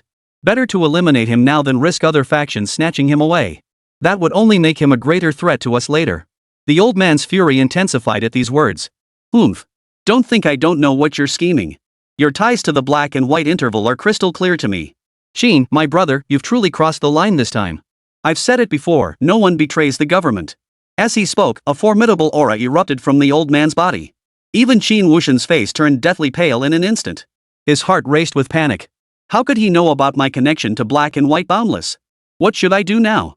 Qin Wuxian's expression was utterly frantic, beads of sweat rolling down his forehead. He knew all too well the consequences of betraying the government. It was worse than death itself. Thud. Qin Wuxian dropped to his knees instantly, his expression pleading. Brother, I know I've made a mistake. Please spare me this once. I'll never dare again. With that, he bowed his head to the ground. Seeing Qin Wuxian like this, the old man's expression softened slightly. His voice grew heavy as he spoke. Old knight, you should know how many trials we've endured since taking over the government to reach this point. You also know what happened to those brothers who betrayed the government. You're the only one left by my side now. I hope you won't follow in their footsteps. It was less about betraying the government and more about betraying the old man himself. Qin Wuxian knew full well the consequences of betraying this elder brother. Even the 8 brothers who had fought alongside him through life and death could not escape death. He himself would be no exception. Chapter 163, The Meeting. Qin Wuxian stammered nervously, Brother, I understand. Hearing Qin Wuxian's words, the old man's anger finally began to subside. The government will announce your punishment later. All you need to do is step forward and apologize. Whatever you need to say, someone will draft it for you. Just read it. Go now. With that, the old man pressed his right hand to his forehead, his expression utterly weary. Qin Wuxian hurriedly replied, I'll be going then, brother. The old man waved him off, and Qin Wuxian quickly fled the scene. Reaching the doorway, Qin Wuxian wiped the sweat from his brow, still trembling with fear. His heart was still pounding wildly. How did Big Brother know? No, from now on, when dealing with the black and white boundary, I must be even more careful and cautious. If he got caught again, he'd be finished for good. As this thought crossed his mind, Qin Wuxian glanced back toward the office. Fear gripped his heart. Even with the formidable power of a martial god, he was utterly defenseless before this boss. The title of titled warrior wasn't bestowed lightly. Turning around, Qin Wuxian hurriedly departed. Only then did the old man in the office reveal a vicious expression. His gaze fixed on the direction Qin Wuxian had departed. It seemed he intended to thoroughly discipline those from the black and white realm, daring to exploit even those close to him all these years without retaliation. Some have forgotten how my title was earned. The incident continued to escalate online. Its heat overshadowed all other news. Everyone despised the government's actions. The government's public relations department responded swiftly. First, they issued a statement on their official website. Qin Wuxian received instructions to invite Mr. Jin Chao to the government building for discussions. There was no forced removal as portrayed by Qin Wuxian. Furthermore, the government did not order Qin Wuxian to harm or kill Mr. Jin Chao. All of this was Qin Wuxian's personal action and had nothing to do with the government. The government would impose severe disciplinary measures on Qin Wuxian for his actions and would never allow Mr. Jin Chao to be killed unjustly. All details would be disclosed at a press conference tomorrow morning. The government's announcement was extremely perfunctory. It placed all responsibilities squarely on Qin Wuxian. They clearly have no intention of taking any blame themselves. Do they really think everyone is a fool? They even talk about severe punishment. Murder demands retribution, especially when the victim is a prodigy from Huangzhong City. Once the people of Huangzhong City hear this news, who knows how they'll react? The government's actions have already severely strained relations between the two cities. Not even a word about the events of over a decade ago. Such a response is worse than no response at all. The situation escalated further, leaving the government overwhelmed. Meanwhile, major factions have launched a fierce competition to recruit talent. Even now, over 3 million martial artists who have mastered the ability to tame beasts remain trapped outside the city walls, unable to enter. These represent the only remaining talent pool beyond Jin Chao and the people of Huangzhong City. Subtract those who already belong to established factions. The remaining pool of capable individuals is even smaller. Every minute delayed meant immense losses. Thus, the heads of major factions personally arrived, offering exceptionally generous terms. Offering terms that stirred the hearts of all present. The government naturally dared not show weakness. But due to today's events and the limited terms offered, it was impossible to secure any talent. Thus, in this battle for talent, the government found itself completely at a disadvantage. Its strength further diminished. The capital bustled with activity, while outside the city walls, Li Ming and his group had already gathered. Zhao Yu looked at Li Ming with some confusion and said, "Is there something you absolutely need to discuss here?" Everyone was puzzled. The fact that only a few were summoned clearly indicated distrust toward the others. What could be so sensitive? Li Ming frowned slightly. To be honest, I'm not entirely sure either. Jin Chao instructed me to gather trusted individuals here. Judging by the timing, he should be arriving soon. Hearing this, the group was taken aback. Jin Chao? Wasn't he dead? How could he possibly be here? Li Ming knew exactly what they were thinking. He was puzzled himself. He desperately hoped Jin Chao wasn't dead. Even if Jin Chao was incredibly powerful, he couldn't possibly escape from a martial god-level expert. Could he possibly possess some life-saving martial technique? At this thought, Li Ming shook his head. No martial skill could bridge such a vast gap. Just as their thoughts were racing, a figure emerged from the nearby woods. Everyone's eyes widened in shock. Jin Chao was actually still alive? How could that be possible? He was a martial god-level powerhouse. Moreover, everyone present had witnessed Jin Chao's body torn to pieces. How could he possibly be alive and well, standing right here? I know what you're all thinking, but none of that matters. I've gathered you here today to discuss something of great importance. It will bring you nothing but benefits, no harm whatsoever. Hearing Jin Chao's words, everyone forced themselves to suppress their curiosity. After all, everyone had their own secrets. And especially when it came to methods of escaping from a martial god-level powerhouse. Naturally, most preferred not to know. Mr. Jin Chao, I've gathered all the trustworthy individuals from each city. What matter requires our discussion? Jin Chao glanced at the 10 people present. Although Mad Xiat from Huanyao City had been taken to Huangzhong City by Muqiujia, Li Ming had still managed to summon someone from Huanyao City. Compared to Xia the madman, this individual was far more dependable. At the very least, he could keep secrets. This matter is straightforward. I intend to establish diplomatic relations with the factions you represent. The benefit is this: 10 individuals from each of your factions will gain the inheritable ability to tame exotic beasts, and they can acquire the skill to tame exotic beasts at half price. Hearing Jin Chao's words, the others grew even more perplexed. Establish relations? What does that mean? A girl with delicate features asked directly, Mr. Jin Chao, I don't understand what you mean. Please explain more clearly. Establishing diplomatic relations, as the name implies, means forming cooperative ties. Such matters were common among major factions. But it's always between cities within the same region. To date, there has been no instance of cross-city diplomatic relations. After all, the distance is too great, and the journey is too perilous. The benefits gained would not outweigh the costs incurred. Thus, no faction would undertake such a thankless endeavor.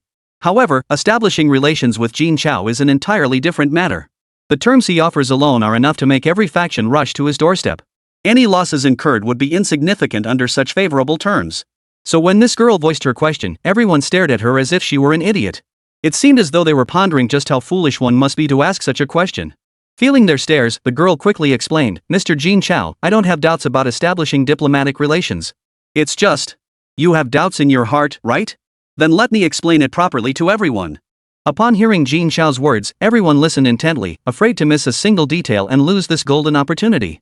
As you all witnessed today, I'm now in outright opposition to the government. With my personal strength alone, it's difficult to counter them. That's why I need the backing of your respective factions. Jin Chao paused to gauge their reactions. This matter was no trivial affair, he must proceed with utmost caution. The others listened, their expressions heavy with gravity. They had all anticipated this outcome. It seemed this staggering fortune wasn't so easily attained after all. Chapter 164, A Startling Decision. The little girl who had controlled the death puppet to battle Jin Chao smiled coyly. Of course we know that. Brother Jin Chao, please tell us about establishing diplomatic relations. We're all looking forward to it. She blinked her large eyes and smiled at the group. The burly, bald young man also spoke up. The government may be the top power in China, but it can't control us. The others nodded in agreement, fully concurring with this sentiment. Present-day China had effectively fragmented into 11 major factions. Beyond Guangzhou City, every major city harbored powerful forces capable of challenging the government. They maintained a delicate balance of power, none able to dominate the others. The government's stronghold was in the capital, and members of other factions avoided coming here to avoid trouble. But the government's reach didn't extend to other cities either. Hearing their words, Jin Chao finally relaxed. Very well. Since you all wish to cooperate, to show my sincerity, I shall present you with a grand gift first. At the mention of a gift, their eyes lit up. Anticipation filled them all. 10 golden droplets emerged from Jin Chao's fingertips, flying directly to the brow centers of the 10 individuals. Feeling the changes within their bodies, everyone wore expressions of astonishment and delight. Indeed, it was the ability to tame exotic beasts.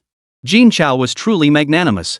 To be honest, I wish to leverage the influence behind each of you to help me establish a force capable of counterbalancing the government. This is no easy task, but should we succeed, I shall remember your kindness for the rest of my life. Whatever assistance you can provide, I shall never refuse. Building a force capable of challenging the government was no easy feat. The forces behind those present had taken centuries to develop into their current state. Building such formidable power in a short time was as difficult as climbing to the heavens. Moreover, each of these factions possessed either a peerless powerhouse or an entity that commanded the utmost respect from such figures. Take the one in Illusion City, for example. Such powerhouses exist only one per major faction and could never leave their home city. How could Jin Chao possibly resolve this? Li Ming spoke up. Mr. Jin Chao, establishing such a power requires more than external assistance. It must be anchored by a super powerful figure. I wonder if Mr. Jin Chao. Upon hearing Li Ming's words, Jin Chao offered a faint smile. Gentlemen, there's no need for concern regarding this matter. Give me 1 month, and this issue will be resolved. Our collaboration will commence precisely 1 month from now. All eyes widened in astonishment. 1 month to resolve the issue of a super-powered individual? By the sound of it, Jin Chao implied he could become a martial god-level powerhouse within a month? That was terrifying. Jin Chao was only at level 80 now. And the higher the level, the slower the advancement speed. If Jin Chao truly managed to ascend to the martial god stage within a month, it would be nothing short of defying the heavens. But if Jin Chao truly became a martial god tier powerhouse, the sheer pressure he'd exert would be impossible for any strong opponent to withstand. Imagine the nightmare scenario of hundreds of powerful martial god stage beasts appearing simultaneously. Even if all 10 of China's titled martial artists joined forces, they wouldn't stand a chance. And that's not counting Jin Chao, whose power far surpasses theirs. Victory would be utterly impossible. Seeing no further questions, Jin Chao continued, you needn't concern yourselves with matters of super powerful or peak tier warriors. All I require is for the factions behind you to provide me with material support. I intend to build a new city, one entirely independent of the Chinese government. Establishing a new city. If Jin Chao could truly become a titled martial artist, establishing a new city would pose no problem. But to operate entirely outside government control? That would be difficult. After all, the 10 great factions had strived for years without success. But for Jin Chao, it was entirely possible. After all, his individual combat prowess alone could rival that of an entire nation. No government possesses the strength to stand against him. When the time comes, I will establish transportation links between all cities to ensure the flow of supplies and facilitate future trade between them. Establish transportation? Is Jin Chao serious? This task is a million times harder than building a new city. Building a city is no problem as long as there are sufficient resources and a superpowered individual to oversee it. But establishing transportation links between cities? That requires countless elite warriors guarding every route to ensure the safety of shipments. After all, the distance between 2 cities is vast. And Jin Chao aims to connect 10 cities. The difficulty skyrockets tenfold. How could this possibly be accomplished? Even if Jin Chao possessed 1,000 divine beast-level creatures? It might be possible. It is understood that martial god tier beasts each possess their own territory. These territories are vast, and such beasts exert absolute control over all other beasts within their domains. At this realization, everyone grew wildly excited. They had long desired to do just this. After all, who wants to stay cooped up in one city forever? Who wouldn't want to experience the unique charm of each city and encounter more new things? Moreover, establishing transportation links would spur rapid economic growth across all cities. It would also enable better mutual support during beast-tide crises. Living conditions would improve dramatically. This was undoubtedly a grand endeavor that would benefit everyone. Upon hearing Jin Chao's words, the people of Huanyao City were so moved they immediately grabbed his hand. Their eyes burned with fervor as they asked, "Mr. Jin Chao, is this true? If we can establish these transportation links, our city of Huanyao will freely provide communication equipment to all cities, unifying information across the 10 cities. We will even build the information control base within your new city, Mr. Jin Chao." The punk-styled youth was visibly moved. This was the collective wish of several times the population of Illusion City. Who could understand the sorrow of possessing great talent yet being unable to gain wider recognition? Especially when stunning inventions emerged, only to be shared within the city and mostly among fellow inventors. How utterly hollow it felt. Then there were the ordinary inventions that received no recognition within the city at all. But if information flowed freely across all 10 cities, wouldn't the vast majority be able to share their inventions and gain broader recognition? Jin Chao was unaware of Punk Youth's thoughts. But information sharing would undoubtedly be an extraordinary blessing. Of course it is. I'll definitely convince Grandpa to support you. You can count on me. The Punk Youth remained in a state of excitement. The others nodded in agreement. The individuals present were all top-tier geniuses from various cities and heirs to major factions, so their words carried significant weight. Jin Chao felt no concern about this. Then I'll leave this matter in your capable hands. Saying this, he produced 10 maps and 10 metal spheres, distributing them among the group. All were familiar with the metal spheres products of Huanyao City designed to transmit simple messages in areas without signal. Should the primary sphere be destroyed, all others would shatter as well. Everyone marked a location on the map, presumably the site where Jin Chao intended to build the new city. 1 month from now, I will crush the metal sphere. Bring along those who need to inherit abilities and all necessary construction supplies. You won't be shortchanged on payment. Time is tight, I must be going. Chapter 165, Loss of Popular Support. Watching Jin Chao's departing figure, the group felt a wave of emotion. He was the same age as them, in fact, even younger than everyone present. Yet here he was, already preparing to establish a force capable of challenging the government. Here they were, still growing under the protection of stronger figures. The gap felt too vast. This thought left them all sighing deeply. They must grow stronger quickly, they couldn't let Jin Chao pull too far ahead. At the same time, they were filled with anticipation about establishing diplomatic relations with Jin Chao. Once established, it would signify an alliance. This meant that the resources Jin Chao possessed would become accessible to all the major factions. To say nothing of his ability to tame exotic beasts and rapidly elevate martial artists' ranks, both were of paramount importance to every faction. If Jin Chao could help these factions elevate their martial artists' ranks, surpassing the government would be within reach. Even the usually composed Li Ming felt his emotions surge. He looked at the others and asked, "What do you all think of Mr. Jin Chao's proposal?" The Punk Youth spoke first. "Of course it's good. Forget about Mr. Jin Chao's terms, I've put up with those bastards in the government for far too long. If they dare kill brother Jin Chao today, they'll kill us tomorrow. If we don't suppress them, we're all in danger." The others were equally furious. It had been like this over a decade ago, and it was happening again today. And they did it right in front of them. They showed no regard whatsoever for the major factions. The bald man chimed in, "I'm in. I'll do my best to convince the old man about this." "I agree too." Li Ming looked at them all and nodded with satisfaction. "Then return to your respective posts. Keep today's matters strictly confidential, do not reveal them to anyone, lest Mr. Jin Chao's plans be compromised." With that, Li Ming led the way out. None of them realized that today's decision would, within months, greatly strengthen them and the forces behind them, even leading all of China to become the strongest power. The next day, the government held a press conference. The spokesperson first expressed regret over the incident, then announced the penalties imposed on Qin Wuxian along with his apology statement. The punishments were as follows: stripping Qin Yu of his military rank, revoking all commendations, imposing a major disciplinary demotion, depriving him of future promotion eligibility, and sentencing him to 1 month of duty in the Chaos Zone to fend off the Beast Tide. These penalties were undeniably severe. For a military officer, this effectively ended all prospects for advancement. Moreover, he was to be sent to the Chaos Zone for a period to battle formidable beasts. The beasts there were far beyond comparison to those found in other regions. Not only were they immensely powerful, with the weakest being at least level 80. Level 100 martial god tier beasts frequently roam the area. It is the region where the greatest concentration of elite warriors from all nations resides. Nearly 80% of each nation's most formidable warriors have been deployed to this region. The goal is to prevent these beasts from escaping the chaos zone and threatening humanity's last remaining habitat. Yet to the public, such punishments still seemed too lenient. After all, the loss was a genius like Jin Chao. Had he been allowed to mature, he might have even subdued the chaos zone and enabled countless martial artists to master the art of taming these beasts, thereby bolstering national strength. Because of Qin Wuxian, all of China will be set back by at least several hundred years. Such a grave error could not be dismissed so lightly. The crowd was already seething with anger. Then came Qin Wuxian's half-hearted apology statement. Not only did he shirk responsibility, but he also attempted to absolve himself of blame. A female reporter immediately challenged him on the spot. First, I'd like to clarify that my remarks represent solely my personal views. I wish to ask, under our nation's laws, how is the crime of arbitrary killing defined? Hearing the reporter's words, the elderly man presiding over the press conference turned grim. Regarding this reporter's question, I believe everyone here is well aware of the facts. However, I must emphasize that martial artists like Comrade Qin Yu are exceptionally rare.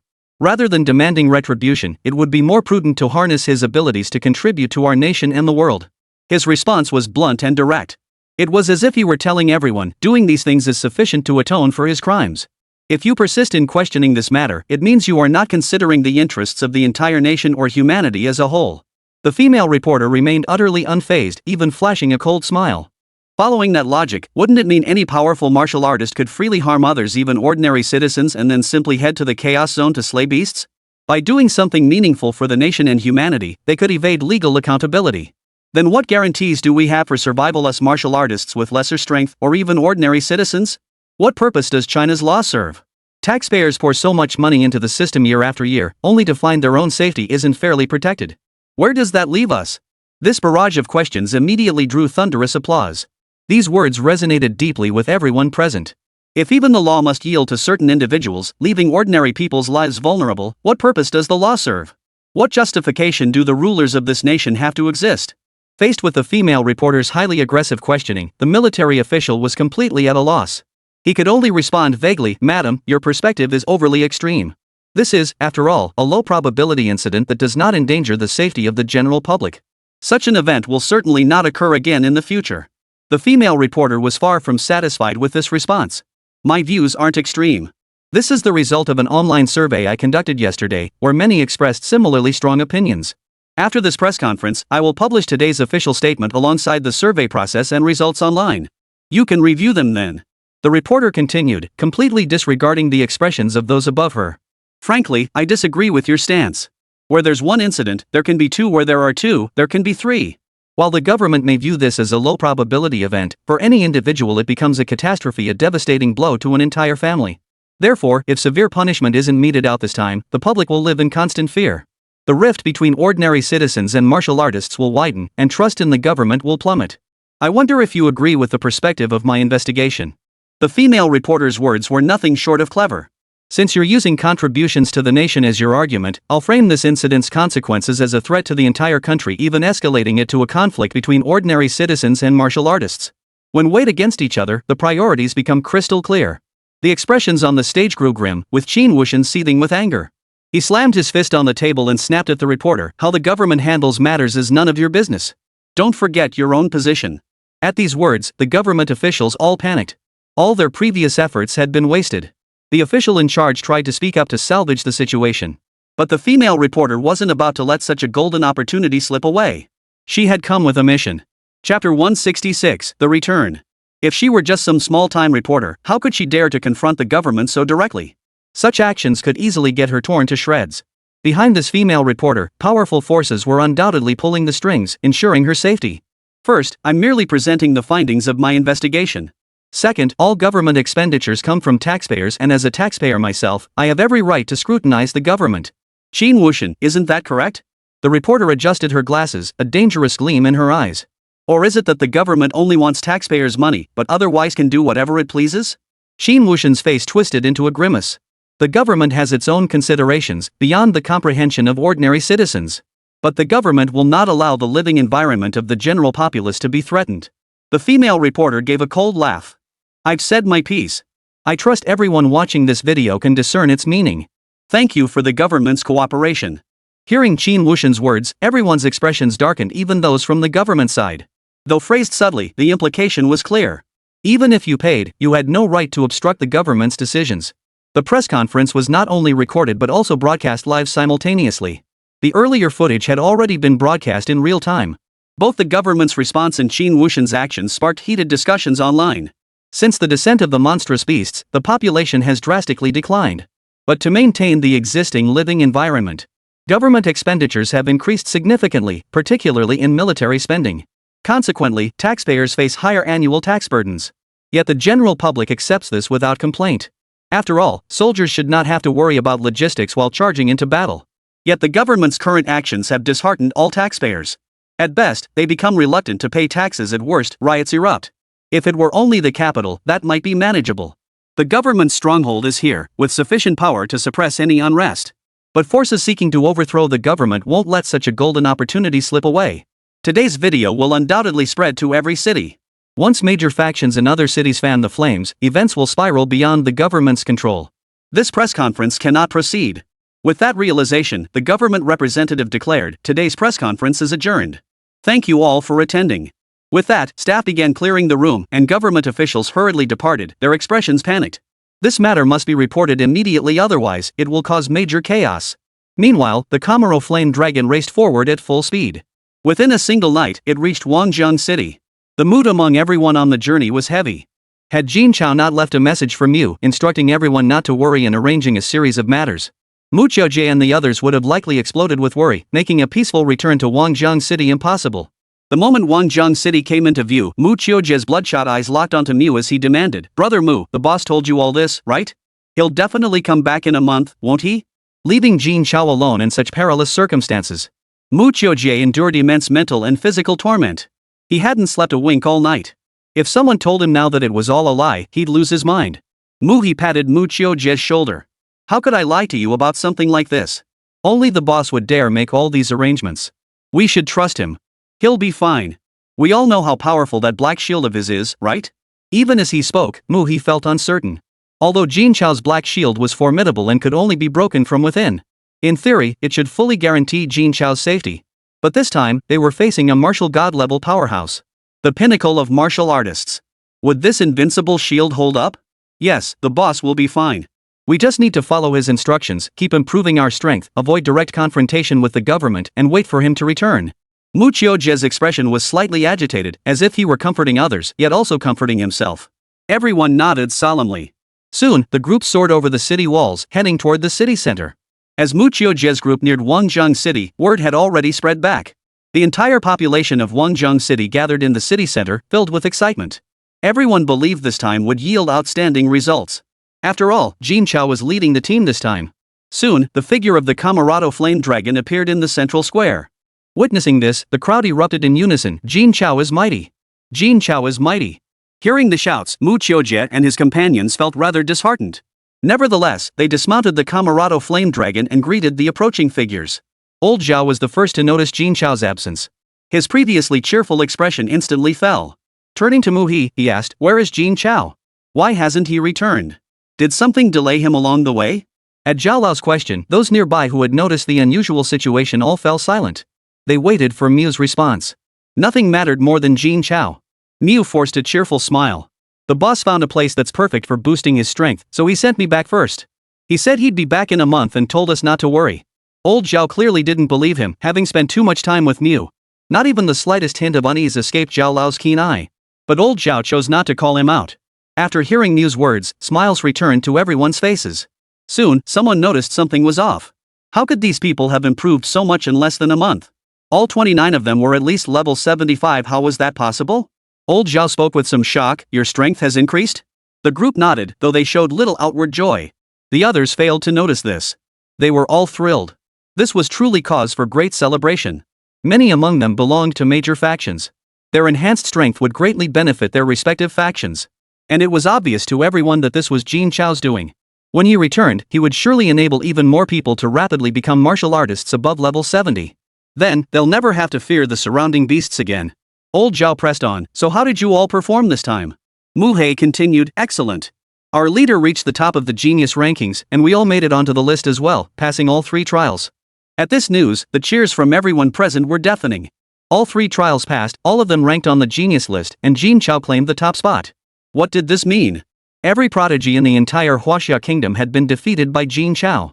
All 11 cities had fallen at the feet of Wangjiang City. Wouldn't Wangjiang City claim the lion's share of resources this time? Jin Chao is mighty. Jin Chao is unbeatable. Jin Chao is the eternal god.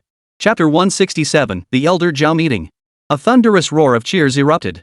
This was unprecedented. Though communication between cities remained severed. After the annual martial arts tournament concluded, the capital would send recorded footage and rewards to the provinces. Yet the rewards were always scarce. In fact, the rewards sent to Wangjiang City were only given out of consideration for the city.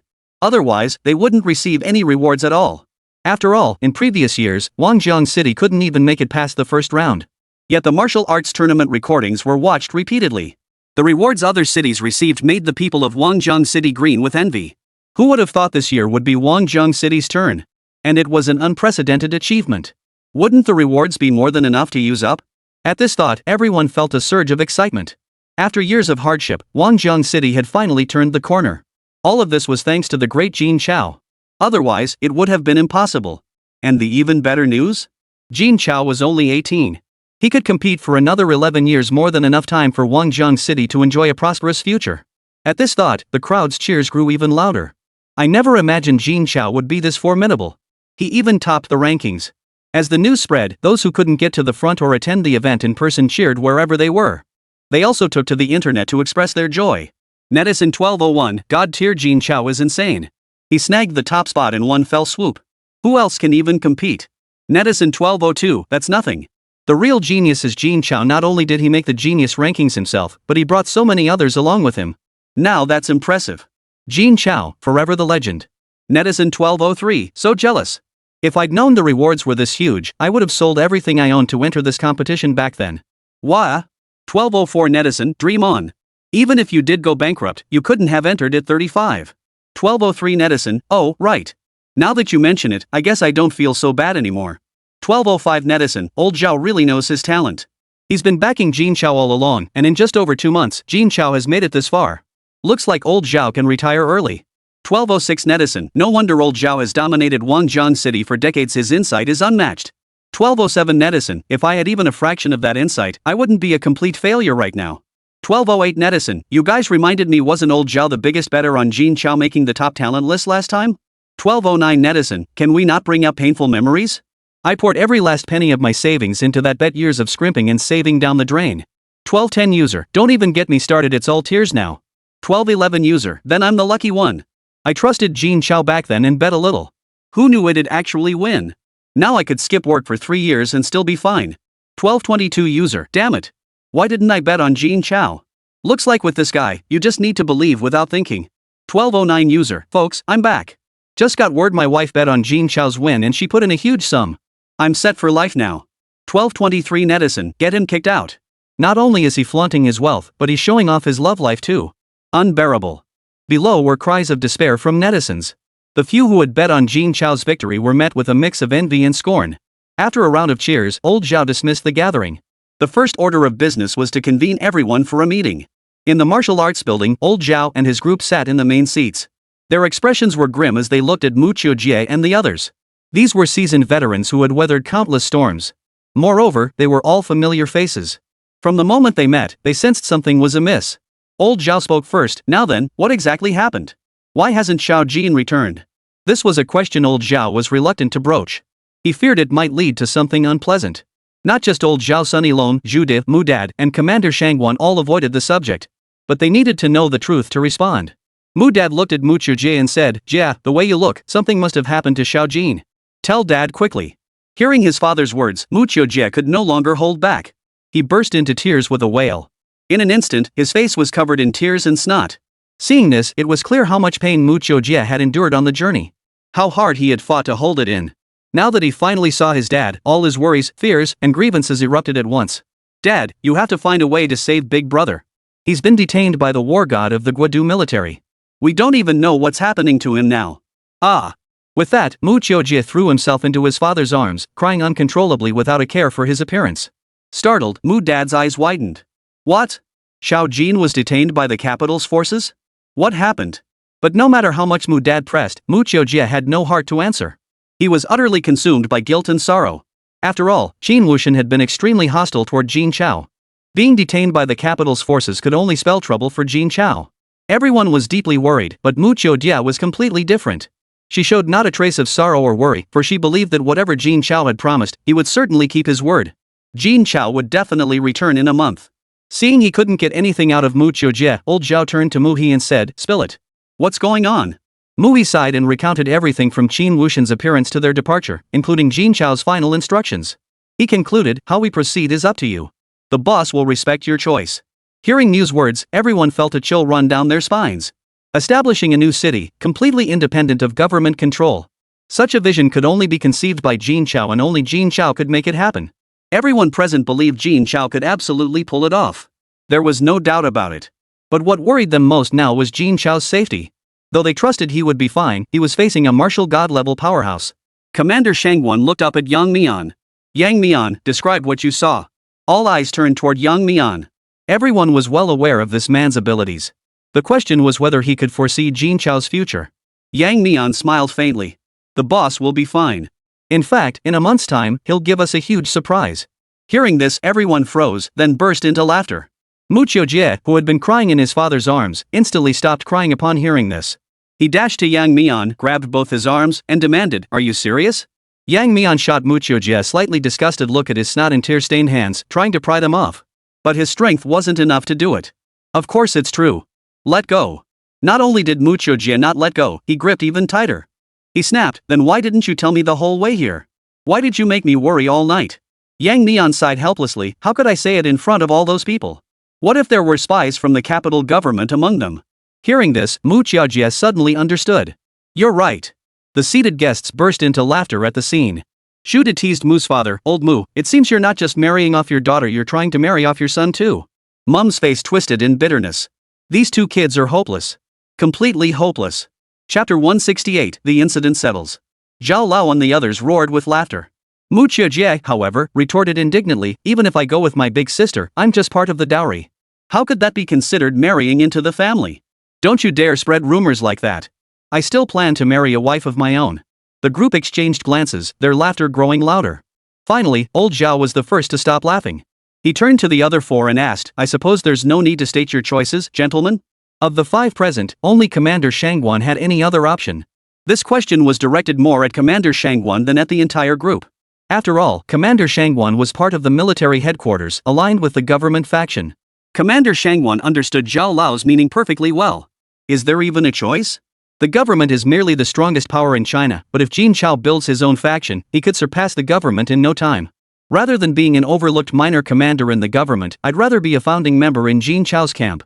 Commander Shangguan chuckled as he spoke, then added, "I believe I still hold enough standing with Jin Chao to make this happen." Jin Chao's deep sense of loyalty and honor was widely known. As long as those present chose to follow Jin Chao, there would be absolutely no issues. Zhu De slapped the table and roared with laughter. Exactly. Anyone not choosing Jin Chao is a fool. This month, I'll thoroughly screen who in the gang is willing to go. We can't let little Jin's new city be too deserted. His gaze then fell upon Zhu Rui and Zhu Ho. You two have no objections, right? Startled by his grandfather, Zhu Ho shrank back slightly, his voice faltering. No objections. Whatever grandfather says, I'll follow. Seeing Zhu Ho like this, Zhu Da's expression immediately darkened. This boy is good in every way, but he's far too timid. Even after training with Jin Chao for so long, he's still like this. Still, his strength has grown remarkably fast. At my age, I can't keep up anymore. Never mind. Children have their own destinies. With Jin Chao around, Aho will be fine. I just hope his son doesn't turn out like him. Zhu Rui said in a soft, sweet voice, "We'll do whatever Grandpa says." Hearing this, Zhu De rolled his eyes. "If you'd listened to me, you'd have gotten Xiao Jin long ago." Zhu Rui adopted a girlish demeanor, swaying her hips from side to side as she lowered her head and pouted, "Grandpa. Fine. Enough talk. Let's head home and prepare properly. This is a major event we need to plan carefully. Everyone, I'll be going now." After bidding farewell, Zhu De led Zhu Rui and Zhu Ho away. Sunny Long also spoke up, "I'll be heading out too. The relocation of the entire Yaoshan division of Nanyi Group requires talent. I must do my utmost to persuade them to come along." With that, Sunny Long departed with his children. Mu Dad and Commander Shangguan required minimal preparation. The Mu family was small to begin with, consisting only of Mu Dad's household. Commander Shangguan was even more solitary, having no one to care for besides his adopted grandson, Yang Mian. Yang Mian, too, was an orphan with little to prepare. We should head back too. At the very least, we need to hand over the affairs. With that, Commander Shangwan led Yang Mian away. Father Mu also took his leave. Only old Zhao and the others remained. Old Zhao observed the changes in Zhao Wu and Zhao Qian with great satisfaction. Both were nearing level 80. This was a level of power he himself had been unable to break through for years. He never imagined that in less than a month of following Jin Chao, their strength would advance to such a level. For this alone, I'd abandon everything here to follow young Jin. Ha ha ha, well done. Go back and rest. Remember, what happened today must not be told to anyone, not even Jin Chao's parents. Understood? Zhao Wu and the others nodded. Old Zhao waved his hand. Go back now. Use this time to focus on strengthening yourselves. Aim to reach the Martial King stage. When Jin Chao returns, things won't be peaceful. You mustn't hold him back. Understood, grandfather. The two replied in unison. Wangjiang's city buzzed with excitement over the group's return.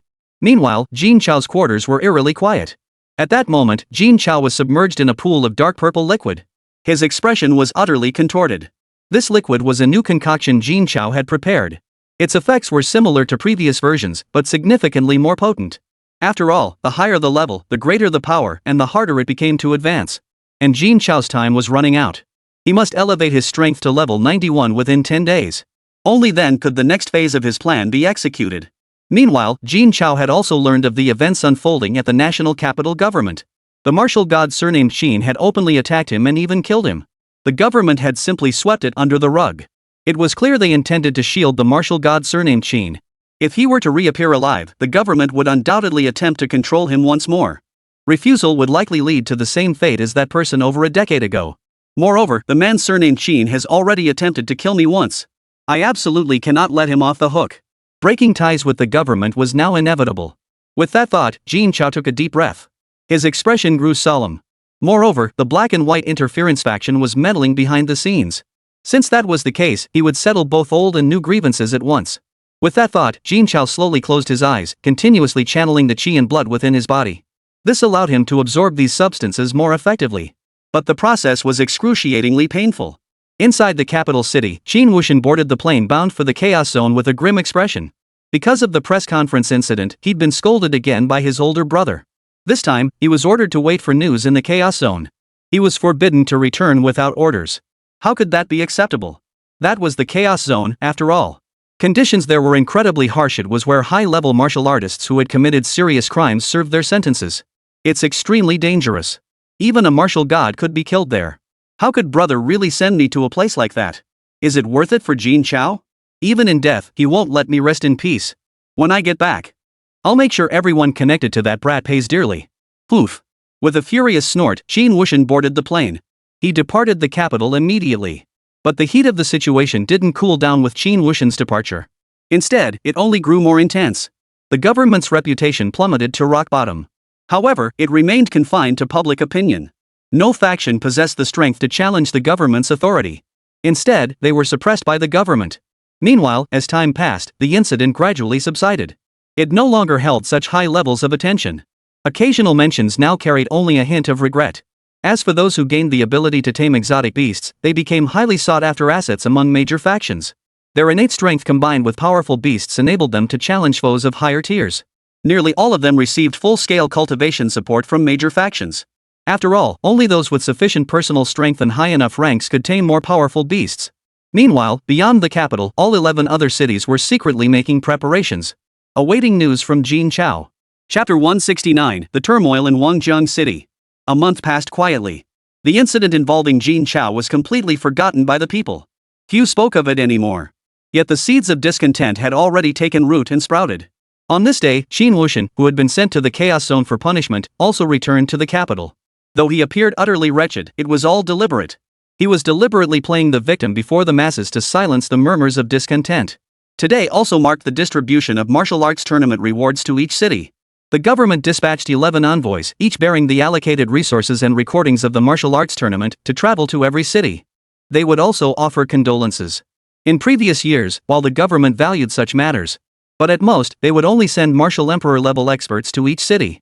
But this year, the mission to Wangjiang City was taken on by Qin Wuxian. The stated reason was to offer an apology, seeking forgiveness from Jin Chao's family. This was to demonstrate the government's sincerity regarding the matter. Even though Jin Chao had died, his ranking and rewards remained unchanged. They were even doubled. Facing the reporter's difficult questions and relentless inquiries at the airport, Qin Wuxian shed his usual fiery temper, repeatedly apologizing for his actions, seeking the public's forgiveness. But the moment he boarded the plane, his true nature resurfaced. Qin Wuxian clenched his fists fiercely, his face contorted with rage. As a martial god-level powerhouse and the brother of a government leader, when had he ever endured such humiliation? All of this was because of that Jin Chao. Even if he were dead, he couldn't let him off the hook. With that thought, Qin Wuxian retrieved a USB drive from his spatial ring. His face twisted with cruelty as he declared, "Let me show you how your pride met its end at my hands." The flash drive naturally contained the entire recording of the martial arts tournament. But this one differed from those of other cities. This one contained the complete recording of Qin Wuxian's provocation and the entire process of his killing Jin Chao. Originally, this segment had been edited out. But how could Qin Wuxian let such prime footage be erased? So before departure, he secretly made a copy. The USB drive meant for Wangjiang City now lays safely within Qin Wuxian's spatial ring. I wonder what the people of Wangjiang City will think when they see this. I can't wait to find out. Qin Wuxian gazed toward Wangjiang City, a cruel smile spreading across his face. In his mind's eye, he could already see the shock, anger, and helplessness on the people's faces. Even the despair of Jin Chao's parents. Just imagining it brought him joy. Ha ha ha. Let's go. At his command, the aircraft took off immediately. At that moment, Jin Chao emerged from a month of intense training. He slowly opened his eyes. He sensed the transformation in his own strength and felt deeply satisfied. A 91st level martial emperor. Not bad. But that wasn't what delighted Jin Chao most. The reward from the system was the greatest surprise of all. Upon reaching level 80, the system had already granted Jin Chao a skill that left him utterly stunned, the clone. It could replicate 80% of his core power, with the number of clones limited to 5 times his current level, similar to taming beasts. With Jin Chao now at level 91, he could create 455 clones. While the number of tamed beasts also stood at 455. But those that had broken free from his tame state still obeyed Jin Chao's commands. They possessed absolute obedience to Jin Chao. Therefore, there is essentially no limit to their numbers. However, Jin Chao now only tames exotic beasts with strong potential. Ordinary beasts no longer caught his interest. Over the past month, Jin Chao not only trained rigorously, raising his own strength level to 91. He also traveled to 10 other cities to acquire certain items. To avoid detection, he avoided formal transactions, instead settling everything on credit. Jin Chao sought crystal cores from beasts of all tiers. Though the quantities were vast, to others, they were worthless scraps.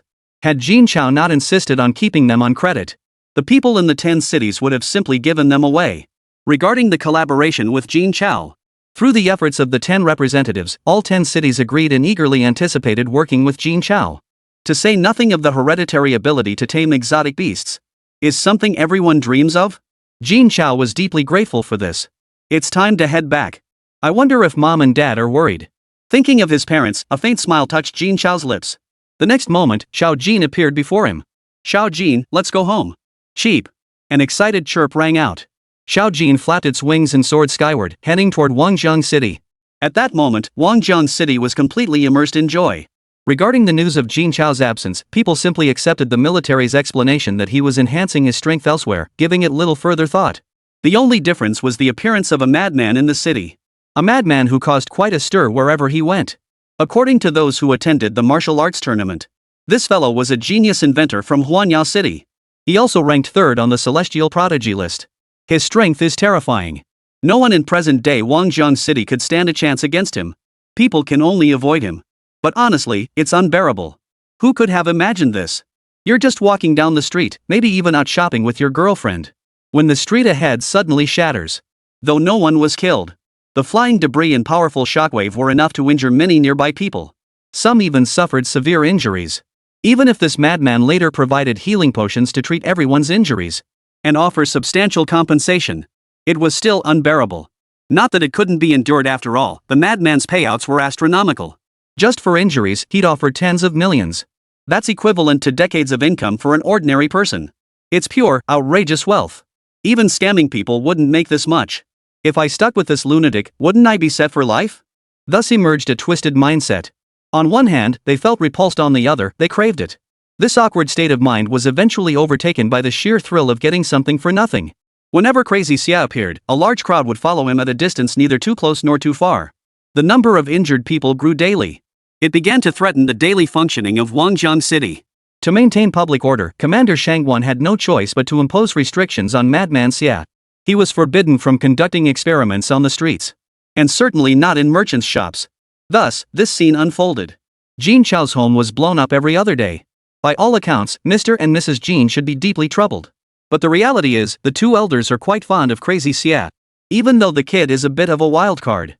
He's genuinely a good person. What's most pitiful is that he's an orphan. This instantly tugged at Jin Dad and Jin Mom's heartstrings.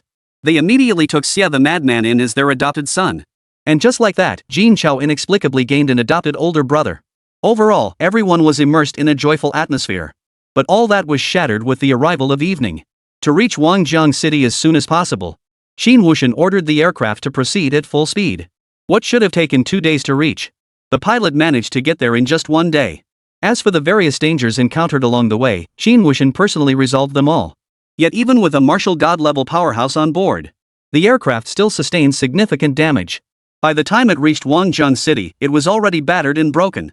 Traces of battle were everywhere. Chapter 170, Targeted.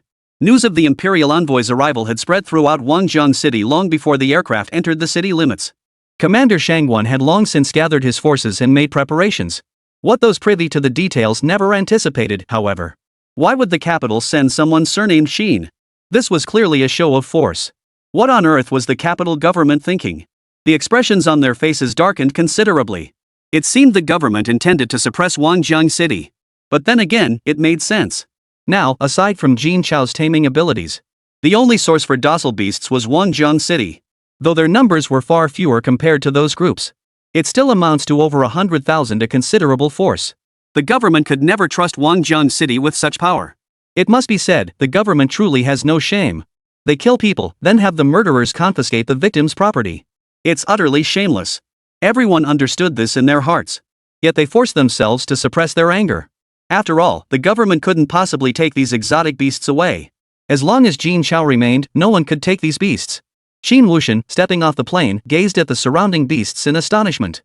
Even before landing, he had witnessed the transformation of Wangjiang City. All forms of transportation had been replaced by these creatures.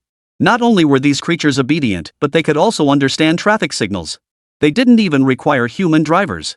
Various exotic beasts participated in labor at construction sites and in fields. Many people traveled by riding these creatures.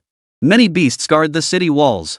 Even ordinary people ride these creatures while strolling through the streets. The presence of these creatures is everywhere. Wangjiang City had clearly transformed into a metropolis of exotic beasts. This was something unimaginable before. Though those people could tame the beasts, they could never act without their master's supervision. For a city like Wangjiang to fully integrate these creatures into daily life was even more unthinkable. Replacing energy-consuming tools with these creatures, the resource savings would be enormous. It could resolve many issues at their root. It seems this visit was well worth it. Welcome to Wangjiang City, Qin Wuxian. Welcome. Commander Shangwan forced a strained smile as he spoke. The crowd, unaware of the truth, erupted into enthusiastic applause. For whenever officials from the capital arrived, it signaled the arrival of rewards. Good times were coming to Wangjiang City. Qin Wuxian smiled with satisfaction. He raised his hand to signal everyone to stop. Smiling, he said, "Thank you all for your concern. We've come primarily to deliver the rewards for the martial arts tournament and to see the changes in Wangjiang City today." He then produced a spatial ring and handed it to Commander Shangwan, saying, "This contains various resources awarded to Wangjiang City for this martial arts tournament. I hope you will utilize them well to elevate Wangjiang City's overall strength to a new level." Commander Shangwan offered a forced smile. "I certainly will." Qin Wuxian failed to notice the commander's expression. His attention was entirely focused on the exotic beasts at work. But he quickly regained his composure and said, "Here are the recordings of the martial arts tournament. You can arrange for someone to play them. By the way, why are only these people here? Where are the other young prodigies from the genius rankings? Why haven't they come? I intend to reward them handsomely." Apart from the military personnel present, none of the other martial arts tournament participants were in attendance. If Mu Qiujie were here, forget welcoming him, he'd be lucky to walk away alive. Commander Shangwan replied flatly, "They're all at Jin Chao's residence. Shall I summon them?" His indifferent tone seemed to imply, "I'll call them, but whether they come or not is none of my concern." Qin Wuxian pondered for a moment, then said nothing more. "Let's head to the government building. There's a mission I need to assign you. Please lead the way." Commander Shangwan led the way, and soon the group pushed through the crowd, hurrying toward the government building. Soon they arrived at an office within the government building. Commander Shangwan had also dispatched personnel to broadcast the martial arts tournament footage. Soon, the people of Wangjiang City would witness these young talents dominating the competition in the capital. Inside the conference room, Commander Shangwan took a seat at the lower end, while Qin Wuxian naturally occupied the seat of honor. No sooner had he taken his seat than Qin Wuxian stated bluntly, "My primary purpose here concerns the exotic beasts of Wangjiang City. The capital government urgently requires them." At this point, Qin Wuxian looked up at Commander Shangwan. His gaze held utter indifference. An old man in his 80s, even if he was the commander of Wangjiang City, so what? There was no need to seek his opinion. Commander Shangwan showed no outward sign of unease. But inside, he was already cursing. What the hell? Do you think you can just take this beast whenever you want? You really think you're someone special? Just wait until Jin Chao returns, I'll make you pay dearly. Thinking you can take Jin Chao's beast? You're delusional. Seeing Commander Shangwan remain silent, Qin Wuxian continued, "Furthermore, the transitional government has decided to purge all forces associated with Jin Chao. The martial arts tower is our primary target. Do you have any suggestions?" Commander Shangwan's eyes widened instantly upon hearing this. Shock surged through his heart. Martial arts tower, one of the economic pillars of Wangjiang City. If it were to be demolished, Wangjiang City's tax revenue would shrink by nearly 30%. That would be a devastating blow. Currently, Wangjiang City is already operating at a deficit. Clearing out the martial artist building would set the economy back at least a decade. The capital government must be out of their minds. Commander Shangwan was utterly shocked, though he had already resolved to leave. Wangjiang City was, after all, a place he and his brothers had fought tooth and nail to wrest from the clutches of the beasts. Even if he left, he hoped Wangjiang City would thrive. Not have his life's work destroyed like this. No, this couldn't be allowed. Just as Commander Shangwan was about to speak, Qin Wuxian continued, "Secondly, there's the Three Dragons gang and the Mu family. These factions closely aligned with Jin Chao. Not a single one of them can be spared." Commander Shangwan stared at Qin Wuxian, the words on his lips forced back down his throat. This wasn't just cracking down on these factions, it was cutting off Wangjiang City's very lifeline. These three factions, combined with the Sun family's Nani group, they accounted for nearly half of Wangjiang City's tax revenue. How desperate could one be? To deal with Jin Chao, Qin Wuxian had completely abandoned all pretense. And another thing, Commander Shangwan, as a government soldier, how could you associate with someone like Jin Chao? Remember, you are a soldier. You must have your own judgment and principles. You shouldn't be getting this close to an ordinary person like you are now. Qin Wuxian had thoroughly investigated everything before arriving. The central branch building, the statue, the Mu family, the Three Dragons gang, the martial arts tower. He knew it all inside out. Apart from the Sun family, who dared not act, the other factions were insignificant. Chapter 171, Suppression. Upon hearing this, Commander Shangwan could no longer contain himself. With a sharp thud, he sprang to his feet. His face darkened as he declared, "First, I will not cooperate with any of your actions. Second, these factions have not broken any laws or regulations, and they have made significant contributions to Wangjiang City. Third, you are not welcome here. Leave immediately." Qin Wuxian looked at Commander Shangwan and burst into a loud, booming laugh. "Ha ha ha ha. What kind of person do you think you are, trying to kick me out? This is Wangjiang City of China, under the jurisdiction of the government. All actions must follow the government's orders. If you dare refuse to cooperate, then get out." Commander Shangwan trembled with rage, though he had long anticipated this outcome. But experiencing it firsthand was still unbearable. Oomph. This city of Wangjiang was fought for and won by us old brothers at the cost of our lives. It's only through decades of our hard work that it became what it is today. It has little to do with the government. Qin Wuxian sneered contemptuously. Oomph. What? You still intend to defy the government's orders? So what if you fought for it? So what if you toiled to build it up? If I want to take Wangjiang City, isn't it just a matter of me saying so? What can you possibly do about it? Commander Shangwan laughed bitterly in rage. "Ha ha ha. What can I do?" "Well said. I admit I can't do much, but even so, I wouldn't stoop to helping a murderer." With that, Commander Shangwan slammed all the documents onto the conference table. "Qin, you'll regret the decision you made today." With that, he turned and walked away. Qin Wuxian watched Commander Shangwan's retreating figure with indifference. Other cities? If he couldn't control them, so be it. But a small city like Wangjiang? He could do whatever he pleased there. Who could possibly defy him? Send out the message. Inform everyone, Shangwan Hong has refused to carry out government orders and has been relieved of his duties as commander of Wangjiang City. Revoke the land previously granted to Jin Chao by Shangwan Hong and destroy the statue. Simultaneously issue rectification orders to seal off the martial arts tower, the Mu family, the Three Dragons gang, and all related enterprises. I'll see what a bunch of useless trash who haven't even reached martial emperor level can do. Commander Shangwan emerged from the government building, now dressed in civilian attire. He cast a reluctant final glance at the government building he had dedicated decades of his life to. His eyes were filled with desolation. Without true power, one couldn't even protect what was rightfully theirs. Sigh. Commander Shangguan sighed, his heart filled with countless emotions. But perhaps it was for the best. It's better to break away from such a government sooner rather than later. Following Jin Chao would eliminate such worries. Jin Chao's new city, that was where his trust truly belonged. With this thought, Commander Shangguan exhaled deeply, releasing the knot in his heart. I wonder how Jin Chao is doing now. He walked away without a trace of lingering attachment. Meanwhile, the government's announcement had already reached the public, sparking heated discussions. Netizen 1301, what's going on? How did Commander Shangguan get dismissed? Doesn't Huaxia law state that whoever captures a city gets to govern it? How can someone seize power like this? Netizen 1302, exactly. Who'd dare fight for the government now? Netizen 1303, that's not the point. Why are these people from the capital targeting our god-tier Jin Chao? Netizen 1304, exactly. They already gave the land to the great Jin Chao, and now they want to take it back? How shameless. Netizen 1305, and that statue? They actually want to tear it down? That was our unified decision. How can they just decide to demolish it? That's completely unreasonable. Netizen 1306, exactly. Even the martial arts tower, the Mu family, and the Three Dragons gang got dragged into this mess. It's just not right. Netizen 1307, what's there to fear? Just wait till the great Jin Chao returns, they'll get what's coming to them. Netizen 1308, exactly. They should know who the great Jin Chao is. Targeting him like that? They're asking for trouble. Netizen 1309, aren't you guys being too optimistic? I heard that guy is a martial god. I doubt Jin Chao can beat him right now. Netizen 1310, you must have forgotten how powerful Jin Chao is. He's the master of leveling up.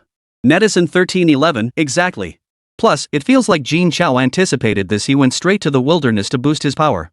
Who knows how strong he'll be after a month? Netizen 1312, who knows how strong he'll get, but he'll definitely knock these guys flat.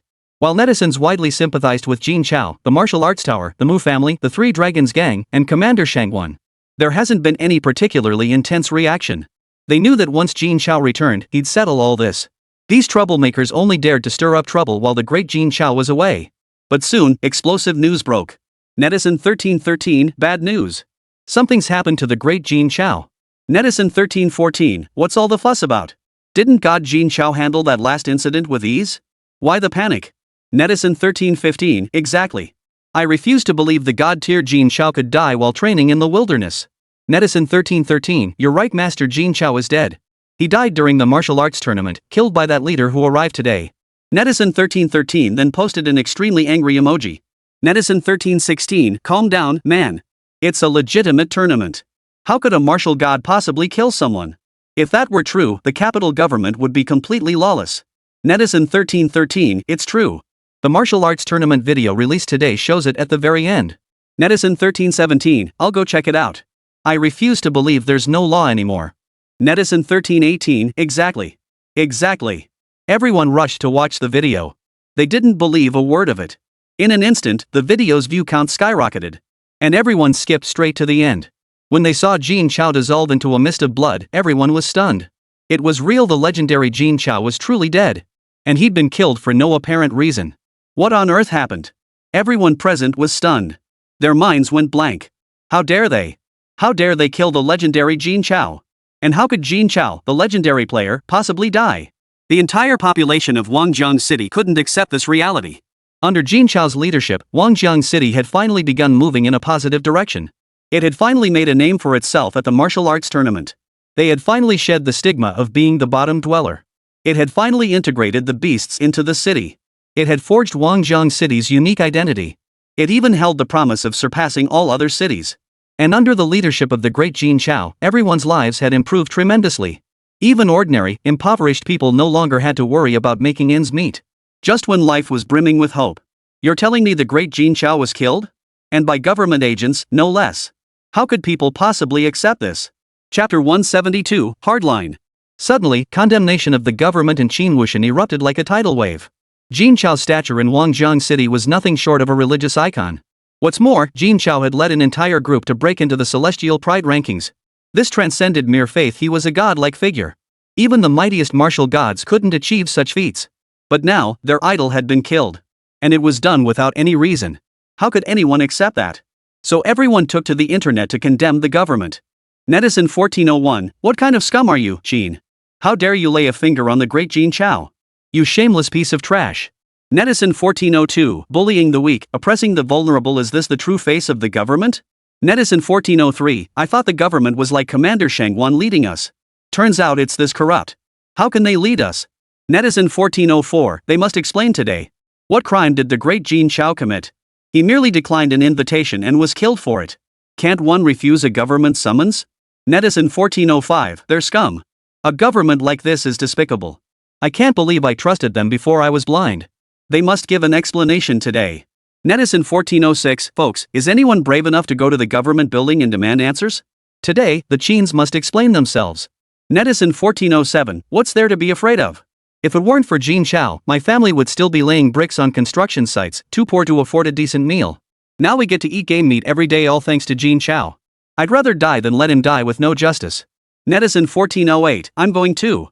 If it weren't for Jin Chao saving me that day, I'd be dead now. He not only saved my life but also bought me a house and got me a great job. I'll be forever grateful to him. Even if it kills me, I'll fight for justice. Netizen 1409, exactly. A good soul like God Jin Chao shouldn't be killed for no reason. The murderer must pay the price. Public sentiment boiled over, anger simmering like a cauldron. This fury was even more intense than the covert agitation stirred by various factions within the capital. After all, the capital's people were merely voicing outrage on Jin Chao's behalf. The greater reason was Jin Chao's ability to tame exotic beasts. But the people of Wanjiang City were different, especially the impoverished masses. Ever since gaining his abilities, Jin Chao had been striving to create opportunities for them. Whether it was collecting beast crystals or later offering free beasts to the government, his actions were always with the poor in mind. Jin Chao's family understood the hardships of the poor better than anyone. They had even received aid from fellow impoverished souls during their own darkest days. This debt of gratitude Jin Chao would never forget. Thus, he strives to ensure every impoverished soul in Wanjiang City can live a better life. Jin Chao's efforts were not in vain. Though it had only been a little over a month, the lives of the vast majority of Wanjiang City's impoverished residents saw significant improvement. Similarly, Jin Chao's contributions were rewarded. Though these people could offer little in material terms, they offered unwavering spiritual support. Even if it meant giving up their own lives, they would do so without hesitation for Jin Chao. This incident was the clearest demonstration of that. Before long, the government building was surrounded by the enraged citizens of Wanjiang City. The dense crowd occupied nearly 1/5 of the city's area. Over 80% of the city's population had gathered to demand justice for Jin Chao. Though small compared to other cities, Wanjiang City still had a population of over 30 million. Now, nearly 25 million people were encircling the government building. They chanted, "Murder demands retribution. We won't let the great god Jin Chao die in vain. We will seek justice for the great god Jin Chao." Many others, overcome with grief, wept uncontrollably before the government building. For a moment, cries, curses, and demands for justice filled the air. The entire city of Wanjiang could hear it. The scale was immense. Qin Wuxian stood atop the government building, his face ashen as he surveyed the paralyzed city of Wanjiang. He never imagined Jin Chao wielded such immense influence in Wanjiang City. The incident in the capital had been troublesome, but it could still be handled with certain methods. While many voiced condemnation, it was confined to online platforms. They hadn't even slightly disrupted the capital's daily operations. Yet the people of Wanjiang City for Jin Chao, a dead man, had abandoned all work. They all came to besiege the government building. This was utterly unforeseen. Poof. To go this far over a dead man, you have spirit. But I wonder how long that spirit will last. With that, a powerful aura erupted violently from within him. The shockwave shattered every windowpane in the government building.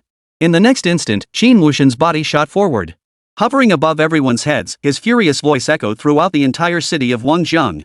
"What do you think you're doing? Rebelling? You have 10 minutes to leave. Otherwise, you'll face the consequences." The overwhelming aura instilled fear in everyone within a 100-mile radius.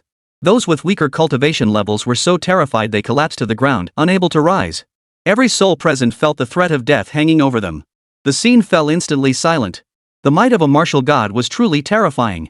Observing the cowering figures frozen in terror, Qin Wuxian's expression brightened. A hint of smugness and contempt even flickered across his face. He had thought Jin Chao's reputation was so formidable. But in the face of death, he proved utterly powerless. But Qin Wuxian's triumph lasted less than a minute. A formidable figure forced himself to lift his head and stare at Qin Wuxian in the sky. His face flushed crimson as he roared, "Qin, don't think your status as a martial god makes us bow down. We won't leave until you give us answers today. Even if it means death, we won't leave. Brothers and sisters, you agree, right? The last words were practically a roar. To utter such words meant they were prepared to die. After all, the aura of a martial god was something they could never hope to withstand. Not to mention confronting a martial artist while radiating such overwhelming aura. The words immediately drew a response. Yes. Even if it costs us our lives, we must seek justice for the great god Jin Chao. Otherwise, we wouldn't have the face to meet him in the afterlife. One by one, the people rose, forcing themselves to endure the unbearable aura of the martial god, gazing up at Qin Wuxian towering above them. Their eyes burned with fury. Finally, even ordinary citizens who weren't martial artists rose to their feet. They cared not for their own lives. The city of Wangjiang, which had only recently quieted, erupted once more. Qin Wuxian watched these fearless souls, his rage flaring within. Meanwhile, Jin Chao sat at home, catching up with a group of people. His parents, who hadn't seen him in so long, kept serving him food. They kept saying he'd grown thin, darkened, and suffered hardships. Though their nagging was relentless, Jin Chao felt deeply warmed inside. This was the true feeling of home. Just as everyone was immersed in the joy of reunion, Mu Qiaojie suddenly shouted, "Boss, something's wrong." Chapter 173. The slap in the face came way too fast. Mu Qiaojie's sudden shout made Jin Chao's hand holding the chopsticks tremble. It wasn't that Jin Chao was easily startled, it was just that the guy's voice was deafening. Don't jump to conclusions. What's going on? What major incident could possibly happen in Wangjiang City? Besides that Qin Wuxian guy stirring up trouble, what else could it be? Mu Qiaojie's face darkened with fury. Boss, hurry up and watch the video. That Qin Wuxian is spreading rumors that you're dead everywhere. He even dug up that old footage of him destroying one of your clones. Right now, he's confronting the people of Wangjiang City. Hearing this, Jin Chao's brows furrowed deeply. Logically, shouldn't the government be keeping this incident tightly under wraps? How dare this Qin fellow brazenly release the original footage? His audacity was staggering, it was practically screaming for attention. Or did this Qin fellow think a single martial god could suppress the entire city of Wangjiang? Jin Chao shook his head repeatedly as he pondered. Is this guy being a bit too arrogant? Even if a martial god is powerful, he can't just kill people at will. The other 10 cities wouldn't let such a golden opportunity slip away. Jin Chao couldn't fathom the Qin martial god's reasoning.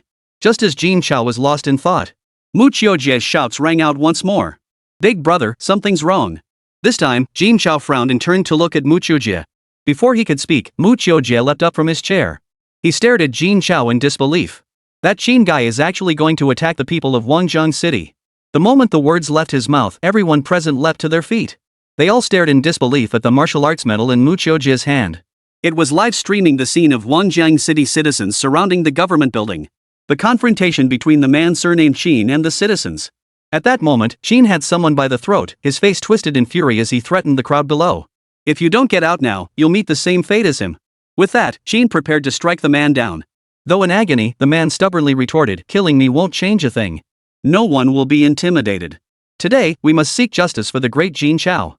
Then go ahead and die. A tremendous force erupted in an instant. Many onlookers were so terrified they closed their eyes and turned away. Yet not a single soul retreated. Having come this far, they had no intention of turning back. Qin was enraged beyond measure. The martial god held nothing back. He intended to eradicate the man outright. Mu Qiaojie and the others who were watching the video all gasped in shock. No! Jin Chao had already vanished from the room. When he reappeared, he had already rescued the man who had been pinned down by Qin Wuxian. The crowd below, who had turned away in horror, waited a moment before realizing the brutal scene they'd feared hadn't unfolded. All eyes turned toward the sky. And at that sight, the entire crowd fell silent. Wasn't that Jin Chao, the great god, up there? Wasn't he dead? How could he be appearing here, perfectly fine? Could the video have been fake? Was this Qin fellow deceiving us too? Everyone was deeply puzzled. But the video couldn't be faked. Only the great Jin Chao could possibly know what was going on. Still, the details of the process didn't concern them. All those present knew was that the great Jin Chao was not dead. And at the most critical moment, he saved the people of Wangjiang City. That was enough. Qin Wuxian stared at Jin Chao with equal disbelief. "Weren't you dead? How did you end up here? I clearly destroyed your body, there was absolutely no chance you could have survived." Hearing Qin's words, the people of Wangjiang City all wore expressions of fury. So it was true that someone had tried to kill the great Jin Chao. This bastard truly intended to kill the great Jin Chao. How utterly despicable. Unlike the crowd's fury, Jin Chao wore a look of utter contempt. You think you can kill me? You're not even close. Today, we'll settle both old and new scores." Hearing this, Qin Wuxian sneered coldly. You think you're worthy? If I could kill you once, I can kill you twice in the capital or in Wangjang City, it makes no difference. Only then did Qin Wuxian begin to scrutinize Jin Chao. Though he was utterly confident in his ability to kill Jin Chao. But as a martial artist, a martial god level martial artist, at that caution was second nature. Kept him perpetually vigilant. Understanding his opponent's strength was paramount. And this observation left him startled. What? His strength had already reached level 91. How could he have improved so rapidly? 11 levels in just 1 month. And from level 80 to level 91? How could that be possible? Though he now desperately wanted to kill Jin Chao sooner. Qin Wuxian couldn't hide his astonishment. No wonder those guys were scrambling to curry favor with Jin Chao. If they truly obtained this set of equipment, the government's overall strength would be vastly enhanced. Then it would have nothing to fear from any other power. With this thought, Qin Wuxian suppressed his anger and said, Jin Chao, I admit you're a genius, and I value talent. If you're willing to pledge allegiance to the government and hand over the method to enhance our capabilities, I can apologize for my previous rashness. If you refuse, surrender to the government? You think you're worthy? Jin Chao sneered without a shred of mercy. If this had been earlier, though he despised the government's actions, Jin Chao wouldn't have reacted this way. After all, the fate of Wangjang City hung in the balance. Jin Chao hadn't wanted to provoke the government too openly. But now, that bastard surnamed Qin had not only tried to kill him once. Although it was just a clone, if he hadn't acquired the system's clone skill at level 80. And used the immaculate space to activate the boundless prison the instant he was attacked, swapping his main body with the clone. He would have been forced to rely solely on the boundless prison to hold on, trapped within the capital. Or else face relentless pursuit. Or even be coerced by the government using my loved ones in Wangjang City as leverage. None of this was what I wanted to see. Therefore, feigning death was the only option. Looking back now, his choice had been the right one. The government officials were truly ruthless enough. They actually laid hands on the citizens of Wangjang City. This is utterly intolerable. Let's get this over with. There's nothing left to say between us. With that, Jin Chao activated his immaculate space. Before the surrounding crowd could even react, he teleported them all away. He then activated Boundless Prison, trapping the two individuals within its confines to prevent collateral damage. Naturally, the people brought by Qin Wuxian were also trapped within. Qin Wuxian watched this unfold, his cold laughter ringing out. Since you refuse to recognize my superiority, I'll just cripple you and take you back for thorough study. As he spoke, Qin Wuxian casually glanced at the Boundless Prison. He sneered contemptuously, do you really think a mere defensive barrier can hold me? You wanted to spare the people of Wangjang City? I'll make sure you regret it for the rest of your life. With that, he launched a punch at the Boundless Prison, utterly disregarding the consequences. His intent was to force Jin Chao into submission. Yet the next moment, Qin Wuxian froze in place. For a strike powerful enough to effortlessly slay a martial emperor-level expert. Failed to even scratch the surface of the barrier. How could this be? This slap in the face came far too swiftly. Jin Chao sneered coldly, did you truly believe killing me earlier was due to your strength? How laughable. As long as I don't want to be killed by you, you'll never succeed. Chapter 174, Fierce Battle. Qin Wuxian glared viciously at Jin Chao, grinding his teeth. You underestimate the martial god far too much. Even if you're a 91st level martial emperor, even if you have countless beasts at your command, as long as you haven't stepped into the martial god realm, you'll never defeat a martial god. Whether I can win or not, we'll only know after we fight. Jin Chao's gaze toward Qin Wuxian was filled with danger. A man like this, if not eliminated early, posed a tremendous threat to those around him. With that thought, Jin Chao wasted no more time. Infinite Realm, Thousand Illusions, Twin Eyes. He unleashed two skills simultaneously. The powerful illusion instantly struck the man surnamed Qin. The man surnamed Qin felt countless images flood his mind. All scenes he had longed for in his dreams. Yet they vanished in an instant. The formidable will of the martial god was not so easily swayed. Nevertheless, faced with Jin Chao's illusion, he experienced a momentary lapse in focus. In a clash between masters, even a moment's lapse could be enough to fall behind. Jin Chao seized this opening. His body transformed into a streak of light, charging straight toward the man surnamed Qin. His Tang-style broadsword had already left its scabbard, its blade now enveloped in the scorching ink flames of the burning void. The gravity system was activated to its maximum capacity. The immense gravitational force instantly enveloped the man surnamed Qin. Simultaneously, countless mirrored surfaces enveloped the man surnamed Qin. Countless beams of light began wildly refracting. In an instant, Qin was driven into a corner with nowhere to retreat. Boom! A thunderous crash echoed as Jin Chao's Tang-style broadsword struck the man surnamed Qin. Countless beams of light fired at him with even greater fury. The second function of the Thousand Illusion Double Pupils attack was also unleashed upon the man surnamed Qin. The burning void ink flame spread along the Tang horizontal blade, engulfing his entire body. This move, it could be said, had only been used against beasts. Every other technique had been unleashed. Anyone facing Jin Chao unleashing his full power would tremble with fear. After all, Jin Chao had consistently challenged foes far above his level throughout his journey. Most of the time, he'd surpassed opponents by 10 levels or more. At his current level, coupled with the bizarre burning void ink flame, Jin Chao was fully capable of injuring even martial god tier powerhouses. The burning void ink flame could reduce an opponent to nothing but ashes within 10 levels. And Jin Chao and Qin Wuxian were exactly 9 levels apart. Even if this strike didn't kill him, it could severely wound him. Yet at this moment, Qin Wuxian seemed utterly indifferent to the blade striking his body. He even ignored the burning void ink flame spreading across his entire body. He merely gazed at Jin Chao with a calm expression, allowing every attack to land upon him. Boom! With a deafening roar, blinding white light erupted. It illuminated the night as bright as day. Everyone closed their eyes, unable to open them. The immense power fluctuations obliterated everything within the boundless prison, reducing it to ruins. After a long moment, the white light faded, and the crowd slowly opened their eyes. They looked toward the interior of the boundless prison, wondering if Jin Chao's strike had killed the man surnamed Qin. Soon, the situation inside became clear. Jin Chao was seen retreating far away. The burning void ink flames on his tang horizontal blade had all extinguished. Jin Chao now stared at the man surnamed Qin with utter disbelief. He had never seen anyone extinguish the burning void ink flames before. Even enemies nearly 20 levels above him back then had failed to achieve this feat. How had the man surnamed Qin managed it? Or had martial god tier power reached such heights? Could they even counter skills granted by the system? Jin Chao knew firsthand the system's formidable power. It was utterly impossible for anyone to counteract the system's skills. As long as the rules were followed, the skills granted by the system never failed. It seems this Qin fellow is no ordinary man. Jin Chao's expression grew grim. This was the first time a system skill had failed. Qin Wuxian observed the shift in Jin Chao's expression. He sneered, "Youngster, now you see the true power of a martial god.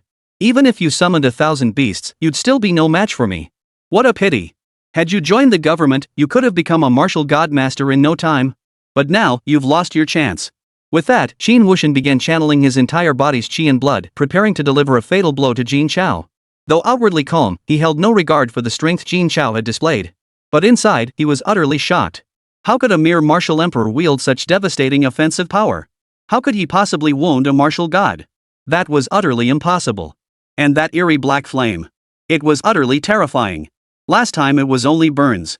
This time, if I hadn't acted fast enough, he wouldn't have died, but he'd have been gravely injured.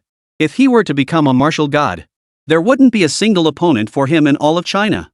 This single technique alone would be enough to dominate the martial god realm of China. By then, I'd likely die without even knowing how. He must kill him today, leaving him no chance to breathe. With this thought, the man surnamed Qin tightened his grip once more. He vowed to finish him with a single strike. Feeling the force unleashed by the man surnamed Qin, Jin Chao couldn't help but shake his head and smile bitterly. In his current state, he was no match for a martial god-level powerhouse. He couldn't even withstand a single blow. Even if he used every trick in his arsenal, escape was his only option. He had thought that after a month of arduous training, even if he couldn't kill the martial god, he could at least hold his own against him. He never imagined a martial god could be this powerful. And this Qin fellow was merely an average martial god. If I were to face those titled martial artists, I wouldn't even get a chance to strike back. It seemed he really needed to boost his strength quickly. Jin Chao thought to himself, feeling disheartened. Seizing Jin Chao's momentary distraction, the man surnamed Qin swiftly closed the distance between them. A swirling mass of black energy coiled in his hand, as if it could suck in everything around it. Only now did a cruel smile return to the man surnamed Qin's face. A direct hit would render not just a level 91 martial emperor, but even a martial god tier powerhouse completely incapacitated. Jin Chao was as good as dead. Seeing victory within reach, the man surnamed Qin accelerated his strike. Yet in the next instant, the immense energy passed straight through Jin Chao's body, crashing directly into the ground.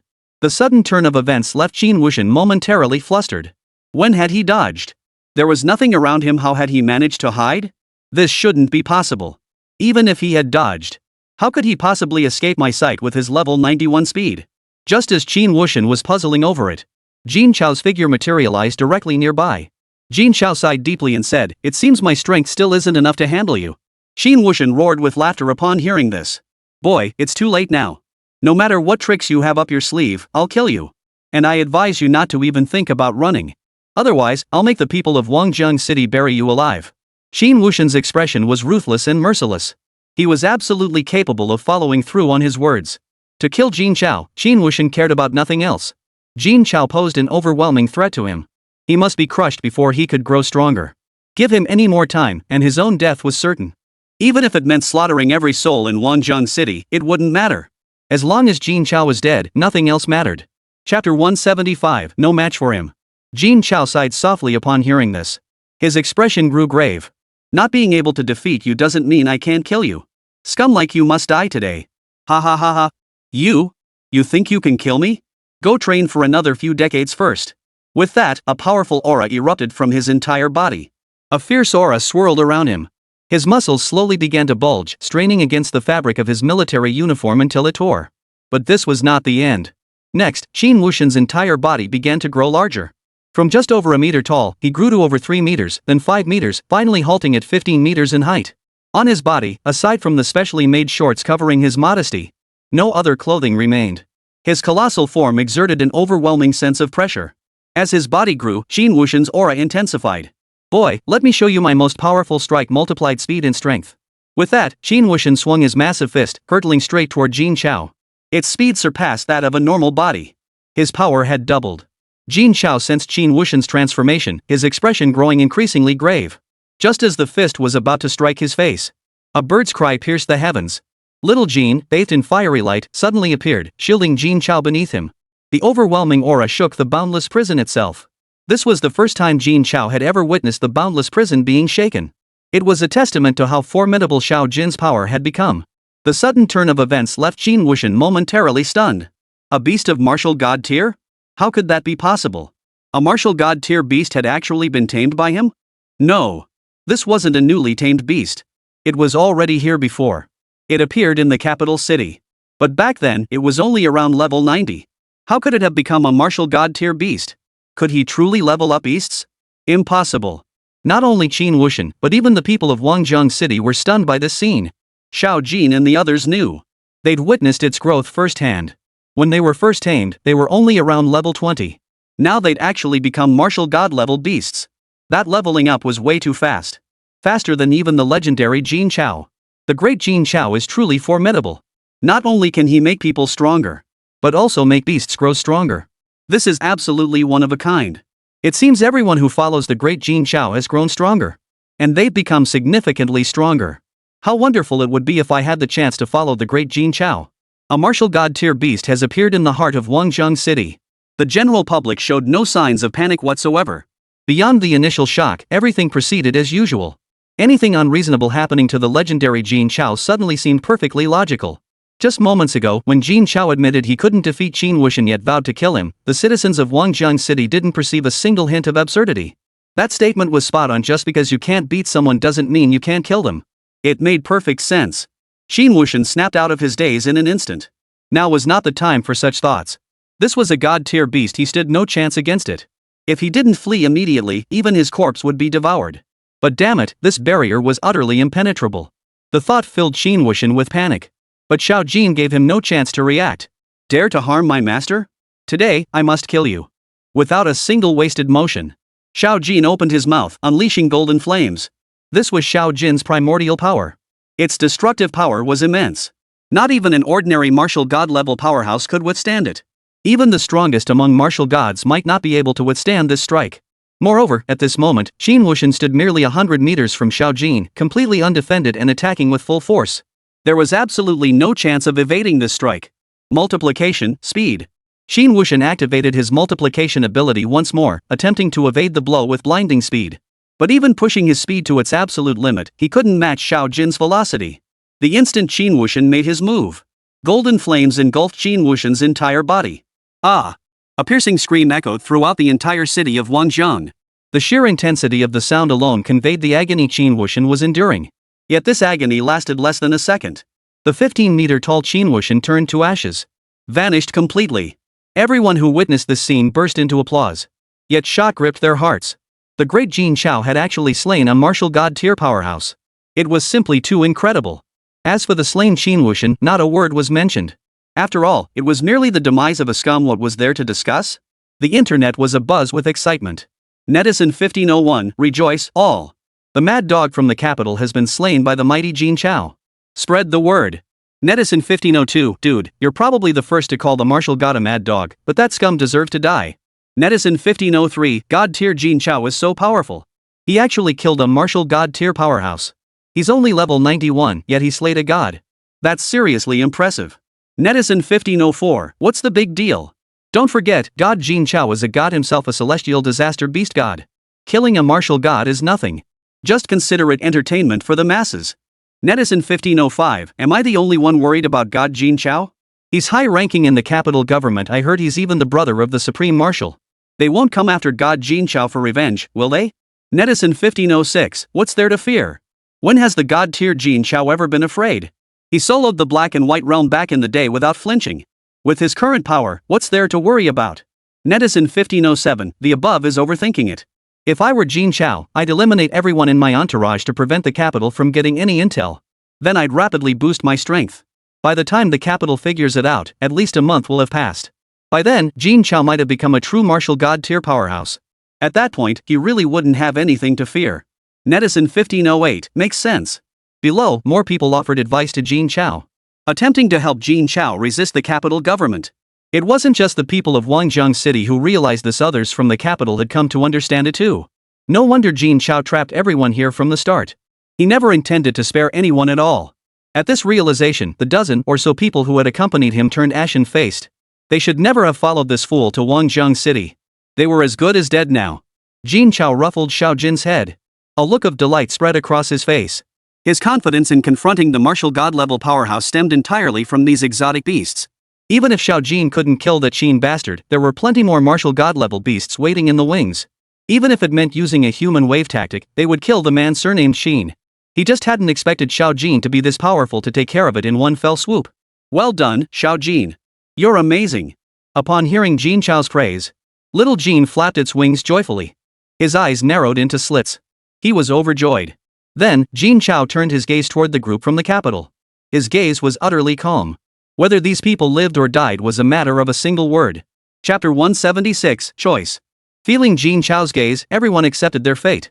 As seasoned warriors, they knew instinctively what the optimal choice was. Jin Chao offered only two paths, imprisonment or annihilation. There was no third option. Thus, they all abandoned resistance, awaiting Jin Chao's verdict. Jin Chao looked at them calmly and said, "You may go. Return to the capital government and tell them that Jin Chao has left Wanjiang City. If they wish to find me, let them come to 9957. I'll be waiting for them." Jin Chao's words left everyone stunned. What was going on? The mighty Jin Chao was actually releasing them?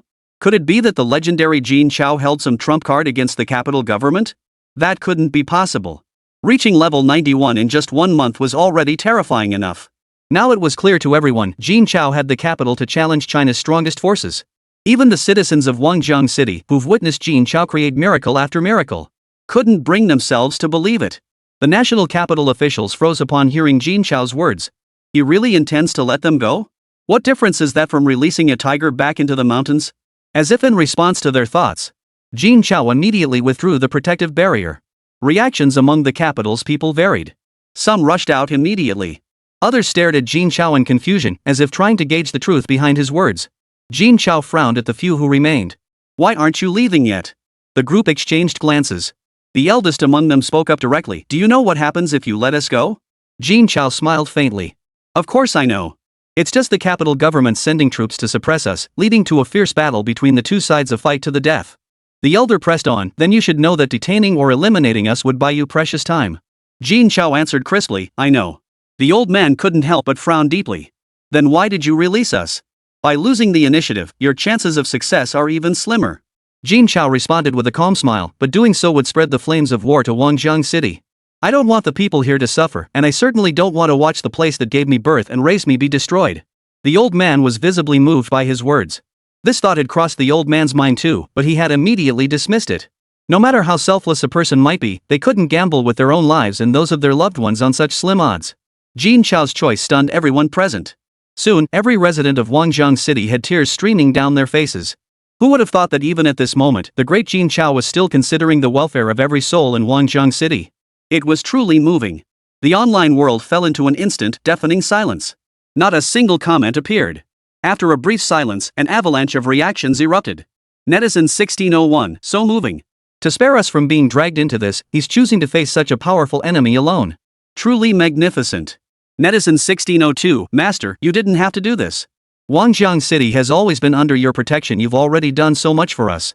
Netizen 1603, a true hero is incomparable to those scum in the capital government. You surpass them by miles. Netizen 1604, everyone, after all Master Jin Chao has done for us, shouldn't we repay him? I'm following the master wherever he goes. Even if it means dying, I'll stand by him. Netizen 1605, me too. I could never repay the great god's kindness in this lifetime.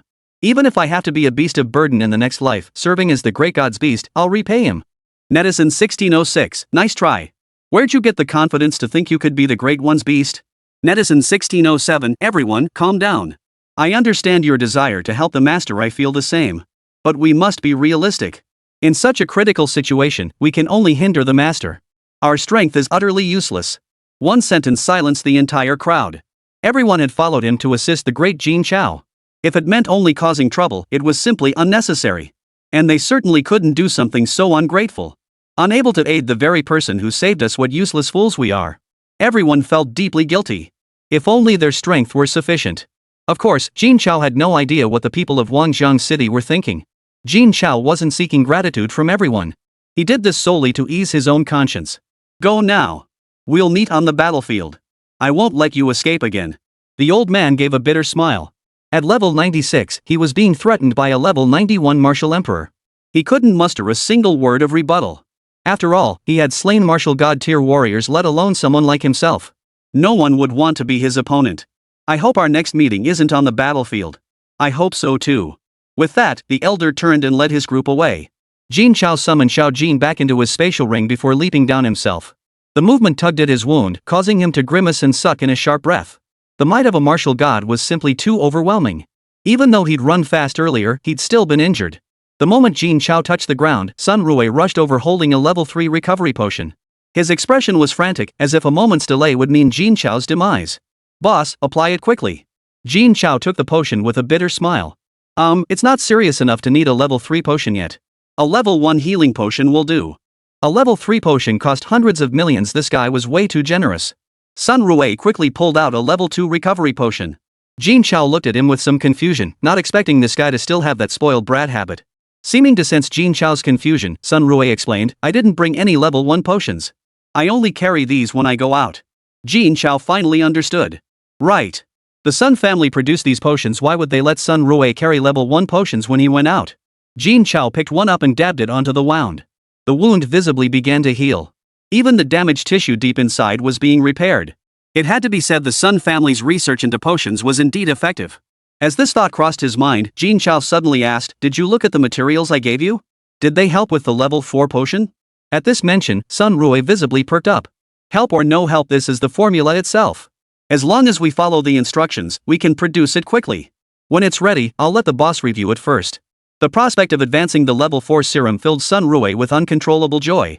Back when the 3rd level potion was developed, the Sun family had essentially stumbled upon a major breakthrough. Despite holding all the relevant research materials nationwide, it had taken the Sun family nearly a decade to achieve success. And at the time, some had already declared that level 3 potions represented the pinnacle of recovery potions, impossible to surpass. The Sun family became the most sought-after top pharmaceutical company in China. But now, over a decade later, the era of the Sun family's monopoly on level 3 potions is coming to an end. The Sun family has received intelligence that someone has breached the critical barrier of level 3 potions. Within a year at most, they will be able to replicate it. By then, the Sun family's advantage would vanish entirely. After all, when it comes to sheer strength, the Sun family pales in comparison to the major powers. Otherwise, they would have established a presence in the capital long ago. This explains why the Sun family has been aggressively recruiting powerful individuals in recent years. Now, a seemingly simple set of materials from brother Jin Chao had directly solved the problem that had plagued the Sun family for a year.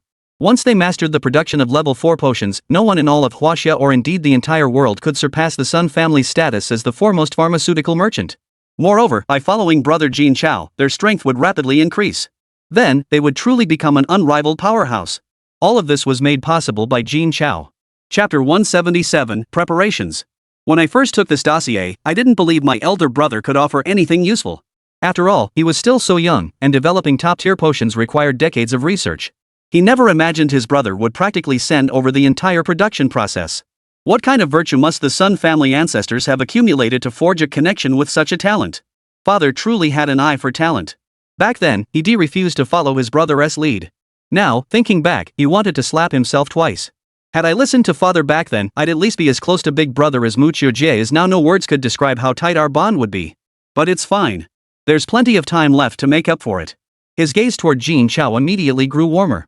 Jin Chao was somewhat surprised. He hadn't expected the Sun family to move so quickly. He was genuinely curious about the effects of the level 4 potion. Level 3 potions could revive anyone who wasn't dead. It can effortlessly handle all kinds of incurable diseases.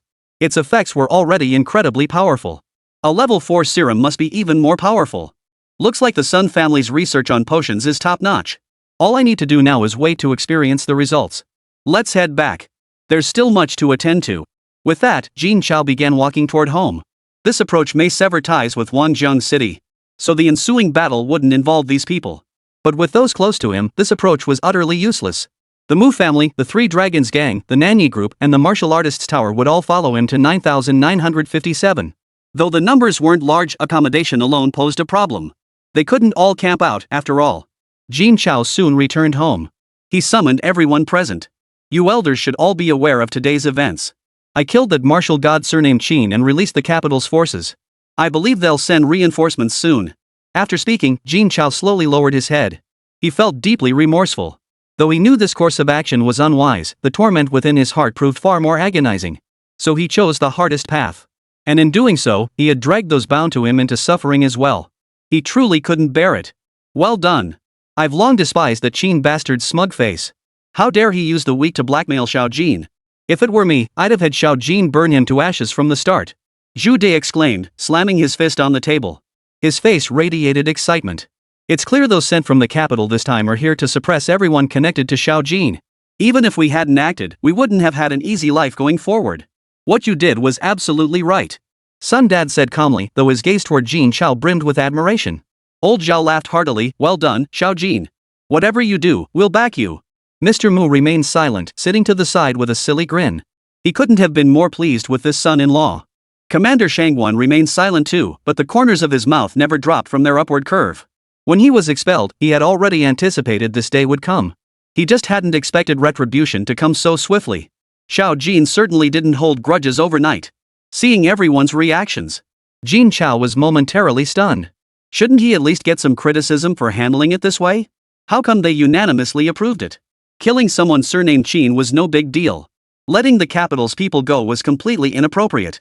Wasn't anyone going to speak up about this? Seeing Jin Chao's puzzled expression, old Zhao smiled and said, Young Jin, don't worry. Even if those men return to report, it won't matter. In fact, your thorough consideration for the people of Wangjang City is something we old-timers never anticipated. You've done well. But our situation will grow even more perilous from here on out. We won't even get a chance to catch our breath. The repercussions of slaying a martial god-tier powerhouse would be immense. The capital government will surely dispatch reinforcements overnight. Factoring in their travel time, we have at most 3 days to prepare. But 3 days is nowhere near enough. Commander Shangguan grinned at Jin Chao. What? Worried we old bones can't hold up? Don't underestimate us. Back when we founded Wangjang City, we endured every hardship imaginable and we didn't have the luxury of your current conditions. Jin Chao opened his mouth to respond. But old Zhao cut him off. We've got more experience with this sort of thing than you do. Just listen to us. You only need to tell us when to go, and we'll set out immediately. The major factions had already begun preparations the moment they received Jin Chao's message. A month was ample time to gather everything that needed to be taken. Even the notoriously troublesome Nanyi group had been surprisingly cooperative.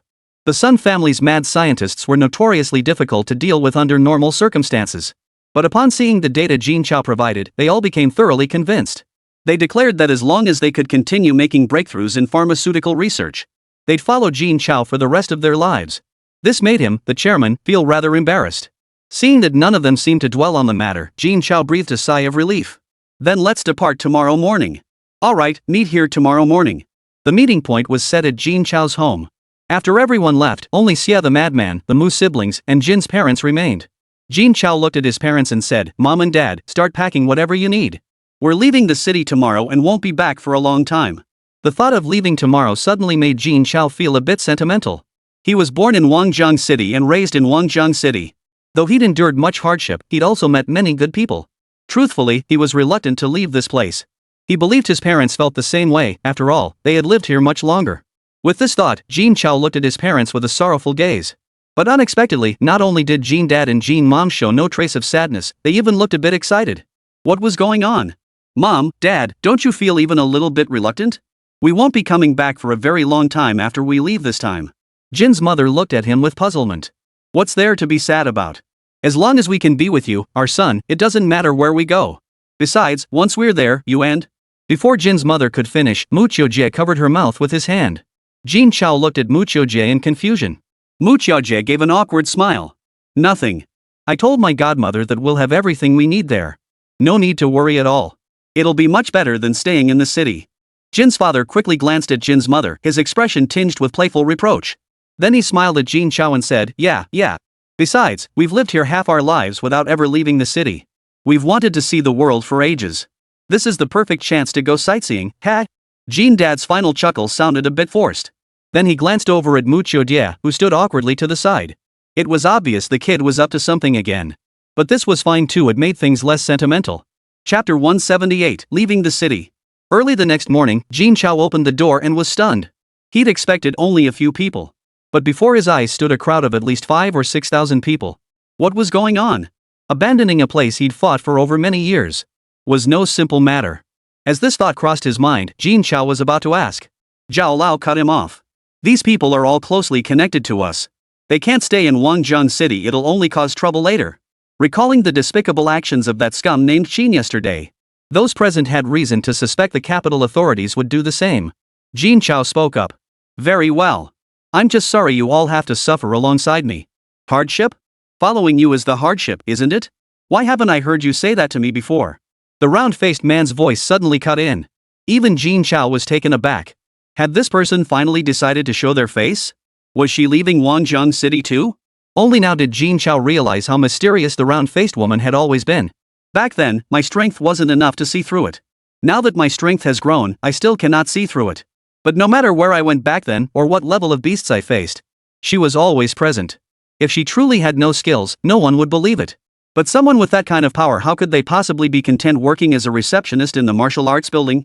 And given her love of money, she should have been making it by any means necessary long ago. This thought left Jin Chao feeling puzzled. But he didn't voice it. He addressed the group, all right then, we'll depart today. 9,957. With that, he summoned 10 flying beasts, each over level 90.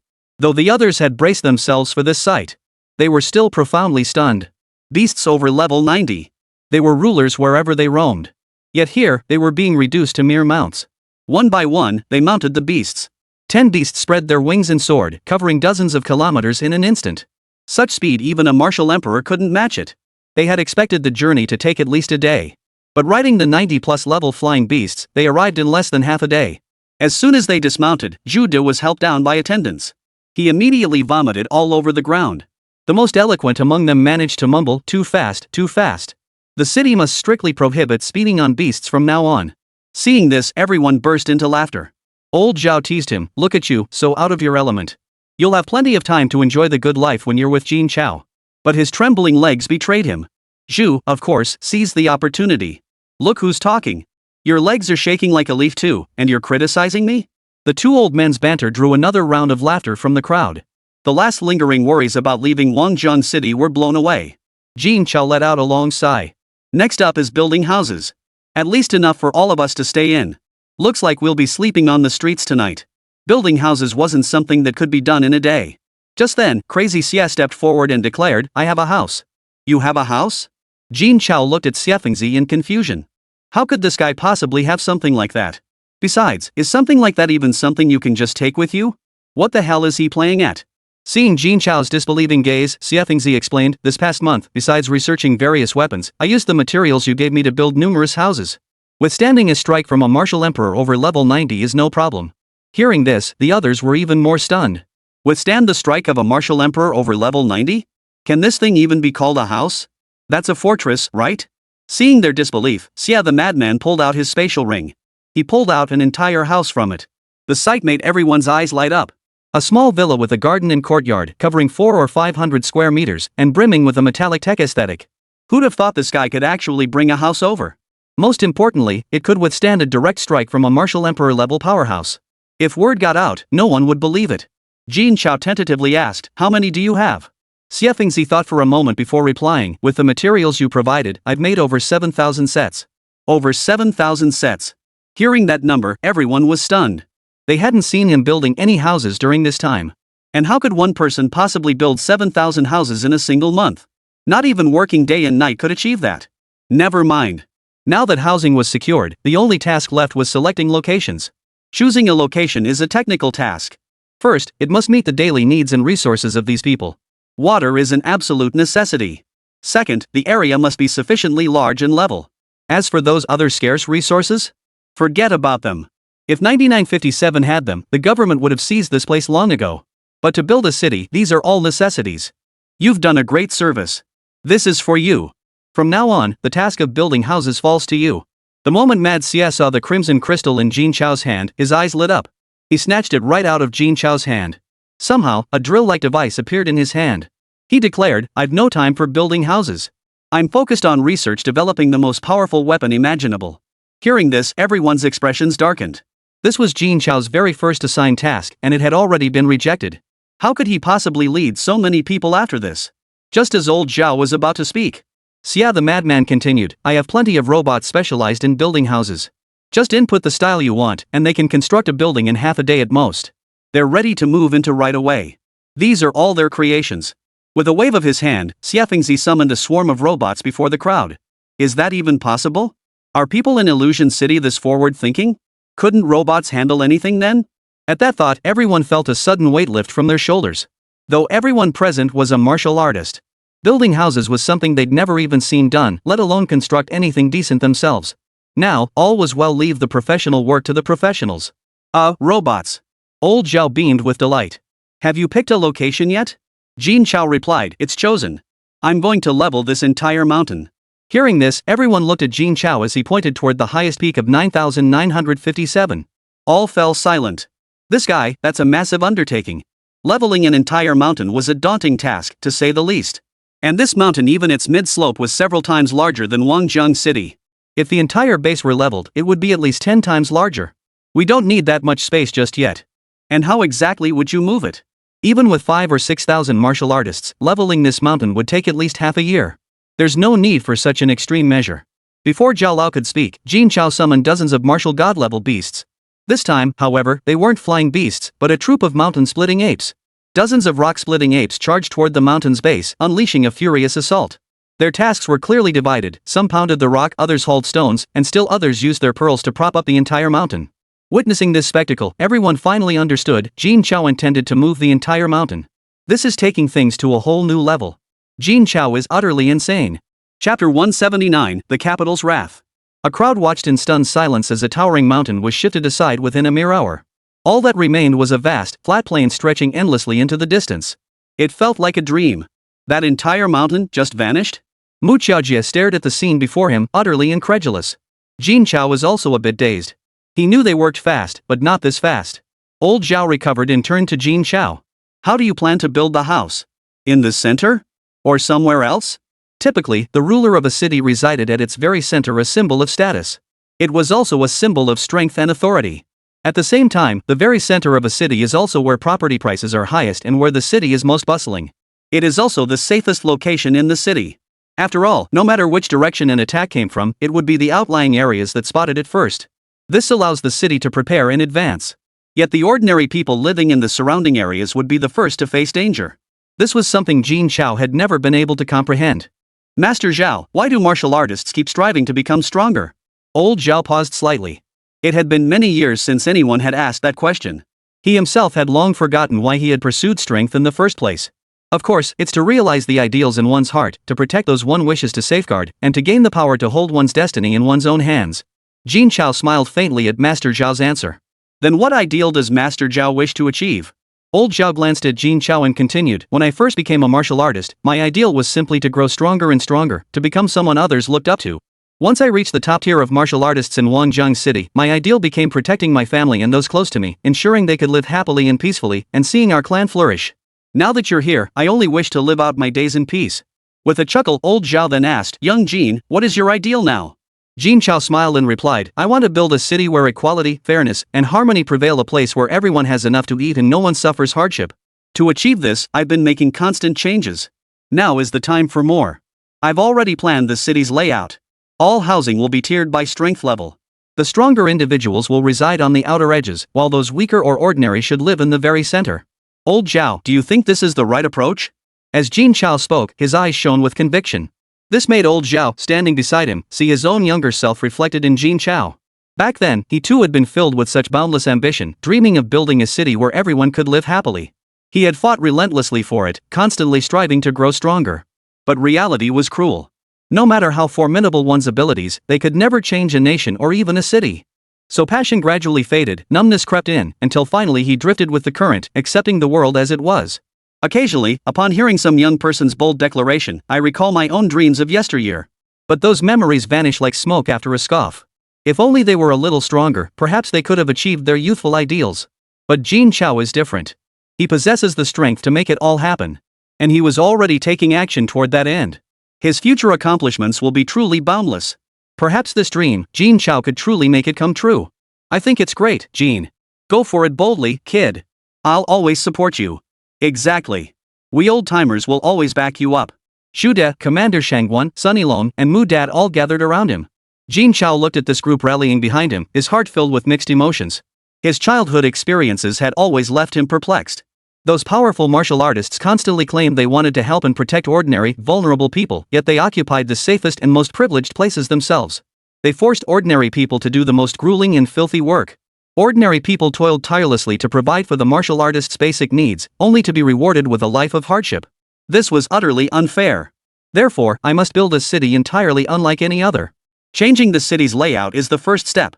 But I don't know much about city planning, so I'll need your expertise. Don't worry about that. We'll handle the city planning blueprints.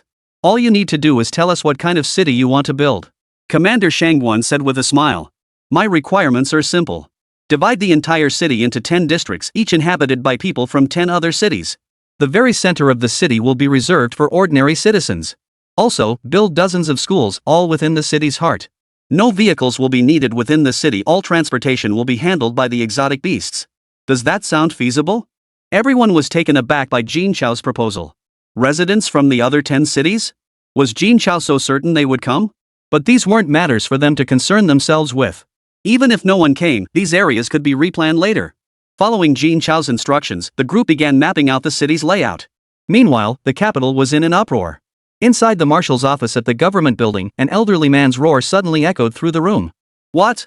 You say old Qin was killed? And by that dead Jin Chao? How is that possible? Even if he weren't dead, he couldn't have killed old Qin. By this point, the old man was on the verge of collapse. Old Qin had been the brother who had spent the most time by his side. If he too was gone, he would truly be left alone. The old man who had fled from Wangjiang City offered no defense. He simply pulled out a camera and played back footage of their confrontation. The old man stared blankly at the footage. Until the very end. Only then did the old man fully believe. The fall of a martial god-tier powerhouse. Such a loss would be devastating to any faction. And this was his own brother. The old man, trembling with rage, barked, "Issue the order. Dispatch 10 martial god-level warriors immediately to eliminate Jin Chao. Simultaneously, issue a nationwide wanted notice. Dispatch an army to seize control of Wangjiang City. This time, Jin Chao must be eliminated. According to Huaxia law, regardless of the severity of the crime, the perpetrator must first be apprehended before interrogation. The final verdict is execution by firing squad." Now, all procedures were bypassed. A wanted notice was issued directly, and martial god-level warriors were dispatched to kill Jin Chao. The Huaxia government has truly changed. At this thought, the old man sighed softly. Nevertheless, he went out to handle all the necessary arrangements. The marshal sat upright in his chair, watching the battle between the two men intently. Until the final replay concluded. The marshal spoke with sorrow, "Old Qin, I won't let your death be in vain." With that, he turned and walked straight out of the office. Chapter 180, Old Enemy. On the desolate plain, an old man stood alone. He appeared so insignificant. Yet the aura radiating from his entire being seemed to make heaven and earth bow before him. "An old friend has arrived, yet you do not show yourself. Is that not rather rude?" The old man's words sent tremors rippling through the earth. Where once only the old man had stood, a dozen figures suddenly materialized. Each figure radiated an overwhelming aura of power. The marshal looked at them and said, "There's no need for such pomp and circumstance." A hoarse voice from across the field cut in, "Li, what exactly do you want? Your brother's death had nothing to do with us." News of Qin Wushan's death had already spread the moment the group returned to the capital. The government made no effort to suppress it. Nearly everyone in the capital knew about it. At this moment, Marshal Li felt a profound sense of black and white intertwined, compounded by the connection between Qin Wuxian and the black and white boundless realm, and the fact that Jin Chao had not been killed. The black and white boundless faction couldn't help but fear that Marshal Li would blame them for their brother's death. Upon hearing this, Marshal Li laughed heartily. How could it not concern you? Without your instigation, how would old Qin have sought trouble with Jin Chao? How would he have been killed? Not only does it concern you, but it concerns you deeply. The old man's calm words caused the expressions beneath the masks of the dozen or so men opposite him to change drastically. So you're here today to avenge your brother? Marshal Li smiled again. If I were here for revenge, I would have struck already. Why would I waste words with you? Hearing Li Yuanshui's words, the dozen or so men exchanged puzzled glances. If he wasn't here to cause trouble, then what was he here for? My purpose is simple. Jin Chao is currently at 9957. You sent your strongest assassin from black and white interval to eliminate him. Remember the strongest assassin. The dozen men exchanged glances. The strongest assassin, wasn't he among the dozen standing before them? Did it really take such elaborate measures to deal with one Jin Chao? Though they had received word that Jin Chao had slain Qin Wuxian. But in their eyes, Jin Chao's strength was still nothing to be reckoned with. Even that Qin Wuxian was nothing but a waste of space in their eyes. As fellow martial gods, the Qin surnamed man stood worlds apart from everyone present. He belonged to the lowest tier of martial gods. That's not for you to decide. As he spoke, a colossal golden Buddha-like apparition materialized behind Marshal Li. The overwhelming aura left the dozen or so martial gods present, clad in black and white robes, gasping for breath. They were utterly horrified. This man had grown even stronger. If I don't hear of Jin Chao's death within 3 days, I will level the black-white boundless realm and erase you all from Huaxia. With that, Marshal Li stepped into the void and swiftly departed. Only the black and white boundless members remained frozen in place. Boss, what do you think that Li guy is really after? A frail-looking elder asked. The elder standing at the center snorted coldly. What else could it be? He wants us to take the fall while he plays the hero. Though the victim was Marshal Li's own brother. Revenge doesn't necessarily require any sacrifices. If I'm not mistaken, news of Jin Chao's arrest and transfer to the capital will surface tomorrow. Our task is to eliminate him during the escort. Old Li is ruthless enough to sacrifice his own men to avenge his brother. Another elder asked, then should we still take this job? The leader replied, not take it? Do you think you can take on that madman? At this, everyone fell silent. There are only 10 titled martial artists in the entire nation. They were no match for him. Even if all 10 joined forces, it would only delay their demise. With that realization, the group fell silent. Shortly thereafter, the capital issued a warrant for Jin Chao's arrest. Simultaneously, 10 martial god tier warriors and an entire army set out. They headed for Wangjian City. The black and white boundless faction also made their way toward Wangjian City. At that moment, Jin Chao was surveying the surroundings of 9957 with his group. They were driving all the strange beasts away to other areas. Xia the madman had even more work to do. To make this place livable. Water, electricity, signal, everything needed to be rebuilt from scratch. These days, crazy Xia was so swamped he couldn't even find time to sleep. And that's with the support of the entire research team from Nanyi Group. After all, building a new city, especially in such a short time frame, is truly asking a lot. But Xia Madman lived up to expectations. Not only did he get the electricity running within a day, he also established a unique signal system for the new city and installed drinking water treatment units throughout the city. He brought groundwater to the surface. Numerous houses were constructed. Even the outermost fields were cleared and sown. It must be said, Xia the madman's efficiency was truly remarkable. Everything was progressing in a positive direction. But before the crowd could celebrate, a clamor reached their ears. Jin Chao, you're surrounded. Surrender now, or we won't hold back. Jin Chao laughed upon hearing this. As if you ever showed courtesy. He immediately summoned 15 divine warrior-level beasts soaring into the sky. He left over 100 clones behind to protect the entire new city district. He wouldn't let his hard-earned territory be destroyed. Soaring mid-air, Jin Chao confronted the assembled crowd. You all must know what happened. This was purely self-defense. Even under Chinese law, I wouldn't be convicted. Your trip here was pointless. Hearing Jin Chao's words, the expressions of the divine warrior-level guards from the capital darkened considerably. Jin Chao was correct. When one is subjected to or about to be subjected to harm, even to the point of life-threatening danger, citizens have the right to knock down or kill the aggressor. His actions fully aligned with this description. Moreover, Qin Wuxian had a history of killing Jin Chao. There was absolutely no room for argument on that point. The elder standing at the center snorted angrily. Whether it's lawful or not, that's for the court to decide. If you want to clear your name, you'll have to come with us. As he spoke, the elder reached out to grab Jin Chao. But Xiao Jin opened his mouth, unleashing a massive fireball that struck him. Chirp! The furious cry echoed throughout the entire 9957. Those below couldn't see what was happening above. But Jin Chao had barely ascended when Xiao Jin struck. The battle must be fierce. Meanwhile, the old man struck mid-air by Xiao Jin remained unscathed. He merely brushed the dust from his clothes and addressed Jin Chao. Jin Chao, don't lump us in with that good-for-nothing Qin fellow. These beasts can't harm us at all. The moment Jin Chao saw the 10 men, he understood their difference from that Qin fellow. They were on entirely different levels. That Qin fellow was merely an ordinary martial god. Even with his enhanced abilities, he was merely stronger than most ordinary martial gods. Chapter 181, So what if we can't win? These individuals, however, had already reached an entirely different stage.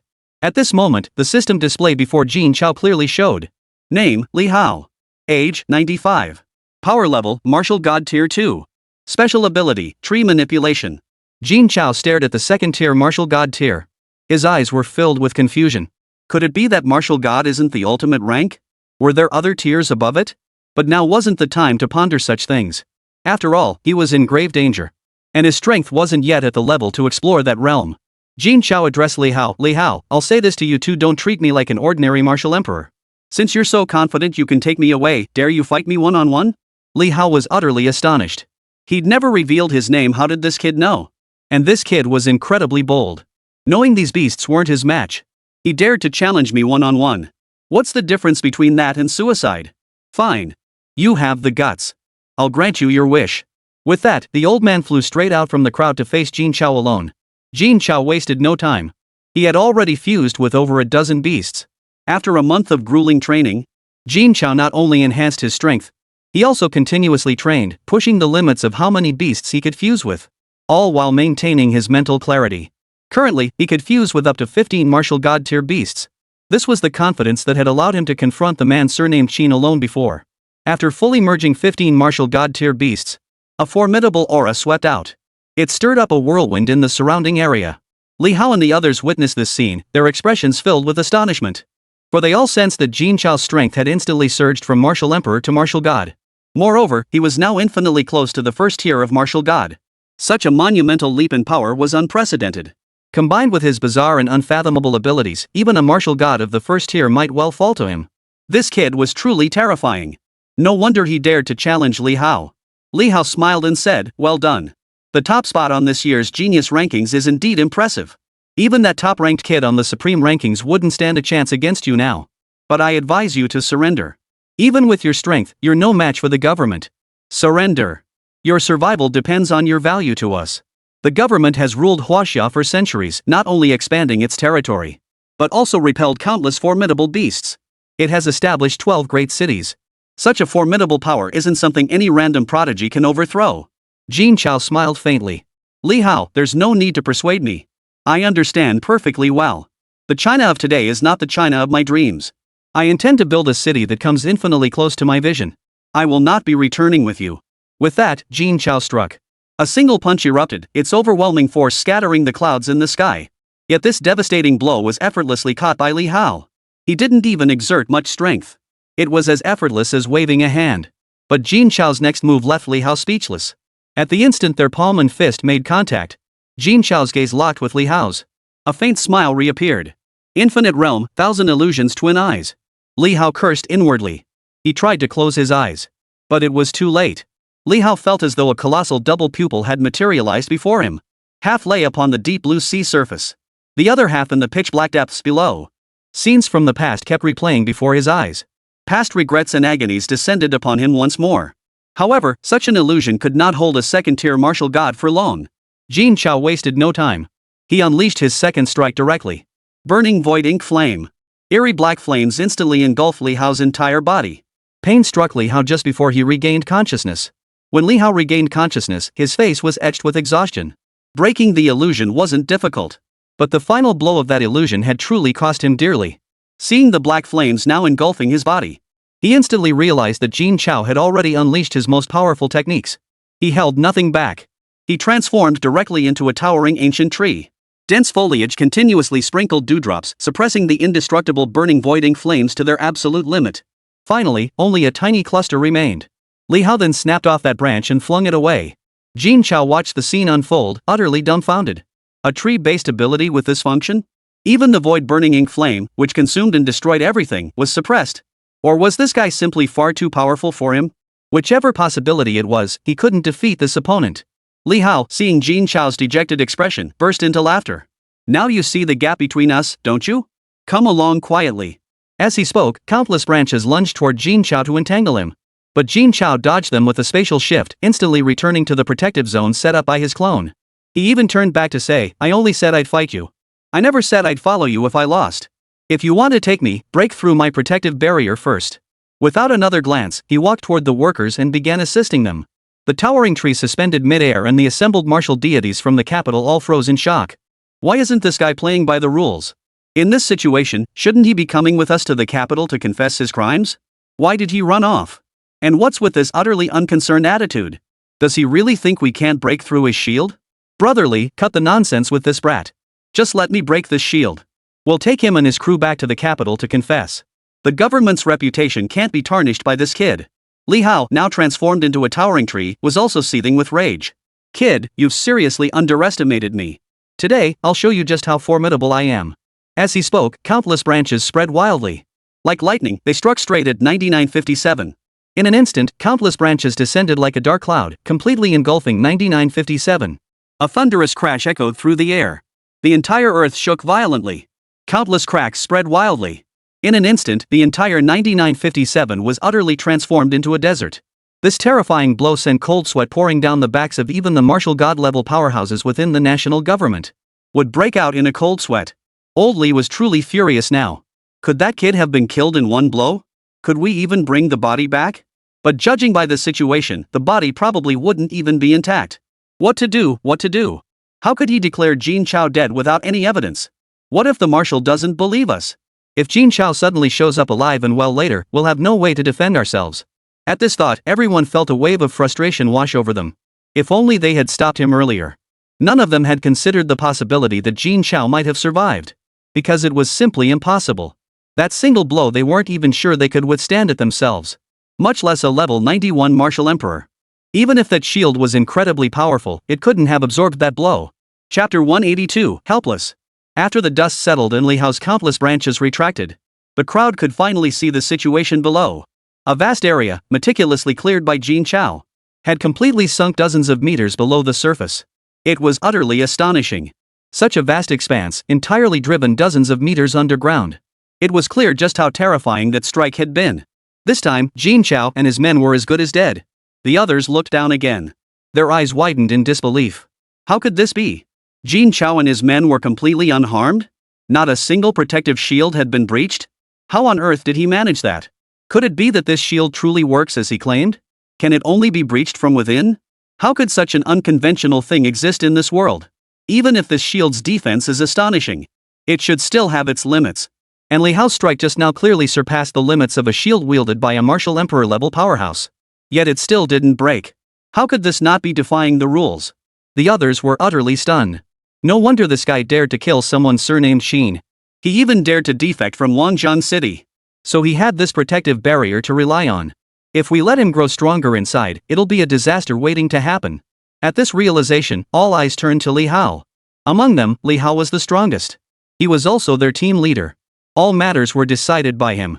Li Hao clearly recognized this as well. Yet he couldn't think of a good solution at the moment. Let's go to Wangjian City. With that, he tossed a seed into the air. He then led the group toward Wangjian City. The moment the seed touched the ground, thick roots burst forth.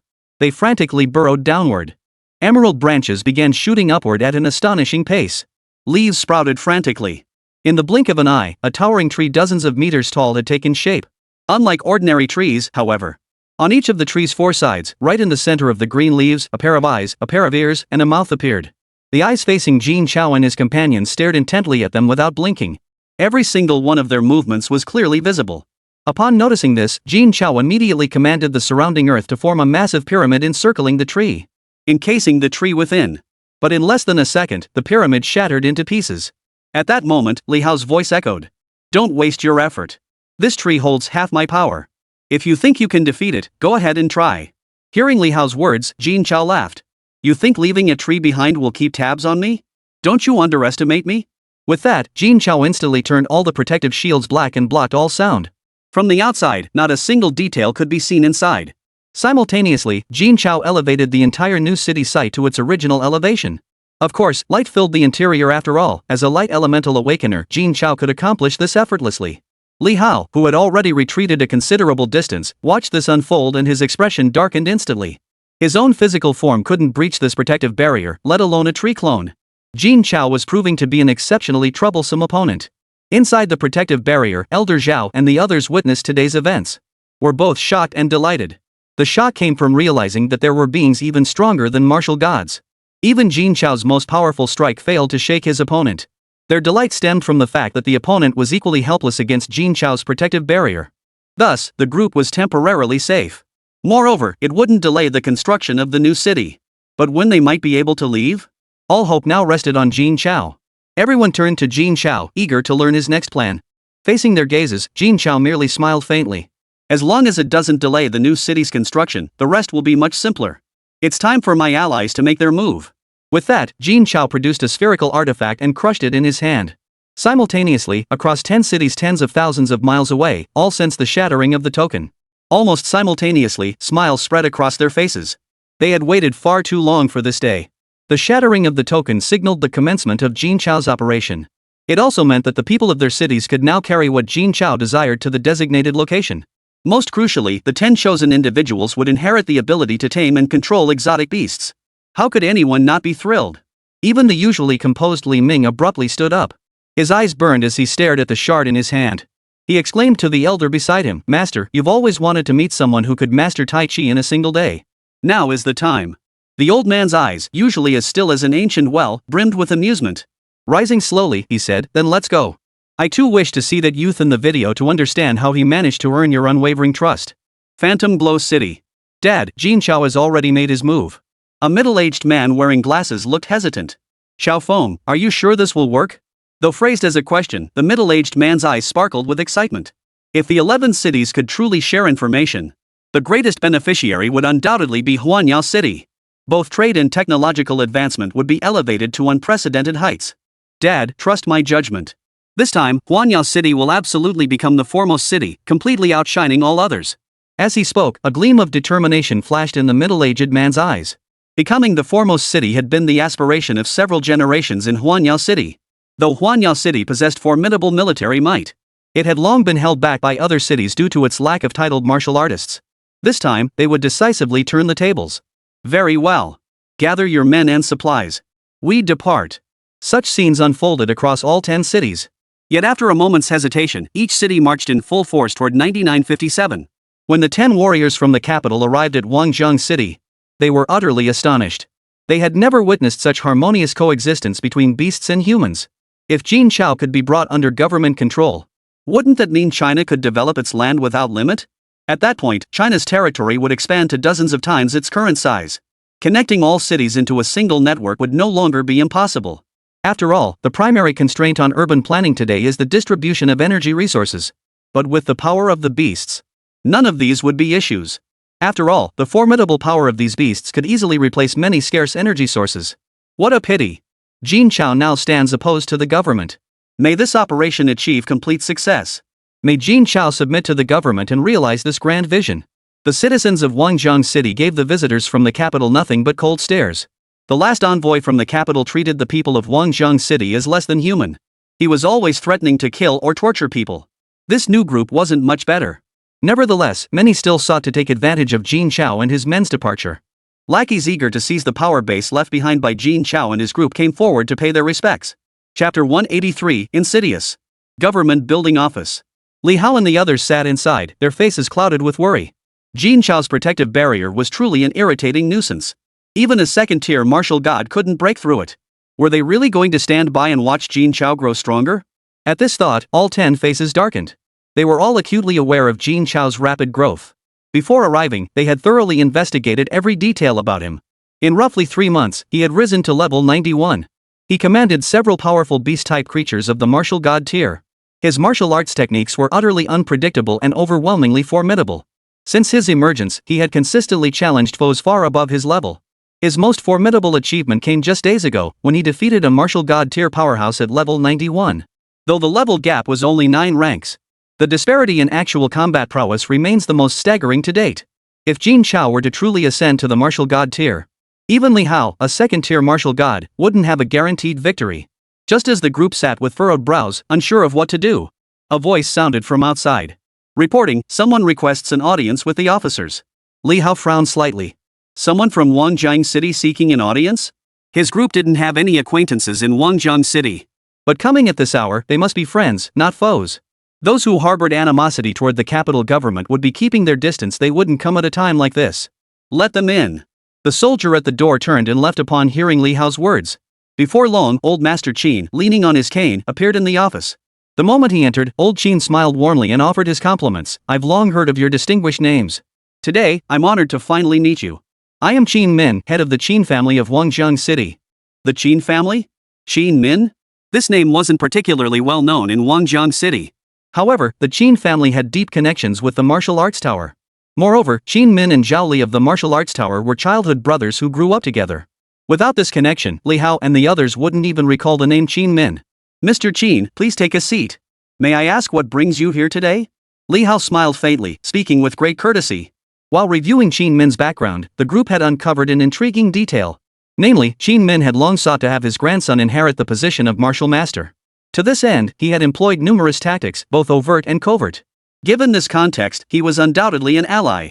Qin Min slowly made his way to the sofa and sat down. He smiled at Li Hao and said, I hear you've come to capture Jin Chao. That fellow is cunning beyond measure. Ordinary methods won't suffice against him. Hearing this, Li Hao's interest was immediately piqued. Oh? So you're saying you have a way to deal with Jin Chao, Mr. Qin? Qin Min merely smiled faintly at this, not rushing to speak. Li Hao, sensing the situation, added tactfully, as long as we successfully capture Jin Chao, Mr. Qin, you may name any conditions. We will do our utmost to meet them. The current situation was highly unfavorable for the group of 10. If Jin Chao were truly allowed to grow stronger, he would pose an immense threat to the entire government. Then I won't hesitate. I demand the martial arts building and all its existing business operations. Furthermore, the government must guarantee it will not target my martial arts building. Li Hao smiled faintly.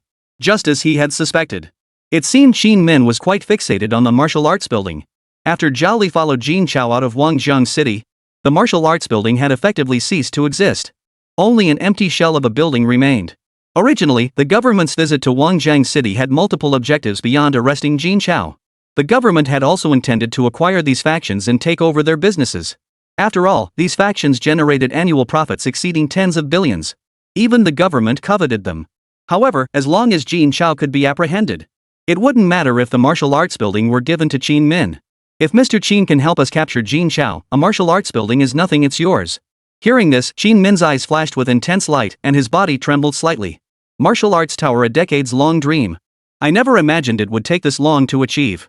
Li Hao continued, I wonder what plans Mr. Qin has in mind. We're completely at a loss regarding Jin Chao. As he spoke, Li Hao looked at Qin Min with hopeful eyes. Qin Min composed himself and replied with a smile, I know Jin Chao's protective barrier is formidable. No matter how powerful you are, it's impossible to break it from the outside. And if we give that kid Jin Chao any time at all, it won't be long before his power surpasses all of you. What's more, he can enhance the power of his beast companions. He already possesses a martial god tier beast. Who knows what kind of formidable beast he'll have by then. Even the government won't be able to sit idly by. As he spoke, Qin Min wore a look of smug satisfaction. Everyone present was well aware of these circumstances. Add to that Jin Chao's current relationship with the government. Keeping him around would always be a potential threat. But that protective barrier. Li Hao's expression darkened as he said, Mr. Qin, let's cut to the chase. Tell us your plan.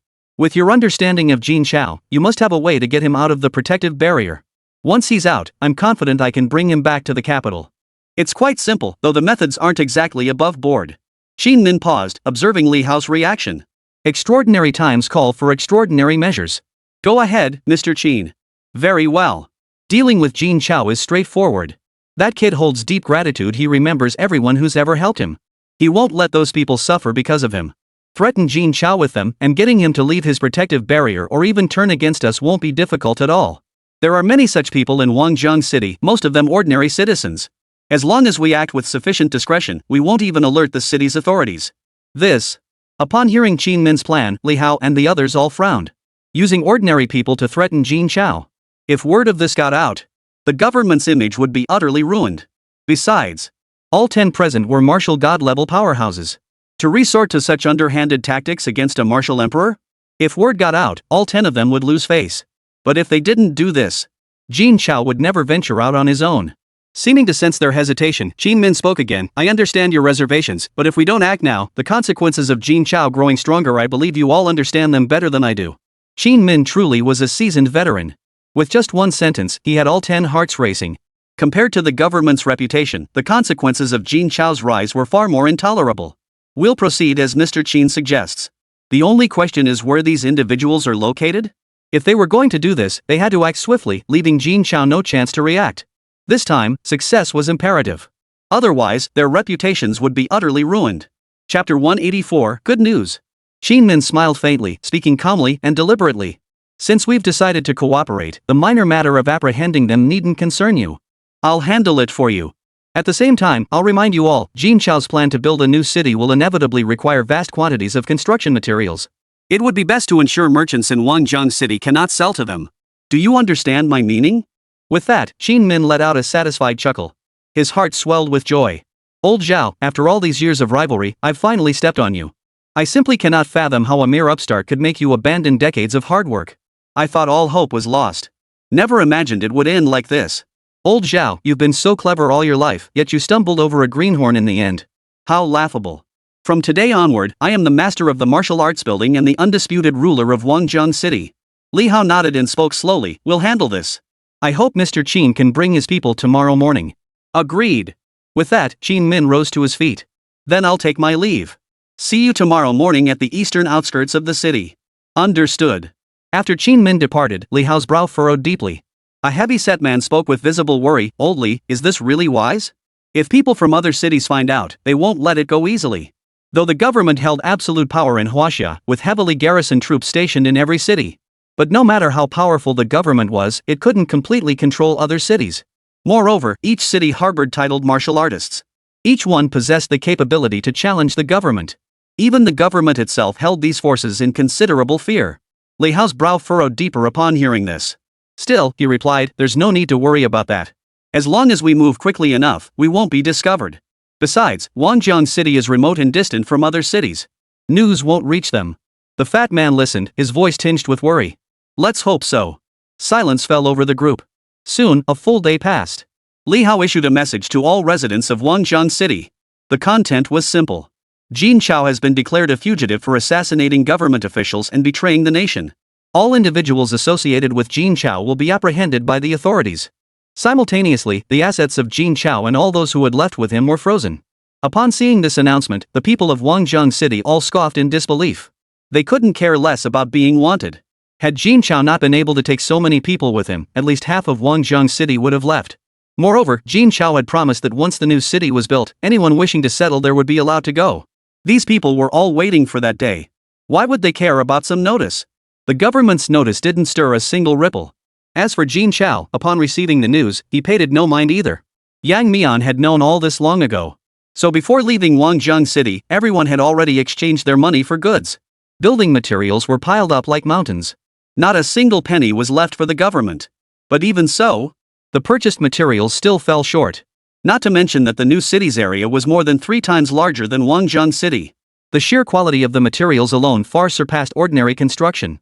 Moreover, due to the presence of exotic beasts, the houses were all quite spacious. This was done so that the new city's residents could keep their tamed beasts living alongside them. Add to that the efficiency of Madman Xie's robots.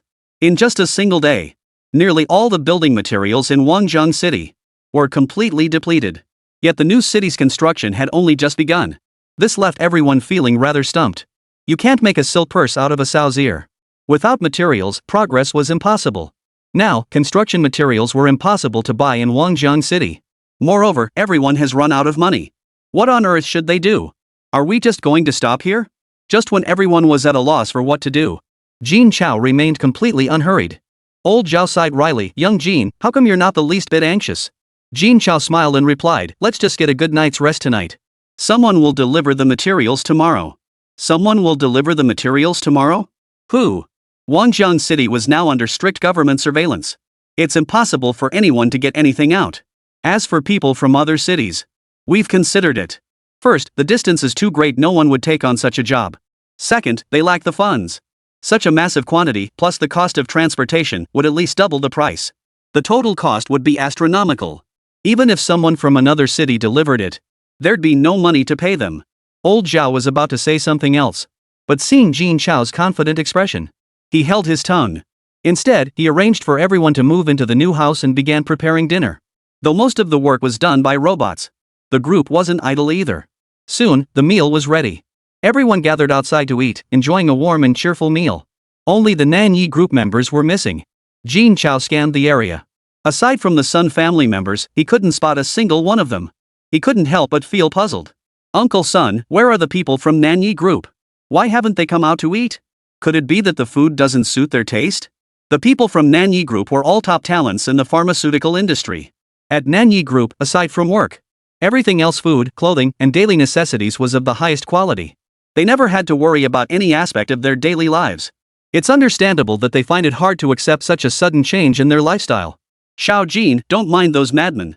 It's been going on for days now. Ever since they got your data, they've holed up in the lab, more eager than I am to develop that level 4 serum. They're still conducting experiments. Let's just eat our meal. We've set aside food for them. When they get hungry, they'll come eat on their own. With that, Sun Yilong began eating without waiting for others. Hearing this, Jin Chao finally exhaled in relief. Getting these people to come out with him had already been a huge favor. After all, they were influential figures who could make waves in Wangjiang City. Now, because of him, they had abandoned Wangjiang City. They had left behind the fruits of decades of labor. They had followed him to this barren land to start anew. He truly felt he owed them. Once everything was back on track, he would make it up to them properly. That's good. I was worried it was just the food not agreeing with you. Chairman! Great news! Before Jin Chao could finish speaking, an elderly man in a white lab coat rushed over, his face beaming with excitement. He held a test tube filled with green liquid in his hand. Seeing this, everyone stood up. They watched the old man with bated breath. Sun Yilong, overcome with excitement, reached out to steady the man. Section Chief Xiao, has the level 4 potion been successfully developed? After Sun Yilong posed this question, everyone held their breath. All eyes were fixed on the old man's response. Chapter 185, Resurrection. The old man gasped excitedly, it's been developed. It's been developed. Hearing this news, everyone couldn't help but cheer. This was a level 4 potion. Its potency surpasses that of level 3 potions. A level 3 potion could already heal all injuries and illnesses. As long as there's a breath left, one can be restored to perfect health. What kind of effects could this level 4 potion possibly have? Could it even bring the dead back to life? At this thought, everyone felt a surge of excitement. If only it possessed such power. What would we fear then? Facing a formidable foe, they could simply wear them down to death. Among them, the Sun family was the most delighted. This was the world's first level 4 potion. A global first, achieved while other factions hadn't even developed level 3 potions. A complete generational leap ahead. With this, the Sun family's dominance in China's pharmaceutical industry is now unshakable. No, not just China, the entire global pharmaceutical industry would forever bow before the Sun family.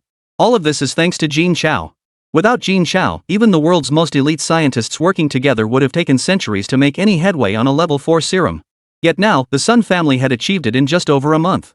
Such a leap forward, spanning centuries, was impossible for any power in the world to catch up to. As long as they continue to follow Jin Chao and elevate the Sun family's capabilities, possessing their own peerless powerhouses, the Sun family would leap to become a world-class powerhouse. At that point, even the Chinese government would have to defer to the Sun family's wishes. No longer would they be constrained at every turn. At this thought, Sun Yilong couldn't help but burst into laughter. Excellent. When the new city is founded, it will absolutely shock all of China.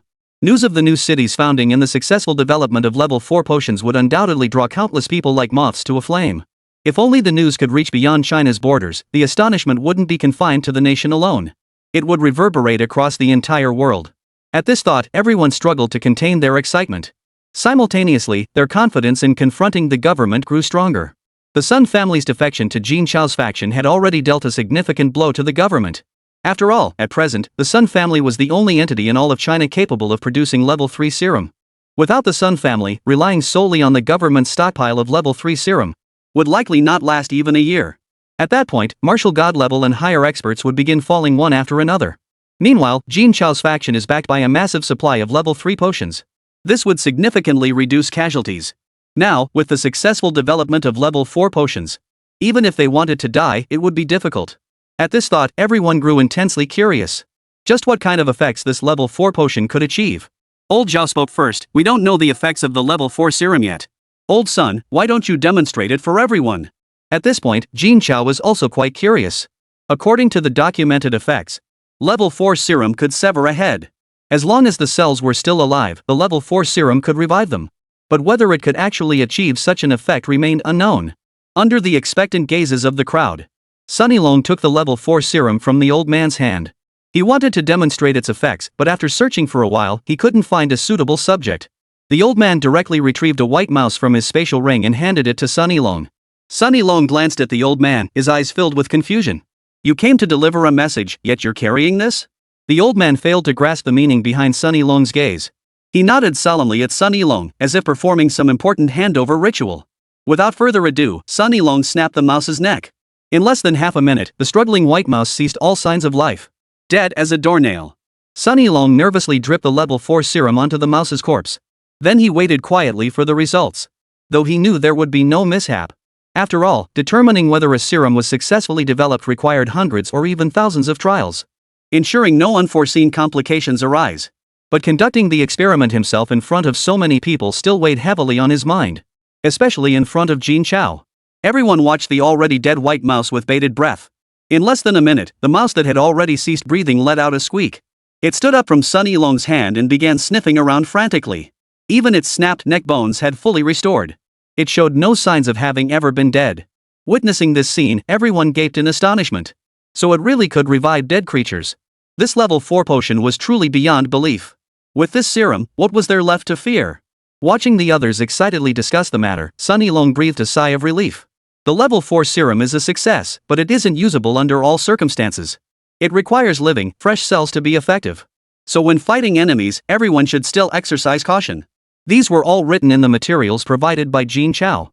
It was also the conclusion drawn from testing. But the others clearly didn't take it to heart. Shudi cut straight to the chase. When can we mass produce the level 4 serum? If we can churn it out in bulk, we'll finally be able to contribute to taking down the government. After witnessing the might of the government's elite forces, everyone felt somewhat disheartened. After all, they were among Wangzhong City's elite. When had they ever felt so powerless? But now, the enemies they faced were constantly entities like martial gods being so powerful they were rarely seen in ordinary times. Their own strength was utterly insignificant. Sunny Long sighed bitterly, mass production is impossible. The materials required for level 4 potions are simply too precious. Under current circumstances, producing 100 vials a year would be considered quite good. 100 vials per year. To equip everyone present would take at least 50 years. This realization hit them hard. Using level 4 potions to confront the government was utterly impossible. At this realization, everyone felt disheartened. At the same time, they recognized the true value of the level 4 serum. It was destined to be accessible only to a select few. Jin Chao observed their expressions and smiled faintly. Everyone, don't worry. You'll all get your chance to use the level 4 serum. Hearing Jin Chao's words, the group perked up once more. A single level 4 potion meant a life. A complete and whole life. It was a chance to undo one mistake. Who wouldn't want such an opportunity? Alright, everyone, let's eat. We have important guests coming tomorrow. With that, Jin Chao led the way back to his seat and began eating. The others suppressed their excitement and whispered among themselves. The night passed without incident. All slept soundly under the protective barrier. Early the next morning, everyone rose at dawn, awaiting the guests Jin Chao had mentioned. They were eager to begin construction the moment the materials arrived. Their eagerness to build the new city surpassed even Jin Chao's own urgency. Chapter 186, Jin Chao's Choice. Everyone waited with bated breath for the aid Jin Chao had promised. Soon, figures appeared on the eastern horizon, rapidly approaching 9957. Seeing this, everyone's faces lit up with joy. Someone actually came. Jin Chao must have some serious clout. Even in this situation, someone came to help. Completely disregarding the government's threats. Everyone felt a surge of joy. Anyone willing to help under these circumstances is undoubtedly trustworthy. After all, Jin Chao had already completely broken ties with the government. Assisting Jin Chao now meant openly opposing the government. Given the government's nature, they would never let anyone or any faction that aided Jin Chao off the hook. Jin Chao's face lit up with relief. It seemed they hadn't broken their promise. Just as everyone prepared to welcome them, their expressions suddenly changed. For the arrivals were not reinforcements.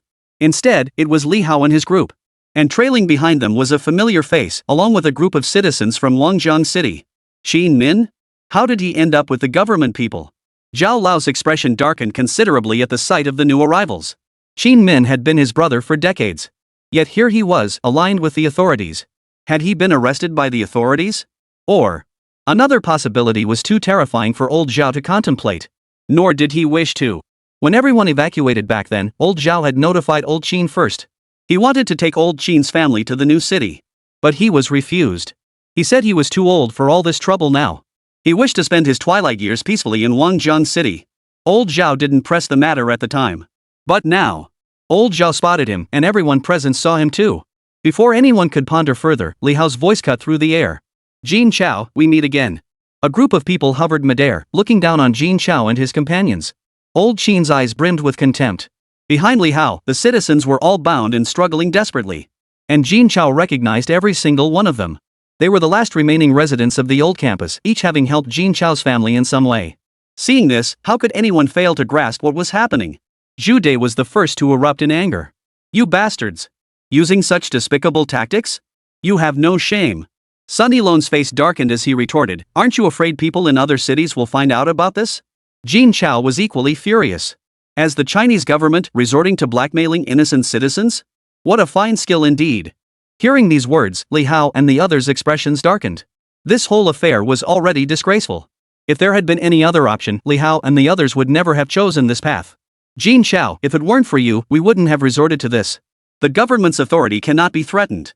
You'd better surrender. We don't want to drag ordinary people into this. Li Hao's words were unmistakably clear. If Jin Chao refused to surrender, they wouldn't hesitate to eliminate these people. Old Qin sneered contemptuously, Jin Chao, you actually thought these men could stand up to the government? How naive. But I must thank you, without you, I never would have taken the martial arts building so easily. Ha ha ha. Old Qin's laughter echoed among the crowd. It also confirmed everyone's suspicions. This entire scheme was orchestrated by Qin Min. Without him, the government would never have known about Jin Chao's connection to these people. And they certainly wouldn't have used these people to threaten Jin Chao. Old Zhao stared at Qin Min in utter disbelief, his voice trembling.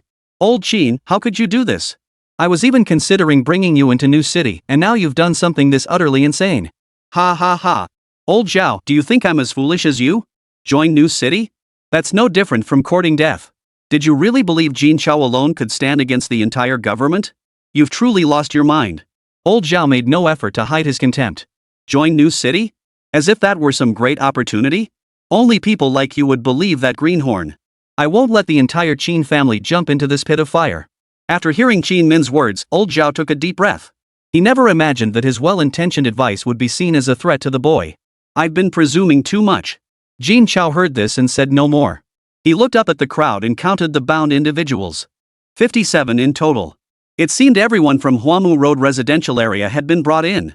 They hadn't been taken along initially for fear that any unexpected complications in the plan might endanger them. After all, even if they failed, with old Zhao and the others' capabilities, they could still survive by fleeing to other cities. But these people were ordinary citizens, not martial artists. Achieving what they had in Wangjiang City was already no small feat. What we hadn't anticipated was that the plan itself was flawless. These people became the only unforeseen complication in the entire operation. Jin Chao took a deep breath, but before he could speak, the bound captives began screaming hoarsely. Little Jin, don't worry about us. You must fight these scumbags to the bitter end. A middle-aged man shouted resolutely. Yeah, little Jin, if it weren't for you, we'd be dead already. Don't worry about us. A middle-aged woman echoed the plea. Little Jin, even if we die, we won't hold you back. If not for you, we'd still be suffering in misery, unable to afford a decent meal. To have lived this long in relative comfort, it's worth it. An elderly man in his 50s said with a smile. Xiao Jin, promise us once the new city is built, make sure more people get to live well. These people cared nothing for their own safety, determined to see Jin Chao build the new city. For they knew that only when Jin Chao's new city was built could more people truly live well. They trusted Jin Chao. After all, only those who've endured such hardship truly understand the struggles of the poor. They would rather die than become a threat to Jin Chao. Qin Min listened to these words without a trace of anger. Instead, he said with evident satisfaction, Jin Chao, could you really bear to let such kind-hearted people be killed because of you? Don't forget, these are the benefactors who helped your entire family. As he spoke, Qin Min looked at Jin Chao with smug satisfaction. He knew Jin Chao all too well. Given his nature, he could never stand by and watch so many die for him. especially since these people had extended aid to the Jin family during their darkest hour. Jin Chao drew a deep breath, as if making some momentous decision. He lifted his foot, ready to step forward. The captives, witnessing this, cried out in panic, "Little Jin, don't come out. You can't come out." But Jin Chao kept walking forward. The bound captives watched in utter dismay, utterly at a loss. If they truly caused Jin Chao's death because of them, then even death wouldn't be enough to atone for their sins. With that thought, the captives fell silent. They exchanged glances. And then resolutely leaped downward. Boom! Boom! Boom! The sound of falling bodies echoed continuously. One by one, vibrant figures turned into pools of blood and flesh. Chapter 187, The 10 Cities Arrive. Bodies plummeted from the sky, piling up on the ground below. Jin Chao steadily approached the edge of the protective barrier. But Li Hao and the others' expressions slowly shifted from earlier joy to confusion. Something was wrong. Why wasn't Jin Chao stopping them? If he had already decided to surrender, why would he let them die for nothing? Though Jin Chao kept walking outward, he hadn't uttered a single word. He was simply watching them die before his very eyes. This didn't look like surrender at all. Could Qin Min's plan have failed? Did Jin Chao simply not care about their lives? At this thought, everyone turned to look at Qin Min. Their eyes brimmed with doubt. If that were truly the case, then the government would suffer a huge loss. Not only would they fail to capture Jin Chao, but also left behind such a glaring loophole. Even if other cities remain unaware, the people of Wangjiang City will certainly find out. They would absolutely lose the support of the entire city. For the government, this would be an enormous loss. Qin Min's brow furrowed deeply at this. This shouldn't be happening. Jin Chao was someone who valued gratitude deeply. He couldn't possibly be this cold-blooded. What on earth had happened? Soon, all the hostages were dead. At that moment, Jin Chao also arrived at the edge of the protective barrier. Jin Chao was just a step away from leaving the protective barrier's range. Li Hao and the others all watched intently. They were waiting for Jin Chao to step out of the protective barrier so they could subdue him. But Jin Chao halted at that very moment. He showed no intention of taking another step forward. Li Hao and the others were filled with anxiety. Qin Min, unable to contain himself, shouted loudly, "Jin Chao. Seeing all these people die for you, don't you feel a shred of guilt? These people all helped your family. If you don't want more deaths on your hands, come out and surrender now." Qin Min was now panicking. If this plan failed, they would lose the government's support. In that case, capturing the martial arts building would become impossible. Worse still, once the government forces withdrew, they would face Jin Chao's relentless pursuit. Given Jin Chao's vindictive nature, he would never let him off the hook. He wouldn't even know how he'd die. Jin Chao remained unmoved by Qin Min's words. He merely swept a cold gaze over Li Hao and the others. Finally, his gaze settled on Qin Min. His eyes held not a shred of emotion, as if he were looking at a dead man. Qin Min trembled uncontrollably at Jin Chao's gaze. It was as if he had already glimpsed his own demise. He was filled with regret. Why had he ever gone after Jin Chao? And why were the government officials such incompetents? No, this attempt must succeed. Failure would mean not just his own downfall, but the complete annihilation of the entire Qin family. With that thought, Qin Min clenched his teeth, about to speak. A voice suddenly echoed from behind. Who would have thought I'd witness such a scene? Truly broadens my horizons. Hearing this, Li Hao's eyes widened instantly. He spun around in haste. Incredulity flashed across his eyes. It was people from Mo City. How could they be here? And at this very moment? Could all this have been part of Jin Chao's plan? The news couldn't be concealed any longer. Li Hao's face turned deathly pale. If word of this reached Mo City, who knows what punishment the government would impose? This would severely undermine the government's credibility in the eyes of the people. What should they do? The faces of everyone from Mo City were grim. The middle-aged man in the white scholar's robe, sporting a long beard, delivered a mercilessly sarcastic remark. The government sure has some nerve. To capture Jin Chao, they'd resort to threatening ordinary lives and killing so many people. Looks like China's laws can't touch you anymore. Hearing this, Li Hao's expression darkened further. Yet he was powerless to do anything. With the strength of his side, killing the other party was simply impossible. Mo Yen, this is a government matter. I hope you won't get involved. At this point, his only hope lay in Mo City's apprehension toward the government. They wouldn't leak this matter. Or perhaps, by offering some condition in exchange, they could suppress it. Mo Yen sneered coldly at the words, I couldn't care less about your government affairs. But I will make sure everyone in the 12 cities of Huaxia knows about the government's actions. You. Before Li Hao could speak, another voice cut in. Well, doing something like this and still being so careless? If Brother Moyen saw it, how could your government possibly be spared? A group of over 30 women, dressed in flamboyant attire and wearing various musical instruments on their feet, approached Mo Yuan. The leader, glaring at Mo Yen, continued, Brother Mo, you don't need to run for Qianin City anymore. Little sister here will tell every citizen of Qianin City about this. Let them see what kind of government you have. Li Hao clenched his fists tightly at the sight of them, gritting his teeth as he said, Qianin City? Mo City? How did they end up here? Brother, what should we do? If word gets out, the commander won't let us off the hook. If word of this got out, even for the sake of the government's prestige, the commander would absolutely make the 10 take the fall. And these 10 didn't even capture Jin Chao. The commander certainly won't spare them. Just as Li Hao was at a loss for what to do, a crowd began closing in from all directions. What's going on here? Why are so many ordinary people dead? A middle-aged man clad in ancient martial arts attire frowned as he spoke. His gaze was unfriendly as he looked at Li Hao and the others. What else could it be? It's definitely those scumbags in the government using these people to blackmail Jin Chao. I never imagined the government would be filled with such trash nowadays. An elderly man in a white lab coat, glasses, and messy hair looked at Li Hao and the others with disdain, as if they were nothing but trash. Oh my, oh my, oh my. I thought our poisonous insects were vicious enough, but it seems the government's people are even more venomous. If word of this gets out, it'll be quite entertaining. A woman in a blue dress adorned with silver jewelry giggled slyly. People from all 10 cities have come? Why are they here? Could it be to help Jin Chao? The moment Li Hao saw the group, he understood the crux of the matter. If it weren't for Jin Chao, these people wouldn't have gathered here at the same time. Don't you know Jin Chao is now wanted by the government? Anyone associated with him will be charged with treason. Oh, so you're threatening us now? You really think you're the boss? What business is it of yours what we do in the underworld city? A figure clad entirely in black, with only their eyes visible, spoke coldly. Exactly. Look at yourselves. Who do you think you are? You've been like this for over a decade, and today is no different. You're killing off all of China's geniuses. If we're talking about treason, your government takes the crown. No one can surpass you. They had intended to use the government's authority to intimidate the crowd. But it had no effect whatsoever. Instead, they were met with scorn. Chapter 188, The Power of Level 4 Potions. Li Hao closed his eyes, struggling to steady his breathing. He forced down the rage boiling within him. The arrival of so many powerful figures from the 10 cities was undoubtedly connected to Jin Chao.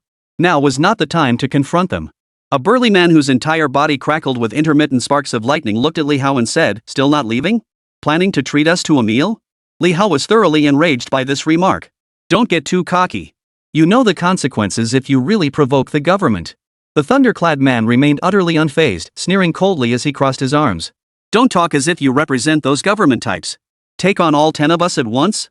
Ask them if they've got the guts. Now get lost, stop embarrassing yourself. Li Hao clenched his fist so tightly his knuckles cracked. Yet he could only swallow his pride. Hope you won't regret today's choice. With that, Li Hao turned and led his men away. Only after the 10 men had completely disappeared from sight, the others finally descended to the ground. Gazing at the dozens of bodies strewn about, mangled and covered in blood, an inexplicable sorrow welled up within them. Li Ming sighed deeply. If only we had arrived sooner, these people wouldn't have died. The entire group was immersed in sorrow. No one had anticipated the government resorting to such despicable tactics. Old Zhao felt especially guilty. After all these years as brothers, he never realized he knew him so little. It's also caused so many people to die. What are you all doing? There's no need to be sad. Observing the expressions on everyone's faces, Jin Chao smiled and said, clearly unconcerned about the matter. The guests who heard his words all turned to look at Jin Chao with expressions of utter disbelief. Shock surged through their hearts. How could Jin Chao say such a thing? This was about dozens of lives. Though they were all ordinary people. They were killed because of you. Is this the kind of person these youngsters have set their sights on? The elders of the 10 cities found it hard to comprehend how their young could admire someone like this. Jin Chao could treat those who died because of him this way. He could treat the people of the 10 cities this way. How could anyone collaborate with such a person? Witnessing this scene, not only the elders of the 10 cities, but even the 10 cities prodigies who had interacted with Jin Chao found it hard to believe. How could Jin Chao have become like this? Back in the capital, his character and conduct were nothing like this. Could it be that being killed by someone surnamed Qin once caused such a drastic change in his character? Could the agreed-upon collaboration still proceed? Under the stunned gazes of the crowd, Jin Chao merely offered a faint smile, offering not a single word of explanation. He directly activated the immaculate space, transporting the corpses of dozens of people to a spot not far ahead. He then produced the level 4 potions he had worked through the night to prepare yesterday, pouring them over the corpses. Everyone in the 10 cities stared at Jin Chao in bewilderment. These people were dead. What use were potions now? Even the most potent third-tier potion couldn't possibly bring the dead back to life. Was Jin Chao trying to redeem himself for his earlier performance? At this thought, the gaze of the 10 cities people toward Jin Chao grew even more peculiar. They all labeled Jin Chao as cold-blooded, ruthless, and deeply calculating, someone not to be associated with. Some were already contemplating how to advise their juniors to sever ties with him. As for any kind of cooperation, that was simply impossible.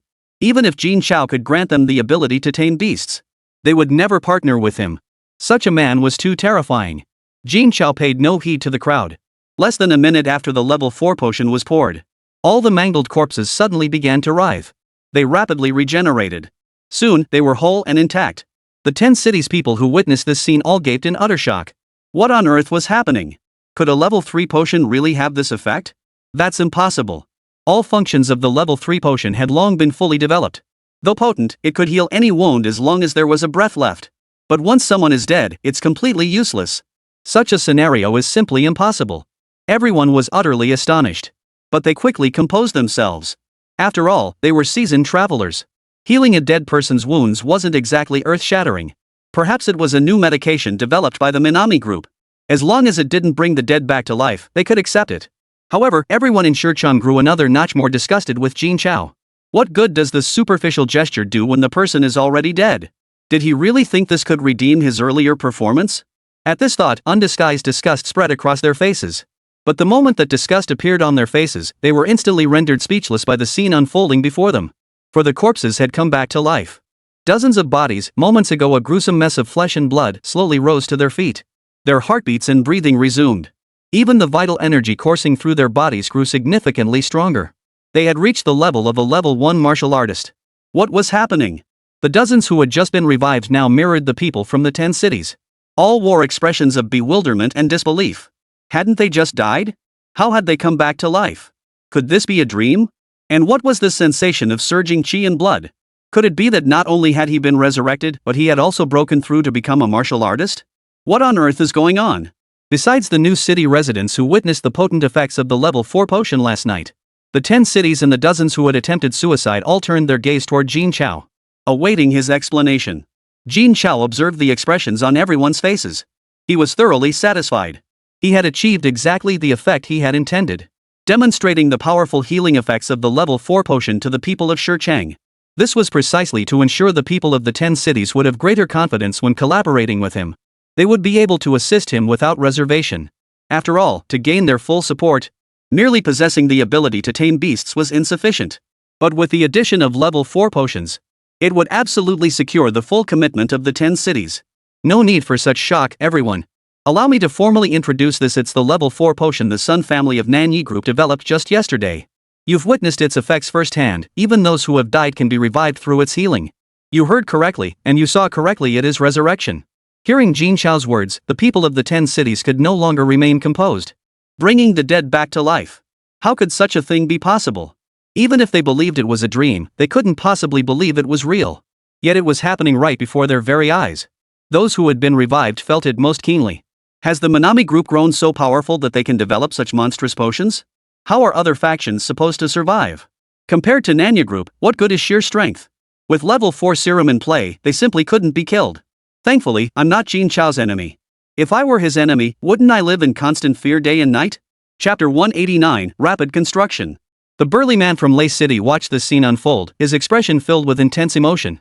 Lightning crackled and surged from every pore of his body. The others wore the same expression. If one could resurrect the dead, wouldn't that mean anyone could be brought back to life with enough money? At this thought, everyone gasped for breath. After all, who didn't have someone important they wished to bring back? Hello, I'm Lei Ming from Lei City. How much is one vial of level 4 potion? The moment Lei Ming spoke, every ear perked up, filled with longing. Jin Chao knew exactly what they were thinking and stated directly, level 4 potions cannot be mass-produced yet and are not currently available for sale. Moreover, their effects aren't as powerful as you imagine. They can only revive individuals whose cells haven't completely died.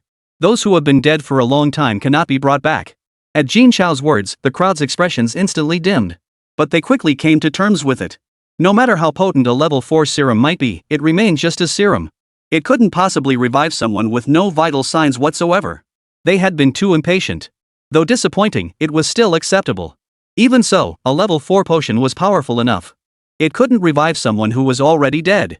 But it can prevent losing the most important person again. Lei Ming continued, when will it be available for sale? Any approximate timeline? The others turned their gaze toward Jin Chao. Jin Chao merely smiled faintly and said, "Gentlemen, there's no need to rush. Your presence here today signifies your choice to collaborate with us. As allies, I naturally won't shortchange you. Here are 10 level 4 potions. Please take good care of them." Jin Chao distributed the 10 level 4 potions to the powerful individuals from each city. The 10 individuals stared at the level 4 potions in their hands, stunned. The preciousness of level 4 potions was well understood by everyone present. They could resurrect the dead, effectively granting an extra life. Should such a tragedy ever occur, these level 4 potions would be priceless. Its value could no longer be measured in gold. Moreover, level 3 potions were already selling for astronomical prices in the tens of billions. Even if this level 4 serum were priced at 100 billion, it would still be snapped up in a frenzy. Such a precious thing, and Jin Chao just gave it away? Ignoring the astonished looks around him, Jin Chao continued, "I will honor my promise. To everyone present here, I will bestow the inheritable ability to tame and control beasts." As he spoke, Jin Chao raised his right hand. Golden droplets of blood, shimmering with a luminous glow, appeared in midair. There were thousands of them. Witnessing this spectacle, the crowd fell silent. The people of the 10 cities gazed at the golden blood droplets with yearning. They all understood how profoundly this ability would impact their personal strength and even their entire clans. Moreover, the value of these blood droplets was no small matter. After all, it was rumored that even the basic ability to tame beasts sold for 10 billion. An inheritable beast taming ability like this would start at no less than 10 billion. Jin Chao hadn't even looked at what he'd brought. He'd already gifted the ability outright. What a generous gesture. How enviable are those who follow Jin Chao. With a leader like this, even death would be worth following him into. Of course, Jin Chao had no idea what was going through everyone's minds. He directly manipulated all the blood droplets, sending them drifting toward the brow centers of everyone present. They swiftly vanished into every body. Even the dozens who had just been revived received their share. Moments later, the crowd was filled with joy. The people from the 10 cities were especially overjoyed.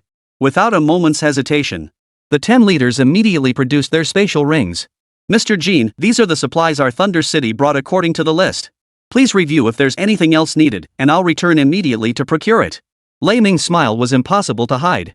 He never imagined that merely delivering some items could yield such a precious item. If he were Jin Chao, he'd never part with it. After all, much of what they'd brought were useless minerals. Leaving them in Lei City would be a waste. "Mr. Jin, hello. These are supplies from Mingchun. Please take inventory." One by one, representatives from each city handed their spatial rings to Jin Chao. They waited for Jin Chao's instructions. Their words and expressions were filled with utmost respect. Where was the earlier disgust and contempt? Now they were all scheming to curry favor with Jin Chao. After all, Jin Chao's value extended far beyond mere courtesy. After all, the methods for rapidly enhancing martial artist strength and boosting the power of exotic beasts were still firmly in Jin Chao's hands. These skills were on par with his ability to tame beasts. At this realization, excitement flashed across everyone's faces. Over the years since the government took control of China, the 10 cities had certainly contemplated seizing dominance. But the government had seized the initiative, winning over numerous powerful figures within Huaxia. Constrained by their own limitations, the 10 cities' factions were mostly family-based powers. It was difficult for them to compete with the government. Jin Chao's emergence offered the 10 cities a glimmer of hope. Though the 10 cities' achievements will inevitably fall short of Jin Chao's new city, it remains entirely possible for them to trample the government underfoot. Jin Chao accepted the 10 cities' spatial ring and briefly surveyed its contents. The entire team's supplies far exceeded the list he had provided, so there was no longer any need to worry about shortages. After sorting the supplies, Jin Chao handed all the materials needed to craft level 4 potions to Sunny Long. "Uncle Sun, these are the materials for crafting level 4 potions. Keep them safe and produce a batch as soon as possible." Sunny Long accepted the spatial ring with a broad smile. "Alright, I'll get it started right away."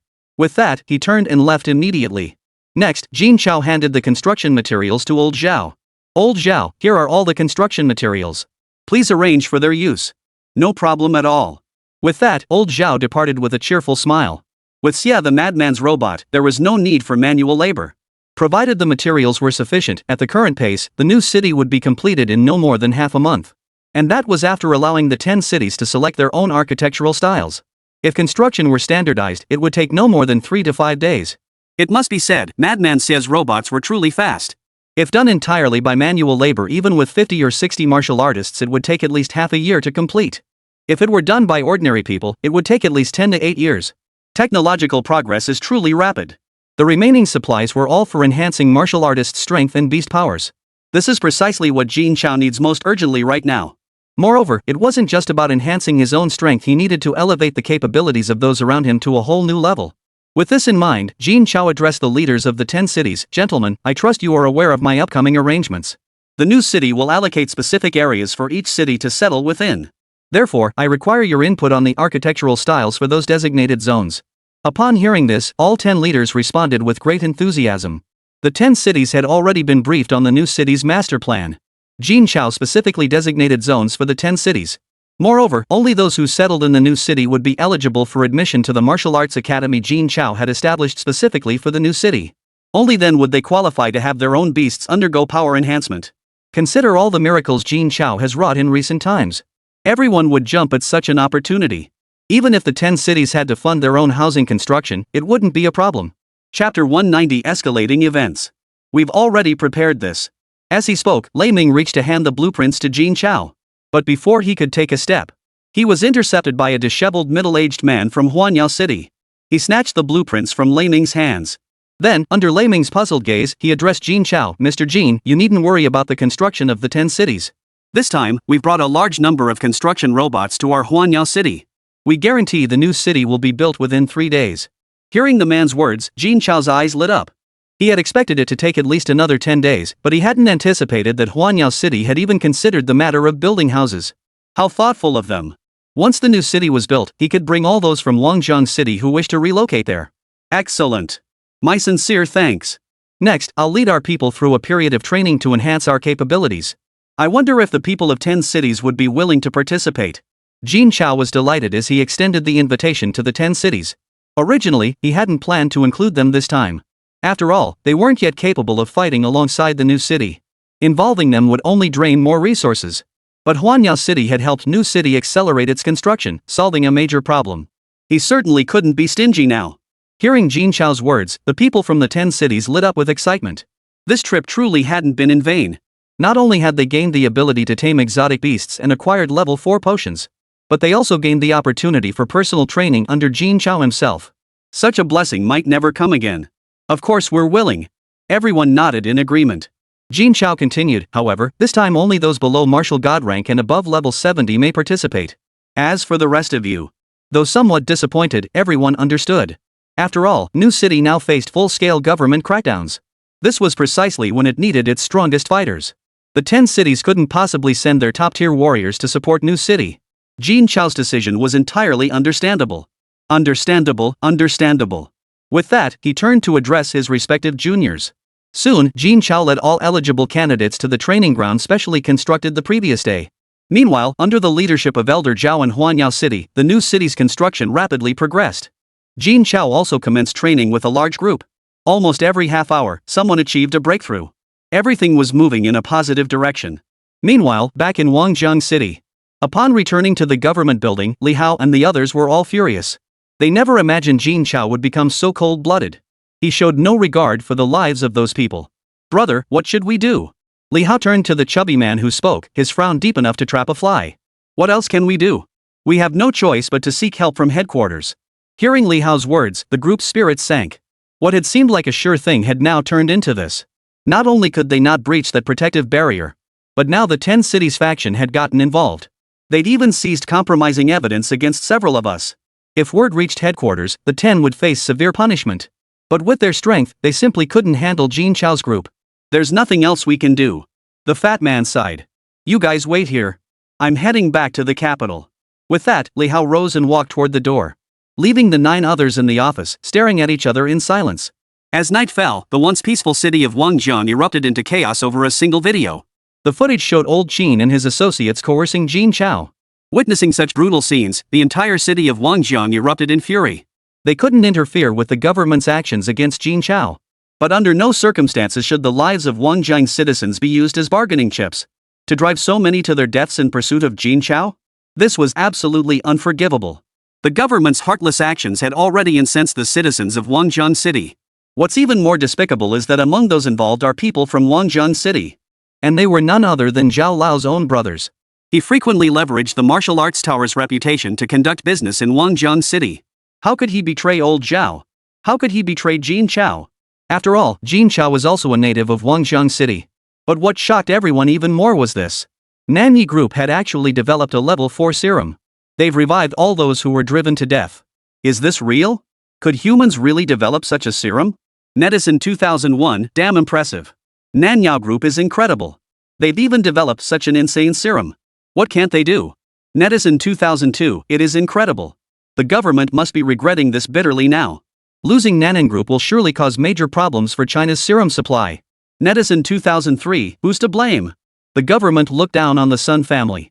Otherwise, they wouldn't have come to Wangjiang City. Netizen 2004, sigh. From what you're saying, do you know some inside scoop? Netizen 2003, of course. I know a thing or two about the Sun family's affairs. Netizen 2003 deliberately teased the crowd without revealing anything directly. Wanyo 2005, then spit it out already. Stop teasing us, bro. Netizen 2003, since you're all so eager, I'll tell you. The Sun family was originally a faction from the capital. Though not exceptionally powerful, they managed to rank among the top-tier factions thanks to their level 3 potions. As luck would have it, the government noticed the Sun family lacked top-tier powerhouses and hatched a scheme to co-opt them. The head of the Sun family at the time was a stubborn one. He stood firm against the entire government's pressure and refused to yield. The government then mobilized all its forces in the capital to squeeze out the Sun family. That's how the Sun family ended up in Wangjiang City. Otherwise, why do you think a powerhouse like the Sun family would come to a backwater like Wangjiang City? Netizen 2007, so that's how it was. Netizen 2008, seems like the government's been up to this kind of shady business for a long time now. Netizen 2009, you bet. They grab whatever they see as valuable, not even sparing people. Netizen 2010, last time it was Zhao Jia, this time it's the great Jin Chao. If even he fails, who knows who'll be next? Netizen 2011, fail? How could the great Jin Chao fail? Didn't you see how powerful that protective barrier is? As long as he stays inside and keeps strengthening himself, I bet within a year, the government will be groveling at his feet. Netizen 2012, exactly. How could the godlike Jin Chao fail? Once the new city is built, we'll all move there. We're done being ruled by this trash government. Netizen 2013, agreed. Netizen 2014, one more thing, shouldn't we let the Qin family know the consequences of betraying Wangjiang City? Netizen 2015, absolutely. If it weren't for the Sun family developing level 4 serum and the legendary Jin Chao generously administering it to those dozens of ordinary users, those traitors wouldn't even have intact corpses left. The Qin family must learn the consequences of betraying Wangjiang City. The news quickly spread online. Over 95% of Wangjiang City's citizens began boycotting Qin family businesses. Even those who had previously purchased Qin family products began finding every excuse to return them within the refund period. Chapter 191, one crisis follows another. In just one day, the Qin family received returns equivalent to half a year's sales volume. This left old Master Qin completely overwhelmed. If all refunds were honored, the Qin family would face a financial crisis. Old Mr. Qin was now filled with regret. He had thought this time he could have Jin Chao completely under his thumb. Even if they couldn't kill him, he'd be arrested by the capital's authorities. Even if the truth leaked out, then it would only be temporary. If they could just hold out through that period, the Qin family would become the dominant power in Wangjiang City. But he never imagined the Sun family would develop a level 4 serum. No wonder Jin Chao remained unmoved by the deaths of so many people because of him. What on earth are we to do now? It wasn't just old Qin who was overwhelmed. The employees handling returns at Qin Enterprises are also overwhelmed. The main problem was that the reasons people gave for returning the product were utterly bizarre. They showed absolutely no consideration whatsoever. What? The family dog bit her white dress because it didn't want to see her wearing it, so it bit it to return it. Or, whenever she wore these shoes, mice would invade her home, so she bit them to get a refund. It's summer now, and these shoes are too hot to wear, so they want a refund. But have you even looked at what you're returning? They're just leather sandals made with a few straps. If it weren't for those 3 or 4 straps, they'd be practically indistinguishable from insoles. Could there possibly be shoes cooler than these? As employees of Qin Group, everyone was devastated. They were even blaming old Mr. Qin. If he hadn't betrayed us, why would the people of Wangjiang City target Qin Group? How would these people have suffered such torment? But come to think of it, they deserved it. To commit such heinous acts, they were utterly unworthy of being called human. Therefore, Qin Group employees agreed to refunds no matter how absurd the customers' reasons might be. Had the Qin family not uncovered it early, they would have collapsed by now. Even so, the Qin family has been severely weakened. Compounded by widespread public boycotts of all Qin Group products. Sales plummeted by millions within just half a day. Direct profits plummeted by hundreds of thousands. And this was merely the toll from half a day. As things stand now, this situation will persist at least until the Jin Chao incident is resolved. The Qin family simply won't survive that long. The Qin family is finished. The Qin family members were now in a state of panic.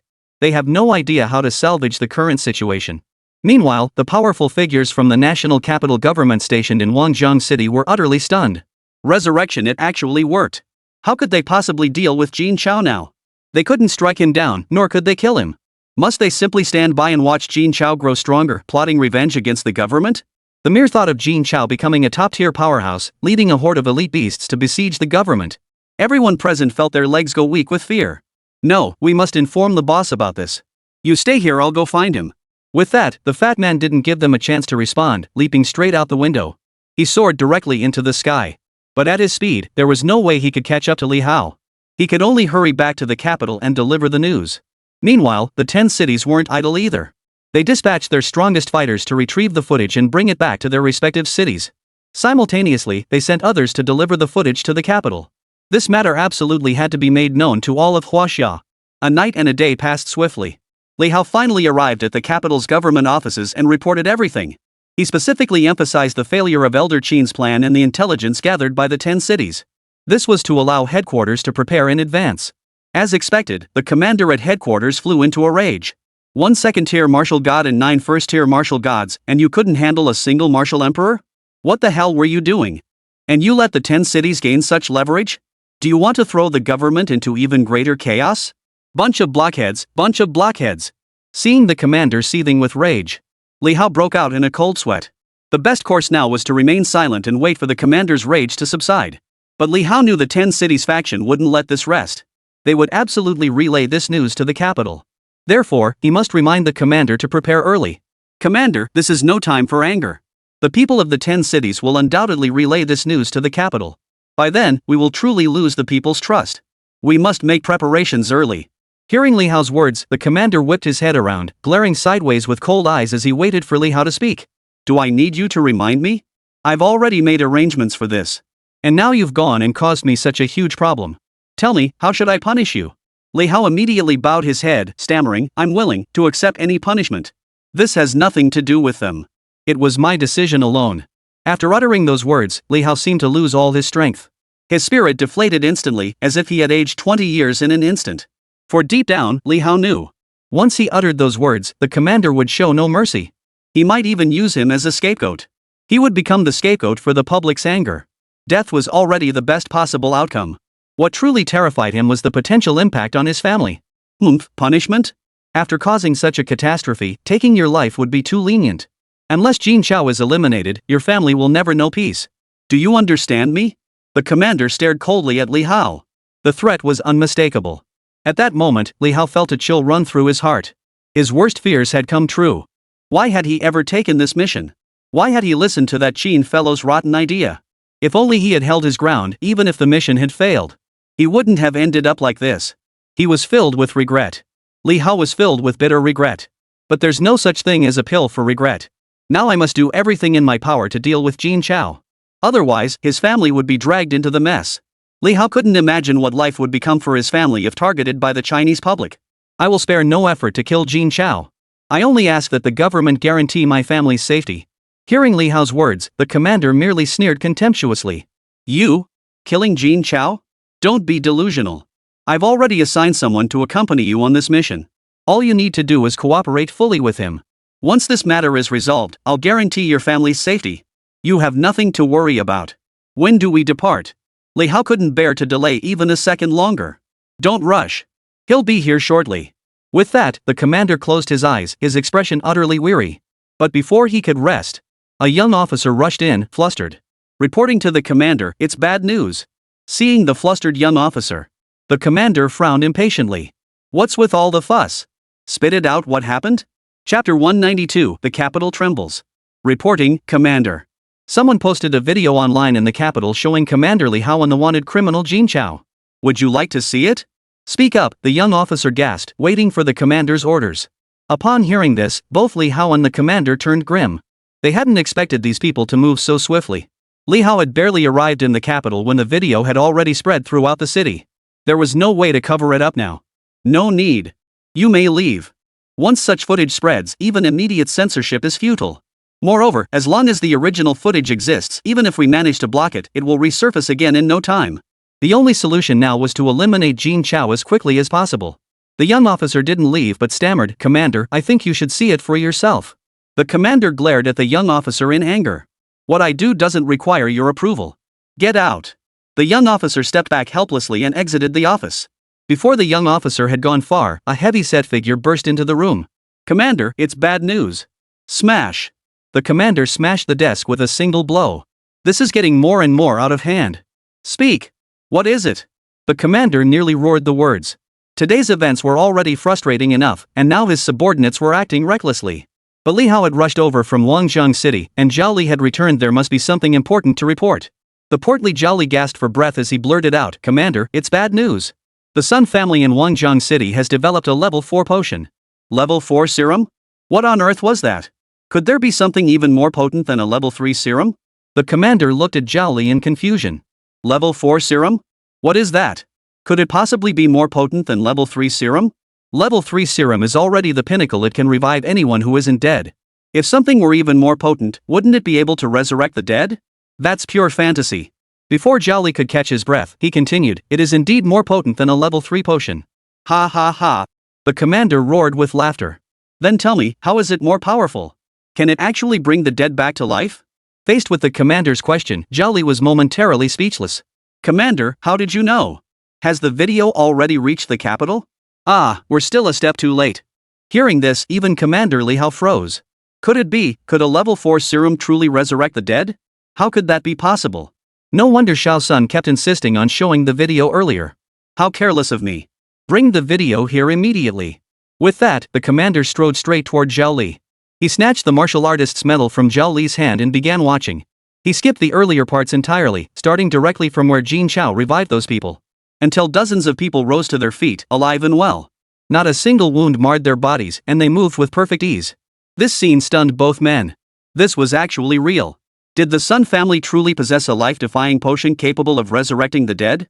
Combined with Jin Chao's ability to rapidly enhance martial artists' strength, the Sun family's future development would be unmatched. Even the government would have to bow to their authority. No, we must eliminate Jin Chao immediately and capture every member of the Sun family. Make them serve the government. Gather every soldier and powerful individual available in the capital. This time, Jin Chao must be eliminated. There can be no failure. Mobilize every soldier and warrior at your disposal. Is war about to break out? This is an emergency plan reserved only for major wars with other nations. Surely it's not necessary for someone like Jin Chao? But since the commander had spoken, Li Hao and the others dared not disobey. They immediately turned and went out to relay the orders.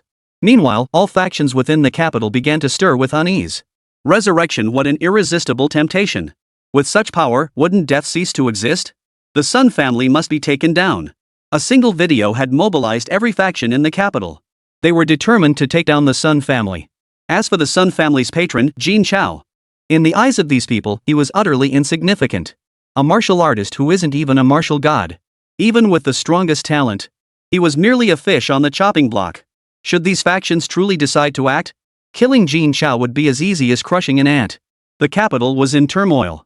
Any faction with the strength to join this struggle. All began making preparations. After all, the factions vying for the Sun family are among China's most formidable. Without thorough preparations, seizing the Sun family was utterly impossible. All factions were making urgent preparations. Meanwhile, in New City, Jin Chao and his men were training relentlessly around the clock. 3 days slipped by unnoticed. Jin Chao's strength finally reached level 100. He had become a true martial god-tier powerhouse. The entire New City erupted in jubilation. Meanwhile, those who had trained alongside Jin Chao also achieved tremendous growth. Many players have leveled up to over 90. Such prowess would place them among the elite even across the entire Huaxia nation. And that's not counting the numerous young martial artists among them. Young martial artists at level 90 plus? That was something unimaginable before. Yet Jin Chao has effortlessly achieved it. Yet even with these formidable fighters, they still couldn't handle the current situation. 3 days ago, the government had already dispatched a second-tier martial god to engage in battle. Their power far surpassed Jin Chao's. Even though Jin Chao had now reached the martial god realm, he still stood no chance against Li Hao.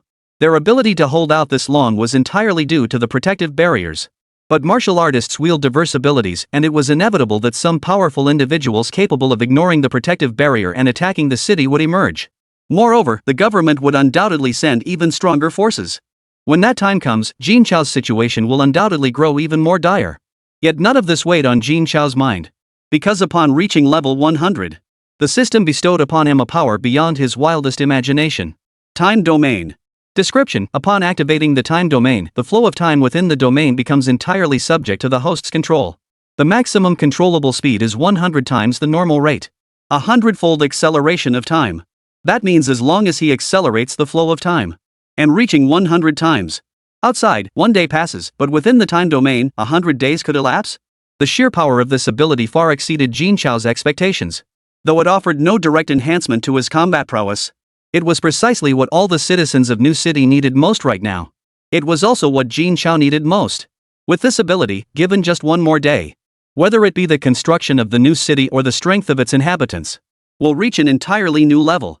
Jin Chao was confident that with the resources at his disposal, combined with the methods provided by the martial artist encyclopedia, he could elevate his own strength and that of his entire group beyond the level of martial gods.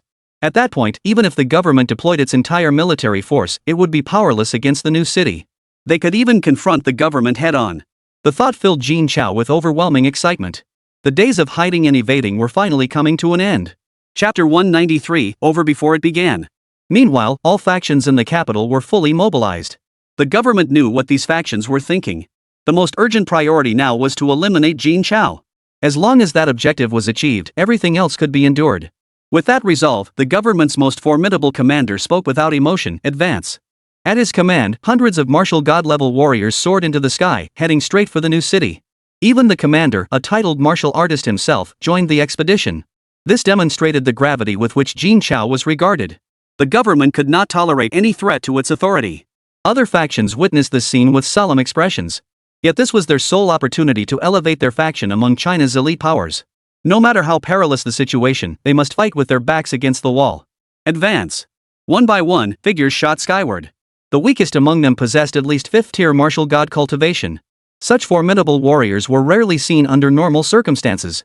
This time, to eliminate Jin Chao and seize the Sun family, they had mobilized every last one. Thousands of figures filled the sky, obscuring the sun. Such a scale would rival even a national war.